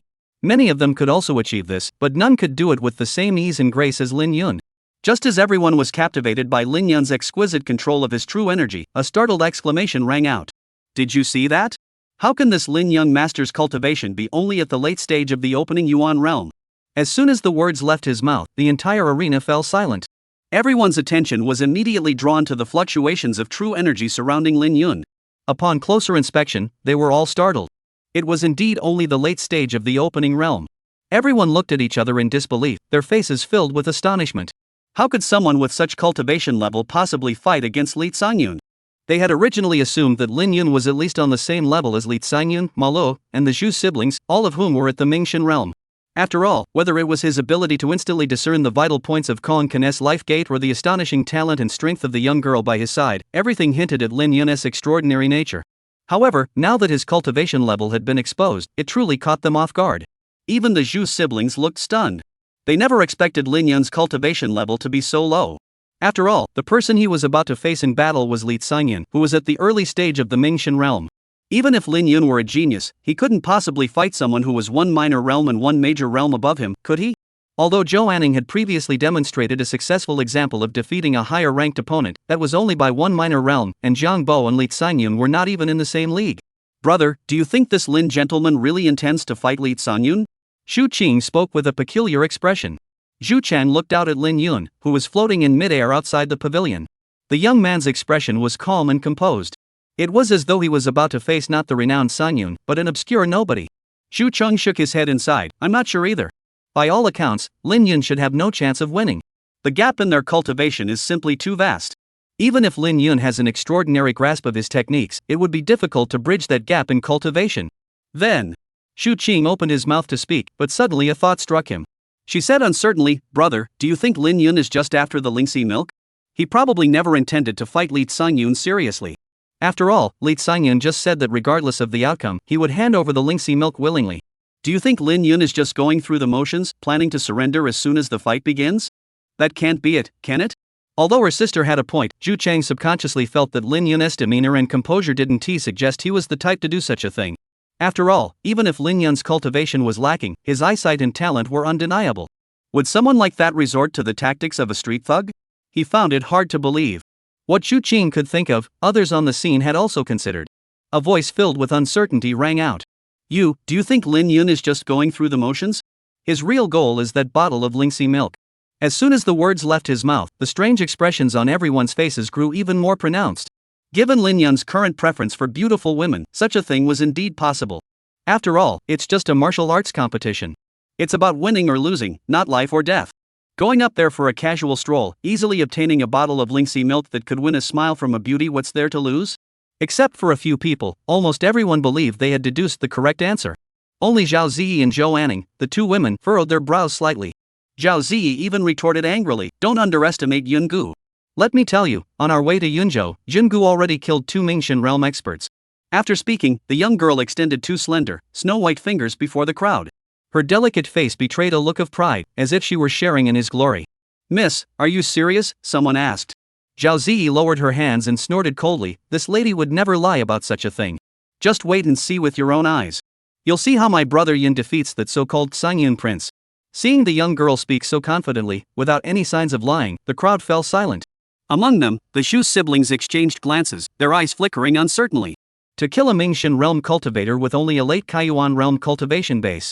Even if this Mingxin realm cultivator was just a lone cultivator or a disciple from a minor family with limited combat strength, such a feat was still impressive. At the same age, even the so-called 10 heavenly geniuses of the Donghuang domain were no better. Is Lin Yun really on par with the 10 celestial geniuses? Everyone had already assumed it was a one-sided battle, but now a hint of suspense has emerged. Of course, it was only a hint, and they still didn't believe Lin Yun could win. At the peak of Baiyun Mountain, in a pavilion several miles away from the tea-gathering hall, Xu Mingyang, who had been sitting in the pavilion sipping tea, glanced up. When he saw the fluctuations of true energy emanating from Lin Yun in the distance, even Xu Mingyang, the ruler of Yunzhou City, couldn't help but look stunned. He set down his teacup and spoke to Jin Meng behind him in an uncertain tone. Old Jin, do you think this Lin Yun master is planning to challenge Li Sangyun? Jean Mang's lips twitched slightly, and he also said with some disbelief, yes, it does seem to be the case. The pavilion fell into silence. Xu Mingyang's right hand, resting on the stone table, began to tap the surface rhythmically, producing a series of dull thuds. At that moment, the tapping sounds suddenly ceased. Xu Mingyang looked at the young man walking in mid-air in the distance and said with a smile, "Old Jean, we may soon find out what this Lin Gongzi is capable of." Chapter 100, Afraid you won't get the chance to act. At the same time, on the mountaintop, within another majestic tower, the mischievous maid Xiaoyu also noticed the youth floating in mid-air. The young girl's body trembled, and she suddenly whitened her eyes. She hurriedly exclaimed, Miss, look. Which young master has stepped forward to fight? Qin Miaoyu didn't need Xiaoyu's reminder, she had already seen him. In fact, since the moment the tea gathering began, her attention had never left the pavilion where it was being held. Upon seeing Lin Yun's cultivation level, Qin Miaoyu, like the others, furrowed her brows slightly and said with an odd expression, his cultivation level seems a bit low, doesn't it? Upon hearing Qin Miaoyu's words, Xiaoyu also noticed this. Her eyes widened even more, and she finally bit her small hand and said, this young master's cultivation is only at the late stage of the opening realm. How is he supposed to fight against that Sanyun young master? The young girl scratched her head and thought for a long time, but no matter how she tried, she couldn't imagine a scenario where Lin Yun could win. However, she quickly decided not to waste her brainpower on such things. She suddenly turned her gaze toward her young mistress and said with a smile, Miss, did you hear that? That gentleman's surname is Lin. Xiaoyu's words caused Qin Miaoyu's body to tremble. She suddenly remembered that their mysterious master also bore the surname Lin. Although they had both been found and raised by the master of the Yumeng Pavilion, their highest superior was not the pavilion master, but that mysterious Lin surnamed master. Originally, Qin Miaoyu had thought that Lin Yun's resemblance to the master might just be a coincidence. However, if both of them were surnamed Lin, was that still a coincidence? Qin Miaoyu furrowed her brows, her gaze fixed intently on the distant, composed and ethereal youth. Beside her, Xiaoyu was chattering away. Miss, actually, this Lin gentleman isn't bad looking, but he's just too promiscuous. At such a young age, he already has 2 women by his side, and there are probably even more behind him. Miss, if you were to marry him, where would you rank? I think you'd at least be the 5th or 6th wife. By this point, Xiaoyu had already started counting on her fingers. Qin Miaoyu withdrew her gaze from Lin Yun. The woman glared at Xiaoyu with her almond-shaped eyes and said impatiently, even if I can only be the 5th or 6th wife, I'm still your master. Xiaoyu stuck out her tongue and laughed innocently, covering her mouth. She had come to realize that even if she ended up becoming the concubine of the master's son, the young mistress would go first, so what was there for her to fear? Moreover, she didn't want to leave the young miss. The young miss was the closest person to her in this world. Being a concubine was exactly what she wanted. Late stage of the Kaiyuan realm? Before Lin Yun had even landed, Li Sangyun couldn't help but speak up. The slightest hint of interest he had just mentioned was completely gone. He didn't believe for a moment that Lin Yun could defeat him by skipping a level. In the void, Lin Yun observed Li Sangyun's expression change. As he took his final step forward, he stood before Li Sangyun and said, as cultivators, we see mountains as mountains and water as water. Being confined by appearances and judging others by their cultivation level is not a good habit. Li Sangyun glanced at Lin Yun with little interest and said, you go first. Having cultivated to his current level, he naturally understood the principle of not judging a book by its cover. However, the gap in their cultivation was simply too great, leaving him with no interest whatsoever. He had thought he had finally encountered someone worthy of a fight, but in the end, it turned out to be a false hope, a hollow joy. Lin Yun shook his head. After all, Li Sangyun had brought him the spiritual treasure known as Lingxi milk, and he simply couldn't bring himself to continue taking advantage of the other party. Seeing Lin Yun's actions, Li Sangyun furrowed his brows and asked, what does Lin brother mean by this? Lin Yun smiled and said, I'm afraid if I act first, you won't have a chance to show your skills. Li Sangyun looked stunned, opened his mouth, but couldn't think of a response. The crowd, who had been watching the two of them closely, also looked at each other in confusion. Before Li Sangyun could speak, a commotion erupted from the. What is Lin Yun saying? That's way too arrogant. Exactly. Li Sangyun doesn't have a chance to act? Even the top 10 prodigies of the past couldn't do that. Could Lin Yun have some hidden cards we don't know about? If someone at the late stage of the Kaiyuan realm really defeated someone at the early stage of the Mingxian realm, then this person would undoubtedly become the undisputed top young talent in the entire northern 14 states. After a heated discussion, everyone's gaze once again turned to Zhao Ziyi and Zhou Anning. The two women were undoubtedly the ones who knew Lin Yun best on the field, and everyone was hoping to discern something from their expressions. As they faced the gazes of the crowd, Zhou Anning sat elegantly on her chair, poised and composed, her expression serene, as if she didn't find anything wrong with what Lin Yun had said. As for Zhao Ziyi beside her, her eyebrows had already curved into crescent moons. The corners of the young girl's lips turned up slightly, as if she had unwavering confidence in Lin Yun. In the pavilion in the distance, Zhu Mingyang's hand once again tapped the stone table beside him. This was the second time in just half a cup of tea that this powerful figure who held the city of Yunzhou in the palm of his hand had fallen into deep thought. Master, is this Lin Gongzi really capable of doing this? Jin Meng couldn't help but speak up first. Xu Mingyang's eyes flashed with a sharp gleam. In the brief moment, he had seen and thought of many things. After a moment, he smiled slightly and replied, whether it's true or not, we'll find out soon enough. If this Lin Yun can indeed defeat Li Xinyun, who is at the early stage of the Mingxian realm, with his cultivation at the late stage of the Kaiyuan realm, then let Chenger and Qinger go to great lengths to befriend him. But if he loses? At this point, Zhu Mingyang paused for a moment before continuing. If he loses, no matter how powerful this person is or how many secrets he holds, we must immediately sever all ties with him. Master, why is that? Jin Meng asked curiously. It was no wonder he was confused. Even if Lin Yun lost, it would not be his fault in battle. He was still a genius worth befriending. Moreover, the other party is suspected of possessing methods that could help a peak-level Mingxian realm expert break through their cultivation realm. Establishing a good relationship with him is clearly a highly profitable venture. Why would we want to cut ties with him? Xu Mingyang took a sip of tea and explained, in this world, fortune and misfortune are intertwined. I have never relied solely on my cultivation at the Yutian realm to reach my position as the city lord of Yunzhou City.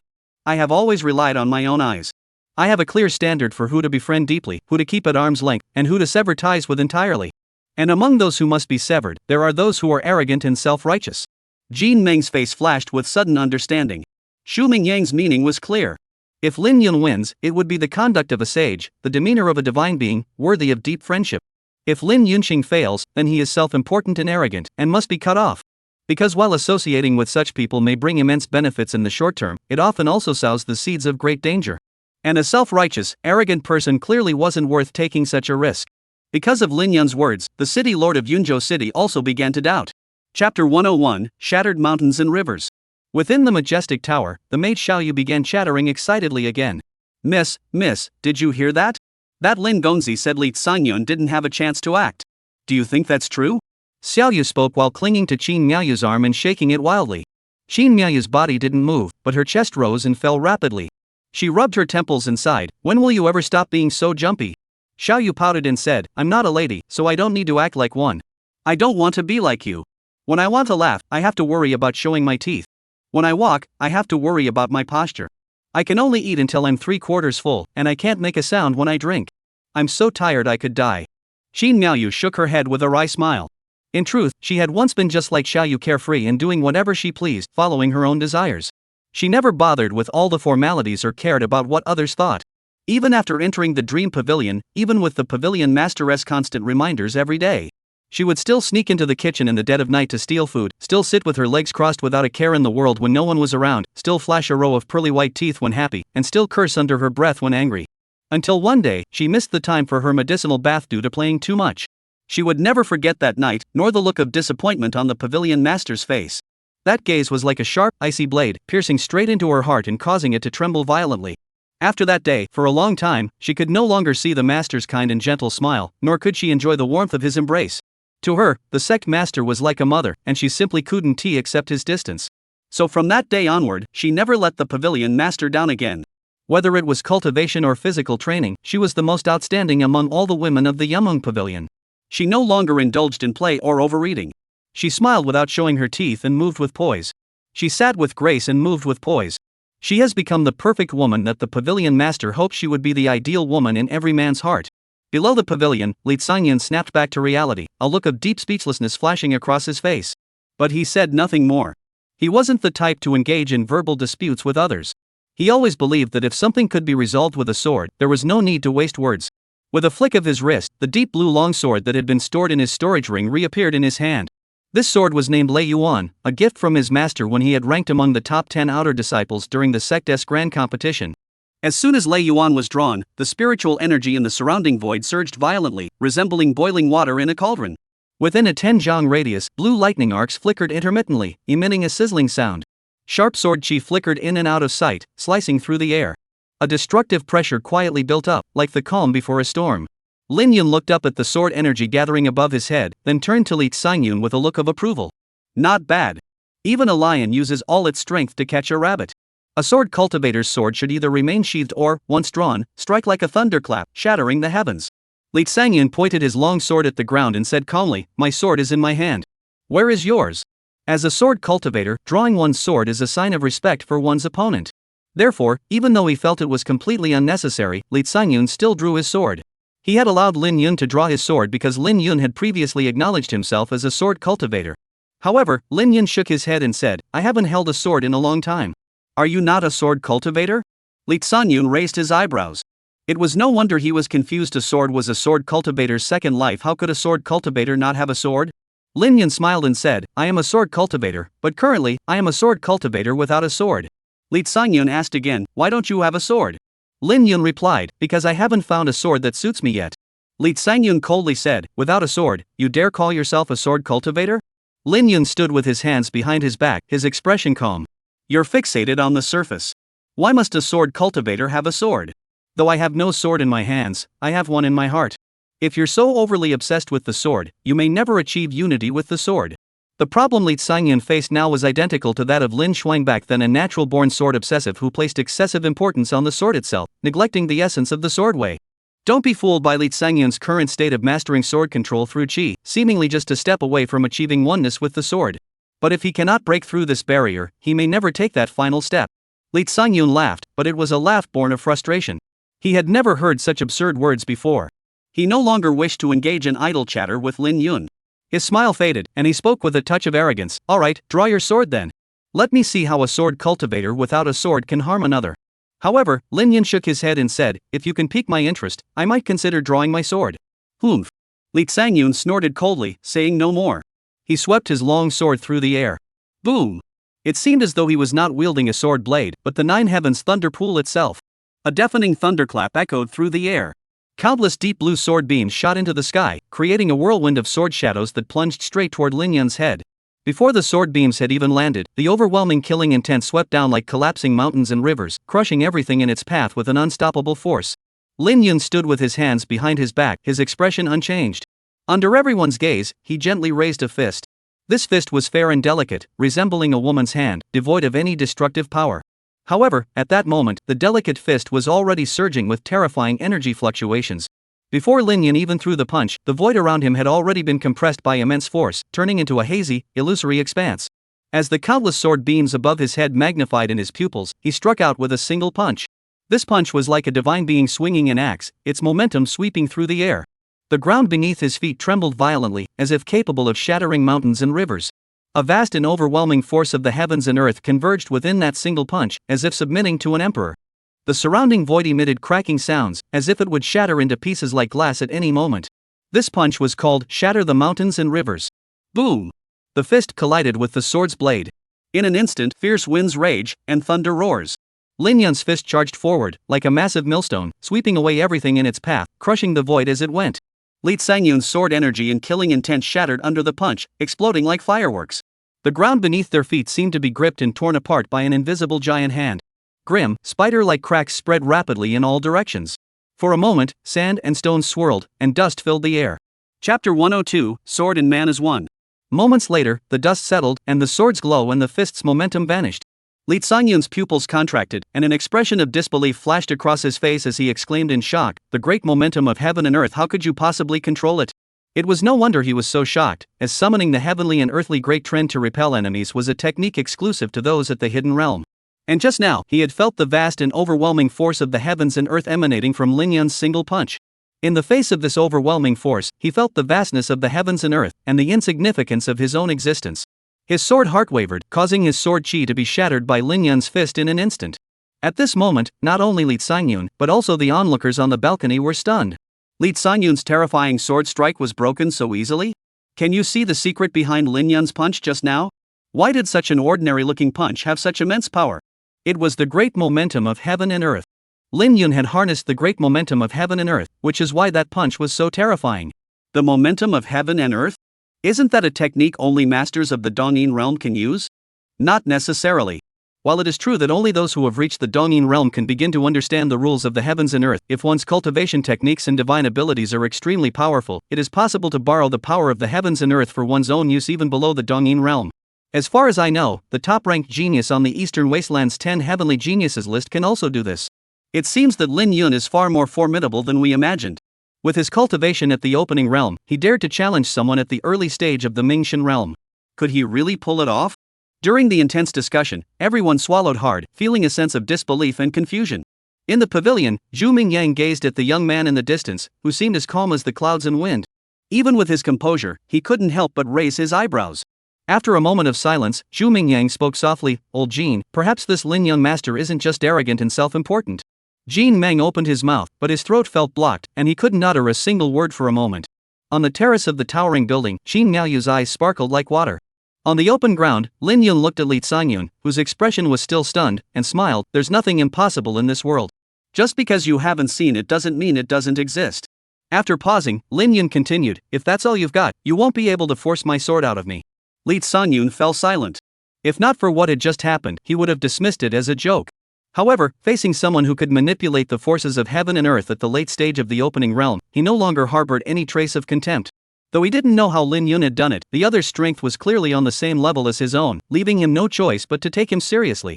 Li Sangyun's Lei Yuan sword hummed and trembled, with blue light flickering on its blade, as if a thunderous dragon were roaring. Moments later, he slowly raised his long sword, resembling a devout believer. In the next instant, a blinding bolt of lightning tore through the air, erupting in a deafening roar. The sky seemed to be split open by a sharp blade, and cracks began to form in the fabric of space. The sword, enveloped in boundless thunderous power, thrust forward with overwhelming force. Where the sword tip pointed, the air was ionized, emitting a faint blue glow, forming an eerie vacuum channel. The surrounding sand and stones were swept up by the violent force, instantly reduced to dust. The ground was ruthlessly plowed open, forming a deep ravine. Within the ravine, electric arcs danced, resembling an infernal sea of flames. From the infernal flames, a blue sword chi dozens of zhang-long sliced through the void, plunging straight toward Lin Yun. This sword strike was like a 10,000-foot-tall sea of thunder crashing down from the heavens, shaking the very foundations of the ancient world. This technique, named Annihilation, was several times more powerful than the previous sword strike, and was Li Sangyun's ultimate move. After learning that Lin Yun could manipulate the great forces of heaven and earth, he held nothing back. In the past, he had used this sword strike to slay a Mingxian realm cultivator at the peak of the Kaiyuan realm. Not bad. Upon witnessing the overwhelming power of Li Sangyun's sword strike, Lin Yun's face. Although the opponent had some flaws in his sword technique, it must be acknowledged that this single strike alone was enough to stand out among his peers. "Well, since I've accepted your Lingxi milk, let me show you what true sword-body unity truly means." At that moment, Lin Yun remained composed, his deep eyes seeming to hold an endless expanse of stars, exuding an otherworldly calm and poise. He held no sword in his hand, yet with a casual flick of his wrist, a crisp sword chirp echoed across the battlefield. At first, there was only one, followed by a second, a third, and countless more. The sword whistles surged like a tidal wave, as if a sword immortal had descended from the heavens. Each sword chirp seemed to resonate in perfect harmony with Lin Yun's heartbeat. A soft yet sharp aura emanated from his body, within which subtle traces of sword energy swirled. At that moment, he no longer seemed like a human being, but a sword capable of slicing through the heavens and destroying the earth. Every breath he took seemed to merge with the rhythm of the sword. Every breath he took was a manifestation of the sword's essence. Every movement of his hands and feet was as sharp as the blade of a sword. Facing the overwhelming thunderous sword might surging down from above like the end of the world. Lin Yun neither dodged nor retreated, his robes fluttering in the wind. With a casual flick of his wrist, a white sword chi dozens of zhang-long soared skyward. The sword energy was as pure as snow, yet it contained the power to destroy the heavens and earth. Wherever it passed, the air seemed to submit like obedient subjects, tamed and docile, with not a single turbulent current remaining, as if purified by this pure sword energy. In the instant the two sword energies collided, the heavens and earth seemed to freeze for a moment, time itself appearing to halt under the terrifying impact. Boom! A deafening explosion erupted. On the battlefield, sword lights flickered, and bolts of lightning darted about, resembling a blazing sun hanging in the sky, blinding the eyes. Lin Yun's figure, however, grew increasingly clear amidst the blinding light. He took a step forward, as if in harmony with the heavens and earth, leaving a golden ripple in his wake. As the ripple spread, the rampaging thunderous sword beams scattered like mice fleeing from a cat. At that moment, a muffled groan echoed through the air. These suddenly fell silent, so quiet one could hear a pin drop. The crowd, who had been fiercely discussing who would emerge victorious in the battle, fell silent, their breaths catching in their throats. Compared to the deafening clashes of sword energy on the battlefield, the muffled groan was barely audible. However, those who had come to the banquet were all highly skilled, and they could not possibly fail to notice it. But it was precisely because they recognized it that they were so shocked. Because it was the voice of Li Sangyun. The master of the Thunder Realm, the peerless Sangyun, who had perfected the art of controlling swords with his chi, had actually been defeated? At that moment, almost everyone's gaze was fixed on the empty space below. The sword light faded away. Li Xinyun stood there, his face pale, blood trickling from the corner of his mouth, no trace of his previous calm confidence remaining. The sword in his hand, the Lei Yuan, had its lightning-like glow extinguished, leaving only a dull blade. However, Li Xinyun was completely oblivious to his injuries at that moment. His gaze suddenly fixed on Lin Yun, his eyes flashing with disbelief. He opened his mouth, unsure, and asked, "You've already achieved sword and man as one?" The sword strike Lin Yun had casually unleashed earlier had seamlessly integrated the essence of the sword's path with his surrounding aura, a clear sign of sword and body as one, the very realm he had longed to attain. Lin Yun stood with his hands behind his back, his expression calm, as if he had merely done something trivial. He casually remarked, "Your sword strike just now was not bad. You have earned the right for me to draw my sword." Chapter 103, everyone was amazed. Lin Yun did not deny it, which was effectively an admission. Li Xinyun's face flickered with a moment of disbelief. He never expected Lin Yun to have truly mastered the third realm of sword cultivation, the state of sword and man as one. Even his master at the Lingxiao sword sect, who had cultivated for hundreds of years and was an elder-level figure, had only reached this level of sword cultivation. Yet now, a peer in his early 20s had already reached this stage? If he hadn't seen it with his own eyes, he wouldn't have believed it even if you killed him. It wasn't just because of Lin Yun's age, it was also because the Lingxiao sword sect had recruited the most talented sword cultivators from all over the Donghuang domain. If such a person truly existed, he would be their fellow disciple. Yet this Lin Yun seemed to have emerged suddenly from nowhere, and he had never heard of him before. Li Xinyun took a moment to snap out of it. He was just about to inquire about Lin Yun's background and ask for guidance on the method of unifying sword and self, but he saw Lin Yun spread out his hand and smile. "Li brother, this battle is over. You should fulfill your promise. However, I can't very well explain this to the beauty by my side." Oh. Li Xinyun was startled for a moment, then quickly took out a small bottle from his storage ring and handed it to Lin Yun. Through the bottle, a milky white spiritual essence resembling flowing moonlight shone with a gentle glow. As the glow swirled, it seemed as though threads of spiritual energy were surging within. With the Lingxi milk in hand, Lin Yun felt quite pleased. Noticing Li Xinyun's hesitant expression, he understood what the other was about to ask. After gathering his thoughts, he spoke, "As a sword cultivator, relying on a sword is not a major issue. However, in our cultivation, we cannot fixate solely on the sword, it is merely a part of the sword path. You have already mastered the art of controlling the sword with qi to perfection. To achieve unity between sword and self, you need only master one word." "What word?" Li Xinyun impatiently pressed, like a student trapped by a difficult problem, eagerly awaiting the teacher's answer. However, in reality, Li Xinyun was nearly 10 years older than Lin Yun. This situation seemed absurd at first glance, yet it was happening right before their eyes. Lin Yun glanced at Li Xinyun and said, "Forget the sword techniques, forget the skills, and even forget the sword in your hand. Only when you can no longer sense the existence of the sword can you truly achieve the state of sword and self as one. When you no longer rely too much on the sword, that is when you break free from the constraints of the physical sword and enter the realm of sword and self as one." These words were almost identical to what he had told Lin Shuang back then. Li Xinyun was one of the few people on the field who caught his eye, and since the other was a sword cultivator, he didn't mind offering some guidance. After speaking, Lin Yun took the Lingxi milk and strolled leisurely upstairs. Behind him, Li Xinyun looked at the Lei Yuan in his hand, then at Lin Yun's tall, slender figure, and murmured to himself, "Forget the sword? It's not about being obsessed with the sword to achieve oneness with it, but about forgetting it?" Lin Yun's words today had completely overturned Li Xinyun's understanding of the way of the sword over the past 20 years. Dawn! Dawn! A series of footsteps echoed, and Lin Yun's figure reappeared in the attic. The attic was so quiet you could hear a pin drop, and everyone's gaze was fixed on Lin Yun. Except for Zhao Ziyi and Zhou Anning, the others still looked stunned. Many swallowed hard, their Adam's apples bobbing up and down, emitting faint gurgling sounds. They never expected that Lin Yun not only could harness the power of the heavens and earth but was also a sword cultivator at the third realm of the sword Dao. Mastering either of these would be enough to make him the envy of his peers. Does Lin Yun have more hidden abilities? At that moment, they finally understood why Zhou Anning, a young woman of such beauty and talent, would choose to serve as his maid. The pavilion fell silent for a moment. Finally, Zhu Chang snapped out of his trance and smiled as he congratulated Lin Yun. "Lin brother's mastery of the swordway is truly extraordinary. Even Li Xinyun is no match for you with a single sword strike. It seems that the young generation of the northern 14 states should now regard you as their leader." Although Zhu Chengxian's face was smiling, a hint of bitterness unconsciously welled up in his heart. If the other party could defeat Li Xinyun with a single sword strike, it meant he could also defeat him with a single sword strike. He never imagined that the gap between people could be so vast. Indeed, Lin Gongzi's brilliance is unmatched in the northern 14 states. After today, his name will likely resonate throughout the entire north. The speaker was Zhu Qing, the daughter of the city lord. At that moment, she was smiling radiantly, her eyes sparkling with admiration and curiosity as she looked at Lin Yun. As the Zhu siblings spoke, the others present also began to offer their congratulations. Befriending a prodigious genius like Lin Yun would bring them no harm, so they did not hesitate to lavish praise upon him. If there was anyone who had not spoken yet, it was Jiang Bo and his group sitting in the corner. At that moment, Jiang Bo looked at the young man who was the center of everyone's attention, his aura otherworldly, and felt both awe and fear, as if he were sitting on pins and needles. There was no doubt that, with the talent Lin Yun had displayed, he would undoubtedly become a powerful figure in the entire Donghuang domain in the future. And yet he had dared to offend such a person earlier.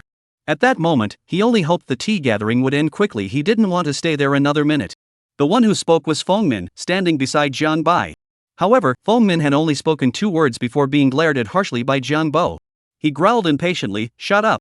Do you want to draw everyone's attention to yourself?" Fengmin, upon hearing this, realized his mistake and hung his head in frustration. As his gaze shifted sideways, he caught sight of the young man surrounded by admirers, and a fleeting look of envy flashed across his face.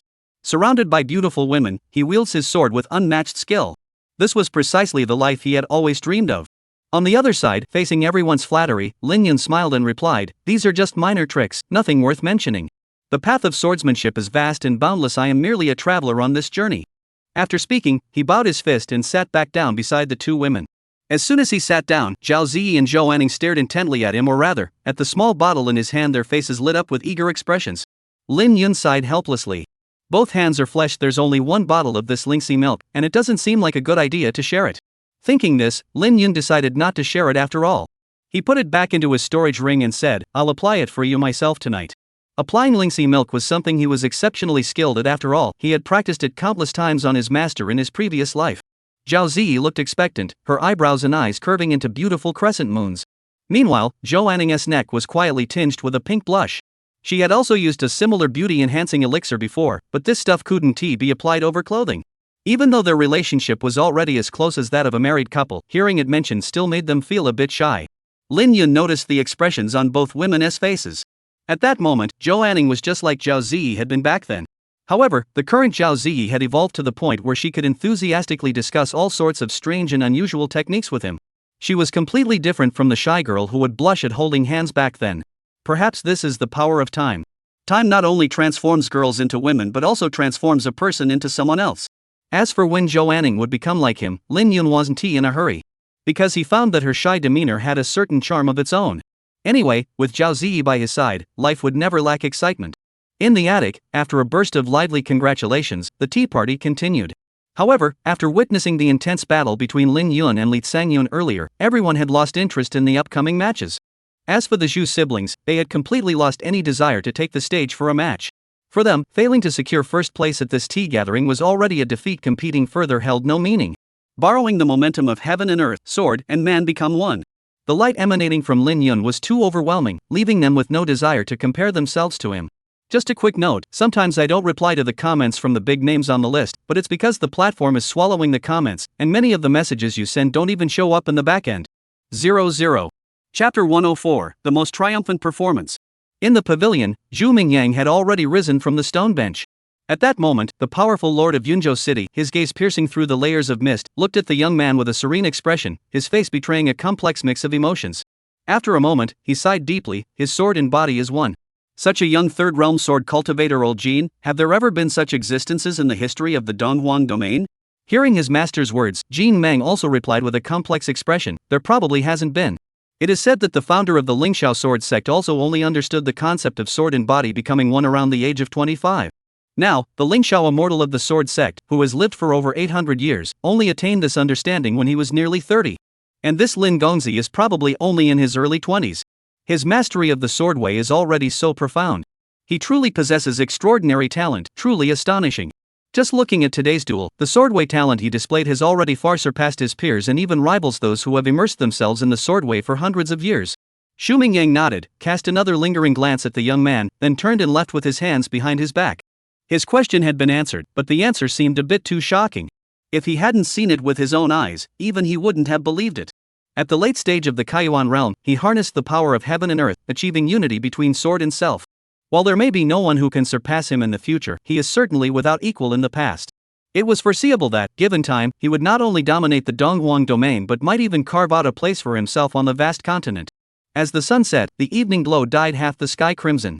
The Cloud Mountain tea gathering was nearing its end, and the peak of White Cloud Mountain was now silent, devoid of the sounds of battle. The ground, which had been churned up by sword chi and true essence, gradually returned to calm. Fine grains of sand, illuminated by the remaining sunlight, shimmered with a faint golden glow, resembling countless stars scattered across the earth.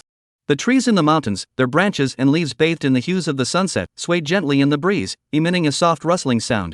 Lin Yun declined the invitation from the Zhu siblings to attend the banquet at the city lord's mansion, instead taking the two girls' soft, delicate hands and leading them down the mountain. With matters settled here, he had no intention of staying any longer. Whether in his past life or now, he was never one to enjoy attending various banquets. On the terrace of the towering building, Qin Miaoyu stared blankly at the receding figure, lost in thought. It wasn't until she heard unusual sounds coming from the bedroom behind her that she snapped back to reality. Qin Miaoyu looked at the maid Xiaoyu beside her and said softly, "Is everything in the bedroom arranged properly?" Xiaoyu smiled and replied, "Miss, you can rest assured. I've done this countless times before. I guarantee that the prince won't notice a thing." On a spacious bed, Zhou Lin slowly awoke.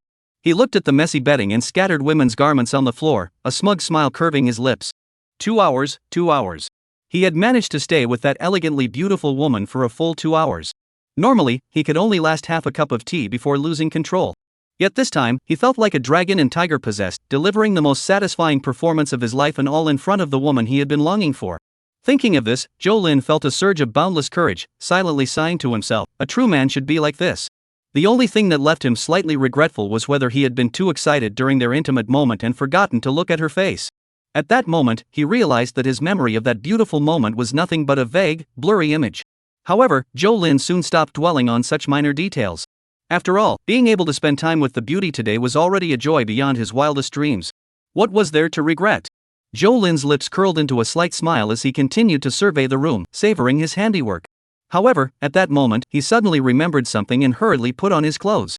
As he opened the door and stepped into the living room, Zhou Lin spotted the ethereal figure of the woman. At that moment, the woman lay quietly on a rocking chair, resembling a delicate flower wilted by a sudden rain shower, weak and helpless. Her long, jet-black hair was loosely draped over her shoulders, with a few strands hanging over the edge of the rocking chair, gently swaying with her faint breaths.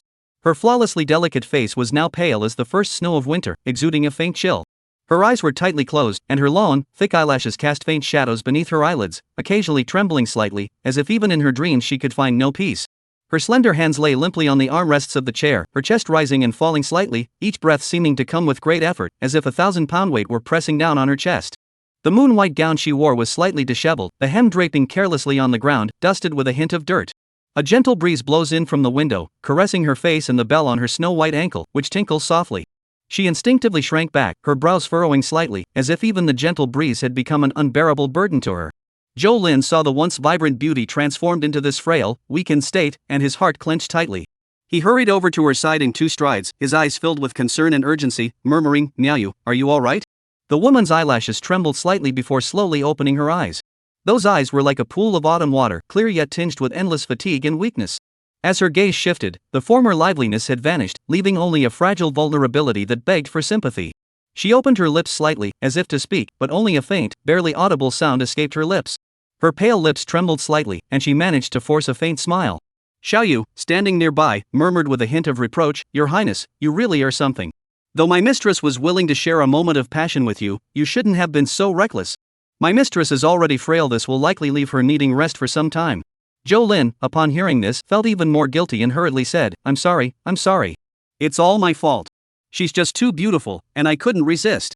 However, despite his words, Zhou Lin couldn't help but feel a hint of doubt. Today, he seemed to have been a bit too forceful. He couldn't even speak properly, and his hands were trembling. This was straight out of a play. Looking at the woman's pale, delicate face, Zhou Lin felt both pity and a hint of pride. Perhaps his apology had some effect, as the woman's complexion improved slightly. She gave him a faint smile and said softly, "Your Highness need not apologize. I'm already used to your witty remarks. This isn't a big deal. Rest for a few days, and if your Highness doesn't mind, I'll continue to serve you afterward." Chapter 105, Life is like a play. Zhou Lin opened his mouth, his heart aching as if it were being cut by a knife. Part of his pain stemmed from the fact that even in such a situation, the clever-tongued girl was still thinking of him, still trying to please him. Such a gentle and understanding woman, how many like her were there in the world? The other part was because he thought of how such a stunningly beautiful woman had been with other men before him, and a wave of bitterness and resentment surged through him like a tidal wave. He clenched his fists unconsciously, his knuckles turning white, and the veins on his temples throbbed violently. The moment he thought of her background, scenes of their intimate moments flashed uncontrollably through his mind, like sharp needles piercing his heart, leaving him slightly breathless.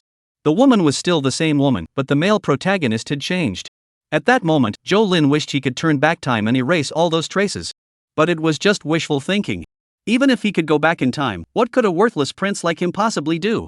He'd probably end up frequenting brothels, and even then, he'd have to wait behind his own brothers. Thinking of this, Zhou Lin hung his head in despair. "Your Highness, please return first. My young mistress needs to rest." Xiao Yu's voice rang out. He glanced at the delicate, beautiful woman in the rocking chair, nodded, and turned to leave with a hint of sadness. The throne, the throne. In the corridor, Zhou Lin muttered to himself. If he could sit on that throne, would his life be so miserable? In the eastern wastelands, once crowned emperor of one of the 4 great dynasties, even with the poorest natural talent, one could directly harness the collective fortune of millions of citizens to effortlessly ascend to the 5th realm of martial arts, the Divine Sea, and become the pinnacle of this region. After Zhou Lin left, Qin Miaoyu rose from the rocking chair. The woman tilted her head slightly, her slender, fair neck like a swan stretching its neck, forming a graceful curve. She then stretched lazily, her graceful posture resembling a spirit cat awakening from a deep slumber, light and supple. During this process, the fabric of her clothing stretched out in an extremely exaggerated curve, giving the impression that it might tear open at any moment. Looking at her face, there was not a trace of the previous weakness and exhaustion. At that moment, Qin Miaoyu's skin was as white as snow, her fair face glowing with a faint pink hue, resembling the delicate blossoms of peach flowers in spring, vibrant and alluring. Her eyes sparkled brightly, as if they held dazzling stars, lively and graceful, completely devoid of the dullness from her earlier weakness. Her lips parted slightly, and she let out a soft, helpless sigh, as delicate and melodious as a nightingale emerging from its nest, breaking the previous stillness and heaviness in the room. "Hey, how much longer do we have to keep up this act? It's getting a bit tiresome." Xiao Yu, standing nearby, covered her mouth and laughed. "Miss, if that Lin Gongzi is truly the master's illegitimate son, then Miss probably won't need to act anymore." "Why?" "Because that Lin gentleman is clearly a lecher. Miss is as beautiful as a goddess, captivating the nation. There's no way he'd let her go. If he sees her, he'll stop at nothing to keep her by his side, and naturally, he won't need her to use her beauty to seduce others anymore." "Don't think I'm trying to scare you, Mississippi. If I were a man, I'd probably do even worse. I'd probably buy a few chains to bind you to the bed so you couldn't escape, forcing you to serve him every night." Xiao Yu spoke with a playful expression, her eyebrows curving into crescent moons. Qin Miaoyu looked at the maid before her and said impatiently, "You're the one with all the bad ideas. What about you? Do you want to marry that Lin Gongzi?" Xiao Yu stuck out her tongue and smiled sweetly. "What does it matter if I want to or not? The most important thing is you, my lady. I'm your personal maid, and I'll be your concubine someday. Wherever you go, I'll follow." At the foot of White Cloud Mountain. It seemed that because of the tea gathering, the foot of Baiyun Mountain was now crowded with people. "Look, someone is coming down the mountain. Let's go ask who won first place at the tea gathering," someone in the crowd exclaimed. Lin Yun was the first to descend the mountain.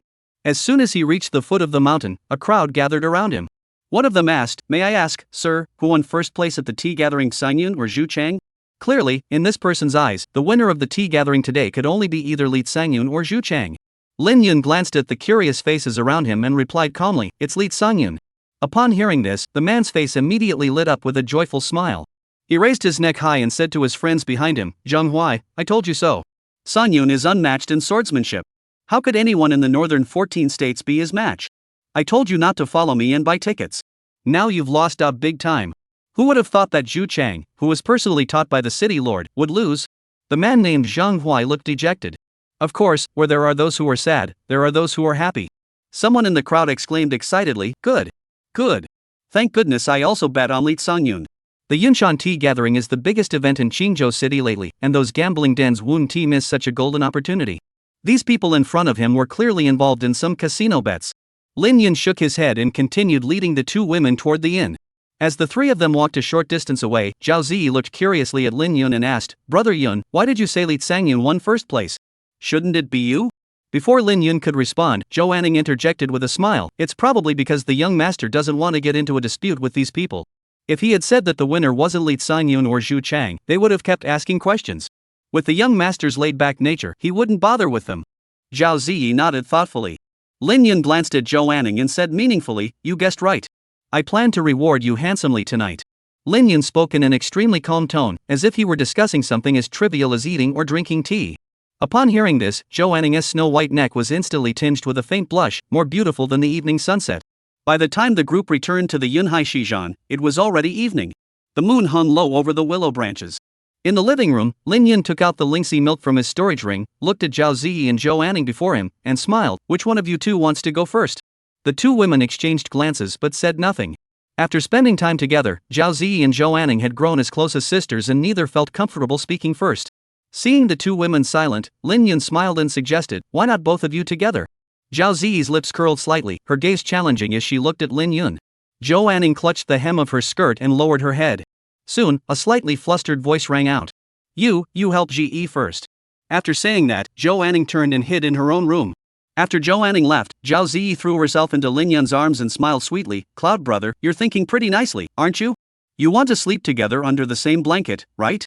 Lin Yun didn't say anything, just smiled slightly. He wasn't too disappointed by Joanning's shy behavior after all, it was only a matter of time. Soon, Lin Yun stepped into the room and beckoned to Zhao Ziyi. True to their status as an old married couple, as soon as they entered the room, Zhao Ziyi had already lain down on the bed, fully prepared. However, Lin Yun didn't rush. Instead, he attended to the matter at hand first.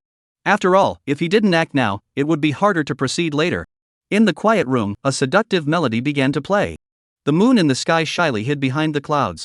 Chapter 106, Aftermath of the Tea Party. The night was thick and dark, like spilled ink. After an unknown amount of time, the room returned to calm.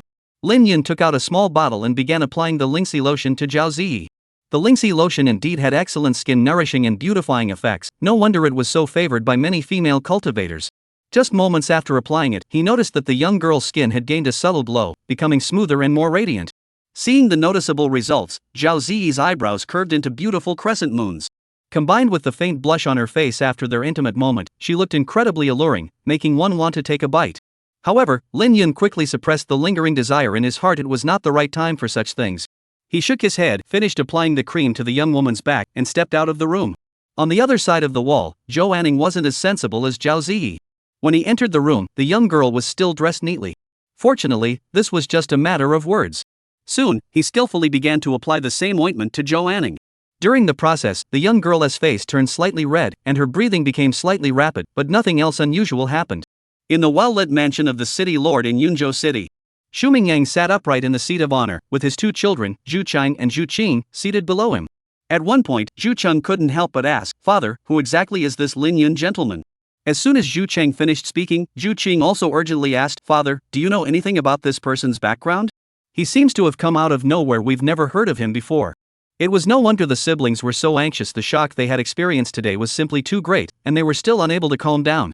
Xu Mingyang took a sip of tea and smiled. As for this Lin Yun, I too know very little about him. Then, Father, why did you instruct us to cultivate a relationship with him in advance? The two siblings had clearly thought of the same thing and spoke at the same time. Seeing their puzzled expressions, Xu Mingyang proceeded to recount how the steward Jin Meng had encountered Lin Yun at the Yunhai Inn and shared his speculations. Xu Cheng and Zhu Qing heard that Lin Yun might have mastered a technique to help a Peak Mingshan realm expert break through the Yutian realm, and both of them sucked in a breath of cold air. Borrowing the momentum of heaven and earth, merging sword and body, and now this divine-like technique. How many more hidden abilities does Lin Yun possess? As far as I know, the reason this Lin Yun master appeared in Yunzhou was to use the waterways of Yunzhou City to travel to the imperial capital. However, since the Purple Cloud Merchants Association only has one large ship every half-month, he temporarily stayed at the Shijan Inn. Chenger, tomorrow you must personally go to the Purple Cloud Merchants Guild and purchase a first-class cabin ticket in my name. After purchasing the ticket, deliver it immediately to this Lin Yun master. You should know what to do next, right? Xu Chang wasn't a fool. He understood his father's meaning immediately and nodded in agreement. In fact, even without his father's instructions, he would have gone out of his way to cultivate a relationship with someone like Lin Yun. When someone is only slightly better than you, you might feel jealous. However, if the other person is so far ahead that you can't even catch a glimpse of their back, all that is left is admiration. The father and his two sons chatted in the room for a while longer. A moment later, Zhu Chang and Zhu Qing stood up to take their leave. At that moment, Xu Mingyang looked at his young daughter, who had grown into a graceful young woman, and after a moment of thought, said, Chenger, why don't you bring your sister along tomorrow as well? Xu Chang paused in his steps, showing no sign of surprise on his face.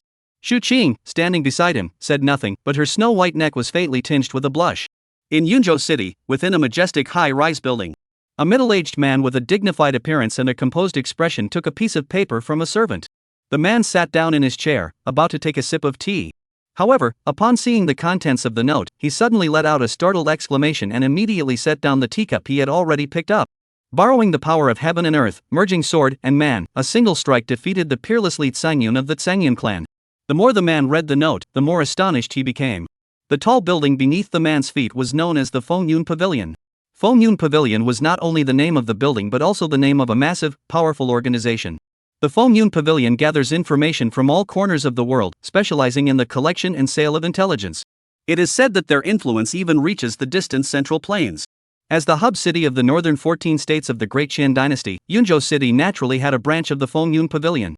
The middle-aged man is the head of the northern branch of the Fengyun Pavilion. Xingzhou City, the Lin family, Lin the good-for-nothing interesting. As he finished reading the contents of the note, a faint smile appeared on the man's face. If Xu Mingyang had heard the middle-aged man's words, he would have been utterly astonished. For not only was the man fully aware of everything that had transpired at today's tea gathering, but he had also managed to uncover the origins of Lin Yun to a great extent. At that moment, the middle-aged man's mind flickered, and the paper in his hand suddenly burst into flames. As the note turned to ashes, he moved swiftly to his study, picked up paper and pen, and began writing rapidly.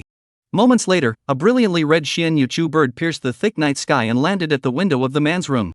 The black-winged crow is a common messenger bird capable of traveling thousands of miles in a single day. However, this Xian Yu at the window was different from the others. Its body emitted a faint, eerie glow, and within the glow, a violent energy fluctuation was brewing. This was a self-destruct array engraved by the array master of the Wind and Cloud Pavilion. If anyone other than a member of the Fengyun Pavilion dared to approach this black-winged sparrow, the array would activate automatically, destroying all information. Upon seeing the vibrant red figure, the middle-aged man stood up, rolled up the written note, and placed it into the black-winged bird's message pouch. Soon, the Xian Yu soared into the sky, heading toward the distant imperial city. On that very night, Lin Yun's name began to spread slowly. At dawn, Lin Yun lay on the terrace swing, continuing to enjoy the warm morning sunlight. In Zhao Ziyi's room, the two women sat before the mirror, chatting animatedly. "Ge, why does it feel like the effect you're using is better than mine? Your skin looks so much smoother than mine." Zhou Anning's face betrayed her envy. Zhao Ziyi's eyes curved into crescent moons, but she humbly replied, No, your skin is so much better than mine. I'm so jealous." The two women exchanged compliments in the room. Soon, Zhou Anning was the first to step out of the room. The young woman spotted the familiar figure by the balcony, took a few graceful steps forward, and gently placed her delicate hands on the man's shoulders, beginning to massage him. Feeling the just right pressure, Lin Yun closed his eyes slightly, revealing an expression of enjoyment. Indeed, when it came to massage, Zhou Anning was the most professional. Every time she massaged his legs and back, he felt an overwhelming sense of comfort, so relaxing that he wanted to fall asleep. However, he had already slept enough last night. Therefore, he really didn't want to sleep anymore. Lin Yun glanced at the young woman behind him and then tapped his thigh. Zhou Anning understood and a blush crept up her fair cheeks. That was usually Zhao Ziyi's special spot.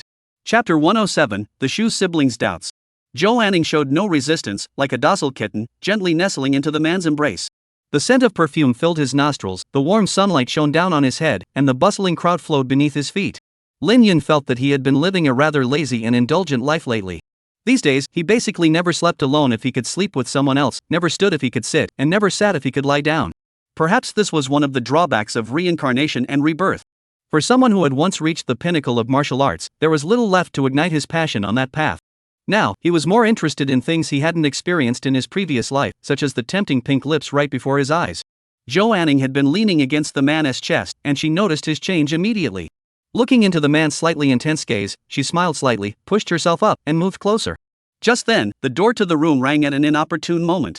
Lin Yun sighed helplessly and got up to open the door. Zhou Anning didn't want anyone to see her with her hair slightly disheveled and her clothes in disarray, so she quickly into her own room. When Lin Yun opened the door, he saw that it was Zhu Chang and Zhu Qing, the brother and sister he had met at the Yunshan tea gathering. At that moment, Zhu Chang was dressed in a dark-colored brocade robe, standing tall and dignified, with a kind smile on his face. As for Zhu Qing, she had applied a light layer of makeup today, with her eyebrows arched like distant mountains and her lips as delicate as cherry blossoms. Her long black hair was tied up, with a few strands hanging down her snow-white neck, resembling black ribbons, highlighting her skin as white and translucent as jade. "Mr. Zhu, Miss Zhu, how did you two come here?" Lin Yun spoke as he led the two into the living room and served them tea. Zhu Chang blushed and said, "We apologize for the sudden visit." "Have we disturbed you, Mr. Lin?" "It is indeed a disturbance, but it's just a minor matter." Lin Yun wouldn't think of it as such, and he smiled, "Of course not. To be honest, I should thank the Jean steward at Zhu's residence. If it weren't for him, I wouldn't have been able to stay in such a fine room. Upon hearing this, Zhu Cheng immediately realized that Lin Yun did not object to his visit. He sighed in relief and then got straight to the point. I heard that you are preparing to travel to the Imperial City. You must be planning to take the Purple Cloud Merchants Association ship, right? Have you already purchased your tickets? Lin Yun shook his head and said, the tickets haven't been put on sale yet. We plan to wait until they're available before purchasing them. Tickets for the Purple Cloud Merchants ship are usually sold a week before the ship arrives. Based on the timeline, tickets should be available tomorrow. Zhu Cheng heard this and felt a surge of joy, but he remained composed and said, Lin brother, coincidentally, I have a ticket for a first-class suite. Since you haven't purchased a ticket yet, I'll give it to you. Lin Yun raised his eyebrows, a thoughtful expression fleeting across his face. Zhu Cheng continued, Lin brother, you may not know this, but the Purple Cloud Merchants Guild only sells 10 tickets for the Heavenly Suite each time, and they are in high demand. If you were to purchase them personally, you might not be able to secure one. Therefore, I hope you will not refuse. Lin Yun was also familiar with the ticket grades of the Ziyun Merchants Guild, which were the same as the grades of the Yunhai Shijan where they were currently staying, Heaven, Earth, Xian, and Huang. Among these, the Heaven grade tickets are the highest in specifications and offer the best experience. Not only are the rooms extremely spacious, but they also feature a private training room, a terrace, and a bathroom. Additionally, if passengers express interest, the Purple Cloud Merchants Guild will arrange special services tailored to their needs. Lin Yun naturally understood that Zhu Cheng's so-called ship ticket was not a coincidence, it was most likely purchased specifically for him. He did not refuse, smiling and saying, since that's the case, thank you, Zhu brother. If you ever encounter any trouble in the future, feel free to come find me. After all, it was just a small favor, accepting it was no big deal. Upon hearing this, Zhu Cheng's face lit up. A mere ship ticket had earned him the favor of someone like Lin Yun, it was well worth it. He gave a subtle nod to Zhu Cheng beside him. Zhu Cheng understood and stood up, pulling out a meticulously crafted golden ship ticket from his pocket. This ticket had not been stored in her ring, but kept close to her body. Zhu Cheng gracefully walked up to Lin Yun, smiled sweetly, and said, Mr. Lin, here is the ticket. Please keep it safely. Thank you, Miss Xu, Lin Yun replied with a smile. As he reached out to take the ticket from Zhu Cheng's hand, he suddenly felt a slippery sensation on his palm. Lin Yun paused slightly, glancing at the woman before him, the pride of Yunzhou City. She parted her lips slightly, her lips curving into a seductive smile. Her narrow eyes sparkled with a gentle glow, and as her gaze shifted, it seemed as though threads of emotion were escaping from them. Those eyes were identical to those of Zhao Ziyi when she had seduced him. However, the Lin Yun of today was no longer the innocent teenager who would stiffen at the slightest touch. He remained calm, took the ship ticket from Zhu Qing's hand, and sat back down in his chair. Although Zhu Qing was beautiful, she paled in comparison to Zhao Ziyi and Zhou Anning, and he wasn't the type to lose his composure around women. Zhu Qing, seeing that Lin Yun showed no reaction, flashed a hint of disappointment on her face. To be honest, she did have a certain fondness for this handsome, talented young man. However, the other party seemed uninterested in her. Xu Chang, who was standing nearby, didn't notice this and smiled as he said, by the way, Lin, it should be about 7 days before the Purple Cloud Merchants Association's ship arrives. Do you have any plans during that time? If not, Xiaoqing is planning to host a small banquet soon, and many noble ladies from the city will be attending. Would you be interested in joining us? Since it wasn't a special banquet, the guests would certainly include both men and women. However, Zhu Chang had only emphasized the young ladies from prominent families, and his intentions were clear. Lin Yun couldn't help but roll his eyes inwardly. Did he really look that much like a lecher? With 2 beautiful daughters at home, why would he need to seek pleasure elsewhere? Moreover, he detested attending such boring gatherings. Therefore, Lin Yun refused without hesitation. Thank you very much for the invitation, Zhu. However, I don't enjoy crowded places, so I'll pass on this. Xu Cheng's expression froze. He thought to himself, did I not make my intentions clear enough? He never imagined that a man who always brought 2 beautiful young women with him wherever he went would refuse such an opportunity. Xu Cheng was about to speak again when he noticed his younger sister, Zhu Qingqiao, shaking her head at him without making a sound. Zhu Cheng's eyes flickered. Though he couldn't figure it out, he decided to put the matter aside for now and said, oh, I see. It was my oversight. The 3 of them chatted casually for a while. Soon, Zhu Cheng and Zhu Qing took their leave. As soon as they stepped out of the room, in the corridor of the inn, Zhu Cheng couldn't help but ask, Xiao Chang, what were you doing just now? Xu Qing knew her brother was asking about why she had stopped him earlier. She bit her lip and said sadly, brother, we were wrong. This Lin Gongzi isn't the kind of person who can't resist a beauty. What do you mean? Earlier, Zhu Chang hadn't seen his sister brush against Lin Yun's hand or make any flirtatious gestures, so he asked out of curiosity. Xu Qing gave a brief explanation with a complicated expression. Upon hearing that Lin Yun had remained unfazed by Xu Qing's advances, Xu Chang's mouth opened slightly in disbelief, his face betraying his astonishment. Though his sister wasn't a breathtaking beauty who could captivate a nation, she was still a rare beauty. Facing such an opportunity presented on a silver platter, how could Lin Yun not be tempted at all? Could he have misjudged the situation? Chapter 108, Zhou Lin's Decision. At the summit of Baiyun Mountain, in a majestic tower, within a certain room, Pang Lai was sitting cross-legged on a cushion, meditating. After realizing that Zhou Lin had no ambition and only wanted to live a carefree life as a prince, he lost all interest in the Yunshan tea gathering.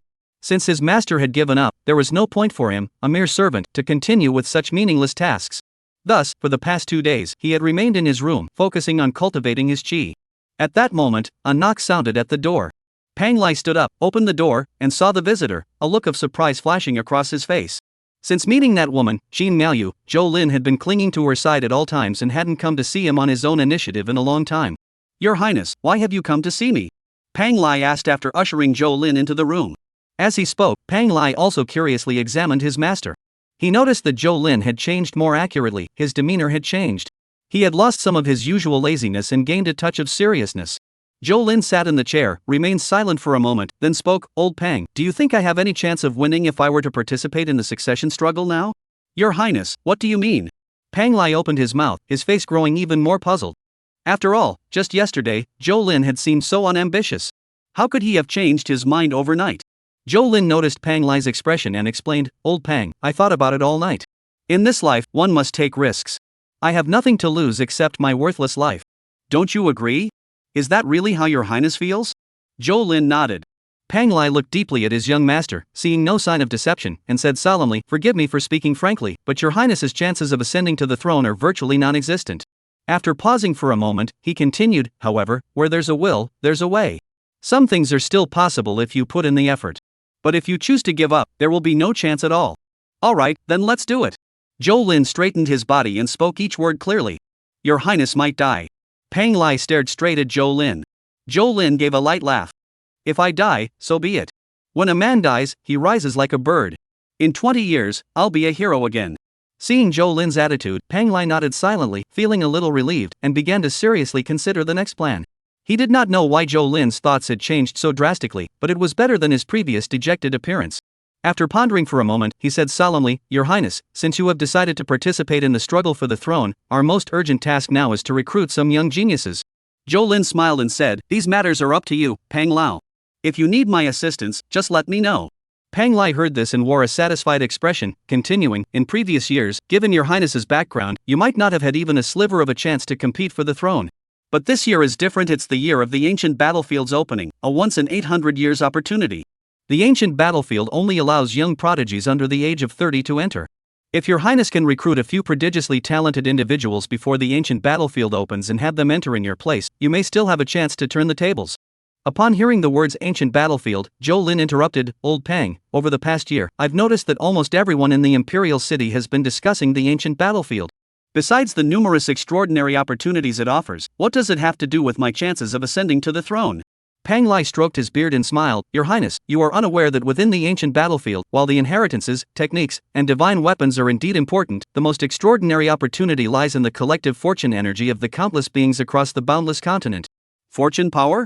Zhou Lin looked puzzled. That's right. Within the ancient battlefield stands a tower of divine trials. Geniuses who participate in the divine trials can obtain a portion of the fortune energy corresponding to the number of floors they ascend within the tower. A portion of this fortune energy belongs to the trial participant themselves, while the remainder belongs to the faction they fought for. At this point, Pang Lai turned his gaze toward Zhou Lin. Your Highness, do you know the founder of the Lingxiao sword sect? It is said that he obtained a vast amount of destiny power during the divine trial, which allowed him to suddenly comprehend the true essence of intent and be titled a sword immortal. Zhou Lin opened his mouth, surprised by this revelation. So the power of destiny has such a use? It was no wonder he was so puzzled, as he was no stranger to the concept of fortune energy. His father, the emperor of the Great Qian dynasty, was the greatest beneficiary of fortune energy. Fortune energy could indeed allow one to break through to the divine sea realm in one go, but those blessed with fortune often faced the backlash of national fortune. Generally speaking, divine sea realm experts could easily live past 500 years. However, emperors who had broken through their realms using national fortune had almost all met an early demise. For instance, his father, by age alone, should still be in the prime of his life, yet he is now already 1 foot in the grave. This power of destiny does not seem as miraculous as Pang Lao described. Pang Lai noticed the confusion on Zhou Lin's face and explained, Your Highness must be wondering why the current emperor, who also cultivated using the power of fortune, does not seem as extraordinary as I have described? Zhou Lin nodded. Pang Lai smiled and said, because the so-called power of destiny that the Great Qian dynasty, or rather the major dynasties of the Eastern Wasteland, have gathered is not the true power of destiny. The true power of destiny should be the power of all living things, while what the major dynasties have gathered is merely the collective will of the people. These two are fundamentally different. The true power of all beings and things has no concept of backlash and is instead protected by the Tao, making the path of cultivation smoother. Only emperors who break through realms using the collective will of the people will be struck by the backlash of national fortune, like His Majesty. There's actually such a saying? Zhou Lin's expression froze, and he muttered to himself. Pang Lai continued, so now you understand why I said the prince still has a chance to turn the tables. If the talents you have recruited can achieve good results in the Divine Trial Tower, then the prince will obtain the true power of destiny, gain the recognition of the Tao, and at that point, even the emperor would dare not defy heaven and refuse to pass the throne to the prince. Good, good. Upon hearing this, Zhou Lin's eyes lit up, and he repeated the word good twice. The corners of his mouth turned up slightly, and a rare smile appeared on his face. He hurriedly said, Master Pang, let's go recruit those young geniuses right away. From the day he was born until now, aside from that time he went to the mountains with the girl named Miaoyu, he had never been this excited. Seeing Zhou Lin's eager expression, Pang Lai laughed and said, Your Highness, please do not rush. Didn't Baiyun Mountain just host a tea gathering yesterday? Those young prodigies should still be there. We can go take a look and see if there are any promising candidates worth recruiting. The quality of prodigies in the northern 14 states may not match those in the capital region, but they still have some value worth recruiting. Especially the Zhu siblings and Li Canyun, known as the Canyun Prince. I have already inquired about them. These few definitely meet Your Highness's criteria. Yesterday, I did not pay attention to the tea gathering. Besides these few, I do not know if any other geniuses emerged. Your Highness, please wait a moment. I will go out and inquire further before returning to report in detail. Upon hearing this, Zhou Lin bowed to the old man in gratitude. Thank you for your efforts, old Pang. The old man smiled and nodded, then stood up and walked toward the door. Chapter 109, Paying a Visit. As soon as Pang Lai's figure disappeared from the doorway, Zhou Lin felt as though he had been injected with a shot of adrenaline, leaping to his feet from the chair. His fists clenched tightly, his knuckles turning white from the force, and the veins on the back of his hands were faintly visible. In life, if there's an opportunity to take things further, who wouldn't want to seize it? The reason he had been aimless and drifting before was simply because he couldn't see any hope. However, Pang Lao's words today had quietly ignited a spark of hope deep within his heart. Though hope remained faint, his future was no longer as completely dark as before. He too wanted to improve, to rise above everyone else. Zhou Lin's lips curled upward involuntarily, forming a faint smile, as he paced around the room with anticipation. Half an hour later, a loud knock sounded at the door. Zhou Lin turned to look and saw Pang Lao rushing in with a flushed face. The expression on his face seemed even more excited than Zhou Lin's. Old Pang, what's gotten into you? Zhou Lin's face flashed a hint of confusion, thinking to himself, even if he saw an opportunity to vie for the throne, he wouldn't be this excited, would he? It's just an opportunity, not an immediate promotion. Pang Lai didn't answer Zhou Lin's question. Excitedly, he grabbed the latter's hand and dragged him toward the door. As he walked, he said, Your Highness, hurry up. Let's go visit that Lin gentleman right away. Lin Gongxi? Is he some kind of prodigy? Before Zhou Lin could finish his thought, Pang Lai had already dragged him out the door and was running wildly. At that moment, a startling cry echoed across Baiyun Mountain. What? Borrowing the power of heaven and earth, a sword cultivator at the third realm defeated Li Canyun with a single strike? Yes, Your Highness. This is the information I just obtained. We must act quickly before the news spreads further. We must secure this Lin Gongxi's allegiance. If other princes hear about this, our chances will be slim. In the room at Yunhai Shizhan, Lin Yun was playing dominoes with two women. The rules were the same as before, but this time they weren't betting spirit stones. Instead, whoever won could kiss the other, and whoever lost had to be kissed by the winner. Facing such a delightful rule, Lin Yun had no qualms at all. Sometimes he didn't even bother to look at his cards, disregarding whether they were good or bad, and simply threw them down, aiming to end the game as quickly as possible. 5 cards. He threw out a small card. I can't match it, Zhao Ziyi said with a smile. I can't either, Zhou Anning stammered. He raised the corner of his mouth slightly, tossed out another small 3, and laughed. So you still can't take this one, right? Can't take it. Zhao Ziyi nodded seriously. Zhou Anning, seeing this, also nodded to indicate he couldn't take it. This scene perfectly illustrated the saying. If a woman has you in her heart, you only need to take one step, and she will rush toward you with all her might for the remaining 99 steps. If a woman doesn't have you in her heart, even if you've taken 99 steps, she won't take the last one on her own. His hand today was actually so bad it was pitiful, yet he had transformed into a gambling god, winning every move. As the last card was dealt, the two women lost again. Lin Yun's lips curled into a faint smile. However, at that moment, an untimely knock sounded at the door. Lin Yun shook his head silently, thinking to himself, today really isn't a day for peace. I just sent off the Zhu siblings, and now who could be coming? Zhao Ziyi and Zhou Anning, seeing visitors arrive, flashed a hint of resentment on their faces before returning to their respective rooms. Lin Yun stood up to open the door, where an old man and a young man stood. The old man was at the peak of the Mingxian realm, while the young man beside him was at the early stages of the Mingxian realm. The young man was dressed in fine robes, exuding an air of refinement, with a faint aura of nobility emanating from him. When the old man looked at the young man, his face bore a hint of respect, clearly treating the young man as his master, likely in the role of a servant. Lin Yun did not recognize either of them, so he remained silent, waiting for them to speak first. The old man and the young man scrutinized him for a moment before their gaze finally settled on his face, revealing an odd expression. Upon seeing that familiar gaze, Lin Yun suddenly recalled the moment after he had kissed Lan Kair goodbye at the Drunken Immortal Pavilion and returned to the small courtyard. At that time, Zhao Ziyi had also stared at his face in the same manner. He instinctively wiped his mouth, then spread his palm open. Sure enough, there was a faint trace of bright red on it. It was Zhao Ziyi and Zhou Anning's lipstick. There was nothing he could do about it. He had won too easily today, even managing to win the lipstick from a young girl's lips. After a quick wipe, Lin Yun continued to stare at the old man and the young girl without batting an eyelid. Finally, the young man spoke first. With a smile on his face, he said, "May I ask if you are Lin Yun, the Lin brother?" "I am Zhou Lin, and the gentleman beside me is Pang Lai, the old master Pang." Lin Yun raised his eyebrows and said, "Zhou Lin, surnamed Zhou? Are you from the imperial family?" Zhou Lin laughed and said, "That's correct. The current emperor is my father, and I am the seventh son. You may simply call me Zhou." Zhou Lin behaved with great courtesy, showing no trace of the arrogance one might expect from a prince of a nation. By all accounts, Lin Yun should at least have shown some respect by inviting him into the living room and offering him tea. However, he remained calm and composed, as if the visitor before him was not a prince but an obscure nobody. He had no intention of letting the two of them enter, and said casually, "What brings you here, Zhou?" Zhou Lin was taken aback. Hadn't he just mentioned that he was a prince? This Lin Yun was acting way too calm. Was he planning to leave them standing at the door? He opened his mouth but couldn't find the words, eventually turning to Pang Lai beside him for help. Pang Lai, who had also been stunned, snapped out of it and forced a bright smile. "Mr. Lin, it's like this. Yesterday, Mr. Lin's swordplay at the Yunshan tea gathering was so dazzling that it left both the prince and this old man in awe. We were hoping to get to know you better."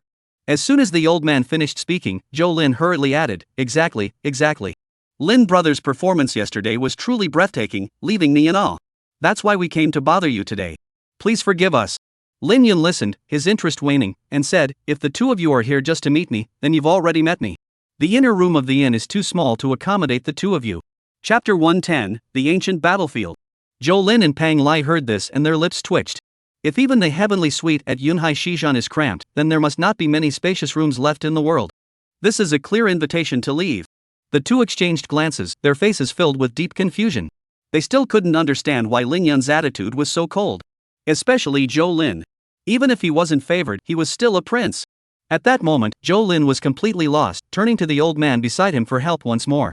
Pang Lai's thoughts raced, and he spoke up, "Mr. Lin, do you know about the ancient battlefield?"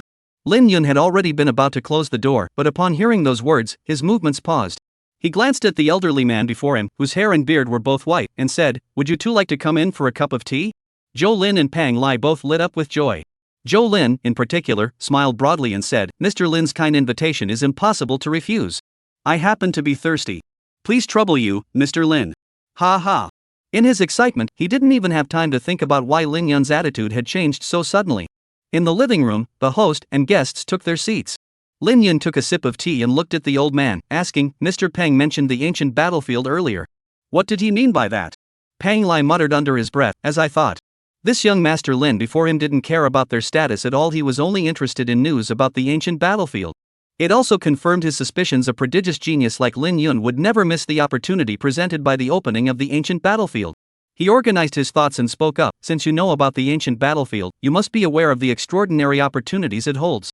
Someone of your exceptional talent wouldn't miss such an opportunity, would you?" Lin Yun didn't answer the old man's question but asked instead, "The ancient battlefield is about to open?" "Less than a year." Pang Lai replied. Upon hearing the old man's words, a fleeting expression of confusion flashed across Lin Yun's face. Was it that time of year again when the ancient battlefield opened? He vividly remembered 800 years ago, when his master had personally escorted him into the ancient battlefield. The night before, his master had held him in his arms as he slept, just as he had done when he was a child. That night, his master's concerns were evident, repeatedly urging him to be careful in the ancient battlefield, that opportunities could be forfeited, but his life must come first.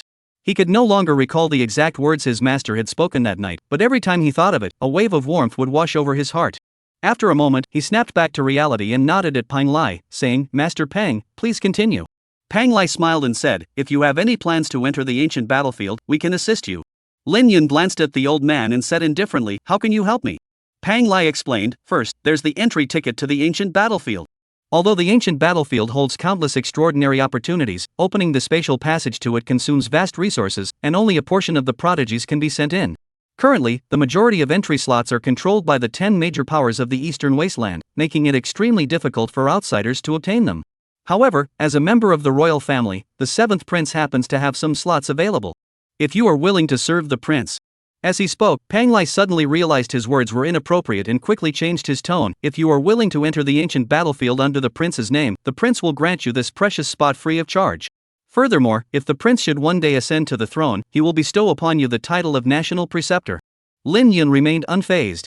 The title of national teacher of a remote, insignificant kingdom held no value for him. There must be other ways to obtain this spot, right? As he spoke, Lin Yun stared straight at the old man, a hint of amusement flashing across his face. In his previous life, he had already entered the ancient battlefield. Even in the central divine continent, the top-tier powers dared not completely monopolize the spots for the ancient battlefield. Because if they blocked the path to the Tao for those wandering cultivators and other small factions, these people would inevitably rebel. Therefore, every time the ancient battlefield opened, the major top-tier factions would release a portion of the spots through various means for these individuals to compete for. Although the Donhuang domain was thousands of miles away from the central domain, it dared not do something that would cut off people's futures. The ancient battlefield, though it bears the name battlefield, is actually a place of inheritance. It is said to be the site of a great war between the human race and the alien races tens of thousands of years ago.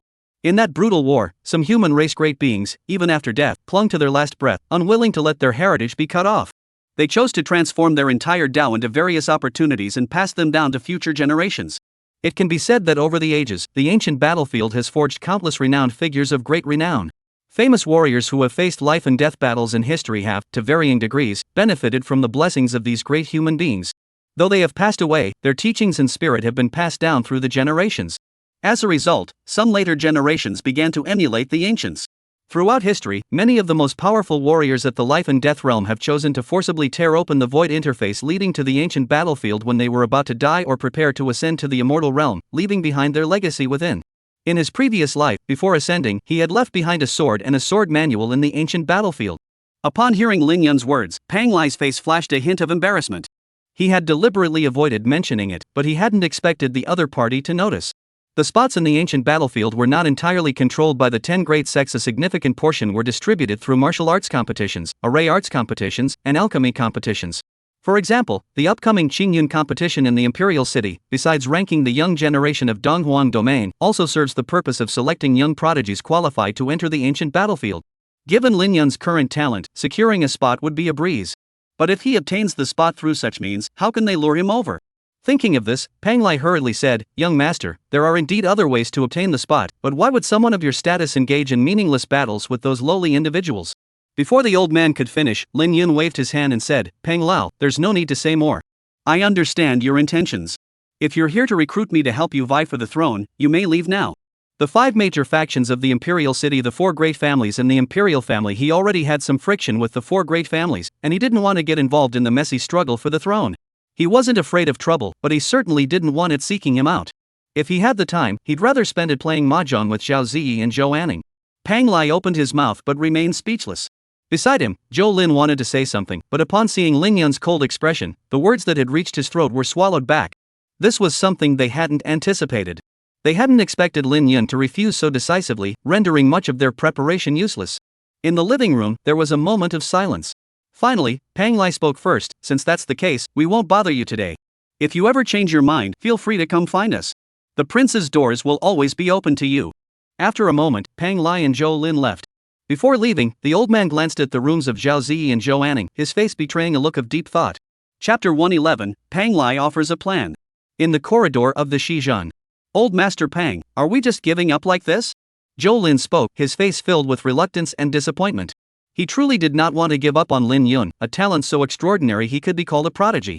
By harnessing the vast power of heaven and earth, uniting sword and man, he could defeat Li Xingyun with a single strike. Recruiting a Lin Yun might be more useful than recruiting 100 ordinary prodigies. Even though he knew little about the ancient battlefield, he could still guess that the so-called trial of the gods was meaningless when it came to numbers. No matter how many people there were, none could compare to a top-tier prodigy. Pang Lai paused, hesitating to speak. Old Pang, just say what you have to say. Zhou Lin noticed the old man's expression change and spoke up. Pang Lai nodded, looking at Zhou Lin with flickering eyes. If your highness wishes to recruit that Lin gentleman, I have a plan, but I wonder if your highness is willing to make a sacrifice. What plan? Zhou Lin's eyes lit up, and he hurriedly asked. At that moment, his excitement was so intense that he completely ignored the latter half of Pang Lao's words, with only the word plan echoing in his mind. Pang Lai didn't answer but instead asked Zhou Lin a seemingly unrelated question. What is your relationship with that Qin girl? Zhou Lin had no idea why Pang Lao was asking this suddenly. At that moment, he suddenly recalled Qin Miaoyu's weak appearance that day, and a faint smile appeared on his lips as he said proudly, I won't hide it from you, Mr. Pang. In the past 2 days, my relationship with Miss Miaoyu has progressed rapidly, and we already consummated our relationship yesterday. Pang Lai was taken aback for a moment, then a trace of surprise flashed across his face. He had only asked casually, but he never expected that his own prince had actually taken that Qin Miaoyu. However, this development suited him perfectly. Though he had previously disapproved of the prince getting too close to a woman of such mysterious origins, if he had already secured her, that was a different matter entirely. Thinking this, Pang Lai spoke up, Your Highness, my plan is to have Miss Qin lend a hand. As you saw when we entered earlier, that Lin Gongzi is clearly a man who craves beauty. If Miss Qin is willing to intervene, he should not refuse. Upon hearing this, Zhou Lin's excitement gradually faded from his face. Having Qin Miaoyu help meant sending her to the other man's bed. Recalling the image of the beauty, weak and exhausted yet still thinking of him, Zhou Lin felt a pang of pain in his heart and immediately refused. No, Pang Lao, this is absolutely out of the question. Though he wasn't a saint, he simply couldn't bring himself to do something so against his conscience. Pang Lai opened his mouth, a look of confusion on his face. After all, she was just a prostitute from a brothel. Wasn't this exactly what she was good at? He never expected Zhou Lin to refuse.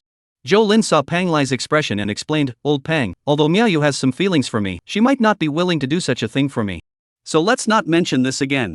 Pang Lai thought about it and agreed. He fell silent for a moment before continuing, Your Highness, if Miss Qin is not feasible, then I have a better candidate in mind. Who? The ninth princess. Zhou Lin stiffened. A vision of a pure and innocent young girl flashed through his mind. The ninth princess mentioned by Pang Lao was his own biological younger sister, whom he had secretly given half of his cultivation resources to when they were children. At that moment, Pang Lai continued to persuade him, Your Highness, the ninth princess is actually the most suitable candidate. Although Miss Qin is beautiful, she is ultimately from a brothel and may not be able to win over the other party. However, if it were the ninth princess, Lord Lin would likely not refuse. Zhou Lin refused without hesitation, Old Pang, this won't work either. If I were to do such a thing, what would that make me but a beast? She is my own sister. Upon hearing this, Pang Lao sighed deeply and said, Your Highness, you must understand this, those who refuse to lose anything in this world will end up losing everything. In matters of the world, if you wish to gain something, you must first be willing to give it up. Even fish and bear's paws cannot be had together, how much less the supreme throne of the 9 heavens? Zhou Lin fell silent. He knew this truth all too well, but must he truly sacrifice his beloved family for the throne? Pang Lai glanced at Zhou Lin and continued, Your Highness, consider this from another angle. Is the ninth princess truly being sacrificed? Why not say that you are helping her find a suitable match? Think about it, a third-tier sword cultivator in his early 20s is a rare gem in the history of Donghuang domain. Zhou Lin raised his eyebrows, his face showing a hint of interest. Pang Lai noticed the change in his masteress' expression and pressed on, Your Highness, although Lin Yun may be a bit sentimental, his talent is unmatched in the entire Donghuang domain. In the future, this small Donghuang domain may not even be his final destination. The ninth princess following him may not necessarily be a bad thing. Zhou Lin fell silent, unconsciously clenching his fists. Pang Lai remained silent, and the corridor fell into an eerie stillness. Moments later, Zhou Lin relaxed his fists, and a gleam of determination flashed in his eyes. He spoke slowly, Old Pang, once we return to the imperial city, I will test Xiao Yao's feelings. Pang Lai heard this and smiled, unconsciously tugging at his long beard. After Zhou Lin and Pang Lai left, Lin Yun and the 2 women resumed their card game. They played until late into the night, finally undisturbed. As night fell, it was time for bed. As Lin Yun stepped into Zhao Ziyi's room with his left foot, he was startled to see the 2 women already hugging the blankets and sleeping together on the bed. Among them, Joanning poked out a small head from under the blanket and smiled sweetly, saying, "Master, your servant will sleep with Ji tonight, so you'll have to sleep alone tonight." Beside her, Zhao Zi, who rarely spoke, nodded in agreement and added, "That's right, Yun-gu, you'll have to sleep alone tonight." Looking at the two women standing together in unison, Lin Yun shook his head silently, thinking to himself, the bed is big enough for 3 people. However, he also understood the saying, haste makes waste, and knew that such matters couldn't be rushed. In Zhou Anning's room, Lin Yun lay on the bed, staring blankly at the ceiling. Without his familiar pillow beside him, he once again fell into insomnia. Just as he thought he would lie awake until dawn, a graceful figure slipped quietly into the room from the doorway. A fleeting expression crossed Lin Yun's face, but when he recognized the figure, the playful look vanished, and he closed his eyes. Moments later, the quiet room was filled with the soft sounds of clothes being removed. Soon, a warm body slipped into the blankets. He was still pretending to sleep when, suddenly, his face was tugged by a soft, delicate hand. The teasing voice of a young girl echoed in the darkness, "Cloud brother, are you still pretending to sleep? Your acting is really terrible." Chapter 112, Let me give you a massage instead. Lin Yun slowly opened his eyes. The first thing he saw was Zhao Ziyi's exquisite face, just inches away, and the playful smile on her face. He pulled the young girl into his arms, inhaling the faint fragrance on her body, and asked curiously, "How did you figure that out?" Zhao Ziyi wrapped her arms around the man's neck, shifted her body, and settled into a more comfortable position before saying in a soft voice, "Do I really need to look? Yun-gu, your heart is beating so fast, little cutie. I could tell just by feeling it." After speaking, the young woman extended a fair hand and placed it on the man's chest, her face adorned with a teasing expression. Lin Yun paused for a moment before shaking his head silently. In truth, with his abilities, suppressing his heartbeat, breathing, and even the flow of his blood would have been child's play. However, facing the young woman before him, he had no such guarded thoughts, and had momentarily forgotten about it. As days passed by in peace and comfort, he seemed to be gradually losing the instincts of a former top-tier immortal. However, he didn't dwell on it too much. After all, if one had to constantly guard against the woman he lived with day in and day out, life would be far too boring. "You're the smart one." Lin Yun reached out and gently scraped the young girl's straight, delicate nose. Zhao Ziyi giggled, her laughter echoing in the darkness, revealing her snow-white teeth. However, after a moment, she suddenly thought of something and quickly covered her mouth. She then raised her index finger to her lips, making a shushing sound. "Yun-gu, don't speak so loudly. I snuck over here secretly. Don't let In Ning find out." Lin Yun raised an eyebrow, speaking with a playful tone, "Why can't In Ning find out?" Zhao Ziyi blinked her eyes and puffed out her lips, saying, "I'm best friends with In Ning now.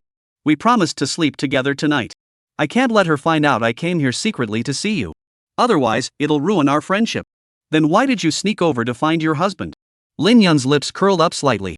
Seeing the man's expression, Zhao Ziyi activated her innate feminine charm, pinching the soft flesh on his waist and said with a pout, "Isn't it because I was worried you couldn't sleep? Why can't I sleep? What about you? Can you sleep?" Lin Yun pressed further. Zhao Ziyi's face flushed red, and she pouted her lips, saying insincerely, "Of course I can sleep. Do you think everyone is as much of a pervert as you are? Oh?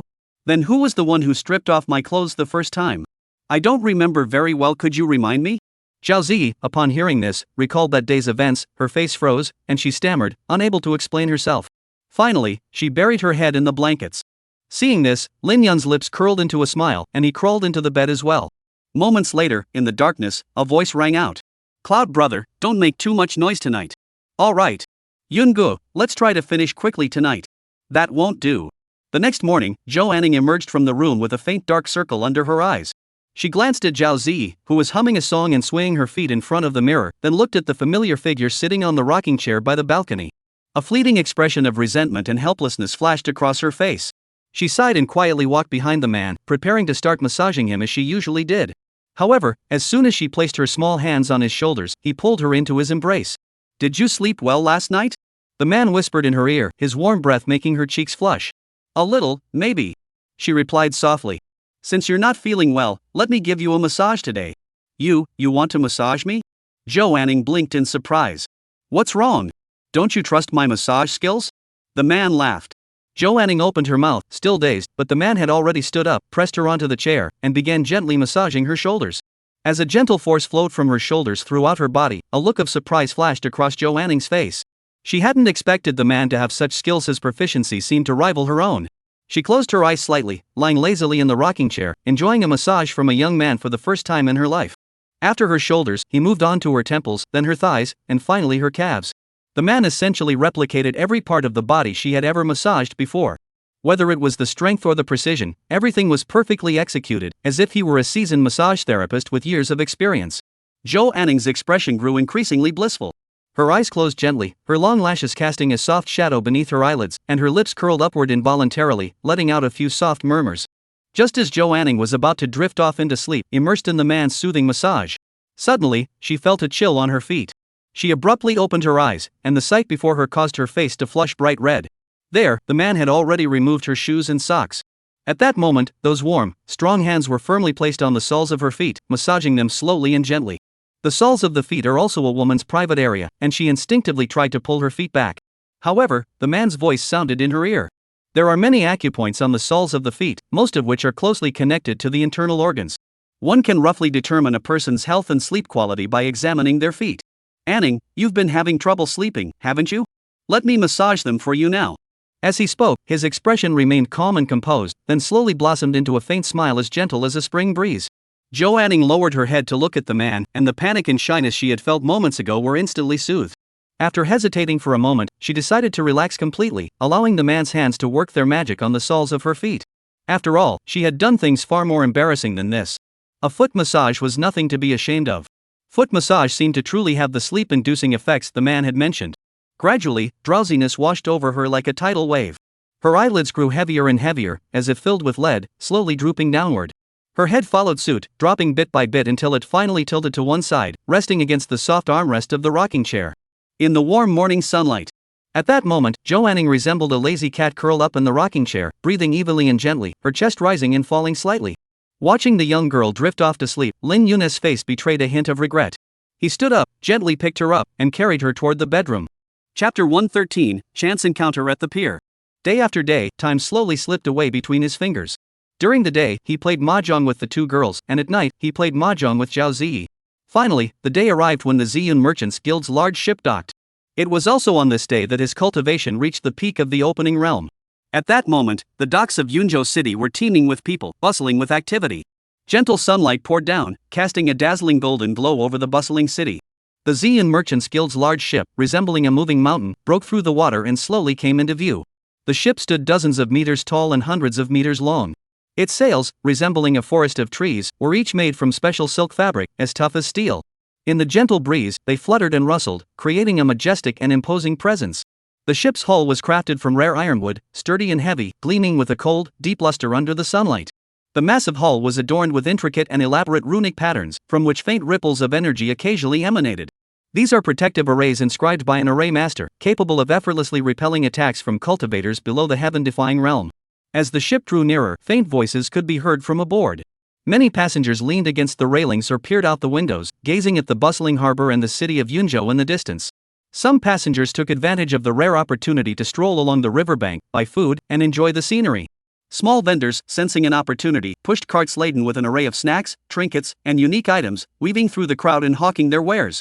When Lin Yun and the two women, Zhao Ziyi and Jo Anning, arrived at the pier, it was just the moment when the large ship was docking. As the three were about to head toward the large ship on the shore, a familiar voice suddenly rang out behind them. "Mr. Lin, please wait a moment." There were 4 people in total, 3 men and 1 woman. The speaker was someone Lin Yun recognized. It was Zhu Chang, the son of the city lord of Yunzhou City. To Zhu Chang's left was his younger sister, Zhu Qing. To his right was Jin Mang, the steward of the city lord's mansion whom Lin Yun had met before, and a middle-aged man he had never seen before. The middle-aged man bore a resemblance to the Zhu siblings, with a tall, straight posture, a stern face, and an air of authority even when unangry. Of course, the most important thing was that his cultivation had already reached the heavenly realm. Lin Yun stopped in his tracks, waited for Zhu Chang to approach, and scanned the group of 3 men and 1 woman before speaking. "Zhu brother, what's going on here?" Zhu Chang bowed his fist and smiled. I forgot to mention it to Lin brother earlier. Both Xiao Qing and I are students of the Qingha Academy in the Imperial City. We've been away from the academy for some time now, and we were just preparing to return. Since Lin brother is also heading to the Imperial City, we can travel together. Lin Yun nodded and smiled slightly. This wasn't just a coincidence, it was likely that they had changed their plans specifically for him. But he didn't mind. It was just a minor detail. At that moment, Zhu Cheng introduced the middle-aged man to him. "Lin, let me introduce you. This is my father. After hearing about your performance at the tea gathering, he has been eager to meet you." Zhu Cheng's father was none other than Zhu Mingyang, the renowned city lord of Yunzhou City. Lin Yun bowed his fist and smiled. "This junior has the honor of meeting Lord Zhu."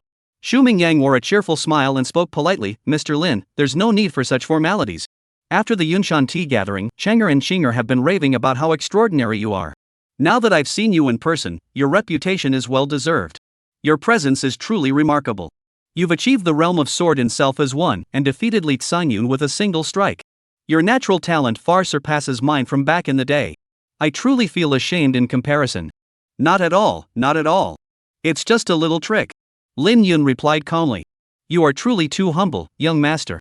Xu Mingyang paused for a moment, glancing at his children beside him before continuing, Young master, you are heading to the imperial city where you know no one. If you need any assistance once you arrive, feel free to seek help from Chang'er and Qing'er. Though they were born in Yungzhou, they have lived in the imperial city for many years and should be able to offer you some guidance. Though he knew full well that, given the other party's status, they likely wouldn't be able to help him much after all, he had offended the four great families. However, one doesn't strike a smiling face. Facing Xu Mingyang's blatant attempt to befriend him, Lin Yun smiled and replied, Certainly, certainly. Upon hearing this, Xu Mingyang's smile grew even brighter. He bowed his fist and said, Then I won't disturb you from boarding the ship. I hope we can have a proper drink together next time we meet. Lin Yun nodded, exchanged a few polite words, and then walked toward the shore with the Zhu siblings. Behind them, Xu Mingyang's smile faded, and his eyes flickered uncertainly. The steward of the city lord's mansion, Jin Meng, spoke up, Master, this Lin young master did not seem very enthusiastic in response to your overtures. Xu Mingyang remained silent for a moment before smiling, It doesn't matter. With such a demonic figure, gaining his friendship isn't something that comes easily. As long as he doesn't reject us, we still have a chance. After speaking, he glanced at Zhao Ziyi and Zhou Anning, the two women ahead who were swaying their hips, and a hint of resignation flashed across his face. No wonder this young master doesn't fancy Qing'er. Compared to those two women, Qing'er really pales in comparison. Jin Meng heard this and sighed, Indeed. Such a beautiful woman is already a stroke of luck to encounter, but this Lin young master can have both of them, enjoying the blessings of having two wives. I wonder where he found such beautiful women. As they walked along the long pier, Lin Yun and his group undoubtedly attracted a lot of attention. Along the way, many people stared in their direction, pointing and whispering. Men wore expressions of envy on their faces. Women, when glancing at Zhao Ziyi, Zhou Anning, and Zhu Qin, did not hide their jealousy. In response, Lin Yun remained unfazed, while the two women by his side let the corners of their lips curl upward slightly. Clearly, the two women were not yet at the age where they could completely ignore others' envy and jealousy. As they approached the majestic ship, they were about to step onto the gangplank. Just then, a familiar voice rang out from behind them. Lin brother, what a coincidence. Are you also boarding the ship? Lin Yun shook his head silently before even seeing the person. To be honest, he didn't like seeing Zhou Lin, as he always had a premonition that the other would cause him no small amount of trouble. Turning around, he saw Zhou Lin, dressed in fine robes, walking toward him with an excited expression on his face. Behind Zhou Lin, Pang Lao, a peak-level cultivator of the Mingshan realm, followed closely behind. What surprised him slightly was that there were now two women by Zhou Lin's side. One of the women was young and charming, with a pair of playful double crane buns on her head, adorned with several sparkling pearl ornaments, clearly indicating her status as a maid. The other woman wore a moon-white long dress, her slender figure tall and graceful, her beauty stunning, and her demeanor elegant and ethereal. Her slender white ankles were adorned with a string of small bells, which jingled softly with each delicate step she took. Of course, the focus was on these two women, whom he had seen before. They were the ones who had secretly watched him at the Yunshan tea gathering. On that day, nearly 99% of their spiritual awareness had been focused on him. After all, he hadn't even made a move yet. He wasn't worth such attention. If someone were to say there was no ulterior motive behind this, he would never believe it. Chapter 114, Testing. Lin Yun gave the two women a deep look. Just as he was wondering what their intentions were, Zhou Lin had already walked up to him. At this moment, the esteemed 7th prince, despite his noble status, still had a flushed expression of excitement on his face. Clearly, he was very happy to see him here. However, he didn't seem to notice at all, responding half-heartedly, Indeed, I am here to board a ship. Are you as well, Zhou brother? As soon as Lin Yun finished speaking, Zhou Lin hurriedly asked, Where are you heading, Lin brother? To be honest, I'm on my way back to the imperial city. If we're traveling together, that would truly be a stroke of luck. The Grand Canal of Jingyun stretches southward for hundreds of thousands of miles, passing through numerous prefectures along the way. Many people travel on the same boat, but their destinations are different. Lin Yun's expression froze. He hadn't expected the other party to also choose this time to return to the imperial city, and he replied with a sigh, I happen to be heading to the imperial city as well. Already, encountering two mysterious women had already raised suspicions of trouble. Now, with Zhou Lin added to the mix, he couldn't shake the feeling that this journey wouldn't be a peaceful one. Upon hearing this, Zhou Lin's smile grew even brighter. He had been worried about how to find them once they left Yunzhou City. Little did he know that things had taken such a turn after searching high and low. He had found what he sought without any effort. The journey from Yunzhou to the Imperial City would take at least 20 days. With these 20 days, he would have more time to prepare and better demonstrate his sincerity. Zhou Lin opened his mouth to say something, but his gaze suddenly fell on the two women beside Lin Yun and the Zhu siblings. When he saw Zhao Ziyi and Zhou Anning, a flash of admiration crossed his face. He thought to himself, these are the two beauties by Lin Yun's side? Indeed, they were rare beauties, no less stunning than the girl named Miaoyu. No wonder, when he had paid a visit earlier, there was still traces of a beauty's lipstick on the other party's lips. If he could possess such a captivating beauty, he would likely indulge in nightly revelry. It seems that Peng Lao was right. This Lin brother is indeed a man who craves beauty and indulges in pleasure. Zhou Lin glanced briefly at Zhao Ziyi and Zhou Anning, then quickly shifted his gaze to the Zhu siblings. These two were the twin prodigies of Yunzhou. He knew them, but hadn't had the chance to cultivate their favor yet. In fact, Zhu Chang and Zhu Qing were one of his primary targets for this trip to the north. If it weren't for the incident involving Lin Yun, he would likely already be chatting and laughing with the siblings. However, with Lin Yun as his target, he no longer cared much about the others. As he had said earlier, 100 ordinary prodigies couldn't compare to a single Lin Yun. Therefore, before dealing with Lin Yun, he had no intention of pursuing anyone else. All he wanted during this time was to return to the Imperial City as soon as possible, probe his younger sister's intentions, and then send her to the bedchamber of the intended party. The Shu siblings were no strangers to Zhou Lin. He looked at the two women beside Lin Yun and smiled politely. Lin brother, who are these two ladies? He asked this not because he had any intentions toward the two women, but simply to get to know Lin Yun better and build a closer relationship. This is Ji Yi, and this is An Ning. Lin Yun introduced them briefly. Then, he shifted his gaze to the two women behind Zhou Lin and smiled again. Zhou brother, wouldn't you like to introduce these two ladies? Zhou Lin noticed that Lin Yun's gaze had lingered on Qin Miaoyu, and his heart skipped a beat. He thought to himself, could this Lin brother be interested in Miss Miaoyu? With this thought, Zhou Lin couldn't help but feel a bit anxious. He now regretted bringing Miaoyu along. Although such matters could be brushed off, he didn't want to take the risk, as he truly wanted to recruit Lin Yun. Therefore, even though he was reluctant, he forced a smile and began introducing Lin Yun. Lin brother, this is Miss Qin Miaoyu, and the young lady beside her is Miss Xiaoyu. Lin Yun nodded, his gaze fixed on the girl named Qin Miaoyu whom Zhou Lin was talking about. To be honest, his gaze was quite impolite. Not to mention Zhou Lin, even the Zhu siblings standing nearby couldn't help but flash a strange expression on their faces. But Lin Yun didn't care about such trivial matters. What he was concerned about was what this woman's true intentions were. The woman named Qin Miaoyu, upon seeing this, gracefully stepped forward and bowed to him, her lips parting slightly as she said, Mr. Lin, I have long admired your reputation. It is indeed an honor to meet you today. During my time in the city, I have heard many tales of your exploits, and I have long admired you from afar. I only regretted not having the opportunity to meet you in person. Today, by chance, we have crossed paths. I hope you will kindly look after me in the future. The woman's words and manners were elegant, and every word seemed to have been carefully crafted. Every movement, every smile, every expression was that of a graceful and proper young lady from a distinguished family, leaving nothing to be desired. Even Zhao Ziyi and the other women couldn't help but glance at the woman with a rare look of admiration. However, Lin Yun merely glanced at her briefly and asked a seemingly unrelated question, Miss Qin, have you not cultivated? Qin Miaoyu paused for a moment, seemingly curious why the man would suddenly ask such a question, but she replied softly, I am of poor talent, so I have never practiced cultivation. Lin Yun looked deeply at the woman and spoke again, where is Miss Qin's residence? Before Qin Miaoyu could respond, Zhou Lin inwardly cursed himself, his face flashing with a complex expression. In his mind, Lin Yun's concern for Miss Qin must mean he had feelings for her. However, despite the turmoil in his heart, he dared not say anything more. He feared that if he spoke, he would lose the opportunity to befriend Lin Yun forever. While waiting for Qin Miaoyu's response, Lin Yun felt a sharp pain in his waist. It was Zhao Ziyi activating her innate feminine ability again. At that moment, the young girl puffed out her cheeks, her eyes widened, and a hint of displeasure appeared on her face. Zhou Anning, though not as obvious as Zhao Ziyi, also furrowed her delicate brows, and the faint smile on her face had vanished. Lin Yun squeezed the hands of the two girls but did not rush to comfort them, keeping his gaze fixed on Qin Miaoyu. Qin Miaoyu was taken aback by Lin Yun's direct question. After a moment of hesitation, she replied in a gentle and dignified manner, I am an orphan who was raised by the pavilion master from a young age. I am currently a Qin player at the Yameng Pavilion in the Imperial City. You are Miss Qin Miaoyu of the Yameng Pavilion?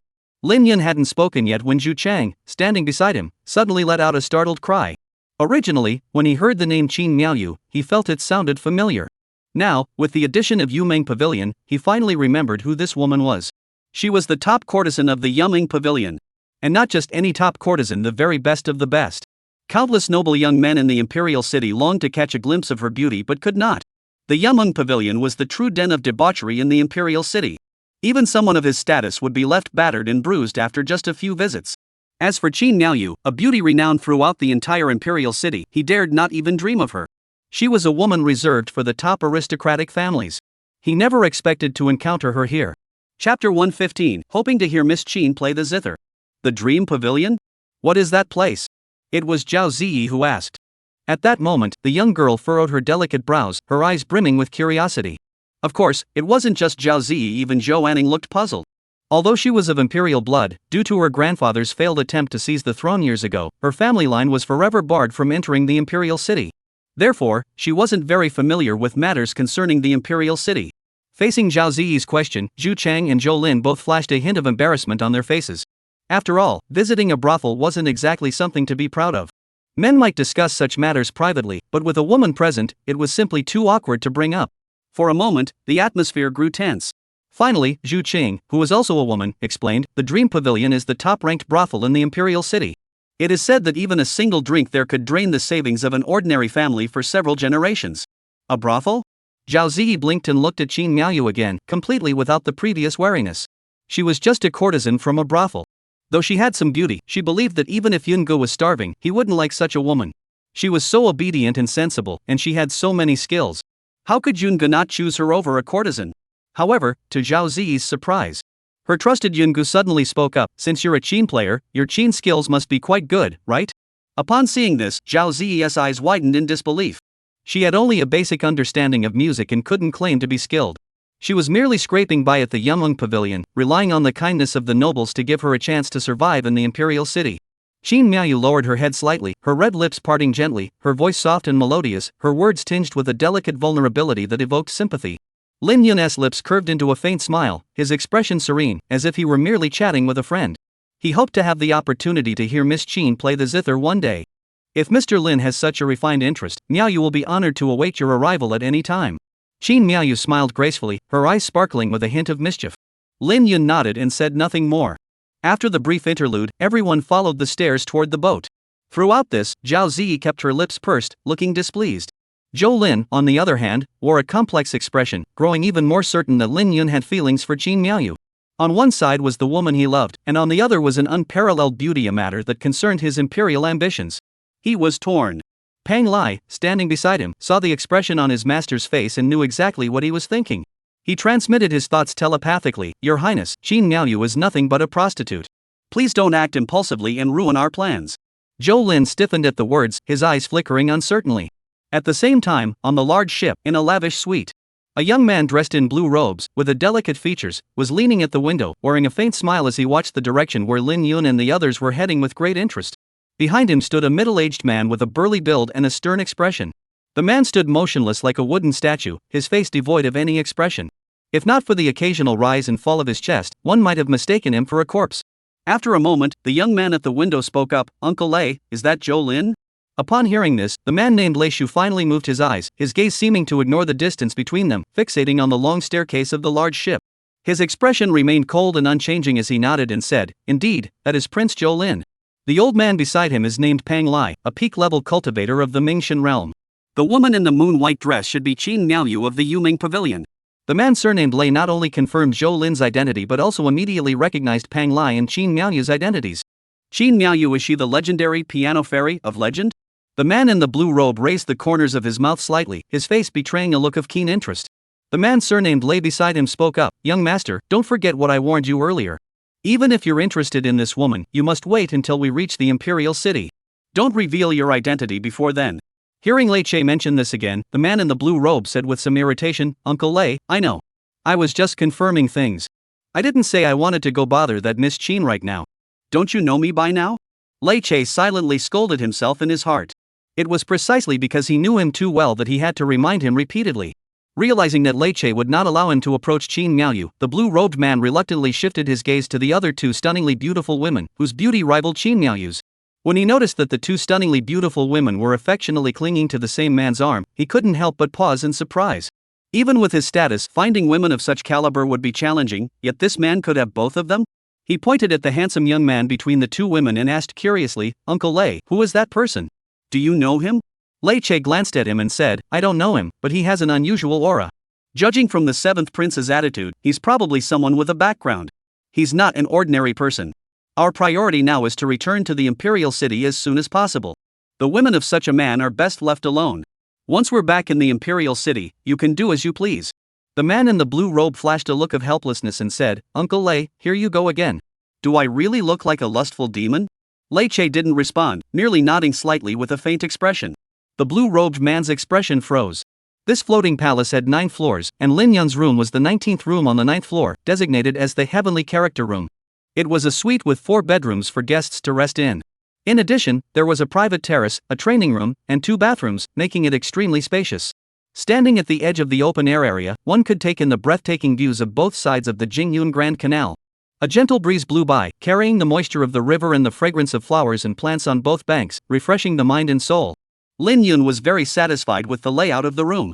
After all, they might have to stay on the ship for nearly 20 days, and if the room was cramped and the environment poor, it would indeed affect one's mood. He was about to ask the 2 women if they were satisfied with the room, but noticed that Zhao Ziyi was already pulling Zhou Anning's hand and walking into one of the bedrooms. During this, Zhou Anning glanced back at him, her face flashing a helpless expression. He knew exactly what was going on. Zhao Ziyi was jealous because of Qin Miaoyu.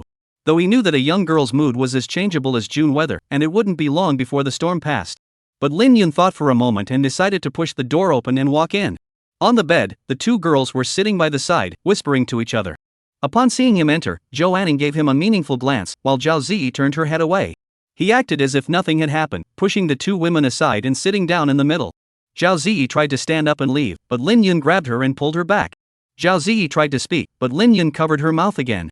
Forced kisses weren't something only Zhao Ziyi understood, he understood them too. Zhao Ziyi's eyelashes trembled slightly before she closed her eyes resignedly. Chapter 116, Explanation. Zhou Anning witnessed the scene, blushed instantly, and stood up to leave, but was also pulled back by Lin Yun. After the forceful kiss, Lin Yun released Zhao Ziyi from his embrace. He looked at the 2 women and spoke softly, Are you both angry at your husbands because of that Qin Miaoyu incident? Zhou Anning didn't speak, but nodded slightly. Though she didn't show it as openly as Zhao Ziyi, she was still a bit upset inside. Her displeasure wasn't because Lin Yun liked another woman, but because the other woman was a prostitute. How dare a prostitute share a man with them? Zhao Ziyi wasn't as reserved as Zhou Anning. She angrily said, Yungu, I'm not stopping you from liking other women, but how could you choose a prostitute? That Qin Miaoyu may be beautiful, but she's not worthy of Yungu. Zhao Ziyi was indeed Zhao Ziyi. Even when angry at a man, she couldn't help but praise him. Such a young girl, even if she's jealous, who could possibly dislike her? Lin Yun was no exception. He gently stroked the young girl's delicate nose and smiled, I don't have any feelings for that Qin Miaoyu. I'm just curious about what that woman is up to. Curious? The 2 women fixed their gaze on the man. Exactly. Do you remember the 2 questions I asked Qin Miaoyu? The first was whether she had ever cultivated, and the second was about her background.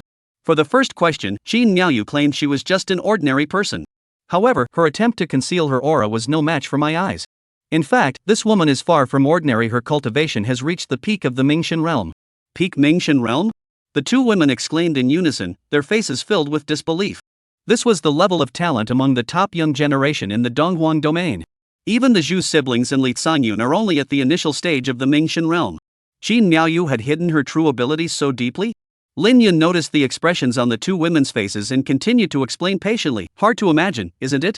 Do you really think a woman with such talent would be a simple prostitute? Of course, whether she's simple or not, if that's all there is to her, I probably wouldn't pay much attention to her either.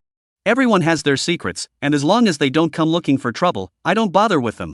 At this point, he cast a meaningful glance at Zhao Ziyi, a faint smile playing at the corners of his lips, and asked softly, Do you remember the 2 women I mentioned at the Yunshan tea gathering? Zhao Ziyi blinked her lively eyes, suddenly realizing, and hurriedly replied, Are you talking about Qin Miaoyu and the maid beside her? That's right. At the time, I sensed someone spying on us, so I scanned the area with my divine perception and discovered that Qin Miaoyu seemed to have ulterior motives toward me. I might need to go find that woman later to confirm things. Zhao Ziyi heard that Lin Yun hadn't fallen for Qin Miaoyu but was merely investigating her background, and instantly her face lit up with joy, her eyes curving into beautiful crescents. Zhou Anning also sighed in relief, her lips curling into a faint smile of relief. Are you not angry anymore? Lin Yun saw this and reached out again, gently scraping Zhao Ziyi's delicate nose teasingly. Zhao Ziyi stuck out her pink tongue and said in a sweet voice, Cloud brother, I'm sorry. I shouldn't have doubted you. Looking at the young girl's adorable and charming appearance, which was so endearing that even he couldn't help but feel moved, a fiery emotion surged deep within Lin Yun's heart, like a flame being ignited. He couldn't resist, wrapping his arms around her and gently pressing her onto the bed. Moments later, faint, alluring sounds drifted from the room, like whispered words. Suddenly, a young girl rushed out of the room, her expression panicked, her cheeks flushed red like the evening sky, resembling a startled deer. The Great Qin Dynasty, the Imperial City. A grand mansion with a majestic red gate and a deep courtyard. The sunlight filtering through the dappled tree shadows cast scattered spots on the, resembling tiny specks of gold. The serene courtyard seemed like a pristine haven in the midst of the world, cut off from the chaos outside. A graceful woman dressed in a simple silk gown sat quietly on a stone bench in the center of the courtyard. Her features are gentle and graceful, as if time has spared her, leaving not a single wrinkle on her face. Her eyes were like a pool of autumn water, clear and deep, with a gentle glow in her gaze. At that moment, she was bowing her head, completely absorbed in the unfinished garment in her hands.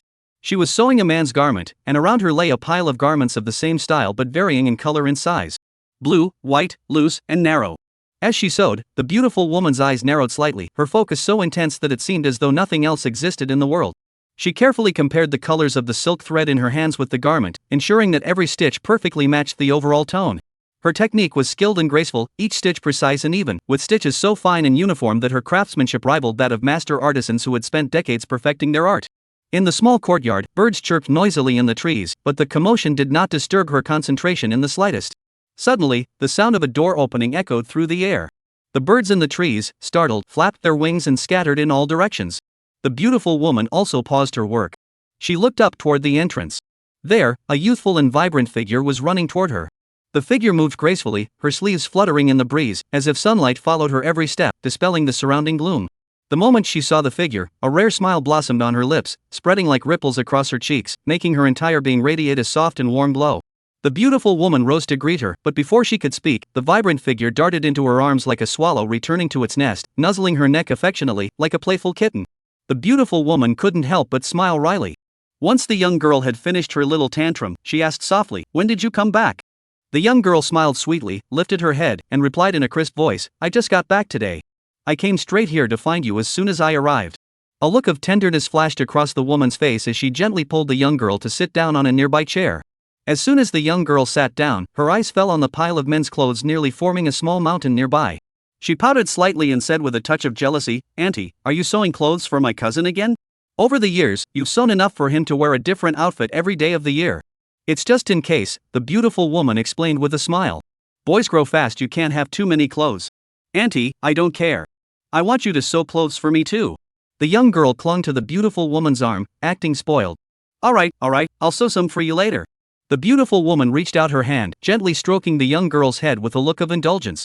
The young girl closed her eyes in contentment, quietly savoring this exclusive pampering meant only for her. However, moments later, the beautiful woman seemed to suddenly remember something, and her hands stopped moving abruptly. The woman's previously gentle face turned tense, and she looked at the girl anxiously and asked, "Xiaolin, did you see him?" Yilin looked at the beautiful woman's hand that had stopped caressing her, a hint of regret flashed across her small face, but she still nodded firmly. Seeing this, the beautiful woman felt the tension in her heart ease slightly, letting out a long sigh of relief. But almost immediately, she grew anxious again and asked urgently, "Is he okay?" Chapter 117, This is your daughter-in-law. Yilin heard this and her eyebrows immediately curved into a crescent shape. She nodded firmly and said with a smile, "Auntie, my cousin isn't just doing well, he's incredibly happy. Wait a moment, I brought his portrait back with me." After speaking, Yilin took a painting from her ring and placed it on the stone table, unfolding it slowly. At that moment, the beautiful woman's eyes widened in shock, as if she had been cast under a spell. The painting depicted a young man lying lazily on a rocking chair, his expression calm and serene, as if nothing could disturb his peace of mind. The young man had sharp eyebrows and starry eyes, a face as fair as jade, and extraordinary beauty. Above his head was a peach tree in full bloom, with petals dancing in the air. The young man rested beneath the tree, exuding tranquility and leisure. Yi Xian stared blankly for a long time, her eyes gradually filling with a warm, reddish glow. Her fingertips trembled slightly as she gently traced the outline of the young man in the painting, murmuring to herself, "Is this what Yun'er will look like when he grows up? He's so handsome, just like his father, they're like two peas in a pod." Yilin, standing beside her aunt, noticed her expression but did not disturb her. She stood quietly to the side, her eyes flickering with a hint of envy. Her cousin and aunt had not seen each other in over a decade, but at least they still had the chance to reunite, and someone was thinking of him. But what about her? She and her mother would never see each other again. Yi Lin took a deep breath, forcing herself to suppress the bitter emotions welling up inside her. After her aunt had calmed down a bit, Yi Lin took out another painting from her ring and continued with a smile. "Auntie, don't get too excited yet. There's another surprise I haven't told you about." Yi Xian hadn't figured out what that meant yet. The young girl slowly unfolded the painting in her hands. In the painting, a delicate and graceful young woman, as gentle as water, was nestled in a man's arms. Tension and happiness were both evident on the young girl's delicate face. Her bright, watery eyes gazed at the man, filled with endless tenderness and dependence. Sunlight filtered through the gaps in the leaves, casting dappled patterns on the two of them, bathed in a warm golden glow, evoking a sense of peaceful tranquility.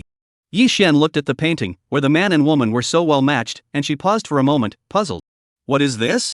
Yi Lin knew her aunt was asking about the relationship between the young woman in the painting and her cousin. She blinked and explained, "Auntie, that's your future daughter-in-law."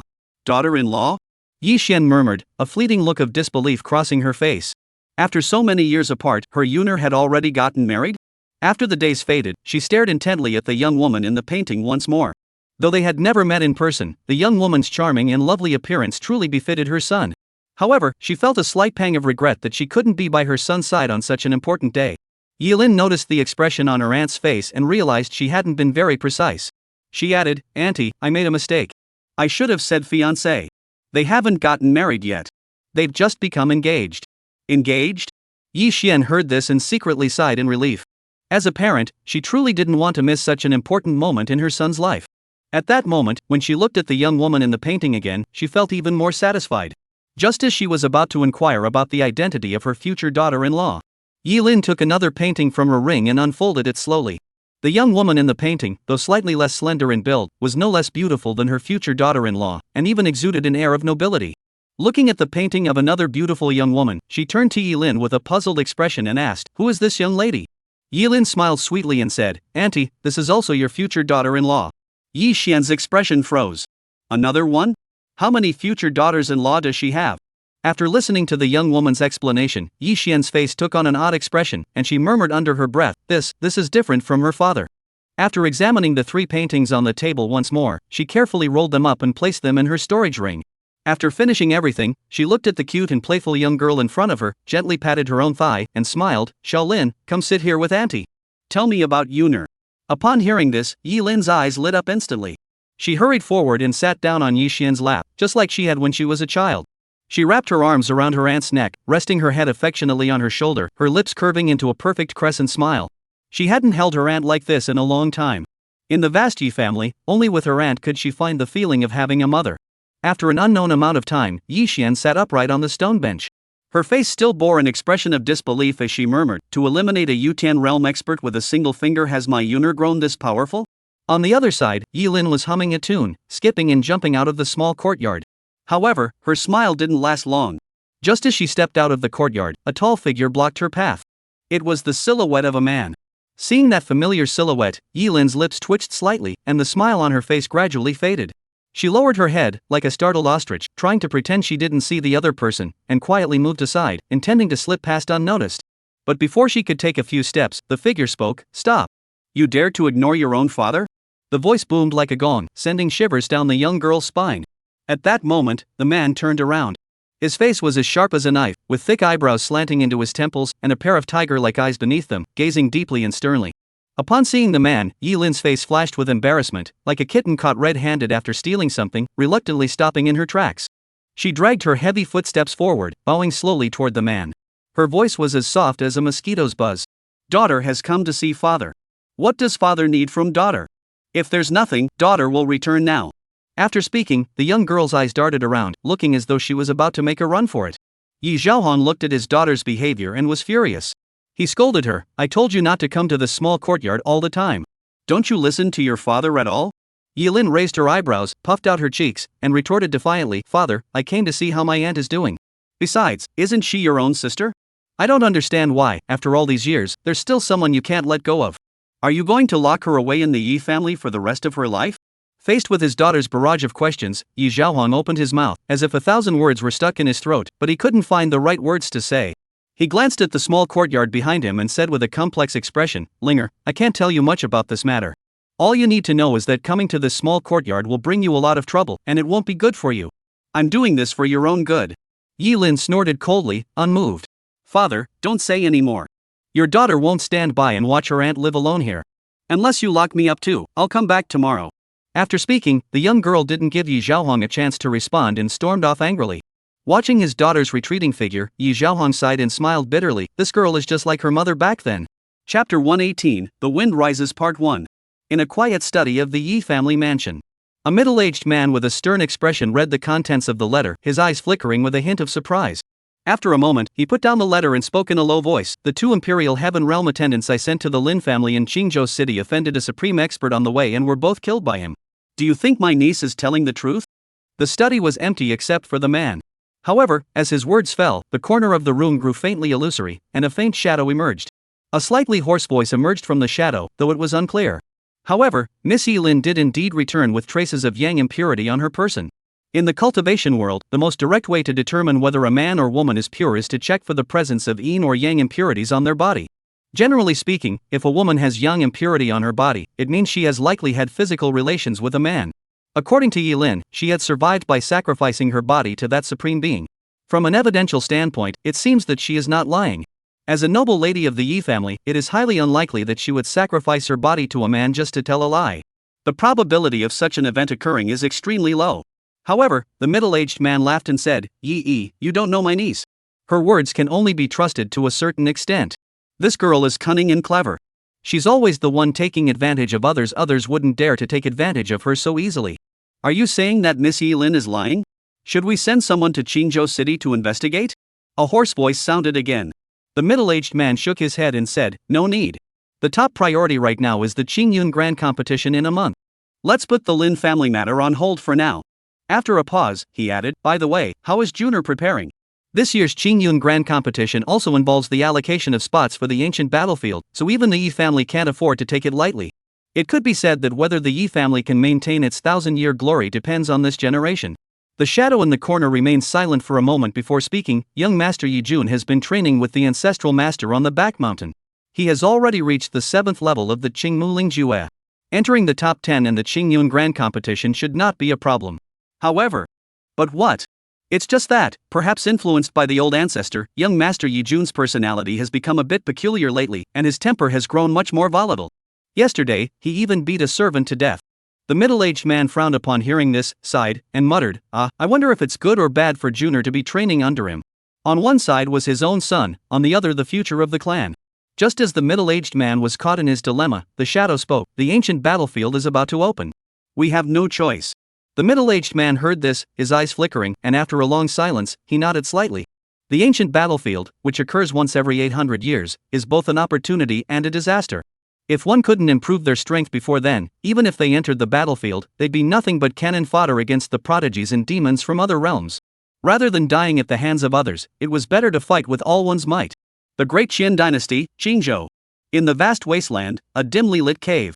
A woman with a graceful figure and stunning beauty slowly opened her eyes. She exhaled a breath of stale air, and a relaxed smile blossomed on her fair, delicate oval face. She raises her hands, and stretches lazily, letting out a satisfied moan from her pink lips. As she moved, her curves undulated like wheat fields swaying in the wind. She picked up the silver moon disk from the ground and stepped out of the cave. As she felt the long-awaited sunlight, her eyes narrowed slightly, and she spread her arms wide, her face adorned with an expression of blissful enjoyment. The woman did not notice that, not far ahead of her, an old man with yellowed teeth and a face covered in scars was staring at her intently, his mouth agape, drool nearly dripping to the ground. Who? At that moment, the woman snapped out of her trance and cried out in alarm. The old man startled, dropping the axe he had been using to chop wood onto the ground with a clang. Following the sound, when Hua Jieyu saw the old man's appearance, she paused for a moment, then furrowed her delicate brows. She thought of Lin Yun and the story he had mentioned about the old man namely. She never expected that in this vast wasteland, there were actually people living here, and that he had appeared so close to the cave where she was recovering. If this had happened 10 days ago, during the critical moment of her recovery, what would have happened if the old man had suddenly appeared? At this thought, Hua Jieyu felt a chill run down her spine, and a wave of coldness swept through her heart. She dared not linger any longer and immediately leaped into the air, breaking through the sky. Behind her, the old man watched as the celestial-like woman drifted away, his pupils widening in disbelief. He knelt on the ground, bowing his head. Fairy. There really are fairies in this world. Moments later, once he could no longer see the fairy's figure, a flash of regret crossed the old man's face. He suddenly recalled the story the old man in the village had told him about the fairy's cultivation. He wondered if he had arrived at the entrance of the cave earlier to chop wood, could he have enjoyed the company of that breathtakingly beautiful fairy? The old man grew increasingly regretful, eventually losing all desire to chop wood. He even forgot to pick up the axe that had fallen to the ground. Hua Jiayu's graceful figure darted through the wilderness like a butterfly flitting among flowers. At that moment, the communication bead in her ring flashed. She took it out and saw that it was her sisters from the sect looking for her. The communication pearl's range was far inferior to that of the sound transmission talismans, and was typically used within the sect. The fact that it was glowing meant the sender was nearby. Without a moment's hesitation, Hua Jiayu dashed straight toward the location indicated on the communication bead. Soon, she spotted two figures dressed in colorful robes not far from where she had once battled the Yinling. The two figures sensed someone approaching. Turning around, they saw that it was Hua Jiayu, their senior sister whom they had lost contact with for days, and both women's faces lit up with excited smiles. One of the women hurried forward and said, "Senior sister Hua, are you okay? The elders at the sect have been unable to contact you for days, and they were all worried sick. Plus, Nyatang from the Demon Slaying Bureau said you were likely killed by that Yinling. What happened?" Upon hearing Nyatang's name again, Hua Jiayu's expression darkened, and she clenched her teeth, saying, "Nyatang is a traitor who sells out his friends for survival. Don't mention his name in front of me again. Senior sister Hua, could something have happened that we don't know about?" Both women's faces flashed with a hint of confusion. Hua Jiayu nodded and briefly explained the situation. During her explanation, she omitted the matter involving Lin Yun, as the appearance of a young sword immortal in the Donghuang domain was something best kept under wraps. She intended to tell only her master about this matter. The two women heard that Nyatang had asked Hua Jiayu to help him block the sword just to save his own life. They opened their mouths, their faces filled with disbelief. They never imagined that the renowned deputy head of the Demon Slaying Bureau of the Great Qian dynasty, a figure among the 10 celestial geniuses, could be such a cowardly person. Zhang Shimi, Wang Shimi, let's not mention this anymore. We should set off back to the sect immediately. Hua Jiayu spoke softly. During the time she had been missing, her master must have been very worried.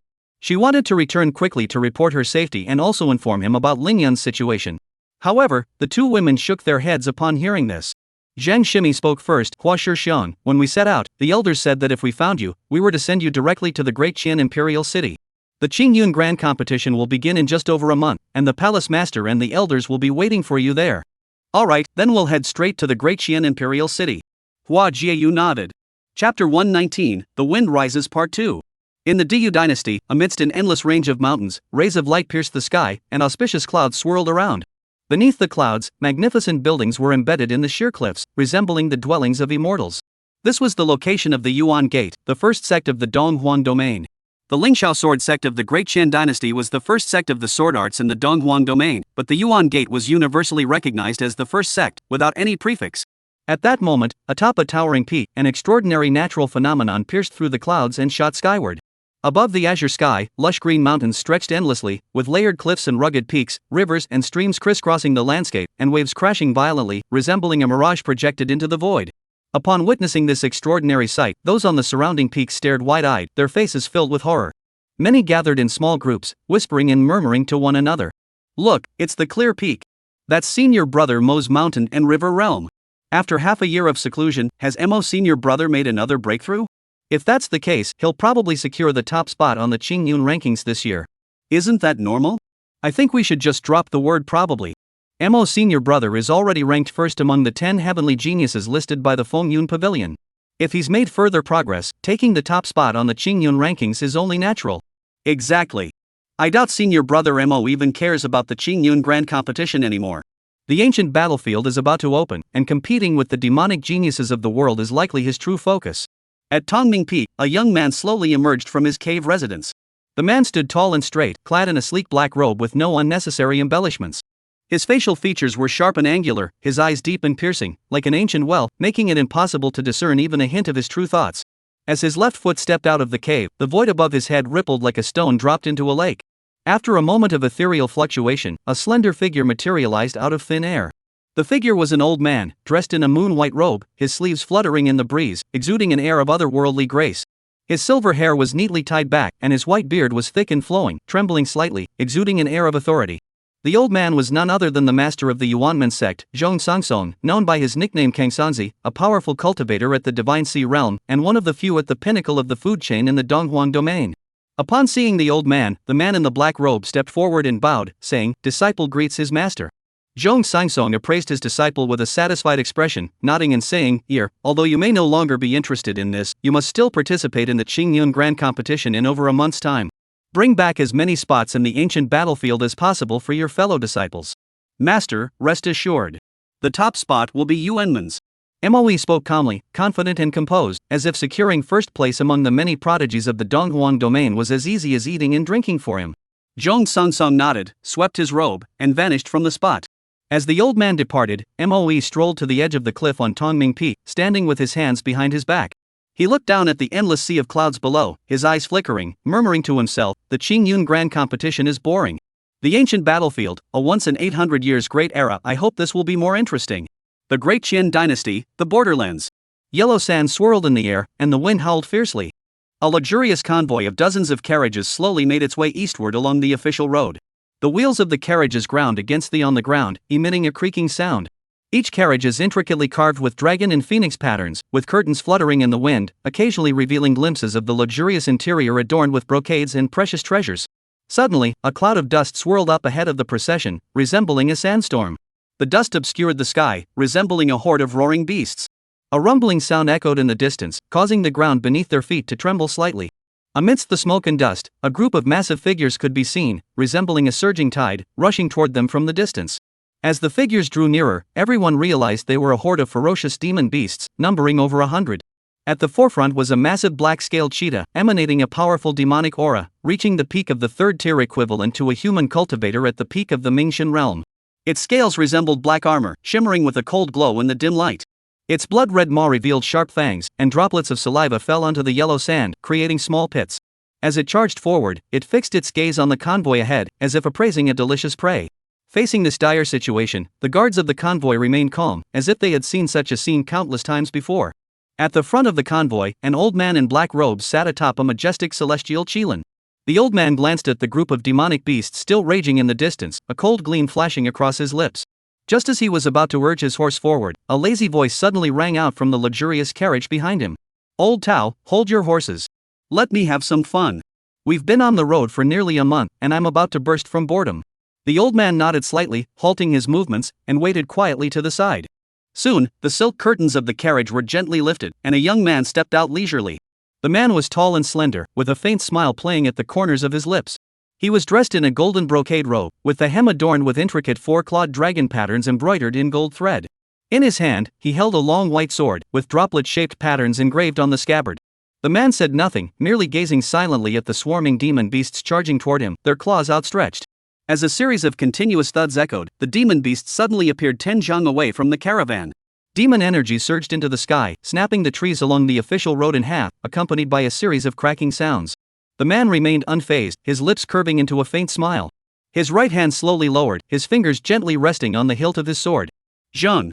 The sword's cry echoed like a tidal wave.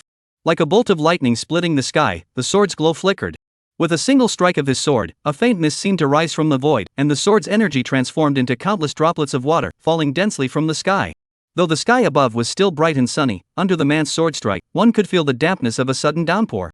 The droplets were crystal clear and ethereal. Yet when the rain fell, it suddenly erupted with a terrifying aura of slaughter. Boom!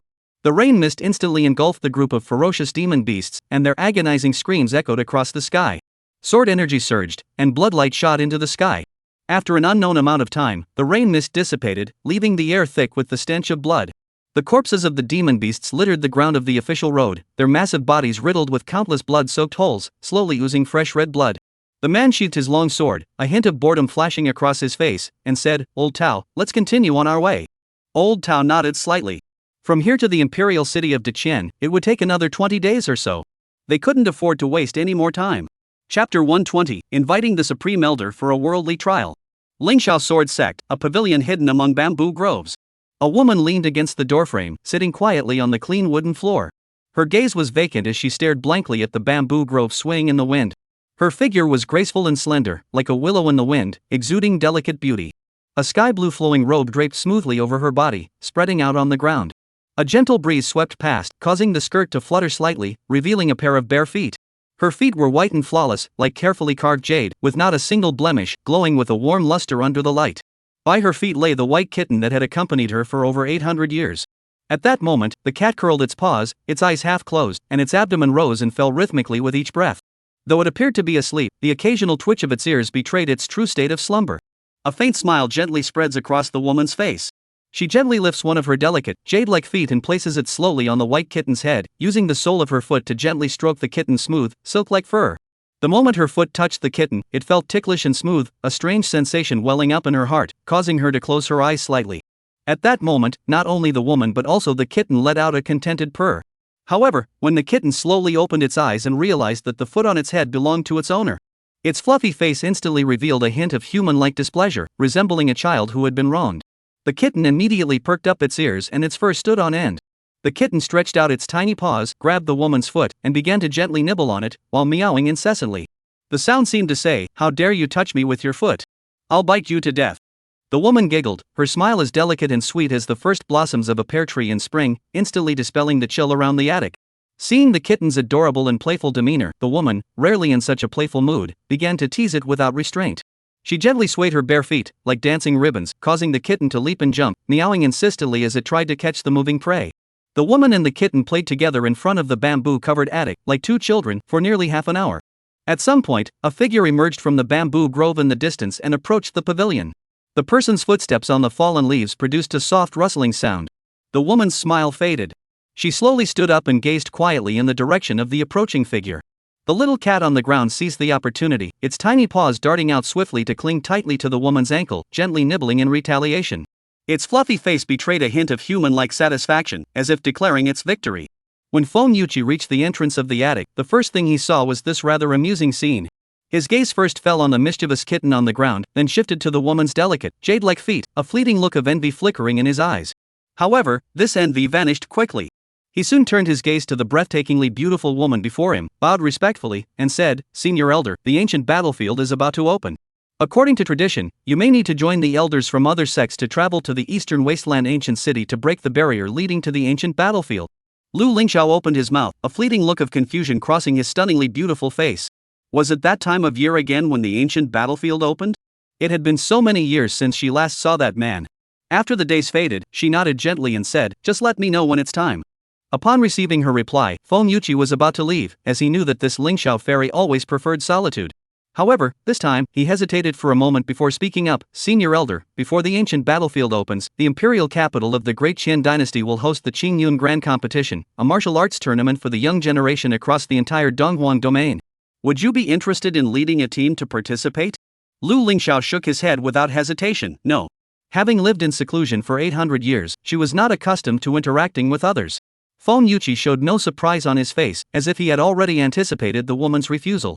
He organized his thoughts and said, "Elder, while I was organizing the Ancestral Master's records recently, I discovered that before he attained the essence of the sword, he had a period of wandering the mortal realm. According to the records, during his travels, the founder did not participate in any secret realm expeditions or discuss sword techniques with anyone. He simply traveled from the eastern wastelands, exploring and enjoying the journey, until he reached the Crimson Water domain. It was there, by the banks of the Crimson Water River, that the founder suddenly attained enlightenment, grasped the true essence of intent, and sought the path of the sword immortal." Lu Lingxiao raised his eyebrows slightly. "What do you mean?" Yuchi voiced his speculation. Before his travels, the founder's sword cultivation was at the same level as the Supreme Elder, both having reached the peak of sword momentum. However, after his travels, the founder broke through to the sword immortal realm without doing anything. "Supreme Elder, do you think the fifth realm of sword cultivation is related to one's mental state? In the path of cultivation, conventional qi cultivation is the foundation, but cultivating the mind is equally important. However, cultivating the mind is a realm typically only ventured into by those at the hidden realm. Because only those who have reached the Dongyin realm can glimpse the mysteries of the heavens and earth and comprehend the rules of the universe. Those below the Dongyin realm, whose cultivation is insufficient, generally do not venture into this profound realm." Yuchi raised this point, and Lu Lingxiao roughly guessed what he meant, saying, "So you want me to follow the example of the ancestral master and travel the world to seek an opportunity to break through the realm?" Yuchi nodded and said, "That's correct. The Supreme Elder is the most promising sword cultivator in the sect with the potential to break through the fifth realm of the sword path. Therefore, I hope the Supreme Elder will explore various possibilities. The sword intent within the sect can no longer be sustained for much longer. The Supreme Elder must be well aware that once the sword intent vanishes, the Lingxiao sword sect's exalted status in the hearts of sword cultivators will be utterly shattered. If this continues, the sect will inevitably decline. Having said this, Feng Yuqi took a deep breath, bowed deeply to the woman before him, and said respectfully, therefore, despite knowing that the Supreme Elder dislikes crowds, as the sect master of Lingxiao Sword Sect, I still hope that the Supreme Elder will venture out of the 10,000 mountains and undergo trials in the mortal world. Lu Lingxiao remained silent. She had not seen anyone outside the sect for a very long time. So long that she had even forgotten the direction of the imperial capital of the Great Qian dynasty. Her current memories were mostly about that man from 800 years ago. Was she even fit for worldly trials in this state? Lu Lingxiao opened her mouth, about to say, forget it. But when she thought of the Lingxiao Sword Sect, which had been passed down for 10,000 years, possibly declining under her leadership, she couldn't bring herself to say those words. After hesitating for a moment, she finally nodded and whispered, then I will lead the expedition to the imperial city this time. Moments later, Feng Yuqi departed with a satisfied expression, and the bamboo grove echoed with the hearty laughter of the Lingxiao Sword Sect's sect master. Lu Lingxiao shook her head, knelt down, and picked up the white kitten that was still stubbornly chewing on her little foot. The kitten's anger came quickly and faded just as fast. Soon, it was lying in the woman's arms, closing its eyes contentedly, its two little paws even gently pawing at her, emitting a series of satisfied purrs. Lu Lingxiao's face flushed slightly as she said with a hint of reproach, "Little Lindsay, you're being naughty again." The cat was clearly a female, but its name sounded like that of a male cat. The kitten pretended not to hear, its paws continuing their gentle movements, quietly savoring the comfort it could only experience as a kitten on its mother's lap. Chapter 121, The Man Under Surveillance. The night was thick and dark, like spilled ink. On the Jingyun Grand Canal, a massive ship as tall as a mountain sliced through the water at high speed, churning up layer upon layer of white waves. After half a day of sailing, the ship had completely left the borders of Yunzhou City. The once bustling banks of the canal were now desolate, with only the occasional sight of a remote village. The lights were sparse, and the shadows of trees swayed in the breeze. Occasionally, the howls of demonic beasts echoed from the continuous mountains on both sides of the river. Lin Yun lay lazily on a rocking chair on the terrace, enjoying the night breeze and the scenery along the canal. In the living room behind him, Zhao Ziyi, Zhou Anning, and Xu Qing, the three women, were sitting around a table, playing a card game with great enthusiasm. Xu Qing, like the other two girls, was immediately hooked on this card game she had never played before. The excitement was palpable, evoking the same sense of addiction as a teenage girl hooked on the internet. When it came to playing, especially something fun, it seemed almost impossible for anyone to resist. Even Zhu Chang, Zhou Lin, and the elderly Pang Lao, with his white hair, were gathered around, watching with interest. For twos, a bomb, a plane with wings. Zhu Qing, you lost. Zhao Ziyi flung her cards onto the table, her little face beaming with pride. Xu Qing's face flashed a hint of regret as she took out 2 spirit stones from her storage ring, muttering, "Oh no, I played the wrong card. I shouldn't have played the royal flush so quickly." Zhao Ziyi chuckled and comforted her, it's okay. Xu Qing, you'll gain more experience with practice." After speaking, Zhao Ziyi took the spirit stones from Zhu Qing's hand.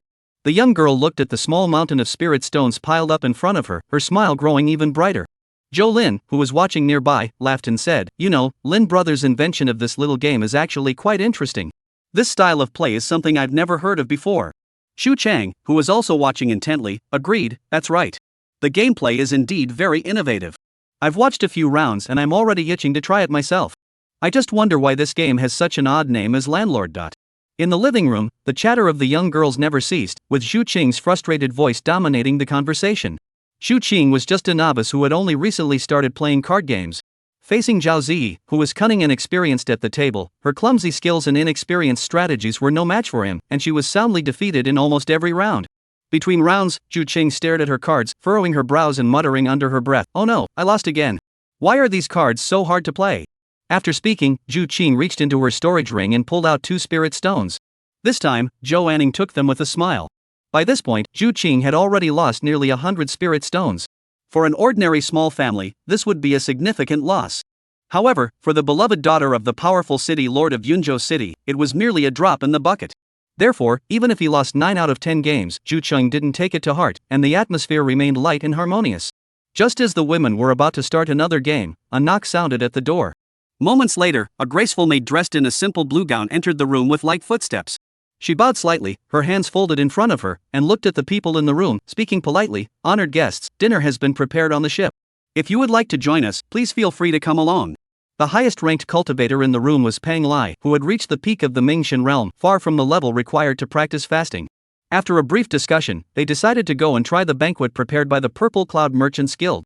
The banquet was held on a spacious terrace on the 9th deck of the large ship. Their suite was also on the 9th deck, so it wasn't far away. When they arrived at the terrace, there were already many people gathered there, most of them chatting and clinking glasses. Everyone was dressed in fine robes, exuding an air of refinement, with not a single commoner in sight.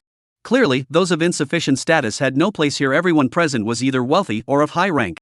The Purple Cloud Merchants Guild had chosen an excellent location, offering a stunning view of the glittering night scenery of the Jingyun Grand Canal below, while also allowing them to bask in the gentle evening breeze, making everyone feel relaxed and at ease. Everyone chose a table at random and sat down. The tables were laden with rare wines and delicacies, fresh fruits, and even before anyone touched the food, an enticing aroma wafted through the air. At that moment, at the entrance to the terrace, a young man in a blue robe and a middle-aged man with a stern expression and an imposing aura walked in one after the other. The blue-robed man casually glanced around, and when his gaze fell on Lin Yun and the others, a fleeting expression crossed his face. He spoke with interest. "Uncle Lei, did you see that? I didn't expect that the young man you mentioned, who is likely to have some background, is also here." Lei Che glanced in the direction the blue-robed man was looking and furrowed his brows slightly, whispering, "Young master, don't forget we're here just to eat. Don't cause any trouble." The blue-robed man sighed lightly, replying with a touch of impatience, "Don't worry, I won't reveal my identity or cause trouble. I'm just curious about that young man's background.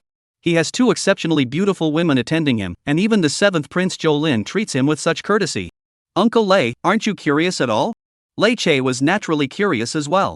However, he knew that this was not the time to give in to curiosity, so he shook his head and said, "My top priority is to ensure the young master's safe return to the Imperial City.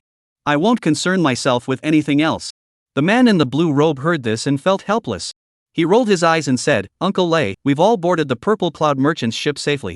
There are experts at the Heavenly Realm level on board, and with you, that makes 2 of them.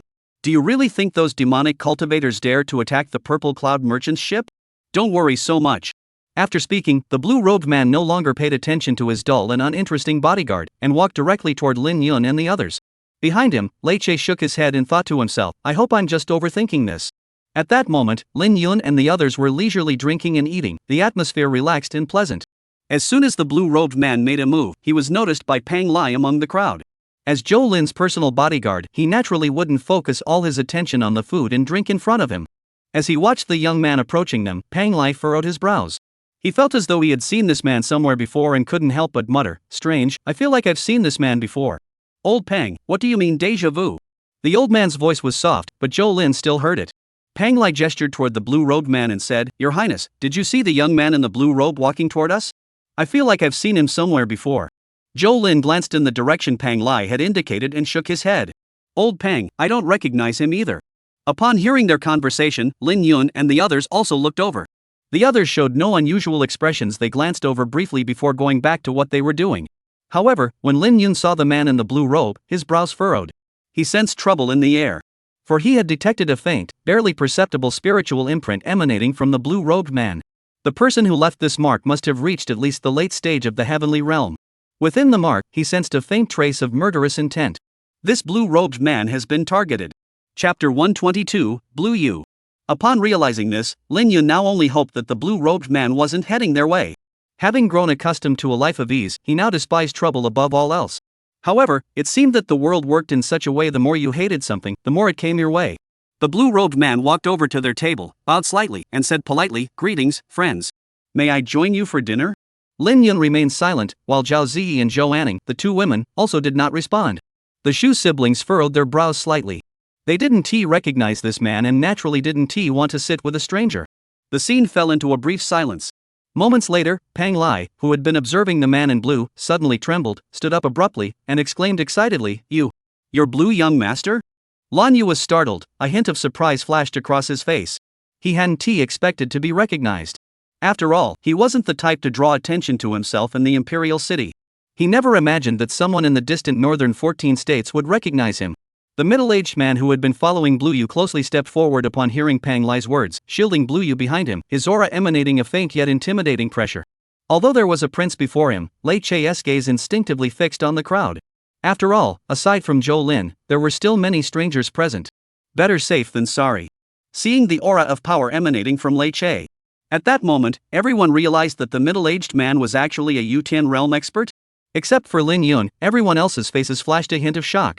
As for Zhou Lin, besides shock, there was also a hint of bitterness. As a prince, he didn't even have a heavenly realm expert protecting him. To have a heaven-defying realm expert accompany him whenever he went out, there was no doubt that this blue-robed man was no ordinary figure. Lan Yu noticed everyone's expressions and instinctively tilted his neck upward, a hint of pride showing on his face. However, upon seeing Lei Chei's tense demeanor, he raised the corners of his mouth slightly and spoke to ease the tension. Uncle Lei, don't be nervous. You've already assessed the cultivation levels of these friends, haven't you? What danger could I possibly face? Don't be so jumpy. After speaking, Lan Yu turned to Zhou Lin beside him, bowed his fist, and said, Lan Yu greets His Royal Highness the 7th Prince. Though he said he had met the 7th Prince, there was little reverence on his face. He remained calm and composed, as if merely paying the other party a courtesy. Zhou Lin opened his mouth, glancing at Pang Lai beside him. Even though he knew the other party was no ordinary person, he still couldn't recognize the identity of the man in blue robes before him. There was nothing he could do about it. In the past, he had lived an aimless life, with nothing but drinking and women on his mind. Pang Lai hurriedly explained in a low voice, Your Highness, this is the only son of Blue Director of the Demon Suppression Bureau, Blue Yu. The Demon Suppression Bureau? Before Pang Lai could finish, Zhou Lin exclaimed in shock. The Demon Suppressing Bureau was one of the 3 bureaus of the Great Qian dynasty, with each bureau head possessing at least the cultivation level of half-step Divine Sea Realm. It was the most core institution of the Great Qian dynasty.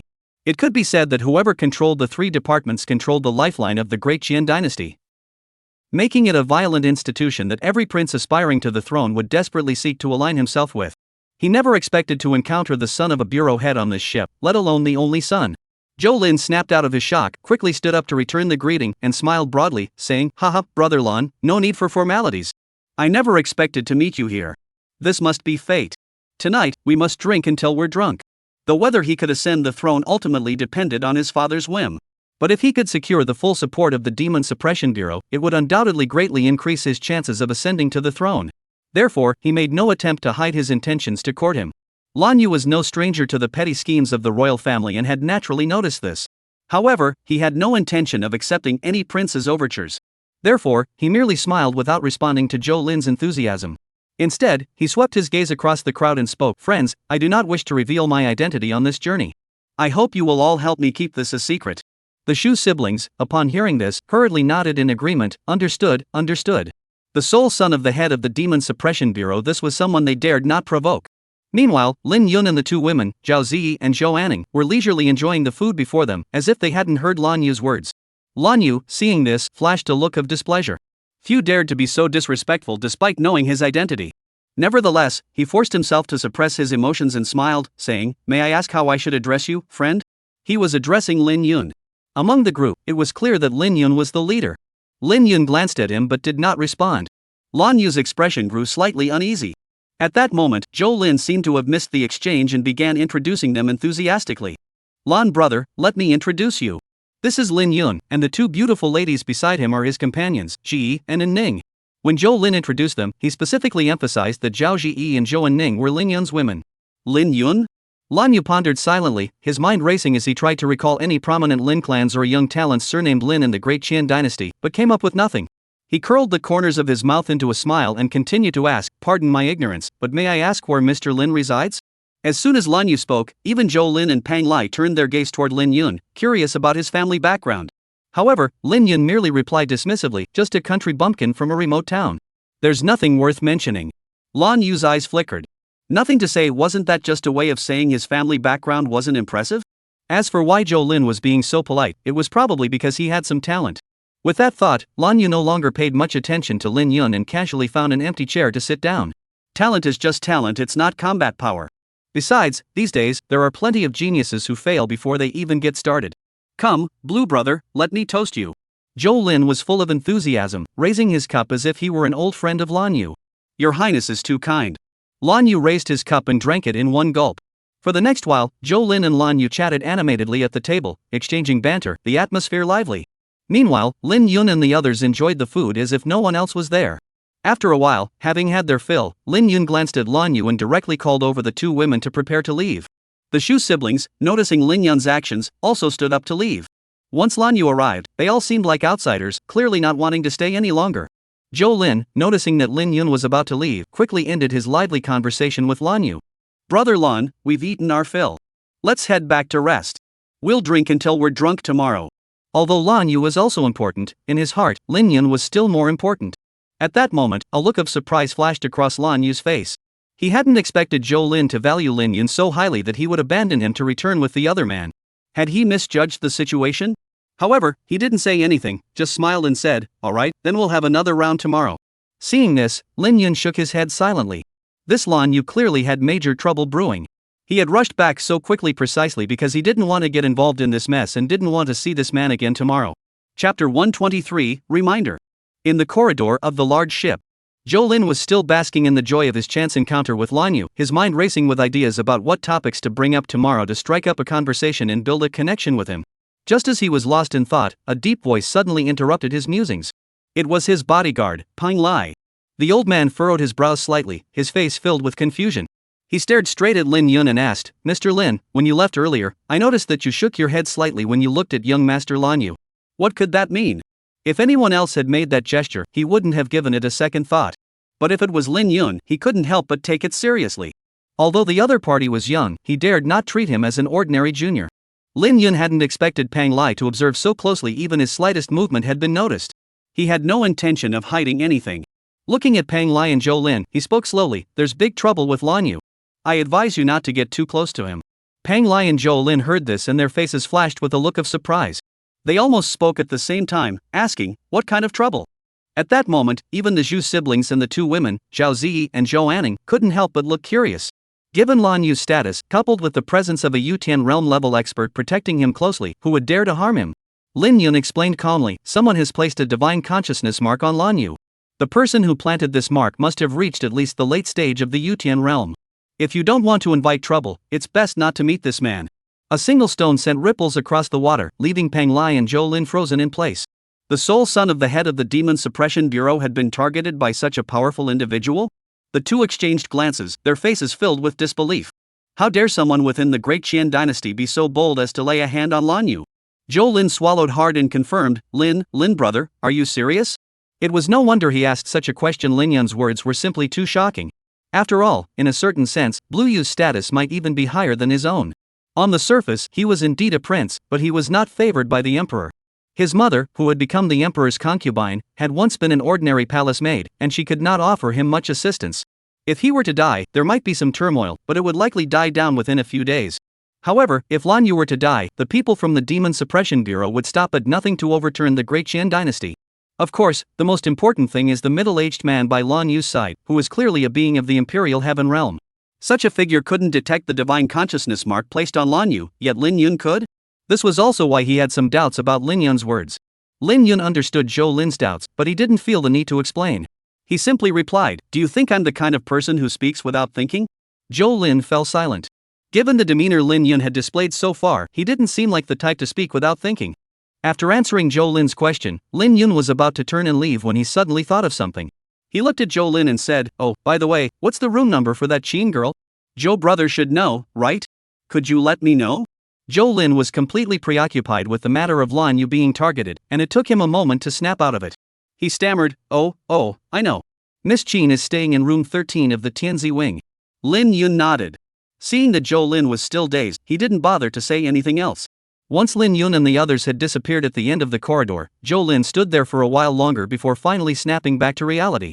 At that moment, the corridor was empty, with only he and Pang Lai remaining. He didn't even bother to think about whether Lin Yun might go look for Qin Miaoyu. He looked at Pang Lai and hurriedly asked, "Old Pang, how much credibility do you think Lin Yun's words have?" Pang Lai thought for a moment before replying solemnly, "This Lin Yun master has no reason to deceive us." Zhou Lin's eyes flickered. Thinking about it, he agreed and said, "If that's the case, then Master Pang, should we inform Lan Yu about this matter? He probably doesn't know yet that someone has implanted a divine consciousness mark on him." Pang Lai pondered for a moment before replying, "If His Highness intends to court the Demon Suppression Bureau, reminding them now might be feasible." However, as he spoke to this point, the old man suddenly changed the subject, his expression growing solemn as he cautioned, "However, this is to be done only once. Regardless of whether Blue Yu believes it or not, after tonight, until the ship arrives at the Imperial City, the prince must not meet with him again." Zhou Lin knew the matter was of great importance, his expression solemn as he nodded heavily. A late-stage Yutian realm expert was far beyond their current capabilities to provoke. With this thought in mind, the two dared not linger for a moment and hurried toward Lan Yu's room without delay. Earlier, during their conversation, they had already exchanged their room numbers, saving them the trouble of searching and asking around. Dawn! Dawn! Dawn! A series of knocks sounded at the door. Lan Yu opened the door and saw Zhou Lin and Pang Lai, who had only just parted ways moments ago. A look of surprise flashed across his face as he spoke. "What brings you two here?" Zhou Lin, standing at the door, glanced around the room instinctively, his expression serious. Lan brother, I have something important to tell you. Lan Yu noticed Zhou Lin's cautious demeanor, raised his eyebrows, and stepped aside to let the two men into the room. At that moment, standing in the center of the room was a middle-aged man with a cold and stern expression.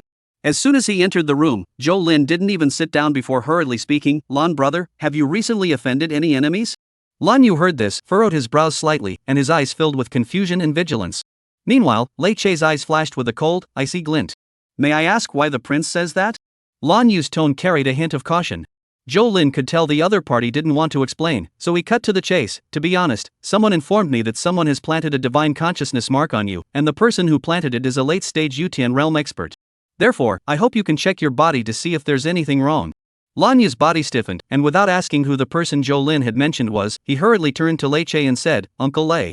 Before Lan Yu could finish speaking, a vast and powerful divine consciousness swept over his body with meticulous scrutiny. This was the spiritual awareness strength of a mid-stage Yutian realm expert. At that moment, the cold-eyed man Lei Che, who had been calm, suddenly grew grim. He then swung his arm, sending a burst of energy that severed a strand of Lan Yu's hair. He then reached out and grabbed the severed hair. In the next instant, a ball of intense flame erupted from nowhere, engulfing the severed hair in leaping flames. In the blink of an eye, the hair was reduced to ashes by the intense heat. However, what was truly unsettling was that a conspicuous black gas erupted from the ashes, resembling a venomous snake lurking in the darkness, emanating an eerie and dangerous aura. Lan Yu stared blankly at the black gas, his mind going completely blank. Chapter 124, The one who informed me was Lin Yun. A wave of intense fear surged through him like a tidal wave. Lan Yu never imagined that he had actually been implanted with a divine consciousness mark. This meant that every move he had made in the past had been secretly observed and analyzed in detail by someone in the shadows. At this thought, Lan Yu felt a chill run down his spine, as if a cold current had shot through him, and cold sweat instantly soaked his back. Seeing the black gas in Lei Che's hand, Zhou Lin and Pang Lai exchanged glances and sighed in relief. Though they were certain of Lin Yun's character, they couldn't help but fear that they might have misjudged him. If that were the case, it would be a huge embarrassment, and it might even provoke Lan Yu's displeasure. However, as Lin Yun had said, someone had indeed implanted a divine consciousness mark on Lan Yu, and he had discovered it earlier than even a Yutian realm expert. He was exceptionally talented, mysterious, and powerful. After this incident, Zhou Lin became even more determined to recruit Lin Yun. Moments later, Lei Che snorted coldly, waved his hand casually, and the black gas floating in the air instantly turned into green smoke and vanished. Lan Yu, seeing this, exhaled a long breath of stale air, as if a huge weight had been lifted from his heart. He straightened his clothes and bowed respectfully to Zhou Lin, saying, Thank you, Your Highness, for your timely warning. Upon returning to the Imperial City, I will personally host a banquet for you at the 9th floor of the Baoyuzhai. The Baoyuzhai was the first-class tavern in the Imperial City, its threshold so high that it left one speechless. Those who entered and exited were either wealthy or noble, all of whom were figures whose mere footsteps could make the Imperial City tremble. The number 9 symbolizes the highest rank, and the 9th floor of Baoyuzhai is reserved exclusively for the most prestigious imperial relatives and nobles. Upon hearing this, Zhou Lin couldn't help but smile inwardly, knowing that his goal of winning over Lan Yu had already been achieved halfway. He said with a smile, Lan brother, there's no need to be so polite. It was just a small favor. I believe that anyone who discovered this would not stand by and watch Zhou brother fall into danger. May I ask, Your Highness, how did you know that my young master had been marked with a divine consciousness imprint? Lei Che asked. At this moment, this heavenly realm-level powerhouse had a face so dark it seemed like it could rain. Earlier, he had also conducted a rough examination of Lan Yu's body but found nothing unusual, so he hadn't paid much attention to it. Firstly, although they had encountered several groups of remnants from the demon sect along the way, they were all insignificant minions who couldn't possibly have planted a divine consciousness mark under his nose without him noticing. Second, he was highly confident in his own abilities and believed that if there were any abnormalities, he would have definitely noticed them. However, reality dealt him a harsh blow. Such a thing had actually happened right under his nose. He still had no idea who had planted the divine consciousness mark or where it had been done. It could be said that without Zhou Lin's warning, they would have eventually met their doom in this treacherous situation. As Lei Che asked this question, Lan Yu also turned his gaze toward Zhou Lin.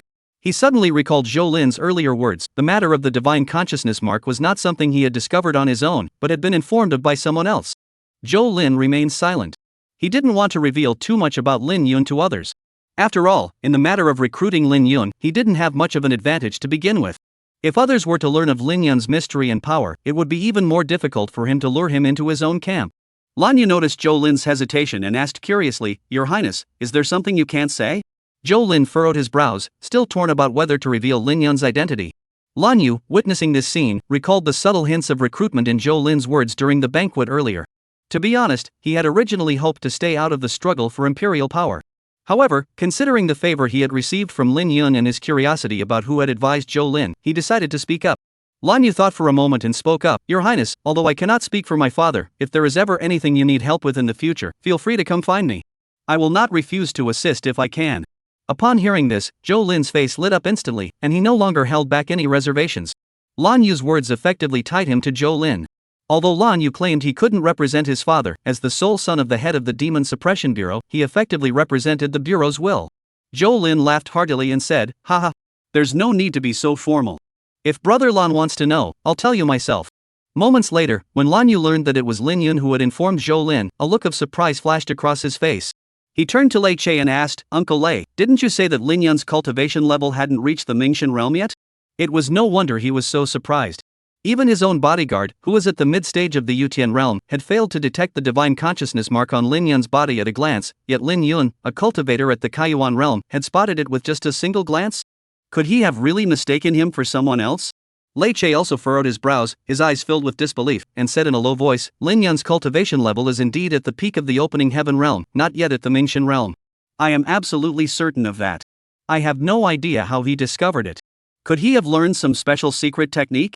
Among cultivators, it is indeed difficult to directly discern another's cultivation level when their cultivation levels are not vastly different. But he is a Yutian realm powerhouse, while Lin Yun is only in his early 20s. How strong could he possibly be? How could he possibly have made such a mistake? Zhou Lin listened to this and smiled slightly, sipping his tea leisurely before saying, Brother Lan, let me tell you something.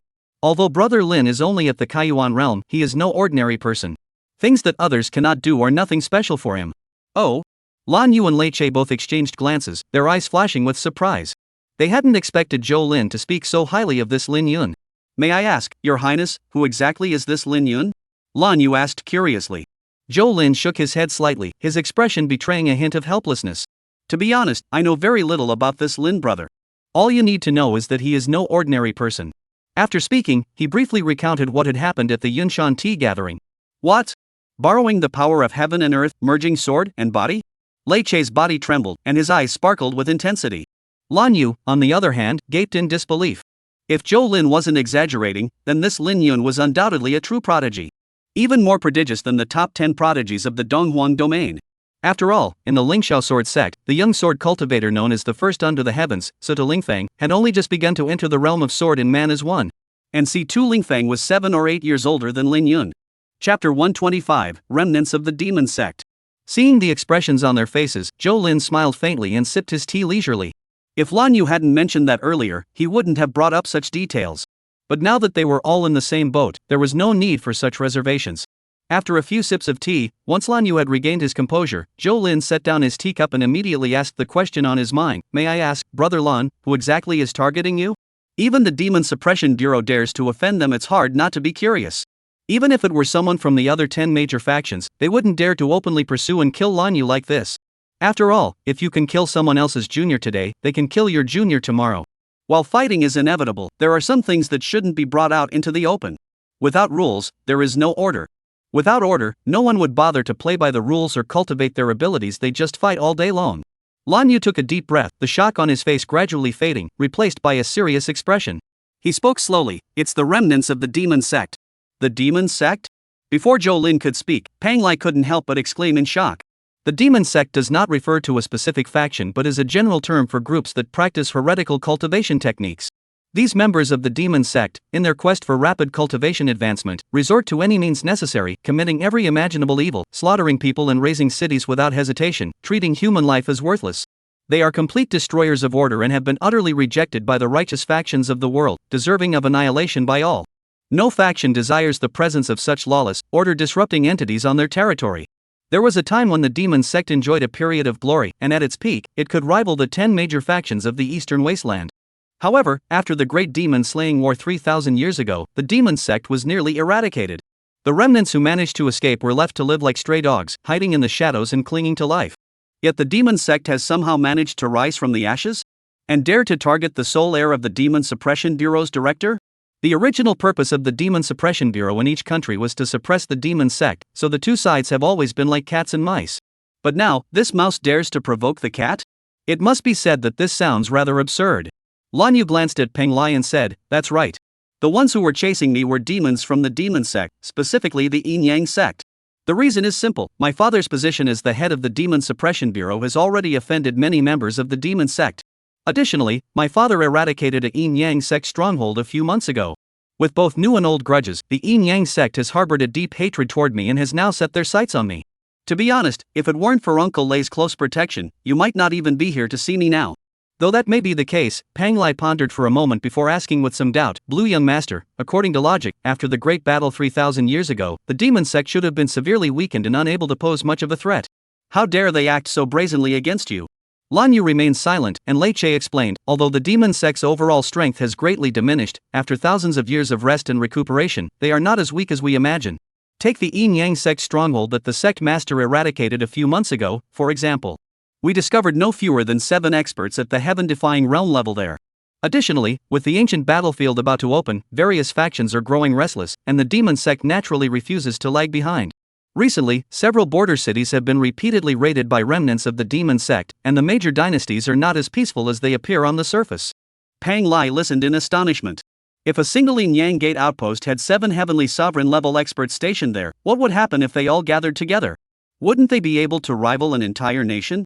Zhou Lin also realized the gravity of the situation and was about to inquire about the demon sect's movements when he suddenly remembered something and hurriedly asked, "Blue brother, do you know who implanted the divine consciousness mark on your body?" Lan Yu shook his head, indicating he had no knowledge of it. Lei Che, seeing this, turned to Zhou Lin and said, "This divine consciousness mark was planted with extreme subtlety and using a bizarre technique. It must have been done by a senior-level elder of the Yin Yang Gate." Zhou Lin, upon hearing this, hurriedly asked again, "Senior, the remnants of the demon sect are becoming increasingly brazen in their actions. Although the divine consciousness mark on Blue Brother's body has been removed, the enemy must already know that Blue Brother is on this ship.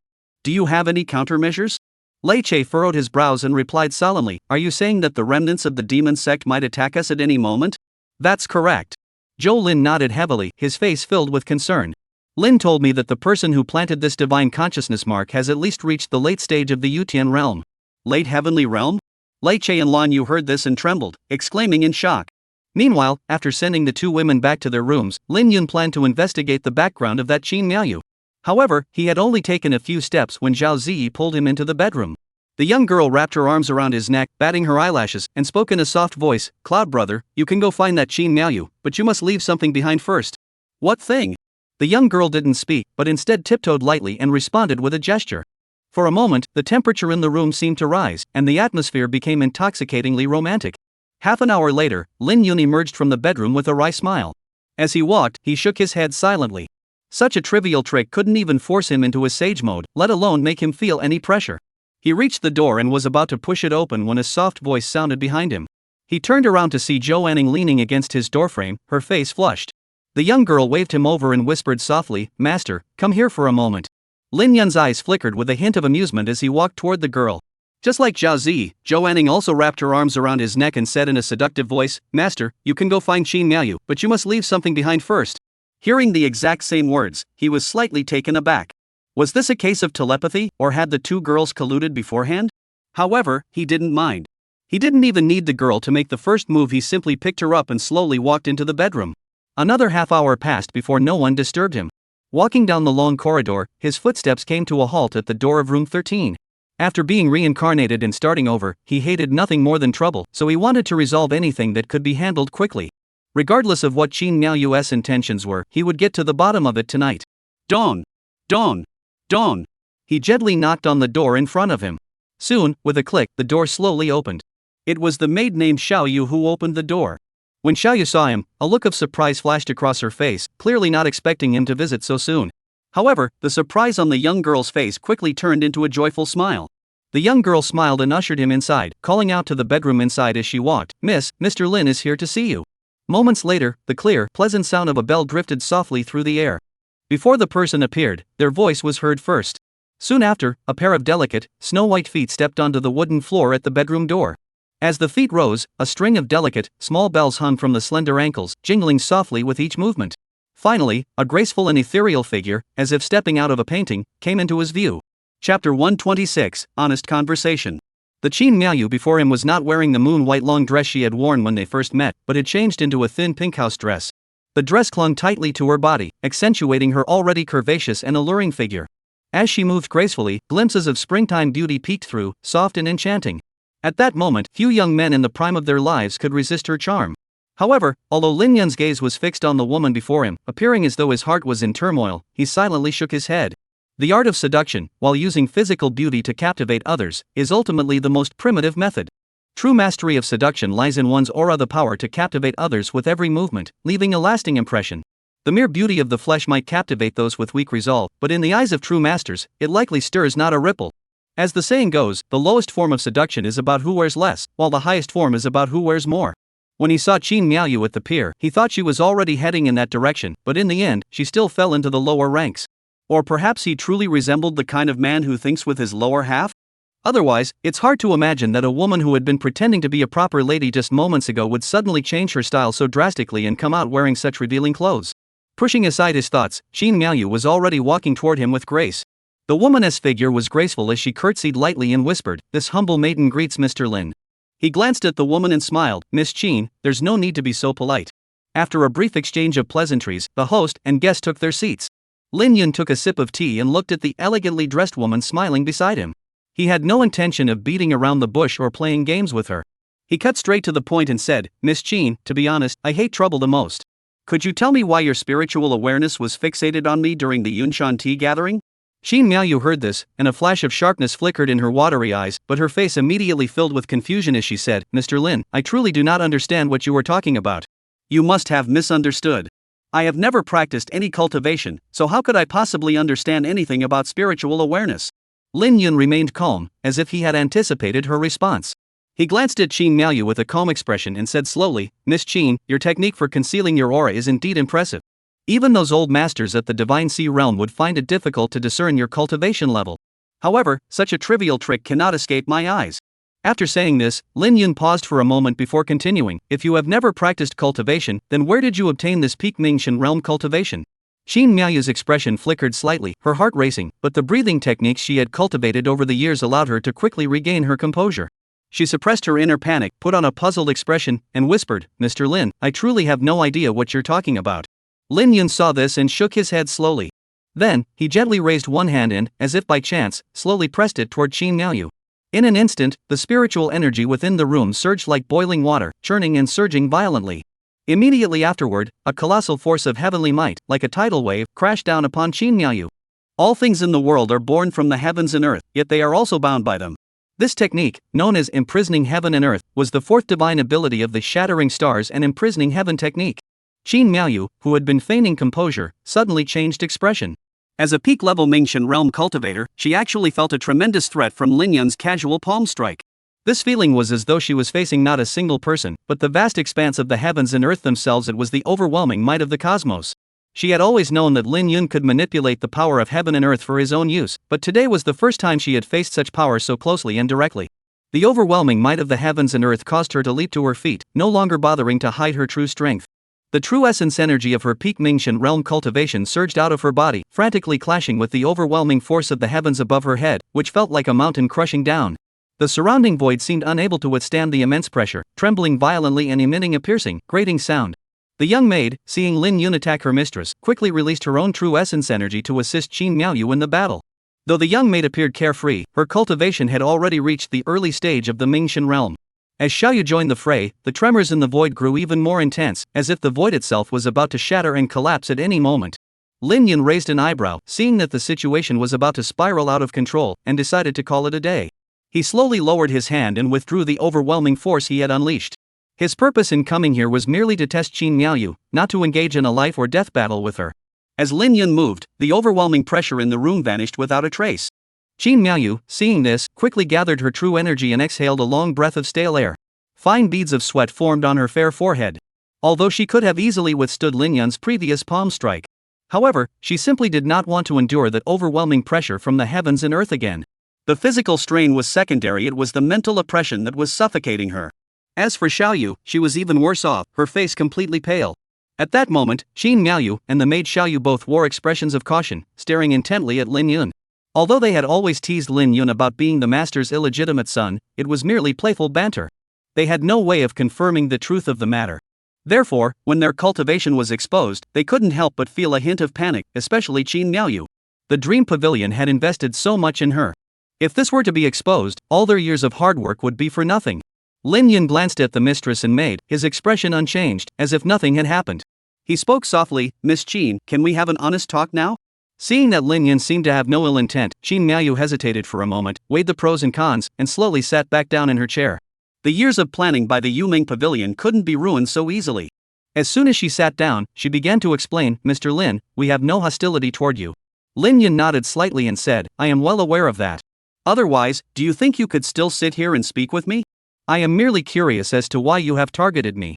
As I mentioned earlier, I do not enjoy trouble." He had indeed detected not even a hint of hostility from Qin Miaoyu, which was why he had come to probe rather than immediately act to eliminate her. Qin Miaoyu opened her mouth, a bitter smile appearing on her face. She never imagined that simply because she had used her divine sense to peek at him during the Yunshan tea gathering, her identity had been exposed. At the same time, she was deeply shocked. What kind of technique was this? How could a mere simple divine sense fluctuation pinpoint her location so precisely? It was truly terrifying. Lin Yun's image grew even more mysterious and enigmatic in Qin Miaoyu's mind. Chapter 127, Spiritual Sound and Illusory Heart. Qin Miaoyu took a deep breath, preparing to speak the truth. There was nothing to hide, and besides, she herself was very curious about the answer. She spoke softly, "I won't hide it from Mr. Lin. On the day of the Yunshan tea gathering, the reason we paid so much attention to you was simply because you resemble our master in appearance." Qin Miaoyu paused for a moment, glanced at Lin Yun again, and continued, "You look a bit like him." "Similar?" Lin Yun raised an eyebrow, a hint of curiosity flashing in his eyes, and asked, "Who is your master?" Qin Miaoyu explained, "I am a Qin player trained at the Yumeng Pavilion in the Imperial City. I've already mentioned this to you before. Our master is the actual ruler behind the Yumeng Pavilion." Lin Yun asked again, "What is your master's name?" Qin Miaoyu shook her head gently and said, "I do not know his name. We only know that he's surnamed Lin, the same as you." As she spoke, Qin Miaoyu discreetly observed Lin Yun's expression. She was equally curious about whether Lin Yun had any connection to the master. After all, if Lin Yun were indeed the master's illegitimate son, he would likely become her husband in the future, and she couldn't help but be curious. Lin Yun's eyes flickered, as if deep in thought. After a moment, he asked again, "Did your master only appear in the Imperial City in the past 20 years? Qin Miaoyu's expression grew serious, and she was secretly surprised, for Lin Yun's words were true. In fact, there had never been a so-called master of the Yumeng Pavilion before there had only been a pavilion master. However, roughly 20 years ago, this mysterious master suddenly appeared at the Yumeng Pavilion, entering their field of vision. She had even gone out of her way to confirm this with an older sister who had been in the pavilion for a long time. That Lin Yun could so easily reveal such a secret matter, could it be that he was truly connected to the master? Thinking of this, Qin Miaoyu's heart raced wildly, her breathing growing, and a complex mix of emotions welled up inside her. Lin Yun noticed that Qin Miaoyu had not spoken for a while and couldn't help but ask in surprise, "Miss Qin, what's wrong? Is this question too difficult to answer?" Qin Miaoyu snapped back to reality, took a deep breath, and said, "Mr. Lin is correct. The master has indeed only appeared frequently at the Yumeng Pavilion in the past 2 decades. Lin Yun heard this and raised the corners of his mouth slightly, revealing a meaningful smile. Qin Miaoyu, noticing the expression on the man's face, spoke nervously, "Has Lin Gongzi already guessed something?" Lin Yun did not answer Qin Miaoyu's question. Instead, he took a sip of tea and said something that seemed out of the blue. "Miss Qin, rest assured. I won't tell anyone else about your cultivation." Qin Miaoyu's pupils contracted, and her lips parted slightly. She knew that the man before her had already obtained the answer. Just as Qin Miaoyu hesitated whether to ask the question, she saw Lin Yun rise to his feet, stroll over to a rocking chair on the terrace, and lie down leisurely. The next moment, the man's lazy voice echoed softly. "Miss Qin, aren't you the Qin player from the Yumeng Pavilion? Play me a tune now." With her doubts resolved and having unexpectedly obtained information about that person, Lin Yun's mind relaxed instantly. As for the rest, he did not inquire further. Everything could wait until they reached the Imperial City. After all, there was no rush. As soon as he lay down, Lin Yun caught a faint, delicate fragrance. This fragrance was identical to the one on Qin Miaoyu's body, clearly indicating that the woman had also rested on this rocking chair. Upon hearing Lin Yun's words, Qin Miaoyu paused for a moment, then her lips curved into a faint smile as she said with a flickering gaze, "Since Mr. Lin has such a refined interest, I shall humbly oblige." After speaking, the woman walked to a corner of the room, where there was a low table with a wooden zither placed on it. She gracefully sat down on the stool. She gently lifted her skirt to avoid it interfering with her playing, then slowly straightened her back and adjusted her breathing. At that moment, Qin Miaoyu exuded an aura of tranquility and elegance. Seeing this scene, even Lin Yun couldn't help but glance at her with a hint of admiration. Regardless of how well she played the zither, the woman's demeanor was already perfectly refined. Moments later, her slender fingers touched the strings, and the melodious sound of the cheen began to flow, like a clear stream in the mountains, gently flowing and possessing a soothing magic that touched the heart. The moment the music began, the air in the room seemed to ripple like a small stone dropped into a large lake. The change in the air was extremely subtle, so much so that it was nearly imperceptible unless one deliberately opened their senses to investigate. Enveloped by the music, Lin Yun slowly closed his eyes. Soon, his chest rose and fell gently, emitting the rhythmic sound of faint breathing as he fell into a deep sleep. At that moment, Qin Miaoyu, who had been sitting upright at the low table playing the zither, curved her lips into a faint smile, her eyebrows and eyes forming crescent moons. What good is being a prodigy? What good is controlling the forces of heaven and earth? Under her enchanting voice and illusory heart, you're still forced to fall asleep obediently? Though she possesses the peak cultivation of the Mingxian realm, she is not skilled in close combat. Manipulating minds through music is her true specialty. Using this technique, she even managed to lure a heavenly sovereign-level powerhouse into her dreams. Qin Miaoyu stood up, her smile growing even brighter. At that moment, the young maid Xiaoyu had already run up to Lin Yun. The young maid blinked her eyes, curiously examining the unconscious Lin Yun, and said, "Miss, this Lin gentleman is truly handsome. Do you think he could really be the master's illegitimate son?" Before Qin Miaoyu could respond, the young maid curiously touched the man's face with her small hand. Her face flashed a look of astonishment. "Miss, his skin is as smooth and delicate as a woman's." Qin Miaoyu shook her head, glared at the mischievous maid with her almond-shaped eyes, and said impatiently, "You silly girl, if you touch him again, he might wake up and slap your bottom." Xiaoyu stuck out her pink tongue, unconcerned, and said, "Miss, you're just scaring me. How could this Lin Gongzi wake up after being enchanted by your magical voice?" After speaking, Xiaoyu looked at the man lying on the rocking chair, tugged at his face with her small hand, and smiled sweetly, "Miss, this Lin Gongzi is indeed very handsome. He's so powerful and talented. If you really marry him in the future, you wouldn't be at a loss at all." Qin Miaoyu shot her maid a glance and said, "You silly girl, your heart is already set on him. Don't drag me into this." Xiaoyu giggled and said, "Miss, are you really not the least bit tempted? Do you plan to spend the rest of your life alone? The sect master said that if you ever marry, you can only marry the young master." Qin Miaoyu said, "That's all nonsense. Let me confirm his identity first. Whether he's the master's son is still up in the air." After speaking, Qin Miaoyu no longer paid attention to the young maid. She took a few graceful steps and walked straight up to Lin Yun. Her gaze seemed to have hooks, scrutinizing the man carefully. To be honest, Lin Yun was quite handsome, and he didn't seem like the type who couldn't handle a challenge. If it ever came to that, marrying him might not be so bad. Chapter 128, Below the Rank. Shaking her head, Qin Miaoyu dismissed the chaotic thoughts swirling in her mind. The next moment, the woman's pink lips parted slightly, and she spoke in a soft, mysterious voice, "What is your name? Where are you from?" Her voice seemed to hold a mysterious charm, causing the air around her to tremble slightly and grow thick and sticky. At that moment, Lin Yun, who had been sound asleep, spoke as if in a dream. "My name is Lin Yun. I am from Huizhou City, the seventh son of the Lin family of Huizhou City, and the son of Lin Buyu." Huizhou? Lin Buyu? She knew little about her master's identity and had no idea whether Lin Yun was telling the truth or not. Qin Miaoyu furrowed her brows and continued to ask, "Earlier, you asked me about the master of the Yumeng Pavilion. Are you related to the master, or are you really the master's son?" After speaking, Qin Miaoyu couldn't help but feel tense inside. The man's voice, as if in a dream, sounded again, "My father disappeared 20 years ago, and I don't know much about it either, but I suspect that the master behind the Yumeng Pavilion is my father." Qin Miaoyu stiffened, as if struck by an electric current. She wanted to ask more, but Xiaoyu interrupted, "Do you like my mistress? Do you want to marry my mistress?" The room fell silent, as if the man wasn't sure of the answer either. After a long pause, the man finally murmured two words, "I like her." "What about me? Do you like me? Do you want to marry me?" the young girl continued. Another long silence followed before the man finally spoke, "I like you." Xiaoyu's eyebrows curved into a crescent moon, and she turned her eyes, smiling sweetly, "How old are you?" 20. "I didn't ask that." "Then what did you mean?" "That one." "Which one is that?" Xiaoyu's little face looked a bit deflated, then she puffed out her cheeks and said, "Forget it, I'll check myself." After saying that, she raised her little hand to reach down. Just then, a large hand suddenly gripped her little hand tightly. Xiaoyu jumped in surprise and looked up, only to find that the man had already woken up.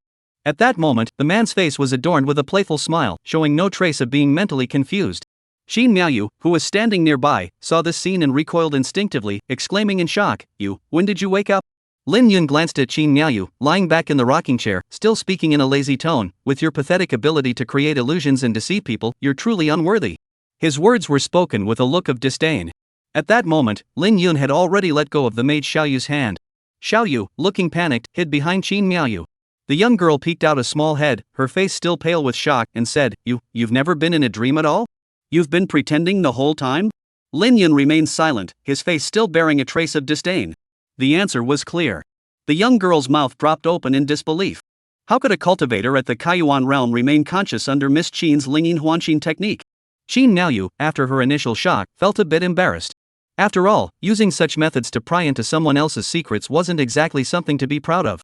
She never imagined that Lin Yun could ignore the Lingyin Huanqin, which could even confuse a Yutian realm expert. This was the strongest dream manipulation technique of their Yumeng pavilion. What other abilities did he possess that she was unaware of? Lin Yun noticed the expressions on the two women's faces. He didn't take Qin Miaoyu's attempt to pry into his secrets too seriously. He could sense that the two women had no ill intentions, they were simply curious about his identity. To be honest, if it weren't for the maid being a bit too bold, he might have actually continued playing along with them. After all, he hadn't gained nothing from the process. Thinking of this, he stretched lazily, looked at Qin Miaoyu, and said with interest, By the way, that girl just said you might marry me in the future. What's that all about? Qin Miaoyu opened her mouth, her eyes flickering as if deep in thought. Earlier, Lin Yun hadn't been dragged into the dream realm by Lingyin Huanqin, so what she said couldn't be taken literally. But now that she had said it, it was effectively an admission that he was the son of the master of the Dream Pavilion. With their similar appearances, the same surname, and the words spoken just now, the outcome seemed inevitable. Qin Miaoyu didn't answer Lin Yun's question immediately.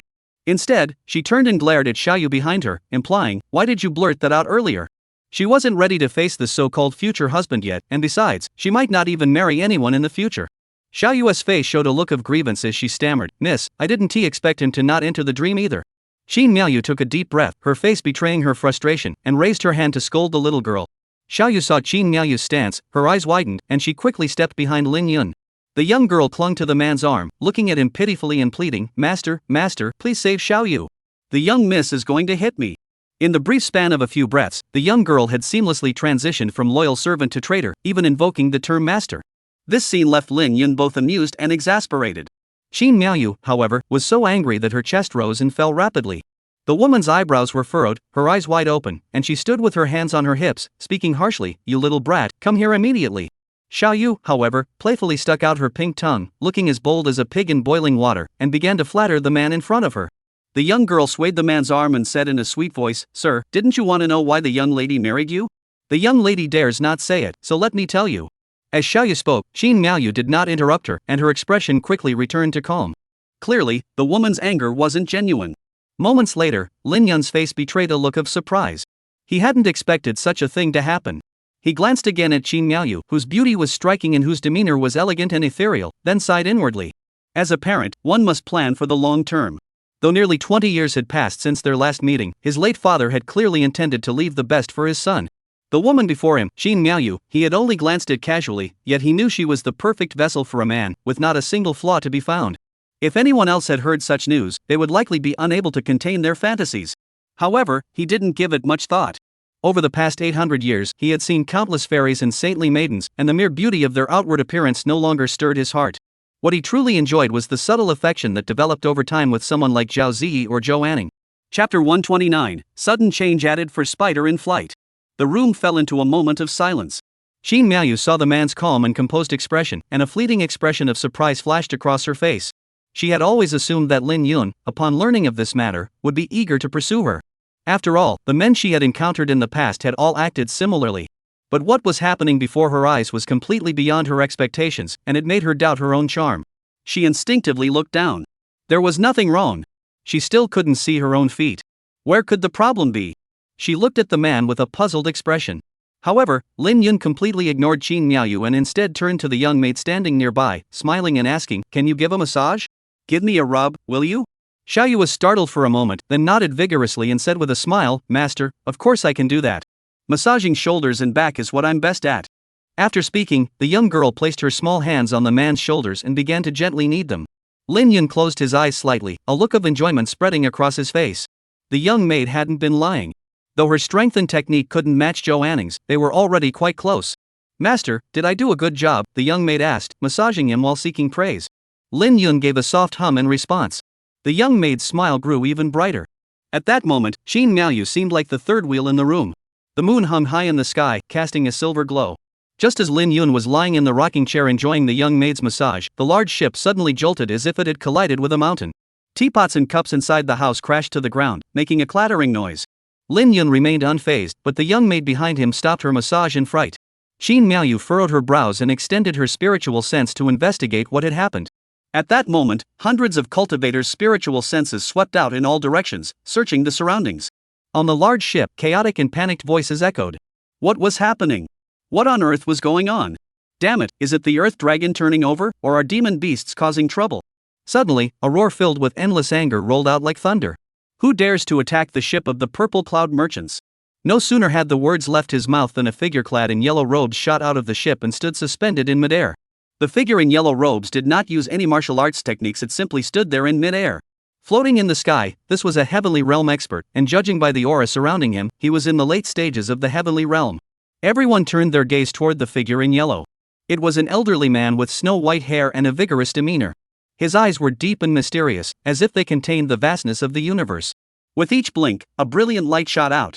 This was Xiao Hongfei of the Purple Cloud Merchants Guild, the revered Xiao. Some recognized the old man's identity and exclaimed in shock. Others echoed, that's right. Xiao Hongfei is a late-stage Yutian realm expert who has been stationed on the large ship all along. How dare someone come here to cause trouble? At that moment, the deck of the large ship was already crowded with people, and the protective array above their heads flickered wildly, clearly having just withstood an attack. In the void above, Xiao Hongfei stood with his hands behind his back, his true energy surging violently, causing the air around him to compress and emit a whistling sound. He swept his gaze across the scene, a cold gleam flashing across his lips. He looked toward a point in the void and coldly snorted, "Friend, since you dare to attack the Purple Cloud Merchant's ship, why not show yourself and face me?" No sooner had the words left his mouth than a cloud of black mist suddenly appeared in the void. The mist swirled and churned, thicker than the night sky itself. Soon after, a sinister laugh echoed from within the mist. Xiao Hongfei, don't flatter yourself. Why would I dare not show myself? Soon, the black mist coalesced into the form of a tall, muscular middle-aged man. He wore a black robe, his eyes blood red, and his body emanated a strong scent of blood. Upon seeing this, Xiao Hongfei furrowed his brows and spoke, "Remnants of the demon sect?" The black-robed figure licked his lips and continued to laugh eerily. "The demon sect? If we had one back then, you would be the demons." Their conversation held no pretense, and soon the deck echoed with intense whispers. What? This man is actually a remnant of the demon sect? Damn it, how dare they show up? Don't they fear the pursuit of the Demon Suppression Bureau? Fear? You're probably overthinking it. These people are desperate criminals who have tasted blood. If they knew what fear was, they wouldn't have cultivated such a technique that feeds on human lives. That's right. These members of the demon sect can no longer be called human. They're no better than beasts. I've heard that in recent times, these remnants of the demon sect have slaughtered several cities along the border. What? Have these people become so bold now? Could it be that the Purple Cloud Merchants' large ships have also been targeted by them, intending to absorb our vital energy for their cultivation? In the void, Xiao Hongfei remained expressionless. He looked at the black-robed figure before him and said indifferently, "You are merely at the late stage of the Yutian realm, on par with my cultivation. Are you certain you wish to engage in a bloody battle here? I advise you to leave immediately. Otherwise, once the battle begins, it will attract other righteous cultivators, and you will not be able to escape." A battle between two heavenly sovereign realm experts wouldn't end in a short time. Xiao Hongfei did not wish to engage in prolonged combat with the black-robed figure and hoped he would retreat. However, the black-robed man laughed and said, "If you want me to leave, that's fine. Just let me take one person from the ship and I'll leave immediately." Who? Xiao Hongfei asked. The black-robed man opened his mouth to speak, but a voice immediately interrupted him. "Senior Xiao, do not believe this man's words." As soon as the words were spoken, a figure with a stern expression darted out of a suite on the large ship and landed beside Xiao Hongfei. This man was none other than Lan Yu's bodyguard, Lei Che. Earlier, while observing from the ship, Lei Che had noticed that the black-robed man's aura was identical to the divine consciousness mark on Lan Yu's body. He had no doubt that the black-robed man's target was Lan Yu. Therefore, when he heard the black-robed man demand that Xiao Hongfei hand over Lan Yu, he couldn't stay put and immediately intervened. "Who are you?" Xiao Hongfei looked at Lei Che. Lei Che bowed respectfully and said politely, "Lei Che greets Senior Xiao. My master is Blue Jinyue, the current head of the Demon Suppressing Bureau of the Great Qian Dynasty." Before Lei Che could finish speaking, Xiao Hongfei's expression changed drastically. The head of the Demon Suppression Bureau was a high-ranking official at the pinnacle of the Great Qian Dynasty. He dared not pretend to be a sage anymore and hurriedly returned the bow, asking, "Lei Daoist, you are too kind. May I ask what you meant by your earlier words?" Lei Che's face lit up with joy, secretly sighing that mentioning his master's name had indeed been very effective. Chapter 130, 1 against 2? No, 3 against 2. Lei Che sighed in relief and smiled. Senior Shao should also be aware that the Demon Suppression Bureau has always been at odds with the remnants of the demon sect. Moreover, my master's only son, Blue Yu, is currently on your merchant guild ship. This person is targeting my young master. Xiao Hongfei heard this and a flash of realization crossed his face. He glanced at the black-robed figure, then turned to Lei Che, laughing heartily, his voice booming, haha. Since that's the case, Lei Daoyu, why don't we team up and leave this demon sect demon behind? Both publicly and privately, Xiao Hongfei did not want to miss this golden opportunity to improve relations with the Demon Suppression Bureau. Although the Ziyun Merchants Guild was also a renowned major merchant guild within the Great Qian Empire, it couldn't compare to the Demon Suppression Bureau, a ruthless killing machine. This black-robed figure was deeply skilled, and originally he had no intention of getting into a prolonged confrontation with him. However, with Lei Che's, the two of them might have a chance to take him down, as Lei Che's cultivation was also quite strong, having reached the mid-stage of the Yutian realm. Lei Che was naturally overjoyed and nodded in agreement, saying, "Then I will assist Senior Shao in this matter." He and Lan Yu had chosen to return to the Imperial City aboard the Purple Cloud Merchants' large ship not only for comfort but also because the Purple Cloud Merchants always had cultivators at the Yutian realm level escorting their voyages. Little did they know that this decision would prove to be so useful. If he had been alone, facing that late-stage Yutian realm black-robed man, he would have had no idea what to do. This place was too far from the Imperial City, there was no way they could wait for reinforcements to arrive. As they spoke, the two of them's aura instantly enveloped the black-robed man. The combined pressure of the two Yutian realm experts caused the void to tremble violently. On the deck, everyone saw that their side had gained an additional mid-stage Yutian realm expert to assist them. Many of them couldn't help but show signs of joy, their panic completely vanishing from their faces. Some even began celebrating. This is great. These demonic cultivators from the demon sect have been so arrogant. This time, they'll pay the price. In Qin Miaoyu's room, Lin Yun remained lazily reclined in his rocking chair, glancing at the suddenly appearing Lei Che with a faint shake of his head. He had suspected that Lan Yu would face trouble, but he hadn't expected it to come so quickly. The demon sect, the Demon Suppression Bureau, Qin Miaoyu murmured to herself. After a quick review, the woman's face no longer showed the initial panic, as the situation seemed to have stabilized. She looked at Lin Yun with interest and said, "Master, even with 2 against 1 and no advantage in cultivation, do you think that black-robed man can escape?" Lin Yun glanced at the woman, then at the void behind the black-robed man in the night, and said indifferently, 1 against 2? It's 3 against 2. Qin Miaoyu's eyes flashed with astonishment and confusion as she pressed further. What do you mean, young master? This is clearly 1 against 2. How did it become 3 against 2 in the man's mouth? Lin Yun didn't explain, instead teasingly said, "You'll see soon enough." After speaking, he gently patted the small hand of the maid who had stopped behind him and said leisurely, "Don't stop, continue." Oh. The maid Xiaoyu snapped back to reality and resumed massaging Lin Yun's shoulders. However, while massaging, her gaze kept glancing toward the distant void. Above the water, the man in black robes faced Xiao Hongfei and Lei Che's joint attack without showing the fear everyone had expected. Instead, he laughed eerily. "Xiao Hongfei, do you really want to oppose us? This has nothing to do with you. Our goal is to take that Lan Yu away. As long as you're willing to stand by and watch, we won't harm a single person on the ship."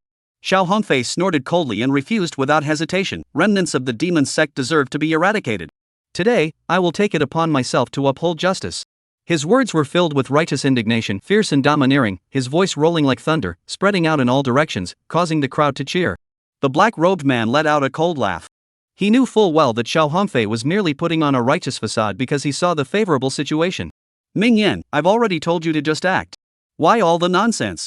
Kill these two immediately, then drain the essence, energy, and spirit from everyone on that ship. It's that simple." A chilling voice echoed through the air. Moments later, the void behind the black-robed man rippled, and an old man with a short stature and snow-white hair slowly emerged.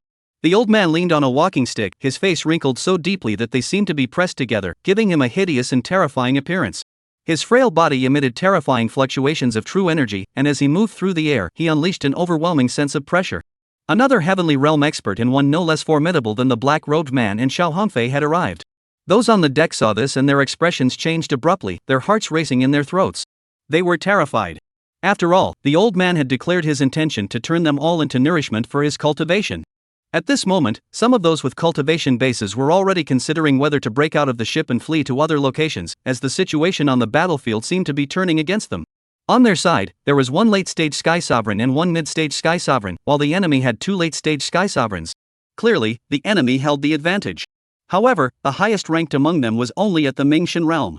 Thinking about facing a single Yutian realm expert once they left the ship's protective array, they immediately abandoned the idea. Even if they were to flee, they would wait until the battle in the void had begun to decide the outcome. At this moment, Xiao Hongfei and Lei Chei's expressions also grew grim. They hadn't expected the enemy to have reinforcements. The two exchanged glances, just as they thought this was the worst news of the night. The void behind the black-robed man rippled once more. A seductive beauty in a purple dress emerged gracefully. Her face was stunningly beautiful, with eyebrows as delicate as distant mountains, and narrow, alluring eyes that seemed to hold endless desires. Her gaze flickered, as if capable of capturing one's soul. The corners of her lips curled upward in a faint, almost imperceptible smile, exuding a hint of wickedness. Another heavenly realm expert appeared, though not as powerful as the black-robed man and the gaunt old man. His cultivation had clearly reached the mid-stage of the heavenly realm. On the deck, many faces began to shift from fear to despair. The beautiful woman gazed at the passengers on the large ship, especially the men, licking her lips and covering her mouth with a smile. "There's no need to panic," she said. "Soon, I will accompany you all to the realm of ultimate pleasure." As soon as she finished speaking, ripples rippled through the void. The ripples spread out from the beautiful woman, enveloping everyone on the deck. The protective array on the large ship flickered wildly, attempting to block the ripples. However, the beautiful woman's attack seemed to be highly unusual. Even with the protective array intact, some of the energy fluctuations managed to penetrate the array and strike the crowd. Soon, the man closest to the beautiful woman, who had been panicking, gradually became, with red light flickering in his pupils. This eerie scene terrified his companions nearby.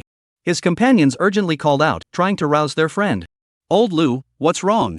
Are you okay?" However, the man remained unresponsive, drooling profusely from the corners of his mouth like a child. This man was not alone. Soon, similar scenes began to unfold in other areas of the deck. "Jir, what's wrong with you? Wake up quickly, don't scare your mother." Xiaofeng. Chapter 131, Despair and Panic. Panic began to spread through the crowd. Some individuals with martial arts training could no longer contain their restlessness and leaped from the large ship, frantically rushing toward the shore. The gaunt old man among the three saw this and let out a cruel smile.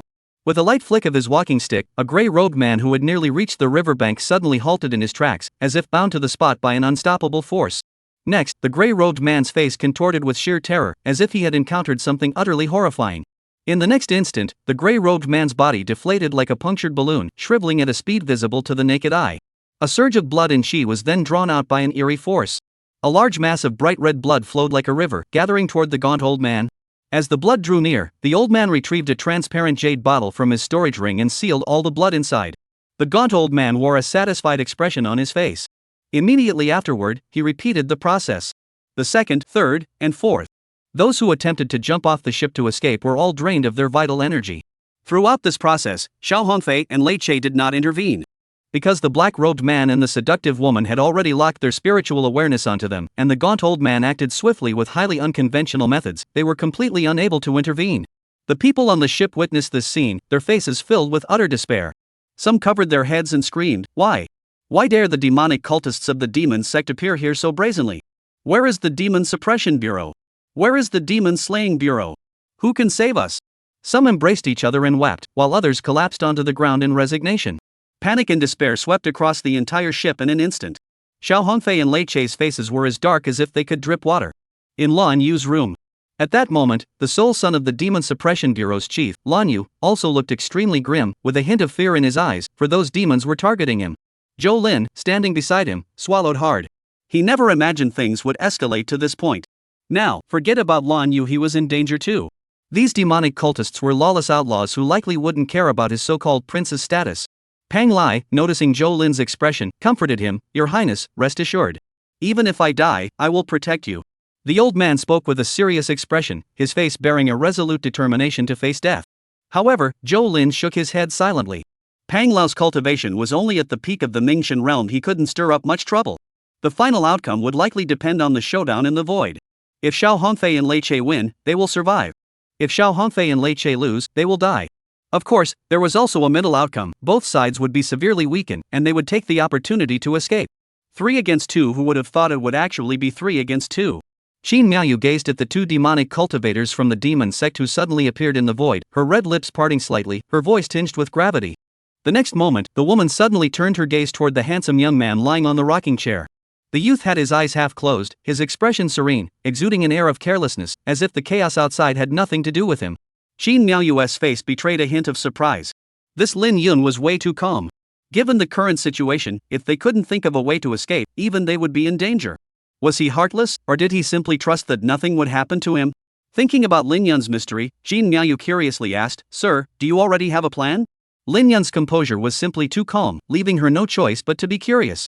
Lin Yun didn't immediately answer Jin Miaoyu's question because he noticed that the maid behind him had stopped moving due to the two demonic cultivators from the demon sect. This made him sigh involuntarily.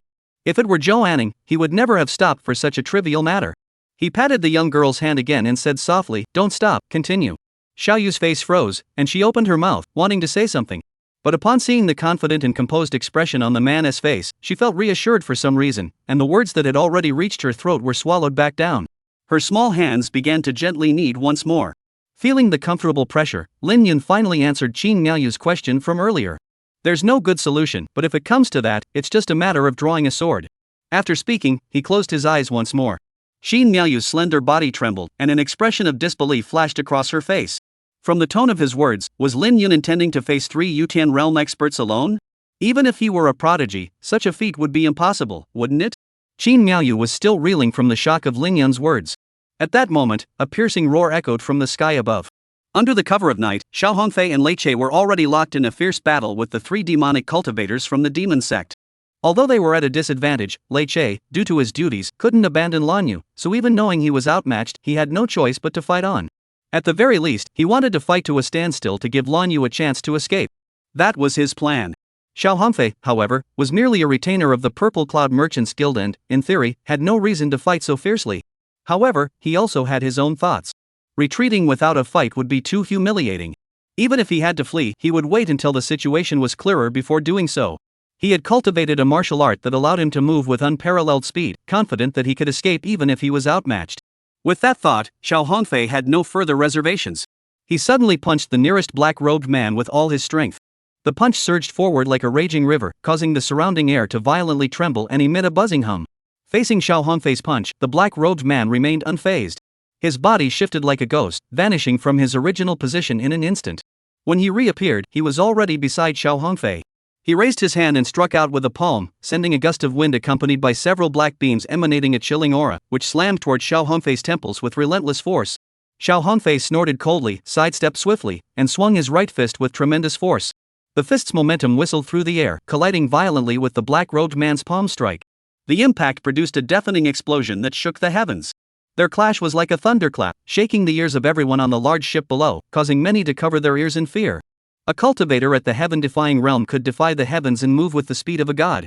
Even a casual strike from such a being carried terrifying might. As Xiao Hongfei and the black-robed man's fists and palms collided, the gaunt old man moved. His withered palms suddenly shot forward, his fingers curling and spreading, unleashing a powerful suction force that seemed to tear the qi and blood from Xiao Hongfei's body. Chapter 132, Great Battle Part 1.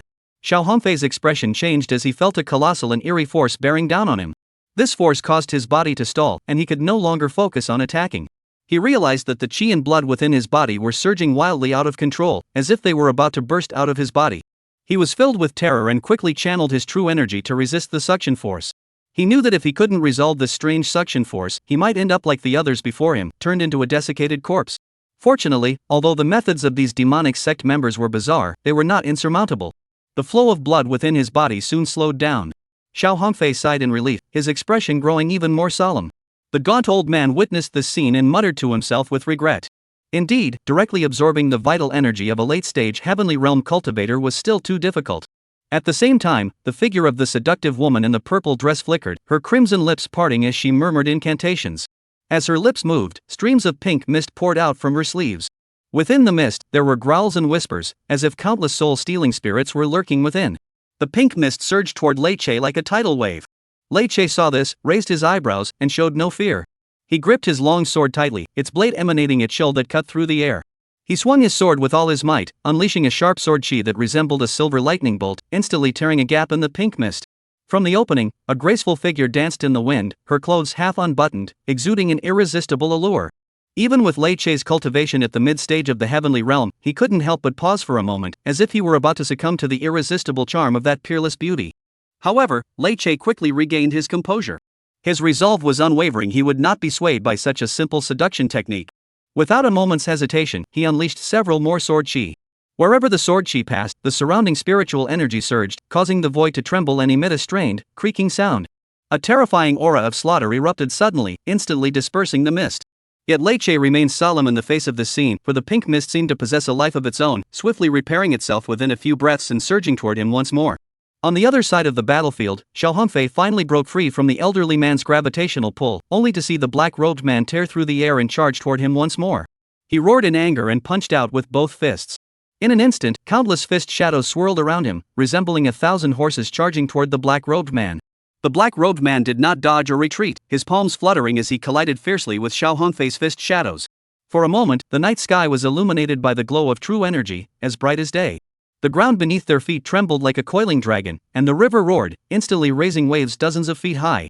The wave crests were as sharp as blades, colliding and shattering, sending sprays of water flying in all directions like projectiles carried by a fierce wind. The large ship, battered by the surging waves, swayed violently like a lone boat in a storm. On board, many people were knocked to the ground by the violent shaking of the ship, and only those with some cultivation could barely maintain their balance. However, regardless of whether they were standing or lying down, everyone was tense, staring intently at the fierce battle unfolding above. Many hearts were pounding in their throats, and no one dared to breathe. They knew that this battle would determine their fate. No one dared to flee at this critical moment, for they had realized that even the aftereffects of a battle between heaven-defying realm-level experts were far beyond their ability to withstand. They feared that without the protection of their defensive arrays, they would die even faster. Moreover, they were unsure whether the demonic cultivators from the demon sect would strike them down as they fled. Those who had attempted to escape earlier were the best examples of this. Xiao Hongfei, why bother? You must know you have no chance of winning. Our strengths are evenly matched, and I have a late-stage Yutian realm expert by my side. If we drag this out any longer, you might not even have a chance to escape. Amidst the towering waves, the voice of the black-robed man sounded calmly. His words were filled with the confidence of one who held the upper hand. Xiao Hongfei parried the black-robed man's attacks, his eyes flashing with determination as he began to consider the black-robed man's words. He wasn't considering whether to flee, but rather the best timing to do so. He was a prominent figure in the Purple Cloud Merchants Guild. If he did nothing, it would be a disgrace. On the other side, Lei Che was also busy dealing with the strange pink mist emitted by the purple-clad beauty, but his attention was firmly fixed on Xiao Hongfei's battle. When he saw the expression on Xiao Hongfei's face, his heart immediately sank. If Xiao Hongfei fled, facing the three before him, he wouldn't even last a single breath.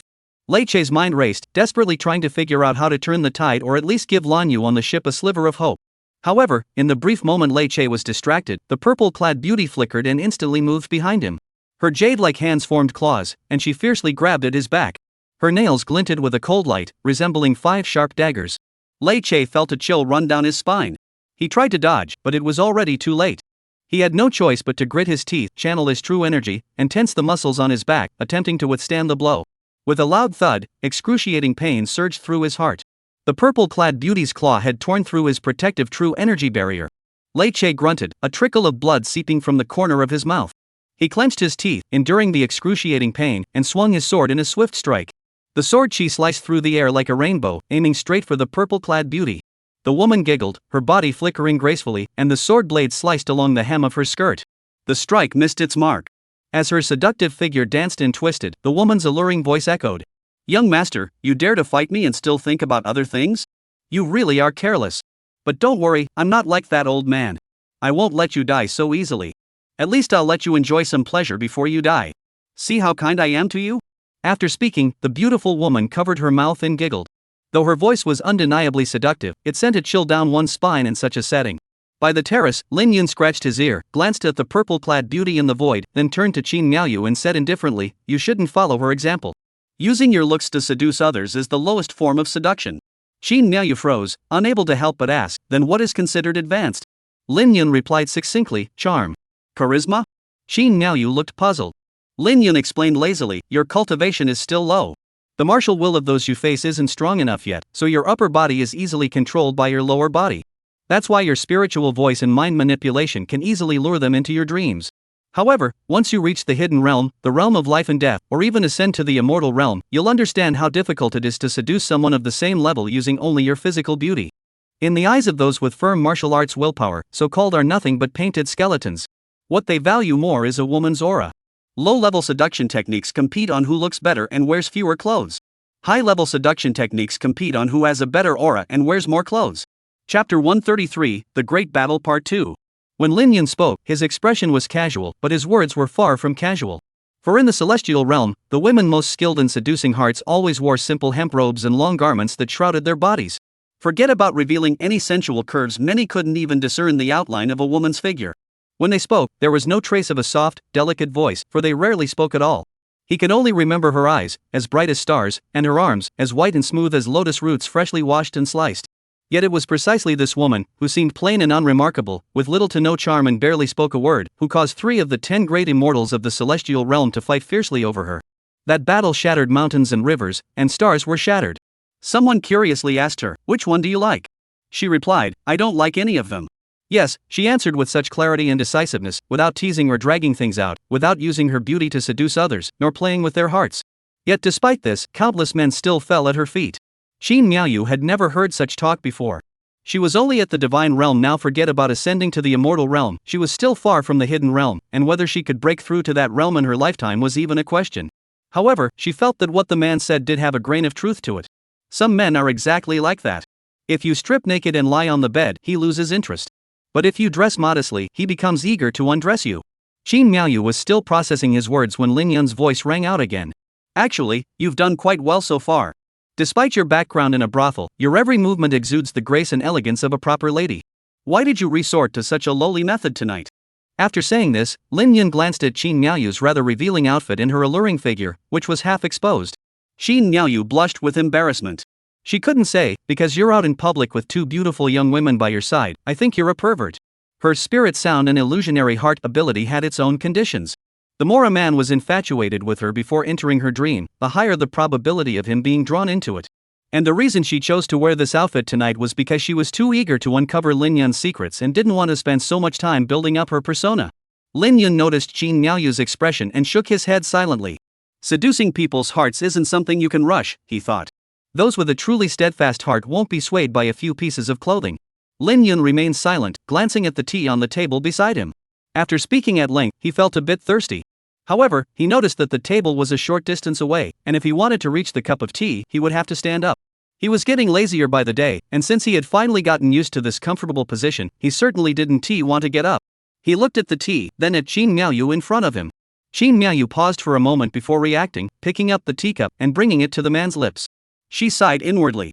This Lin Gongzi, though exceptionally talented and far more knowledgeable than the average person, was indeed rather lazy in nature. At this moment, she understood why he had brought 2 young women with him when he went out. It was probably not entirely for that reason. Looking at the teacup just inches away, Lin Yun didn't move. Because he realized that if he wanted to drink the tea, he would have to lift his head.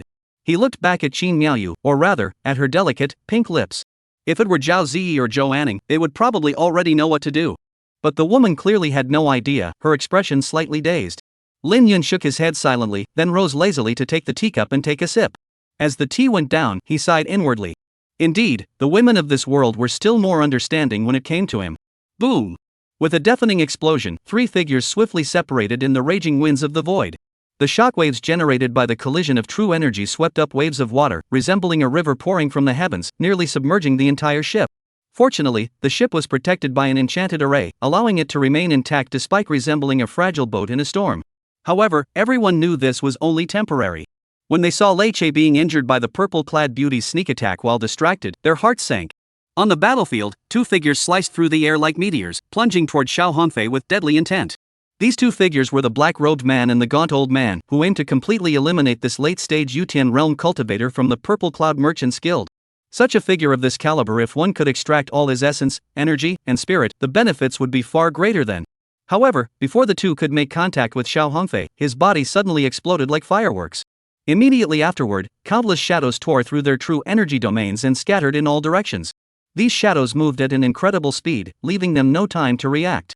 Just as the black-robed man and the gaunt old man were slightly taken aback, one of the shadows suddenly appeared beside Lei Che as if by teleportation.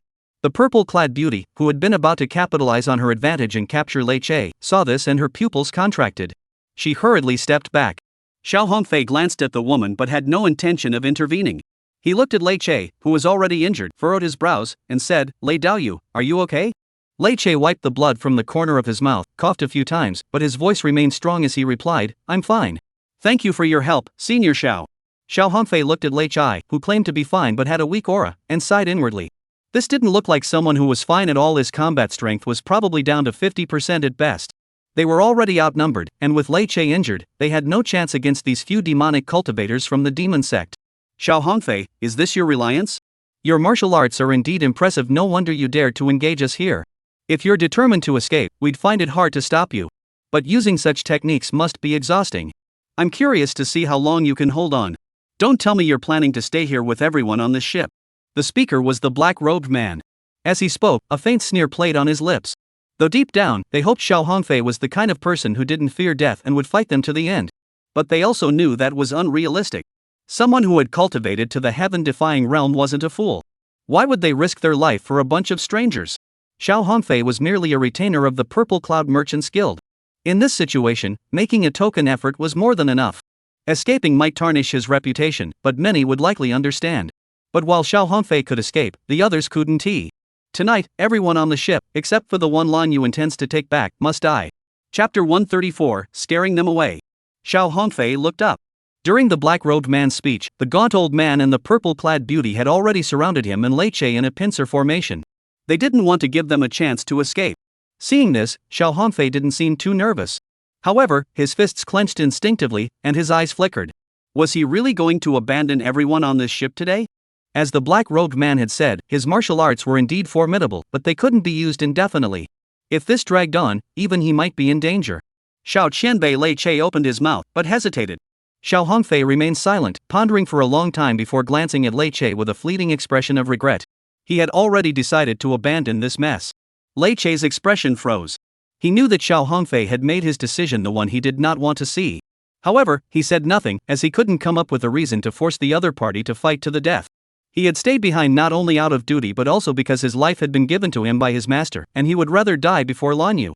What Lei Che could see, there were plenty of smart people on the field who had also noticed. Many people collapsed onto the ground, their faces betraying despair. This included Lan Yu and Zhou Lin as well. On the ship, someone helplessly shouted toward Xiao Hongfei's direction. Senior Xiao, you can't abandon us. That's right, Senior Xiao, we bought tickets from the Purple Cloud Merchants Guild. Protecting us is your duty. Senior Xiao, I have elderly parents and young children to support, I can't die here. Hearing these desperate voices, Xiao Hongfei's face betrayed a hint of shame. If there was any chance of victory, he naturally wouldn't want to flee. However, there was no choice. The enemy outnumbered them in both numbers and cultivation, and their techniques were one more bizarre than the next. Continuing the fight would only mean sacrificing another life. In the end, Xiao Hongfei decided to cast a barrier to block out the sounds from the ship. Out of sight, out of mind. The black-robed man and the other two saw this and smiled slightly. The purple-clad beauty swept her gaze over the passengers on the ship, licked her lips, and giggled, "Young masters, don't be sad. Rest assured, I won't let you die painfully. On the contrary, I'll let you experience a pleasure you've never felt before." At her words, the people on the ship, especially the men, trembled involuntarily.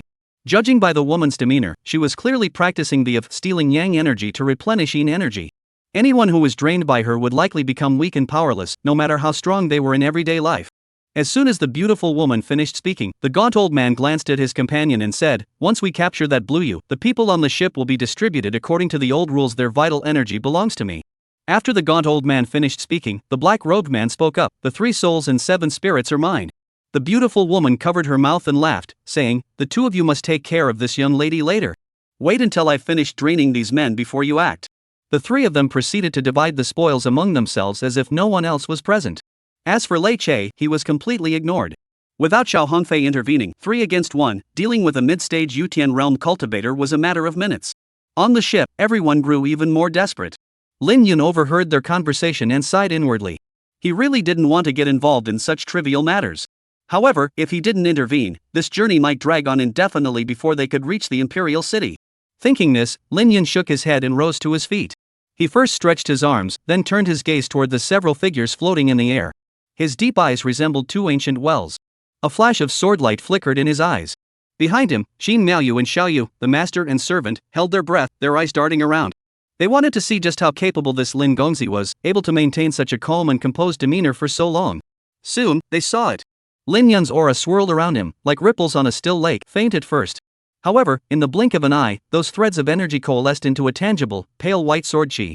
The sword energy darted around him like silver fish, emitting a bone-chilling coldness. Wherever it passed, the air seemed to be sliced apart, emitting a faint hissing sound. What is this? Shin Mayu's pupils contracted, and she instinctively covered her mouth with her hand, her face betraying a look of utter astonishment. Moments later, the sword energy on Lin Yun's body erupted like a barrel of gunpowder, shooting straight into the sky. In an instant, the once serene night sky seemed to be pierced by an unparalleled divine sword. A blindingly bright, almost blindingly white sword beam, accompanied by endless sword energy, shot toward the heavens at an incredible speed.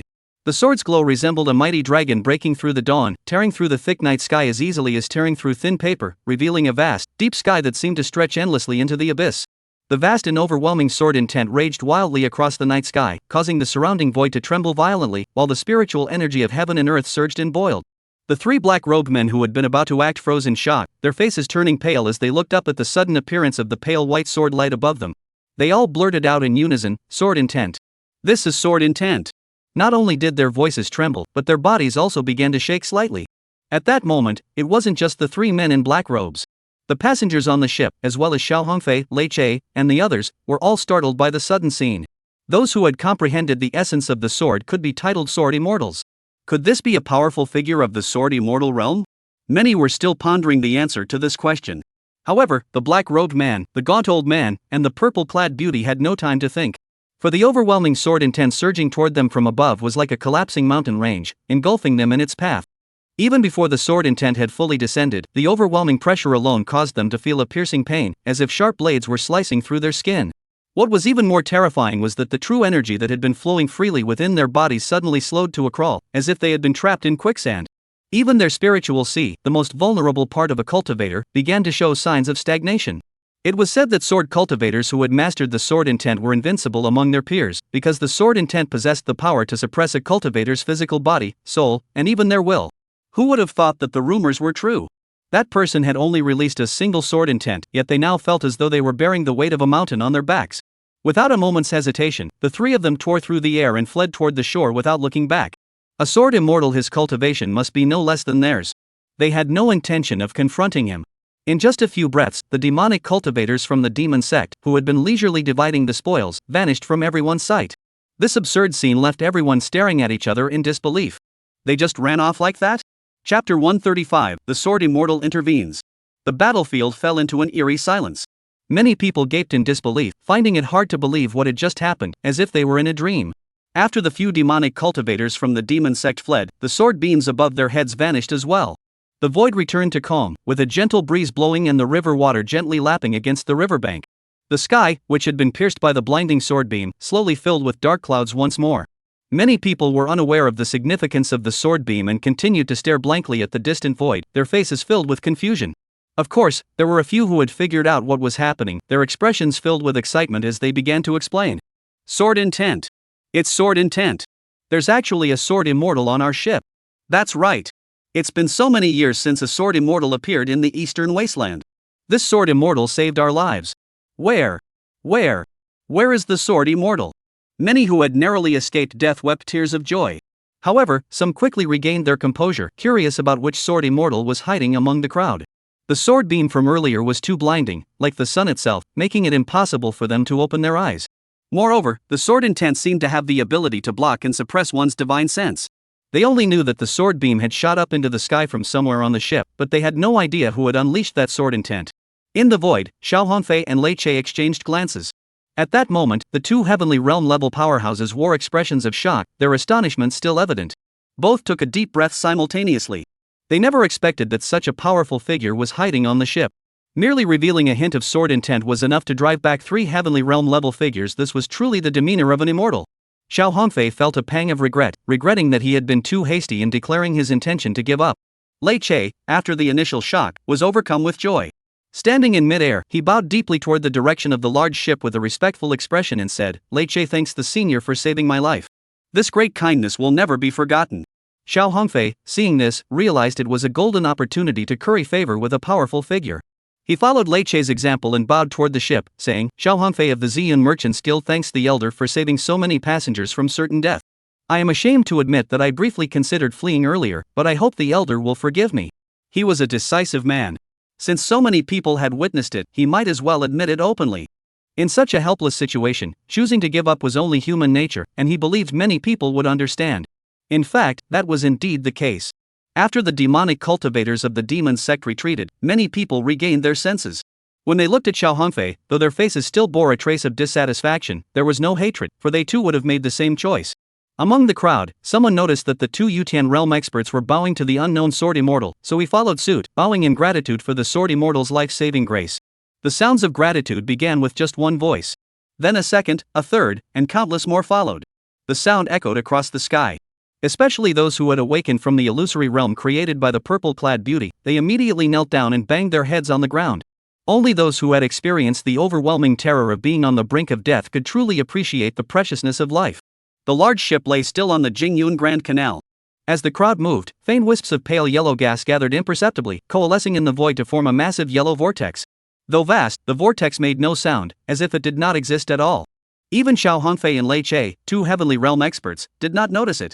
By the terrace, Lin Yun glanced up at the yellow vortex and a look of surprise flashed across his face. Perhaps only he could see the vortex on this ship, as the phenomenon had been caused by him. The yellow gas within the vortex was the very essence of the people's will, something every emperor of every dynasty had longed for. The way of the emperor is such that those who follow the path of righteousness gain many allies, while those who stray from it lose support. When the nation is strong and the people live in peace and prosperity, the emperor is strong. When the nation declines, the people suffer, and the emperor weakens. The emperor's path to enlightenment lies in absorbing the collective willpower of the masses for his own use. Lin Yun is not an emperor, but the actions he took tonight have caused the people on this ship to feel gratitude and release a large amount of mental energy. Mental energy may seem mysterious, but it is actually everywhere. However, without mastering special cultivation techniques, mental energy is of little practical use to most people. For example, tonight, if someone without the cultivation method to harness mental energy were to collect it, the mental energy in the void would quickly converge toward the imperial temple, ultimately benefiting the emperor of that nation. However, Lin Yun was not the type to do favors for others. With a flick of his robe, the mental energy in the sky surged toward him like 100 rivers flowing into the sea. In no time, the yellow vortex in the void vanished. After absorbing the mental energy, Lin Yun's entire body was enveloped in a faint yellow glow invisible to the naked eye. Although he couldn't directly use the mental energy for cultivation, there were still benefits. He would no longer be suppressed by the emperor's mental energy. It wasn't very useful, but better than nothing. Though he wasn't sure if he would ever face the emperor of this country. At that moment, behind him, Qin Miaoyu and Xiaoyu, the master and servant, remained frozen in shock.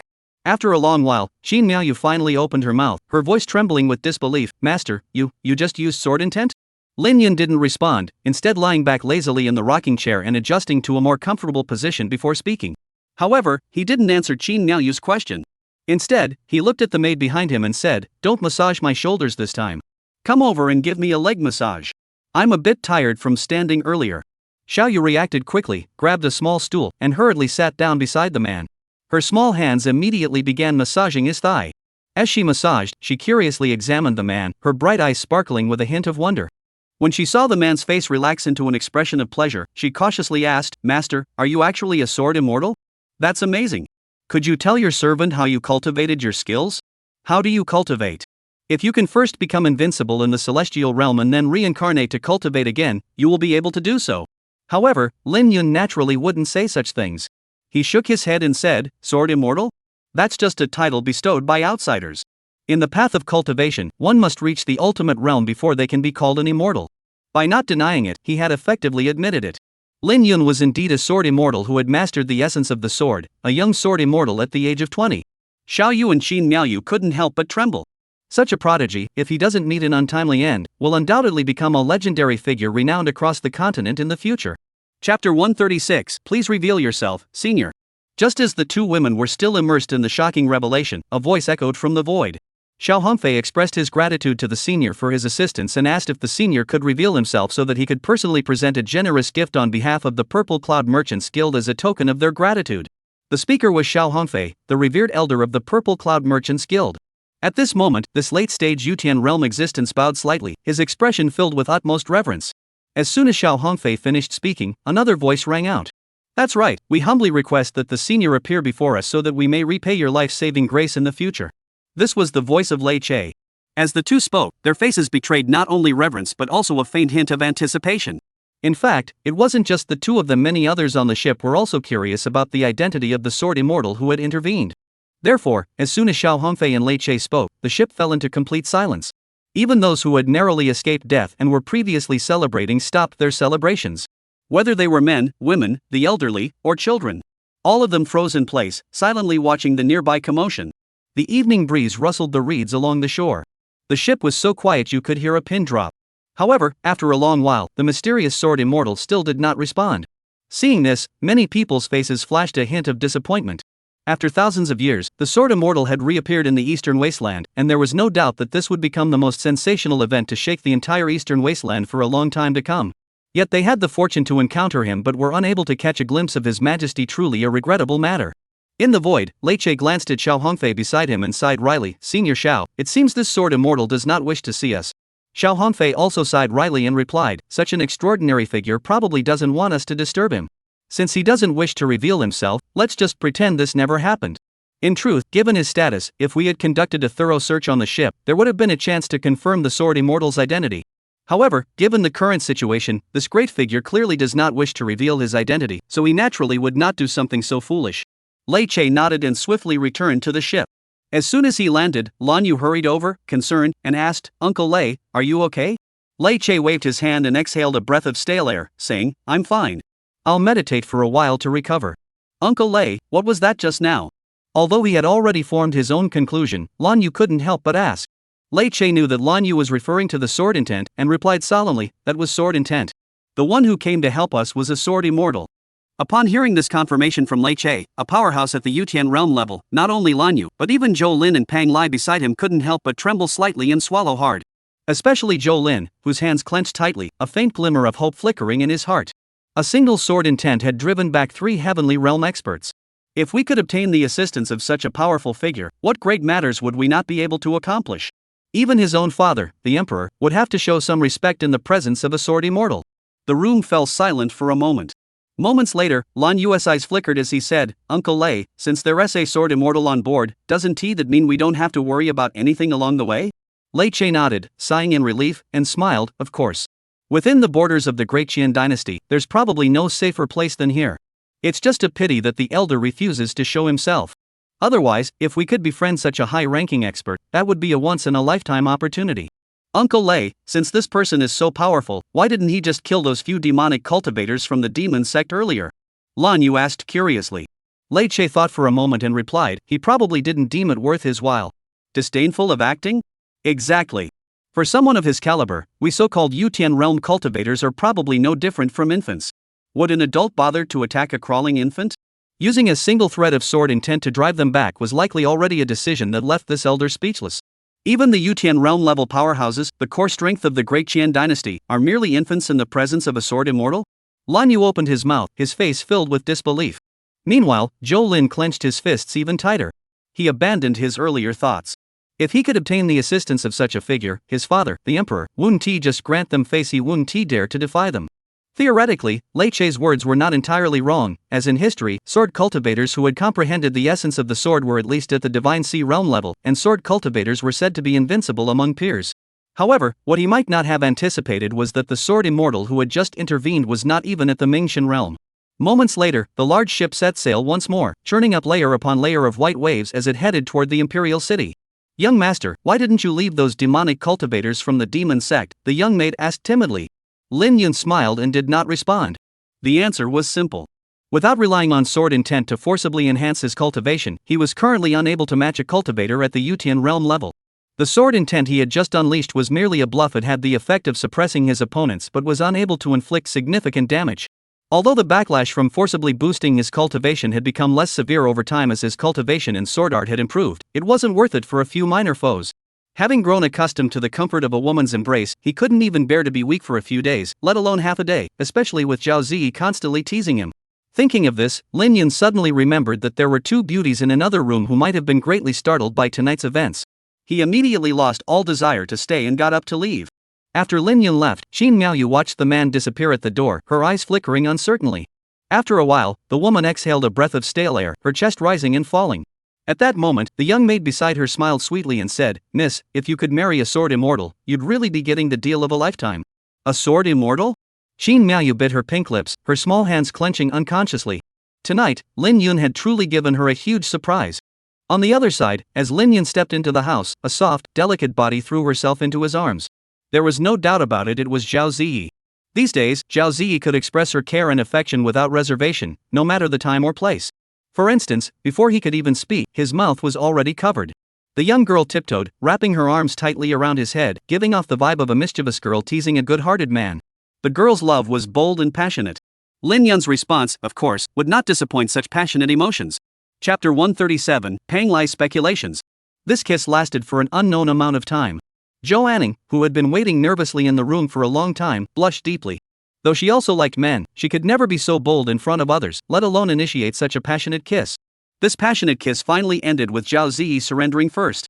At that moment, the young woman wrapped her arms around the man's neck, pressed her face against his chest, and breathed heavily with a flushed face. Lin Yun's lips curled into a slight smile. He looked at Zhou Anning standing not far away, extended his other hand, and smiled. "Do you want to try too?" Zhou Anning bit her pink lips, her face growing even redder. However, this time she didn't refuse like last time. Instead, she slowly walked forward and snuggled into the man's embrace. Tonight was destined to be a restless night for Lin Yun, and even more so for the others on the ship. Though the storm had passed, the intense discussions and exchanges continued unabated. Many were speculating about the identity of this mysterious sword immortal and the purpose of his visit to the Donghuang domain. Indeed, no one believed that this sword immortal was a native of the Donghuang domain, as even Lingxiao Shinzi of the Lingxiao sword sect, who had lived for over 800 years, had only reached the peak of the sword technique realm. The eastern wastelands simply couldn't produce someone of the sword immortal's caliber. In the corridor of the large ship, Zhou Lin was also quietly speculating about the sword immortal's identity. However, like everyone else, he couldn't come up with any answers.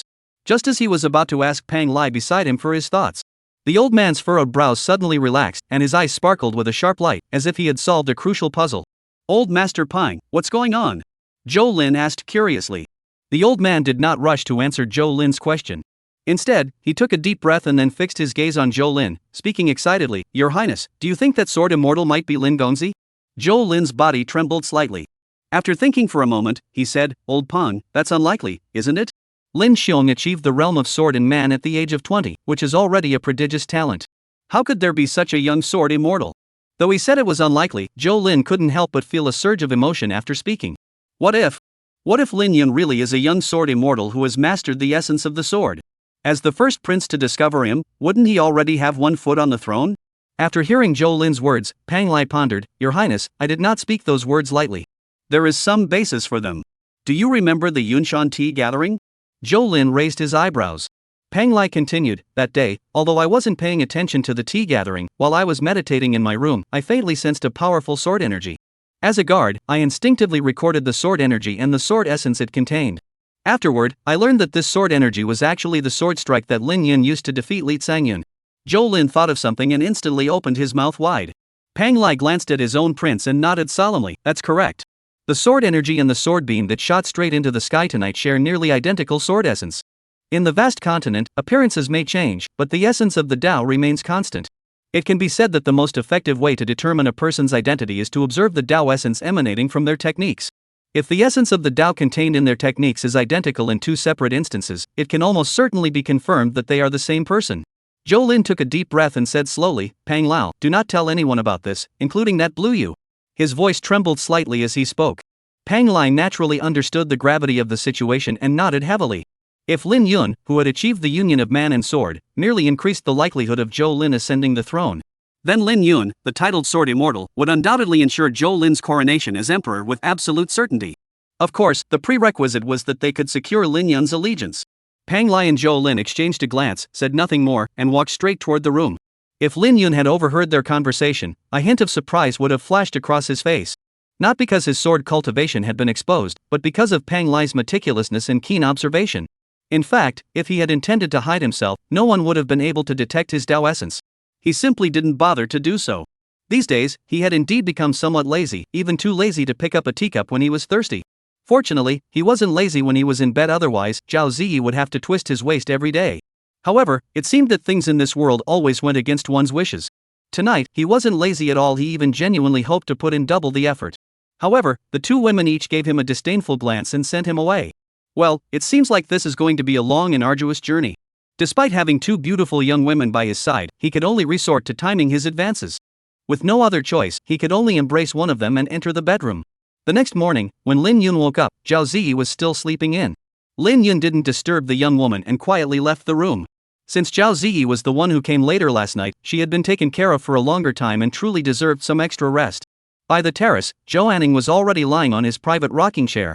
Just like last time, he walked over to help the young girl massage her shoulders and thighs. Of course, he didn't forget the most important part, her little feet. In many things, he was lazy, but in this matter, he seemed particularly eager. Including Zhou Anning, after his reincarnation, he had already touched the feet of 3 women. Apart from Lan Carey's feet, which were round and full, Zhou Anning and Zhao Ziyi's were both small and delicate. Simply put, they could be held in one hand. This also made it much easier for him to give massages. Before long, Zhou Anning began to breathe rhythmically, her chest rising and falling slightly. She had already fallen asleep in the rocking chair. Lin Yun stood up, carried Zhou Anning into the bedroom, and then closed the door behind him. He had something to discuss with Qin Miaoyu. He had left in such a hurry last night that he had almost forgotten something. When he saw Qin Miaoyu again, she had already changed into the moon-white long dress she had worn when they first met. The dress perfectly accentuated her graceful figure, with the hem falling naturally and swaying slightly with her movements. Her jet black hair fell smoothly over her full hips, with a simple white jade hairpin tucked between the strands. Her fair face was adorned with bright, lively eyes, arched eyebrows, and naturally rosy lips, with a faint smile playing at the corners of her mouth. At that moment, Qin Miaoyu's every movement exuded grace and elegance, resembling a noble lady who rarely stepped out of her home. Of course, there were also the small bells on her fair ankles, which jingled softly with each step she took. Chapter 138. Today's outfit isn't as nice as last night's. Qin Miaoyu smiled charmingly and approached. The woman's body bent slightly, her right hand resting on her left, placed gently at her waist, as she curtsied gracefully. After completing the bow, she parted her cherry lips and spoke softly. Miaoyu greets the young master. Every movement exuded elegance and grace. Lin Yun remained calm, glancing at Qin Miaoyu without a trace of emotion, and said indifferently, "Today's outfit isn't as nice as last night's." Qin Miaoyu paused, recalling what he had said last night when she wore that revealing dress, and asked in confusion, "Master, didn't you say that the essence of seduction lies in one's aura, and relying on physical beauty is a lower form of seduction?" After speaking, Qin Miaoyu blinked her eyes and looked at the man curiously. Lin Yun waved his hand, unfazed, and said, "There's no need to worry about such things in my presence. Just be yourself." Qin Miaoyu opened her mouth, a strange expression flashing across her face. Could it be that it was acceptable to act this way? However, she didn't ask any further questions. Instead, her eyes sparkled as she turned around and went back to her room to change clothes. Lin Yun lay on the familiar rocking chair, and the young maid promptly began massaging his shoulders. Throughout the process, the young maid kept her eyes fixed on him, her little face adorned with a shy, innocent smile. Seeing this, Lin Yun curiously asked, "What are you looking at?" "I'm looking at the young master," the young maid answered in a crisp voice. "Why are you looking at me?" Lin Yun asked again. "Because the young master is so handsome." As she spoke, the young maid's eyebrows curved into crescent moons. Lin Yun shook his head. After a moment, the young maid, who had been busy massaging, seemed to think of something. She looked at Lin Yun and asked cautiously, "Master, was what you said yesterday true?" "What words?" Lin Yun asked. "The words you said about liking the young miss and Xiao Yu." As the young maid spoke, her face flushed slightly. Lin Yun thought to himself, of course that wasn't true. At the time, he had merely intended to tease Qin Miaoyu and see if he could gather any information. Though Qin Miaoyu and the young maid before him were both rare beauties, he no longer shied away from emotions in this life. But he wasn't some kind of human stud. How could he possibly fall in love with every woman he met? There were plenty of beautiful women in the world. How could he possibly love them all? Emotions required the right time, the right place, and the right mood. All three were indispensable. Lin Yun had intended to say it outright, of course not seriously. However, his gaze flickered, and he saw the young maid biting her lip, looking nervous and anxious. He opened his mouth, but the words stopped at his lips. Lin Yun admitted that after being reincarnated and starting over, he did seem to have become softer-hearted, especially when it came to women. After some thought, he spoke up, "It's true. After all, it was just a matter of saying a few words. Once said, it was said, and he wouldn't dwell on it. We'll deal with it later." Given his status, he wouldn't hesitate to pursue not just a few women, but dozens or even hundreds, as long as they were the object of his affection and the timing was right. For ordinary people, marriage might require spending time together day and night, with mutual affection between husband and wife. But for someone like him, who had once reached the pinnacle of the celestial realm, it was all about the heart. They might not have even met before, just a chance encounter on the street, but if the mood struck him, he would act on it, just as he had when he took Zhou Anning as his maid. The young maid heard this and her face flushed red, her lips curling upward involuntarily, revealing a row of white, even teeth. "Master, let me massage your feet," the young maid suggested after a moment of shy laughter. Lin Yun hadn't even reacted yet when the young maid had already skillfully removed his shoes and socks. He looked down and saw that the young girl had already taken one of his feet in her hands and was massaging it carefully. This was something he usually did for Zhao Ziyi and Zhou Anning, the two women. How had the roles reversed today? He didn't refuse, simply closing his eyes and letting the young girl do as she pleased. It must be said that the young maid's technique was skilled, and her pressure was just right. After a thorough massage, Lin Yun felt completely relaxed, with every pore in his body feeling open and refreshed. Xiaoyu looked up and saw the expression of pleasure on the man's face. She smiled slightly and said happily, "Master, is it comfortable? I often help the young lady with this." Lin Yun didn't speak, only giving a soft nod. At that moment, he finally understood why Zhou Anning always fell asleep so quickly whenever he massaged her feet. This foot massage truly had a sleep-inducing effect. However, he had come here with a task to complete and didn't want to fall asleep so quickly. Soon, Qin Miaoyu, who had finished changing, walked out of the room. The woman was now wearing a thin sky blue mini dress, her shoulders half exposed, her snow-white skin glowing softly in the dim light. Her long, straight legs were fully exposed to the air, their smooth, elegant lines resembling a masterpiece crafted by the most skilled artisan. From her thighs to her calves, and down to her delicate ankles, every curve was perfectly proportioned, leaving one unable to look away. Even Lin Yun, whose gaze swept over her, couldn't help but pause for a moment, lingering a bit longer. Among the few women he was close to, each had her own unique figure, but none of them, whether it was Zhao Zi, Zhou Anning, or Lan Carey, had the tall, slender build he preferred. Especially Zhao Zi, who had to tiptoe every time she tried to kiss him, looking both cute and amusing. After being reincarnated and reborn, among all the women he had encountered, the only one who could rival Qin Miaoyu in terms of leg length was probably Hua Jieyu, the flower maiden he had accidentally met back then. Perhaps it was fate, but the names of the two women both contained the character Yu, and their physical features were strikingly similar. Compared to last night's pink dress, Qin Miaoyu's outfit today was undoubtedly more sensual and alluring, exuding confidence and generosity. A beautiful woman may not be liked by everyone, but a generous woman is rarely disliked, and may not even need to be generous. Lin Yun examined her carefully, nodded, and said, "This one is nice." Qin Miaoyu's face flushed slightly. This was the first time she had ever worn such a revealing outfit in front of a man. In the past, when she seduced men, she didn't need to go to such lengths. A few soft words and a pitiful expression were enough to make them lose their composure. But the man before her, Lin Yun, seemed to be an exception. Though he had asked her to change into a sexy dress, she didn't see any lecherous intent in his eyes. It seemed like he was genuinely appreciating it, without any ulterior motives. Thinking of this, Qin Miaoyu felt both delighted and disappointed, caught in a conflicting mix of emotions. Chapter 139, The Great Dream Bible. Just as Qin Miaoyu was lost in these complex thoughts, Lin Yun glanced at the woman and said, "The cultivation technique you're practicing now, spiritual sound illusion heart, is essentially a dream manipulation technique, isn't it?" Qin Miaoyu snapped back to reality and nodded. "Yes, it's the closely guarded secret of the Yumeng Pavilion. By manipulating sound patterns, it allows one to induce deep dreams and uncover the secrets of those within them."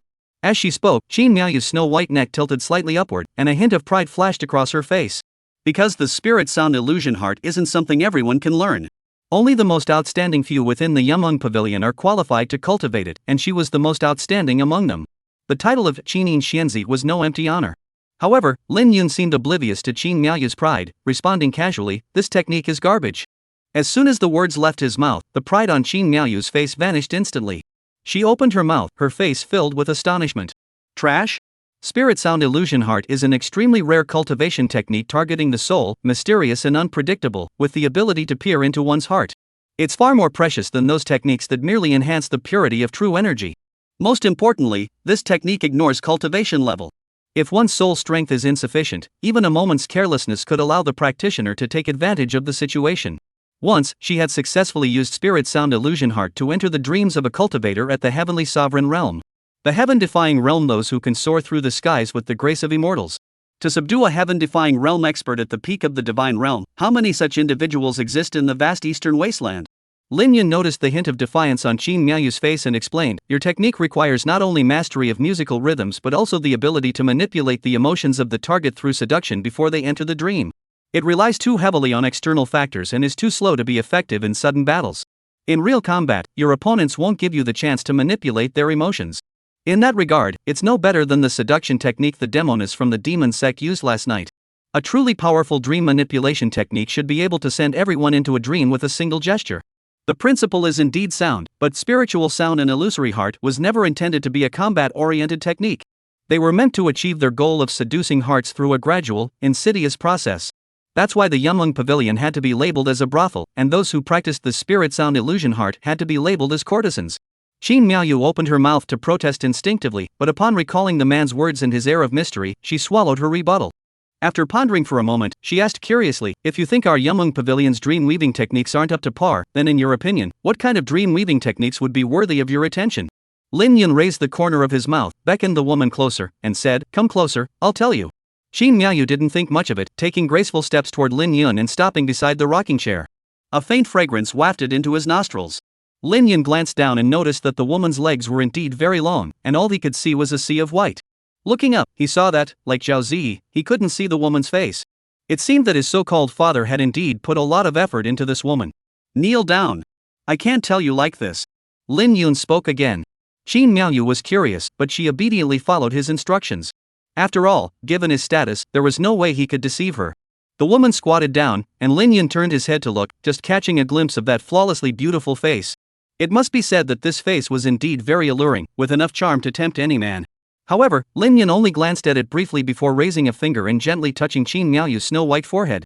The moment Lin Yun's finger touched Qin Miaoyu's forehead, a vast and profound cosmic law surged forth from the woman's body. Qin Miaoyu's delicate body trembled, her pupils dilated sharply, and she instinctively opened her mouth to ask what this was. At that moment, the man seemed to already know what she was thinking. He spoke calmly, don't be nervous. I'm teaching you a dream manipulation technique worthy of the stage. Close your eyes and slowly absorb it. As wave after wave of profound cosmic laws surged into her mind, Qin Miaoyu hesitated not a moment, closing her eyes and immersing herself in the sensation. Lin Yun nodded, satisfied with the woman's obedience. His primary purpose for coming here was to impart the true dream weaving technique to Qin Miaoyu. After all, she was still connected to his late father's influence, so he didn't mind helping out a bit. It was just a minor favor. The technique he taught Qin Miaoyu was called the Great Dream Scripture, a renowned method cultivated by the Great Dream Immortal of the Celestial Realm. In his previous life, he had been trapped in the Dream Immortal's dream realm for 500 years. When he finally broke free from the dream, he accidentally obtained the Dream Immortal's cultivation techniques and principles, which were the Great Dream Scripture. The Great Dream Scripture is the highest dream manipulation technique in the Celestial Realm, directly pointing to the Supreme Tao.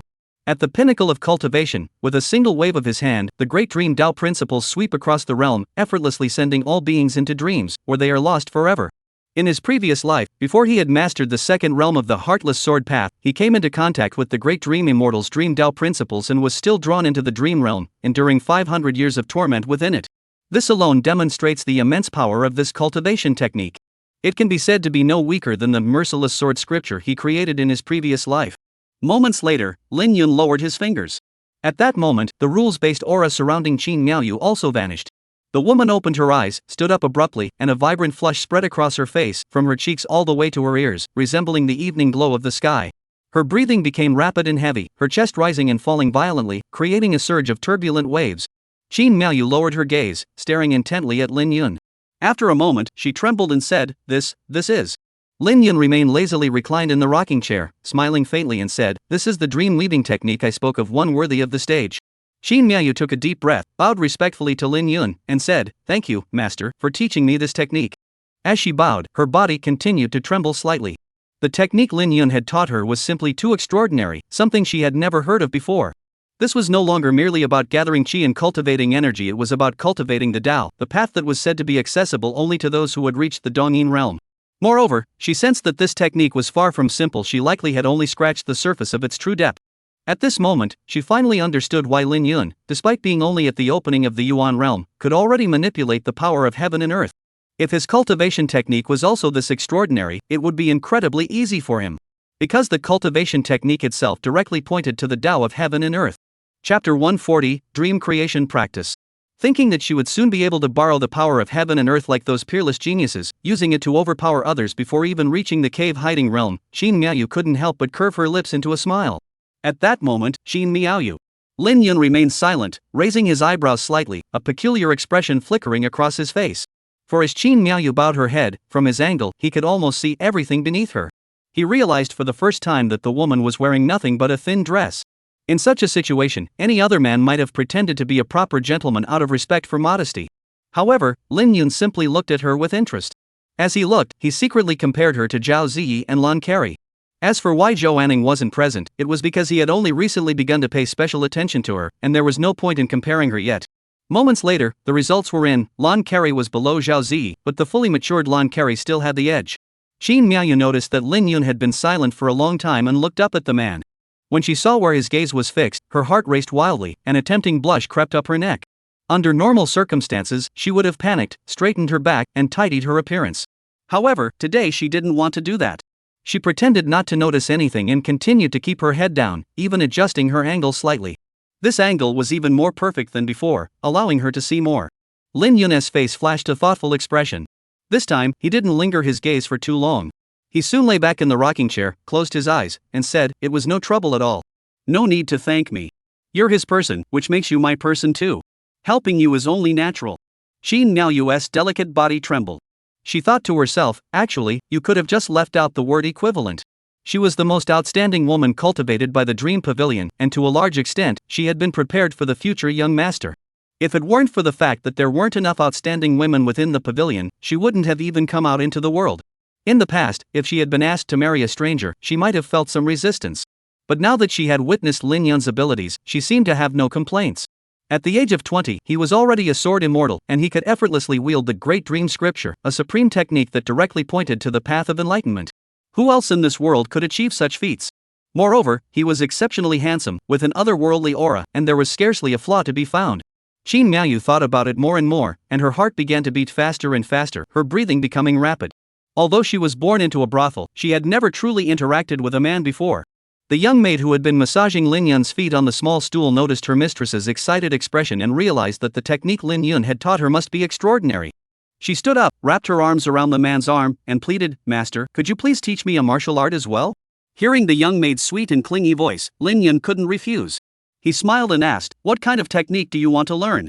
The young maid was, in a strict sense, one of his own people, so he wouldn't be stingy about such a thing. After all, it was just a trivial matter. The young girl, upon hearing this, hurriedly said, "Master, my constitution is more suited to cultivating water attribute martial arts techniques." Water attribute martial arts technique? Lin Yun couldn't help but sigh inwardly at the coincidence. Back when he had taught Zhao Ziyi martial arts techniques, he had compiled a manual called the Xian Shuizhen Jing, which was perfect to pass on to her directly. Thinking of this, he looked at the young girl and said, "Stick your forehead out here." The young girl heard this, her eyebrows and eyes instantly curving into crescent moons, and without hesitation, she leaned her little head forward. As she made this gesture, she puckered her pink lips and narrowed her eyes slightly. Combined with her eager expression, she looked exactly like Zhao Ziyi when she was waiting for him to kiss her. He shook his head, sighed wryly, then raised a finger and tapped the girl's fair forehead. Moments later, the young maid, who had just received the new technique, also blushed excitedly like Qin Miaoyu. However, the young girl's excitement was expressed in a much bolder and more uninhibited manner. She directly climbed onto the man's body, hugged his face, and began kissing him passionately. At first, Lin Yun was slightly startled, but he quickly regained his composure, as he had already grown accustomed to it. Zhao Ziyi had been doing this kind of coercive act almost every day. Behind them, Qin Miaoyu suddenly widened her eyes, her chest rising and falling rapidly. She thought angrily to herself, "You little brat, how dare you in front of this lady?" After a long kiss, the young maid licked her lips, her smile growing even brighter. Lin Yun gently tapped the young maid's forehead and chose not to pursue the matter of her earlier inappropriate behavior. Standing up from the rocking chair, he took out a few pieces of paper from his ring and handed them to Qin Miaoyu. Qin Miaoyu took them, curiously asking, "What is this?" Lin Yun explained, "The core of the great dream scripture you're cultivating has only one principle, dream creation.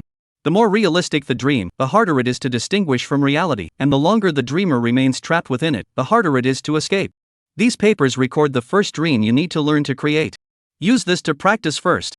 Is it like a script for practice or learning? Qin Miaoyu, upon hearing this, curiously examined the contents on the paper. However, the more she looked, the stranger her expression became, until she finally gasped in astonishment. She suddenly looked at Lin Yun, as if seeking an explanation. However, Lin Yun had no intention of explaining. He maintained his calm expression, as if he didn't think it was a big deal. He spoke casually, "Finished reading?" Qin Miaoyu nodded awkwardly. Lin Yun said, "All right, I'll tell you what that person looks like now.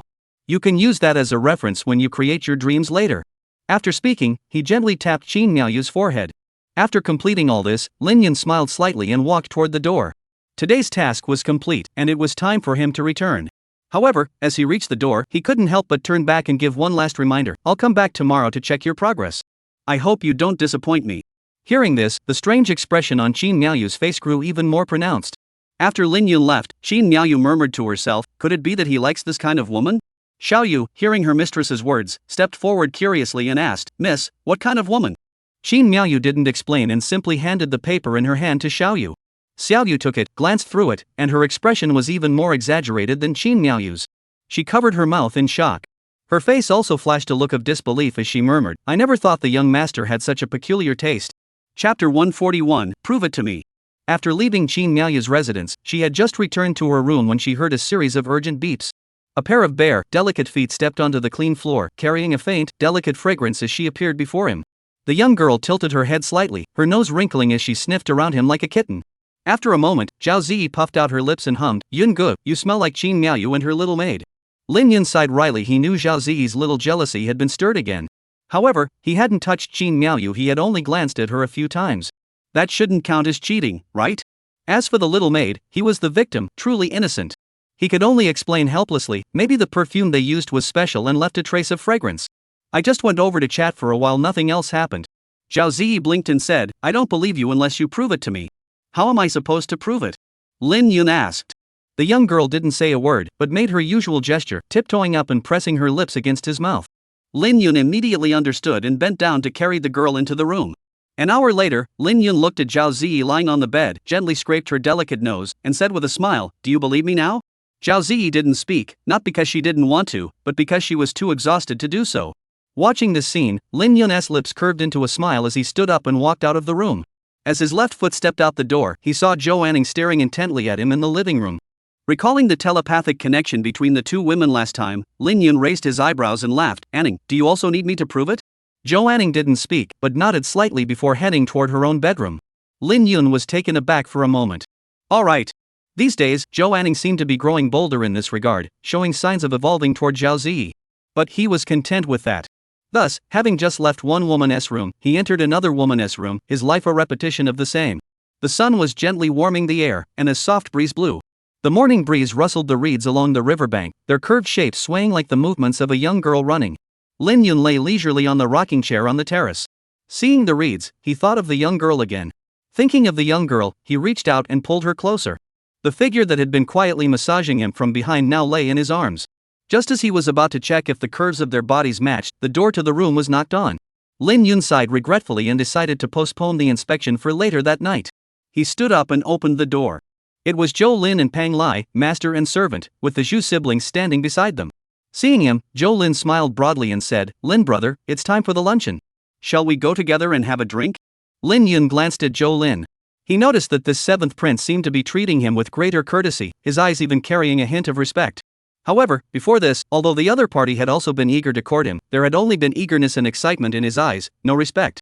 Lin Yun glanced aside and noticed that Zhou Lin's servant, Pang Lai, was even more obvious in his behavior, his back slightly bent whenever he looked at Lin Yun. Though curious about the reason for this change, he didn't dwell on it too much and said, "Wait a moment. I'll call Ji and Ning." Zhou Lin continued to smile and replied, "Lin brother, feel free. There's no need to worry about us. We'll wait here for you." The intention to flatter and curry favor was evident. This scene left the Zhu siblings standing nearby in awe. This seventh prince seemed way too polite. Not only did he personally come to invite Lin Yun to the banquet, but his attitude was that of a junior addressing an elder. Was Zhou Lin being humble and respectful, or was there something else going on that they didn't know about? Even if Lin Yun is exceptionally talented, it shouldn't be this extreme, right? It's just talent, not combat power. By the time Lin Yun reaches the pinnacle of the Great Qian dynasty, it might take decades, or even centuries. This is not an exaggeration. Don't look at how many young prodigies in the eastern wastelands have already reached the Mingxian realm, or even the peak of the Mingxian realm, by the age of 20 or 30. However, this is merely because the age range of 20 to 30 is the most suitable for cultivation. Once one surpasses 30, cultivation speed declines sharply, and there is also the Yutian realm barrier blocking the way ahead. Don't underestimate many of the younger generation, like their siblings, who are already Mingxian realm cultivators. But getting stuck at the peak of the Mingxian realm for their entire lives isn't impossible. Lin Yun walked into Zhao Ziyi's room. The young girl was still sound asleep. Without hesitation, he sat down by the bed and kissed her slightly parted pink lips. In the past, it was always the young girl who woke him up like this, but now it was his turn to wake her up. Soon, Zhao Ziyi's long eyelashes trembled slightly. She saw the familiar face, blinked her eyes, and closed them again, wrapping her arms around the man's neck. After a while, seeing that Zhao Ziyi still didn't seem eager to get up, Lin Yun sighed helplessly, released the young girl's lips, and smiled, "Get up already, let's go eat." Zhao Ziyi licked her lips and reluctantly got up to change clothes. It was the familiar terrace on the 9th deck of the large ship. Everyone casually chose a table and sat down around it. Zhou Lin was extremely enthusiastic. As soon as he sat down, he picked a piece of fresh fish meat and placed it in Lin Yun's bowl, smiling broadly and saying, "Lin brother, this is fish meat steamed from the spiritual fish of Qinglan River in Qingzhou. The meat is tender and delicious, and it also has the effect of enhancing qi gathering speed. You should try it." Spiritual fish from the Qinglan River? He was no stranger to this fish. He had even gone fishing for it for a while back then, and it was along the banks of the Qinglan River where he had first met Zhou Tianlin and Zhou Anning, the grandfather and grandson. He looked at the most tender piece of fish belly in the bowl but didn't touch it with his chopsticks. It wasn't that he didn't like fish, it was just that eating fish picked up by a man made him feel a bit awkward. He glanced at Zhao Ziyi beside him.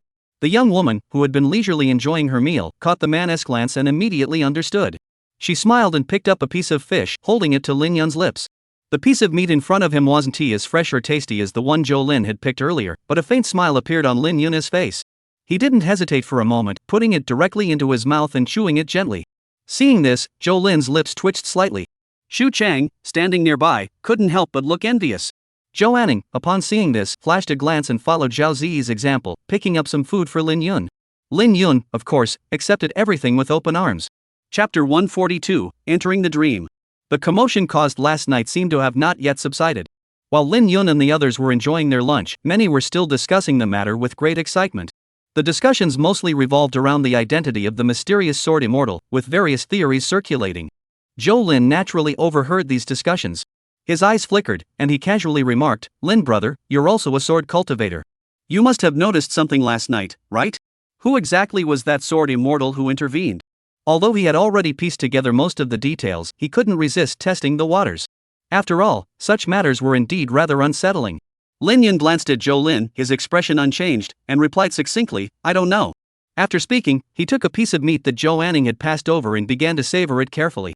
At that moment, Lin Yun leaned back in his chair, his eyes slightly narrowed, looking lazy and carefree, with none of the demeanor of a sword cultivator.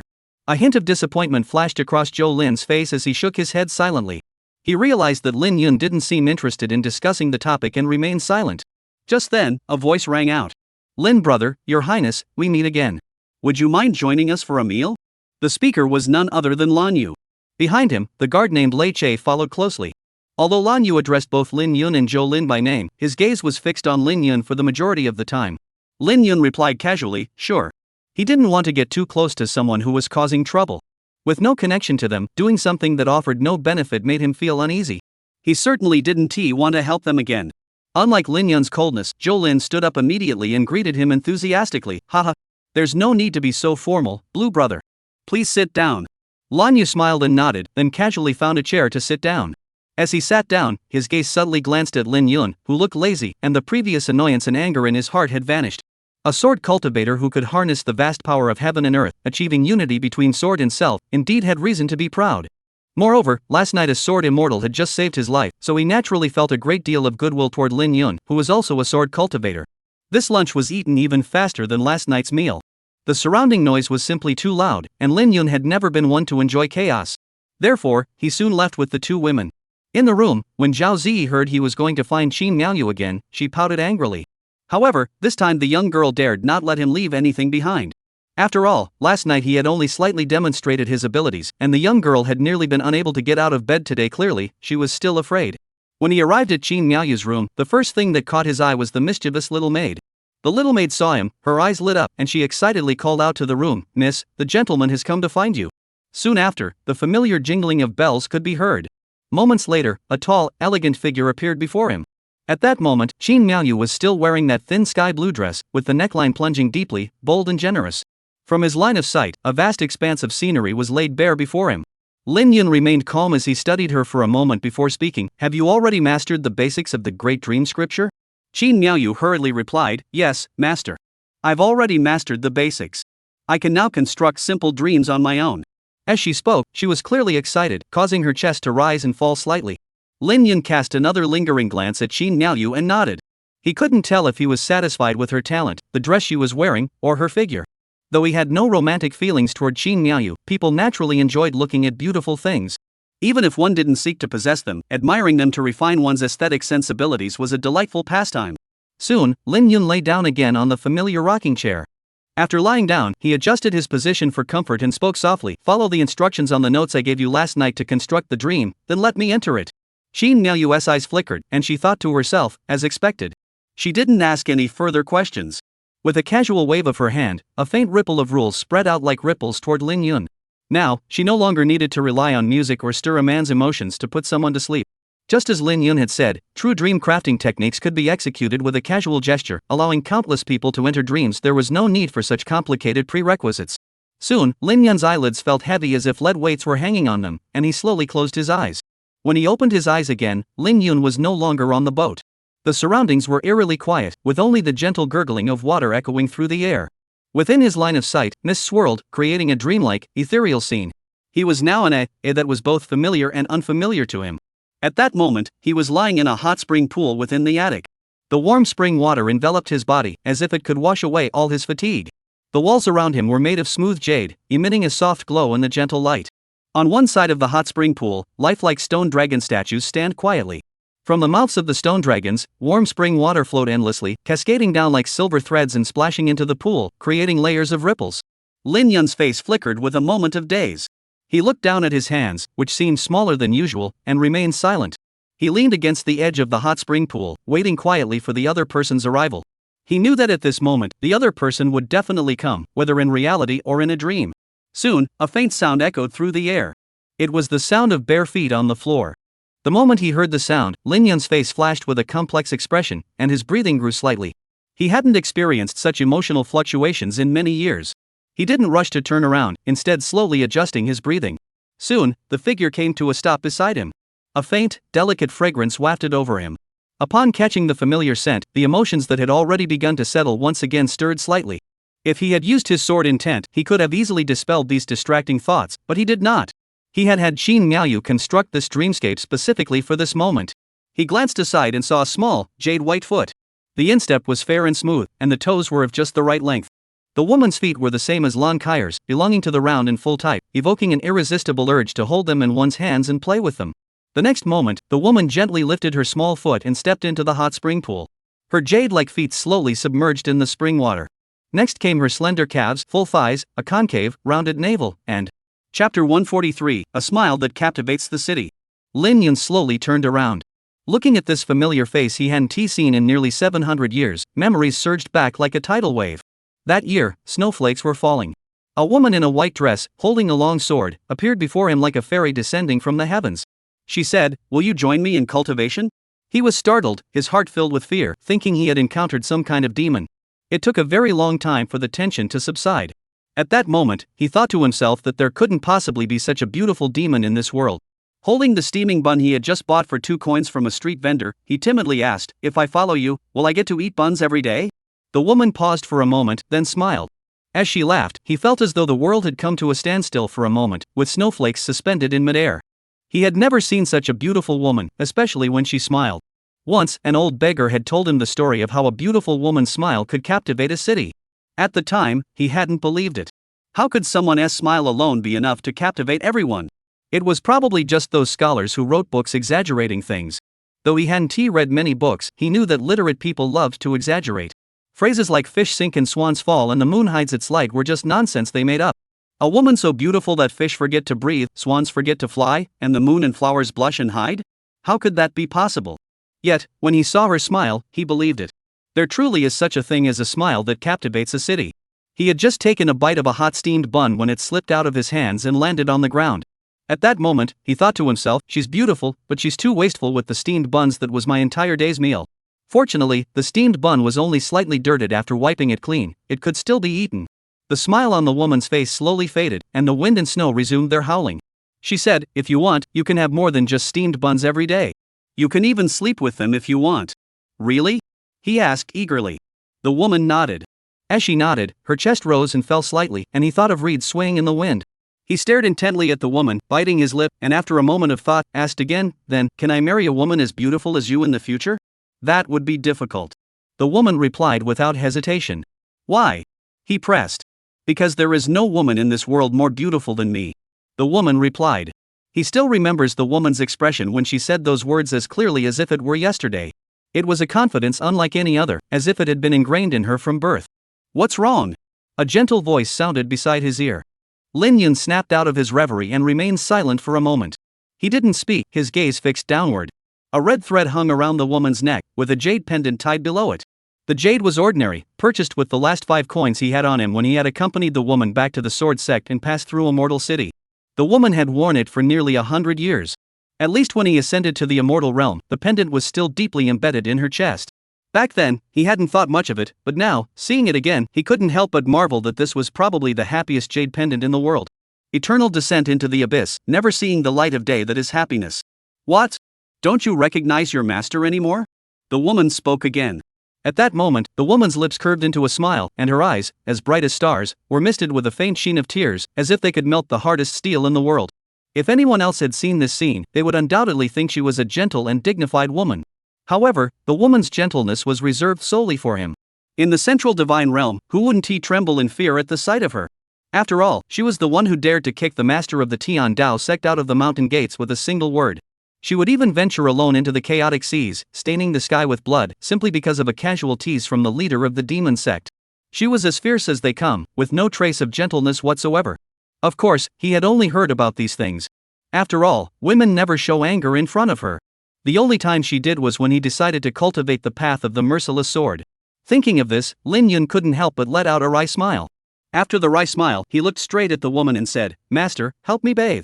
The woman blinked, her face filled with an expression of disbelief, as if she couldn't believe those words had come out of his mouth.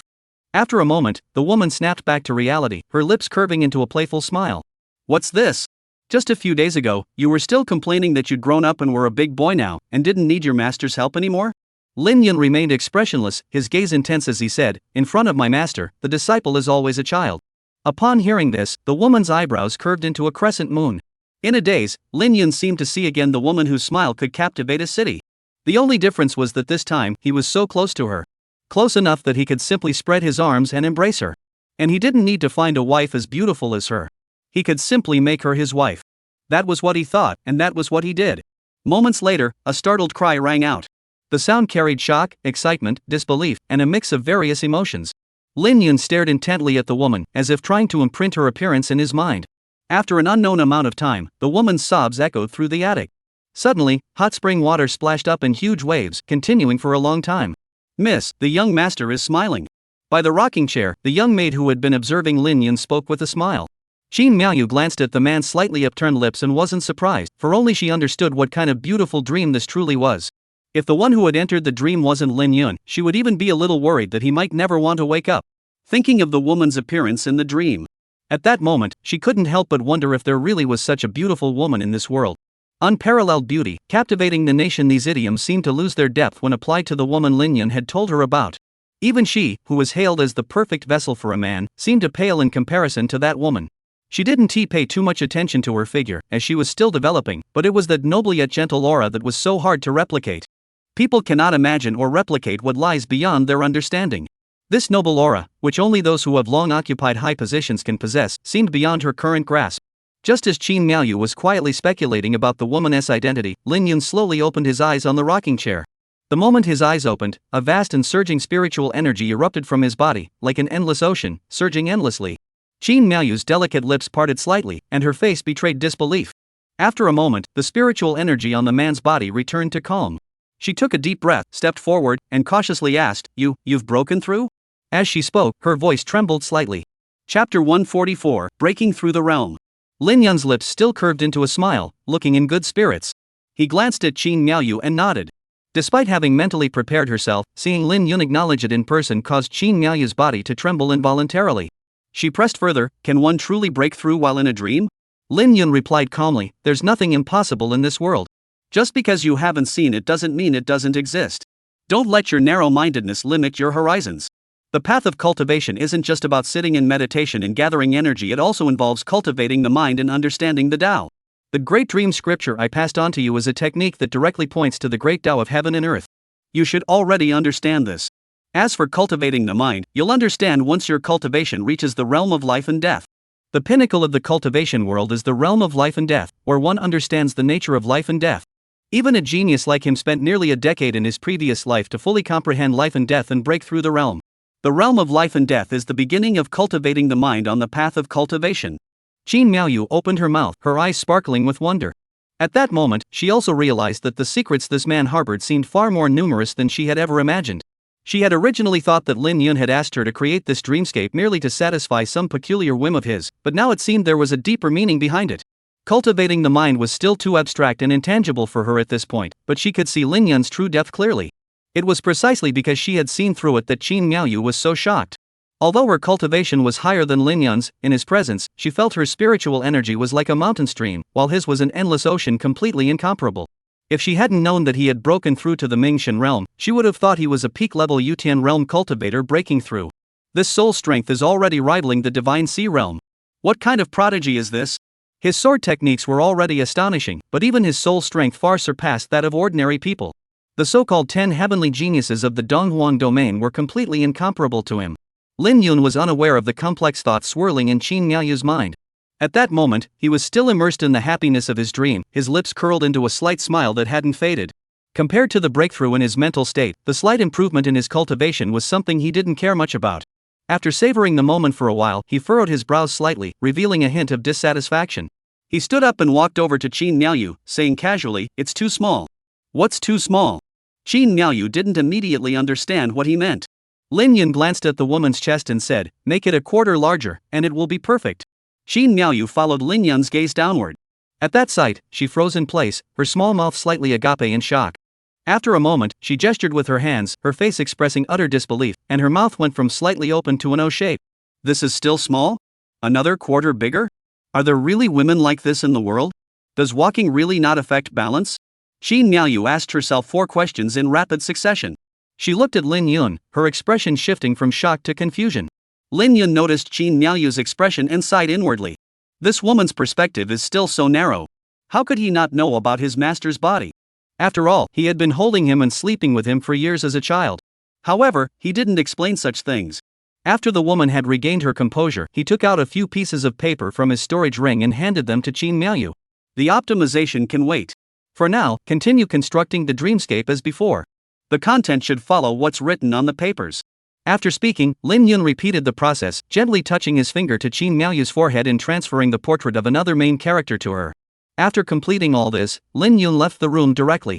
As he departed, a faint smile lingered on the corners of his lips. He was right in his guess. Abandoning something and then picking it up again, being ruthless and then showing compassion, could indeed help him advance further on his path. He was already looking forward to his journey to the central realm once his cultivation had recovered. But 800 years had passed in the blink of an eye, and he wondered if those people would still be waiting for him in the same place.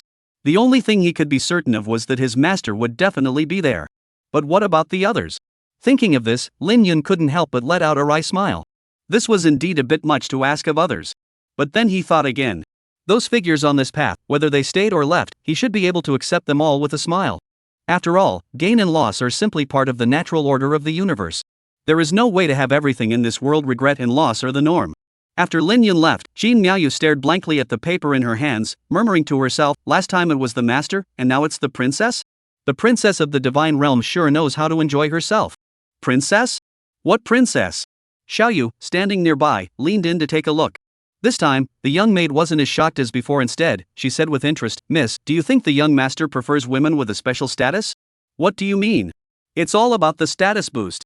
Men are like that. Once they get tired of ordinary beauties, they start chasing after women with special statuses, those who are hard to approach, and even those involved in certain ethical or moral dilemmas." Qin Miaoyu opened her mouth, as if to say, "That does sound like it." The women in their brothel also had their clients call them all sorts of absurd names when they were serving them. When Lin Yun returned to his room, Zhao Ziyi, having learned from her previous mistake, dared not ask him to prove anything. This time, Zhou Anning had taken the lead.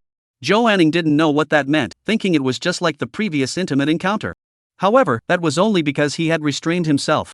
Since he had already decided in this life not to refuse matters of the opposite sex, how could he not secretly practice some techniques to strengthen his body? After all, this world was still too dangerous. Since his reincarnation, he had already been forcefully kissed by 4 women. For example, Zhao Ziyi, Lan Kairan, Mu Yueron, and the little maid by Qin Miaoyu's side. In this world, even boys aren't safe. There are too many female troublemakers lurking around. Looking at Zhou Anning's provocative gaze, Lin Yun's lips curled slightly upward as he directly picked up the young girl and carried her into the room. During this process, he wondered whether he should make the young girl as unable to get out of bed tomorrow morning as Zhao Ziyi. Day after day, life remained a monotonous repetition. Lin Yun lay lazily in a rocking chair, gazing at the scenery along both sides of the Jingyun Grand Canal. Since departing from Yunzhou, they had been on the ship for nearly 20 days. In those 20 days, the large ship had already crossed through multiple prefectures such as Qinzhou, Jinzhou, and Longzhou. Calculating the time, there were less than 3 days left before they would enter the capital region. The banks of the canal are no longer barren mountains devoid of human life. Signs of human habitation are beginning to appear. During this period, aside from the daily physical training routine, he had spent most of his time lying on the rocking chair below. If it weren't for Zhou Lin coming to wake him up on time for every meal, and if it weren't for the need to stop by Qin Miaoyu's place on the way, he would probably have been able to lie there all day. Fortunately, although the days were monotonous, they were far from boring, as Zhao Ziyi and Zhou Anning would occasionally come up with something new to entertain him. For instance, right now, the soft murmurs of a young girl were echoing in his ears. He knew he couldn't resist. Chapter 145, When Zhou Yuan. In the vast and desolate mountains of the Daiyun dynasty, where few people ventured, mist swirled around towering ancient trees that reached into the sky, blocking out the sun. Deep within the mountains, the occasional roar of demonic beasts echoes out, sending shivers down the spine. This mountain range was known as the Yunluo Mountains, one of the most perilous regions in the Great Yin dynasty. It is said that the deepest parts of the mountain range are home to demon beasts of the fifth realm, whose power rivals that of human cultivators at the Sea of God realm. Only the most powerful cultivators dare to venture into such depths. At this moment, in a lake within the Yunluo Mountains, the lake spans tens of thousands of acres, its waters clear and pristine. From afar, it resembles the eye of a primordial giant embedded within the mountains. Mist swirled around the lake, shrouding it in a thin veil of fog, while the water's surface remained calm. An old man with snow-white hair and a gaunt appearance sat cross-legged on a massive rock by the lakeshore, quietly fishing. The old man wore a gray robe, his body was emaciated, his eyes were cloudy, and a faint aura of death emanated from his body. He looked extremely weak, as if a single gust of wind could blow him into the lake. The old man is extremely patient. Even though there are no fish in his basket, there is no sign of anxiety on his face. He holds the fishing rod he casually cut from the bamboo grove firmly in his hands, his body motionless, resembling a statue. He understood that catching a truly large fish required patience. After an unknown amount of time, the fish hook began to tremble. The old man gently pulled the line, and the water suddenly erupted as a massive red fish broke the surface. The fish was nearly 10 zhang long, its body as wide as a small boat. Its scales shimmered with a cold, eerie light, and two massive fangs protruded from the corners of its mouth, gleaming with a chilling brilliance. The red fish violently thrashed its long tail, sending waves dozens of feet high into the air.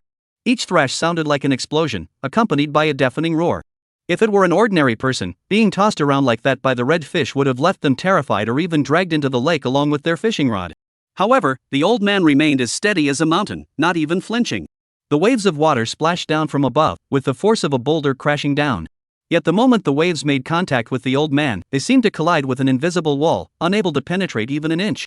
The rebounding waves, sharp as swords, pierced the lakeshore, leaving behind a dense network of holes.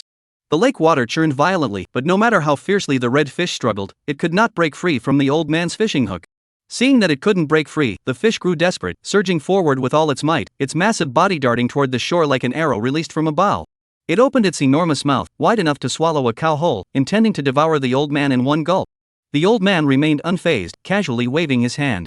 The red fish was struck as if by a heavy blow, its massive body tracing an arc in the air before crashing heavily onto the lake surface hundreds of feet away, sending a massive wave crashing outward.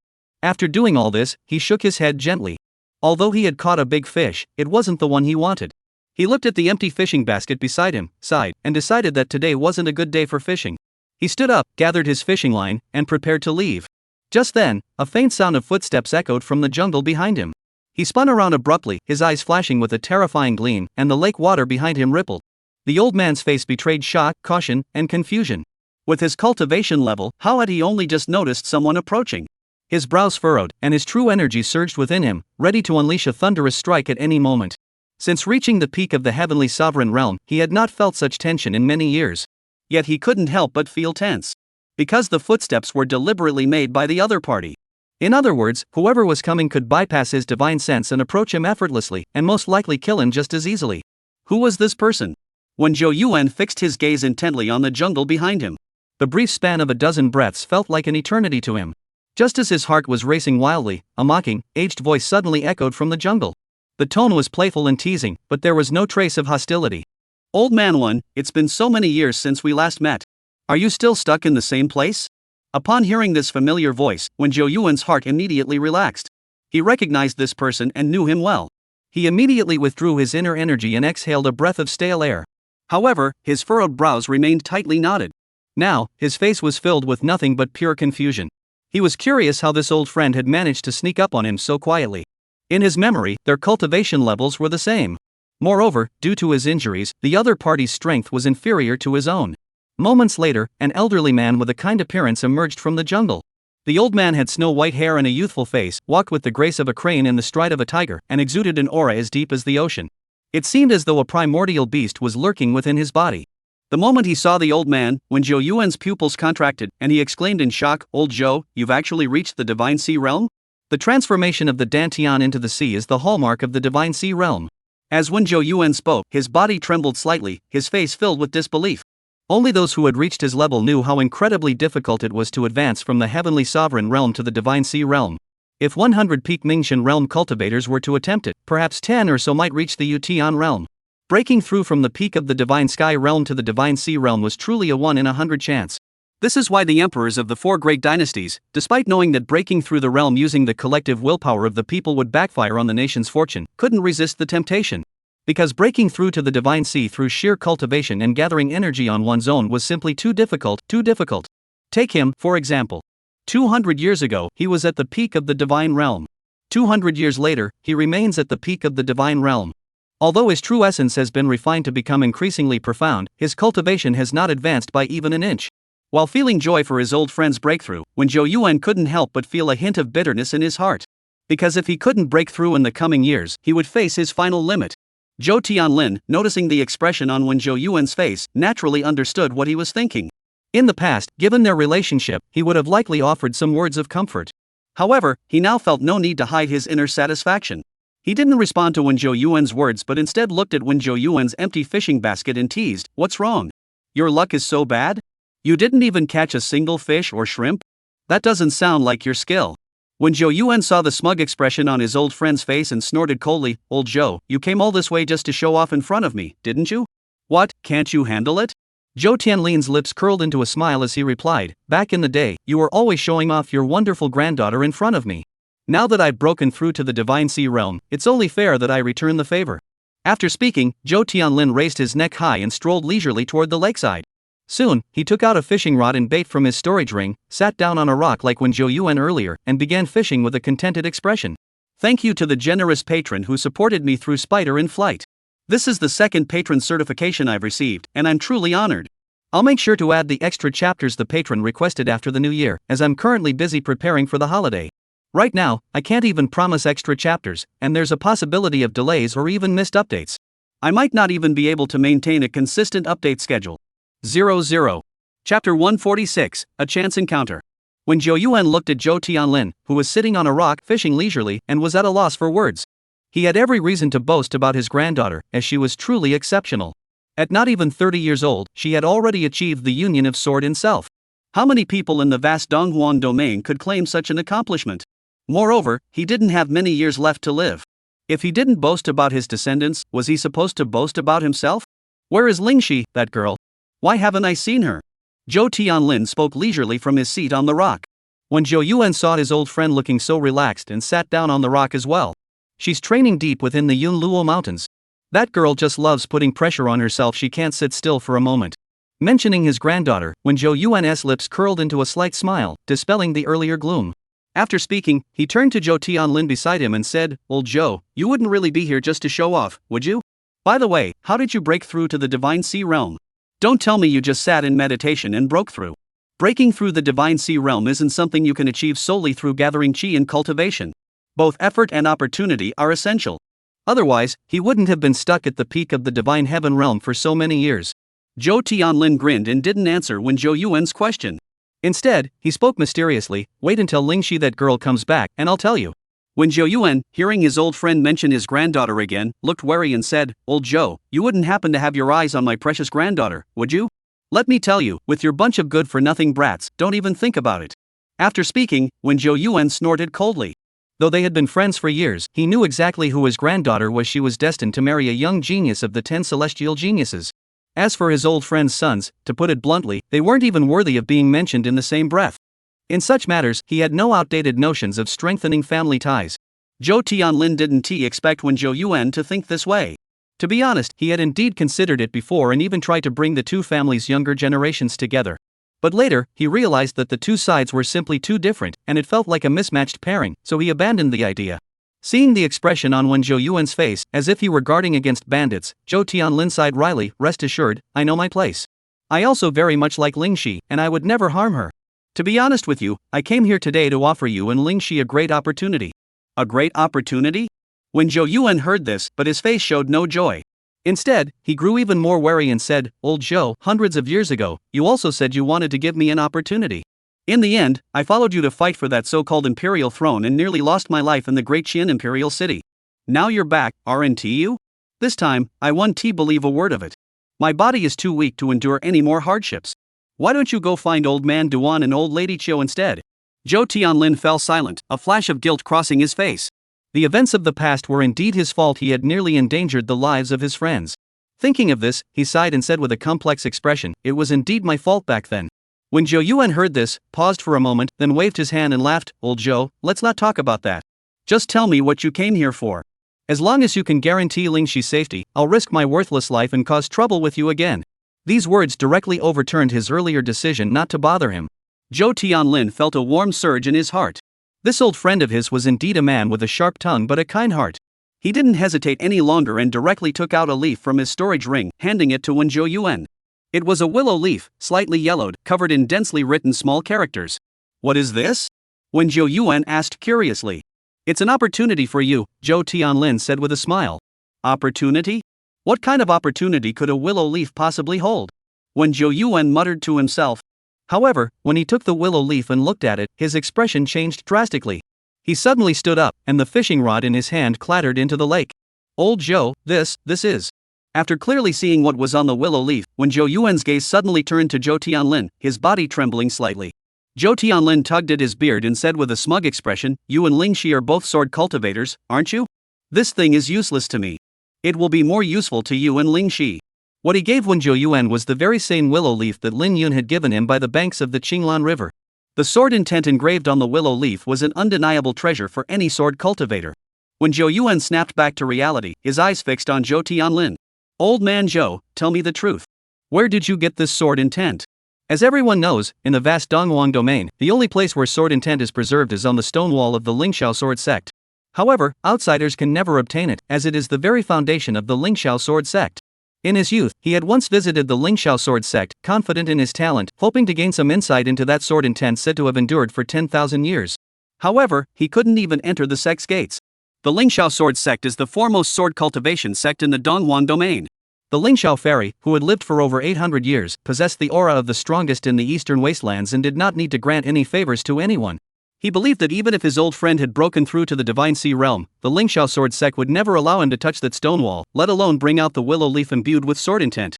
So where did this sword intent on the willow leaf come from? This was what piqued his curiosity. Seeing that the time was right, Zhou Tianlin put away his casual expression and spoke solemnly, "Old Manhwa, to be honest, I came here today for a reason, but it's not to ask you to risk your life. I actually have a great opportunity to offer you." When Zhou Yuan was taken aback, looking at the willow leaf in his hand and said, "This isn't a great opportunity?" Zhou Tianlin sneered, "What kind of great opportunity is that?" "The great opportunity I'm giving you is the realm of the Divine Sea." When Zhou Yuan's pupils contracted upon hearing this. After an unknown amount of time, they were still by the lake. When Zhou Yuan exhaled a breath of stale air, his eyes flickering as he said, "So the Xianbing Hansha poison on your body was neutralized by that Lin Young master, and your ability to enter the Divine Sea realm is also thanks to him?" "That's correct." Zhou Tianlin nodded and smiled, "So, have you made up your mind?" When Zhou Yuan didn't hesitate for a moment and blurted out, "I agree." This choice was too easy. Even a moment's hesitation would be an insult to his intelligence. All he had to do was accompany the other party to the Great Qian Imperial City to boost their presence and act as a bodyguard, and he would gain the opportunity to break through to the Divine Sea realm. Anyone with a functioning brain would know how to choose. He didn't doubt the other party's capabilities either, as his old friend was now a genuine Divine Sea realm expert. Moreover, as fellow sword cultivators, he was well aware of the extraordinary abilities a sword immortal possessed. Sword immortal, one who has attained immortality through the way of the sword. Even if the other party hadn't promised to help him break through to the Divine Sea realm, he would still choose to assist without hesitation. The value of a sword immortal's friendship is something that cannot be measured by any material thing. Chapter 147, Wen Lingxi. Thinking of this, when Zhou Yuan couldn't help but ask impatiently, "Old Zhou, when are we leaving?" Now that his time was nearly up, he didn't want to wait another moment, eager to fly straight to the Great Qian Imperial City. Zhou Tianlin understood his old friend's feelings and smiled. Don't rush. I still need to go find Old Man Duan and Old Lady Chiu. And even if we do set off, it's best to bring Lingxi along too. When Zhou Yuan was taken aback, he understood why they needed to find Duan Lao and Xiu Lao Tai, as the two of them had been stuck at the peak of the Yutian realm for many years. But why must Lingxi be brought along? To be honest, his original intention for this trip to the Great Qian Imperial City was not to bring his own granddaughter along. He didn't want the last remaining heir of the Wen family to encounter any mishaps, not even the slightest. He had already decided that once he left the Great Yin dynasty, he would immediately send his granddaughter to a safe place and hide her there for a while. After all, better safe than sorry. He always planned for the worst-case scenario. Why must we bring Lingxi along? When Zhou Yuan asked, voicing his confusion. Zhou Tianlin raised an eyebrow and smiled, because that Lin gentleman appreciates beauty. A moment later, when Zhou Yuan's face turned strange, and he couldn't help but ask, so you just handed over the little girl Anning to him as a maid? Zhou Tianlin replied calmly, is that so strange? I bet that girl is happier than I am right now. When Zhou Yuan opened his mouth but couldn't find the words to respond.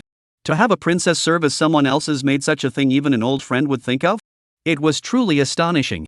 Zhou Tianlin glanced at Wen Zhou Yuan and asked, so, do you want to follow my example? Do you think I came to find you first because I don't have a good granddaughter? This is a once-in-a-lifetime opportunity for Lingxi. You'd better think it over carefully. If you miss this chance, it'll be gone forever. When Zhou Yuan fell silent, he was contemplating whether to go through with it. Zhou Tianlin continued to persuade him, Old One, Lingxi may have some talent, but even among the young generation in the Eastern Wasteland, she's nothing special. But some things are best left unsaid. Don't let yourself get fooled. Lingxi's potential is at most that of an ordinary Divine Sea Realm cultivator. She could never restore the glory of the Wen family. However, if she were to marry Lin Gongzi, her future would be limitless.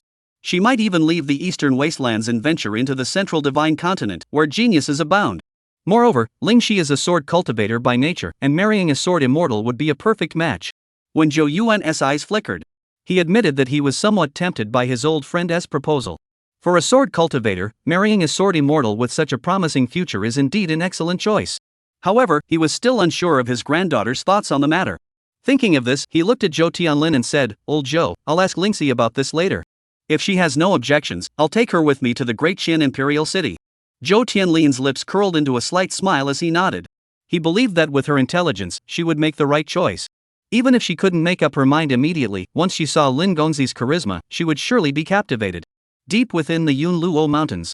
At that moment, the sound of a sword singing echoed through the air, and the sword's glow illuminated half the mountain. Along with the sword sounds came a furious roar, as loud as thunder, shattering the clouds and mist in all directions. Many demon beasts heard the sound, and their eyes betrayed a human-like expression of terror as they fled wildly in all directions. In an instant, the forest echoed with the thunderous hoofbeats of beasts, dust swirled in the air, and a small-scale beast tide formed. Large sections of trees were snapped in half by the massive bodies of the demon beasts, leaving a trail of destruction in their wake. However, in reality, the sword's humming sound and the demon beasts' roars lasted only a few breaths. Deep within the mountains, the sword light vanished, and the roars ceased. The jungle returned to calm. It came quickly and departed just as swiftly. Only the chaos on the ground remained to remind everyone that what had just happened was not an illusion. From somewhere in the jungle, a heavy sound echoed, like a massive boulder crashing down from a great height. As the sound echoed, a cloud of dust filled the sky, resembling a sandstorm.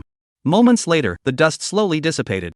There stood a woman in a white dress, holding a sword, untouched by dust. Before her lay a demonic beast as large as a small mountain, motionless. The beast's head had been severed, the wound smooth as a mirror, with no other injuries visible. Though dead, the beast still emitted a terrifying demonic aura. Under the influence of this demonic energy, all vegetation within dozens of feet collapsed and withered, as if drained of all moisture. This was a third-tier peak demon beast, comparable to a human cultivator at the peak of the Mingxian realm. Yet such a powerful demon beast could not withstand a single sword strike from the white-clad woman. Yes, a single sword strike. The long sword returned to its sheath. The woman glanced at the dead demon beast, shook her head slightly, and a hint of boredom flashed across her snow-white, oval face. She turned to leave. At that moment, a young man of striking appearance emerged from the forest behind her. The man had slanted eyebrows that swept into his temples, deep and piercing eyes, and a faint smile on his lips. This man was named Meng Tian, the son of the sect master of the Xiantian sect, a leading figure among the younger generation of the Xiantian sect, and one of the 10 heavenly geniuses of the Donghuang domain. Behind Meng Tian followed a middle-aged man, keeping pace with him. The middle-aged man had a touch of gray at his temples, sharp eyes like an eagle, and emanated a powerful yet subtle aura of authority. Over a month ago, the woman had encountered Meng Tian in the Yunluo Mountains.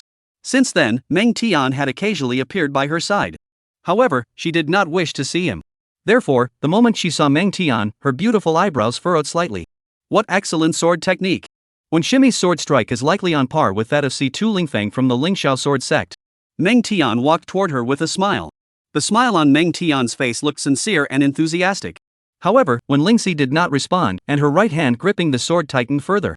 She wasn't particularly skilled at socializing. She had always believed that if she had the time, she would rather spend it practicing her sword skills. After all, talking wouldn't make her sword chi any sharper. If it weren't for her grandfather telling her that this person was of noble birth and shouldn't be offended, she would have turned and left immediately. The scene fell into a moment of silence. Meng Tian's face showed a hint of embarrassment. In the end, when Lingxi spoke up. However, she didn't answer Meng Tian's previous question. Instead, she asked, "Does senior brother Meng have something to discuss? If not, I'll take my leave." Meng Tian opened his mouth but couldn't find the words to respond. The scene fell silent once more. When Lingxi saw that Meng Tian hadn't spoken for a long time and assumed he probably didn't have anything to say, she nodded and turned to leave. Chapter 148, I want to meet this person. After when Lingxi left, the smile on Meng Tian's face slowly faded, leaving only a cold expression. He stared intently at the direction where when Lingxi had disappeared and said, "Uncle Yin, how much longer do you think that old man has left to live?" Yin Chiwei knew that Meng Tian was referring to Wen Zhouyuan. He thought for a moment before speaking calmly, "Less than 3 years, I suppose." Meng Tian heard this and a hint of regret flashed across his face. He shook his head and said, "What a pity." Yin Chiwei knew that Meng Tian was referring to how unfortunate it was that Wen Zhouyuan hadn't died sooner, as that might have allowed them to use more means to lure Wen Lingxi over to their side. The ancient battlefield was about to open, and having one more ally would mean one more source of assistance. Even someone of Meng Tian's caliber dared not guarantee that he could still dominate the ancient battlefield. On the other side, after no longer seeing Meng Tian and the others within his spiritual perception, when Lingxi stopped her swift movement and strolled leisurely through the quiet forest. She did not choose to return directly to her grandfather's side but instead looked up toward the distant horizon. When she saw that familiar small mountain, a gleam of light flashed in Wen Lingxi's eyes, which were as clear as black and white. The corners of her lips curved upward, and her eyebrows formed a beautiful crescent moon. She walked straight toward the small mountain. After an unknown amount of time, she emerged from the dense forest, and the scenery suddenly opened up. The first thing that caught her eye was a small waterfall, with a small lake below it. The lake water was crystal clear, and fish and shrimp could be seen swimming freely. Feeling the cool mist in the air, a hint of relaxation flashed across Wen Lingxi's delicate face. She sat down on a small rock, slowly removing her shoes and socks, and dipped her feet into the icy water. Her delicate feet had graceful lines, and her slender ankles seemed as though they could be easily cupped in one hand. Her instep is smooth and delicate, and her toes are round and petite, resembling freshly peeled spring bamboo shoots. As her feet entered the water, the small fish in the water seemed to sense a delicious treat and swam over, circling around her feet. When Lingxi supported herself on the rocks with both hands, her eyes half closed, her long eyelashes gently fluttering as she savored the coolness and the tickling sensation on the soles of her feet. Moments later, she removed her clothes and dived into the lake like a graceful fish. The sun was setting, and the evening sky was painted red by the afterglow. When Lingxi returned to the lakeside where her grandfather was fishing, it was already twilight. From afar, she spotted her grandfather's figure and was about to walk up to greet him when she noticed someone else standing beside him. She paused for a moment, a look of confusion fleeting across her face. However, when the person turned around, Wen Lingxi's confusion instantly turned into a gentle smile. She ran up to the person and said politely, "Lingxi greets Grandpa Zhou." Zhou Tianlin appraised the young girl before him, who had grown even more charming, his eyes sparkling with satisfaction. He said joyfully, "Lingxi, it's been years since we last met. Not only has your cultivation improved, but you've also grown even more beautiful. My daughter can't compare to you at all." When Lingxi heard this and hurriedly waved her little hands, her face turning bright red. She wanted to speak but couldn't utter a word for a moment. After a long while, she stammered, No, Anning's sister is much prettier. She's so much prettier than me. I can't compare to Anning's sister." Zhou Tianlin saw Wen Lingxi's expression and shook his head silently, thinking to himself, this girl is still as tongue-tied as ever. "Girl, you've already reached the peak of the Mingxin realm. The Qingyun Grand Competition is about to begin this year. Are you interested in going to the Great Qian Imperial City?" Zhou Tianlin asked. The peak of the Mingxin realm is already the top talent among the young generation in the Donghuang domain. Even the so-called 10 great geniuses are only at this level of cultivation. A flash of brilliance flickered in Wen Lingxi's eyes, but it quickly faded away. She didn't answer Zhou Tianlin's question but instead turned to look at her grandfather beside her. The Qingyun Grand Competition was a once-in-a-generation event, and she naturally wanted to participate. However, her grandfather had always insisted that sword cultivators should focus solely on their swords and had never approved of her participating in any form of competition. The old man, when Zhou Yuan, naturally noticed his granddaughter's gaze. He did not immediately respond to his granddaughter's expectations but instead turned to Zhou Tianlin and said, "Old Zhou, step aside for a moment. The matter we were discussing earlier, I will discuss with Lingxi myself." Zhou Tianlin nodded and turned to walk into the forest behind him. Such matters were indeed better suited for a private conversation between grandfather and granddaughter. When Lingxi cast a puzzled glance at Zhou Tianlin's retreating figure before turning to her grandfather. What important matter did he want to discuss with her? While when Lingxi was still speculating in her mind about what her grandfather wanted to tell her, when Zhou Yuan took out a leaf from his storage ring. It was a willow leaf about 2 fingers wide. He handed the leaf to his granddaughter and smiled, "Take a look at this, girl." When Lingxi took the willow leaf with curiosity. The next moment, when Lingxi, like when Zhou Yuan before her, trembled slightly, her face flashing with disbelief. She suddenly looked up, her eyes fixed on her grandfather, her expression filled with excitement. "Grandfather, this is sword intent? Where did you get this?" As everyone knew, within the entire Donghuang domain, only disciples of the Lingxiao sword sect had the opportunity to sense sword intent. Outsiders could never lay a finger on it. Yet the willow leaf in her hand was indeed imbued with sword intent. As a sword cultivator, she could never mistake it. If given time to comprehend the sword intent on the willow leaf, she was certain her sword cultivation would reach new heights. Earlier, when she had slain the demon beast in the depths of the Yunluo Mountains with a single sword strike, Meng Tian had said that her sword was already on par with that of Suta Lingfeng of the Lingxiao sword sect. But she was well aware that she was currently no match for C2 Lingfeng. The reason she was inferior was not because she lacked the natural talent of her opponent, but because she had never had the opportunity to comprehend the essence of the sword, and her sword chi had not been tempered, making it far less sharp than that of C2 Lingfeng. When Zhou Yuan saw his granddaughter's excitement and didn't beat around the bush, he spoke directly, "Girl, if grandfather were to say that you should marry a sword immortal, would you be willing?" When Lingxi's pupils contracted sharply, and a trace of panic flashed across her face as she stammered, "Grandfather, what do you mean by that?" She couldn't fathom why her grandfather would suddenly say such a thing. When Zhou Yuan smiled and said, "This willow leaf was given to me by a sword immortal. I will explain everything to you in detail later." After an unknown amount of time, when Lingxi's delicate oval face still bore traces of shock, her pink lips parted slightly as she murmured, "A young sword immortal at the age of 20? There's such a person in the Donghuang domain?" In the presence of such a figure, even the 10 heavenly geniuses of the eastern wastelands pale in comparison. There's simply no comparison. When Lingxi unconsciously gripped the long sword in her hand, she looked at her grandfather, her eyes flickering, and said, "Grandfather, I want to meet this person." When Zhou Yuan nodded and said, "All right, we'll make a decision after you meet that Lin Young master. No matter what choice you make, grandfather will support you." Chapter 149, The End. Lin Yun, as usual, lay lazily on the rocking chair on the terrace, looking content. Behind him, Zhou Anning was massaging his shoulders with care. Sitting beside him were Zhou Lin and Pang Lai, master and servant, chatting idly with him. As for Zhao Ziyi, the young girl was inside the house playing mahjong with the Zhu siblings, and her silver bell-like laughter could be heard from time to time. Apart from what was happening in bed, winning money, or rather, winning spirit stones had become Zhao Ziyi's greatest hobby. During this time, whenever someone came to visit, Zhao Ziyi's first words were always, "Want to play a game?" When she said this, a sly smile would often appear on her small face. Her eyes would narrow slightly, her small hands would unconsciously rub together, and sometimes she would reveal a row of snow-white teeth. Before she knew it, Zhao Ziyi's storage ring had accumulated nearly 1,000 spirit stones, making her a little rich girl. Among these spirit stones were some from the Zhu siblings, some from Zhou Lin, and even some from Pang Lai.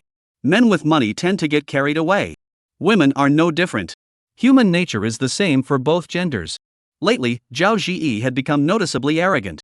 For example, after each intimate encounter, the young woman would always tilt her snow-white neck upward, looking arrogant, then pull out dozens of spirit stones from her storage ring and push them toward him, saying triumphantly, "Cloud brother, you served this lady well.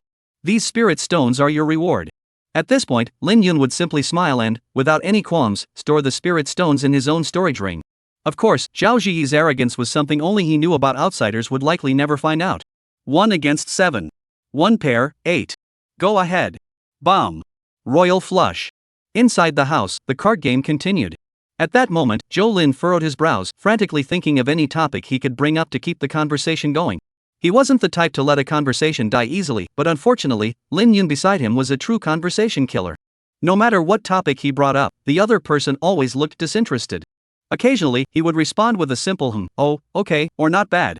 Chatting with Lin Yun made him feel like he was back in his childhood, chasing after those wealthy young ladies. At that time, the young ladies from prominent families also treated him in the same manner. Zhou Lin grew increasingly frustrated and couldn't help but sigh. He looked at Peng Lai, hoping the old man might have a good idea.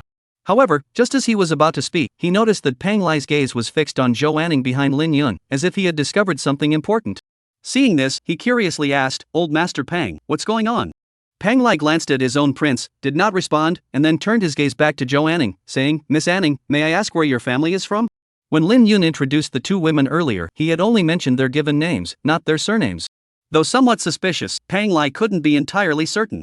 Zhou Anning remained silent, continuing to gently massage Lin Yun's shoulders, her eyes fixed solely on the man before her, appearing every inch the dutiful maid. The terrace fell into a moment of silence. Finally, Lin Yun asked lazily, "Mr. Peng, why are you asking this?" Peng Lai had no intention of hiding anything and replied, "Because I feel that Miss Anning resembles someone." "Who?" "The Prince of Lin." Peng Lai said each word clearly. Upon hearing this, Zhou Lin's body trembled slightly, and when he looked at Zhou Anning, a pensive expression flashed across his face. Zhou Anning's hands, which had been massaging, paused slightly, while Lin Yun raised his eyebrows. Lin Yun hadn't expected Peng Lai to have guessed correctly. Though the old man's name contained the character Lai meaning fierce, he was indeed a man of keen insight. Why did old Master Peng say that? Lin Yun neither denied nor confirmed it. Although Zhou Anning's identity had been exposed, it wasn't a big deal. However, it was better to avoid trouble if possible. Peng Lai's eyes flickered as he said, "When I was young, I once saw the Prince of Lin from afar." The grace and charm in Anning's eyebrows are exactly like those of the prince when he was young. When mentioning the Prince of Lin, the old man's face lit up with excitement, like a devout believer who had finally seen the deity they had been worshipping daily. Lin Yun glanced at the old man and said, "Old Peng, you admire the Prince of Lin greatly? I recall that the Prince of Lin and the current emperor aren't on good terms, are they? Aren't you afraid of being criticized for this?"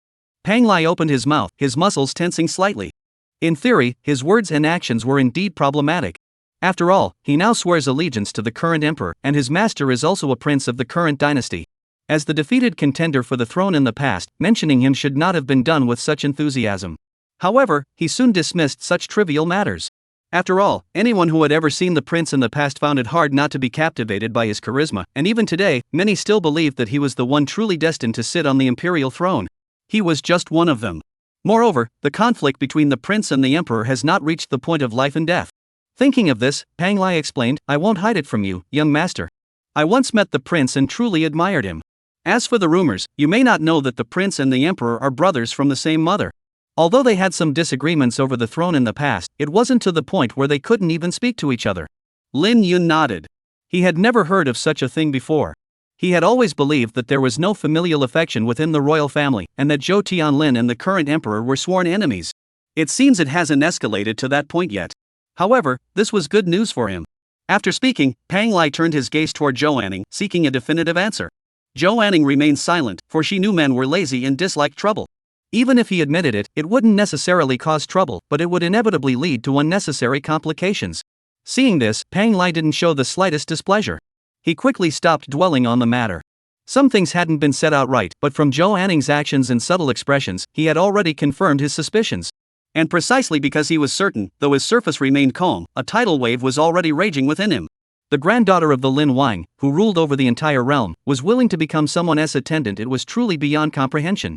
Through this incident, he became even more certain of his previous conjecture. That was that Lin Yun was almost certainly the mysterious sword immortal. Otherwise, it was hard to imagine why a princess of such noble birth would lower herself to become someone's attendant.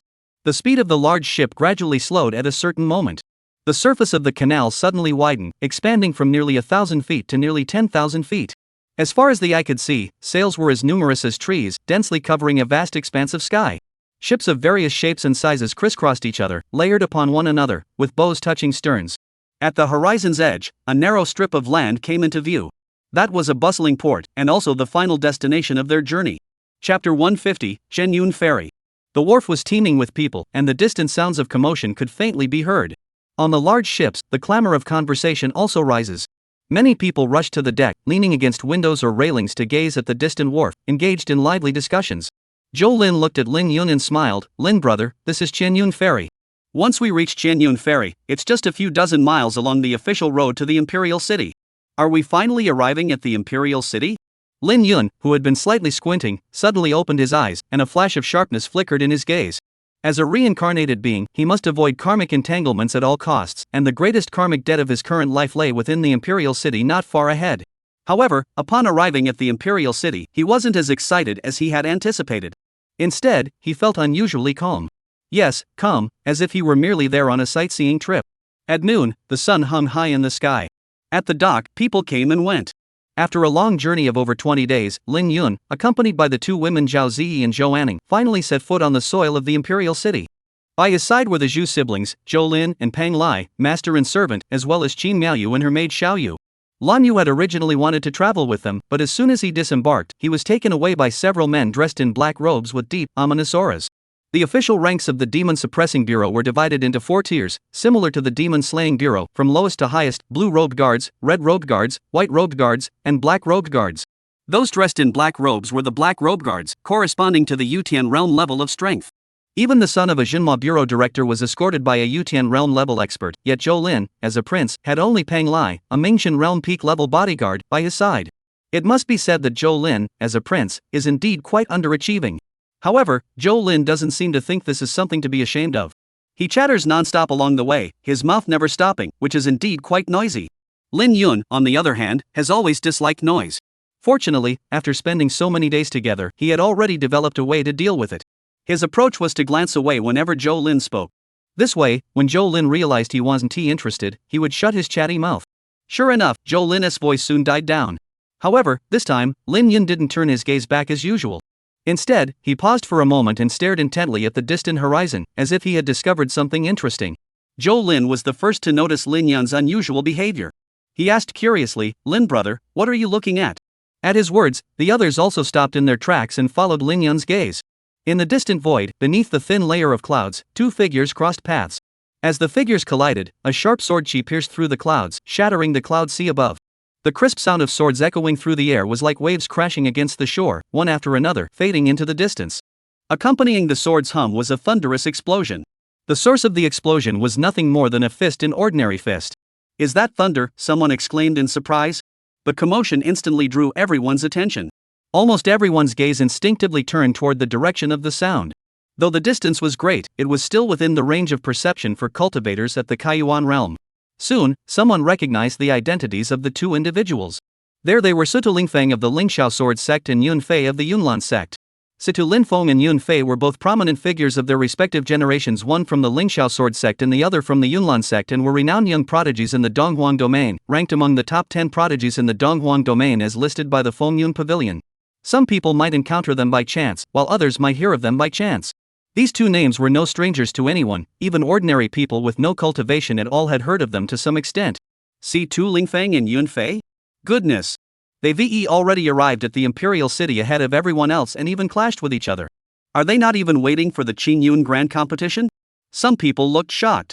The Qingyun Grand Competition is still nearly a month away, and it is the most anticipated event for the young generation of the Donghuang domain. During this period, many young prodigies have gathered from all over the countries, but this is the first time someone has caused such a stir upon their arrival. Everyone looked excited and began to discuss the matter. In an era where information was scarce, watching top-tier prodigies compete was a rare form of entertainment. Even Zhou Lin, Qin Miaoyu, and the Zhu siblings couldn't help but show signs of interest on their faces. When it comes to peers of their own generation, they remain quite focused. They all want to see exactly where they fall short compared to the top 10 prodigies. In the distant void, the battle raged on, with sword cries echoing like waves and fist strikes as mighty as mountains. The thunderous explosions caused by the collision of fists and swords echoed like the roar of a thunder god, and the residual energy crushed the surrounding clouds and seas. Though their cultivation levels were only at the peak of the Mingxian realm, they moved through the void as if walking on flat ground. Clearly, they had cultivated extremely refined body techniques, allowing them to temporarily defy the heavens and engage in battle. "Lin brother, who do you think will win?" At this moment, Zhou Lin didn't forget about Lin Yun and found a topic to ask him. After watching the battle between Situ Lingfeng and Yun Fei for a while, Lin Yun's initial enthusiasm gradually faded, replaced by a sense of disinterest. He shook his head silently and said, "These 2 are merely testing each other. Without revealing their true abilities, it's hard to determine the outcome." Zhou Lin opened his mouth, struggling to swallow a mouthful of saliva.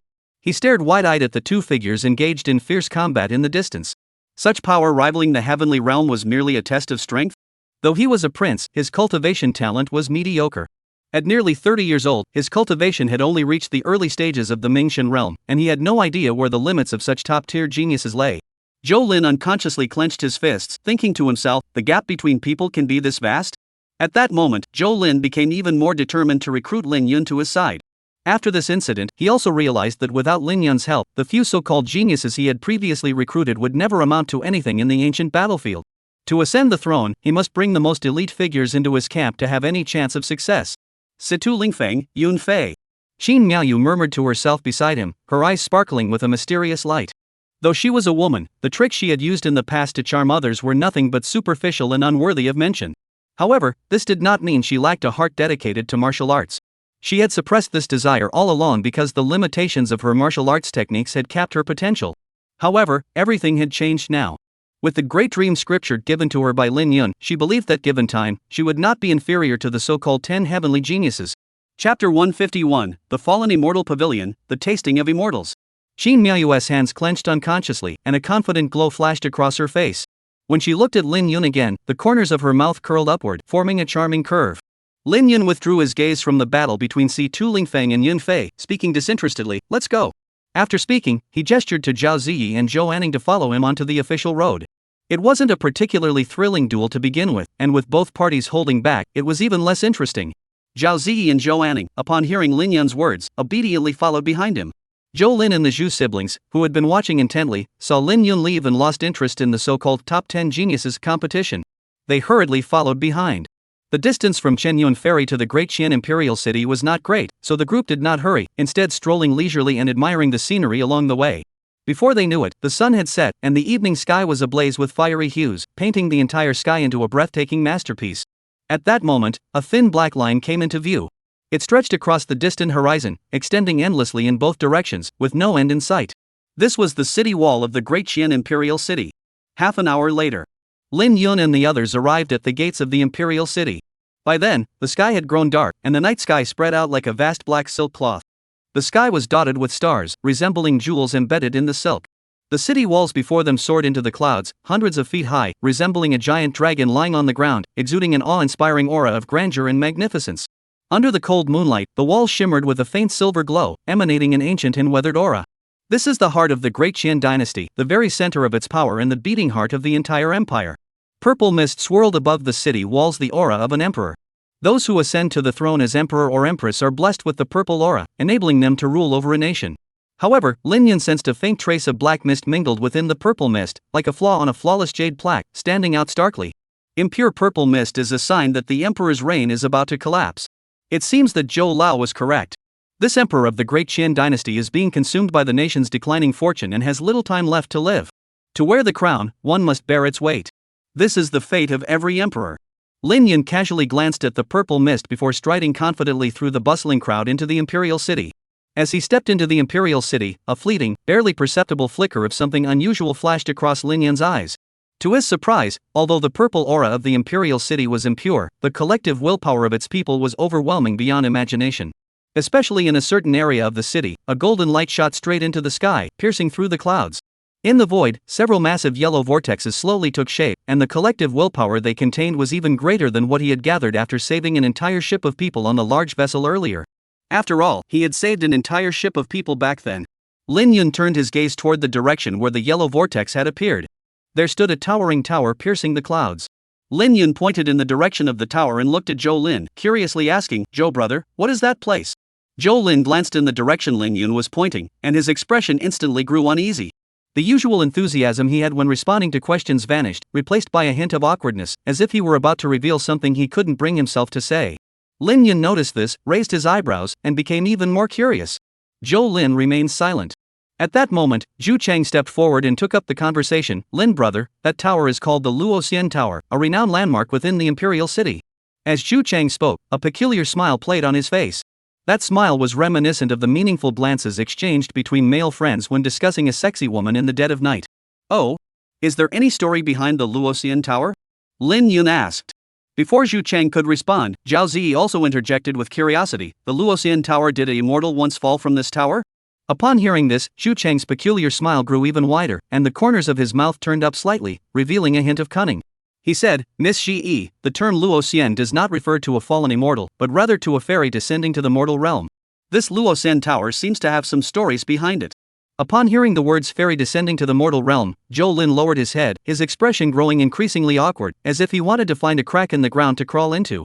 Meanwhile, Zhu Qing, Qin Miaoyu, and Xiaoyu, the three women who had lived in the imperial city for many years, furrowed their brows slightly, their faces showing displeasure, as if they found Zhu Cheng's words highly objectionable. Zhu Cheng was about to continue his detailed explanation when, suddenly, someone shouted from the street, instantly causing a commotion. Old Chen, what are you dawdling for? The divine tasting gathering is about to begin. Hurry up and go. Ah! I almost forgot. Hurry up and go. The divine selection assembly has begun. Everyone, hurry over. In no time, the once bustling street had emptied of more than half its crowd. Everyone looked excited, rushing toward the same direction as if something priceless were calling them. People were pushing and shoving, afraid of missing something important if they arrived late. Shouts and curses echoed through the air, never ceasing. Notably, almost all of the people rushing there were men. And the direction they were heading toward was the tower in the center of the city.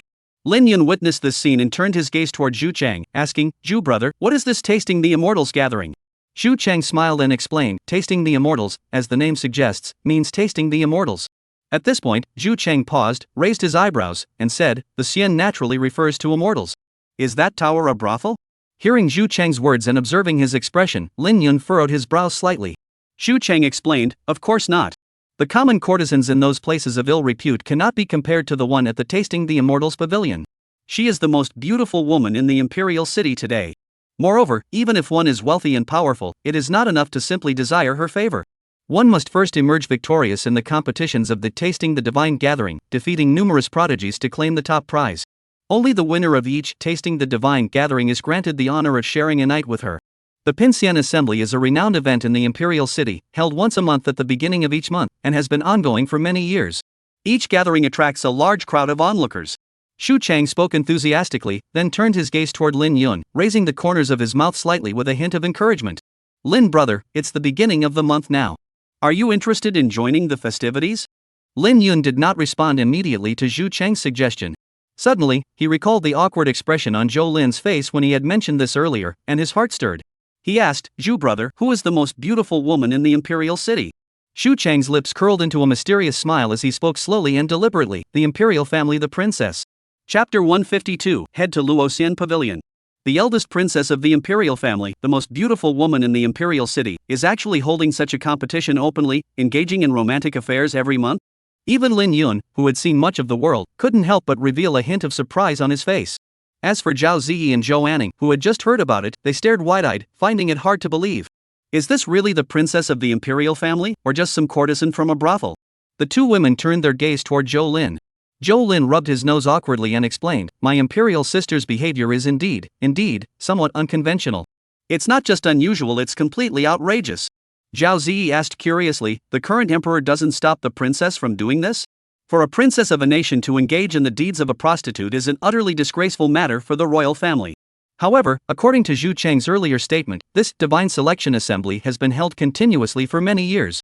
For so many years, how could the current emperor tolerate such a thing? Zhou Lin didn't want to answer such a question, but when he saw Lin Yun's gaze turn to him, he reluctantly explained, because it was tacitly approved by the emperor. He lowered his head, his face flushing with embarrassment. At that moment, not only Zhao Ziyi and Zhou Anning, but even the Zhu siblings and Qin Miaoyu and Xiaoyu all flashed a look of astonishment. Although they were aware of the Divine Selection Assembly, this was the first time they had heard such a secret. No wonder the Divine Selection Assembly had been held for so many years, it had actually been tacitly approved by the current emperor. The scene fell silent for a moment. Lin Yun looked up and saw that the yellow vortex of mental energy near the Luo Xian Tower in the distance had become increasingly condensed, almost solidifying into a tangible form. A fleeting expression crossed his eyes as he spoke, let's go. We'll go take a look at this Divine Selection Assembly. With that, Lin Yun walked straight toward the direction of the Luo Xian Tower. He wasn't concerned about the so-called princess, but was curious about why such a vast amount of mental energy could gather in that area. Mental energy wasn't something that could be amassed simply by sheer numbers. Xu Cheng heard this and quickly followed behind. He leaned toward Lin Yun and whispered, Lin brother, we should hurry over. Maybe fortune favors us, and we might get a chance to taste the princess's charm as well. As he spoke, he gave Lin Yun a meaningful glance. Oh? Lin Yun glanced at Zhu Cheng indifferently and asked, from what you're saying, Zhu, are you planning to participate in the Tasting the Immortals gathering? As Chu Chang had mentioned earlier, only those who could outshine the other prodigies and secure the top spot at the Divine Tasting Assembly would be eligible to spend the night with the princess. Xu Cheng shook his head and smiled wryly. No way. Don't laugh at me, but even though I'm somewhat famous in the northern 14 states, I'm just a nobody in the imperial city. Defeating all the prodigies and winning the Divine Selection Assembly is something I dare not even dream of. Moreover, the Qingyun Grand Competition is about to begin, and prodigies from all over the realm are gathering in the imperial city. The difficulty is as high as ascending to the heavens. As you saw today, even figures like Sida Lingfeng and Yun Fei, who are among the top 10 prodigies, have made an appearance. The imperial city is now teeming with hidden talents and prodigies. You might have a chance, but as for me, I'd probably just end up as a punching bag.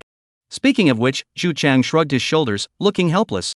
Lin Yun kept his gaze fixed on Zhu Chang, waiting patiently for him to finish speaking, as the latter hadn't yet answered his question. Zhu Cheng continued, Lin brother, when I said there was a chance, I meant that there was another way besides winning the Divine Tasting Festival. In fact, there is another method, but it all depends on luck. This method is drawing lots. After each Divine Tasting Festival ends, the princess will randomly select one lucky spectator from the crowd. The person chosen will also have the opportunity to ascend the falling immortal tower. After finishing, Zhu Chang blinked his eyes again, giving a knowing look. Lin Yun remained expressionless, wondering what the princess was truly up to. If winning the Divine Selection Assembly and sharing a romantic encounter with the winner could be interpreted as a way to court talented individuals from all sides, much like Qin Miaoyu's previous tactics, it would simply be a move in the chess game of power and interests. But this random selection of a lucky audience member was utterly baffling. Could it be that this princess truly did not value her own reputation? Lin Yun raised his gaze once more toward the swirling vortex of mental energy in the distance, shook his head silently, and decided not to dwell on these unfounded speculations. The truth would be revealed upon investigation. The full moon hung high in the inky sky, casting a cold, silver glow that illuminated the streets and alleys of the imperial city in a brilliant white. Lin Yun and his companions walked along the cobblestone streets toward the Luoxian Tower. On either side of the street, lanterns from the shops emitted a warm yellow glow, intertwining with the moonlight to create tonight's nightscape. The cries of street vendors and the laughter of passers-by filled the air, adding a touch of earthly vitality to the night. As they drew closer to the Luoxian Tower, the cacophony of voices grew louder, like surging waves crashing against the eardrums.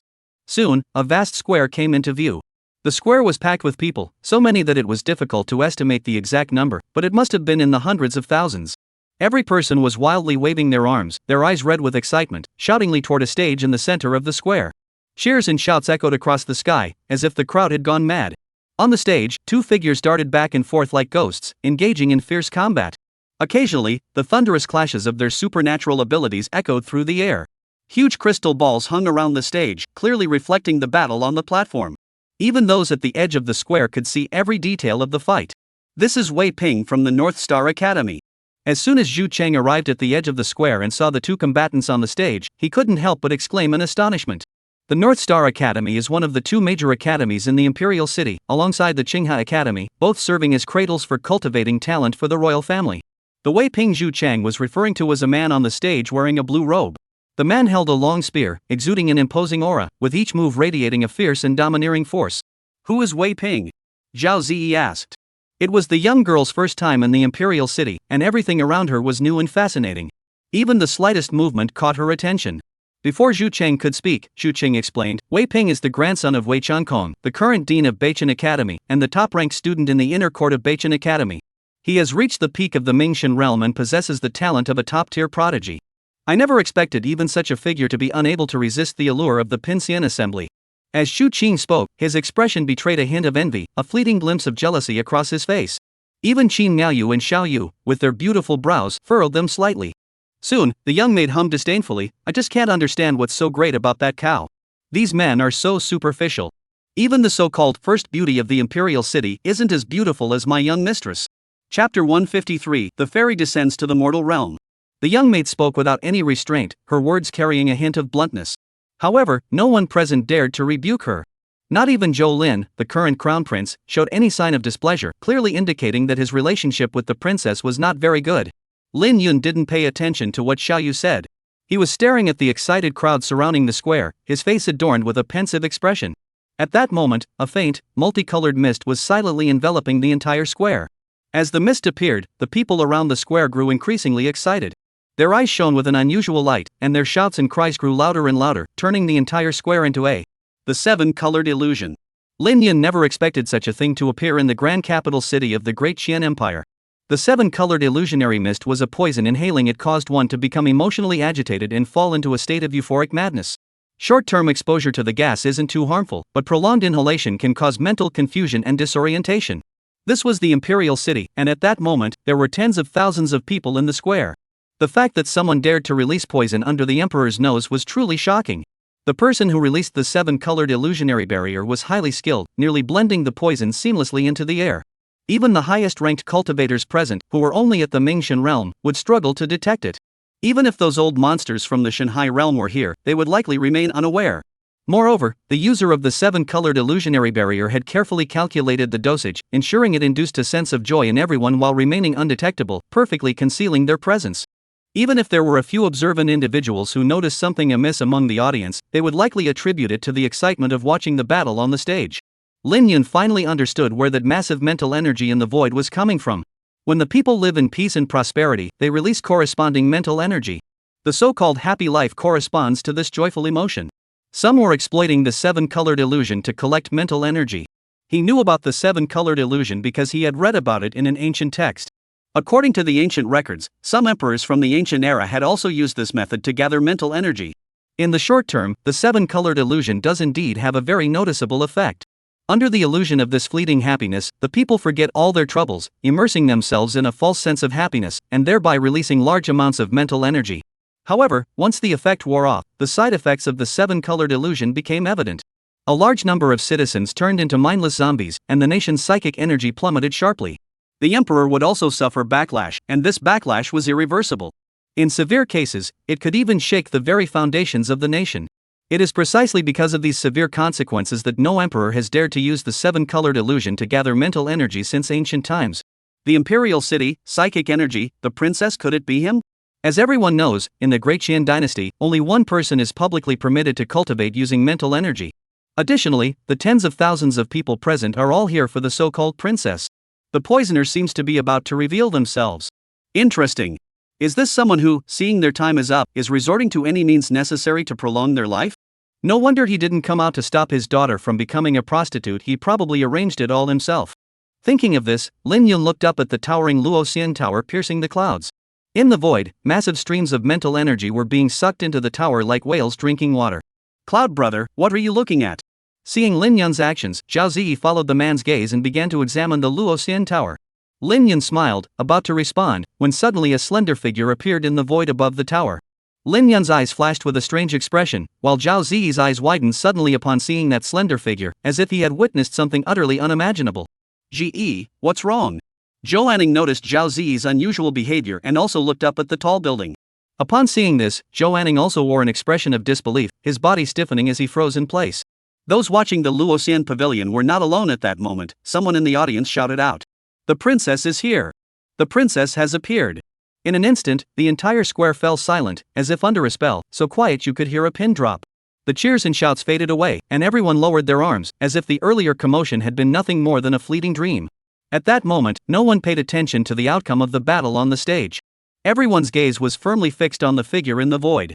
It was a woman, a stunningly beautiful woman, as if she had been carved by a master artisan into a perfect work of art. She was bathed in a soft glow, as if a moon goddess had accidentally descended to the mortal realm. She walked slowly toward the stage, her feet seeming to float on the moonlight. With each step she took, it felt as though she were stepping on the hearts of the crowd, causing their hearts to race uncontrollably, their breathing to grow, and their eyes to turn red. Although the area around the stage had grown quiet, Lin Yun could sense that the people on the stage were becoming increasingly excited, and the spiritual energy in the air grew more concentrated.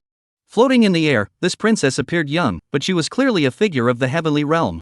As the princess's figure slowly descended, many people could now see her face clearly. Her face was breathtakingly beautiful, with skin as white as snow, and her cheeks, which were pale yet rosy, seemed to have been tinged by the hues of the clouds at the horizon. Her figure was flawless, with a slender waist that could barely be grasped, and long, straight legs that, under the moonlight, appeared as white and flawless as ivory. Every step she took exuded endless charm. Her full breasts rose high, outlining breathtaking curves that trembled slightly with each step, causing hearts to race uncontrollably. At that moment, Lin Yun finally understood why Xiaoyu had used that word earlier. Because this woman's figure was simply not that of an ordinary person. If Jin Miaoyu couldn't see her feet when she looked down, then this princess probably couldn't see the ground at all. Moments later, the woman slowly descended to an empty spot at the edge of the stage. At that very moment, excited shouts pierced the clouds, louder than before, as if they were about to shatter the eardrums. All the shouts were for the same person. The eldest princess. The eldest princess. Princess. It resembled a large-scale fan meet and greet event. Extremely enthusiastic. Chapter 154, She's Not As Pretty As You. The woman looked around, flicked her bangs, and smiled sweetly. Those spectators close by, witnessing this scene, felt as though they had been struck by a blow, frantically swallowing their saliva, desperate to rush forward and knock the breathtakingly beautiful woman to the ground. At that moment, the two combatants on the stage, who had been engaged in a fierce battle, both stopped. The man in the blue robe, Wei Ping, bowed toward the woman and said, "Wei Ping of the North Star Academy greets Her Royal Highness the Princess." As he spoke, the corners of his mouth curled upward, forming a faint smile, and his striking features gave him an air of elegance. As soon as Wei Ping finished speaking, his opponent, a young man with slightly darker skin, also bowed and said, "Nia Yang of Qinghai Academy greets Your Highness the Princess." Nia Yang was one of the top 3 students in the inner court of Qinghai Academy. Though his status was not as exalted as Wei Ping's, he was still a renowned young prodigy in the imperial city, possessing both exceptional talent and formidable strength. Like Wei Ping, Nia Yang spoke with a graceful smile on his face, seemingly eager to make a good impression on this extraordinary woman. The woman's eyes flickered, and she nodded slightly.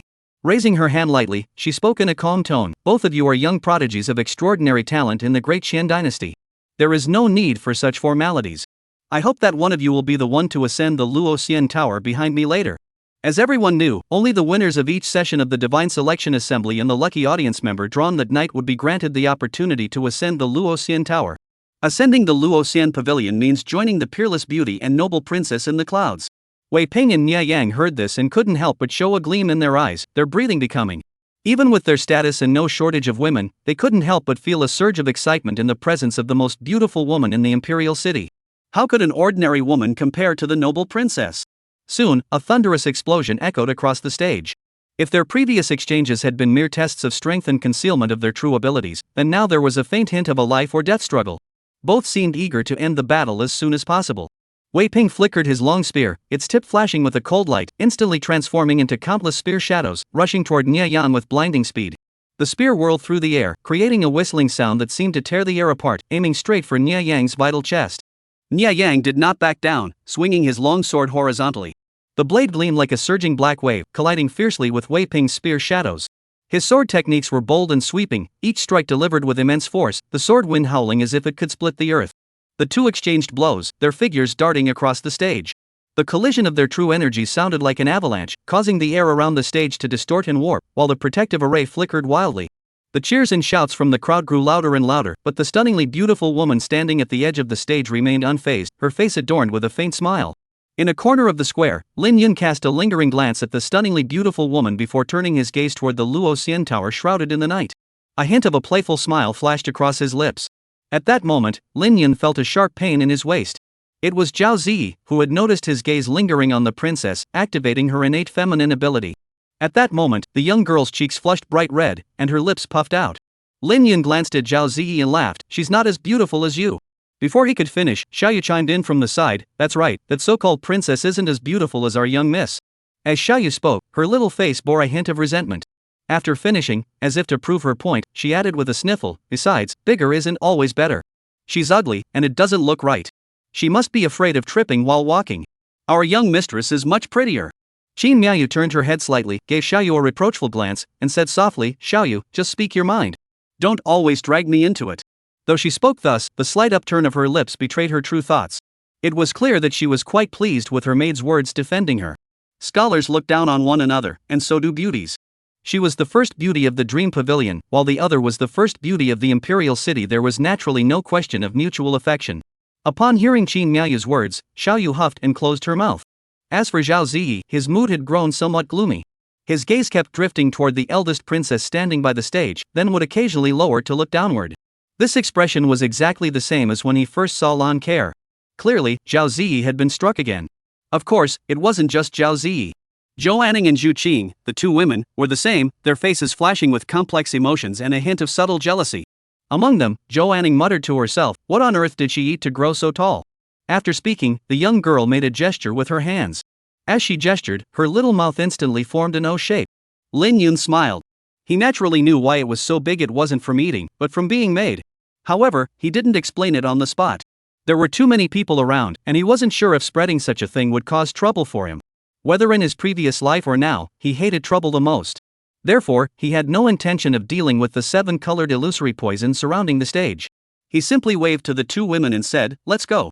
There's nothing interesting here." Zhu Cheng heard Lin Yun was leaving and reluctantly pulled his gaze away from the princess, asking in astonishment, "Lin brother, are you leaving already? The divine talent gathering has just begun. There's still the thrilling lottery draw later." As he spoke, he rubbed his hands together, his eyes sparkling with excitement. The lottery draw Zhu Cheng mentioned was the one previously mentioned, where a lucky audience member would be selected to spend the night with the princess. However, even if the woman by the stage were not just a puppet but her true form, he had no interest in her. He did not want to get involved in any trouble. He replied directly, "No, it's getting late. We should find an inn to stay the night. Lin brother, we're already in the Imperial City. Why stay at an inn? Just come to my mansion. Rest assured, the living conditions will definitely satisfy you and the 2 ladies." Zhou Lin invited him enthusiastically, his eyes gleaming with anticipation. However, Lin Yun refused without a moment's hesitation. "No, I'm not used to staying at someone else's house." "Lin brother." Zhou Lin tried to say something else, but Lin Yun waved his hand to stop him. Lin Yun's thoughts were simple: this Zhou Lin was likely another troublemaker, and the farther away, the better. Chapter 155, Yungu, are you also this kind of man? Zhou Lin opened his mouth, but the words that had reached his throat were swallowed back down, and the expectation on his face instantly turned to disappointment. Through their time together, he had actually noticed that Lin Yun didn't want to have much to do with him. However, he wasn't about to give up so easily. At that moment, a vision of a delicate, alluring figure flashed through Zhou Lin's mind, and his eyes flickered uncertainly. He took a deep breath, clenched his fists tightly, and silently repeated to himself, "Xiao Yao, my future depends on you." Lin Yun was unaware of Zhou Lin's schemes. After speaking, he turned to Qin Miaoyu and said, "I'll come find you at the Dream Pavilion in a few days." The reason he said "in a few days" instead of today or tomorrow was because Qin Miaoyu had told him that her father wasn't in the Imperial City during this period. His primary purpose for coming to the Imperial City this time was to find his parents. If his father, Lin Zhe, was not at the Yamen Pavilion, there would be no point in going there. Qin Miaoyu nodded slightly, speaking elegantly and gracefully, "Then Miaoyu will await your arrival, young master." Upon hearing their conversation, Zhou Lin froze in place, a look of astonishment flashing across his face. He glanced at Lin Yun, then at Qin Miaoyu, and stammered, You. It was no wonder Zhou Lin was so surprised. When had Lin Yun and Qin Miaoyu's relationship become so close? However, neither Lin Yun nor Qin Miaoyu felt the need to explain. Lin Yun was too lazy to explain, while Qin Miaoyu, having cultivated the Great Dream Sutra, no longer felt the need to deliberately flatter any man. Now, as long as she didn't encounter a top-tier prodigy, she could effortlessly send anyone into a dream with a casual wave of her hand, making it unnecessary to play the role of a delicate woman. A fleeting look of disappointment flashed across Zhou Lin's face. He hadn't expected Qin Miaoyu to have already gotten together with Lin Yun. He opened his mouth to say something, but upon seeing Lin Yun's expression, he immediately swallowed the words that had reached his throat. He took a deep breath and clenched his fists unconsciously. After a moment, Zhou Lin finally adjusted his mindset and stopped dwelling on the matter.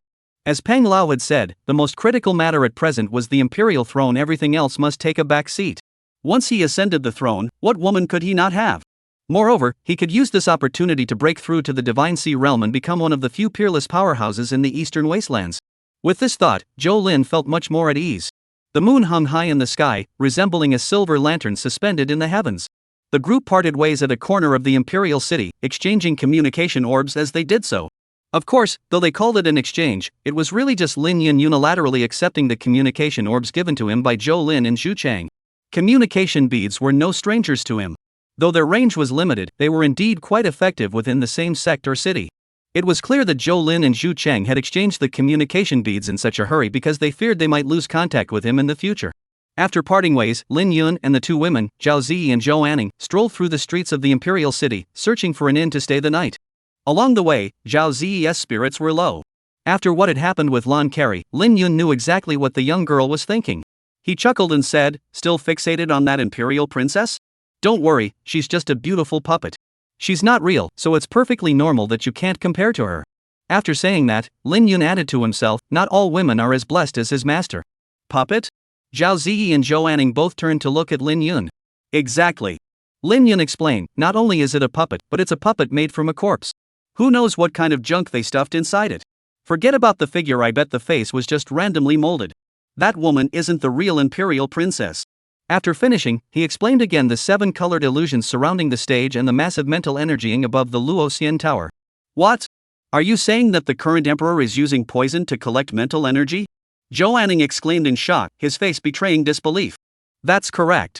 Lin Yun nodded and said, and at that time, the emperor of Deqian was on the Luoxian Tower. This so-called divine selection assembly was nothing more than a scheme he set up.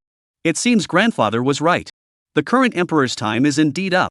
Otherwise, he wouldn't have resorted to such a reckless and outrageous act. Zhou Anning muttered. Zhao Ziyi didn't think that far ahead. Instead, he was more concerned about another issue, his expression odd as he said, Cloud brother, you said that the princess on the stage tonight is a puppet made from a corpse. Then won't those who climb the Luoxian Tower be spending the entire night with a corpse? If it were anyone else, upon hearing this, they would be more concerned about the current emperor of Deqian using the 7-colored illusion to collect spiritual energy, such as Zhou Anning. However, Zhao Ziyi immediately focused on the corpse. It must be said that a young girl's way of thinking is indeed different from that of ordinary people. Lin Yun laughed. Exactly, those people are having sex with a corpse.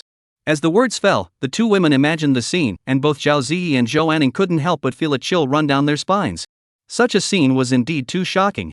After the initial shock, Zhao Ziyi curiously asked, Cloud brother, even though the princess was just a puppet, the princess herself must have been a real person, right?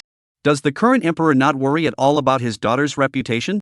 Since it's a puppet, shouldn't the appearance be easily alterable? Why insist on using his own daughter's identity? Couldn't they just send any woman instead?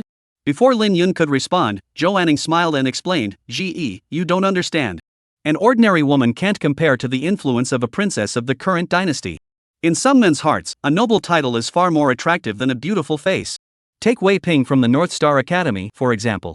Do you think they're all after the eldest princess's beauty? With their family backgrounds, they could have any beautiful woman they want. The reason they participated in the divine beauty selection was likely because of the eldest princess's title as the most beautiful woman in the imperial city.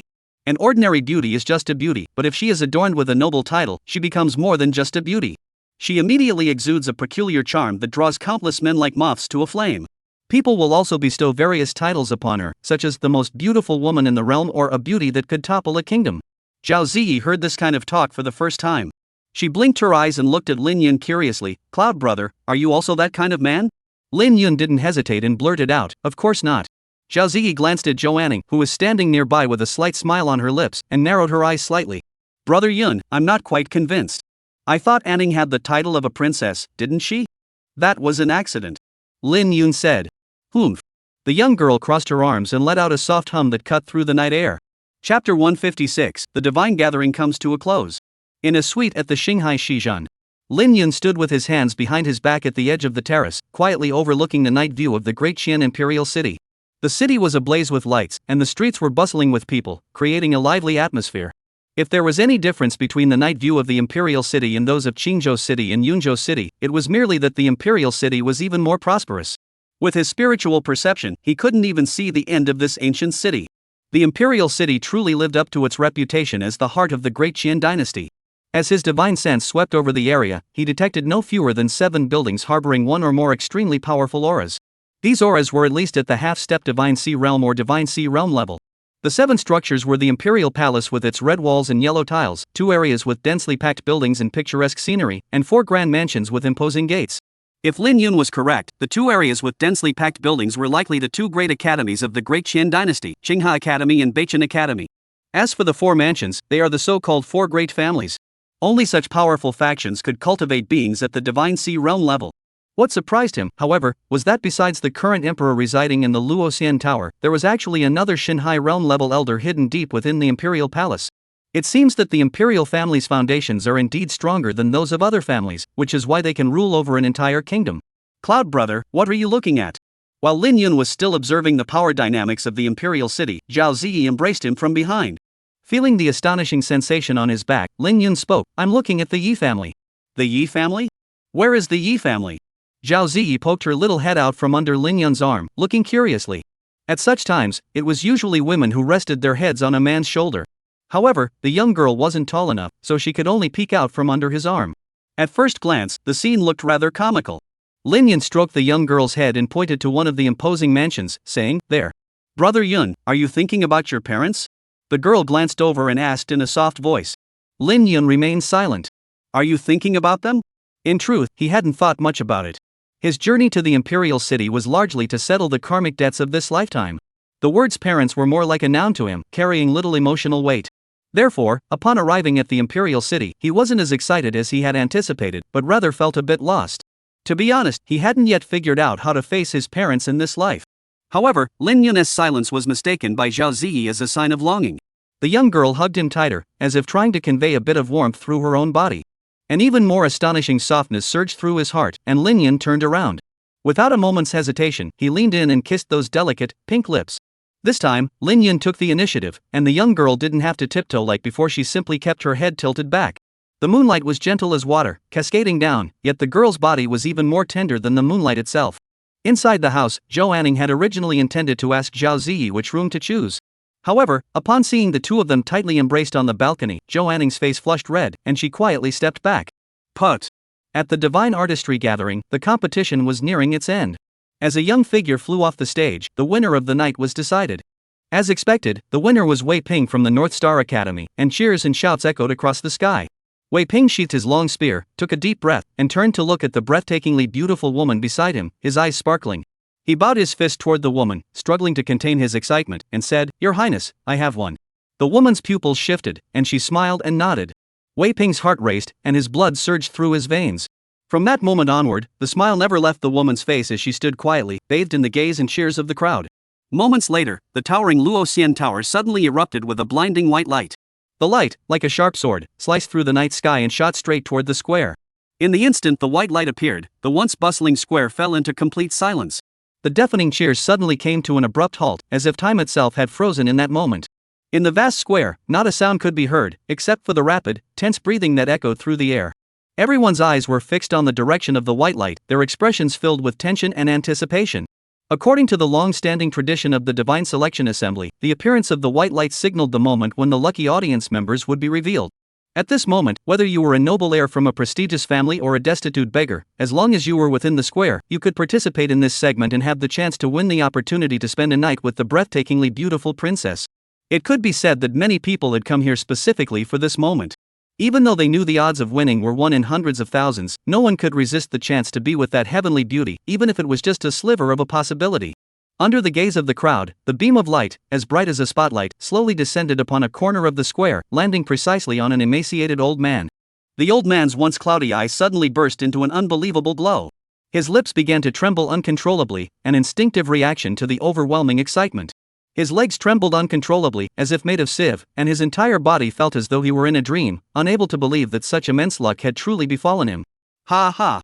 It's me, it's me! The lucky audience member is me! The old man wiped away tears and snot while laughing uncontrollably, as if he had gone mad. The other audience members, seeing that the lucky winner wasn't them, froze in shock, their expressions quickly replaced by deep disappointment.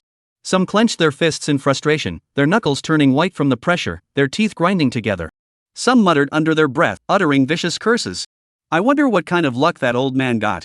With his frail body, can he even handle it? Be careful not to die tomorrow. Amidst the cacophony of voices, the Imperial City's Spirit Appraisal Festival finally came to a close, and the audience began to disperse. Some still had flushed faces and were still full of energy, mostly young people. Others frantically massaged their temples, looking utterly exhausted.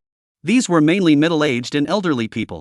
Strange, why do I always feel a bit tired after watching the Immortal Appraisal Assembly? Someone sighed. Ha? You feel that way too? I thought I was the only one. To be honest, every time I come here to watch the Divine Selection Assembly, I feel completely drained. I just collapse into bed and sleep straight through until the next afternoon, someone agreed.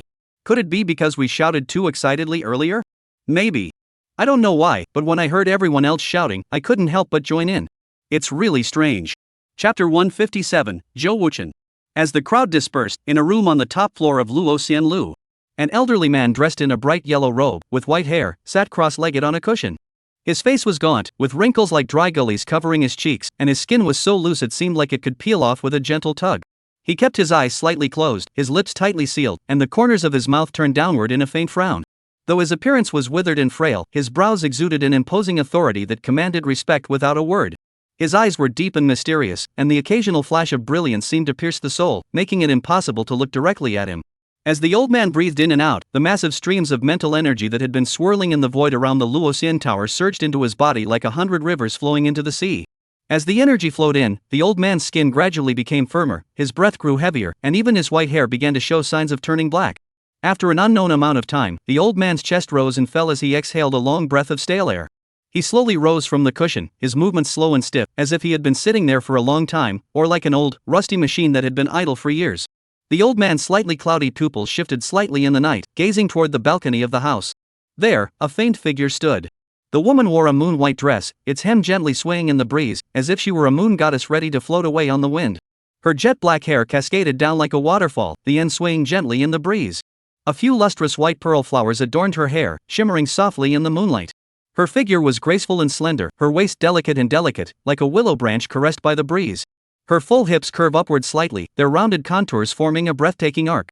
Her shoulders were gracefully curved, and the snow-white neck that peeked out unintentionally glowed like jade under the moonlight.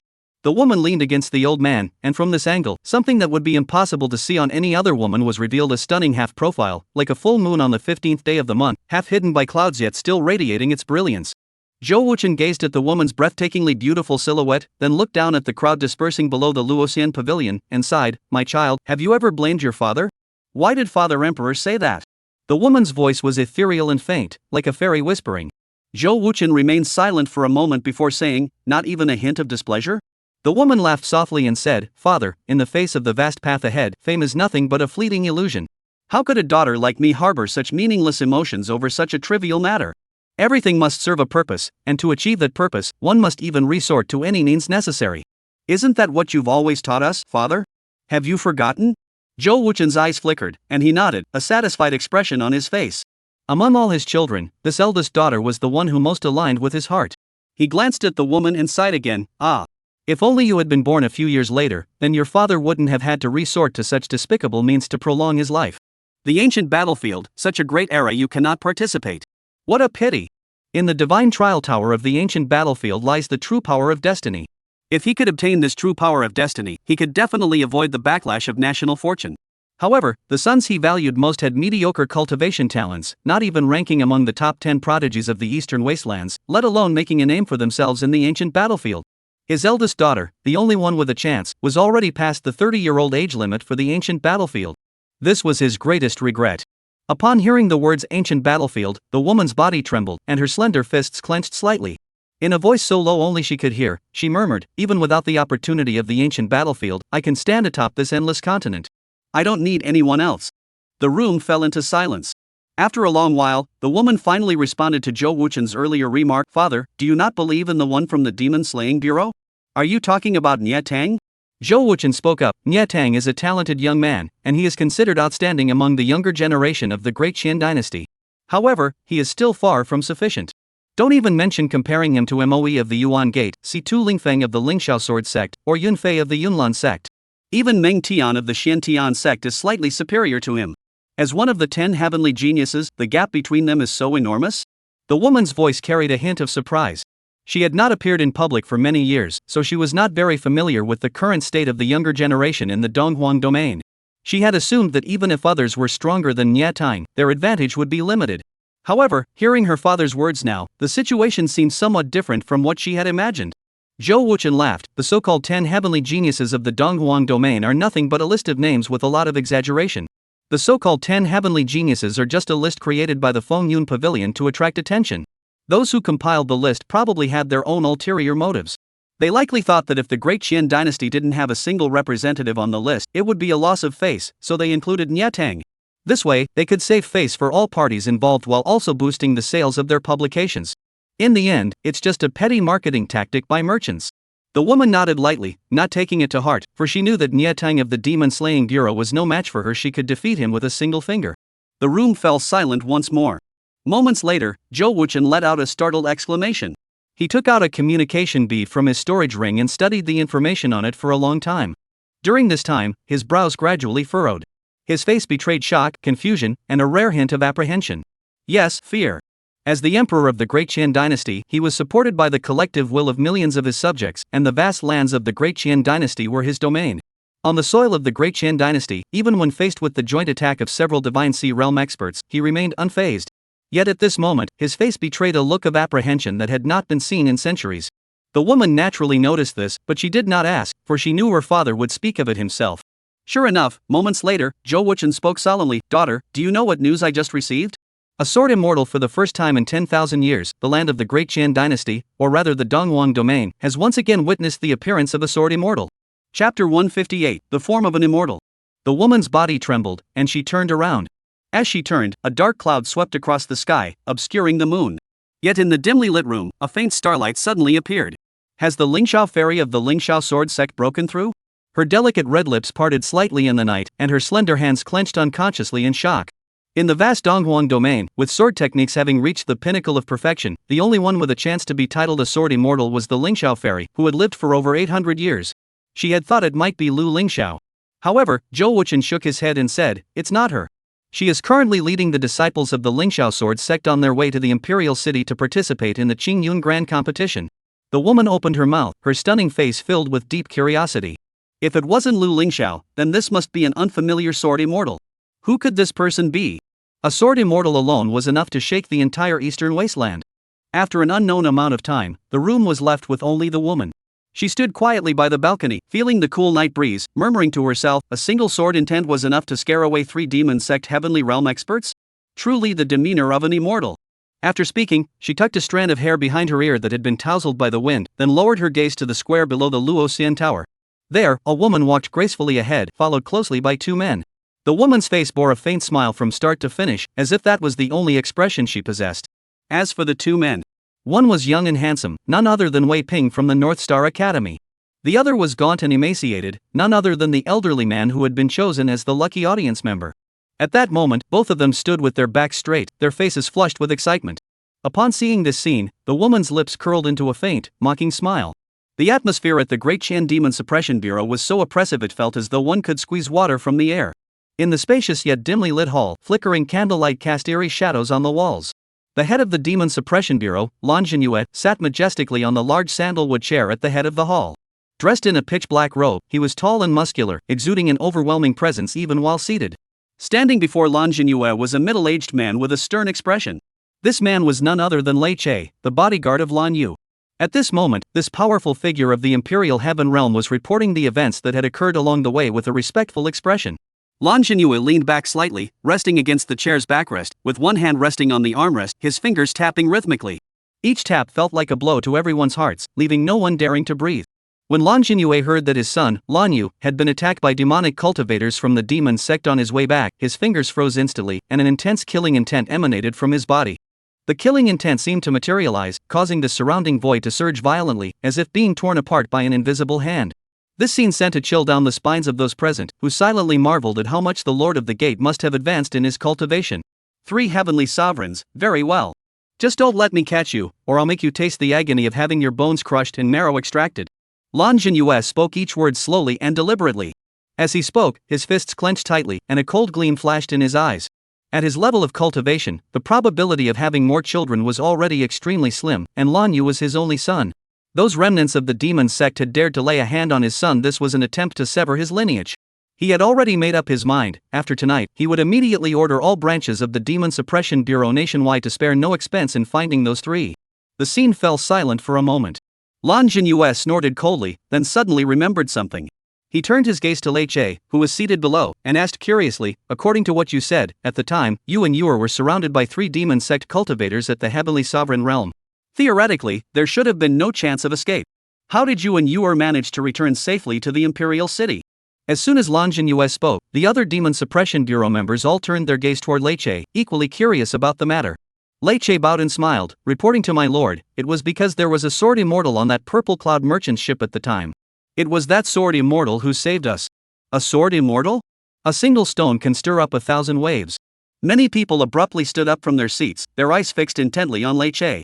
Even someone like Lan Jinyue, who had been in a high position for years, couldn't help but tremble slightly. It was no wonder they were so astonished. After all, sword immortals had not appeared in the Donghuang domain for far too long, so long that they had almost forgotten that sword cultivators even had such a realm. "Lei brother, what exactly is going on here?" Before Lan Jinyue could speak, someone impatiently asked. Lei Che understood everyone's feelings and immediately recounted the events of that night in detail. That night, the headquarters of the Demon Suppressing Bureau was ablaze with lights, and many were destined to spend a sleepless night. Of course, they weren't the only ones who couldn't sleep. At that moment, on the most bustling street in the great Qian imperial city, the moon hung high in the sky. Many shops were closing for the night, their doors half closed, and the lights gradually dimming. However, some places were just getting lively. The Dream Pavilion, the most prestigious brothel in the imperial city. The gates of the Yumeng Pavilion were adorned with extreme luxury, with golden nails embedded in the vermilion doors. Under the moonlight and lamplight, the gold shimmered. The street was crowded with carriages, and every inch of space in front of the gate was filled with luxurious palanquins. Those who stepped out of the palanquins were either wealthy young nobles dressed in silk and brocade or wealthy merchants and merchants. Though they may differ in status, age, and background, every face betrayed a look of anticipation and excitement. In the grand hall of the Dream Pavilion, red candles cast a warm glow, illuminating the entire space. The walls were adorned with exquisite paintings of court ladies, and the hall was filled with tables and chairs, every seat occupied. The hall echoed with the laughter and cheerful voices of men and women. On the stage, delicate veils danced gracefully, and beauties seemed to float like fairies. Several women dressed in sheer, butterfly wing-like costumes danced gracefully to the melodious sounds of string instruments. Their figures were graceful and delicate, like willows swaying in the wind. Their lively eyes sparkled with brilliance, and every glance seemed to captivate the souls of the men below. However, these women were merely the most ordinary among the many in the Yumeng Pavilion. As the first brothel in the imperial city, the Yumeng Pavilion boasts an extremely high standard, divided into outer and inner buildings. Only those who pass through the main hall and enter the inner courtyard can enjoy the true beauty of the women there. Of course, the inner courtyard is not a place for ordinary people to enter. Money alone is not enough. One must possess extreme wealth, the highest cultivation, or exceptional talent. At least one of these qualities is required. At that moment, in a quiet room within the inner courtyard of the Yumeng Pavilion, a beautiful woman sat quietly at a desk. Her red lips were slightly parted, her eyes dreamy, as she stared blankly at a painting on the desk. Chapter 159, The Brokerage. Suddenly, with a clang, the door opened. A woman dressed in a moon-white long dress, elegant and ethereal, ran in. Upon seeing the beautiful woman, the young woman's eyebrows curved into a crescent shape. She had wanted to rush into the beautiful woman's arms like she did when she was a child, but she remembered the woman's teachings over the years. Her light-hearted run came to an abrupt halt, her steps slowed instantly, and her posture became graceful and elegant, exuding the dignified demeanor of a well-bred young lady. "She's back." The beautiful woman looked up and saw the young woman, her eyes filled with tenderness, as if she were seeing her own daughter. A maternal aura flowed from her. Qin Miaoyu took a deep breath, her hands trembling slightly, and walked gracefully toward the beautiful woman. She was about to greet the beautiful woman, but her gaze inadvertently fell on the painting in front of her. It was a portrait of a middle-aged man with sword-like eyebrows and starry eyes, exuding a heroic aura. The man's eyebrows and eyes were almost identical to Lin Yun's. Qin Miaoyu, upon seeing this, couldn't help but pout her lips, her expression filled with jealousy as she said, "Master, you're thinking about the master again, aren't you?" The middle-aged man in the painting was none other than the master of their Yumeng Pavilion. Su Qin smiled and did not answer the question. Instead, she beckoned to Qin Miaoyu and said, "Come here, let me see if you've lost any weight." Qin Miaoyu's lips curved upward slightly, and she immediately snuggled into Su Qin's embrace. Inhaling the delicate fragrance emanating from Su Qin's body, her eyes narrowed slightly, resembling a kitten eagerly awaiting its master's affection. Su Qin pinched Qin Miaoyu's fair, delicate cheeks and said in a spoiling tone, "It seems you haven't lost any weight, you've even gained a little." After speaking, Su Qin examined Qin Miaoyu's aura once more and asked, "Have you made any breakthroughs in your cultivation during your trip to the north?" Qin Miaoyu softly hummed in response, then buried her head back into Su Qin's embrace, as if unwilling to waste a single moment of this precious time. The reason she had left the imperial city to head north was for a secret realm in Yangzhou, where there was an opportunity to reach the peak of the Mingshan realm, and she had indeed seized that opportunity to reach the peak of the Mingshan realm. "Tell me all about it in detail." Su Qin stroked Qin Miaoyu's head and said. Qin Miaoyu wrinkled her nose, reluctant to leave Su Qin's embrace. However, that hint of reluctance vanished in an instant. Soon, Qin Miaoyu became excited again. She excitedly hugged Su Qin's arm and said, "Master, you won't believe who I saw when I came back this time." "Who?" Su Qin asked. "The young master. The young master. I saw the master's son." Upon hearing this, Su Qin's body trembled slightly. The imperial city of Deqian, headquarters of the Fengyun Pavilion. Countless Xianyu birds pierced through the night sky and landed in the Fengyun Pavilion. An elderly man with a dignified expression, hands behind his back, walked leisurely to the window. Several Xianyu birds stood there, preening their feathers. He casually plucked one of the black feathered birds and removed the letter tied to its leg. The old man glanced at the contents of the letter, his face flashing with surprise, and muttered, "Borrowing the might of heaven and earth, uniting sword and man, a single strike defeated Li Tsangyun, the first sword cultivator of Tsangzhou." After a moment, a playful smile appeared on the old man's face. He spoke to the air inside the room, "Go to the Yi family and tell them we have the latest intelligence on that Lin family bastard they've been talking about." See how much they're willing to pay for this information. After speaking, the old man flung the letter from his hand. Yes. The next moment, a respectful voice echoed from the void. Immediately afterward, the letter floating in the air vanished mysteriously. After giving a few simple instructions, the old man took another letter from another black-feathered bird and began to read it slowly. However, this time, upon seeing the contents, his hands trembled, and the letter nearly fell to the ground. Sword immortal? The old man muttered to himself, his face betraying a look of utter astonishment. The ancient battlefield is about to open, and the great era is upon us. Even such a figure can't resist the temptation of solitude? As the large ship of the Purple Cloud Merchants Guild docked, like a calm lake suddenly struck by a massive rock, a shocking piece of news quickly spread throughout the imperial city. A sword immortal who had not appeared in 10,000 years had emerged in the eastern wasteland. Many people initially dismissed it as a rumor, but as more and more people began discussing it, they gradually came to believe its veracity. One person, a few people discussing it, and there's still a possibility of rumors, but if everyone is talking about it, it's almost certainly true. Tonight is bound to be a sleepless night for many people, and for Lin Yun, it is no exception. The only thing that was a bit disappointing was that it started raining lightly in the middle of the night last night. The balcony of the room became damp and wet. The next morning, when the sun rose, there were still patches of shallow water stains on the floor, shimmering with a dreamlike glow under the sunlight. Lin Yun slept straight through until noon the next day. After waking up, Lin Yun and the two women checked out of their room and headed straight to the nearest brokerage office near the inn. They might have to stay in the imperial city for a long time, so they didn't plan to stay at the inn indefinitely. Instead, they intended to find a quiet courtyard house to settle into for the time being. As soon as the three of them stepped into the brokerage, a young servant greeted them enthusiastically. "3 guests, may I ask what you are looking for?" Before the servant could finish speaking, he widened his eyes in shock and froze in place, a look of astonishment flashing across his face. The object of his astonishment was not Lin Yun, but the two women, Zhao Ziyi and Zhou Anning. In fact, as they had walked over earlier, many men on the street had already glanced at them with the same expression.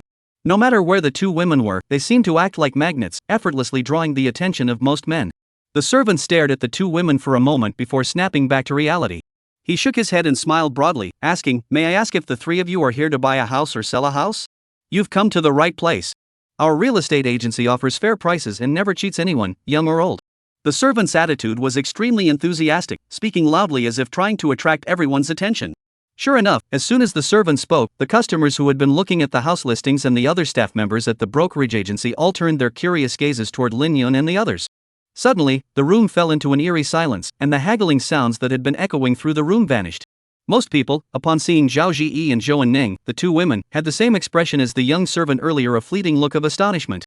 The desire to admire beauty is natural, and there was nothing wrong with that. However, among them, a small group of people, besides being amazed, also had a hint of subtle amusement. The corners of their mouths curled upward slightly, like wild beasts that had spotted their prey. Most of these people were employees of the brokerage firm. Posted on a mobile phone inconvenient to operate. I won't post and thank everyone individually for the gifts you've sent recently.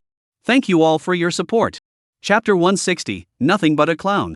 Lin Yun noticed the expressions on those people's faces, but he ignored them, looking calmly at the servant in front of him and said, "We want to buy a small courtyard. It doesn't have to be too big, but the environment must be good, and it shouldn't be too noisy." Lin Yun stated his requirements. The servant nodded, still wearing his professional smile, and said enthusiastically, "Please follow me, honored guests." As soon as he finished speaking, the servant led Lin Yun and the others to a projection array.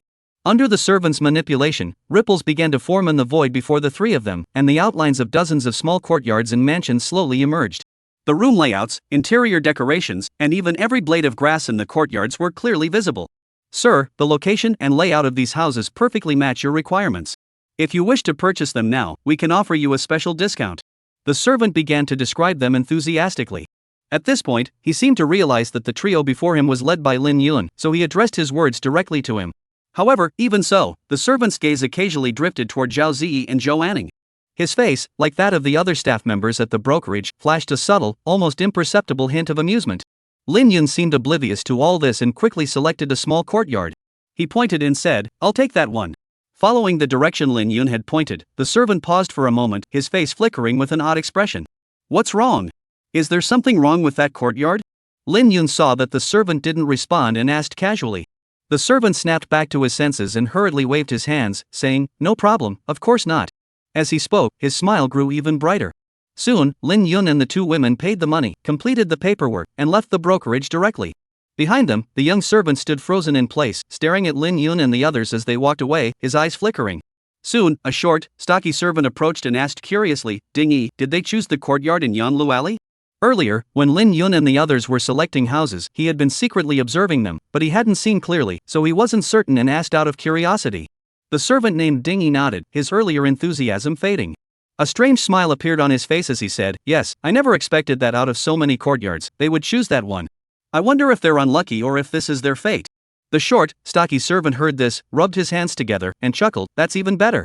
We won't have to run back and forth when we act. They're neighbors with Li Lan, so we can just grab them both at the same time. As he spoke, the short, stocky servant seemed to remember something and exclaimed with admiration, speaking of which, those two young beauties earlier, their delicate faces and slender figures were simply breathtaking. Even compared to the princess, they wouldn't be much inferior. Capturing such beauties and presenting them to the leader would be another great achievement. Ding Yi's lips curled slightly upward. However, he remained relatively calm. He glanced at the short, stocky servant and said, stop daydreaming. No matter how beautiful those beauties are, they're not something we lowly commoners can touch. We should report this to the higher-ups first. On the bustling streets of the imperial city. As soon as they stepped out of the brokerage, Zhou Anning spoke up, young master, that servant just now seemed off. Oh? Lin Yun turned his gaze toward Zhou Anning and asked with interest, what was off about him? The expressions of those people earlier hadn't escaped Lin Yun's notice. What surprised him was that Zhou Anning had also noticed it. Zhou Anning explained, his eyes. A normal man would feel awe and desire when seeing me and Ji, but that man had something else mixed in, a subtle hint of amusement. That kind of gaze is very off. It's as if we were their prey. What? Really? Zhao Ji blinked her eyes and looked at Zhou Anning with an innocent expression. Lin Yun ruffled Zhao Ziyi's hair and then looked at Zhou Anning, saying, you're right. That brokerage firm is a bit off. We'll probably have some trouble later. Zhou Anning furrowed her brows and asked, should we still go to that small courtyard? In theory, since we're aware there might be trouble, we shouldn't go there and walk into a trap. However, Lin Yun laughed and said, of course we should go. Our money isn't going to fall from the sky. We can't just let it go to waste. They're just a bunch of petty thugs, nothing to worry about. Having come all the way to the imperial city, he wasn't afraid of the four great families. Why would he fear a mere brokerage? The small courtyard Lin Yun had purchased was located in Yanlu Alley in the eastern part of the city. The courtyard isn't large, with only 2 bedrooms, but it's secluded and peaceful, as if it's been separated from the bustling world outside. In the corner of the courtyard stood a bamboo pavilion, with a stone table and chairs inside. The bamboo pavilion is covered in green vines, and sunlight filters through the vines, casting dappled shadows on the ground. The courtyard is clearly cleaned daily, with the house spotless and the bedding and furnishings in the rooms all brand new. The house is fully equipped with all necessary amenities, so there is no need to bring anything extra, simply unpack and move in. The only thing missing is a rocking chair in the courtyard. Otherwise, lying lazily on a comfortable rocking chair in this quiet courtyard would be a truly pleasant experience. Lin Yun considered whether he should take some time to go out and buy one. He thought about it, and then he did it. Before long, Lin Yun opened the door and stepped out onto the streets of the imperial city. He not only bought the rocking chair but also went to the blacksmith's shop to have some grilling tools custom made. On his way back, he stopped by the vegetable market and bought a lot of food, mostly various kinds of meat. He was very idle now and had plenty of time to do such seemingly meaningless things. The purpose of his trip to the imperial city was clear: first, his parents, and second, the ancient battlefield. He hadn't rushed to the Yi family yet because, upon arriving at the imperial city, he had tried to contact Zhou Tianlin, but Zhou Tianlin hadn't responded, indicating that the latter was still very far away. Without the assistance of a divine sea realm cultivator, he wasn't in a hurry to handle his parents' affairs, as they weren't in any immediate danger. As for the ancient battlefield, he was definitely going there. There were some things he had left behind from his previous life, and he intended to retrieve them. However, there was still some time before the ancient battlefield opened, so this matter could wait. Almost forgot there was also the promise he made to Lan Carey to check on her former sisters. That could be done first. Chapter 161, The Strange Young Man. But this matter wasn't urgent either, it could be postponed until tomorrow. The most important thing now is to have a barbecue first. After being reincarnated and starting over, there aren't many things that can pique his interest anymore, and eating is one of them. Food and sex are fundamental human desires. Eating is indeed an instinctive preference ingrained in human nature, even ranking before sex. People can choose not to reproduce, but they cannot go without eating. Lin Yun bought the food and strolled leisurely toward the small courtyard. However, when he reached the entrance of Yanlu Alley, his footsteps hesitated slightly. He glanced around discreetly. In the corner of the street, a dirty old man was squatting there, with a broken bowl in front of him, begging weakly. Not far from the wall, a middle-aged man with a handlebar mustache was running a fortune-telling stall, shaking a bell and shouting to attract customers. Beside the fortune-telling stall stood an old man with a goat beard, carrying a shoulder pole laden with red candied hawthorn on a string. These individuals dressed and behaved like ordinary people, but only Lin Yun knew that they were far from ordinary. The middle-aged man with the mustache possessed the cultivation level of the early stage of the Mingxian realm. As for the old man dressed as a beggar and the one dressed as a peddler, they were both at the mid-stage of the Mingxian realm. Although the proportion of cultivators in the Great Xian Imperial City is significantly higher than in other regions, it is not so high that cultivators at the Mingxian realm are everywhere. However, Lin Yun merely glanced around briefly before ignoring them and walked into Yanlu Alley. To be honest, at first he had thought that the few people in front of him were trouble caused by the brokerage agency. However, after observing for a while, he realized that was not the case. Because the target of their spiritual perception was not the small courtyard where he was staying, but the small courtyard next door. He didn't like trouble and had no interest in solving others' problems. As long as they didn't bother him, he didn't bother with them either. After Lin Yun left, the old man selling candied hawthorn stared at Lin Yun's retreating figure for a while. Moments later, he walked to the corner of the street and whispered, "Old man Gu, did you notice that young man earlier? I feel like he saw through our true identities." Gu Lao, who was begging in the corner, flashed a glance and replied, "Come on, it's not that bad. He looks very young. How could he possibly see through us? Maybe you're just imagining things. I can't quite put my finger on it, but something just feels off. Alright, it's probably just your imagination. Keep watching. That Li Lan is the woman the boss specifically requested. We can't let her slip away right under our noses." Lin Yun had just pushed open the door to the small courtyard when Zhao Ziyi and Zhou Anning came to greet him. Zhao Ziyi smiled sweetly and said, "Cloud brother, what did you buy? Quick, show me." Lin Yun laughed, "Don't rush.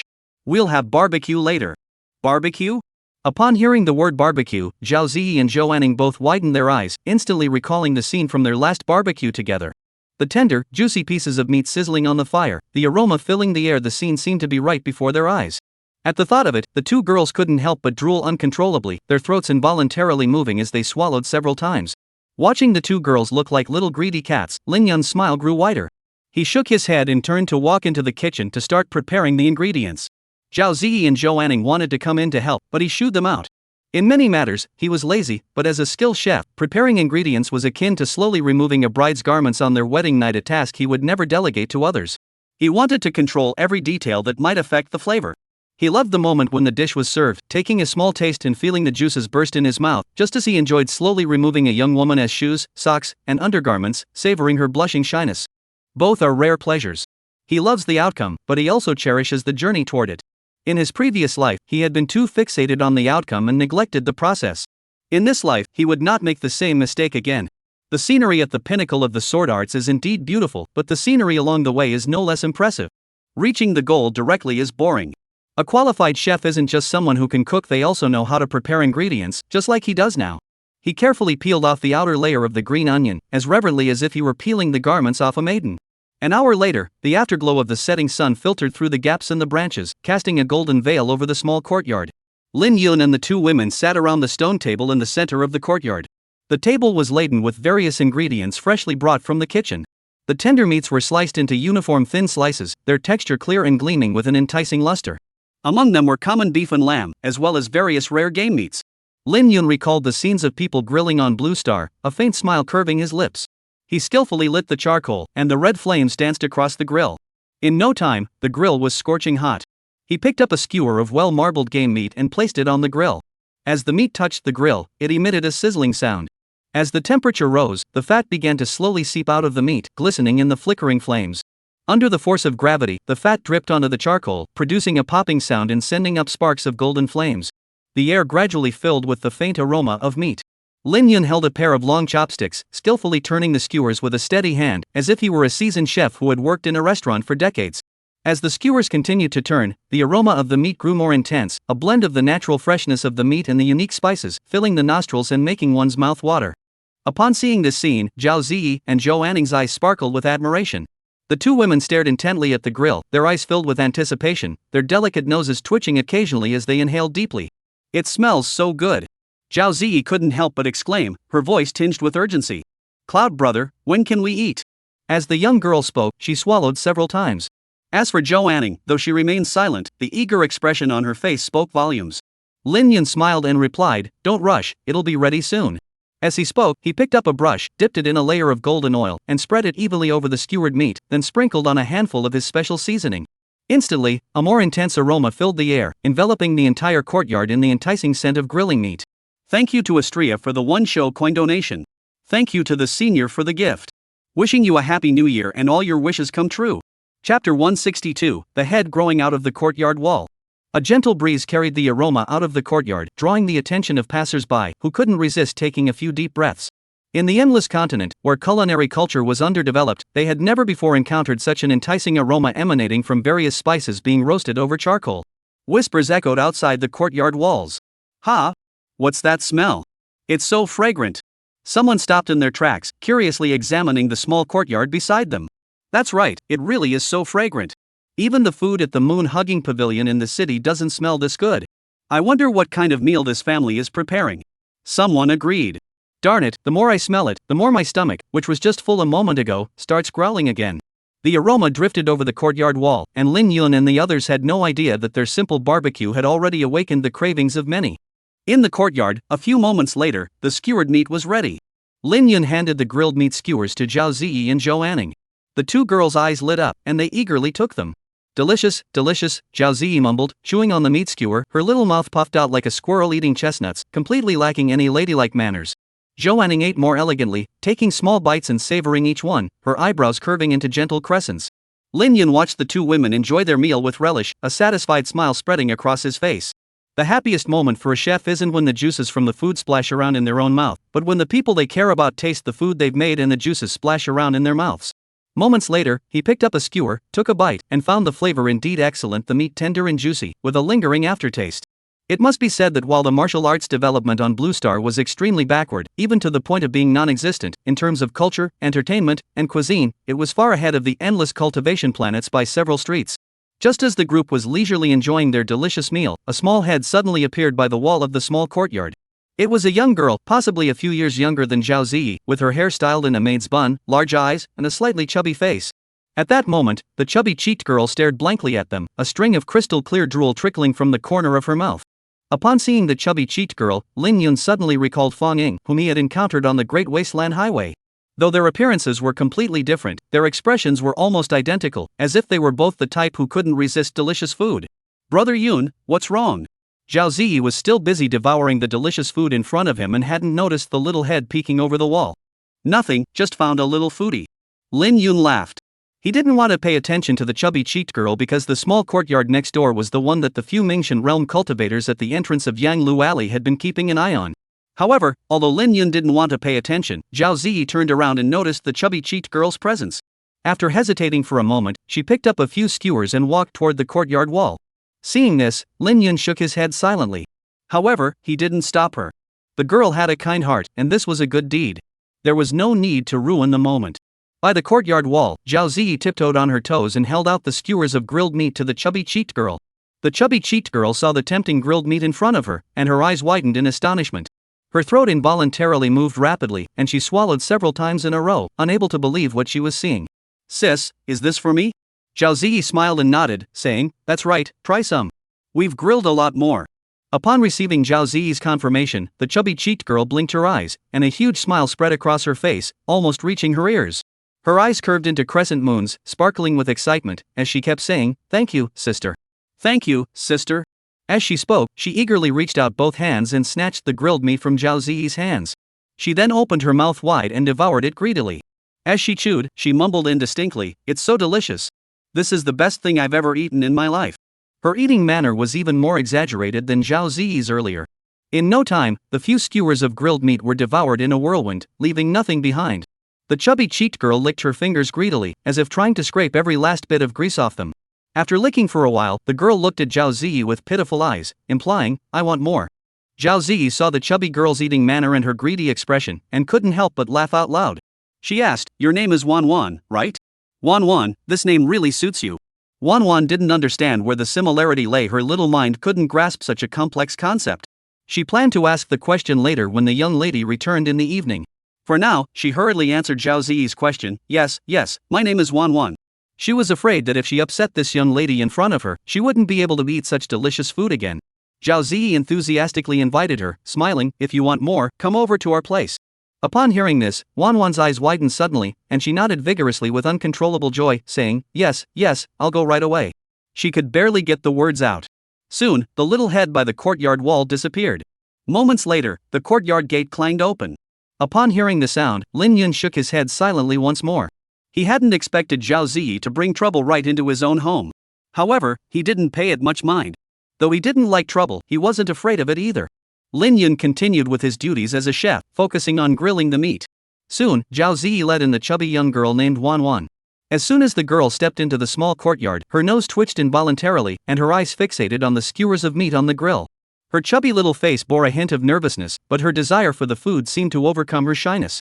She swallowed a few times, walked forward, clutched the hem of her skirt, and timidly looked at Lin Yun and Zhou Anning, saying, "Wan Wan greets this gentleman and this sister." The young girl was of the cute type, and with her plump little face, she was indeed hard to dislike. Zhou Anning stood up and greeted her enthusiastically, "I'm Zhou Anning. You can call me Anning. Late, right? Please sit down." After speaking, Zhou Anning patted the small stool that Zhao Ziyi had just brought out from the house. Wan Wan was tempted but didn't sit down. Instead, she looked at the only man in the room, Lin Yun, with a touch of shyness on her face.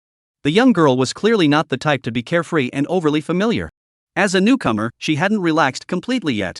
Lin Yun naturally followed the democratic decision and nodded, smiling, "Come sit down and eat with us."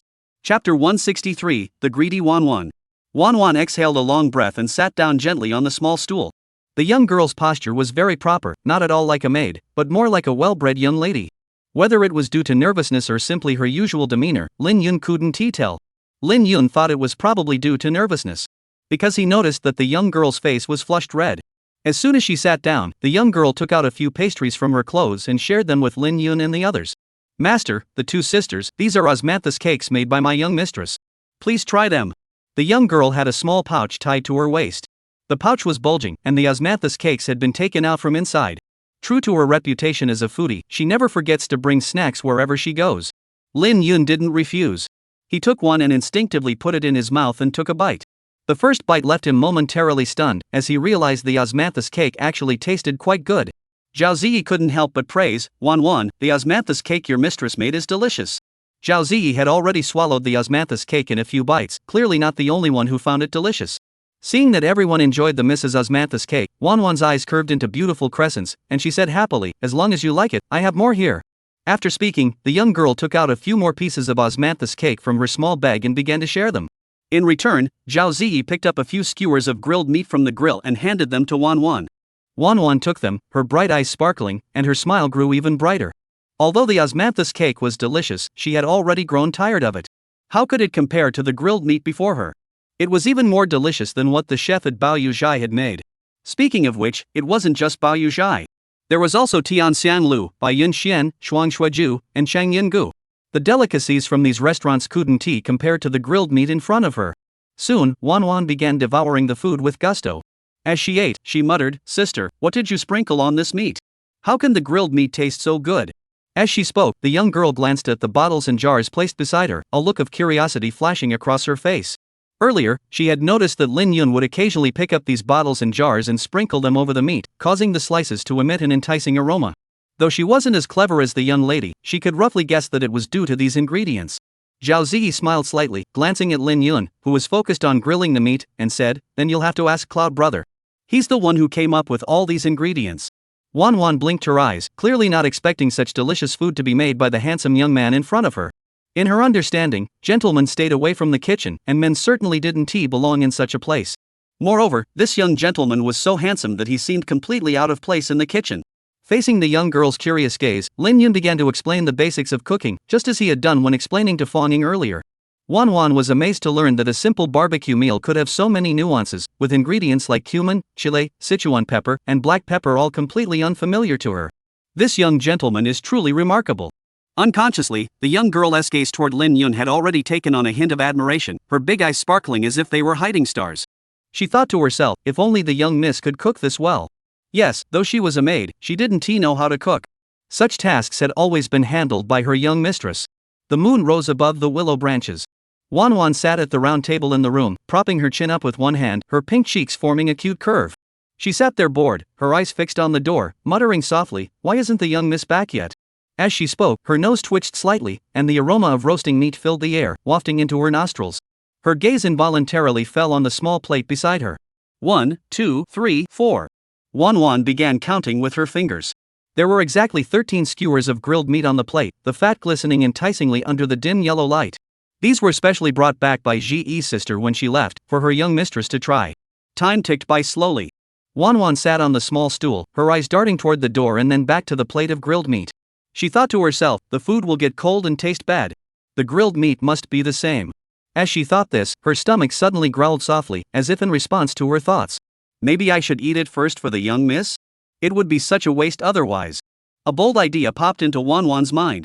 Her heart began to race, her throat tightened, and she swallowed nervously, her expression filled with anxiety. She silently repeated to herself, the young lady won't blame me, will she? Just one skewer. Wanwan licked her slightly dry lips, her eyes darting around, then reached out her small hand toward the small plate. Moments later, the familiar aroma filled her mouth, and her eyes lit up instantly. Delicious, delicious. Wanwan chewed slowly, uttering muffled words of praise, her face breaking into a shy, innocent smile. Before long, the skewered meat was gone, leaving not a single scrap of meat on the bamboo skewer. She licked her fingers contentedly, her gaze once again turning to the small plate. She counted on her fingers, 13 minus 1. There were still 12 skewers left in the dish.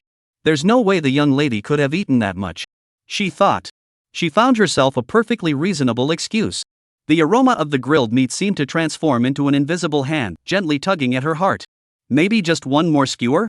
Just one, the last one. Wanwan murmured softly, reaching out her small hand toward the plate once more. As night fell, stars twinkled in the sky, and the moonlight, soft and misty, poured like water over the small courtyard. A gentle breeze rustled the willow leaves in the courtyard, producing a soft rustling sound. A sudden clanging sound, like a pebble dropped into a calm lake, instantly shattered the tranquility of the courtyard. The sound was clear and loud, echoing far into the silent night, startling the birds perched on the trees into flight and silencing the unknown creatures in the grass. Dark clouds in the sky obscured half of the full moon, and the remaining moonlight happened to fall just right on the small courtyard. At the entrance of the courtyard, a woman so voluptuous she seemed ready to burst emerged under the moonlight, walking gracefully toward the light. Chapter 164, New Neighbors. Under the cool moonlight, the woman's upper body stepped into the doorway before her lower body. As her small feet touched the ground, they caused a violent ripple, disrupting the air around her. If the air could ripple, it would surely resemble the towering waves of an approaching storm. The full moon in the sky was half obscured, but the moon on the ground perfectly compensated for the sky's deficiency. However, while the moon in the sky was both round and white, the moon on the ground was currently only known to be round. As for whether it was white or not, it would likely remain a mystery for quite some time. The woman wore a purple long dress, tightly hugging her curves in an alluring curve. Her upper body was swollen and full, as if it were about to burst through all constraints, unwilling to be confined to this small world. The purple gown enveloping her delicate form seemed to strain under the surging waves, every inch of fabric straining under the unbearable tension, as if it might tear apart at any moment, becoming a tragic sacrifice to her astonishing fullness. Of course, rather than worrying about the dress, most people's first concern upon seeing the woman was whether her slender waist could withstand the weight of her voluptuous curves. Her waist is as slender as a willow branch, delicate enough to be held in one hand, seeming fragile and unable to withstand even the slightest pressure.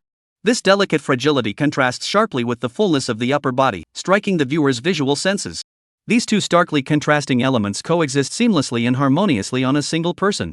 Fortunately, this concern is only fleeting, as the familiar curves reappear as the gaze shifts downward. What should be delicate is delicate, and what should be full is full. The graceful curves resemble a full moon hanging high in the autumn night sky or a peak rising from the plains, exuding an innate mature charm. The woman's figure was flawless, truly breathtaking, with not a single imperfection to be found. The only was that her face was rather ordinary, seeming somewhat unworthy of such a stunning figure, giving her an almost perfect yet slightly imperfect appearance. It is like a beautifully painted masterpiece with delicate brushstrokes and vibrant colors, marred by a single indelible ink stain in the most prominent spot. Or like a melodious, rhythmic piece of music that suddenly skips a beat at the climax. Her eyes are neither large nor bright, and they lack any real sparkle. Her nose is not particularly straight or prominent, but rather rounded and somewhat lacking in definition. Her lips are a bit full, with the corners slightly turned down, but they are conventionally attractive. If a perfect score is 100 points, her figure alone could easily score 100, perhaps even with extra points. However, when her face is taken into account, a perfect score of 100 seems to drop to around 70 or 80. It's truly a pity that such a devilishly beautiful figure is paired with such an ordinary face. When the woman entered the room, Wanwan, who was inside, saw her and her round eyes lit up instantly, revealing a row of snow-white teeth. She jumped up from her chair and ran out with her little legs. As she ran, she spread her arms wide, making a hugging gesture. Soon, the girl darted into the woman's arms like a young swallow returning to its nest, burying her little head deeply into her embrace. Her head gently rubbed against the woman's chest, like a kitten marking its territory with scent. Watching this scene, the woman's face betrayed a hint of helplessness. She was about to scold her playfully, but just then, a gentle breeze blew by, carrying a tempting fragrance into her nostrils. Her nostrils twitched, and she instinctively took a deep breath. The fragrance grew stronger, instantly piquing her curiosity. The woman swallowed the words that had already reached her throat and asked curiously, "Wan, what did you eat today? It smells so good." Wan, upon hearing her mistress's question, suddenly remembered something. She pulled her little head out of the woman's embrace, her eyes sparkling with excitement. She grabbed the woman's hand and pulled her into the house, muttering, "Miss, come in quickly. I've been so good to you and saved something delicious just for you." The woman raised her eyebrows slightly, a hint of suspicion flashing through her mind. However, she didn't ask any further questions and let Wan pull her into the house. As soon as they entered the house, Wan let go of the woman's hand, skipped over to the table, carefully picked up a plate, and turned around to hand it to the woman. The woman looked closely and saw a skewer of grilled meat on the plate, golden brown in color, with a slight sheen of oil on the surface, clearly cooked to perfection. The meat seemed to be sprinkled with some special spices, emitting a tempting aroma that made one's mouth water. She picked up a skewer and examined it closely, sniffing it with her nose, her face betraying a hint of surprise. She had never smelled such an enticing aroma in her entire life. How was this made? The woman didn't rush to taste it. She tilted her head slightly, her gaze drifting toward Wan beside her, a hint of amusement flickering across her lips. She spoke softly, "Are you sure this was specifically left for me?" After speaking, she looked at the skewered meat in her hand. The neatly arranged pieces of meat had a noticeable gap at the top, with some and seasoning still clinging to it. Wan's face flushed bright red, like a ripe apple. Her hands fidgeted nervously in front of her, and she stammered an explanation. "Oh, miss, I was just worried you'd come back too late, and the meat would get cold and taste bad. I only took a single bite, I swear." After speaking, the young girl raised her slender white finger in a solemn gesture. However, as she made this gesture, she couldn't help but glance nervously toward the corner. There, on the table, were 12 empty bamboo skewers neatly arranged in a row. The woman couldn't help but notice this detail. She knew her little foodie all too well. Shaking her head, she didn't press the matter further. She opened her mouth and took a gentle bite of the skewered meat in her hand. As she took the first bite, her eyes lit up. She hadn't expected the grilled meat to not only have such an enticing aroma but also taste so delicious. Despite not having the habit of eating late-night snacks, she found herself devouring every last bit of meat on the skewer without even realizing it. After finishing, a hint of satisfaction flashed across her face. She unconsciously licked her pink lips, looked at Wan, and asked curiously, "Where did you buy this grilled meat?" "Buy more tomorrow." Wan waved her hand and smiled sweetly. "Miss, this isn't something Wan bought. You probably didn't know, but 3 new neighbors moved into the small courtyard next door. The meat they grill is delicious, and they gave all of this to Wan." "New neighbors?" The woman furrowed her brows slightly, her gaze fixed on Wan, waiting for a detailed explanation. She knew her little maid too well. She was carefree and couldn't resist food. She was genuinely worried that she might have encountered someone with ulterior motives. Wan clearly hadn't thought that far ahead. She nodded vigorously and excitedly recounted everything that had happened today to her young mistress. "I'm really sorry, I've been too busy lately and haven't had time to write. I'll only be able to post once a day during the upcoming holiday period." 00. Chapter 165, The Eavesdropping Little Kitten. Moments later, the woman's furrowed brows gradually relaxed. She reached out to touch Wan's little head, her lips curving into a smile as she teased, "You little glutton, a bit of grilled meat and you're already climbing over the wall. Be careful someone lures you away with food one day." Wan narrowed her eyes and pouted, "No way. I'm not a little cutie. Miss, let me tell you, the Lin gentleman next door is so handsome, he can cook, and he has a good personality. Why don't you just marry him? Then Wan could eat grilled meat every day." At this point, Wan thought this might be a good idea. Her eyes lit up, and a blush of excitement spread across her fair cheeks. The woman sighed helplessly and said nothing. The next moment, an extremely subtle spiritual energy fluctuation emanated from her body.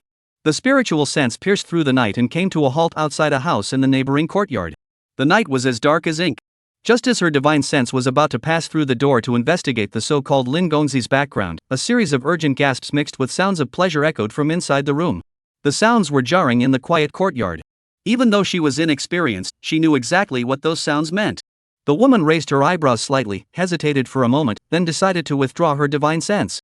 "Miss, what's wrong?" Seeing her mistress suddenly spacing out, Wan blinked her eyes curiously and asked. "Nothing." The woman shook her head, her expression calm, as if nothing had happened. "Nothing?" Wan's eyes darted around wildly, clearly not believing her. However, she didn't ask further and soon wrapped her arms around the woman's arm, shaking her gently and smiling sweetly. "Miss, it's so late. Let's go to sleep. The woman looked at Wan Wan, as if recalling something. She raised her eyebrows and said impatiently, remember, just sleep. Got it, got it. Wan Wan stuck out her pink tongue and agreed readily. However, as she lowered her head, her eyes discreetly glanced at the woman's voluptuous figure, and a sly, fox-like expression flashed across her small face. Master, what's wrong? Zhou Anning looked at the man who had suddenly stopped moving, his fair, oval face tinged with a hint of resentment. Her voice was soft and sweet, tinged with a hint of reproach, just like a young woman from a secluded household. Nothing, just noticed a little wildcat eavesdropping. Lin Yun's lips curved into a faint smile. A little wildcat? Zhou Anning blinked her big, watery eyes. She was also a cultivator at the opening realm stage, and had recently advanced to the late stage of the opening realm. She hadn't noticed any signs of wildcats in the area. Though curious, Zhou Anning quickly dismissed the matter. She wrapped her arms around the man's neck and whispered in a soft, fragrant voice, Master, please ignore the little wildcat outside. Lin Yun looked at the young girl's seductive eyes and smiled slightly, saying, of course. After speaking, Lin Yun gently brushed aside the strands of hair that had become slightly disheveled beside the young girl's cheek, then prepared to continue with what he had been doing earlier. However, Zhou Anning suddenly shifted her body slightly, leaned her head close to his ear, and whispered softly, Master, tonight I want to truly become your woman. Upon hearing this, Lin Yun's body trembled violently, and a sharp gleam flashed in his previously deep eyes. His breathing grew heavier, and his arms instinctively tightened around Zhou Anning. In that moment, the air in the room seemed to freeze, leaving only the intertwined sounds of their rapid heartbeats. After a moment, Lin Yun's voice rang out, tinged with a hint of teasing. What's wrong? Don't you want any ceremony? The maid replied softly, unable to wait any longer. It was unclear how much time had passed. A faint, suppressed cry of pain pierced the night, like a boulder dropping into an ancient well, sending ripples across the water and creating a melodious symphony. The imperial city of the Great Qian dynasty, the imperial palace. The night was thick and dark, like spilled ink, enveloping the entire rear courtyard of the palace. Within a certain palace hall, candlelight flickered. A beautiful woman in her 30s or 40s gently undressed, preparing for bed. At that moment, a maidservant hurried into the inner chamber and reported in a soft voice, Lady, the prince has come to visit you. The woman, who had previously looked tired, perked up at the news, her fatigue vanishing instantly. She didn't bother to tidy her slightly disheveled hair and hurriedly stood up. Quickly, let him in. The woman's voice trembled slightly, betraying her excitement. The beautiful woman couldn't wait for the maid to report, so she hurried out of the inner chamber and went to the corridor outside the hall. At the entrance, a young man dressed in a python-patterned robe entered, guided by his attendants. Your humble son pays his respects to the empress. The young man walked up to the beautiful woman, bowed properly, and wore a faint smile on his face. When did Lina return? Rongfei stepped forward, took the young man's hand, and spoke gently. Yesterday, I returned yesterday. I had originally planned to come and pay my respects to Mother Empress yesterday, but I heard from the servants that Mother Empress had gone to Lady Duan's chambers, so I did not come. Please do not blame me. Zhou Lin smiled. Ruo Fei was overjoyed at that moment and couldn't bring herself to scold him. She said, paying respects to your mother isn't urgent. You must be tired from the long journey. You can rest for a few more days before coming again. Your mother won't blame you. Zhou Lin scratched his head, revealing a slightly foolish smile, and said, Your Majesty, I just missed you so much. I couldn't help but come to see you first as soon as I returned. Upon hearing this, Rongfei's smile grew even brighter. Zhou Lin quietly studied Rongfei for a moment, recalling the purpose of his visit. His expression grew serious as he spoke, Mother, to be honest, I came here so late to disturb you because I have something important to tell you. Ruo Fei heard this, her expression unchanged, with a gentle smile still on her lips. Clearly, she didn't take Zhou Lin's words too seriously. She spoke softly, You're such a child. What could possibly be so important? It was no wonder she thought that way. After all, she knew her own child better than anyone else. Her son, Zhou Lin, had always been obedient and sensible since childhood, but he had never shown much ambition. This trip to the north, according to the information she had received recently, was merely for sightseeing and leisure. Even a young prodigy couldn't be swayed. Under such circumstances, what could possibly be so important? Her only son was unambitious, and while she felt a bit disappointed, from another perspective, it was actually a good thing. At least he would live a peaceful life. She herself was just a palace maid and couldn't offer her son much assistance. As for the throne, she didn't even dare to hope for it herself, let alone Zhou Lin. Zhou Lin glanced at his mother's casual expression and took a deep breath before speaking solemnly, Mother, the matter I wish to discuss with you concerns the imperial throne. Chapter 166, Mother and Son Plot. Ruo Fei raised her eyebrows slightly, a hint of confusion flashing across her face. However, she did not ask further. After a moment of deep thought, she led her son into the inner chambers. At that moment, only the mother and son were in the inner chamber. The servants who had been attending them earlier had already been dismissed by Rongfei. Ruo Fei sat elegantly on the chair, sipping her tea with a relaxed demeanor. She still didn't take Zhou Lin's words too seriously. Zhou Lin, seeing his mother's expression, realized that he had indeed been a bit too careless in the past. He didn't beat around the bush and got straight to the point. Mother, I must tell you that during my trip to the north, I discovered a prodigy of the highest caliber.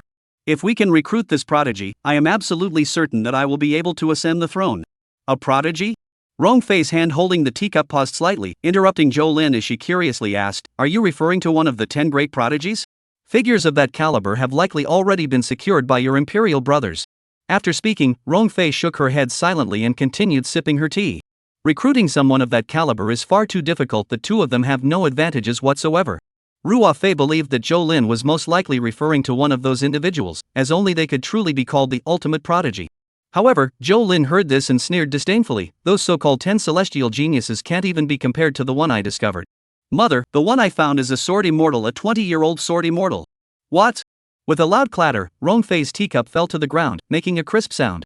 Ruo Fei's body trembled, and she suddenly stood up, her gaze fixed on her son as she asked, Are you talking about the sword immortal who appeared on the large ship of the Purple Cloud Merchants Guild? In the past 2 days, the appearance of an unknown sword immortal in the eastern wasteland had already spread like wildfire throughout the imperial city. Such a major event had even reached the ears of her, who lived in seclusion deep within the palace. If Zhou Lin had told her this before, she would have thought her son was either being deceived or had lost his mind. But now, she began to doubt her own judgment. That's right. Zhou Lin nodded solemnly. Upon receiving her son's confirmation, the Empress Dowager asked again, Are you certain that the sword immortal is truly so young? Zhou Lin thought for a moment and said, I can't say it's 100% certain, but at least 90% certain.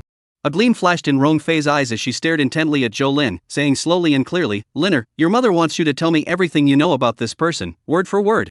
Zhou Lin nodded without hesitation and quickly recounted how he had met Lin Yun and why he suspected him to be a sword immortal. The quiet room was filled only with Zhou Lin's voice echoing. Throughout this process, Rong Fei's expression shifted from initial curiosity to shock and disbelief. Zhou Lin was unaware of his mother's inner turmoil. As he spoke, he recalled what Peng Lai had told him yesterday, his eyes flickering as he said, Mother, I have one more thing to tell you. The granddaughter of Prince Lin is currently serving as a maid to that Lin gentleman.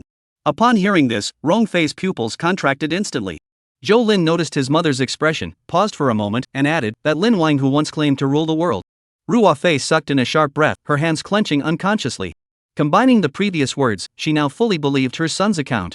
There truly was such a young sword immortal in the world. Because while one such incident could be considered an accident, the fact that it happened repeatedly, time and again, was it still an accident? As a palace maid who had risen to the position of concubine, Rong Fei was no fool. After a moment, she regained her composure, looked at Zhou Lin, and smiled gently. Lini, you must have come here today with something you need your mother to help with, right? Zhou Lin nodded and said, That's right. After spending some time with him, I've come to understand this Lin brother.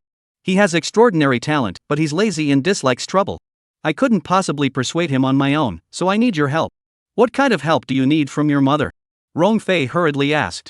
Zhou Lin took a deep breath and explained, I want mother to help persuade Xiao Yao. Xiao Yao? Rong Fei was startled for a moment, then her eyes flashed with sharpness. She was a clever woman. Upon hearing this, she had already guessed what Zhou Lin was about to say. Using one's beauty to serve others and climb the social ladder, such things are not only the domain of courtesans in brothels but also the specialty of us concubines in the imperial palace. Zhou Lin saw the expression on his mother's face and knew that she had already figured it out. He continued, Mother, this is the only way to win over Lin Xiong. You may not know this, but Lin Xiong doesn't care about anything, except for beautiful women. I believe that as long as Xiao Yao is willing to help, Lin Xiong will definitely not refuse. He felt awkward discussing such matters alone with his sister, and he had a strong that the chances of being rejected were very high. Therefore, Zhou Lin had already decided to bring his mother into his camp to persuade him together. From childhood, the Empress Dowager has always loved him the most. He believes she will definitely help. Sure enough, Rong Fei did not find this act, which was akin to selling her daughter, to be something so difficult to utter.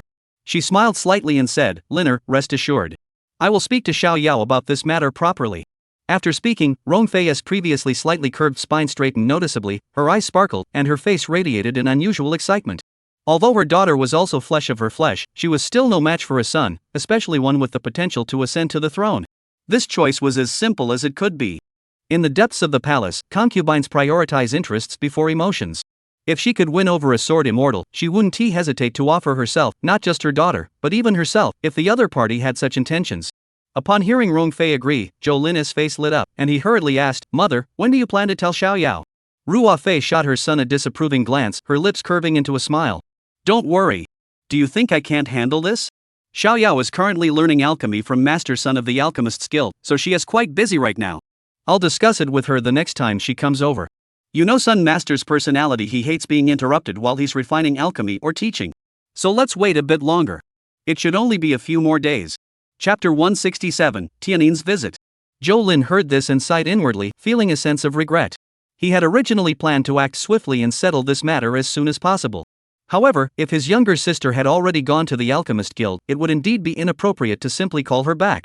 The Alchemist Guild is one of the major powers in the Donghuan domain. Although the organization was relatively loose and lacked cohesion, its overall strength was no small matter, ranking among the top 10 major powers. The Sun Master mentioned by Rong Fei was a vice president of the Alchemist Guild, holding a prestigious position. Even the imperial family dared not offend him lightly. The morning sunlight filtered through the sheer curtains, casting a patchwork of dappled light on the floor. In the spacious bed, Zhou Anning was wrapped in a soft silk quilt, sleeping soundly, with only a small head peeking out. Her young face was flushed red, like a ripe apple, with long eyelashes casting faint shadows on her eyelids, trembling slightly with each even breath. Her jet-black hair cascaded freely around the pillow, with a few strands clinging to her delicate cheeks, evoking a sense of tenderness. Lin Yun sat by the bed, quietly watching the sleeping Zhou Anning. He leaned down and gently kissed the side of the young girl's face. Startled by the disturbance, the sleeping girl instinctively pouted her lips, emitting a faint, dreamlike murmur. Lin Yun smiled slightly and kissed the girl's lips. Caught off guard, the girl instinctively turned her face away, revealing a sliver of her snow-white neck. Immediately after, Lin Yun kissed the girl's neck. The girl's eyelashes trembled slightly, and she curled up her body, burying her head completely under the blankets like a delicate fish. The quilt rose and fell gently with the young girl's breathing. However, though her intentions were good, hiding her head only revealed the rest. At the foot of the bed, a pair of delicate, jade-like feet glowed faintly in the light. Upon seeing this scene, Lin Yun's lips curled into a faint smile. After an unknown amount of time, Lin Yun pushed open the door, not only exiting the bedroom but also the small courtyard. The small courtyard he had purchased was not large, consisting of only one room with no back door, so he had to exit through the front door. As his feet touched the floor covered in fallen leaves, he accidentally crushed an ant that had crawled out from a hole.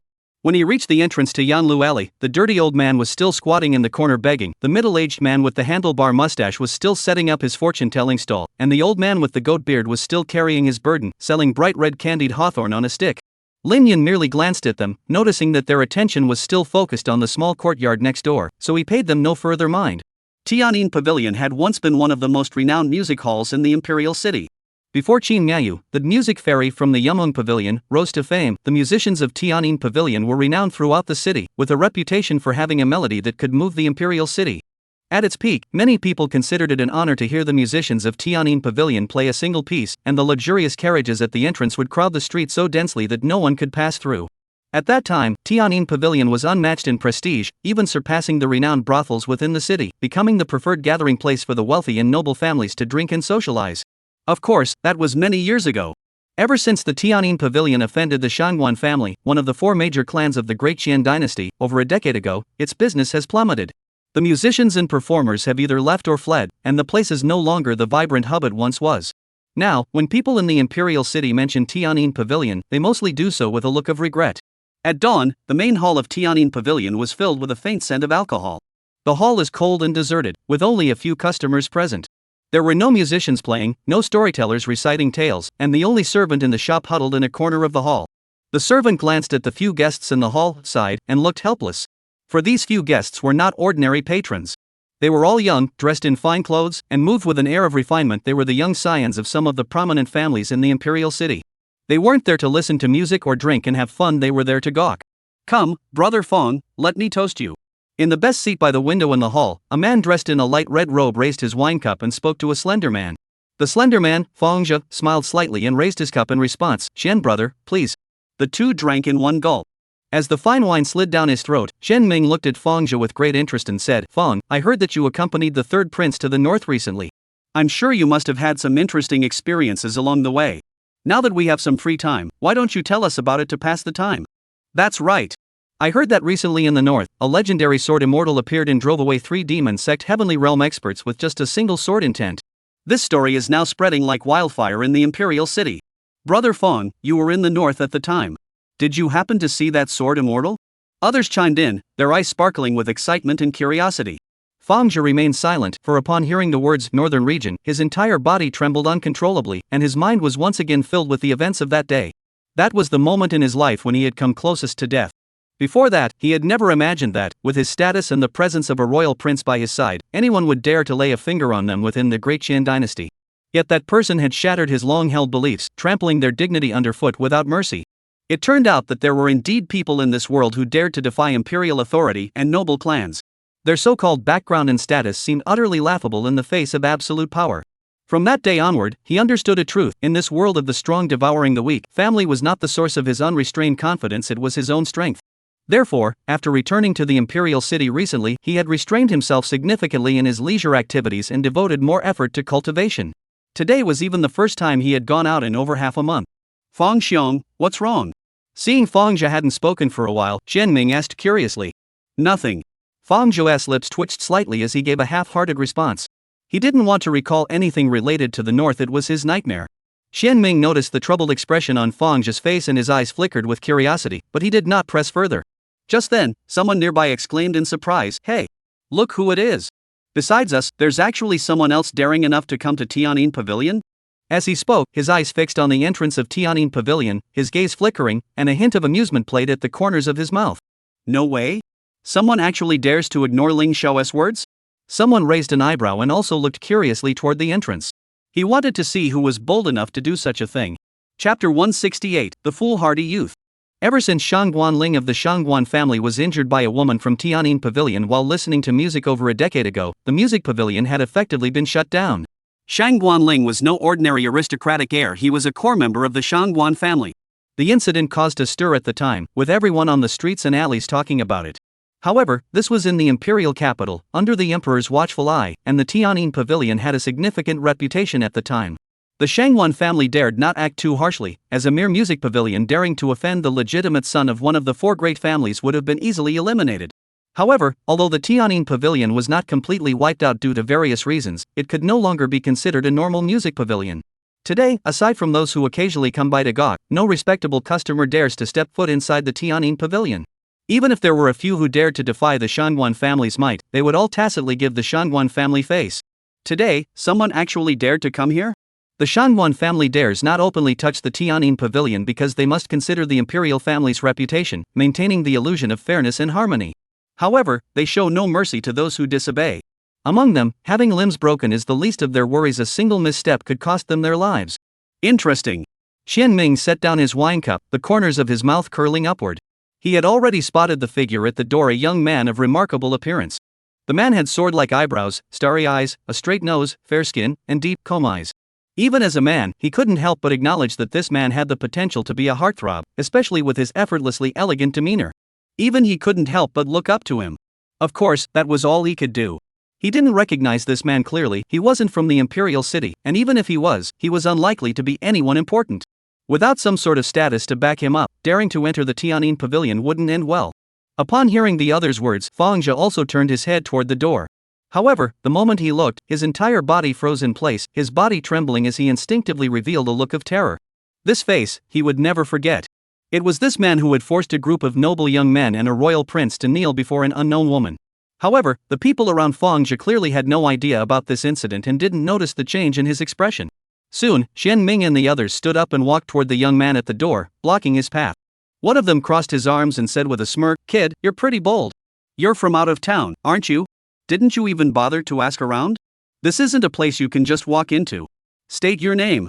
Otherwise, when the time comes to collect your body, we won't even know who to call." "Oh? What's that?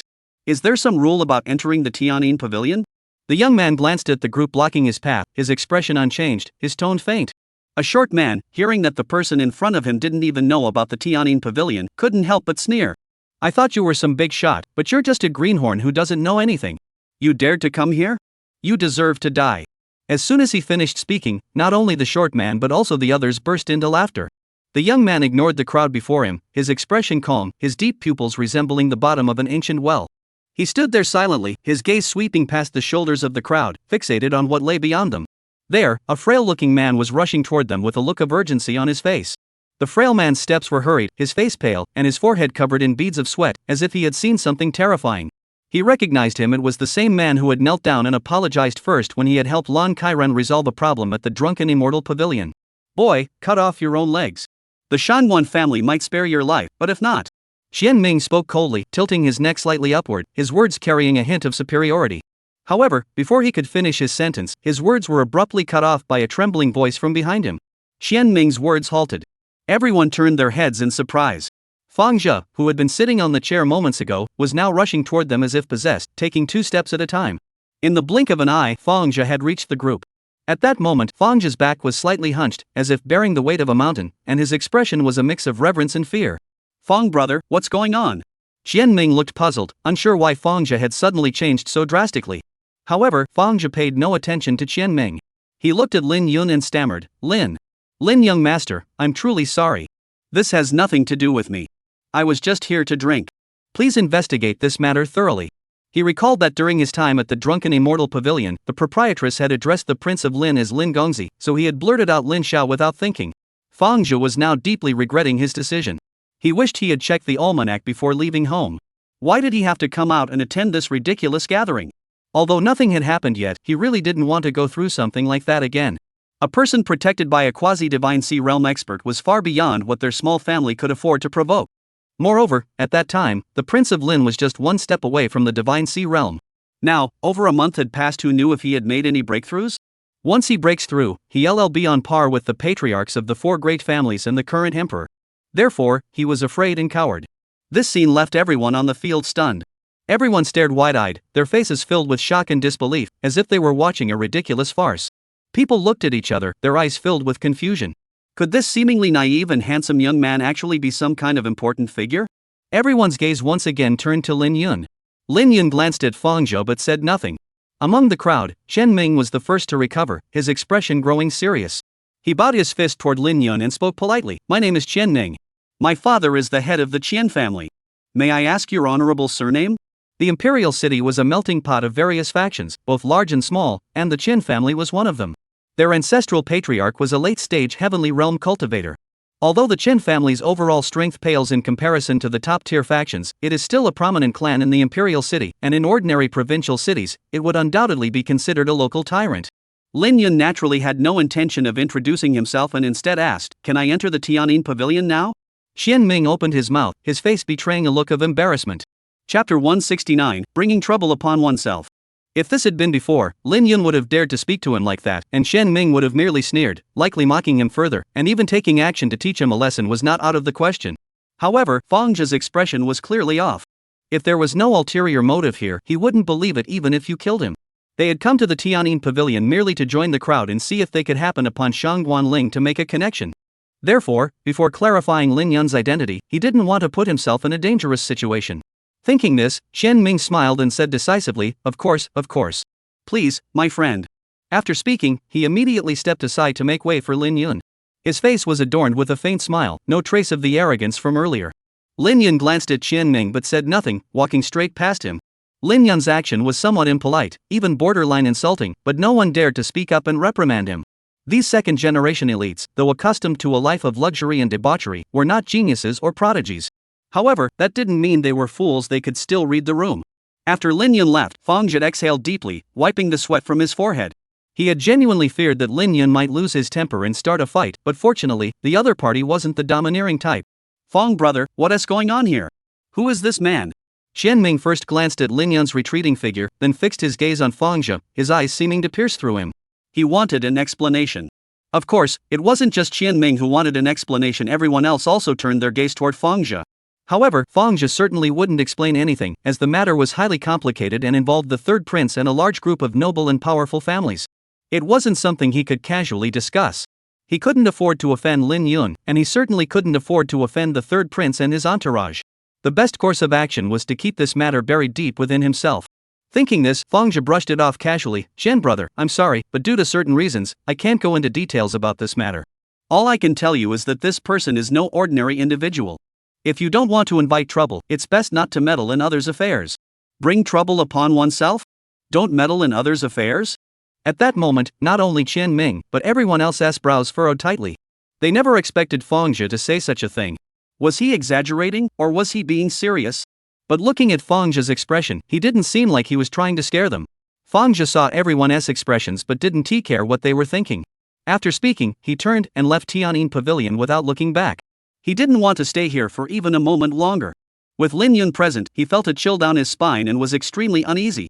As a man loyal to the third prince, he should have informed Zhou Zifen first, both publicly and privately, about Lin Yun's arrival in the imperial city.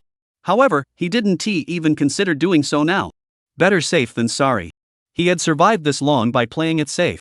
He decided that after returning home today, he would not step foot outside for the foreseeable future. The incident with Lin Yun today would remain buried deep within him. At the scene, Chen Ming and the others watched Fang Zhe's hasty departure, opening their mouths but remaining speechless. Is that man really that terrifying? Everyone looked at each other in disbelief. After all, the Fang family was no less prominent than the Qian family in the imperial city, with a member at the late stage of the heavenly realm within their clan. Even a family of this caliber would fear him so much? Could his background rival that of the four great families? The scene fell silent for a moment, with everyone's minds filled with intense curiosity about Lin Yun's identity and why Fang Zhe was so afraid of him. Xian brother, should we tell Ling Xiao about this? Someone cautiously spoke up after a while. Among the people present, Chen Ming held the highest status, so many turned to him, waiting for his decision. They had come to Tian'an Pavilion with the intention of aligning themselves with the Gu family, and it was clear that this was a golden opportunity. Chen Ming did not respond immediately, his eyes flickering as he weighed the pros and cons. After a moment, Chen Ming's lips curled into a faint smile, and he spoke slowly. Of course we should, but not us who go to report it. Many things in this world don't require one to act personally.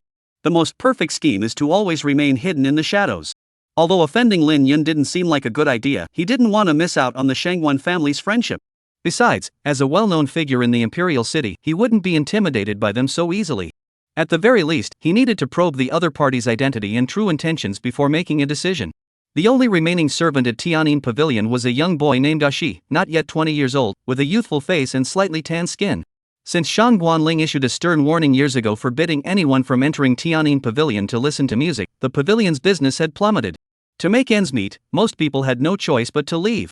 At first, the master of the house had urged Ashi to leave Tian'an Pavilion and seek other opportunities, but he insisted on staying.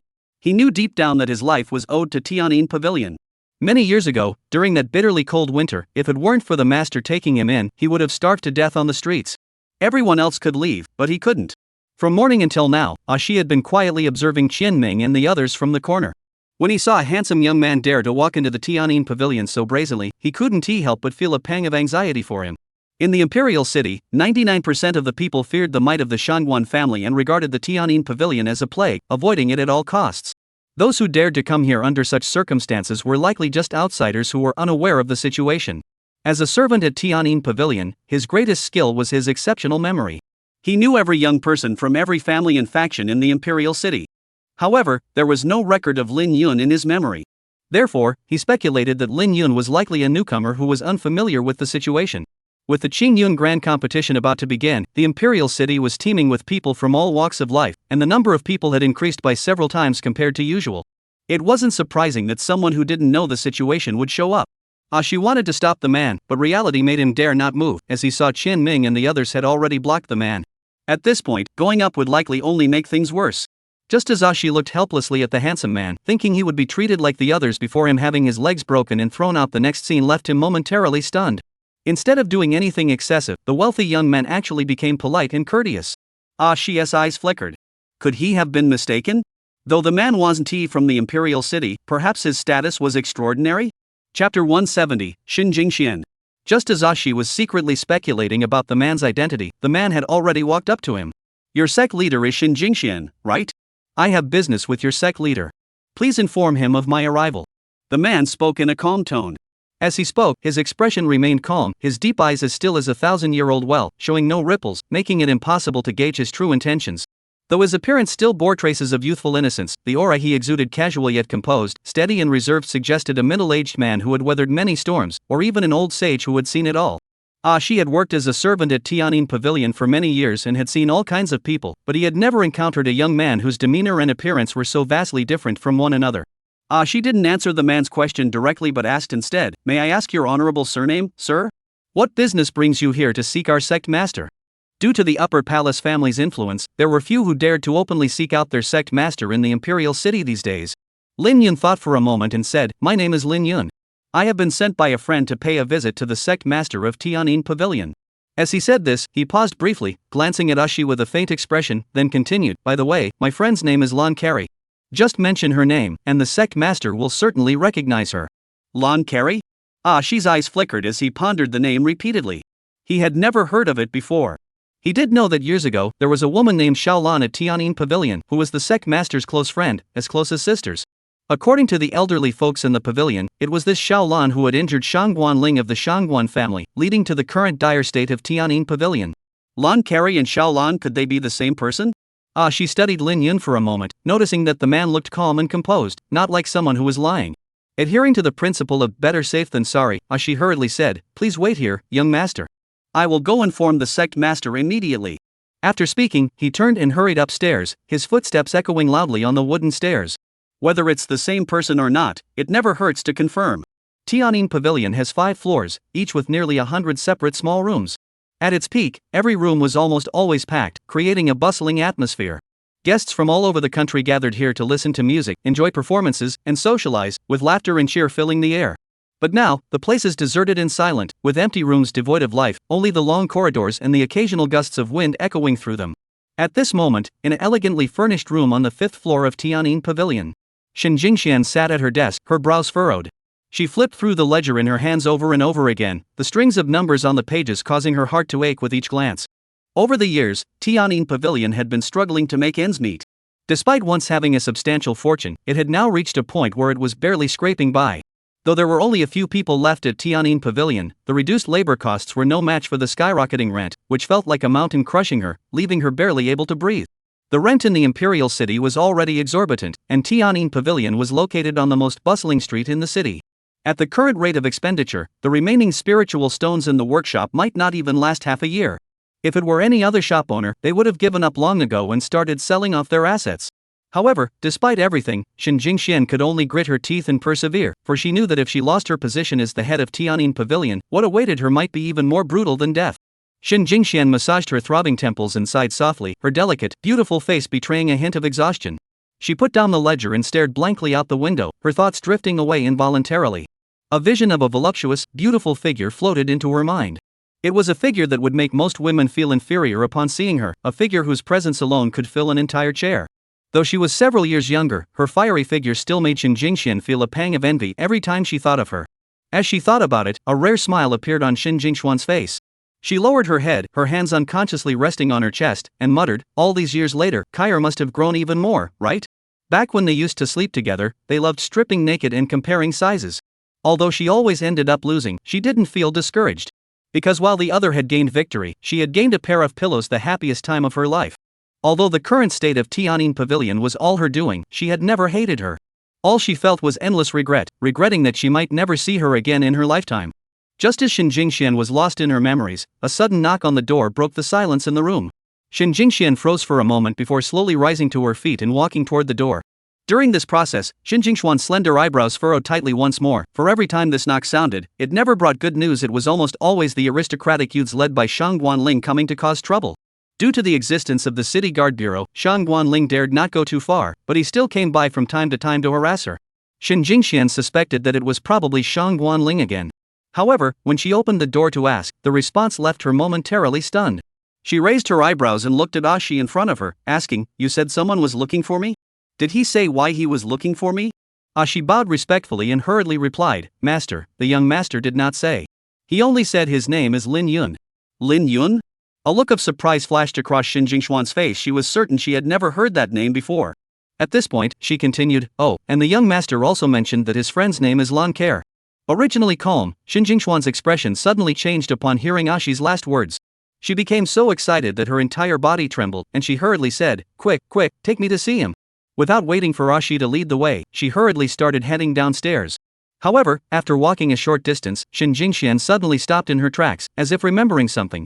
She turned to look at Ashi and said, go downstairs and bring that Lin gentleman to the VIP room on the 5th floor. I'll wait for him there. Given her current situation, it wasn't appropriate for her to meet Lin Yun openly. She feared she might end up involving him. She naturally understood the stakes involved and nodded quickly in agreement. After being stuck in traffic for over 10 hours, I'm exhausted. Starting tomorrow, I should, possibly resume posting twice a day.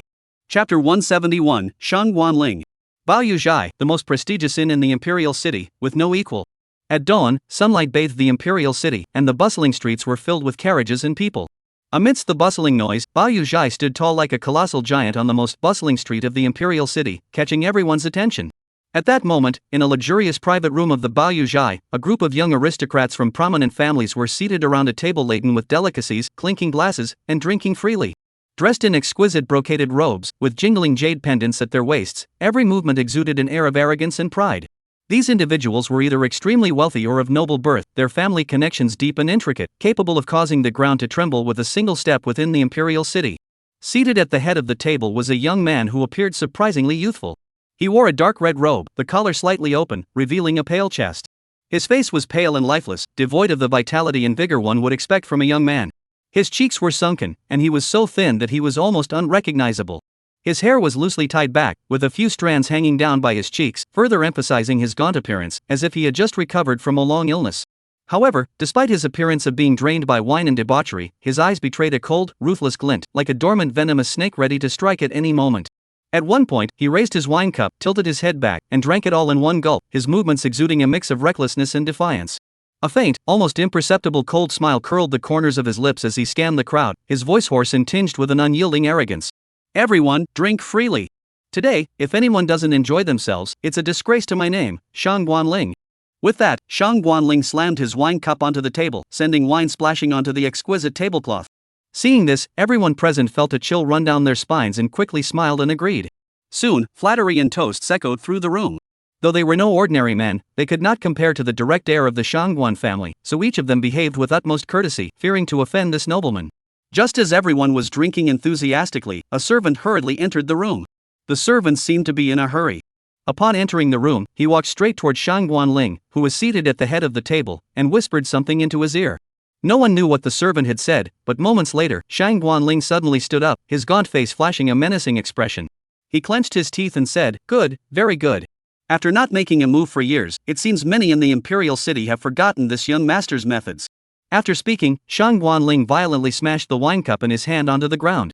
The cup shattered into pieces, emitting a piercing clatter.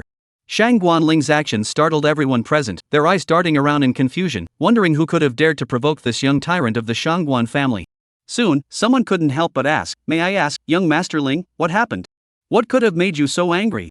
Shangguanling shot a cold glance at the speaker, his expression growing even colder. He snorted, "It's nothing major. Just a reckless fool who doesn't know his place. Wait here for a moment, I'll be back shortly." With that, Shangguanling pushed open the door and left amidst the puzzled stares of the crowd. Once Shangguanling's figure disappeared from the doorway, the crowd exchanged glances and began to whisper among themselves. They hadn't seen Shangguanling get this angry in a long time. Just as the crowd was discussing the matter, a dark figure emerged from a corner of the house like a ghost, closely following behind. The figure was clad in gray robes, with silver hair flowing freely. His steps were steady and powerful, each one landing silently, as if he had merged with the surroundings. His back was slightly hunched forward, and his hands were hidden within the wide sleeves of his robe, as if ready to strike at any moment. As he moved, the air around him seemed to be compressed by his overwhelming presence, trembling slightly and rippling out in faint, almost imperceptible waves. This was a powerhouse at the heavenly sovereign realm, and also Shangguanling's personal bodyguard. Originally, in the imperial city, someone of Shangguanling's status did not require bodyguards, as no one dared to lay a finger on them in this small corner of the world. However, after the incident at the Tianyin Pavilion over a decade ago, the family assigned a heavenly sovereign-level expert to protect Shangguanling personally, this gray-robed old man. Along the way, Shangguanling's expression grew increasingly somber, as if he could squeeze water out of his face. Although he had only suffered minor injuries in that incident years ago, and had recovered after a few days of rest, there were times when a man's dignity was more important than physical wounds.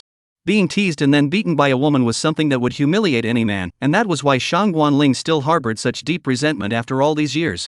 He would not let the people of Tianyin Pavilion off easily, especially that woman, Xinjingxian. If it weren't for her secret assistance back then, he would have already captured Lan Carey. He would make her experience what it truly means to wish for death. In a VIP room on the 5th floor of Tianyin Pavilion. As the door creaked open, Xinjingxian's slender body trembled, and her heart began to race wildly. Led by Ashi, a handsome man walked in slowly. His facial features were soft and flowing, his skin fair and radiant under the light. His eyebrows arched sharply into his temples, and beneath them were a pair of deep, luminous eyes as black as night, resembling an ancient well that seemed to hold the calmness of 1,000 years. His straight nose was topped by thin lips that curved slightly upward, the corners of his mouth holding a faint smile. It seemed as though nothing in the world could capture his attention, and he exuded an air of aloofness and nonchalance, making it impossible for anyone to look away once they had caught his gaze. Shin Jingxuan's expression changed, and a flash of surprise crossed her eyes. She hadn't expected her best friend's friend to be so handsome. Yes, handsome. She had never used such a description for a man before. She didn't find it odd at all, instead, it felt remarkably fitting. Shin Jingxian studied the man intently for a moment, then took a deep breath, moved gracefully forward, and approached him. As soon as she approached, Shin Jingxian asked, "Sir, where is Kaya now? Is she doing well? Is she in any danger?" Due to her excitement, her voice trembled slightly. "You're Shin Jingxian?" Lin Yun glanced at the woman and spoke indifferently. Although he knew no one would dare to impersonate her, Lin Yun still double-checked just to be safe. Upon hearing this, Shin Jingxian hurriedly replied, "That's correct. I am Shin Jingxian, the mistress of the Tianyin Pavilion." At this point, Shin Jingxian paused for a moment, her face betraying a hint of bitterness as she added, "These days, there's probably no woman bold enough to impersonate me." Chapter 172, I'm not that young. Lin Yun studied Shin Jingxian for a moment, noticing that her expression didn't seem fake, and nodded. He said, "Rest assured, Kaya is doing well and is in no danger." After speaking, Lin Yun casually found a chair to sit down and then recounted Lan Kair's recent circumstances to Shin Jingxian in detail. Throughout the process, Lin Yun held nothing back, as according to Lan Siren's account, the woman before him, Shin Jingxian, was someone she had shared life and death with, not just sisters, but closer than sisters.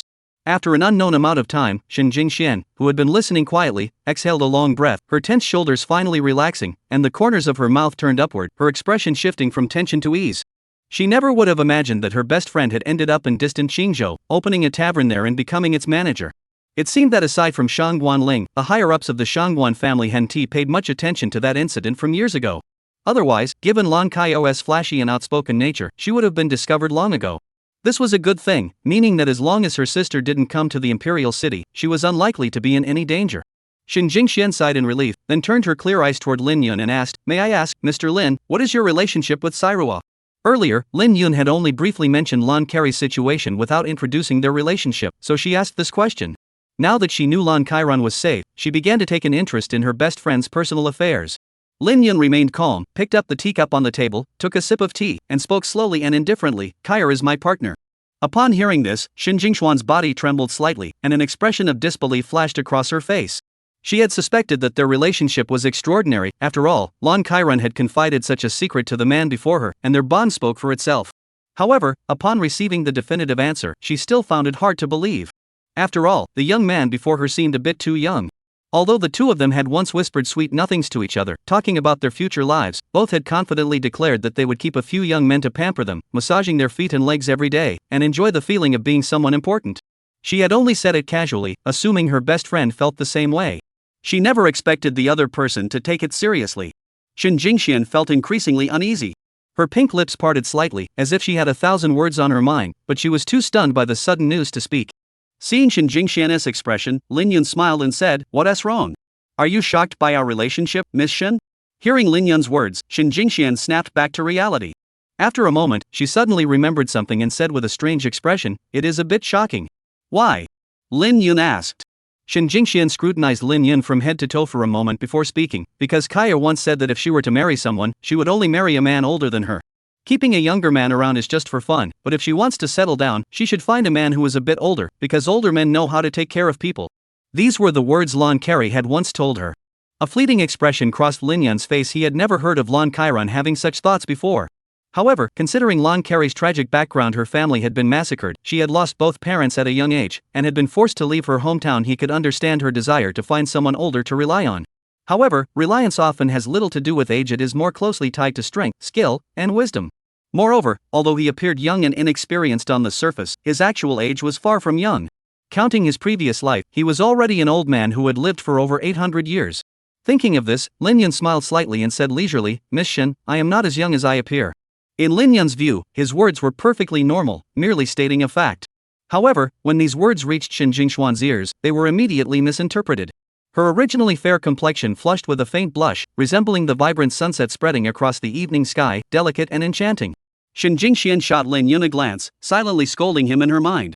This Lin gentleman seemed so composed and calm on the surface, but who would have thought he was such a reckless person at heart? The room fell into silence. Lin Yun noticed that Shin Jingxian had been silent for a long time and glanced at the expression on her face. He immediately realized that his previous remark must have been misunderstood. Lin Yun pondered for a moment, about to explain, when sudden footsteps and arguing sounds erupted outside the door. The sounds outside were also heard by Shin Jingxian, who slowly stood up to see what was happening.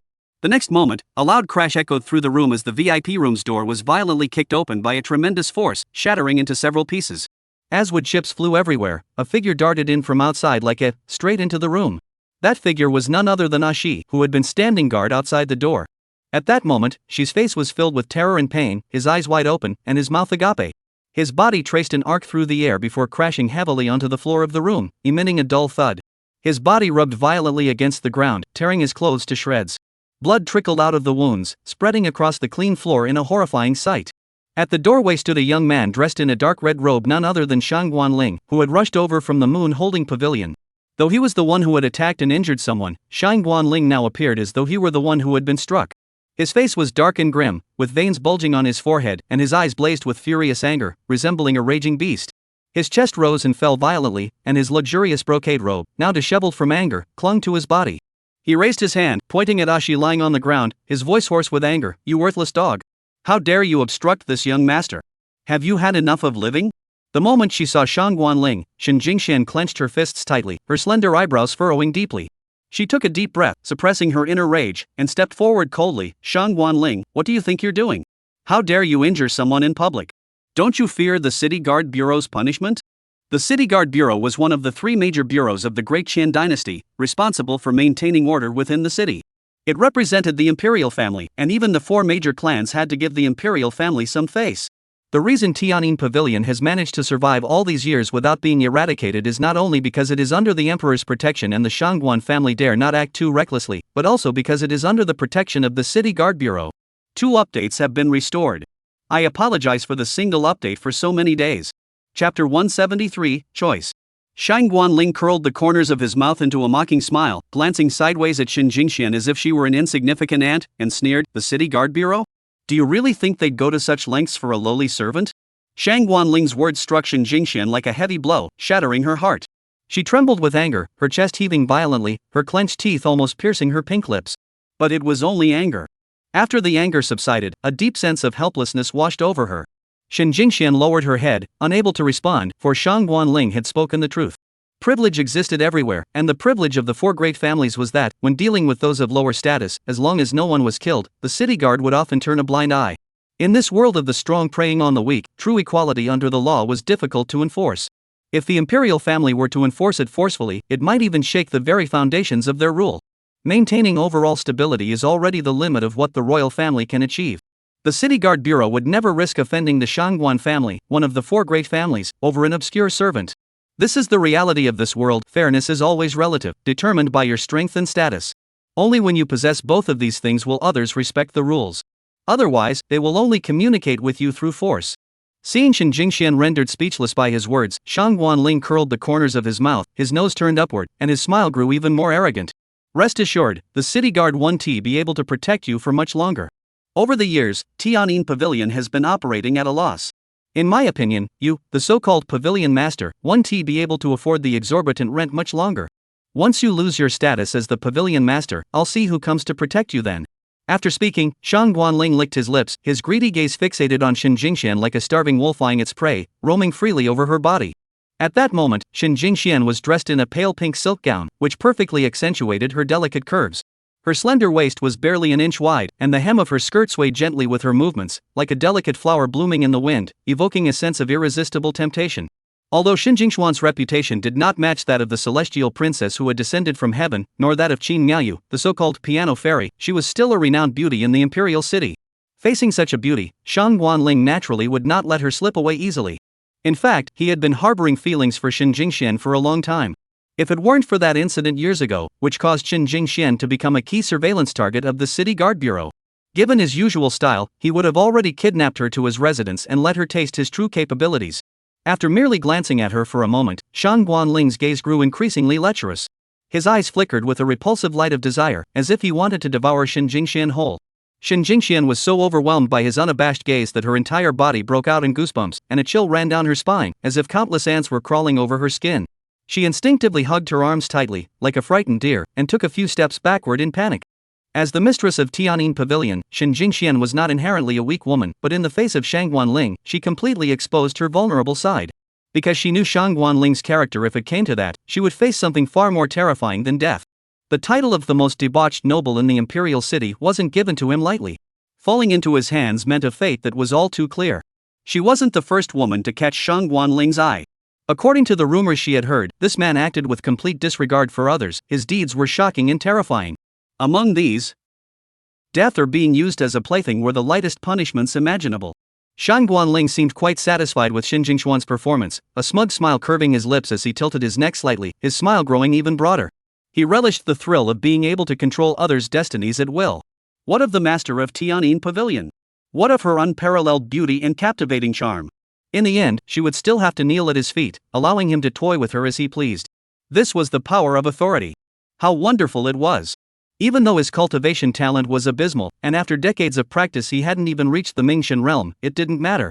With a single word, he could easily decide the fate of others. Shang Guanling glanced at Shen Jingxian with a disdainful smile and did not continue to hold on to the woman. He glanced at Lin Yun beside him, a cruel smile flashing across his face. In fact, as soon as he entered the room, he had already noticed Lin Yun, but he had simply chosen to ignore him for the time being. In his eyes, Lin Yun was already as good as dead. He intended to make everyone know that this was the consequence of defying him. Shang Guanling crossed his arms, speaking with little enthusiasm, "I don't care who you are. Either leave your legs behind or your life, the choice is yours." He didn't enjoy playing games of total annihilation. He preferred giving others a choice, for he took pleasure in witnessing their helplessness as they struggled, a twisted sense of joy that filled him.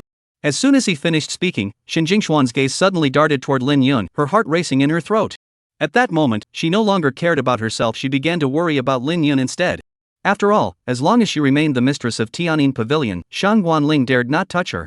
But Lin Yun had no such status to protect him. Lin Yun glanced at Shang Guanling, his deep eyes as still as a 1,000-year-old well, showing no emotion. He remained expressionless, speaking calmly, "What if I choose neither of you?" Shang Guanling heard this, paused for a moment, then laughed, as if he had heard the most absurd joke. The laughter was sharp and piercing, echoing through the empty room like the grinding of poisonous fangs, sending a chill down one's spine. He laughed for a while before stopping, his smile gradually fading into an expression as cruel as that of a snake or a scorpion. He licked his lips and said coldly, "Since you're asking for death, I'll grant you your wish. Wei Lao, please help me disable him. Remember, leave him alive, don't kill him. I want to take him back and play with him slowly." When Shang Guanling arrived, he was clearly alone. However, as soon as he spoke, ripples suddenly appeared in the void behind him, and a ghostly figure materialized out of thin air. It was an old man dressed in gray robes, his face gaunt, his eyes sharp as hawks, and his entire body emanating an overwhelming aura that made one's heart race. The moment he appeared, the air in the entire hall seemed to freeze, and the temperature dropped several degrees. A Yutian realm expert. Shen Jingxuan's pupils contracted sharply, and her heart sank. Although she had vaguely suspected that there were skilled guards protecting Shang Guanling, she never imagined they would be of the Yutian realm caliber. Her cultivation was only at the peak of the Mingxian realm, she could barely protect herself, let alone help protect Lin Yun. She didn't know Lin Yun's cultivation level, but judging by his youth, even if he was a prodigy, how strong could he possibly be? Lin Yun was likely in grave danger this time. Chapter 174, A Single Sword Strike to Kill. Shen Jingxian couldn't help but glance at Lin Yun, only to see him remain calm and composed, showing no signs of panic, as if he was completely unaware of the danger before him. Shen Jingxuan's heart was filled with anxiety. She stepped in front of Lin Yun and whispered urgently, "Mr. Lin, this person is a Yutian realm expert. Don't engage him head on. I'll try my best to hold him off for a while. When the time comes, you must escape immediately. Head toward the city guard bureau, that's your only chance to survive."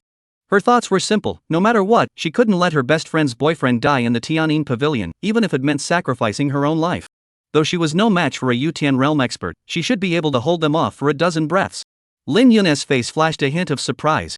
He glanced at Shen Jingxian and his impression of this woman improved greatly. No wonder Lan Carey cared so much about her.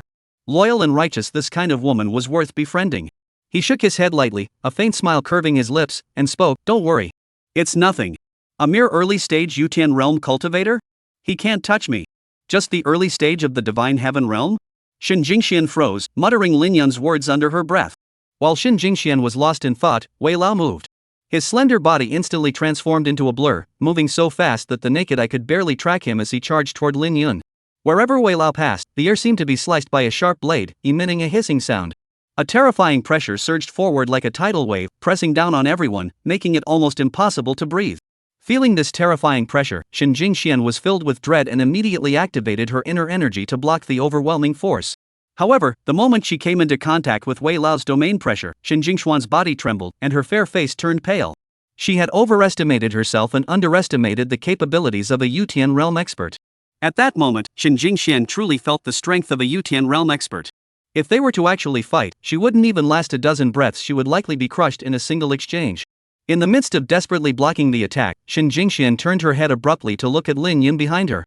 In her eyes, as a peak-level Mingxin realm cultivator, she was already in such a dire state. Lin Yun, who was only in his early 20s, must have been crushed to the ground by Wei Lao's domain. However, when she looked at Lin Yun, his state left her completely speechless. There he stood, tall and straight as a sword, with a carefree smile on his face. Not only was he not on his knees, but he hadn't even moved an inch. It was as if he were facing not a heaven-defying realm expert, but an ordinary person with no cultivation at all. Shin Jingxuan's lips parted slightly, her heart racing, and her face betrayed her disbelief.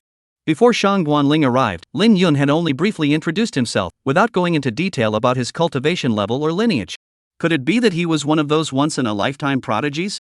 As far as she knew, the top few among the 10 heavenly geniuses all possessed the ability to challenge heavenly realm experts of higher ranks. Could Lin Yun also be such an existence? What kind of demonic being had her best friend found? Just as Shin Jingxian was in a state of shock, Lin Yun moved. He slowly raised his right hand, keeping his index and middle fingers together, and made a gentle swiping motion. Hum! A crisp sword chirp suddenly rang out, followed by a tide of sword cries. A vast surge of sword energy instantly filled the entire room. The air felt like boiling water, churning violently. Immediately afterward, a sharp, pale white sword chi erupted from the tip of Lin Yun's finger. The sword energy seemed tangible, emitting a blinding cold light, as if it could tear apart space, rushing straight toward Wei Lao. Wherever the sword energy passed, the void was sliced open, creating a vacuum channel. The air on either side was violently compressed, emitting loud banging sounds.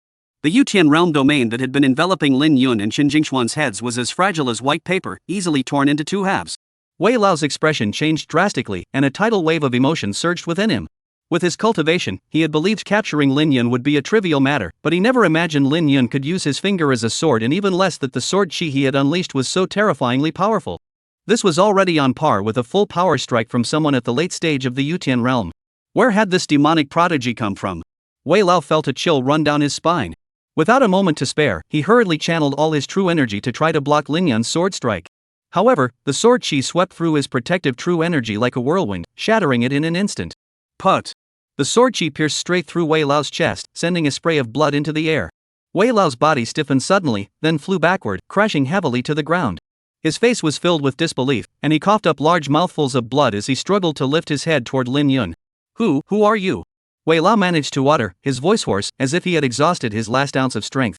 His face was filled with resentment and regret. If he had known how terrifying Lin Yun was, he never would have acted so carelessly. But it was already too late. Moments later, his vision began to blur, and his consciousness started to fade. Finally, his neck lolled to the side, and his breath ceased entirely. He never imagined that someone of his caliber, a practitioner at the heavenly realm level, could die so easily, especially at the hands of such a young person. Not only was Wei Lao baffled, but even Shin Jingxian and Shang Guanling were completely at a loss. At that moment, Shin Jingxian stood motionless, her delicate lips forming an O shape. Her mind was a blank, her eyes fixed intently on Lin Yun, as if she were staring at a monster. She had considered the possibility that Lin Yun possessed the ability to challenge opponents of a higher realm, such as a Mingxin realm peak cultivator challenging a Yutian realm initial cultivator, but that was merely a challenge. A challenge requires evenly matched opponents. Lin Yun had just swept through his opponents like a whirlwind, slaying a Yutian realm expert with a single sword strike. This scene completely shattered her understanding of the world. This couldn't be described as genius anymore, it was simply defying the heavens. And Lin Yun's current cultivation level seems to be only at the late stage of the Mingxin realm. He hasn't even reached the peak of the Mingxin realm yet. When did the Donghuang domain produce such a figure who defies the heavens? Who on earth is he? Shin Jingxuan's eyes sparkled with astonishment, and her mind was filled with endless curiosity. She suddenly realized that she knew far too little about her best friend's little man. Chapter 175, Trouble is Brewing. Extra chapter for Spider in Flight, The Big Shot. On the other side, upon seeing Wei Lao's death, Shang Guanling's face turned as pale as paper. His legs trembled uncontrollably, cold sweat covered his forehead, and his entire body felt drained of all strength, unable to stand steadily. How could this be possible? Shang Guanling muttered to himself, his voice filled with fear and disbelief. The scene from earlier kept replaying in his mind. Lin Yun had merely raised his hand slightly, using his fingers as a sword, and instantly beheaded Wei Lao. That composure and calmness made it seem as though slaying a Yutian realm expert was no more than a casual gesture, as easy as slicing through a melon. But this was a Yutian realm expert, not some commoner. Such a figure was rare even among the Shangguan clan. A chill ran up his spine, and Shang Guanling swallowed hard, his body involuntarily taking a few steps back. His eyes darted around nervously, unable to meet Lin Yun's gaze. It seemed as though even a single glance more would doom him to follow in Wei Lao's footsteps. Lin Yun looked up at Shang Guanling with a cold expression. There was not a single flicker of emotion in his eyes, as if he were looking at an insignificant ant, just as Shang Guanling had looked at Lin Yun and Shen Jingxian earlier. But now the tables had turned, and the roles had reversed. Now it's your turn. Lin Yun's voice was calm, yet it felt like a sharp sword piercing Shang Guanling's heart. Shang Guanling trembled all over, his legs gave way, and he collapsed to his knees. His face no longer bore the arrogance and pride of before, but was now filled with endless fear. Don't kill me. I'm sorry. I really made a mistake. Please spare my life. Shang Guanling's voice was filled with sobs, and he looked like a defeated dog, utterly disheveled. It was as the old saying goes, the more one craves killing and the more cruel one becomes, the more one fears death, just like Shang Guanling now. They reveled in the thrill of killing and dominating others, but when their own lives were in jeopardy, their humanity's fragility was exposed, amplified countless times over. Lin Yun would not spare Shang Guanling, for the moment he had raised his hand to harm others, he had already sealed his own fate. He slowly raised his hand, and a sharp sword chi once again at his fingertips. Just as Lin Yun was about to deliver the final blow, Shen Jingxian suddenly spoke up, Lin Gongzi, wait. Lin Yun turned his gaze toward Shen Jingxian but said nothing. Seeing that Lin Yun hadn't acted immediately, Shen Jingxian sighed in relief. She quickly walked over to Lin Yun's side and whispered, Mr. Lin, this man is the legitimate son of the Shangguan family. If you kill him now, it might cause a lot of trouble. Shen Jingxian's tone carried a hint of urgency, fearing that Lin Yun might act impulsively and cause a major disaster.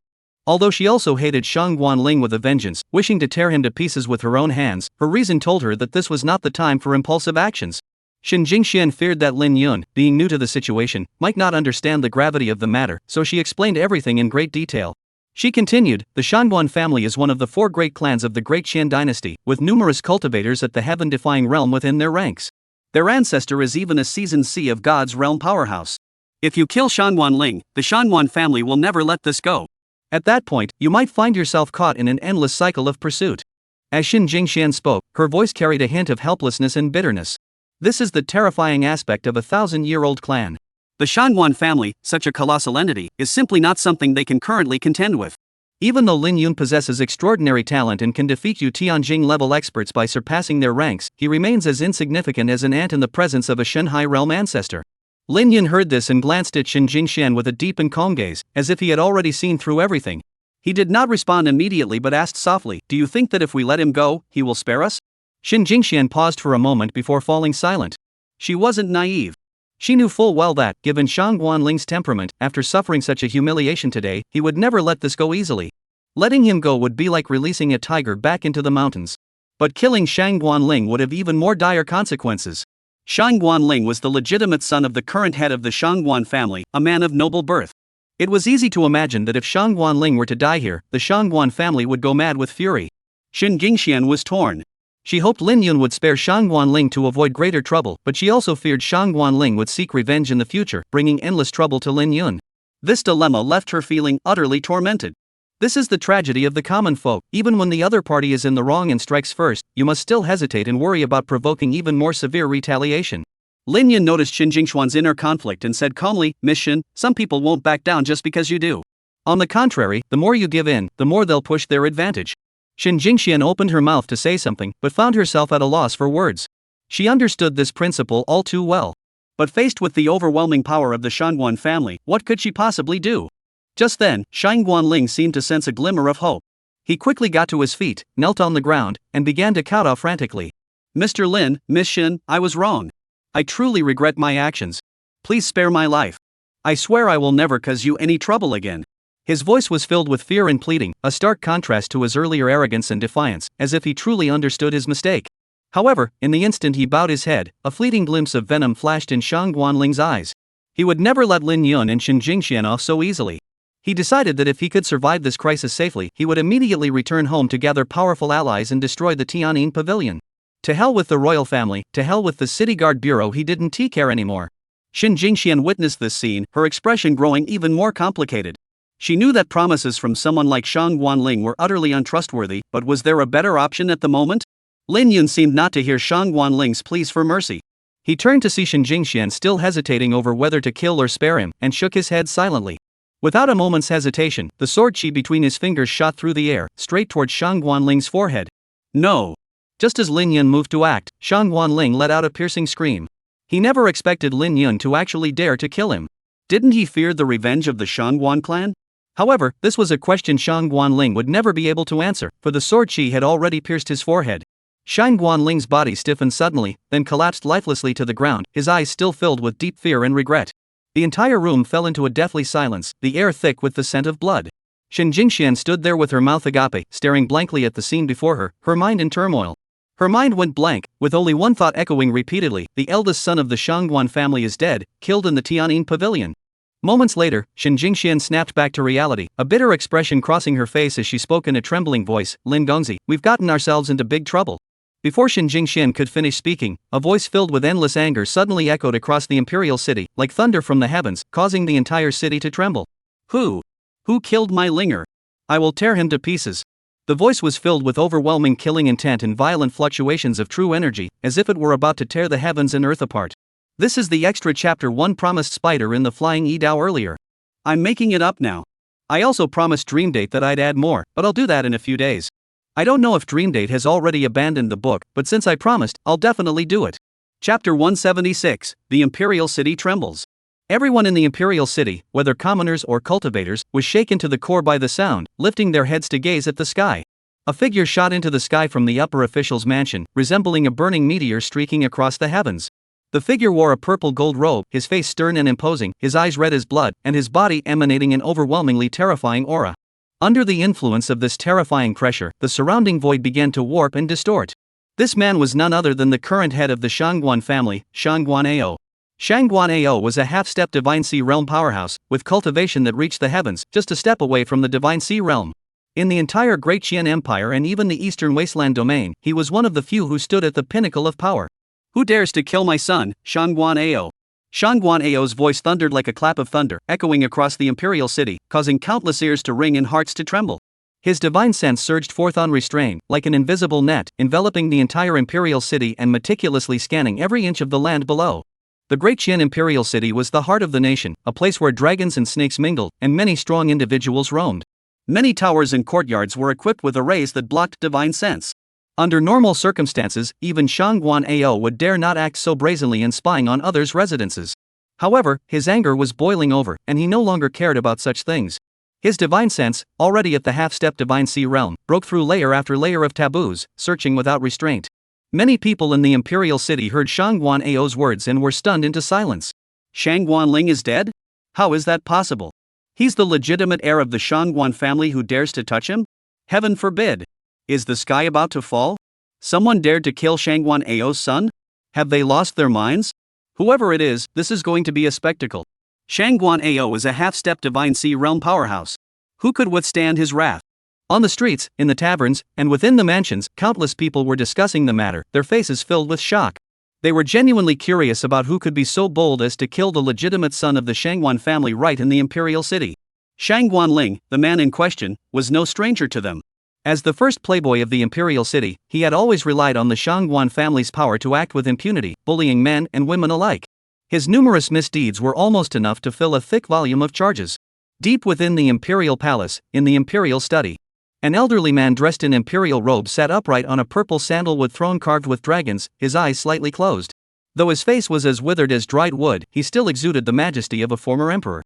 His brows betrayed the composure and arrogance of one who had long occupied a position of power. Even sitting quietly, he gave off an intangible sense of oppression. Suddenly, his eyes snapped open, his gaze as deep and mysterious as an abyss, seeming to pierce through everything. He tilted his head slightly, as if hearing the sound of wind from afar, and a meaningful smile curved his lips. Shangguan Ling is dead, he murmured softly, his smile growing more pronounced, his lips curving into a playful grin. Interesting. It seems the Imperial City is about to get lively. His fingers tapped lightly on the armrest, producing a rhythmic thudding sound, slow and deliberate, as if he were calculating something. Moments later, he chuckled softly, a cold gleam flashing in his eyes. Let it all unfold. The bigger the commotion, the better. The more who die, the better. Someone come, he said in a calm voice. Your servant is here. A eunuch appeared silently at the door like a ghost, bowing and waiting for orders. Go investigate who was responsible. Remember, observe discreetly, do not intervene. His tone was calm yet carried an air of authority that brooked no disobedience. As you command. The eunuch bowed respectfully and withdrew. After the eunuch left, the old man closed his eyes once more, his smile growing deeper. The headquarters of the Wind and Cloud Pavilion, atop a towering skyscraper. An elderly man with white hair stood with his hands behind his back, his robe fluttering gently in the breeze, exuding an air of otherworldly grace. His face is gaunt, but his eyes are sharp and piercing, as if he can see through all the illusions of the world. At that moment, the old man stroked his beard and smiled lightly, his gaze fixed on the distance. A hint of amusement flashed in his eyes. Shang Guanling is dead? That brat Shang Guanao must be going mad now. He murmured to himself, his tone laced with sarcasm. A direct descendant of the prestigious Shangguan family, killed in the imperial city? This is a direct insult to the Shangguan clan. After speaking, the old man shook his head, a faint smile curving his lips. He seemed utterly indifferent to the Shangguan family's misfortune, as if he were merely watching a good show. Who could be so bold as to dare such a thing? He narrowed his eyes, a hint of curiosity flashing across his face. However, anyone daring to act in the imperial city must not be an ordinary person. The waters of the imperial city are growing ever deeper. The Qingyun Grand Competition, the ancient battlefield, and the recent appearance of a sword immortal, could this be the prelude to a great upheaval? As the master of the Fengyun Pavilion, who controls the largest intelligence network in the world, he didn't care who killed Shang Guanling, he only cared about the changes this incident might bring. In a bookshop, a woman sat at a table, holding a brush, her expression focused as she wrote something. The woman wore a purple-colored long dress, the fabric clinging tightly to her body, outlining her graceful curves. Her shoulders were slender like carved jade, her waist as delicate as a willow branch, her chest rose and fell like mountains, as if it might burst through the fabric, her waist was so slender it seemed almost fragile, and her hips curved smoothly, making her entire figure resemble a vivid and vibrant painting. At one point, the woman's hand paused slightly, leaving a drop of ink on the rice paper. She raised her head, her gaze passing through the window to the distant horizon. A faint ripple flashed in her eyes, but it quickly subsided. Shang Guanling is dead, she murmured softly, her voice as clear as a mountain spring, yet tinged with a hint of coldness. After a few breaths, the woman shook her head, a faint smile playing at the corners of her lips, then she no longer paid attention and continued writing on the paper. The brushstrokes flowed smoothly, the characters neat and forceful, as if the previous pause had never occurred. Her movements were graceful and composed, as if the changing winds and clouds outside had no bearing on her. However, after writing for a while, the woman gently set down the brush in her hand, reached her right hand behind her back, and gently massaged her slightly aching spine. She lowered her head, her gaze sweeping over her own striking curves, and a hint of resignation flashed across her otherwise ordinary face. What a hassle, she murmured softly, biting her pink lips.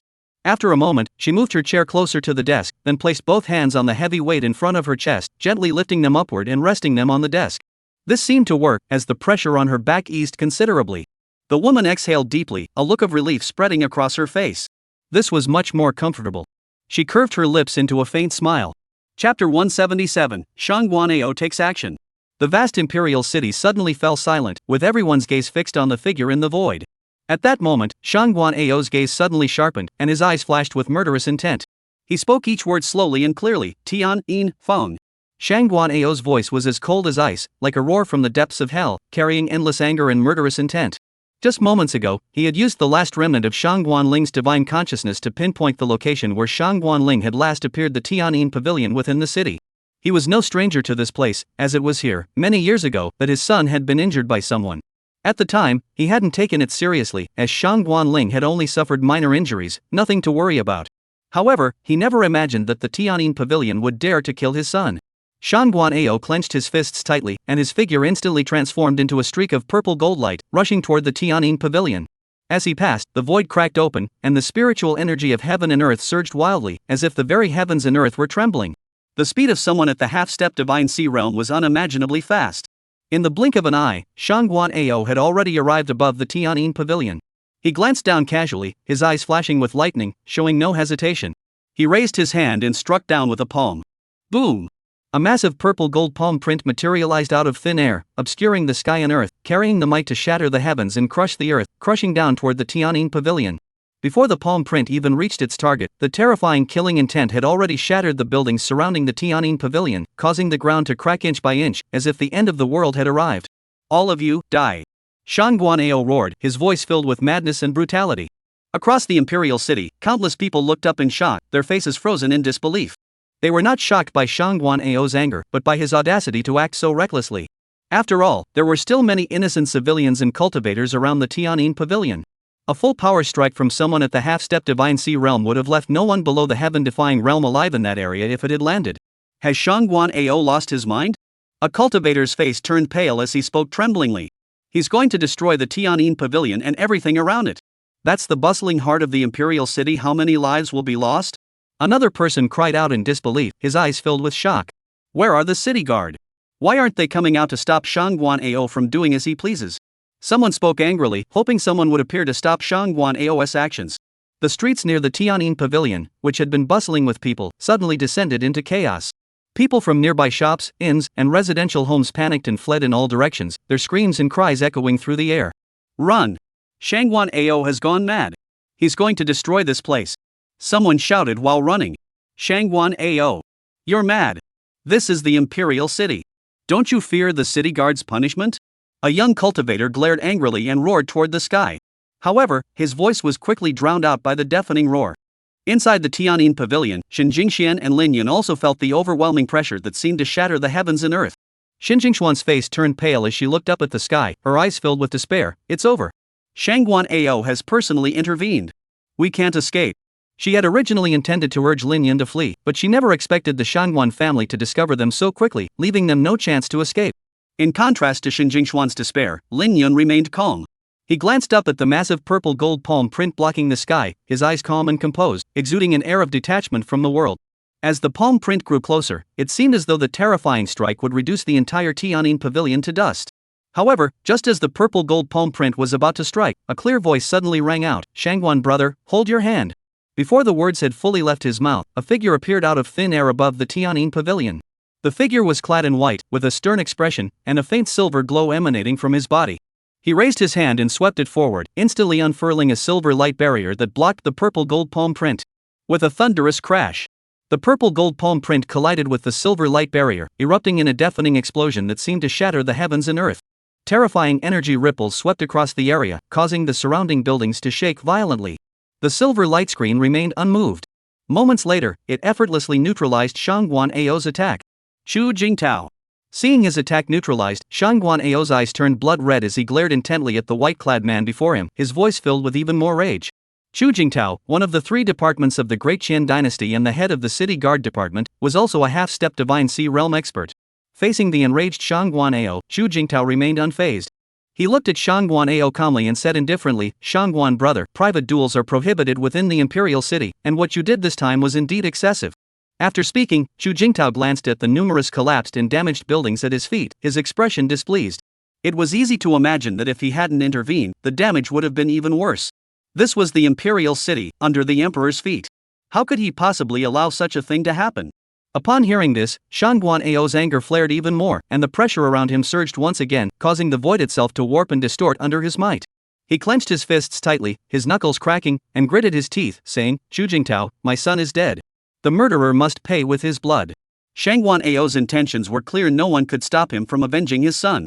Chu Jingtao furrowed his brows, paused for a moment, then spoke, Shangguan brother, are you certain your son really met with an accident? It was no wonder he asked such a question. In the vast Chen dynasty, there were no shortage of those with the strength to kill Shangguan Ling, but being able to kill and daring to kill were 2 entirely different matters, especially within the imperial city, right under the Shangguan family's nose. This was indeed too bold. After all, the Shangguan family was a top-tier clan with a Divine Sea realm ancestor as its patriarch. Killing the legitimate heir of a family in broad daylight was something even the major figures from the 10 great sects wouldn't dare to do openly. Moreover, the Tianyin pavilion is also somewhat familiar to Chu Jingtao. Although the pavilion master, Xin Jingxian, is exceptionally beautiful, her cultivation is merely at the peak of the Mingxian realm, no different from an ant. How dare she target Shangguan Ling? Shangguan Ao coldly glanced at Chu Jingtao, his voice as icy as a bone-chilling frost. Chu Jingtao, I saw Linger's soul lamp extinguish with my own eyes. How could this be a lie? As he spoke, he flipped his palm, and an ancient jade lamp appeared in his hand. The soul flame that had once burned within the lamp had long since extinguished, leaving only a few prominent cracks on the lamp body. Chapter 178, A Sword Shocks the Imperial City. Extra Chapter 4, A Promise in a Dream. Chu Jingtao's gaze sharpened, and the last remnant of doubt vanished from his heart. The soul lamp was a symbol of a cultivator's life once extinguished. It signified that its master had perished. Since Shangguan Ao had produced the fragments of Shangguan Ling's soul lamp, there was no room for doubt. If the people from the Tian'an Pavilion had indeed killed Shangguan Ling, even the City Guard Bureau would have little to say, even if Shangguan Ling was at fault. The City Guard Bureau was a stability maintenance organization, not a judicial body. They couldn't risk alienating the Shangguan family over a minor matter involving the Tian'an Pavilion. Xu Jingtao remained silent for a moment, sighed, and said, "Shangguan brother, I understand your feelings. But within the Imperial City, the rules must not be broken. If you insist on seeking revenge, I will not stop you, but you must exercise restraint and not kill innocent people. You may deal with the people of the Tian'an Pavilion, but you must not involve others." Upon hearing this, Shangguan Ao's eyes flashed with a hint of coldness, but he quickly suppressed it. He knew that as the head of the City Guard Bureau, Xu Jingtao had his duties to fulfill, and making such a concession was already the limit of what he could do. If he pressed further, it would be detrimental to the reputation of both parties. Shangguan Ao snorted coldly, said nothing, and tacitly agreed. He then looked down at the Tian'an Pavilion, his eyes filled with murderous intent, as if he intended to crush the building and everyone inside it. He slowly raised his right hand, and a ball of purple gold lighted in his palm. Suddenly, he slammed his palm downward, and the purple gold light instantly transformed into a massive palm print, carrying the overwhelming might of a storm, crashing down on the Tian'an Pavilion with relentless force. This time, Shangguan Ao restrained himself considerably, but the terrifying might still caused the surrounding void to tremble. Even a half-step Divine Sea Realm expert, with just a casual strike, possessed the power to split mountains and sever rivers. Seeing this scene, countless people sighed in regret. Even the City Guard Corps couldn't stop Shangguan Ao. It seemed that Tian'an Pavilion was doomed to be erased from the Imperial City from this day forward. What a pity! Shen girl of the Tian'an Pavilion was such a remarkable woman. Who would have thought she would face such a calamity today? Someone sighed. How dare Shangguan Ao act so brazenly? Is there no one who can stop him? Someone else said angrily, yet helplessly. However, just as the purple gold palm print was about to descend, an unexpected turn of events occurred. Hum! A crisp sword chirp suddenly rang out. Though faint, it seemed to pierce through the heavens and strike straight to the heart. The sword's cry sounded like the music of the heavens, carrying an indescribable aura of authority and grimness, spreading instantly throughout the entire Imperial City. Immediately afterward, a vast and mighty sword chi surged upward from the heavenly sound pavilion, resembling a silver-colored dragon tearing through the sky, straight toward the heavens. The sword energy was dazzlingly bright, emanating a bone-chilling coldness, as if the temperature of the entire world had plummeted in an instant. Wherever the sword energy passed, the void shattered, and the spiritual energy of heaven and earth surged wildly, as if the very laws of the universe had been shaken by that single strike. It effortlessly pierced through Shangguan Ao's purple gold palm print, which shattered into countless specks of light and vanished into thin air. The sword energy did not stop there, continuing to soar upward, piercing through the clouds, nearly splitting the sky in two. The terrifying sword intent contained within the sword chi stirred the winds and clouds in all directions, causing the entire void to tremble violently, as if the Milky Way were collapsing and the end of the world had arrived. At the same time, within the Imperial City, every sword in the hands of the sword cultivators began to hum and tremble, as if summoned by some unseen force, eager to leave their scabbards. Whether they were ordinary iron swords or precious spirit swords, they all emitted a low, resonant hum, as if they were subjects paying homage to their sovereign. In an instant, the sword songs surged like a tidal wave, completely engulfing the Imperial City in a deafening chorus of sword songs. What is this? A young sword cultivator turned pale, clutching his sword tightly, his face filled with shock.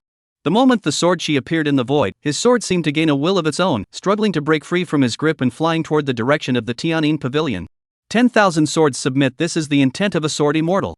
An elderly cultivator widened his eyes in shock and cried out. A sword immortal? Is it the sword immortal who appeared on the Jingyun Grand Canal? He's already arrived at the Imperial City? Someone murmured softly, their voice filled with disbelief. Is this the power of sword intent? No wonder he is called a sword immortal. An old man clutched his long sword tightly, standing on the street and muttering to himself, his eyes filled with fervor and reverence. Those who comprehend the intent of the sword may be granted the title of sword immortal. When the sword intent is unleashed, 10,000 swords submit. At the moment the sword intent appeared, countless divine senses surged toward the direction of Tian'an Pavilion like a tidal wave. These divine senses originated from every corner of the Imperial City, including ancient monsters from the Divine Sea Realm, mid-tier cultivators from the Heavenly Sovereign Realm, and young cultivators from the Divine Light Realm and the Opening Realm. However, regardless of their cultivation levels, the moment their divine senses touched that sword intent, they all felt an indescribable sense of oppression. Deep within the Imperial Palace, in the Imperial Study, Zhou Wuchen, who had been resting with his eyes closed, suddenly opened them, his eyes blazing with a light that seemed to pierce through space. His gaze pierced through layer upon layer of palace walls, directly toward the direction of the Tian'in pavilion, a rare expression of shock appearing on his face. The sword intent was truly sword intent. Zhou Wuchen's body trembled slightly as he murmured softly, his voice tinged with disbelief. He slowly stood up, hands behind his back, his expression complex. As the emperor of the Great Qin dynasty, wielding the collective willpower of millions, he should have been the most powerful being on this land. But now that the sword immortal had emerged, would he still be the emperor standing above all others? At the headquarters of the Wind and Cloud Pavilion, atop the towering skyscraper, Feng Zhao's eyes widened, and he opened his mouth but stopped, as if processing the overwhelming information. After a moment, he shook his head, a meaningful smile curving his lips, and murmured, "The sword immortal has emerged. The winds of change in the eastern wastelands are truly about to stir." In the imperial city, a seemingly ordinary bookshop, Li Lan suddenly stood up, the brush in his hand clattering to the table, ink splattering everywhere. Her gaze fixed intently on the direction of the Tian'in pavilion, her chest rising and falling violently, and the purple gown she wore creaked under the strain. At the same time, above the Tian'in pavilion, Shangguan stared intently at the sword she spread across the sky, a flash of shock and apprehension crossing his eyes. He could clearly sense that the level of mastery of the Tao contained within that sword chi had far surpassed his imagination. The oppressive feeling did not stem from the crushing force of power, but from a higher-level suppression of rules, as if an ant were gazing up at the sky, utterly unable to reach it. Sword intent. Shangguan took a deep breath, forcing himself to suppress the shock in his heart, and once again turned his gaze toward the Tian'in pavilion below. He wanted to see who the mysterious figure was who had wielded such a terrifying sword strike. However, as soon as his divine sense touched the building of the Tian'in pavilion, an excruciating pain surged through his mind, as if countless sharp swords were piercing his soul. Terrified, he quickly withdrew his divine sense. "Humph." Shangguan growled under his breath, a look of horror fleeting across his face. He had never imagined that, as a half-step divine sea realm cultivator, he didn't even have the qualifications to peak. Are sword immortals truly this terrifying? This is the extra chapter 1 promised to the senior reader dream date earlier. I thought it would take a few more days to catch up, but today I took advantage of my boss not noticing and went to the restroom to write this while on the clock. 00. Chapter 179, Tian'in Pavilion, I'll protect it. It wasn't just Shangguan who looked shocked. Xu Jingtao beside him was equally stunned. Xu Jingtao glanced at Shangguan and warned him solemnly, "Be careful. This pavilion is now shrouded in sword intent. Any attempt to peek will be met with a backlash.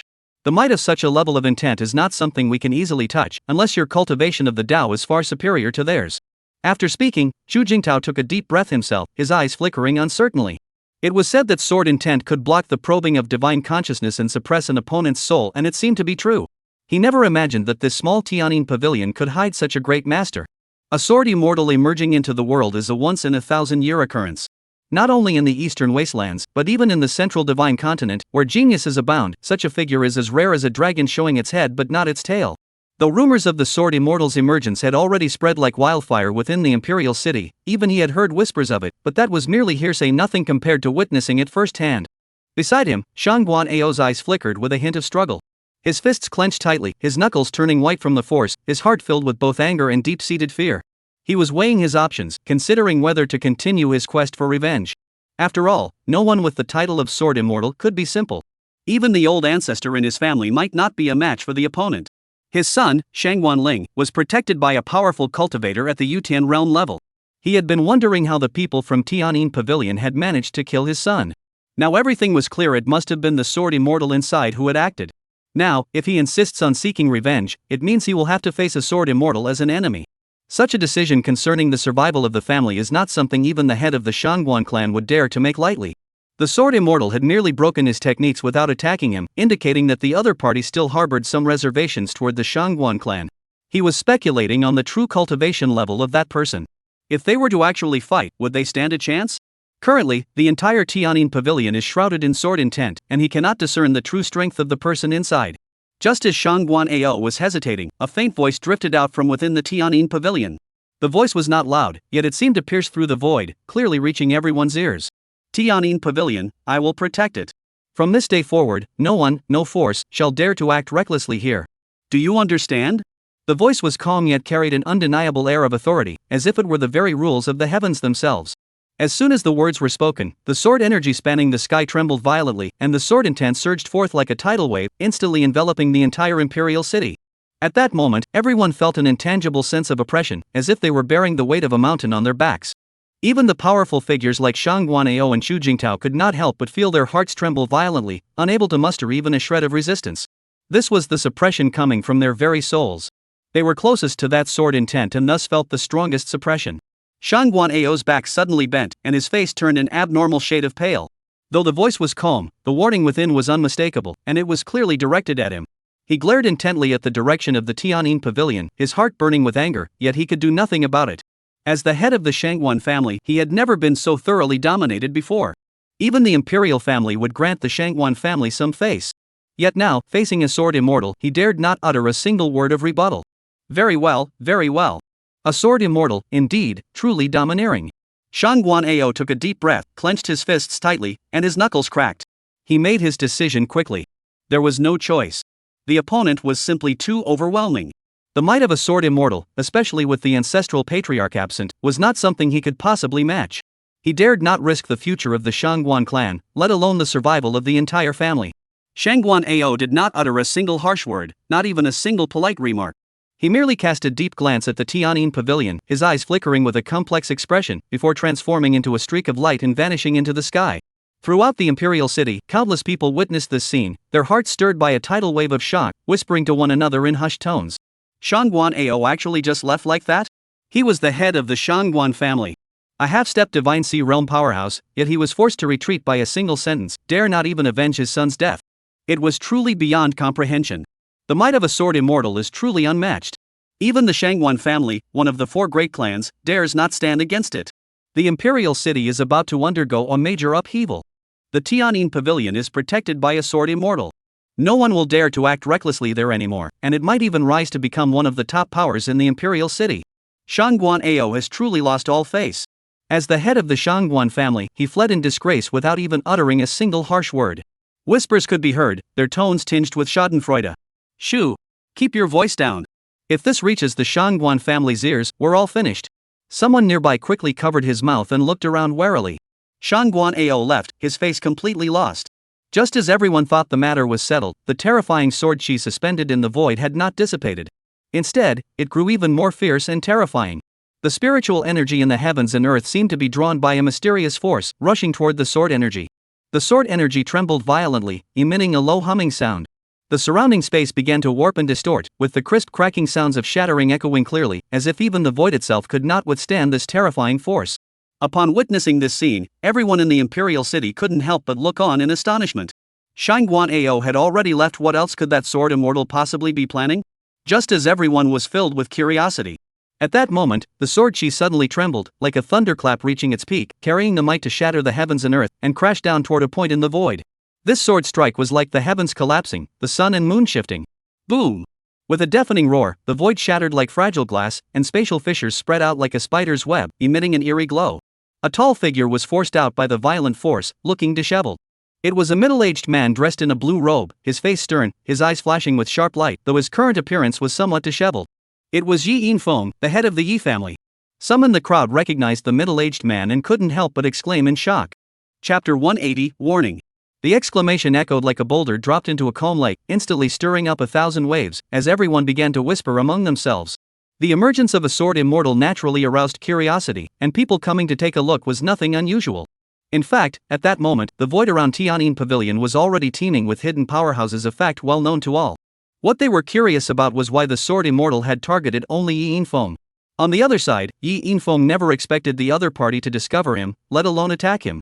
Caught off guard, he felt an overwhelming force surge toward him, leaving him no time to mount an effective defense. His entire body flew backward uncontrollably like a retreating hundreds of jump away. Moments later, Yi Yinfeng's true energy surged, allowing him to barely stabilize his body. At that moment, Yi Yinfeng's face was slightly pale, his chest rising and falling violently. When he looked toward the direction of Tianyin Pavilion again, a trace of shock and fear flashed in his eyes. The might of a sword immortal is indeed legendary. Yi Yinfeng murmured to himself. Although he had been careless and unprepared, the opponent's previous strike had already been sufficient to injure someone of his half-step Divine Sea Realm cultivation. He wondered how much of his true strength the opponent had unleashed. 10 layers, 7 layers, or was it just a casual strike? If the opponent had already used 100% of their strength in that strike, then this so-called sword immortal, though somewhat threatening, would be nothing special. If the opponent had used 70% of their strength, the Tianyin Pavilion would become a force on par with the four great families. But if it was just a follow-up strike, the power dynamics of the entire imperial city might be completely reshuffled. Yi Yinfeng's eyes flickered uncertainly as he quickly considered all the possibilities.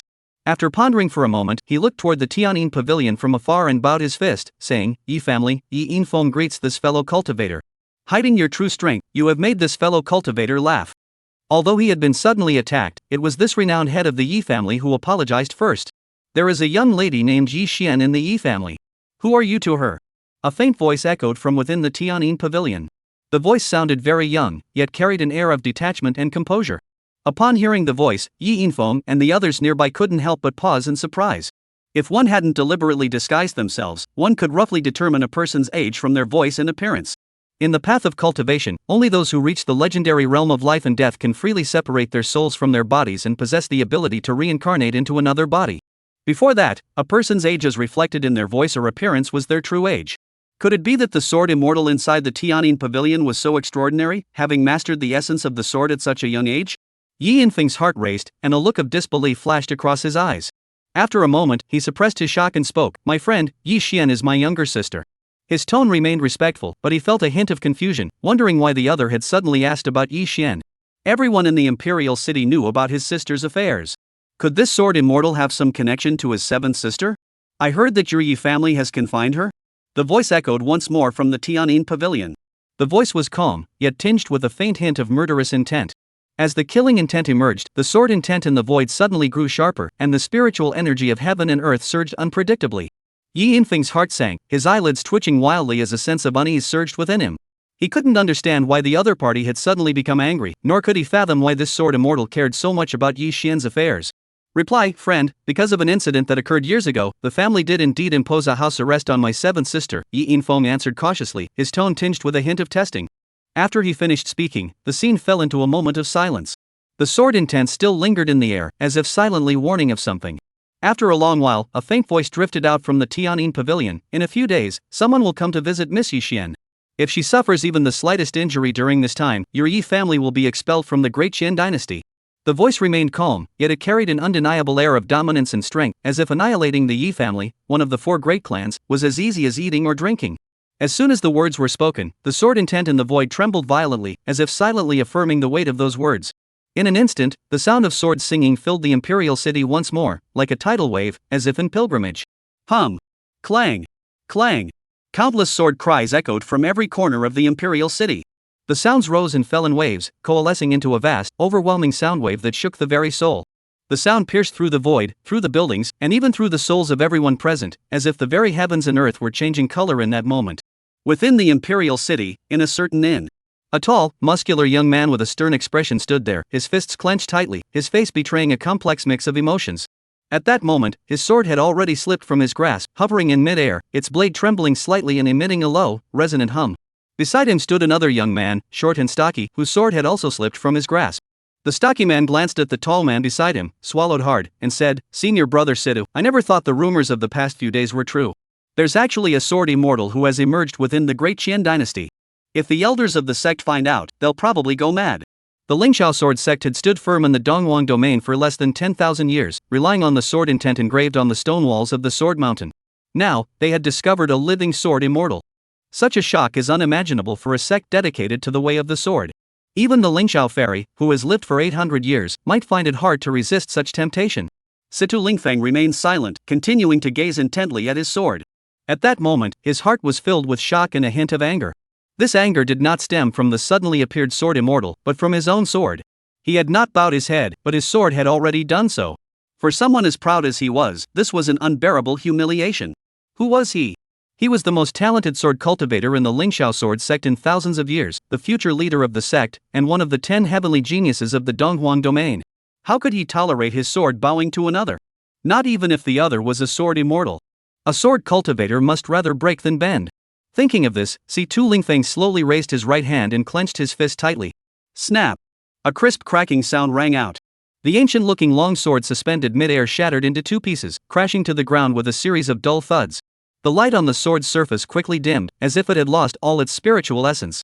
This sword had been personally bestowed upon him by the sect master of Lingxiao sword sect on the day he was promoted to core disciple. Forged from 10,000-year-old star-falling mystical iron, it contained the essence of the sword's intent and was of incalculable value even within the sect. There were few comparable blades. Yet now, this precious spiritual sword had been destroyed by his own hands. The short, stocky man, seeing this, his expression changed drastically, exclaiming, "Senior brother Situ, what are you doing?" Situ Lingfeng snorted coldly, his gaze as sharp as a sword, his voice icy. "A sword that bows before others is no longer worthy to follow me." Chapter 181, Yinfeng's doubts added for user 35356752. Xingha Academy, atop a certain mountain. A young woman with a graceful figure stood at the edge of a cliff, gazing in the direction of the Tianyin Pavilion, lost in thought. Her lips were as red as cherry blossoms, her skin as white as snow, and her demeanor was cold and arrogant, resembling a plum blossom blooming proudly in the wind and snow, cold and dazzling. She glanced at the other students and teachers on the surrounding peaks, who were also looking on in shock, and murmured, "A single sword strike shocks the imperial city. Is this the true might of an unparalleled sword immortal?" As she spoke, a fleeting glimpse of longing and fervor flashed in her eyes, which shone like stars. At that moment, a figure silently appeared behind the woman. It was a young man dressed in a black robe, with a handsome face and an extraordinary aura. "Rain Cold, are you still here admiring that sword immortal?" The man stood beside the woman, standing shoulder to shoulder with her, smiling, his tone tinged with flattery. His gaze lingered on Zhao Yuhan for a moment, his eyes flickering with a hint of obsession. Zhao Yuhan heard this, furrowed her brows slightly, and a hint of impatience flashed in her eyes. The man's name was Gao Qiong, the top disciple of the inner sect of Xingha Academy, a peak-level cultivator at the Mingxin realm. Though he wasn't ranked among the 10 heavenly geniuses of Donghuang domain, his strength was no less formidable. Even with her ice spirit body advantage, she was no match for Gao Qiong at present. Zhao Yuhan naturally understood Gao Qiong's intentions, but she had no interest in him whatsoever. In her eyes, although Gao Qiong had decent talent, he was still far from being a true powerhouse. Her man must at least be someone who stands at the pinnacle of the Donghuang domain, like that sword immortal at this moment, whose single sword strike could chill 19 states. Her talent and beauty have destined her to marry only the strongest, for anyone else would be a disaster for the man. This was why, after awakening her ice spirit body, she had left Linyan so decisively. She admitted that part of the reason was because her horizons had broadened, and she wanted to see a wider world. But wasn't that also a form of protection for the other person? There is a kind of misfortune in this world called the sin of possessing a treasure. Sometimes, obtaining something that is severely mismatched with one's status is not an opportunity but a disaster. Thinking of this, Zhao Yuhan took a deep breath. She first glanced at the surging sword chi in the imperial city, then turned to Gao Qiong and said indifferently, "Senior brother Gao, is there something you need?" Zhao Yuhan's tone carried a hint of distance, clearly unwilling to continue the conversation with Gao Qiong. Upon hearing this, Gao Qiong's smile stiffened slightly, but he quickly regained his composure. He seemed oblivious to Zhao Yuhan's resistance and changed the subject. "Nothing, I just wanted to chat with you." "Did I disturb you? What do you think of that sword immortal?" From what he said, he seems to have some connection with the Yi family. Zhao Yuhan shook her head silently, a hint of impatience flashing across her face. She replied listlessly, "Senior brother Gao, if there's nothing else, I'll be going now." After speaking, she turned to leave. Gao Qiong saw this and hurried forward, blocking Zhao Yuhan's path. He spoke urgently, "Sis Xiao, why are you in such a hurry? I still have something to tell you." Zhao Yuhan furrowed her brows and cut him off coldly. "Senior brother Gao, I understand your feelings, but I've already said that I'm not ready to consider such matters at this time. If there's nothing else, please step aside." She didn't want to waste her time on a man who was clearly out of her league, nor did she want to play games where she neither accepted nor rejected him. Gao Qiong's talent didn't even compare to hers. If they were to end up together, how could he protect her in the future? She certainly didn't want the kind of plot from a melodramatic novel to happen to her, where a fat, slimy man with a big belly walked up to her and said condescendingly, "Madam, you don't want your husband to suffer, do you?" Just thinking about it made her shudder. She wondered what kind of twisted man had written such a thing. However, Gao Qiong was unaware of Zhao Yuhan's thoughts. His words trailed off, and his expression darkened instantly. Gao Qiong remained silent, and the scene fell into a heavy silence. Zhao Yuhan glanced at Gao Qiong, leaving him with a graceful silhouette, and walked straight down the mountain.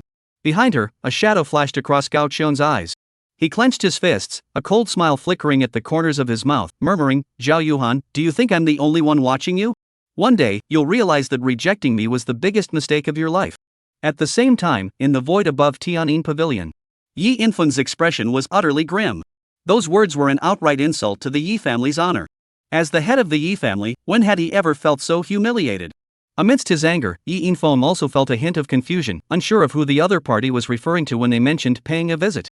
Although he was the head of the Yi family, the order to confine his seventh sister was not his. It came from the ancient ancestor residing in the rear mountains of the Yi family. It was foreseeable that if the other party truly came to the Yi family, they would likely confront the old ancestor directly. Given the old ancestor's temperament, a major battle would be inevitable. He never expected that this sword immortal would be so forceful over Yi Xian's matter, even going so far as to threaten the very existence of the Yi family. Rest assured, I will handle this properly and ensure that my seventh sister suffers no harm. Yi Infeng took a deep breath, forcing down his anger, and spoke respectfully. After offending the Shangguan family, they dared to provoke the Yi family as well. They must have some backing. He dared not take the risk. After Yi Infeng finished speaking, no more sounds came from the Tianyin pavilion, and the sword intent around them began to slowly dissipate. Yi Infeng lingered for a moment, casting a lingering glance at the Tianyin pavilion in the distance before his figure flickered and vanished from the spot. This sword immortal clearly had some connection to the Yi family. He needed to return and convene a family meeting to discuss what was going on. After Yi Infeng departed, the area around the Tianyin pavilion immediately returned to calm. However, this was merely a superficial calm.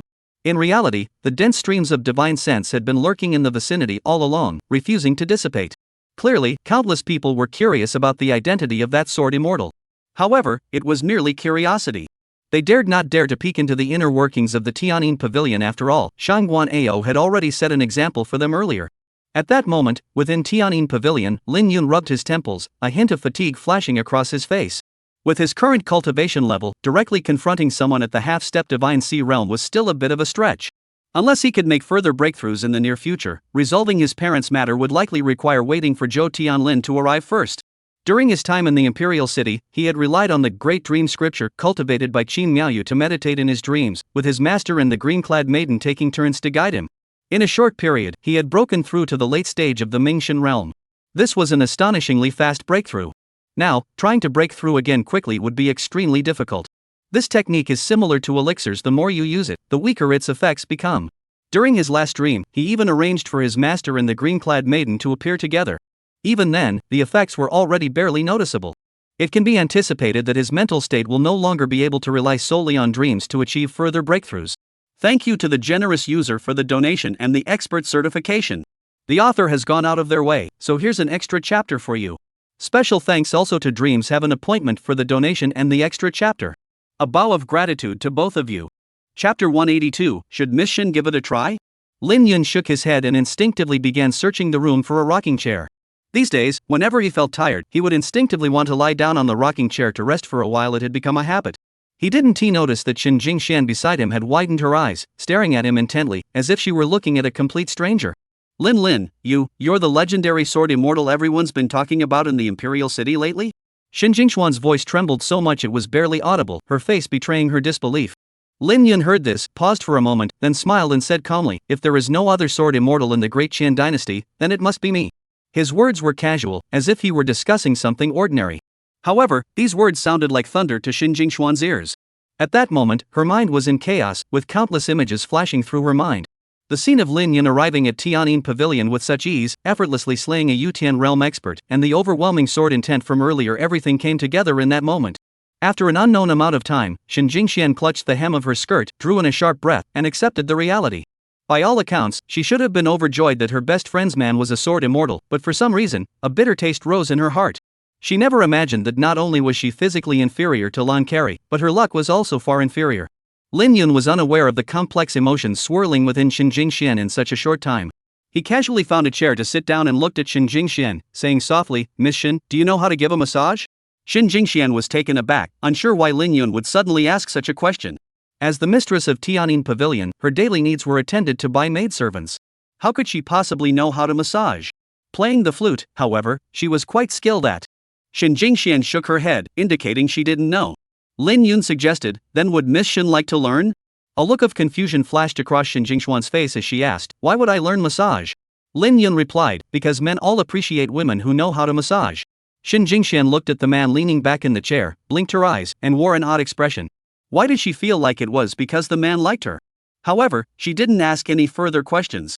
After thinking for a moment, she quietly walked behind the man and, mimicking the maidservants, placed her hands on Lin Yun's shoulders and began to gently massage them.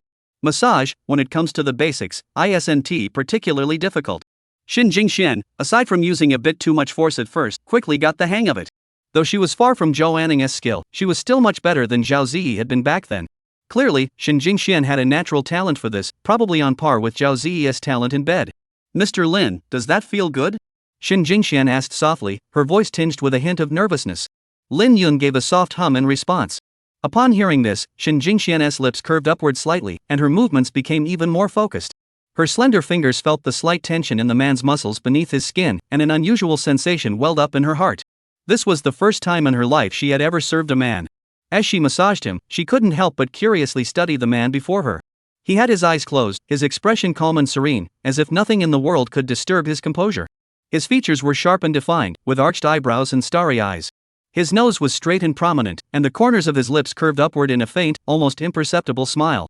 His skin was as white and smooth as jade, seemingly without a single flaw, and in the sunlight streaming through the window, it appeared exceptionally clear and translucent. The more she looked, the more jealous she felt, her eyes darting around restlessly as unwanted thoughts began to surface in her mind. As she thought this, her fingers unconsciously tightened their grip. Lin Yun noticed Shin Jingxuan's change, opened his eyes, turned his head to glance at the woman, and said lazily, "Miss Shin, you're pressing too hard." Shin Jingxuan's face flushed red, and she quickly eased her grip, whispering, "I'm sorry, Mr. Lin. I was just distracted for a moment." Lin Yun chuckled softly, his tone calm. "It's fine, continue." The man's voice was low and gentle, causing Shin Jingxuan's heart to race slightly, and a ripple of emotion stirred in her heart. After an unknown amount of time, Lin Yun stood up from the chair, walked to the balcony outside the room, stretched his arms, and prepared to leave. Seeing him about to leave, Shin Jingxian hurriedly asked, "Mr. Lin, will you come back?" Lin Yun thought for a moment and replied, "Probably." "Probably?" Behind him, Shin Jingxian murmured to herself, a hint of disappointment flashing across her face. What she wanted wasn't probably. However, this thought might never leave her lips, after all, he was her best friend's man. After speaking, Lin Yun stepped out onto the balcony and stood in mid-air. The moment he appeared, countless streams of divine consciousness surged toward him. However, their efforts were in vain, as he was already shrouded in a faint aura of sword intent, blocking all attempts to probe his mind. To outsiders, he appeared as a blur, completely indistinguishable. Feeling the surging tide of divine senses surrounding him, among them were several whose intensity far surpassed the Utian realm. They must be the few divine sea realm old monsters from the imperial city. Though they had hidden themselves well, they couldn't escape his perception. In an instant, he locked onto their positions.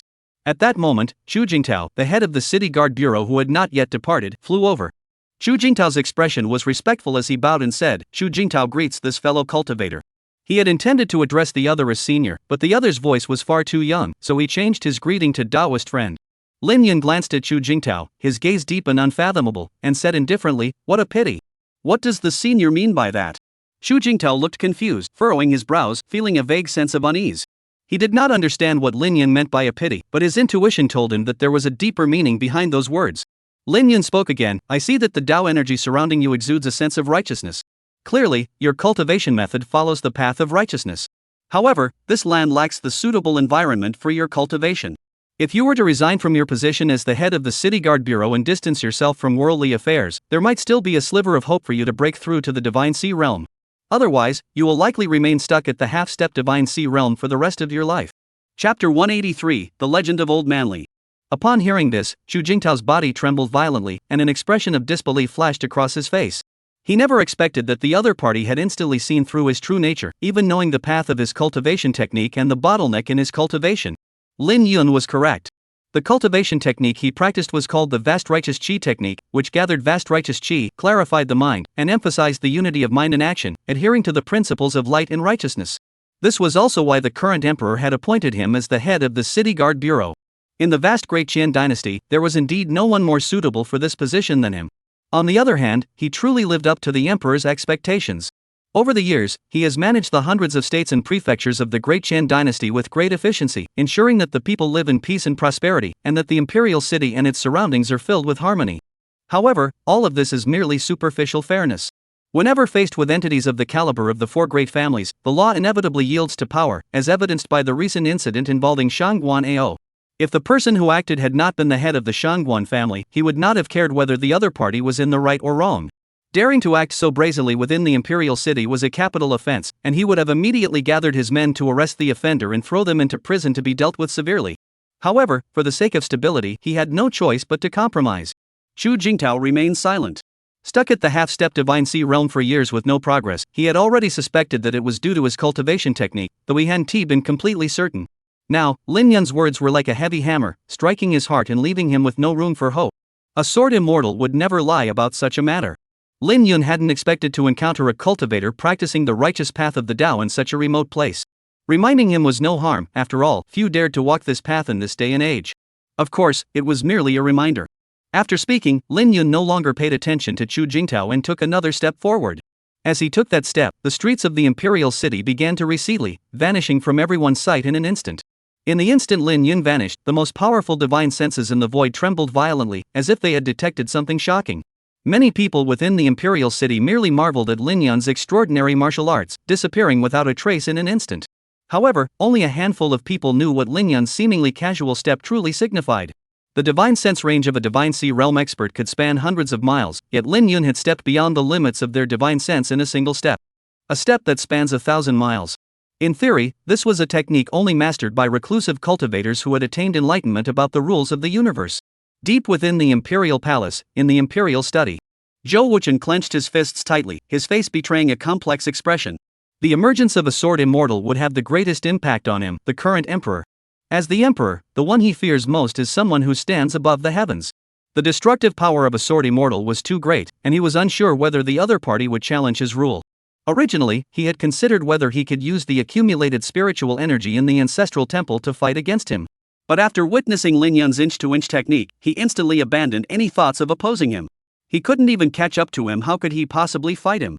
In a remote corner of the imperial city, Lin Yun rubbed his temples again inside. My cultivation is still too low. However, this technique should be enough to intimidate those old monsters. As long as I'm still alive, the Tianyin Pavilion shouldn't send anyone else to cause trouble. Lin Yun muttered to himself as he walked toward the nearby street, quickly blending into the crowd. He didn't go straight home but instead headed back to the vegetable market. Last time, a latecomer joined the barbecue, and the food he had prepared was already gone. Plus, he had been weakened twice today, so Lin Yun felt it was necessary to treat himself properly. This time, he not only bought enough meat but also picked out some extra vegetables, such as eggplants. These were mainly for Zhao Ziyi, as the young girl had been complaining about wanting to lose weight and couldn't eat too much meat. As for the reason for the diet, it all went back to last night. That day, while holding Zhao Ziyi and preparing to try a new move, he casually remarked, "You seem a bit heavier." Zhao Ziyi immediately bared her little fangs and bit him hard, then puffed out her cheeks and declared, "Starting today, I'm going on a diet." Although Lin Yun thought Zhao Ziyi didn't need to lose weight at all after all, sometimes being a bit chubby is more comfortable. However, since the young girl was insistent, he didn't say much. He specially bought some extra vegetables so she wouldn't have to watch others eat while she couldn't. After buying the vegetables, Lin Yun returned to the familiar Yanlu alley. It was nearly dinner time, and the alley was filled with the warmth of everyday life. A gentle breeze blew by, carrying the faint scent of cooking. Before even entering the door, he spotted the chubby young girl, Wan Wan, from afar. At that moment, Wan Wan was sitting idly on the threshold of the small courtyard, holding a piece of an unknown pastry in her hand, stuffing it into her mouth with gusto. Her cheeks were puffed out like two small buns, and her white, tender cheeks trembled with each chew, making her look like a little hamster in the middle of a meal. Before finishing one piece, Wan Wan impatiently reached into the small pouch at her waist and pulled out another piece, stuffing it into her mouth without hesitation. Her movements were swift and practiced, as if she feared someone might try to take it from her. Although her little mouth was stuffed full, making her breathing slightly labored, she seemed to enjoy it immensely, her eyes narrowed into slits, her face radiating pure satisfaction. Lin Yun couldn't help but laugh and shake his head, thinking to himself that this little girl was truly a foodie through and through. He had been worried that the food he had bought today was too much for everyone to finish, but now it seemed he had overestimated himself. He shouldn't have doubted a foodie's ability to devour food. At that moment, Wan Wan, who had just taken a piece of pastry and was about to put it in her mouth, glanced up and saw Lin Yun returning. She hurriedly stood up and ran over to greet him, saying, Master, did you buy any vegetables today? Are we still having barbecue tonight?" As she spoke, the young girl's eyes sparkled brightly, clearly still thinking about yesterday's barbecue. Lin Yun could understand that after all, no foodie could resist a delicious barbecue. He nodded and said, "Don't worry, tonight's barbecue will be more than enough for you." Upon hearing this, Wan Wan's eyebrows curved into crescent moons, and she smiled like a kitten that had stolen a fish. She immediately put the pastry she was holding back into the small bag, mentally planning to start clearing her stomach right away. She couldn't waste precious space on such ordinary pastries. Lin Yun finished speaking, glanced at the small courtyard behind Wan Wan, and casually asked, "Has your young miss not returned yet?" Wan Wan was still immersed in the joy of the barbecue, chattering excitedly, "Not yet. Not yet. My young miss is very busy, she always comes back late." "What does your young lady do?" Lin Yun asked curiously. Wan Wan perked up at the mention of her mistress, puffing out her chest proudly and exclaiming, "Sir, let me tell you, my mistress is amazing. She owns a huge bookshop in the imperial city. There are always so many customers every day. And not only does she sell books, she writes them herself.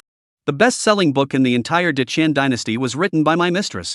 As she spoke, Wanwan tilted her neck upward, her lips curving into a slight smile, looking as though she were taking pride in her own achievements, as if she were the one who had written the books herself. Lin Yun's face flashed a hint of surprise. He hadn't expected that little wild cat who loved eavesdropping to be so impressive. Reaching the top of the bestseller list in a country isn't an easy feat. It shows that this woman has a keen understanding of what readers want. What's the name of the book your young miss wrote? Lin Yun asked with interest.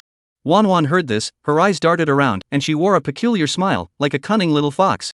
Moments later, she pulled out a book about 2 inches thick from her body, smiled sweetly, and handed it to Lin Yun, batting her eyelashes with a meaningful expression. Here you go, sir. This is the best-selling book written by my young miss. Lin Yun took it and glanced at it, his lips twitching slightly. He finally understood why the book had become a bestseller. On the cover, in bold letters, were the words, The Legend of Old Manly. Chapter 184, an unconventional novel. Food and sex are fundamental human desires. Throughout history, humanity has revolved around two things, survival and reproduction. Survival is the foundation for individuals to continue their lives, while reproduction concerns the survival of the entire species. The two are closely intertwined, together forming the underlying logic of human evolution. He didn't find it surprising that a book like The Legend of Old Manly, which is filled with explicit content and sensationalism, could become a bestseller. What puzzled him was that it was written by a woman. This made him marvel at the vastness of the world and the endless variety of things it holds. Indeed, no one understands women better than women themselves. No wonder the book could create so many classic images of fallen fairies. The author herself must be a woman. It truly fits the old saying, when women get twisted, men have no say in the matter. Lin Yun flipped through a few pages casually, then raised his eyebrows. He hadn't expected that the imperial city's The Legend of Old Manly actually had illustrations. The brushwork was delicate and lifelike, and the characters seemed almost alive. Moreover, the style of these illustrations gave him a sense of familiarity. They were almost identical to the paintings of his cousin Yi Lin, so much so that they could be considered identical. Could it be that his cousin, who was renowned as the best painter in the imperial city, was taking on such side jobs? No wonder she could paint such stunning private portraits for Zhao Ziyi and Zhou Anning. She must have honed her skills through practice. Lin Yun unconsciously touched his nostrils, gave it a critical glance, and then stored it in his storage ring. Reviewing the past to gain new insights, there were some details he had already forgotten, so he could revisit them later. After reminding Wanwan to come over later for barbecue, Lin Yun walked straight into his small courtyard, his steps a bit hurried. He didn't rush to the kitchen to prepare the meal but instead went to Zhao Ziyi's room. At that moment, the young girl was holding a book, lying on the bed and reading it with great interest.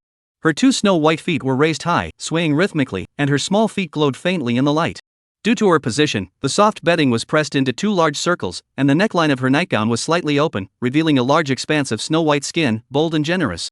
What are you reading?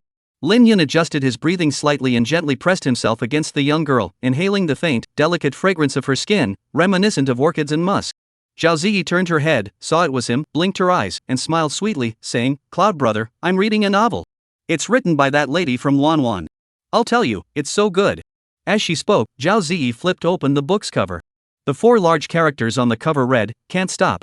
Lin Yun's face twisted into an odd expression.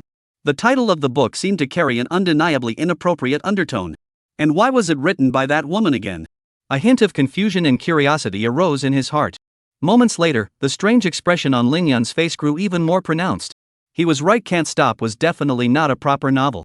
If The Legend of Old Mr. Lee skillfully blended eroticism and the bizarre, then Can't Stop was a meticulously detailed manual on bedroom activities. The descriptions of various scenes and positions were so detailed that they bordered on the perverse, with every possible technique imaginable, leaving one speechless and wide-eyed. This piqued Lin Yun's curiosity. How did that little wildcat learn so many techniques? Some of the more challenging moves were even new to him, despite his extensive experience. Thus, in the room, the man and woman began discussing what positions they would try next, guided by the principle that practice makes perfect. However, this would have to wait until tonight. For now, Lin Yun needed to focus on getting something to eat. He had originally planned to eat here first before going to prepare dinner, but he had wasted some time earlier while engrossed in learning. If he didn't head to the kitchen to prepare the ingredients soon, it would be getting dark. Lin Yun gave her a quick kiss on the lips before turning over and getting out of bed. But after taking just a few steps, he stopped, as if he had remembered something. He looked at Zhao Ziyi on the bed and asked, Doesn't Ning have this book? Zhao Ziyi shook her head and said, No, Wanwan gave it to me secretly. Lin Yun raised his eyebrows and muttered to himself, Why did Wanwan give it to you and not Anning? However, he naturally wouldn't say that. After thinking for a moment, he said, after you're done reading it, show it to Anning so she can learn from it. After speaking, he left the room and headed toward the kitchen, with the sensual scenes from the book still flickering through his mind.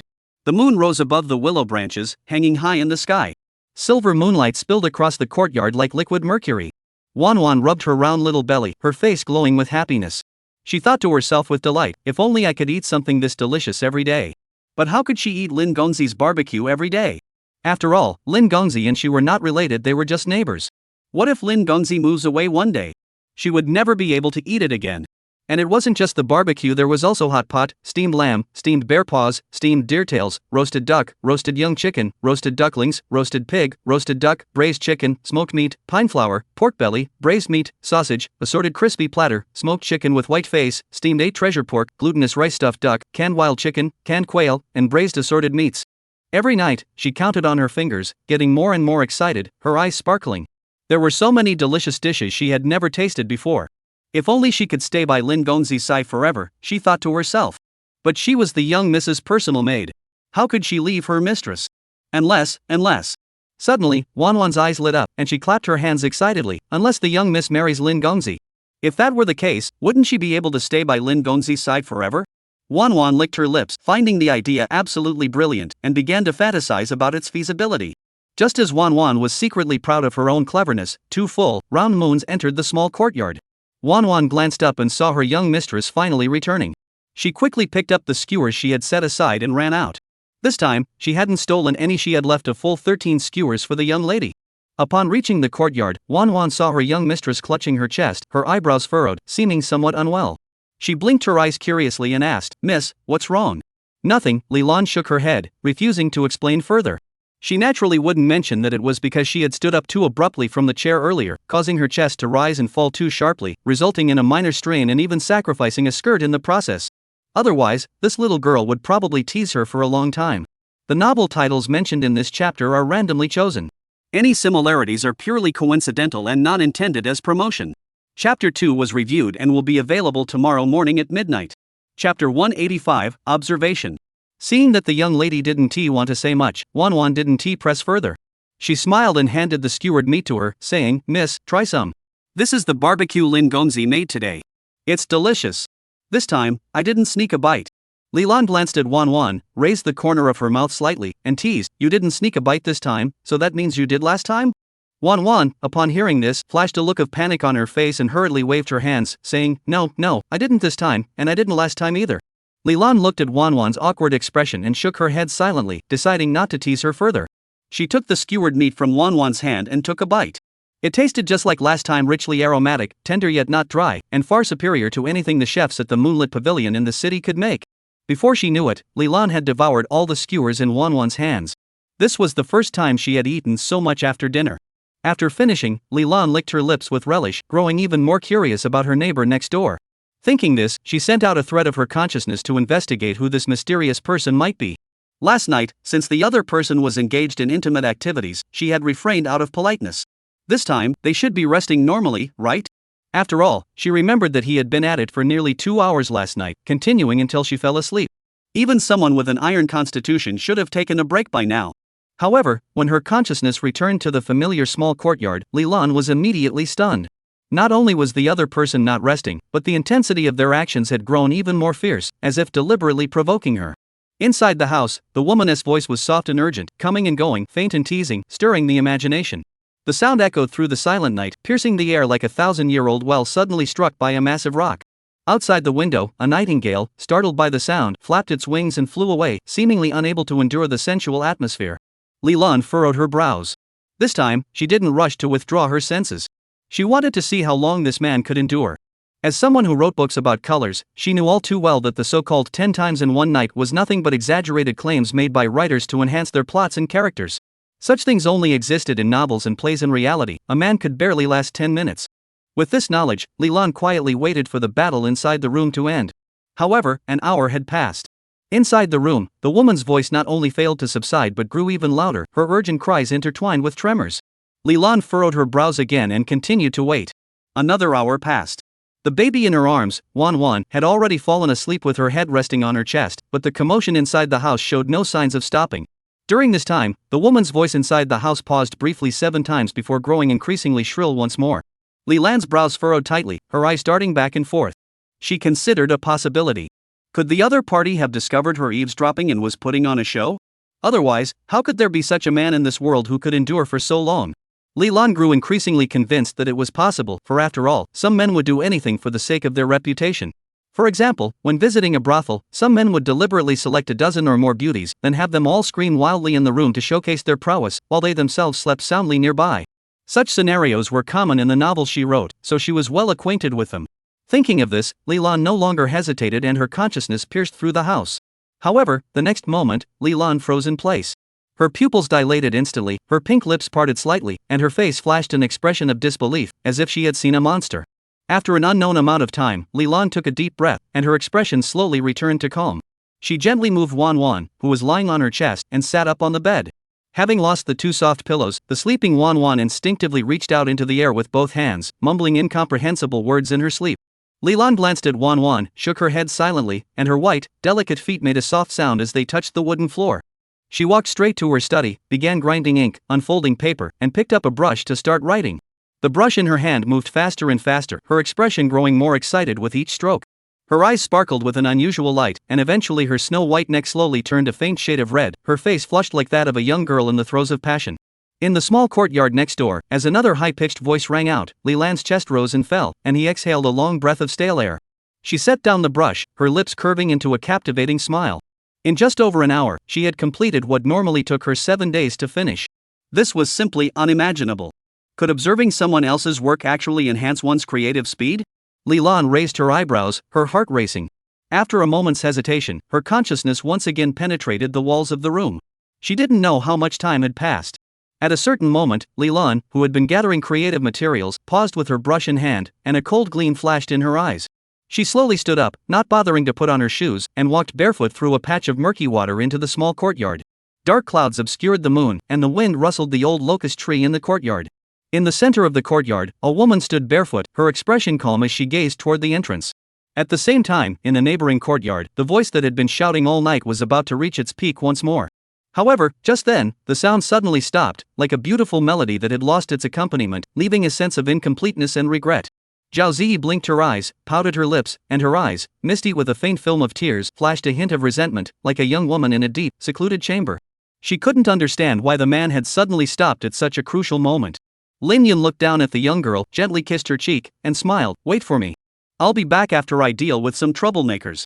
Hearing the man's words, Zhao Ziyi tightened her arms around his neck. She understood that Lin Yun had important matters to attend to, and her displeasure vanished instantly. She gently returned the kiss on his cheek.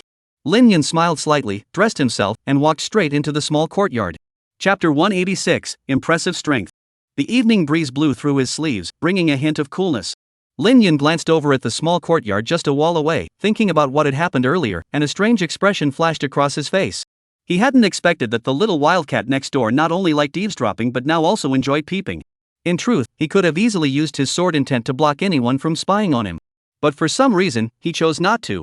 Besides the fact that the other party was a woman and had no ill intentions, there was another very important reason. He had discovered that, seemingly, it was, well, quite stimulating. Lin Yun gave a bitter smile, unconsciously rubbing his nose, surprised by his own absurd thoughts. However, this surprise quickly faded away. His spiritual sense pierced through the night and reached the entrance of Yanlu Alley. There was a group of people there, 7 figures in total, moving cautiously toward their small courtyard. One of them was the young servant from the brokerage, while the other 3 were the 2 elderly men and the middle-aged man who had been lingering at the entrance of Yanlu Alley. His initial guess had been correct. The 3 at the alley entrance and the brokerage were indeed part of the same group, though their objectives differed. The goal of the brokerage house's servant was him, or rather, Zhao Ziyi and Zhou Ning, while the 3 others were targeting the small courtyard next door. The 7 quickly split into 2 groups.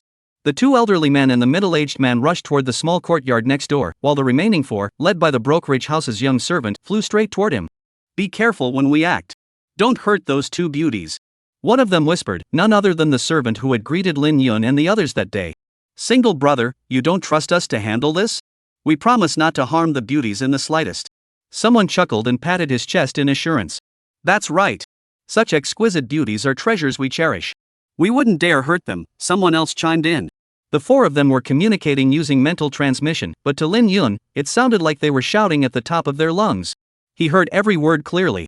Moments later, 4 figures leaped down from the outer wall, moving as lightly as cats, without even stirring a breeze. Clearly, they were seasoned criminals, not first-timers at this sort of thing. However, they froze the moment they landed. In the center of the courtyard stood a handsome man with his hands behind his back. The moonlight, sparse and scattered, bathed him in a silver glow. The man's expression was calm, his gaze as still as water, and he smiled at them as if he had been waiting there for a long time. The 4 exchanged glances, clearly taken aback that they had been spotted so easily. After all, they had scanned the area with their spiritual senses upon entering, and there had been no one there at the time. When had the other party appeared? The leader, Dan-gu, his expression darkening, growled, "Attack." Though they found the man named Lin Yun before them rather peculiar, the 4 of them were all at least at the early stage of the Mingxian realm, while Lin Yun, despite his youth, couldn't be that much stronger. They had no intention of backing down. They were all people who had survived by risking their lives, so courage was the last thing they lacked. Of course, the most important thing was that they believed true prodigies and geniuses wouldn't choose to live in a place like Yanglu Alley, let alone a small courtyard with just one entrance. Those with true ability would have servants attending them, living in mansions with 4, 5, or even 8 or 9 courtyards. Therefore, they didn't give it a second thought. No sooner had the words left their mouths than the 4 of them struck simultaneously, their bodies moving like lightning, charging straight at Lin Yun. Their movements were swift and ruthless, targeting Lin Yun's chest and forehead vital points, aiming to kill him with a single strike. The reason was simple: they didn't want to cause too much commotion and attract the attention of the city guard. Seeing this, Lin Yun didn't even bother to lift an eyelid. He raised his right hand, keeping his index and middle fingers together, and a faint sword light flickered at the tips of his fingers. The sword light was as cold and clear as moonlight, yet it contained a sharpness that made one's heart race. Even before he moved, a sharp intent already enveloped the entire small courtyard. A sword cultivator? The leader, Dan-gu, his pupils contracted sharply, a sense of foreboding rising in his heart. However, before he could react, Lin Yun's fingers had already made a light flick. Hum! A sword she sliced through the air like a silver bolt of lightning, instantly tearing through the night. Rip! Wherever the sword energy passed, the air seemed to be torn apart, emitting a piercing screech. Puff! Puff! Puff! Puff! For soft sounds echoed, and the 4 figures froze in place. Their bodies froze in place, their eyes filled with disbelief, as if they never imagined that such a powerful sword cultivator could be hiding in such an ordinary little courtyard. The next moment, a thin line of blood as fine as a strand of hair appeared simultaneously on the necks of the 4 people, followed by a gush of blood that stained the ground red. Lin Yun withdrew his fingers, stood with his hands behind his back, and remained calm and composed, as if he had merely waved his sleeve casually moments ago.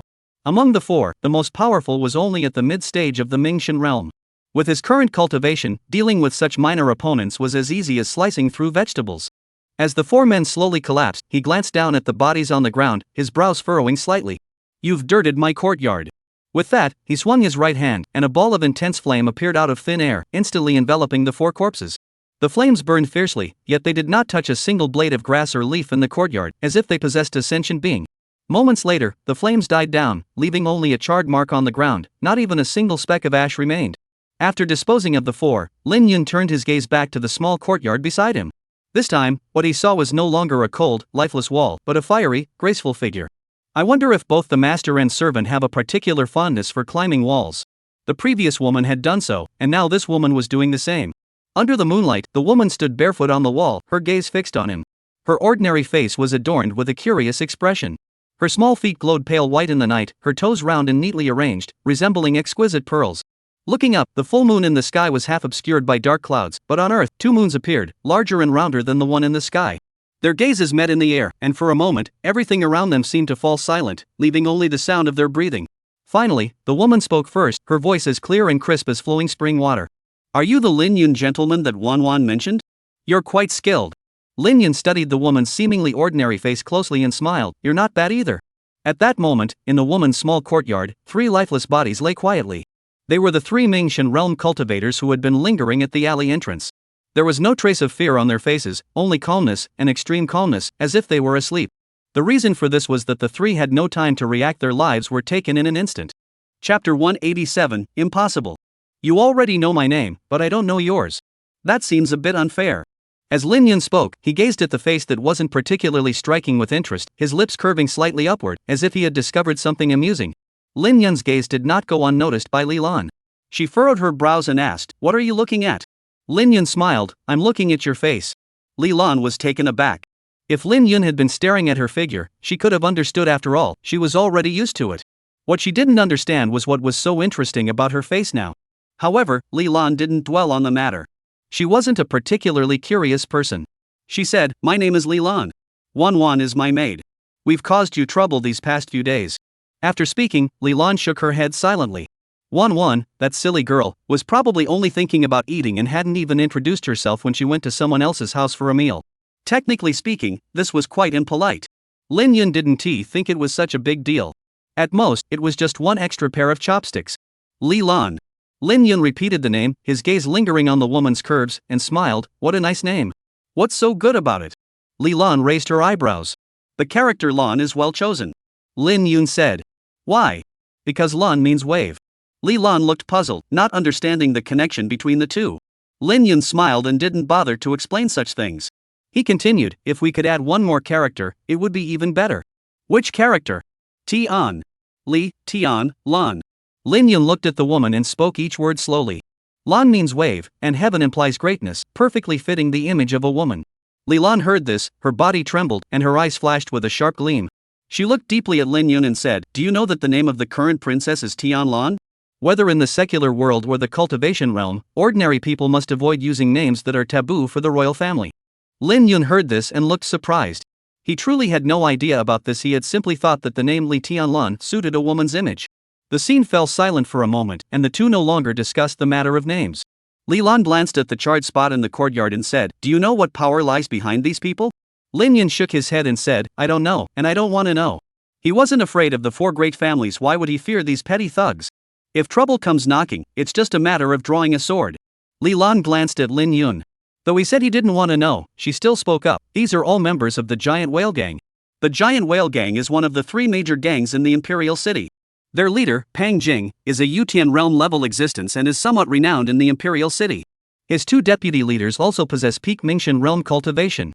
Lin Yun heard this but remained unfazed, as if the so-called heavenly realm cultivators were no different from the Mingxian realm cultivators. Li Lan's face betrayed a hint of surprise. She couldn't understand why Lin Yun, with his mere late Mingxian realm cultivation, could remain so calm. Although Lin Yun's sword strike earlier had been impressive, it was unlikely that he could match a Yutian realm cultivator. Could the other party have a hidden trump card? Li Lan gave Lin Yun a meaningful look and ended the conversation. She turned to leap over the wall and leave, but in the instant she turned, she suddenly remembered something and turned back, looking at Lin Yun and saying, "Your abilities are sufficient, but your technique leaves much to be desired." "Your technique isn't up to par?" Lin Yun looked puzzled, unsure of what she meant. Li Lan didn't speak, but instead glanced at the room behind Lin Yun, her meaning clear. That was Zhao Ziyi's room. Lin Yun, seeing this, recalled what had happened earlier and suddenly understood. If those words had come from someone else, he might have argued back, but facing the woman before him, he was at a loss for words. After all, the woman before him was undoubtedly a seasoned veteran, capable of writing works like The Legend of Old Manly and Can't Stop. Even someone as worldly as him seemed to have no choice but to play the role of a student in this matter. Without a moment's hesitation, Lin Yun looked up at the woman and asked earnestly, "May I ask, Miss Li, what kind of skill is required to be considered proficient? A man can't be inadequate in this area." Li Lan was pleased with Lin Yun's attitude and raised the corners of her mouth slightly. Moments later, she took out a thin book from her body and tossed it to Lin Yun. Lin Yun took it and saw 4 large characters on the cover: The Art of Controlling Women. Lin Yun's lips twitched. This woman was truly a hidden gem. She was clearly a virgin, with her purine energy untouched, yet she had such extensive experience. Could there really be someone born with such knowledge in this world? Or perhaps she, like him, was also a reincarnated soul? Lin Yun looked up, but there was no trace of the woman on the courtyard wall. The air was filled with a faint, delicate fragrance. Where the woman had stood, there were 2 shallow footprints, delicate and dainty. The woman's upper body appeared full and mature, as if it might burst at any moment, but her delicate feet were of the same petite and elegant type as those of Zhao Ziyi and Zhou Anning. One couldn't help but wonder how such delicate feet could withstand the exaggerated pressure above them. Lin Yun stood there in a daze for a moment. Moments later, a crisp voice reached his ears. "If you can master even a single move from what's written here, I guarantee the young woman in that room won't last half an hour." Upon hearing this, Lin Yun's eyes flashed with a sharp gleam, shining brightly in the pitch-black night. He didn't immediately return to Zhao Ziyi's room but instead stood in the small courtyard, eagerly flipping through the book in his hands. His expression was focused, seeming even more serious than when he was preparing to break through to the immortal sovereign realm in his previous life. After an unknown amount of time, Lin Yun's lips curled into a slight smile. He closed the books and strode toward Zhao Ziyi's room. Moonlight filtered through the sheer curtains, casting mottled patterns on the ground. Inside the room, the flickering candlelight cast the intertwined shadows of the two onto the wall, creating a blurry, dreamlike scene reminiscent of a watercolor painting. The woman's hair was disheveled, scattered across the pillow, her hands limp and lifeless, lying weakly at her sides.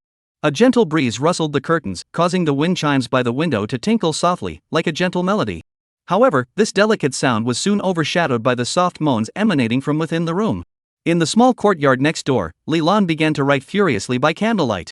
The louder the sounds from the other room, the faster she wrote. By the time she finished, her cheeks were flushed, her breathing slightly hurried, and her chest rose and fell sharply. This was exactly the material she had been searching for all along. A perfect raw material.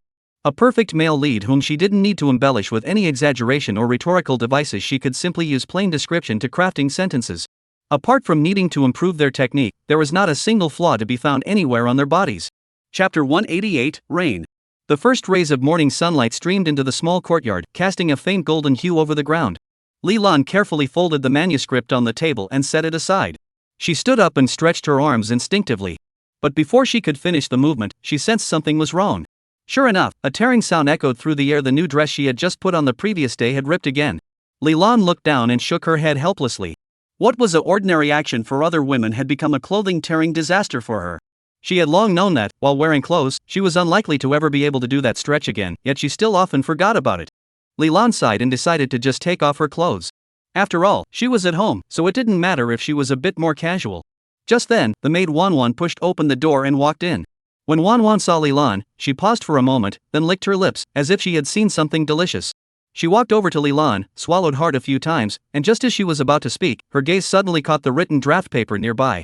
She picked up a sheet of paper and began reading it, muttering to herself, "Miss, you stayed up late again last night." Lilan nodded, causing a ripple of emotion. Inspiration is as precious to creators as spirit stones, rare and hard to come by. Once it strikes, one must seize the moment and dive into creation without delay. Wanwan watched the young lady's new work while taking out some treasured pastries from a small package and stuffing them into her mouth. Before long, the cheeks on either side of her face puffed out. Eating was her habit. It didn't distract her but instead helped her focus more intently. Over the years, she had always been the young lady's first reader, and this time was no exception. Therefore, even with two larger, more delicious pastries nearby, she insisted on finishing the piece in her hands first. At one point, Wanwan suddenly wore an odd expression on her face. She double-checked the content on the manuscript, then glanced at Lilan beside her and asked in confusion, "Miss, the male lead you wrote this time seems a bit like Lin Gongzi." "Miss, have you already met Lin Gongzi?" Lilan's face flashed a hint of unease, and she glanced aside and said, No. Maybe you're just imagining things." "Yes, he has." Wanwan raised her voice, her face showing that she was certain she was right. She pointed to a spot on the manuscript and said, "Look here, the sword-like eyebrows and starry eyes. Lin Gongzi has sword-like eyebrows and starry eyes. And here, he's good at cooking, and his barbecue is delicious just like Lin Gongzi. And there's more. In just a moment, Wanwan had found at least 7 or 8 similarities. Lilan fell silent. She hadn't expected this carefree, innocent little girl to be so observant. Of course, she wouldn't admit it. She gently tapped Wanwan's head and said with a scowl, "I think you're just daydreaming about that Lin Gongzi next door. You're seeing him everywhere." Wanwan covered her little head, her face instantly becoming pitiful. She wasn't hallucinating at all. It was just too similar. Wanwan pouted her little lips, about to argue back, but just then, her eyes lit up as she suddenly remembered something. She hugged Lilan's arm and excitedly suggested, "Miss, why don't you marry Lin Gongzi? You might not have met him yet, but Wanwan guarantees that Lin Gongzi is exactly like the male lead in your fantasy on the notebook paper. He's the perfect man, absolutely meeting your standards." Lilan knew exactly what the little girl was up to. She was just eyeing someone else's food.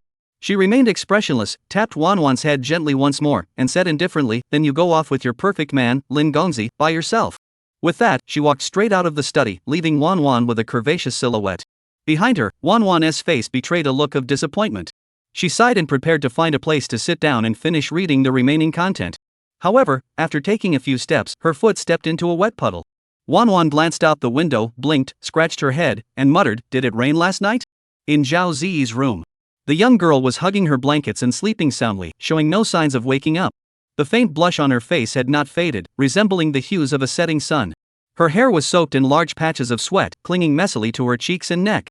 Her once moist lips were now slightly pale, with a hint of dryness.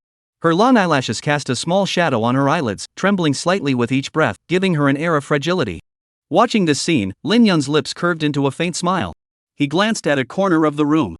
There, 3 sets of bedding were piled up in disarray, all changed from the previous night. The damp patches on the bedding formed distinct patterns.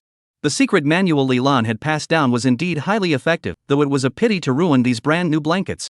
Lin Yun pushed open the door and lay down on the rocking chair in the small courtyard, tapping the edge of the chair with a single finger, producing a rhythmic tapping sound. Although he had said last night that he didn't care about the so-called giant whale gang, he couldn't rule out the possibility that they might seek revenge. He decided to resolve this issue as soon as possible. Once you've offended someone, it's better to offend them completely to avoid future trouble. After all, he himself wasn't in any danger, but he couldn't possibly take Zhao Ziyi and Zhou Anning with him every time he went out. If they came looking for him while he was away, that would be a real headache. Just as Lin Yun was quietly thinking about how to eliminate this potential threat, the door to the small courtyard was knocked on. Lin Yun got up to open the door and saw an old man and a young man standing there. It was Zhou Lin and Pang Lai. Upon seeing him, Zhou Lin smiled broadly and said, "Lin brother, it's been a long time. I hope I'm not disturbing you." A couple of days ago, when he had just found a place to stay, Zhou Lin had already hinted around about his whereabouts through the communication bead. Therefore, Lin Yun was not surprised by their visit. He smiled slightly, stepped aside to let them into the living room, and served them tea. Chapter 189, preparing to send them on their way. The house was filled with the aroma of tea, and the one pouring it was Zhou Anning, who had already woken up. The young girl moved with grace and demeanor, looking every inch the obedient maid. Zhou Lin, sitting in the chair, flashed a moment of confusion and complexity across his face. Despite having mentally prepared himself, he still struggled to connect the image of the noble Princess Anning with the young girl before him, who looked like a maid. Is this the advantage of power? As long as one possesses absolute power, even a high-ranking princess or the granddaughter of a prince can be taken as a servant. Zhou Lin clenched his fists tightly, his eyes flickering with determination, further solidifying his resolve to ascend to the throne. Recalling the scene from yesterday where Lin Yun had stunned the imperial city with a single sword strike, Zhou Lin trembled with excitement. As long as he could win over Lin Yun, ascending to the throne would no longer be a dream. Zhou Lin suddenly turned his gaze toward Lin Yun. Just as he was about to speak, Lin Yun beat him to it. "Zhou brother, there's a powerful gang called the Giant Whale Gang in the imperial city. Have you heard of them?" Zhou Lin was taken aback for a moment before nodding and replying, "Of course I know." "May I ask why you're asking?" The Giant Whale Gang was not just something he knew about, he was intimately familiar with it, as it was the territory of his third older brother, Zhou Zifen. Within the imperial city, there were countless factions of all sizes, as numerous as stars in the sky. These factions often chose to align themselves with one or several prominent aristocratic clans to seek protection and support. In reality, these princes, to varying degrees, secretly cultivate and support certain factions for their own use, and he was no exception. However, his third older brother's Giant Whale Gang was powerful and ruthless, renowned throughout the imperial city as one of the three most infamous underground gangs. In comparison, the Black Tiger Gang he supported was somewhat lacking in prestige. Lin Yun spoke casually, as if discussing a trivial matter, and said indifferently, "Nothing much. Some people might have lived too long and are ready for a send-off." Zhou Lin heard this and felt a chill run down his spine. It seemed that the Giant Whale Gang had crossed paths with Lin Yun. Without a moment's hesitation, he immediately put on a smile and revealed every detail about the Giant Whale Gang to Lin Yun. After finishing, Zhou Lin seemed to feel it wasn't enough. He slammed his hand on the chair and exclaimed indignantly, "Lin brother, to be honest, I've always disliked those people from the Giant Whale Gang. They've been causing trouble and oppressing the common people. They dared to offend you.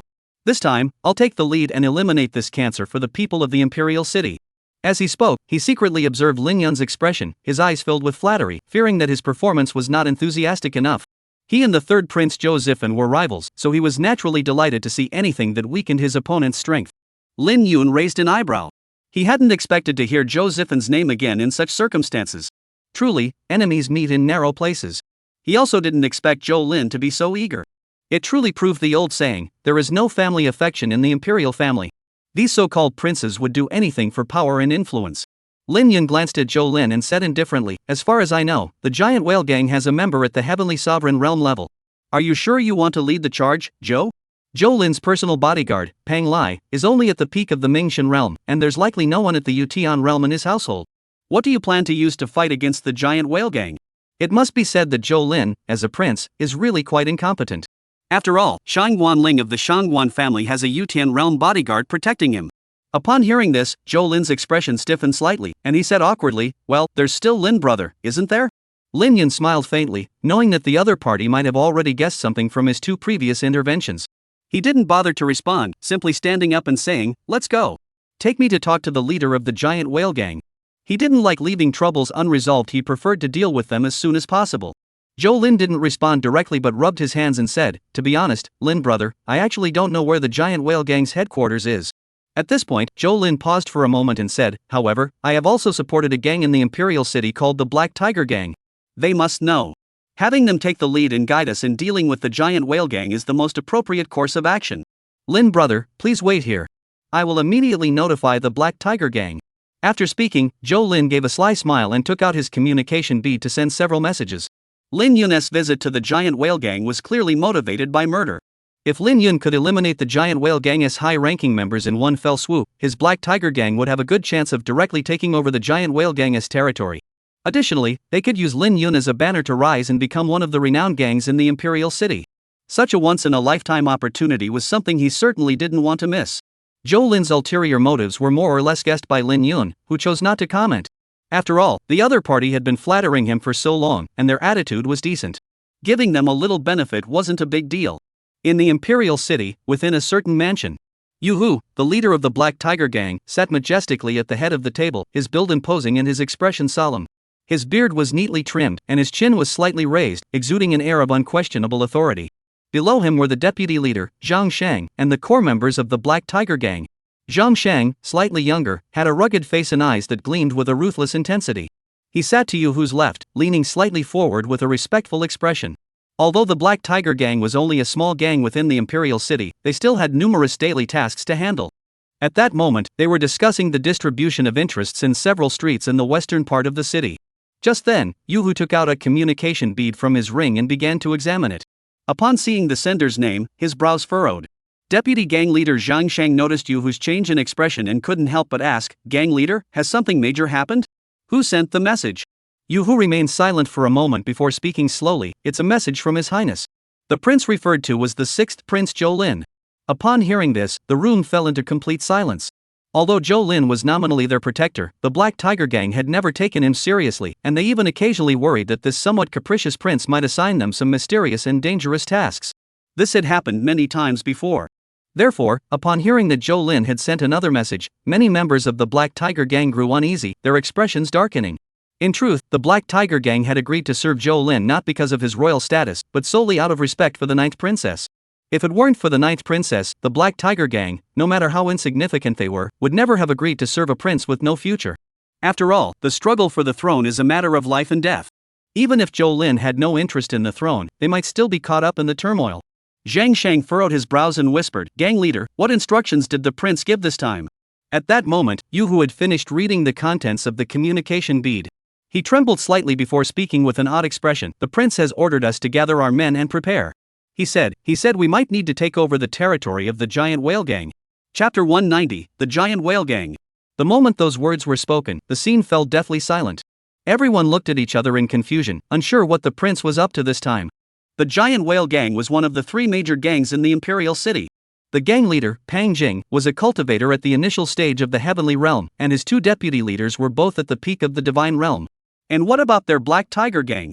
Their leader, Yu Hu, was only at the peak of the Mingxian realm, and his deputy leader, Zhang Shang, was merely at the late stage of the Mingxian realm. The two sides were simply not on the same level. Could this prince be asking them to fight the giant whale gang to the death? Everyone stared at each other in disbelief, unsure of what to say. Yu Hu, the leader of the Black Tiger Gang, was no exception. Zhou Lin hadn't gone into detail in the communication bead, and he too was at a loss as to what the prince intended to do. After a moment of deep thought, Yu Hu put away the communication bead and ordered, "Zhang Shang, gather the brothers. The prince will be here shortly." Zhang Shang's heart skipped a beat, and he blurted out, "Boss, what if the prince really wants us to fight the giant whale gang to the death?" As he spoke, Zhang Shang paused, glancing at Yu Hu. Yu Hu understood Zhang Shang's concerns and reassured him, "Don't worry. I won't let the brothers die in vain. If the prince really wants us to do something as futile as that, I'll be the first to refuse. However, let us handle this one thing at a time. Before that, we should first gather the brothers and complete the task the prince assigned us."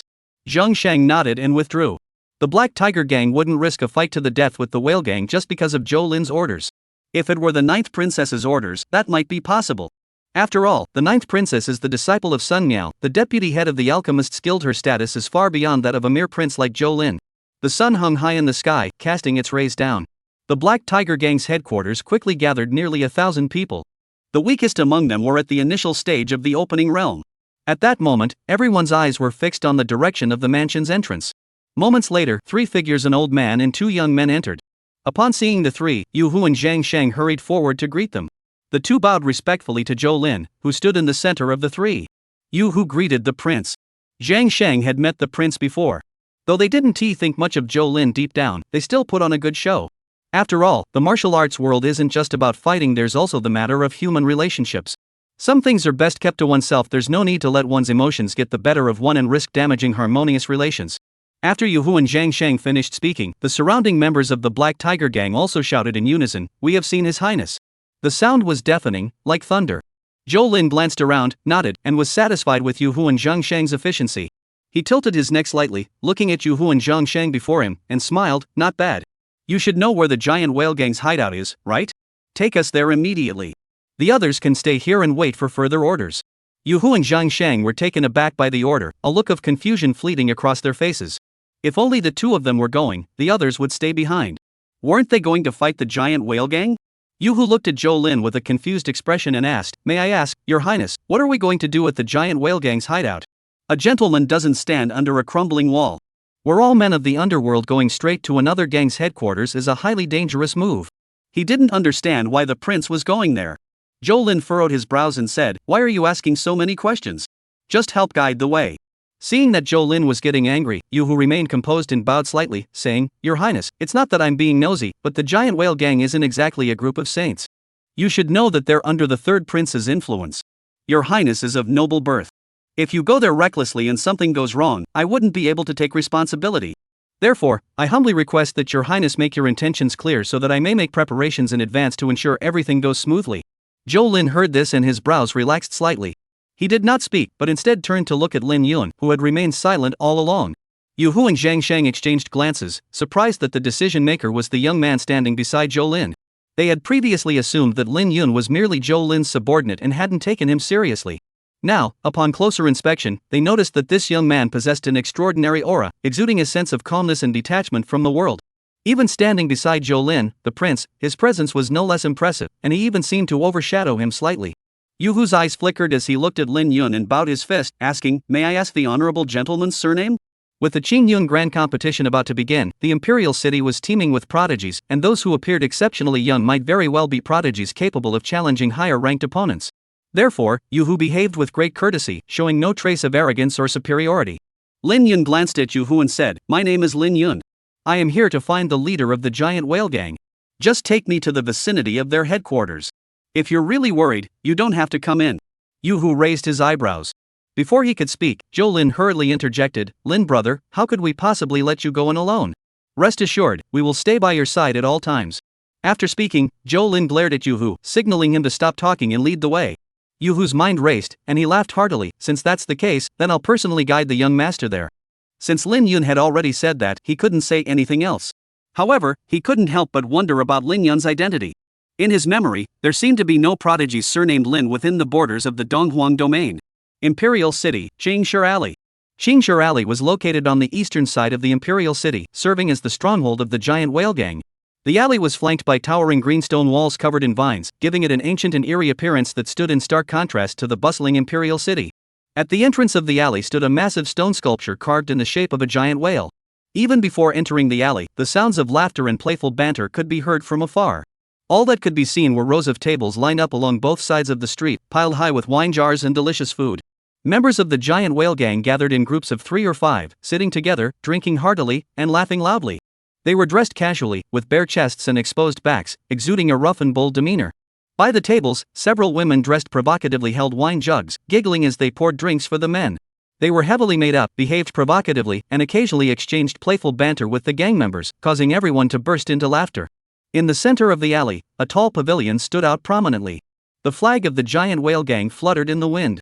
From within the tower, the faint sounds of stringed instruments could be heard, mingling with the laughter of women and the boisterous laughter of men, creating a lively atmosphere. The entire Qingshi Alley was filled with the scent of alcohol and perfume. The air mingled with laughter and the sound of clinking cups, as if it were a paradise on earth. Chapter 191, Massacre. Young master, this is Qingshi Alley. The pavilion in the middle of the alley is the headquarters of the giant whale gang. Yu Hu stopped in his tracks and said to Lin Yun. Lin Yun nodded silently and strode forward. Zhou Lin and Pang Lai, without a moment's hesitation, prepared to follow. Yu Hu saw this and raised his eyebrows, unable to resist saying, "Your Highness, you But before he could finish, Zhou Lin interrupted him. Don't worry, I'm fine. Lin Yun isn't as simple as you think. If you don't want to go in, just stay outside. After speaking, he no longer paid attention to Yu Hu and hurriedly followed after them. He didn't want to miss a single opportunity to get closer to Lin Yun. Behind them, Yu Hu and Zhang Sheng froze, exchanging glances. Zhang Sheng spoke first. Master, should we follow them inside? Yu Hu pondered for a moment before saying in a solemn voice, let's go in together. His thoughts were simple. Zhou Lin might not be trustworthy, but Zhou Lin's bodyguard, Pang Lai, he knew was a reliable man. Since Pang Lai hadn't spoken up to stop them, it meant he wasn't worried about Zhou Lin getting into trouble. Moreover, the young man named Lin Yun didn't seem like someone who acted recklessly. He trusted Pang Lai and Lin Yun. With that in mind, Yu Hu motioned for Zhang Sheng to follow him. At the entrance to Qingshi Alley, as Lin Yun and the others approached, two figures emerged from the shadows. The two men reeked of alcohol, their eyes scanning the group up and down, their faces adorned with icy smiles. What are you all doing here? One of them asked, tilting his neck upward. Lin Yun glanced at the speaker and replied indifferently, I have business with your leader. Please inform him of our arrival. The man who had spoken snorted coldly, our boss is busy with important matters. He's not someone you can just ask to see. You lot look suspicious.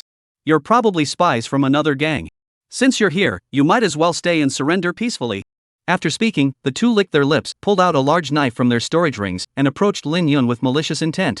Lin Yun shook his head slightly, raised his right hand, and made a casual gesture. A cold gleam flashed before his eyes. Puff! Puff! The two men instantly widened their eyes, clutching their throats, unable to utter a word. Moments later, they collapsed slowly. From the moment he acted to the moment the two were dead, it all happened in the blink of an eye. The commotion did not attract the attention of the members of the giant whale gang still reveling in drunkenness in the alley. Lin Yun merely glanced briefly before walking into the Qingshi Alley with his hands behind his back, his demeanor calm and composed. Zhou Lin and Pang Lai, who were already aware of Lin Yun's capabilities, showed no change in expression. As for Yu Hu and Zhang Sheng, their hearts skipped a beat. They had anticipated that Lin Yun had come looking for trouble, but they never expected him to act with such ruthless ferocity. They also never imagined that this Lin Yun was actually a sword cultivator. Swordsmen are known for their sharpness and ruthlessness. However, what surprised them was that the aura Lin Yun had displayed so far was as calm as a cloud, completely different from that of a sword cultivator. This was a sword sheathed in its scabbard, hiding the sword in its sheath, its sharpness concealed. The two quickly reached a conclusion. From this alone, it didn't seem like something a young person could accomplish. It was more like the work of an old master who had spent years immersed in the way of the sword. Yu Hu and Zhang Sheng exchanged glances, growing even more curious about Lin Yun's identity. Lin Yun was unaware of Yu Hu and Zhang Sheng's thoughts. At that moment, he had already arrived at the gate of the pavilion. The gate was open, and he walked in without hesitation. The courtyard was bustling with activity, with 7 or 8 tables set up for a feast, and dozens of members of the giant whale gang were drinking and reveling. Shouts and clinking of cups echoed through the air, filled with the strong scent of alcohol and perfume. In the corner of the courtyard, several pairs of half-naked figures were engaged in uninhibited caresses, the scene too graphic to behold. Among them was even a pair of men, causing Zhou Lin, who was standing nearby, to widen his eyes in shock and break out in goosebumps. Who are you? What are you doing here? Why haven't I seen you before? A man, holding up his pants, stumbled out of the corner, his face flushed with satisfaction. This man was one of the two men who had shown kindness earlier. As he approached, upon seeing the handsome Lin Yun, his eyes lit up as if he had seen a breathtaking beauty, drooling uncontrollably. He reached out his right hand, intending to place it on Lin Yun's shoulder. Lin Yun remained unfazed, giving the man a casual glance. With just a single glance, the man shuddered, feeling as though he had fallen into an ice cave, and all the alcohol in his body vanished instantly. He stumbled backward, taking a few steps, and shouted, "Who are you? What are you doing here?" The man's voice immediately caught the attention of the others. The members of the giant whale gang in the courtyard put down their cups and food, their eyes all turning toward Lin Yun and the others. Some had already drawn their weapons, their eyes brimming with hostility. Seeing this, Yu Hu and Zhang Sheng furrowed their brows, a hint of worry creeping into their expressions. After all, they were currently at the headquarters of the giant whale gang, where the enemy outnumbered them. If a fight broke out, they might not be able to escape unscathed. Lin Yun stood with his hands behind his back, looking calm and composed. He had intended to ask the people in front of him again where the leader of the giant whale gang was. However, when his spiritual sense swept toward a basement deep within the courtyard, his expression instantly turned icy. He suddenly felt that there was no need to ask anymore. Clang! A sword's ring echoed, a cold gleam flashed, and in an instant, it pierced the throat of the man in front of him. A jet of bright red blood spurted from the man's throat, his body stiffened for a moment, then collapsed lifelessly to the ground. The courtyard fell into complete silence. Suddenly, a sharp shout broke the silence. "Brothers, someone's causing trouble. Quick, grab your weapons and kill this brat." The members of the giant whale gang snapped out of their daze, grabbed their weapons, and charged toward Lin Yun and the others. Their faces were twisted with savage expressions, as if they intended to tear Lin Yun to pieces. Perhaps due to the alcohol, they were all highly agitated, rushing forward in a frenzy. Lin Yun remained calm, as if the chaos before him had nothing to do with him. As they closed in, he swept his right hand forward. In an instant, the battlefield was filled with swirling sword chi, unleashing a series of sharp, icy sword shadows. Shadows flickered everywhere, covering the sky. Though the members of the giant whale gang all had some cultivation, they were no match for Lin Yun, unable even to force him to take a single step back. What should have been a scene of many attacking one turned into a one-sided slaughter. Puff! Puff! Puff! The sword chi swept through the air, and before the giant whale gang members could even get close, they fell to the ground like blades of grass. A thin, hair-like line of blood appeared simultaneously on their necks, and blood gushed out, staining the ground red. In the courtyard, screams echoed one after another, but soon fell into silence. As the bodies fell, a roar filled with endless rage erupted on the field. Who dares to challenge the giant whale gang? The voice thundered like a clap of thunder, causing the air in the courtyard to tremble slightly.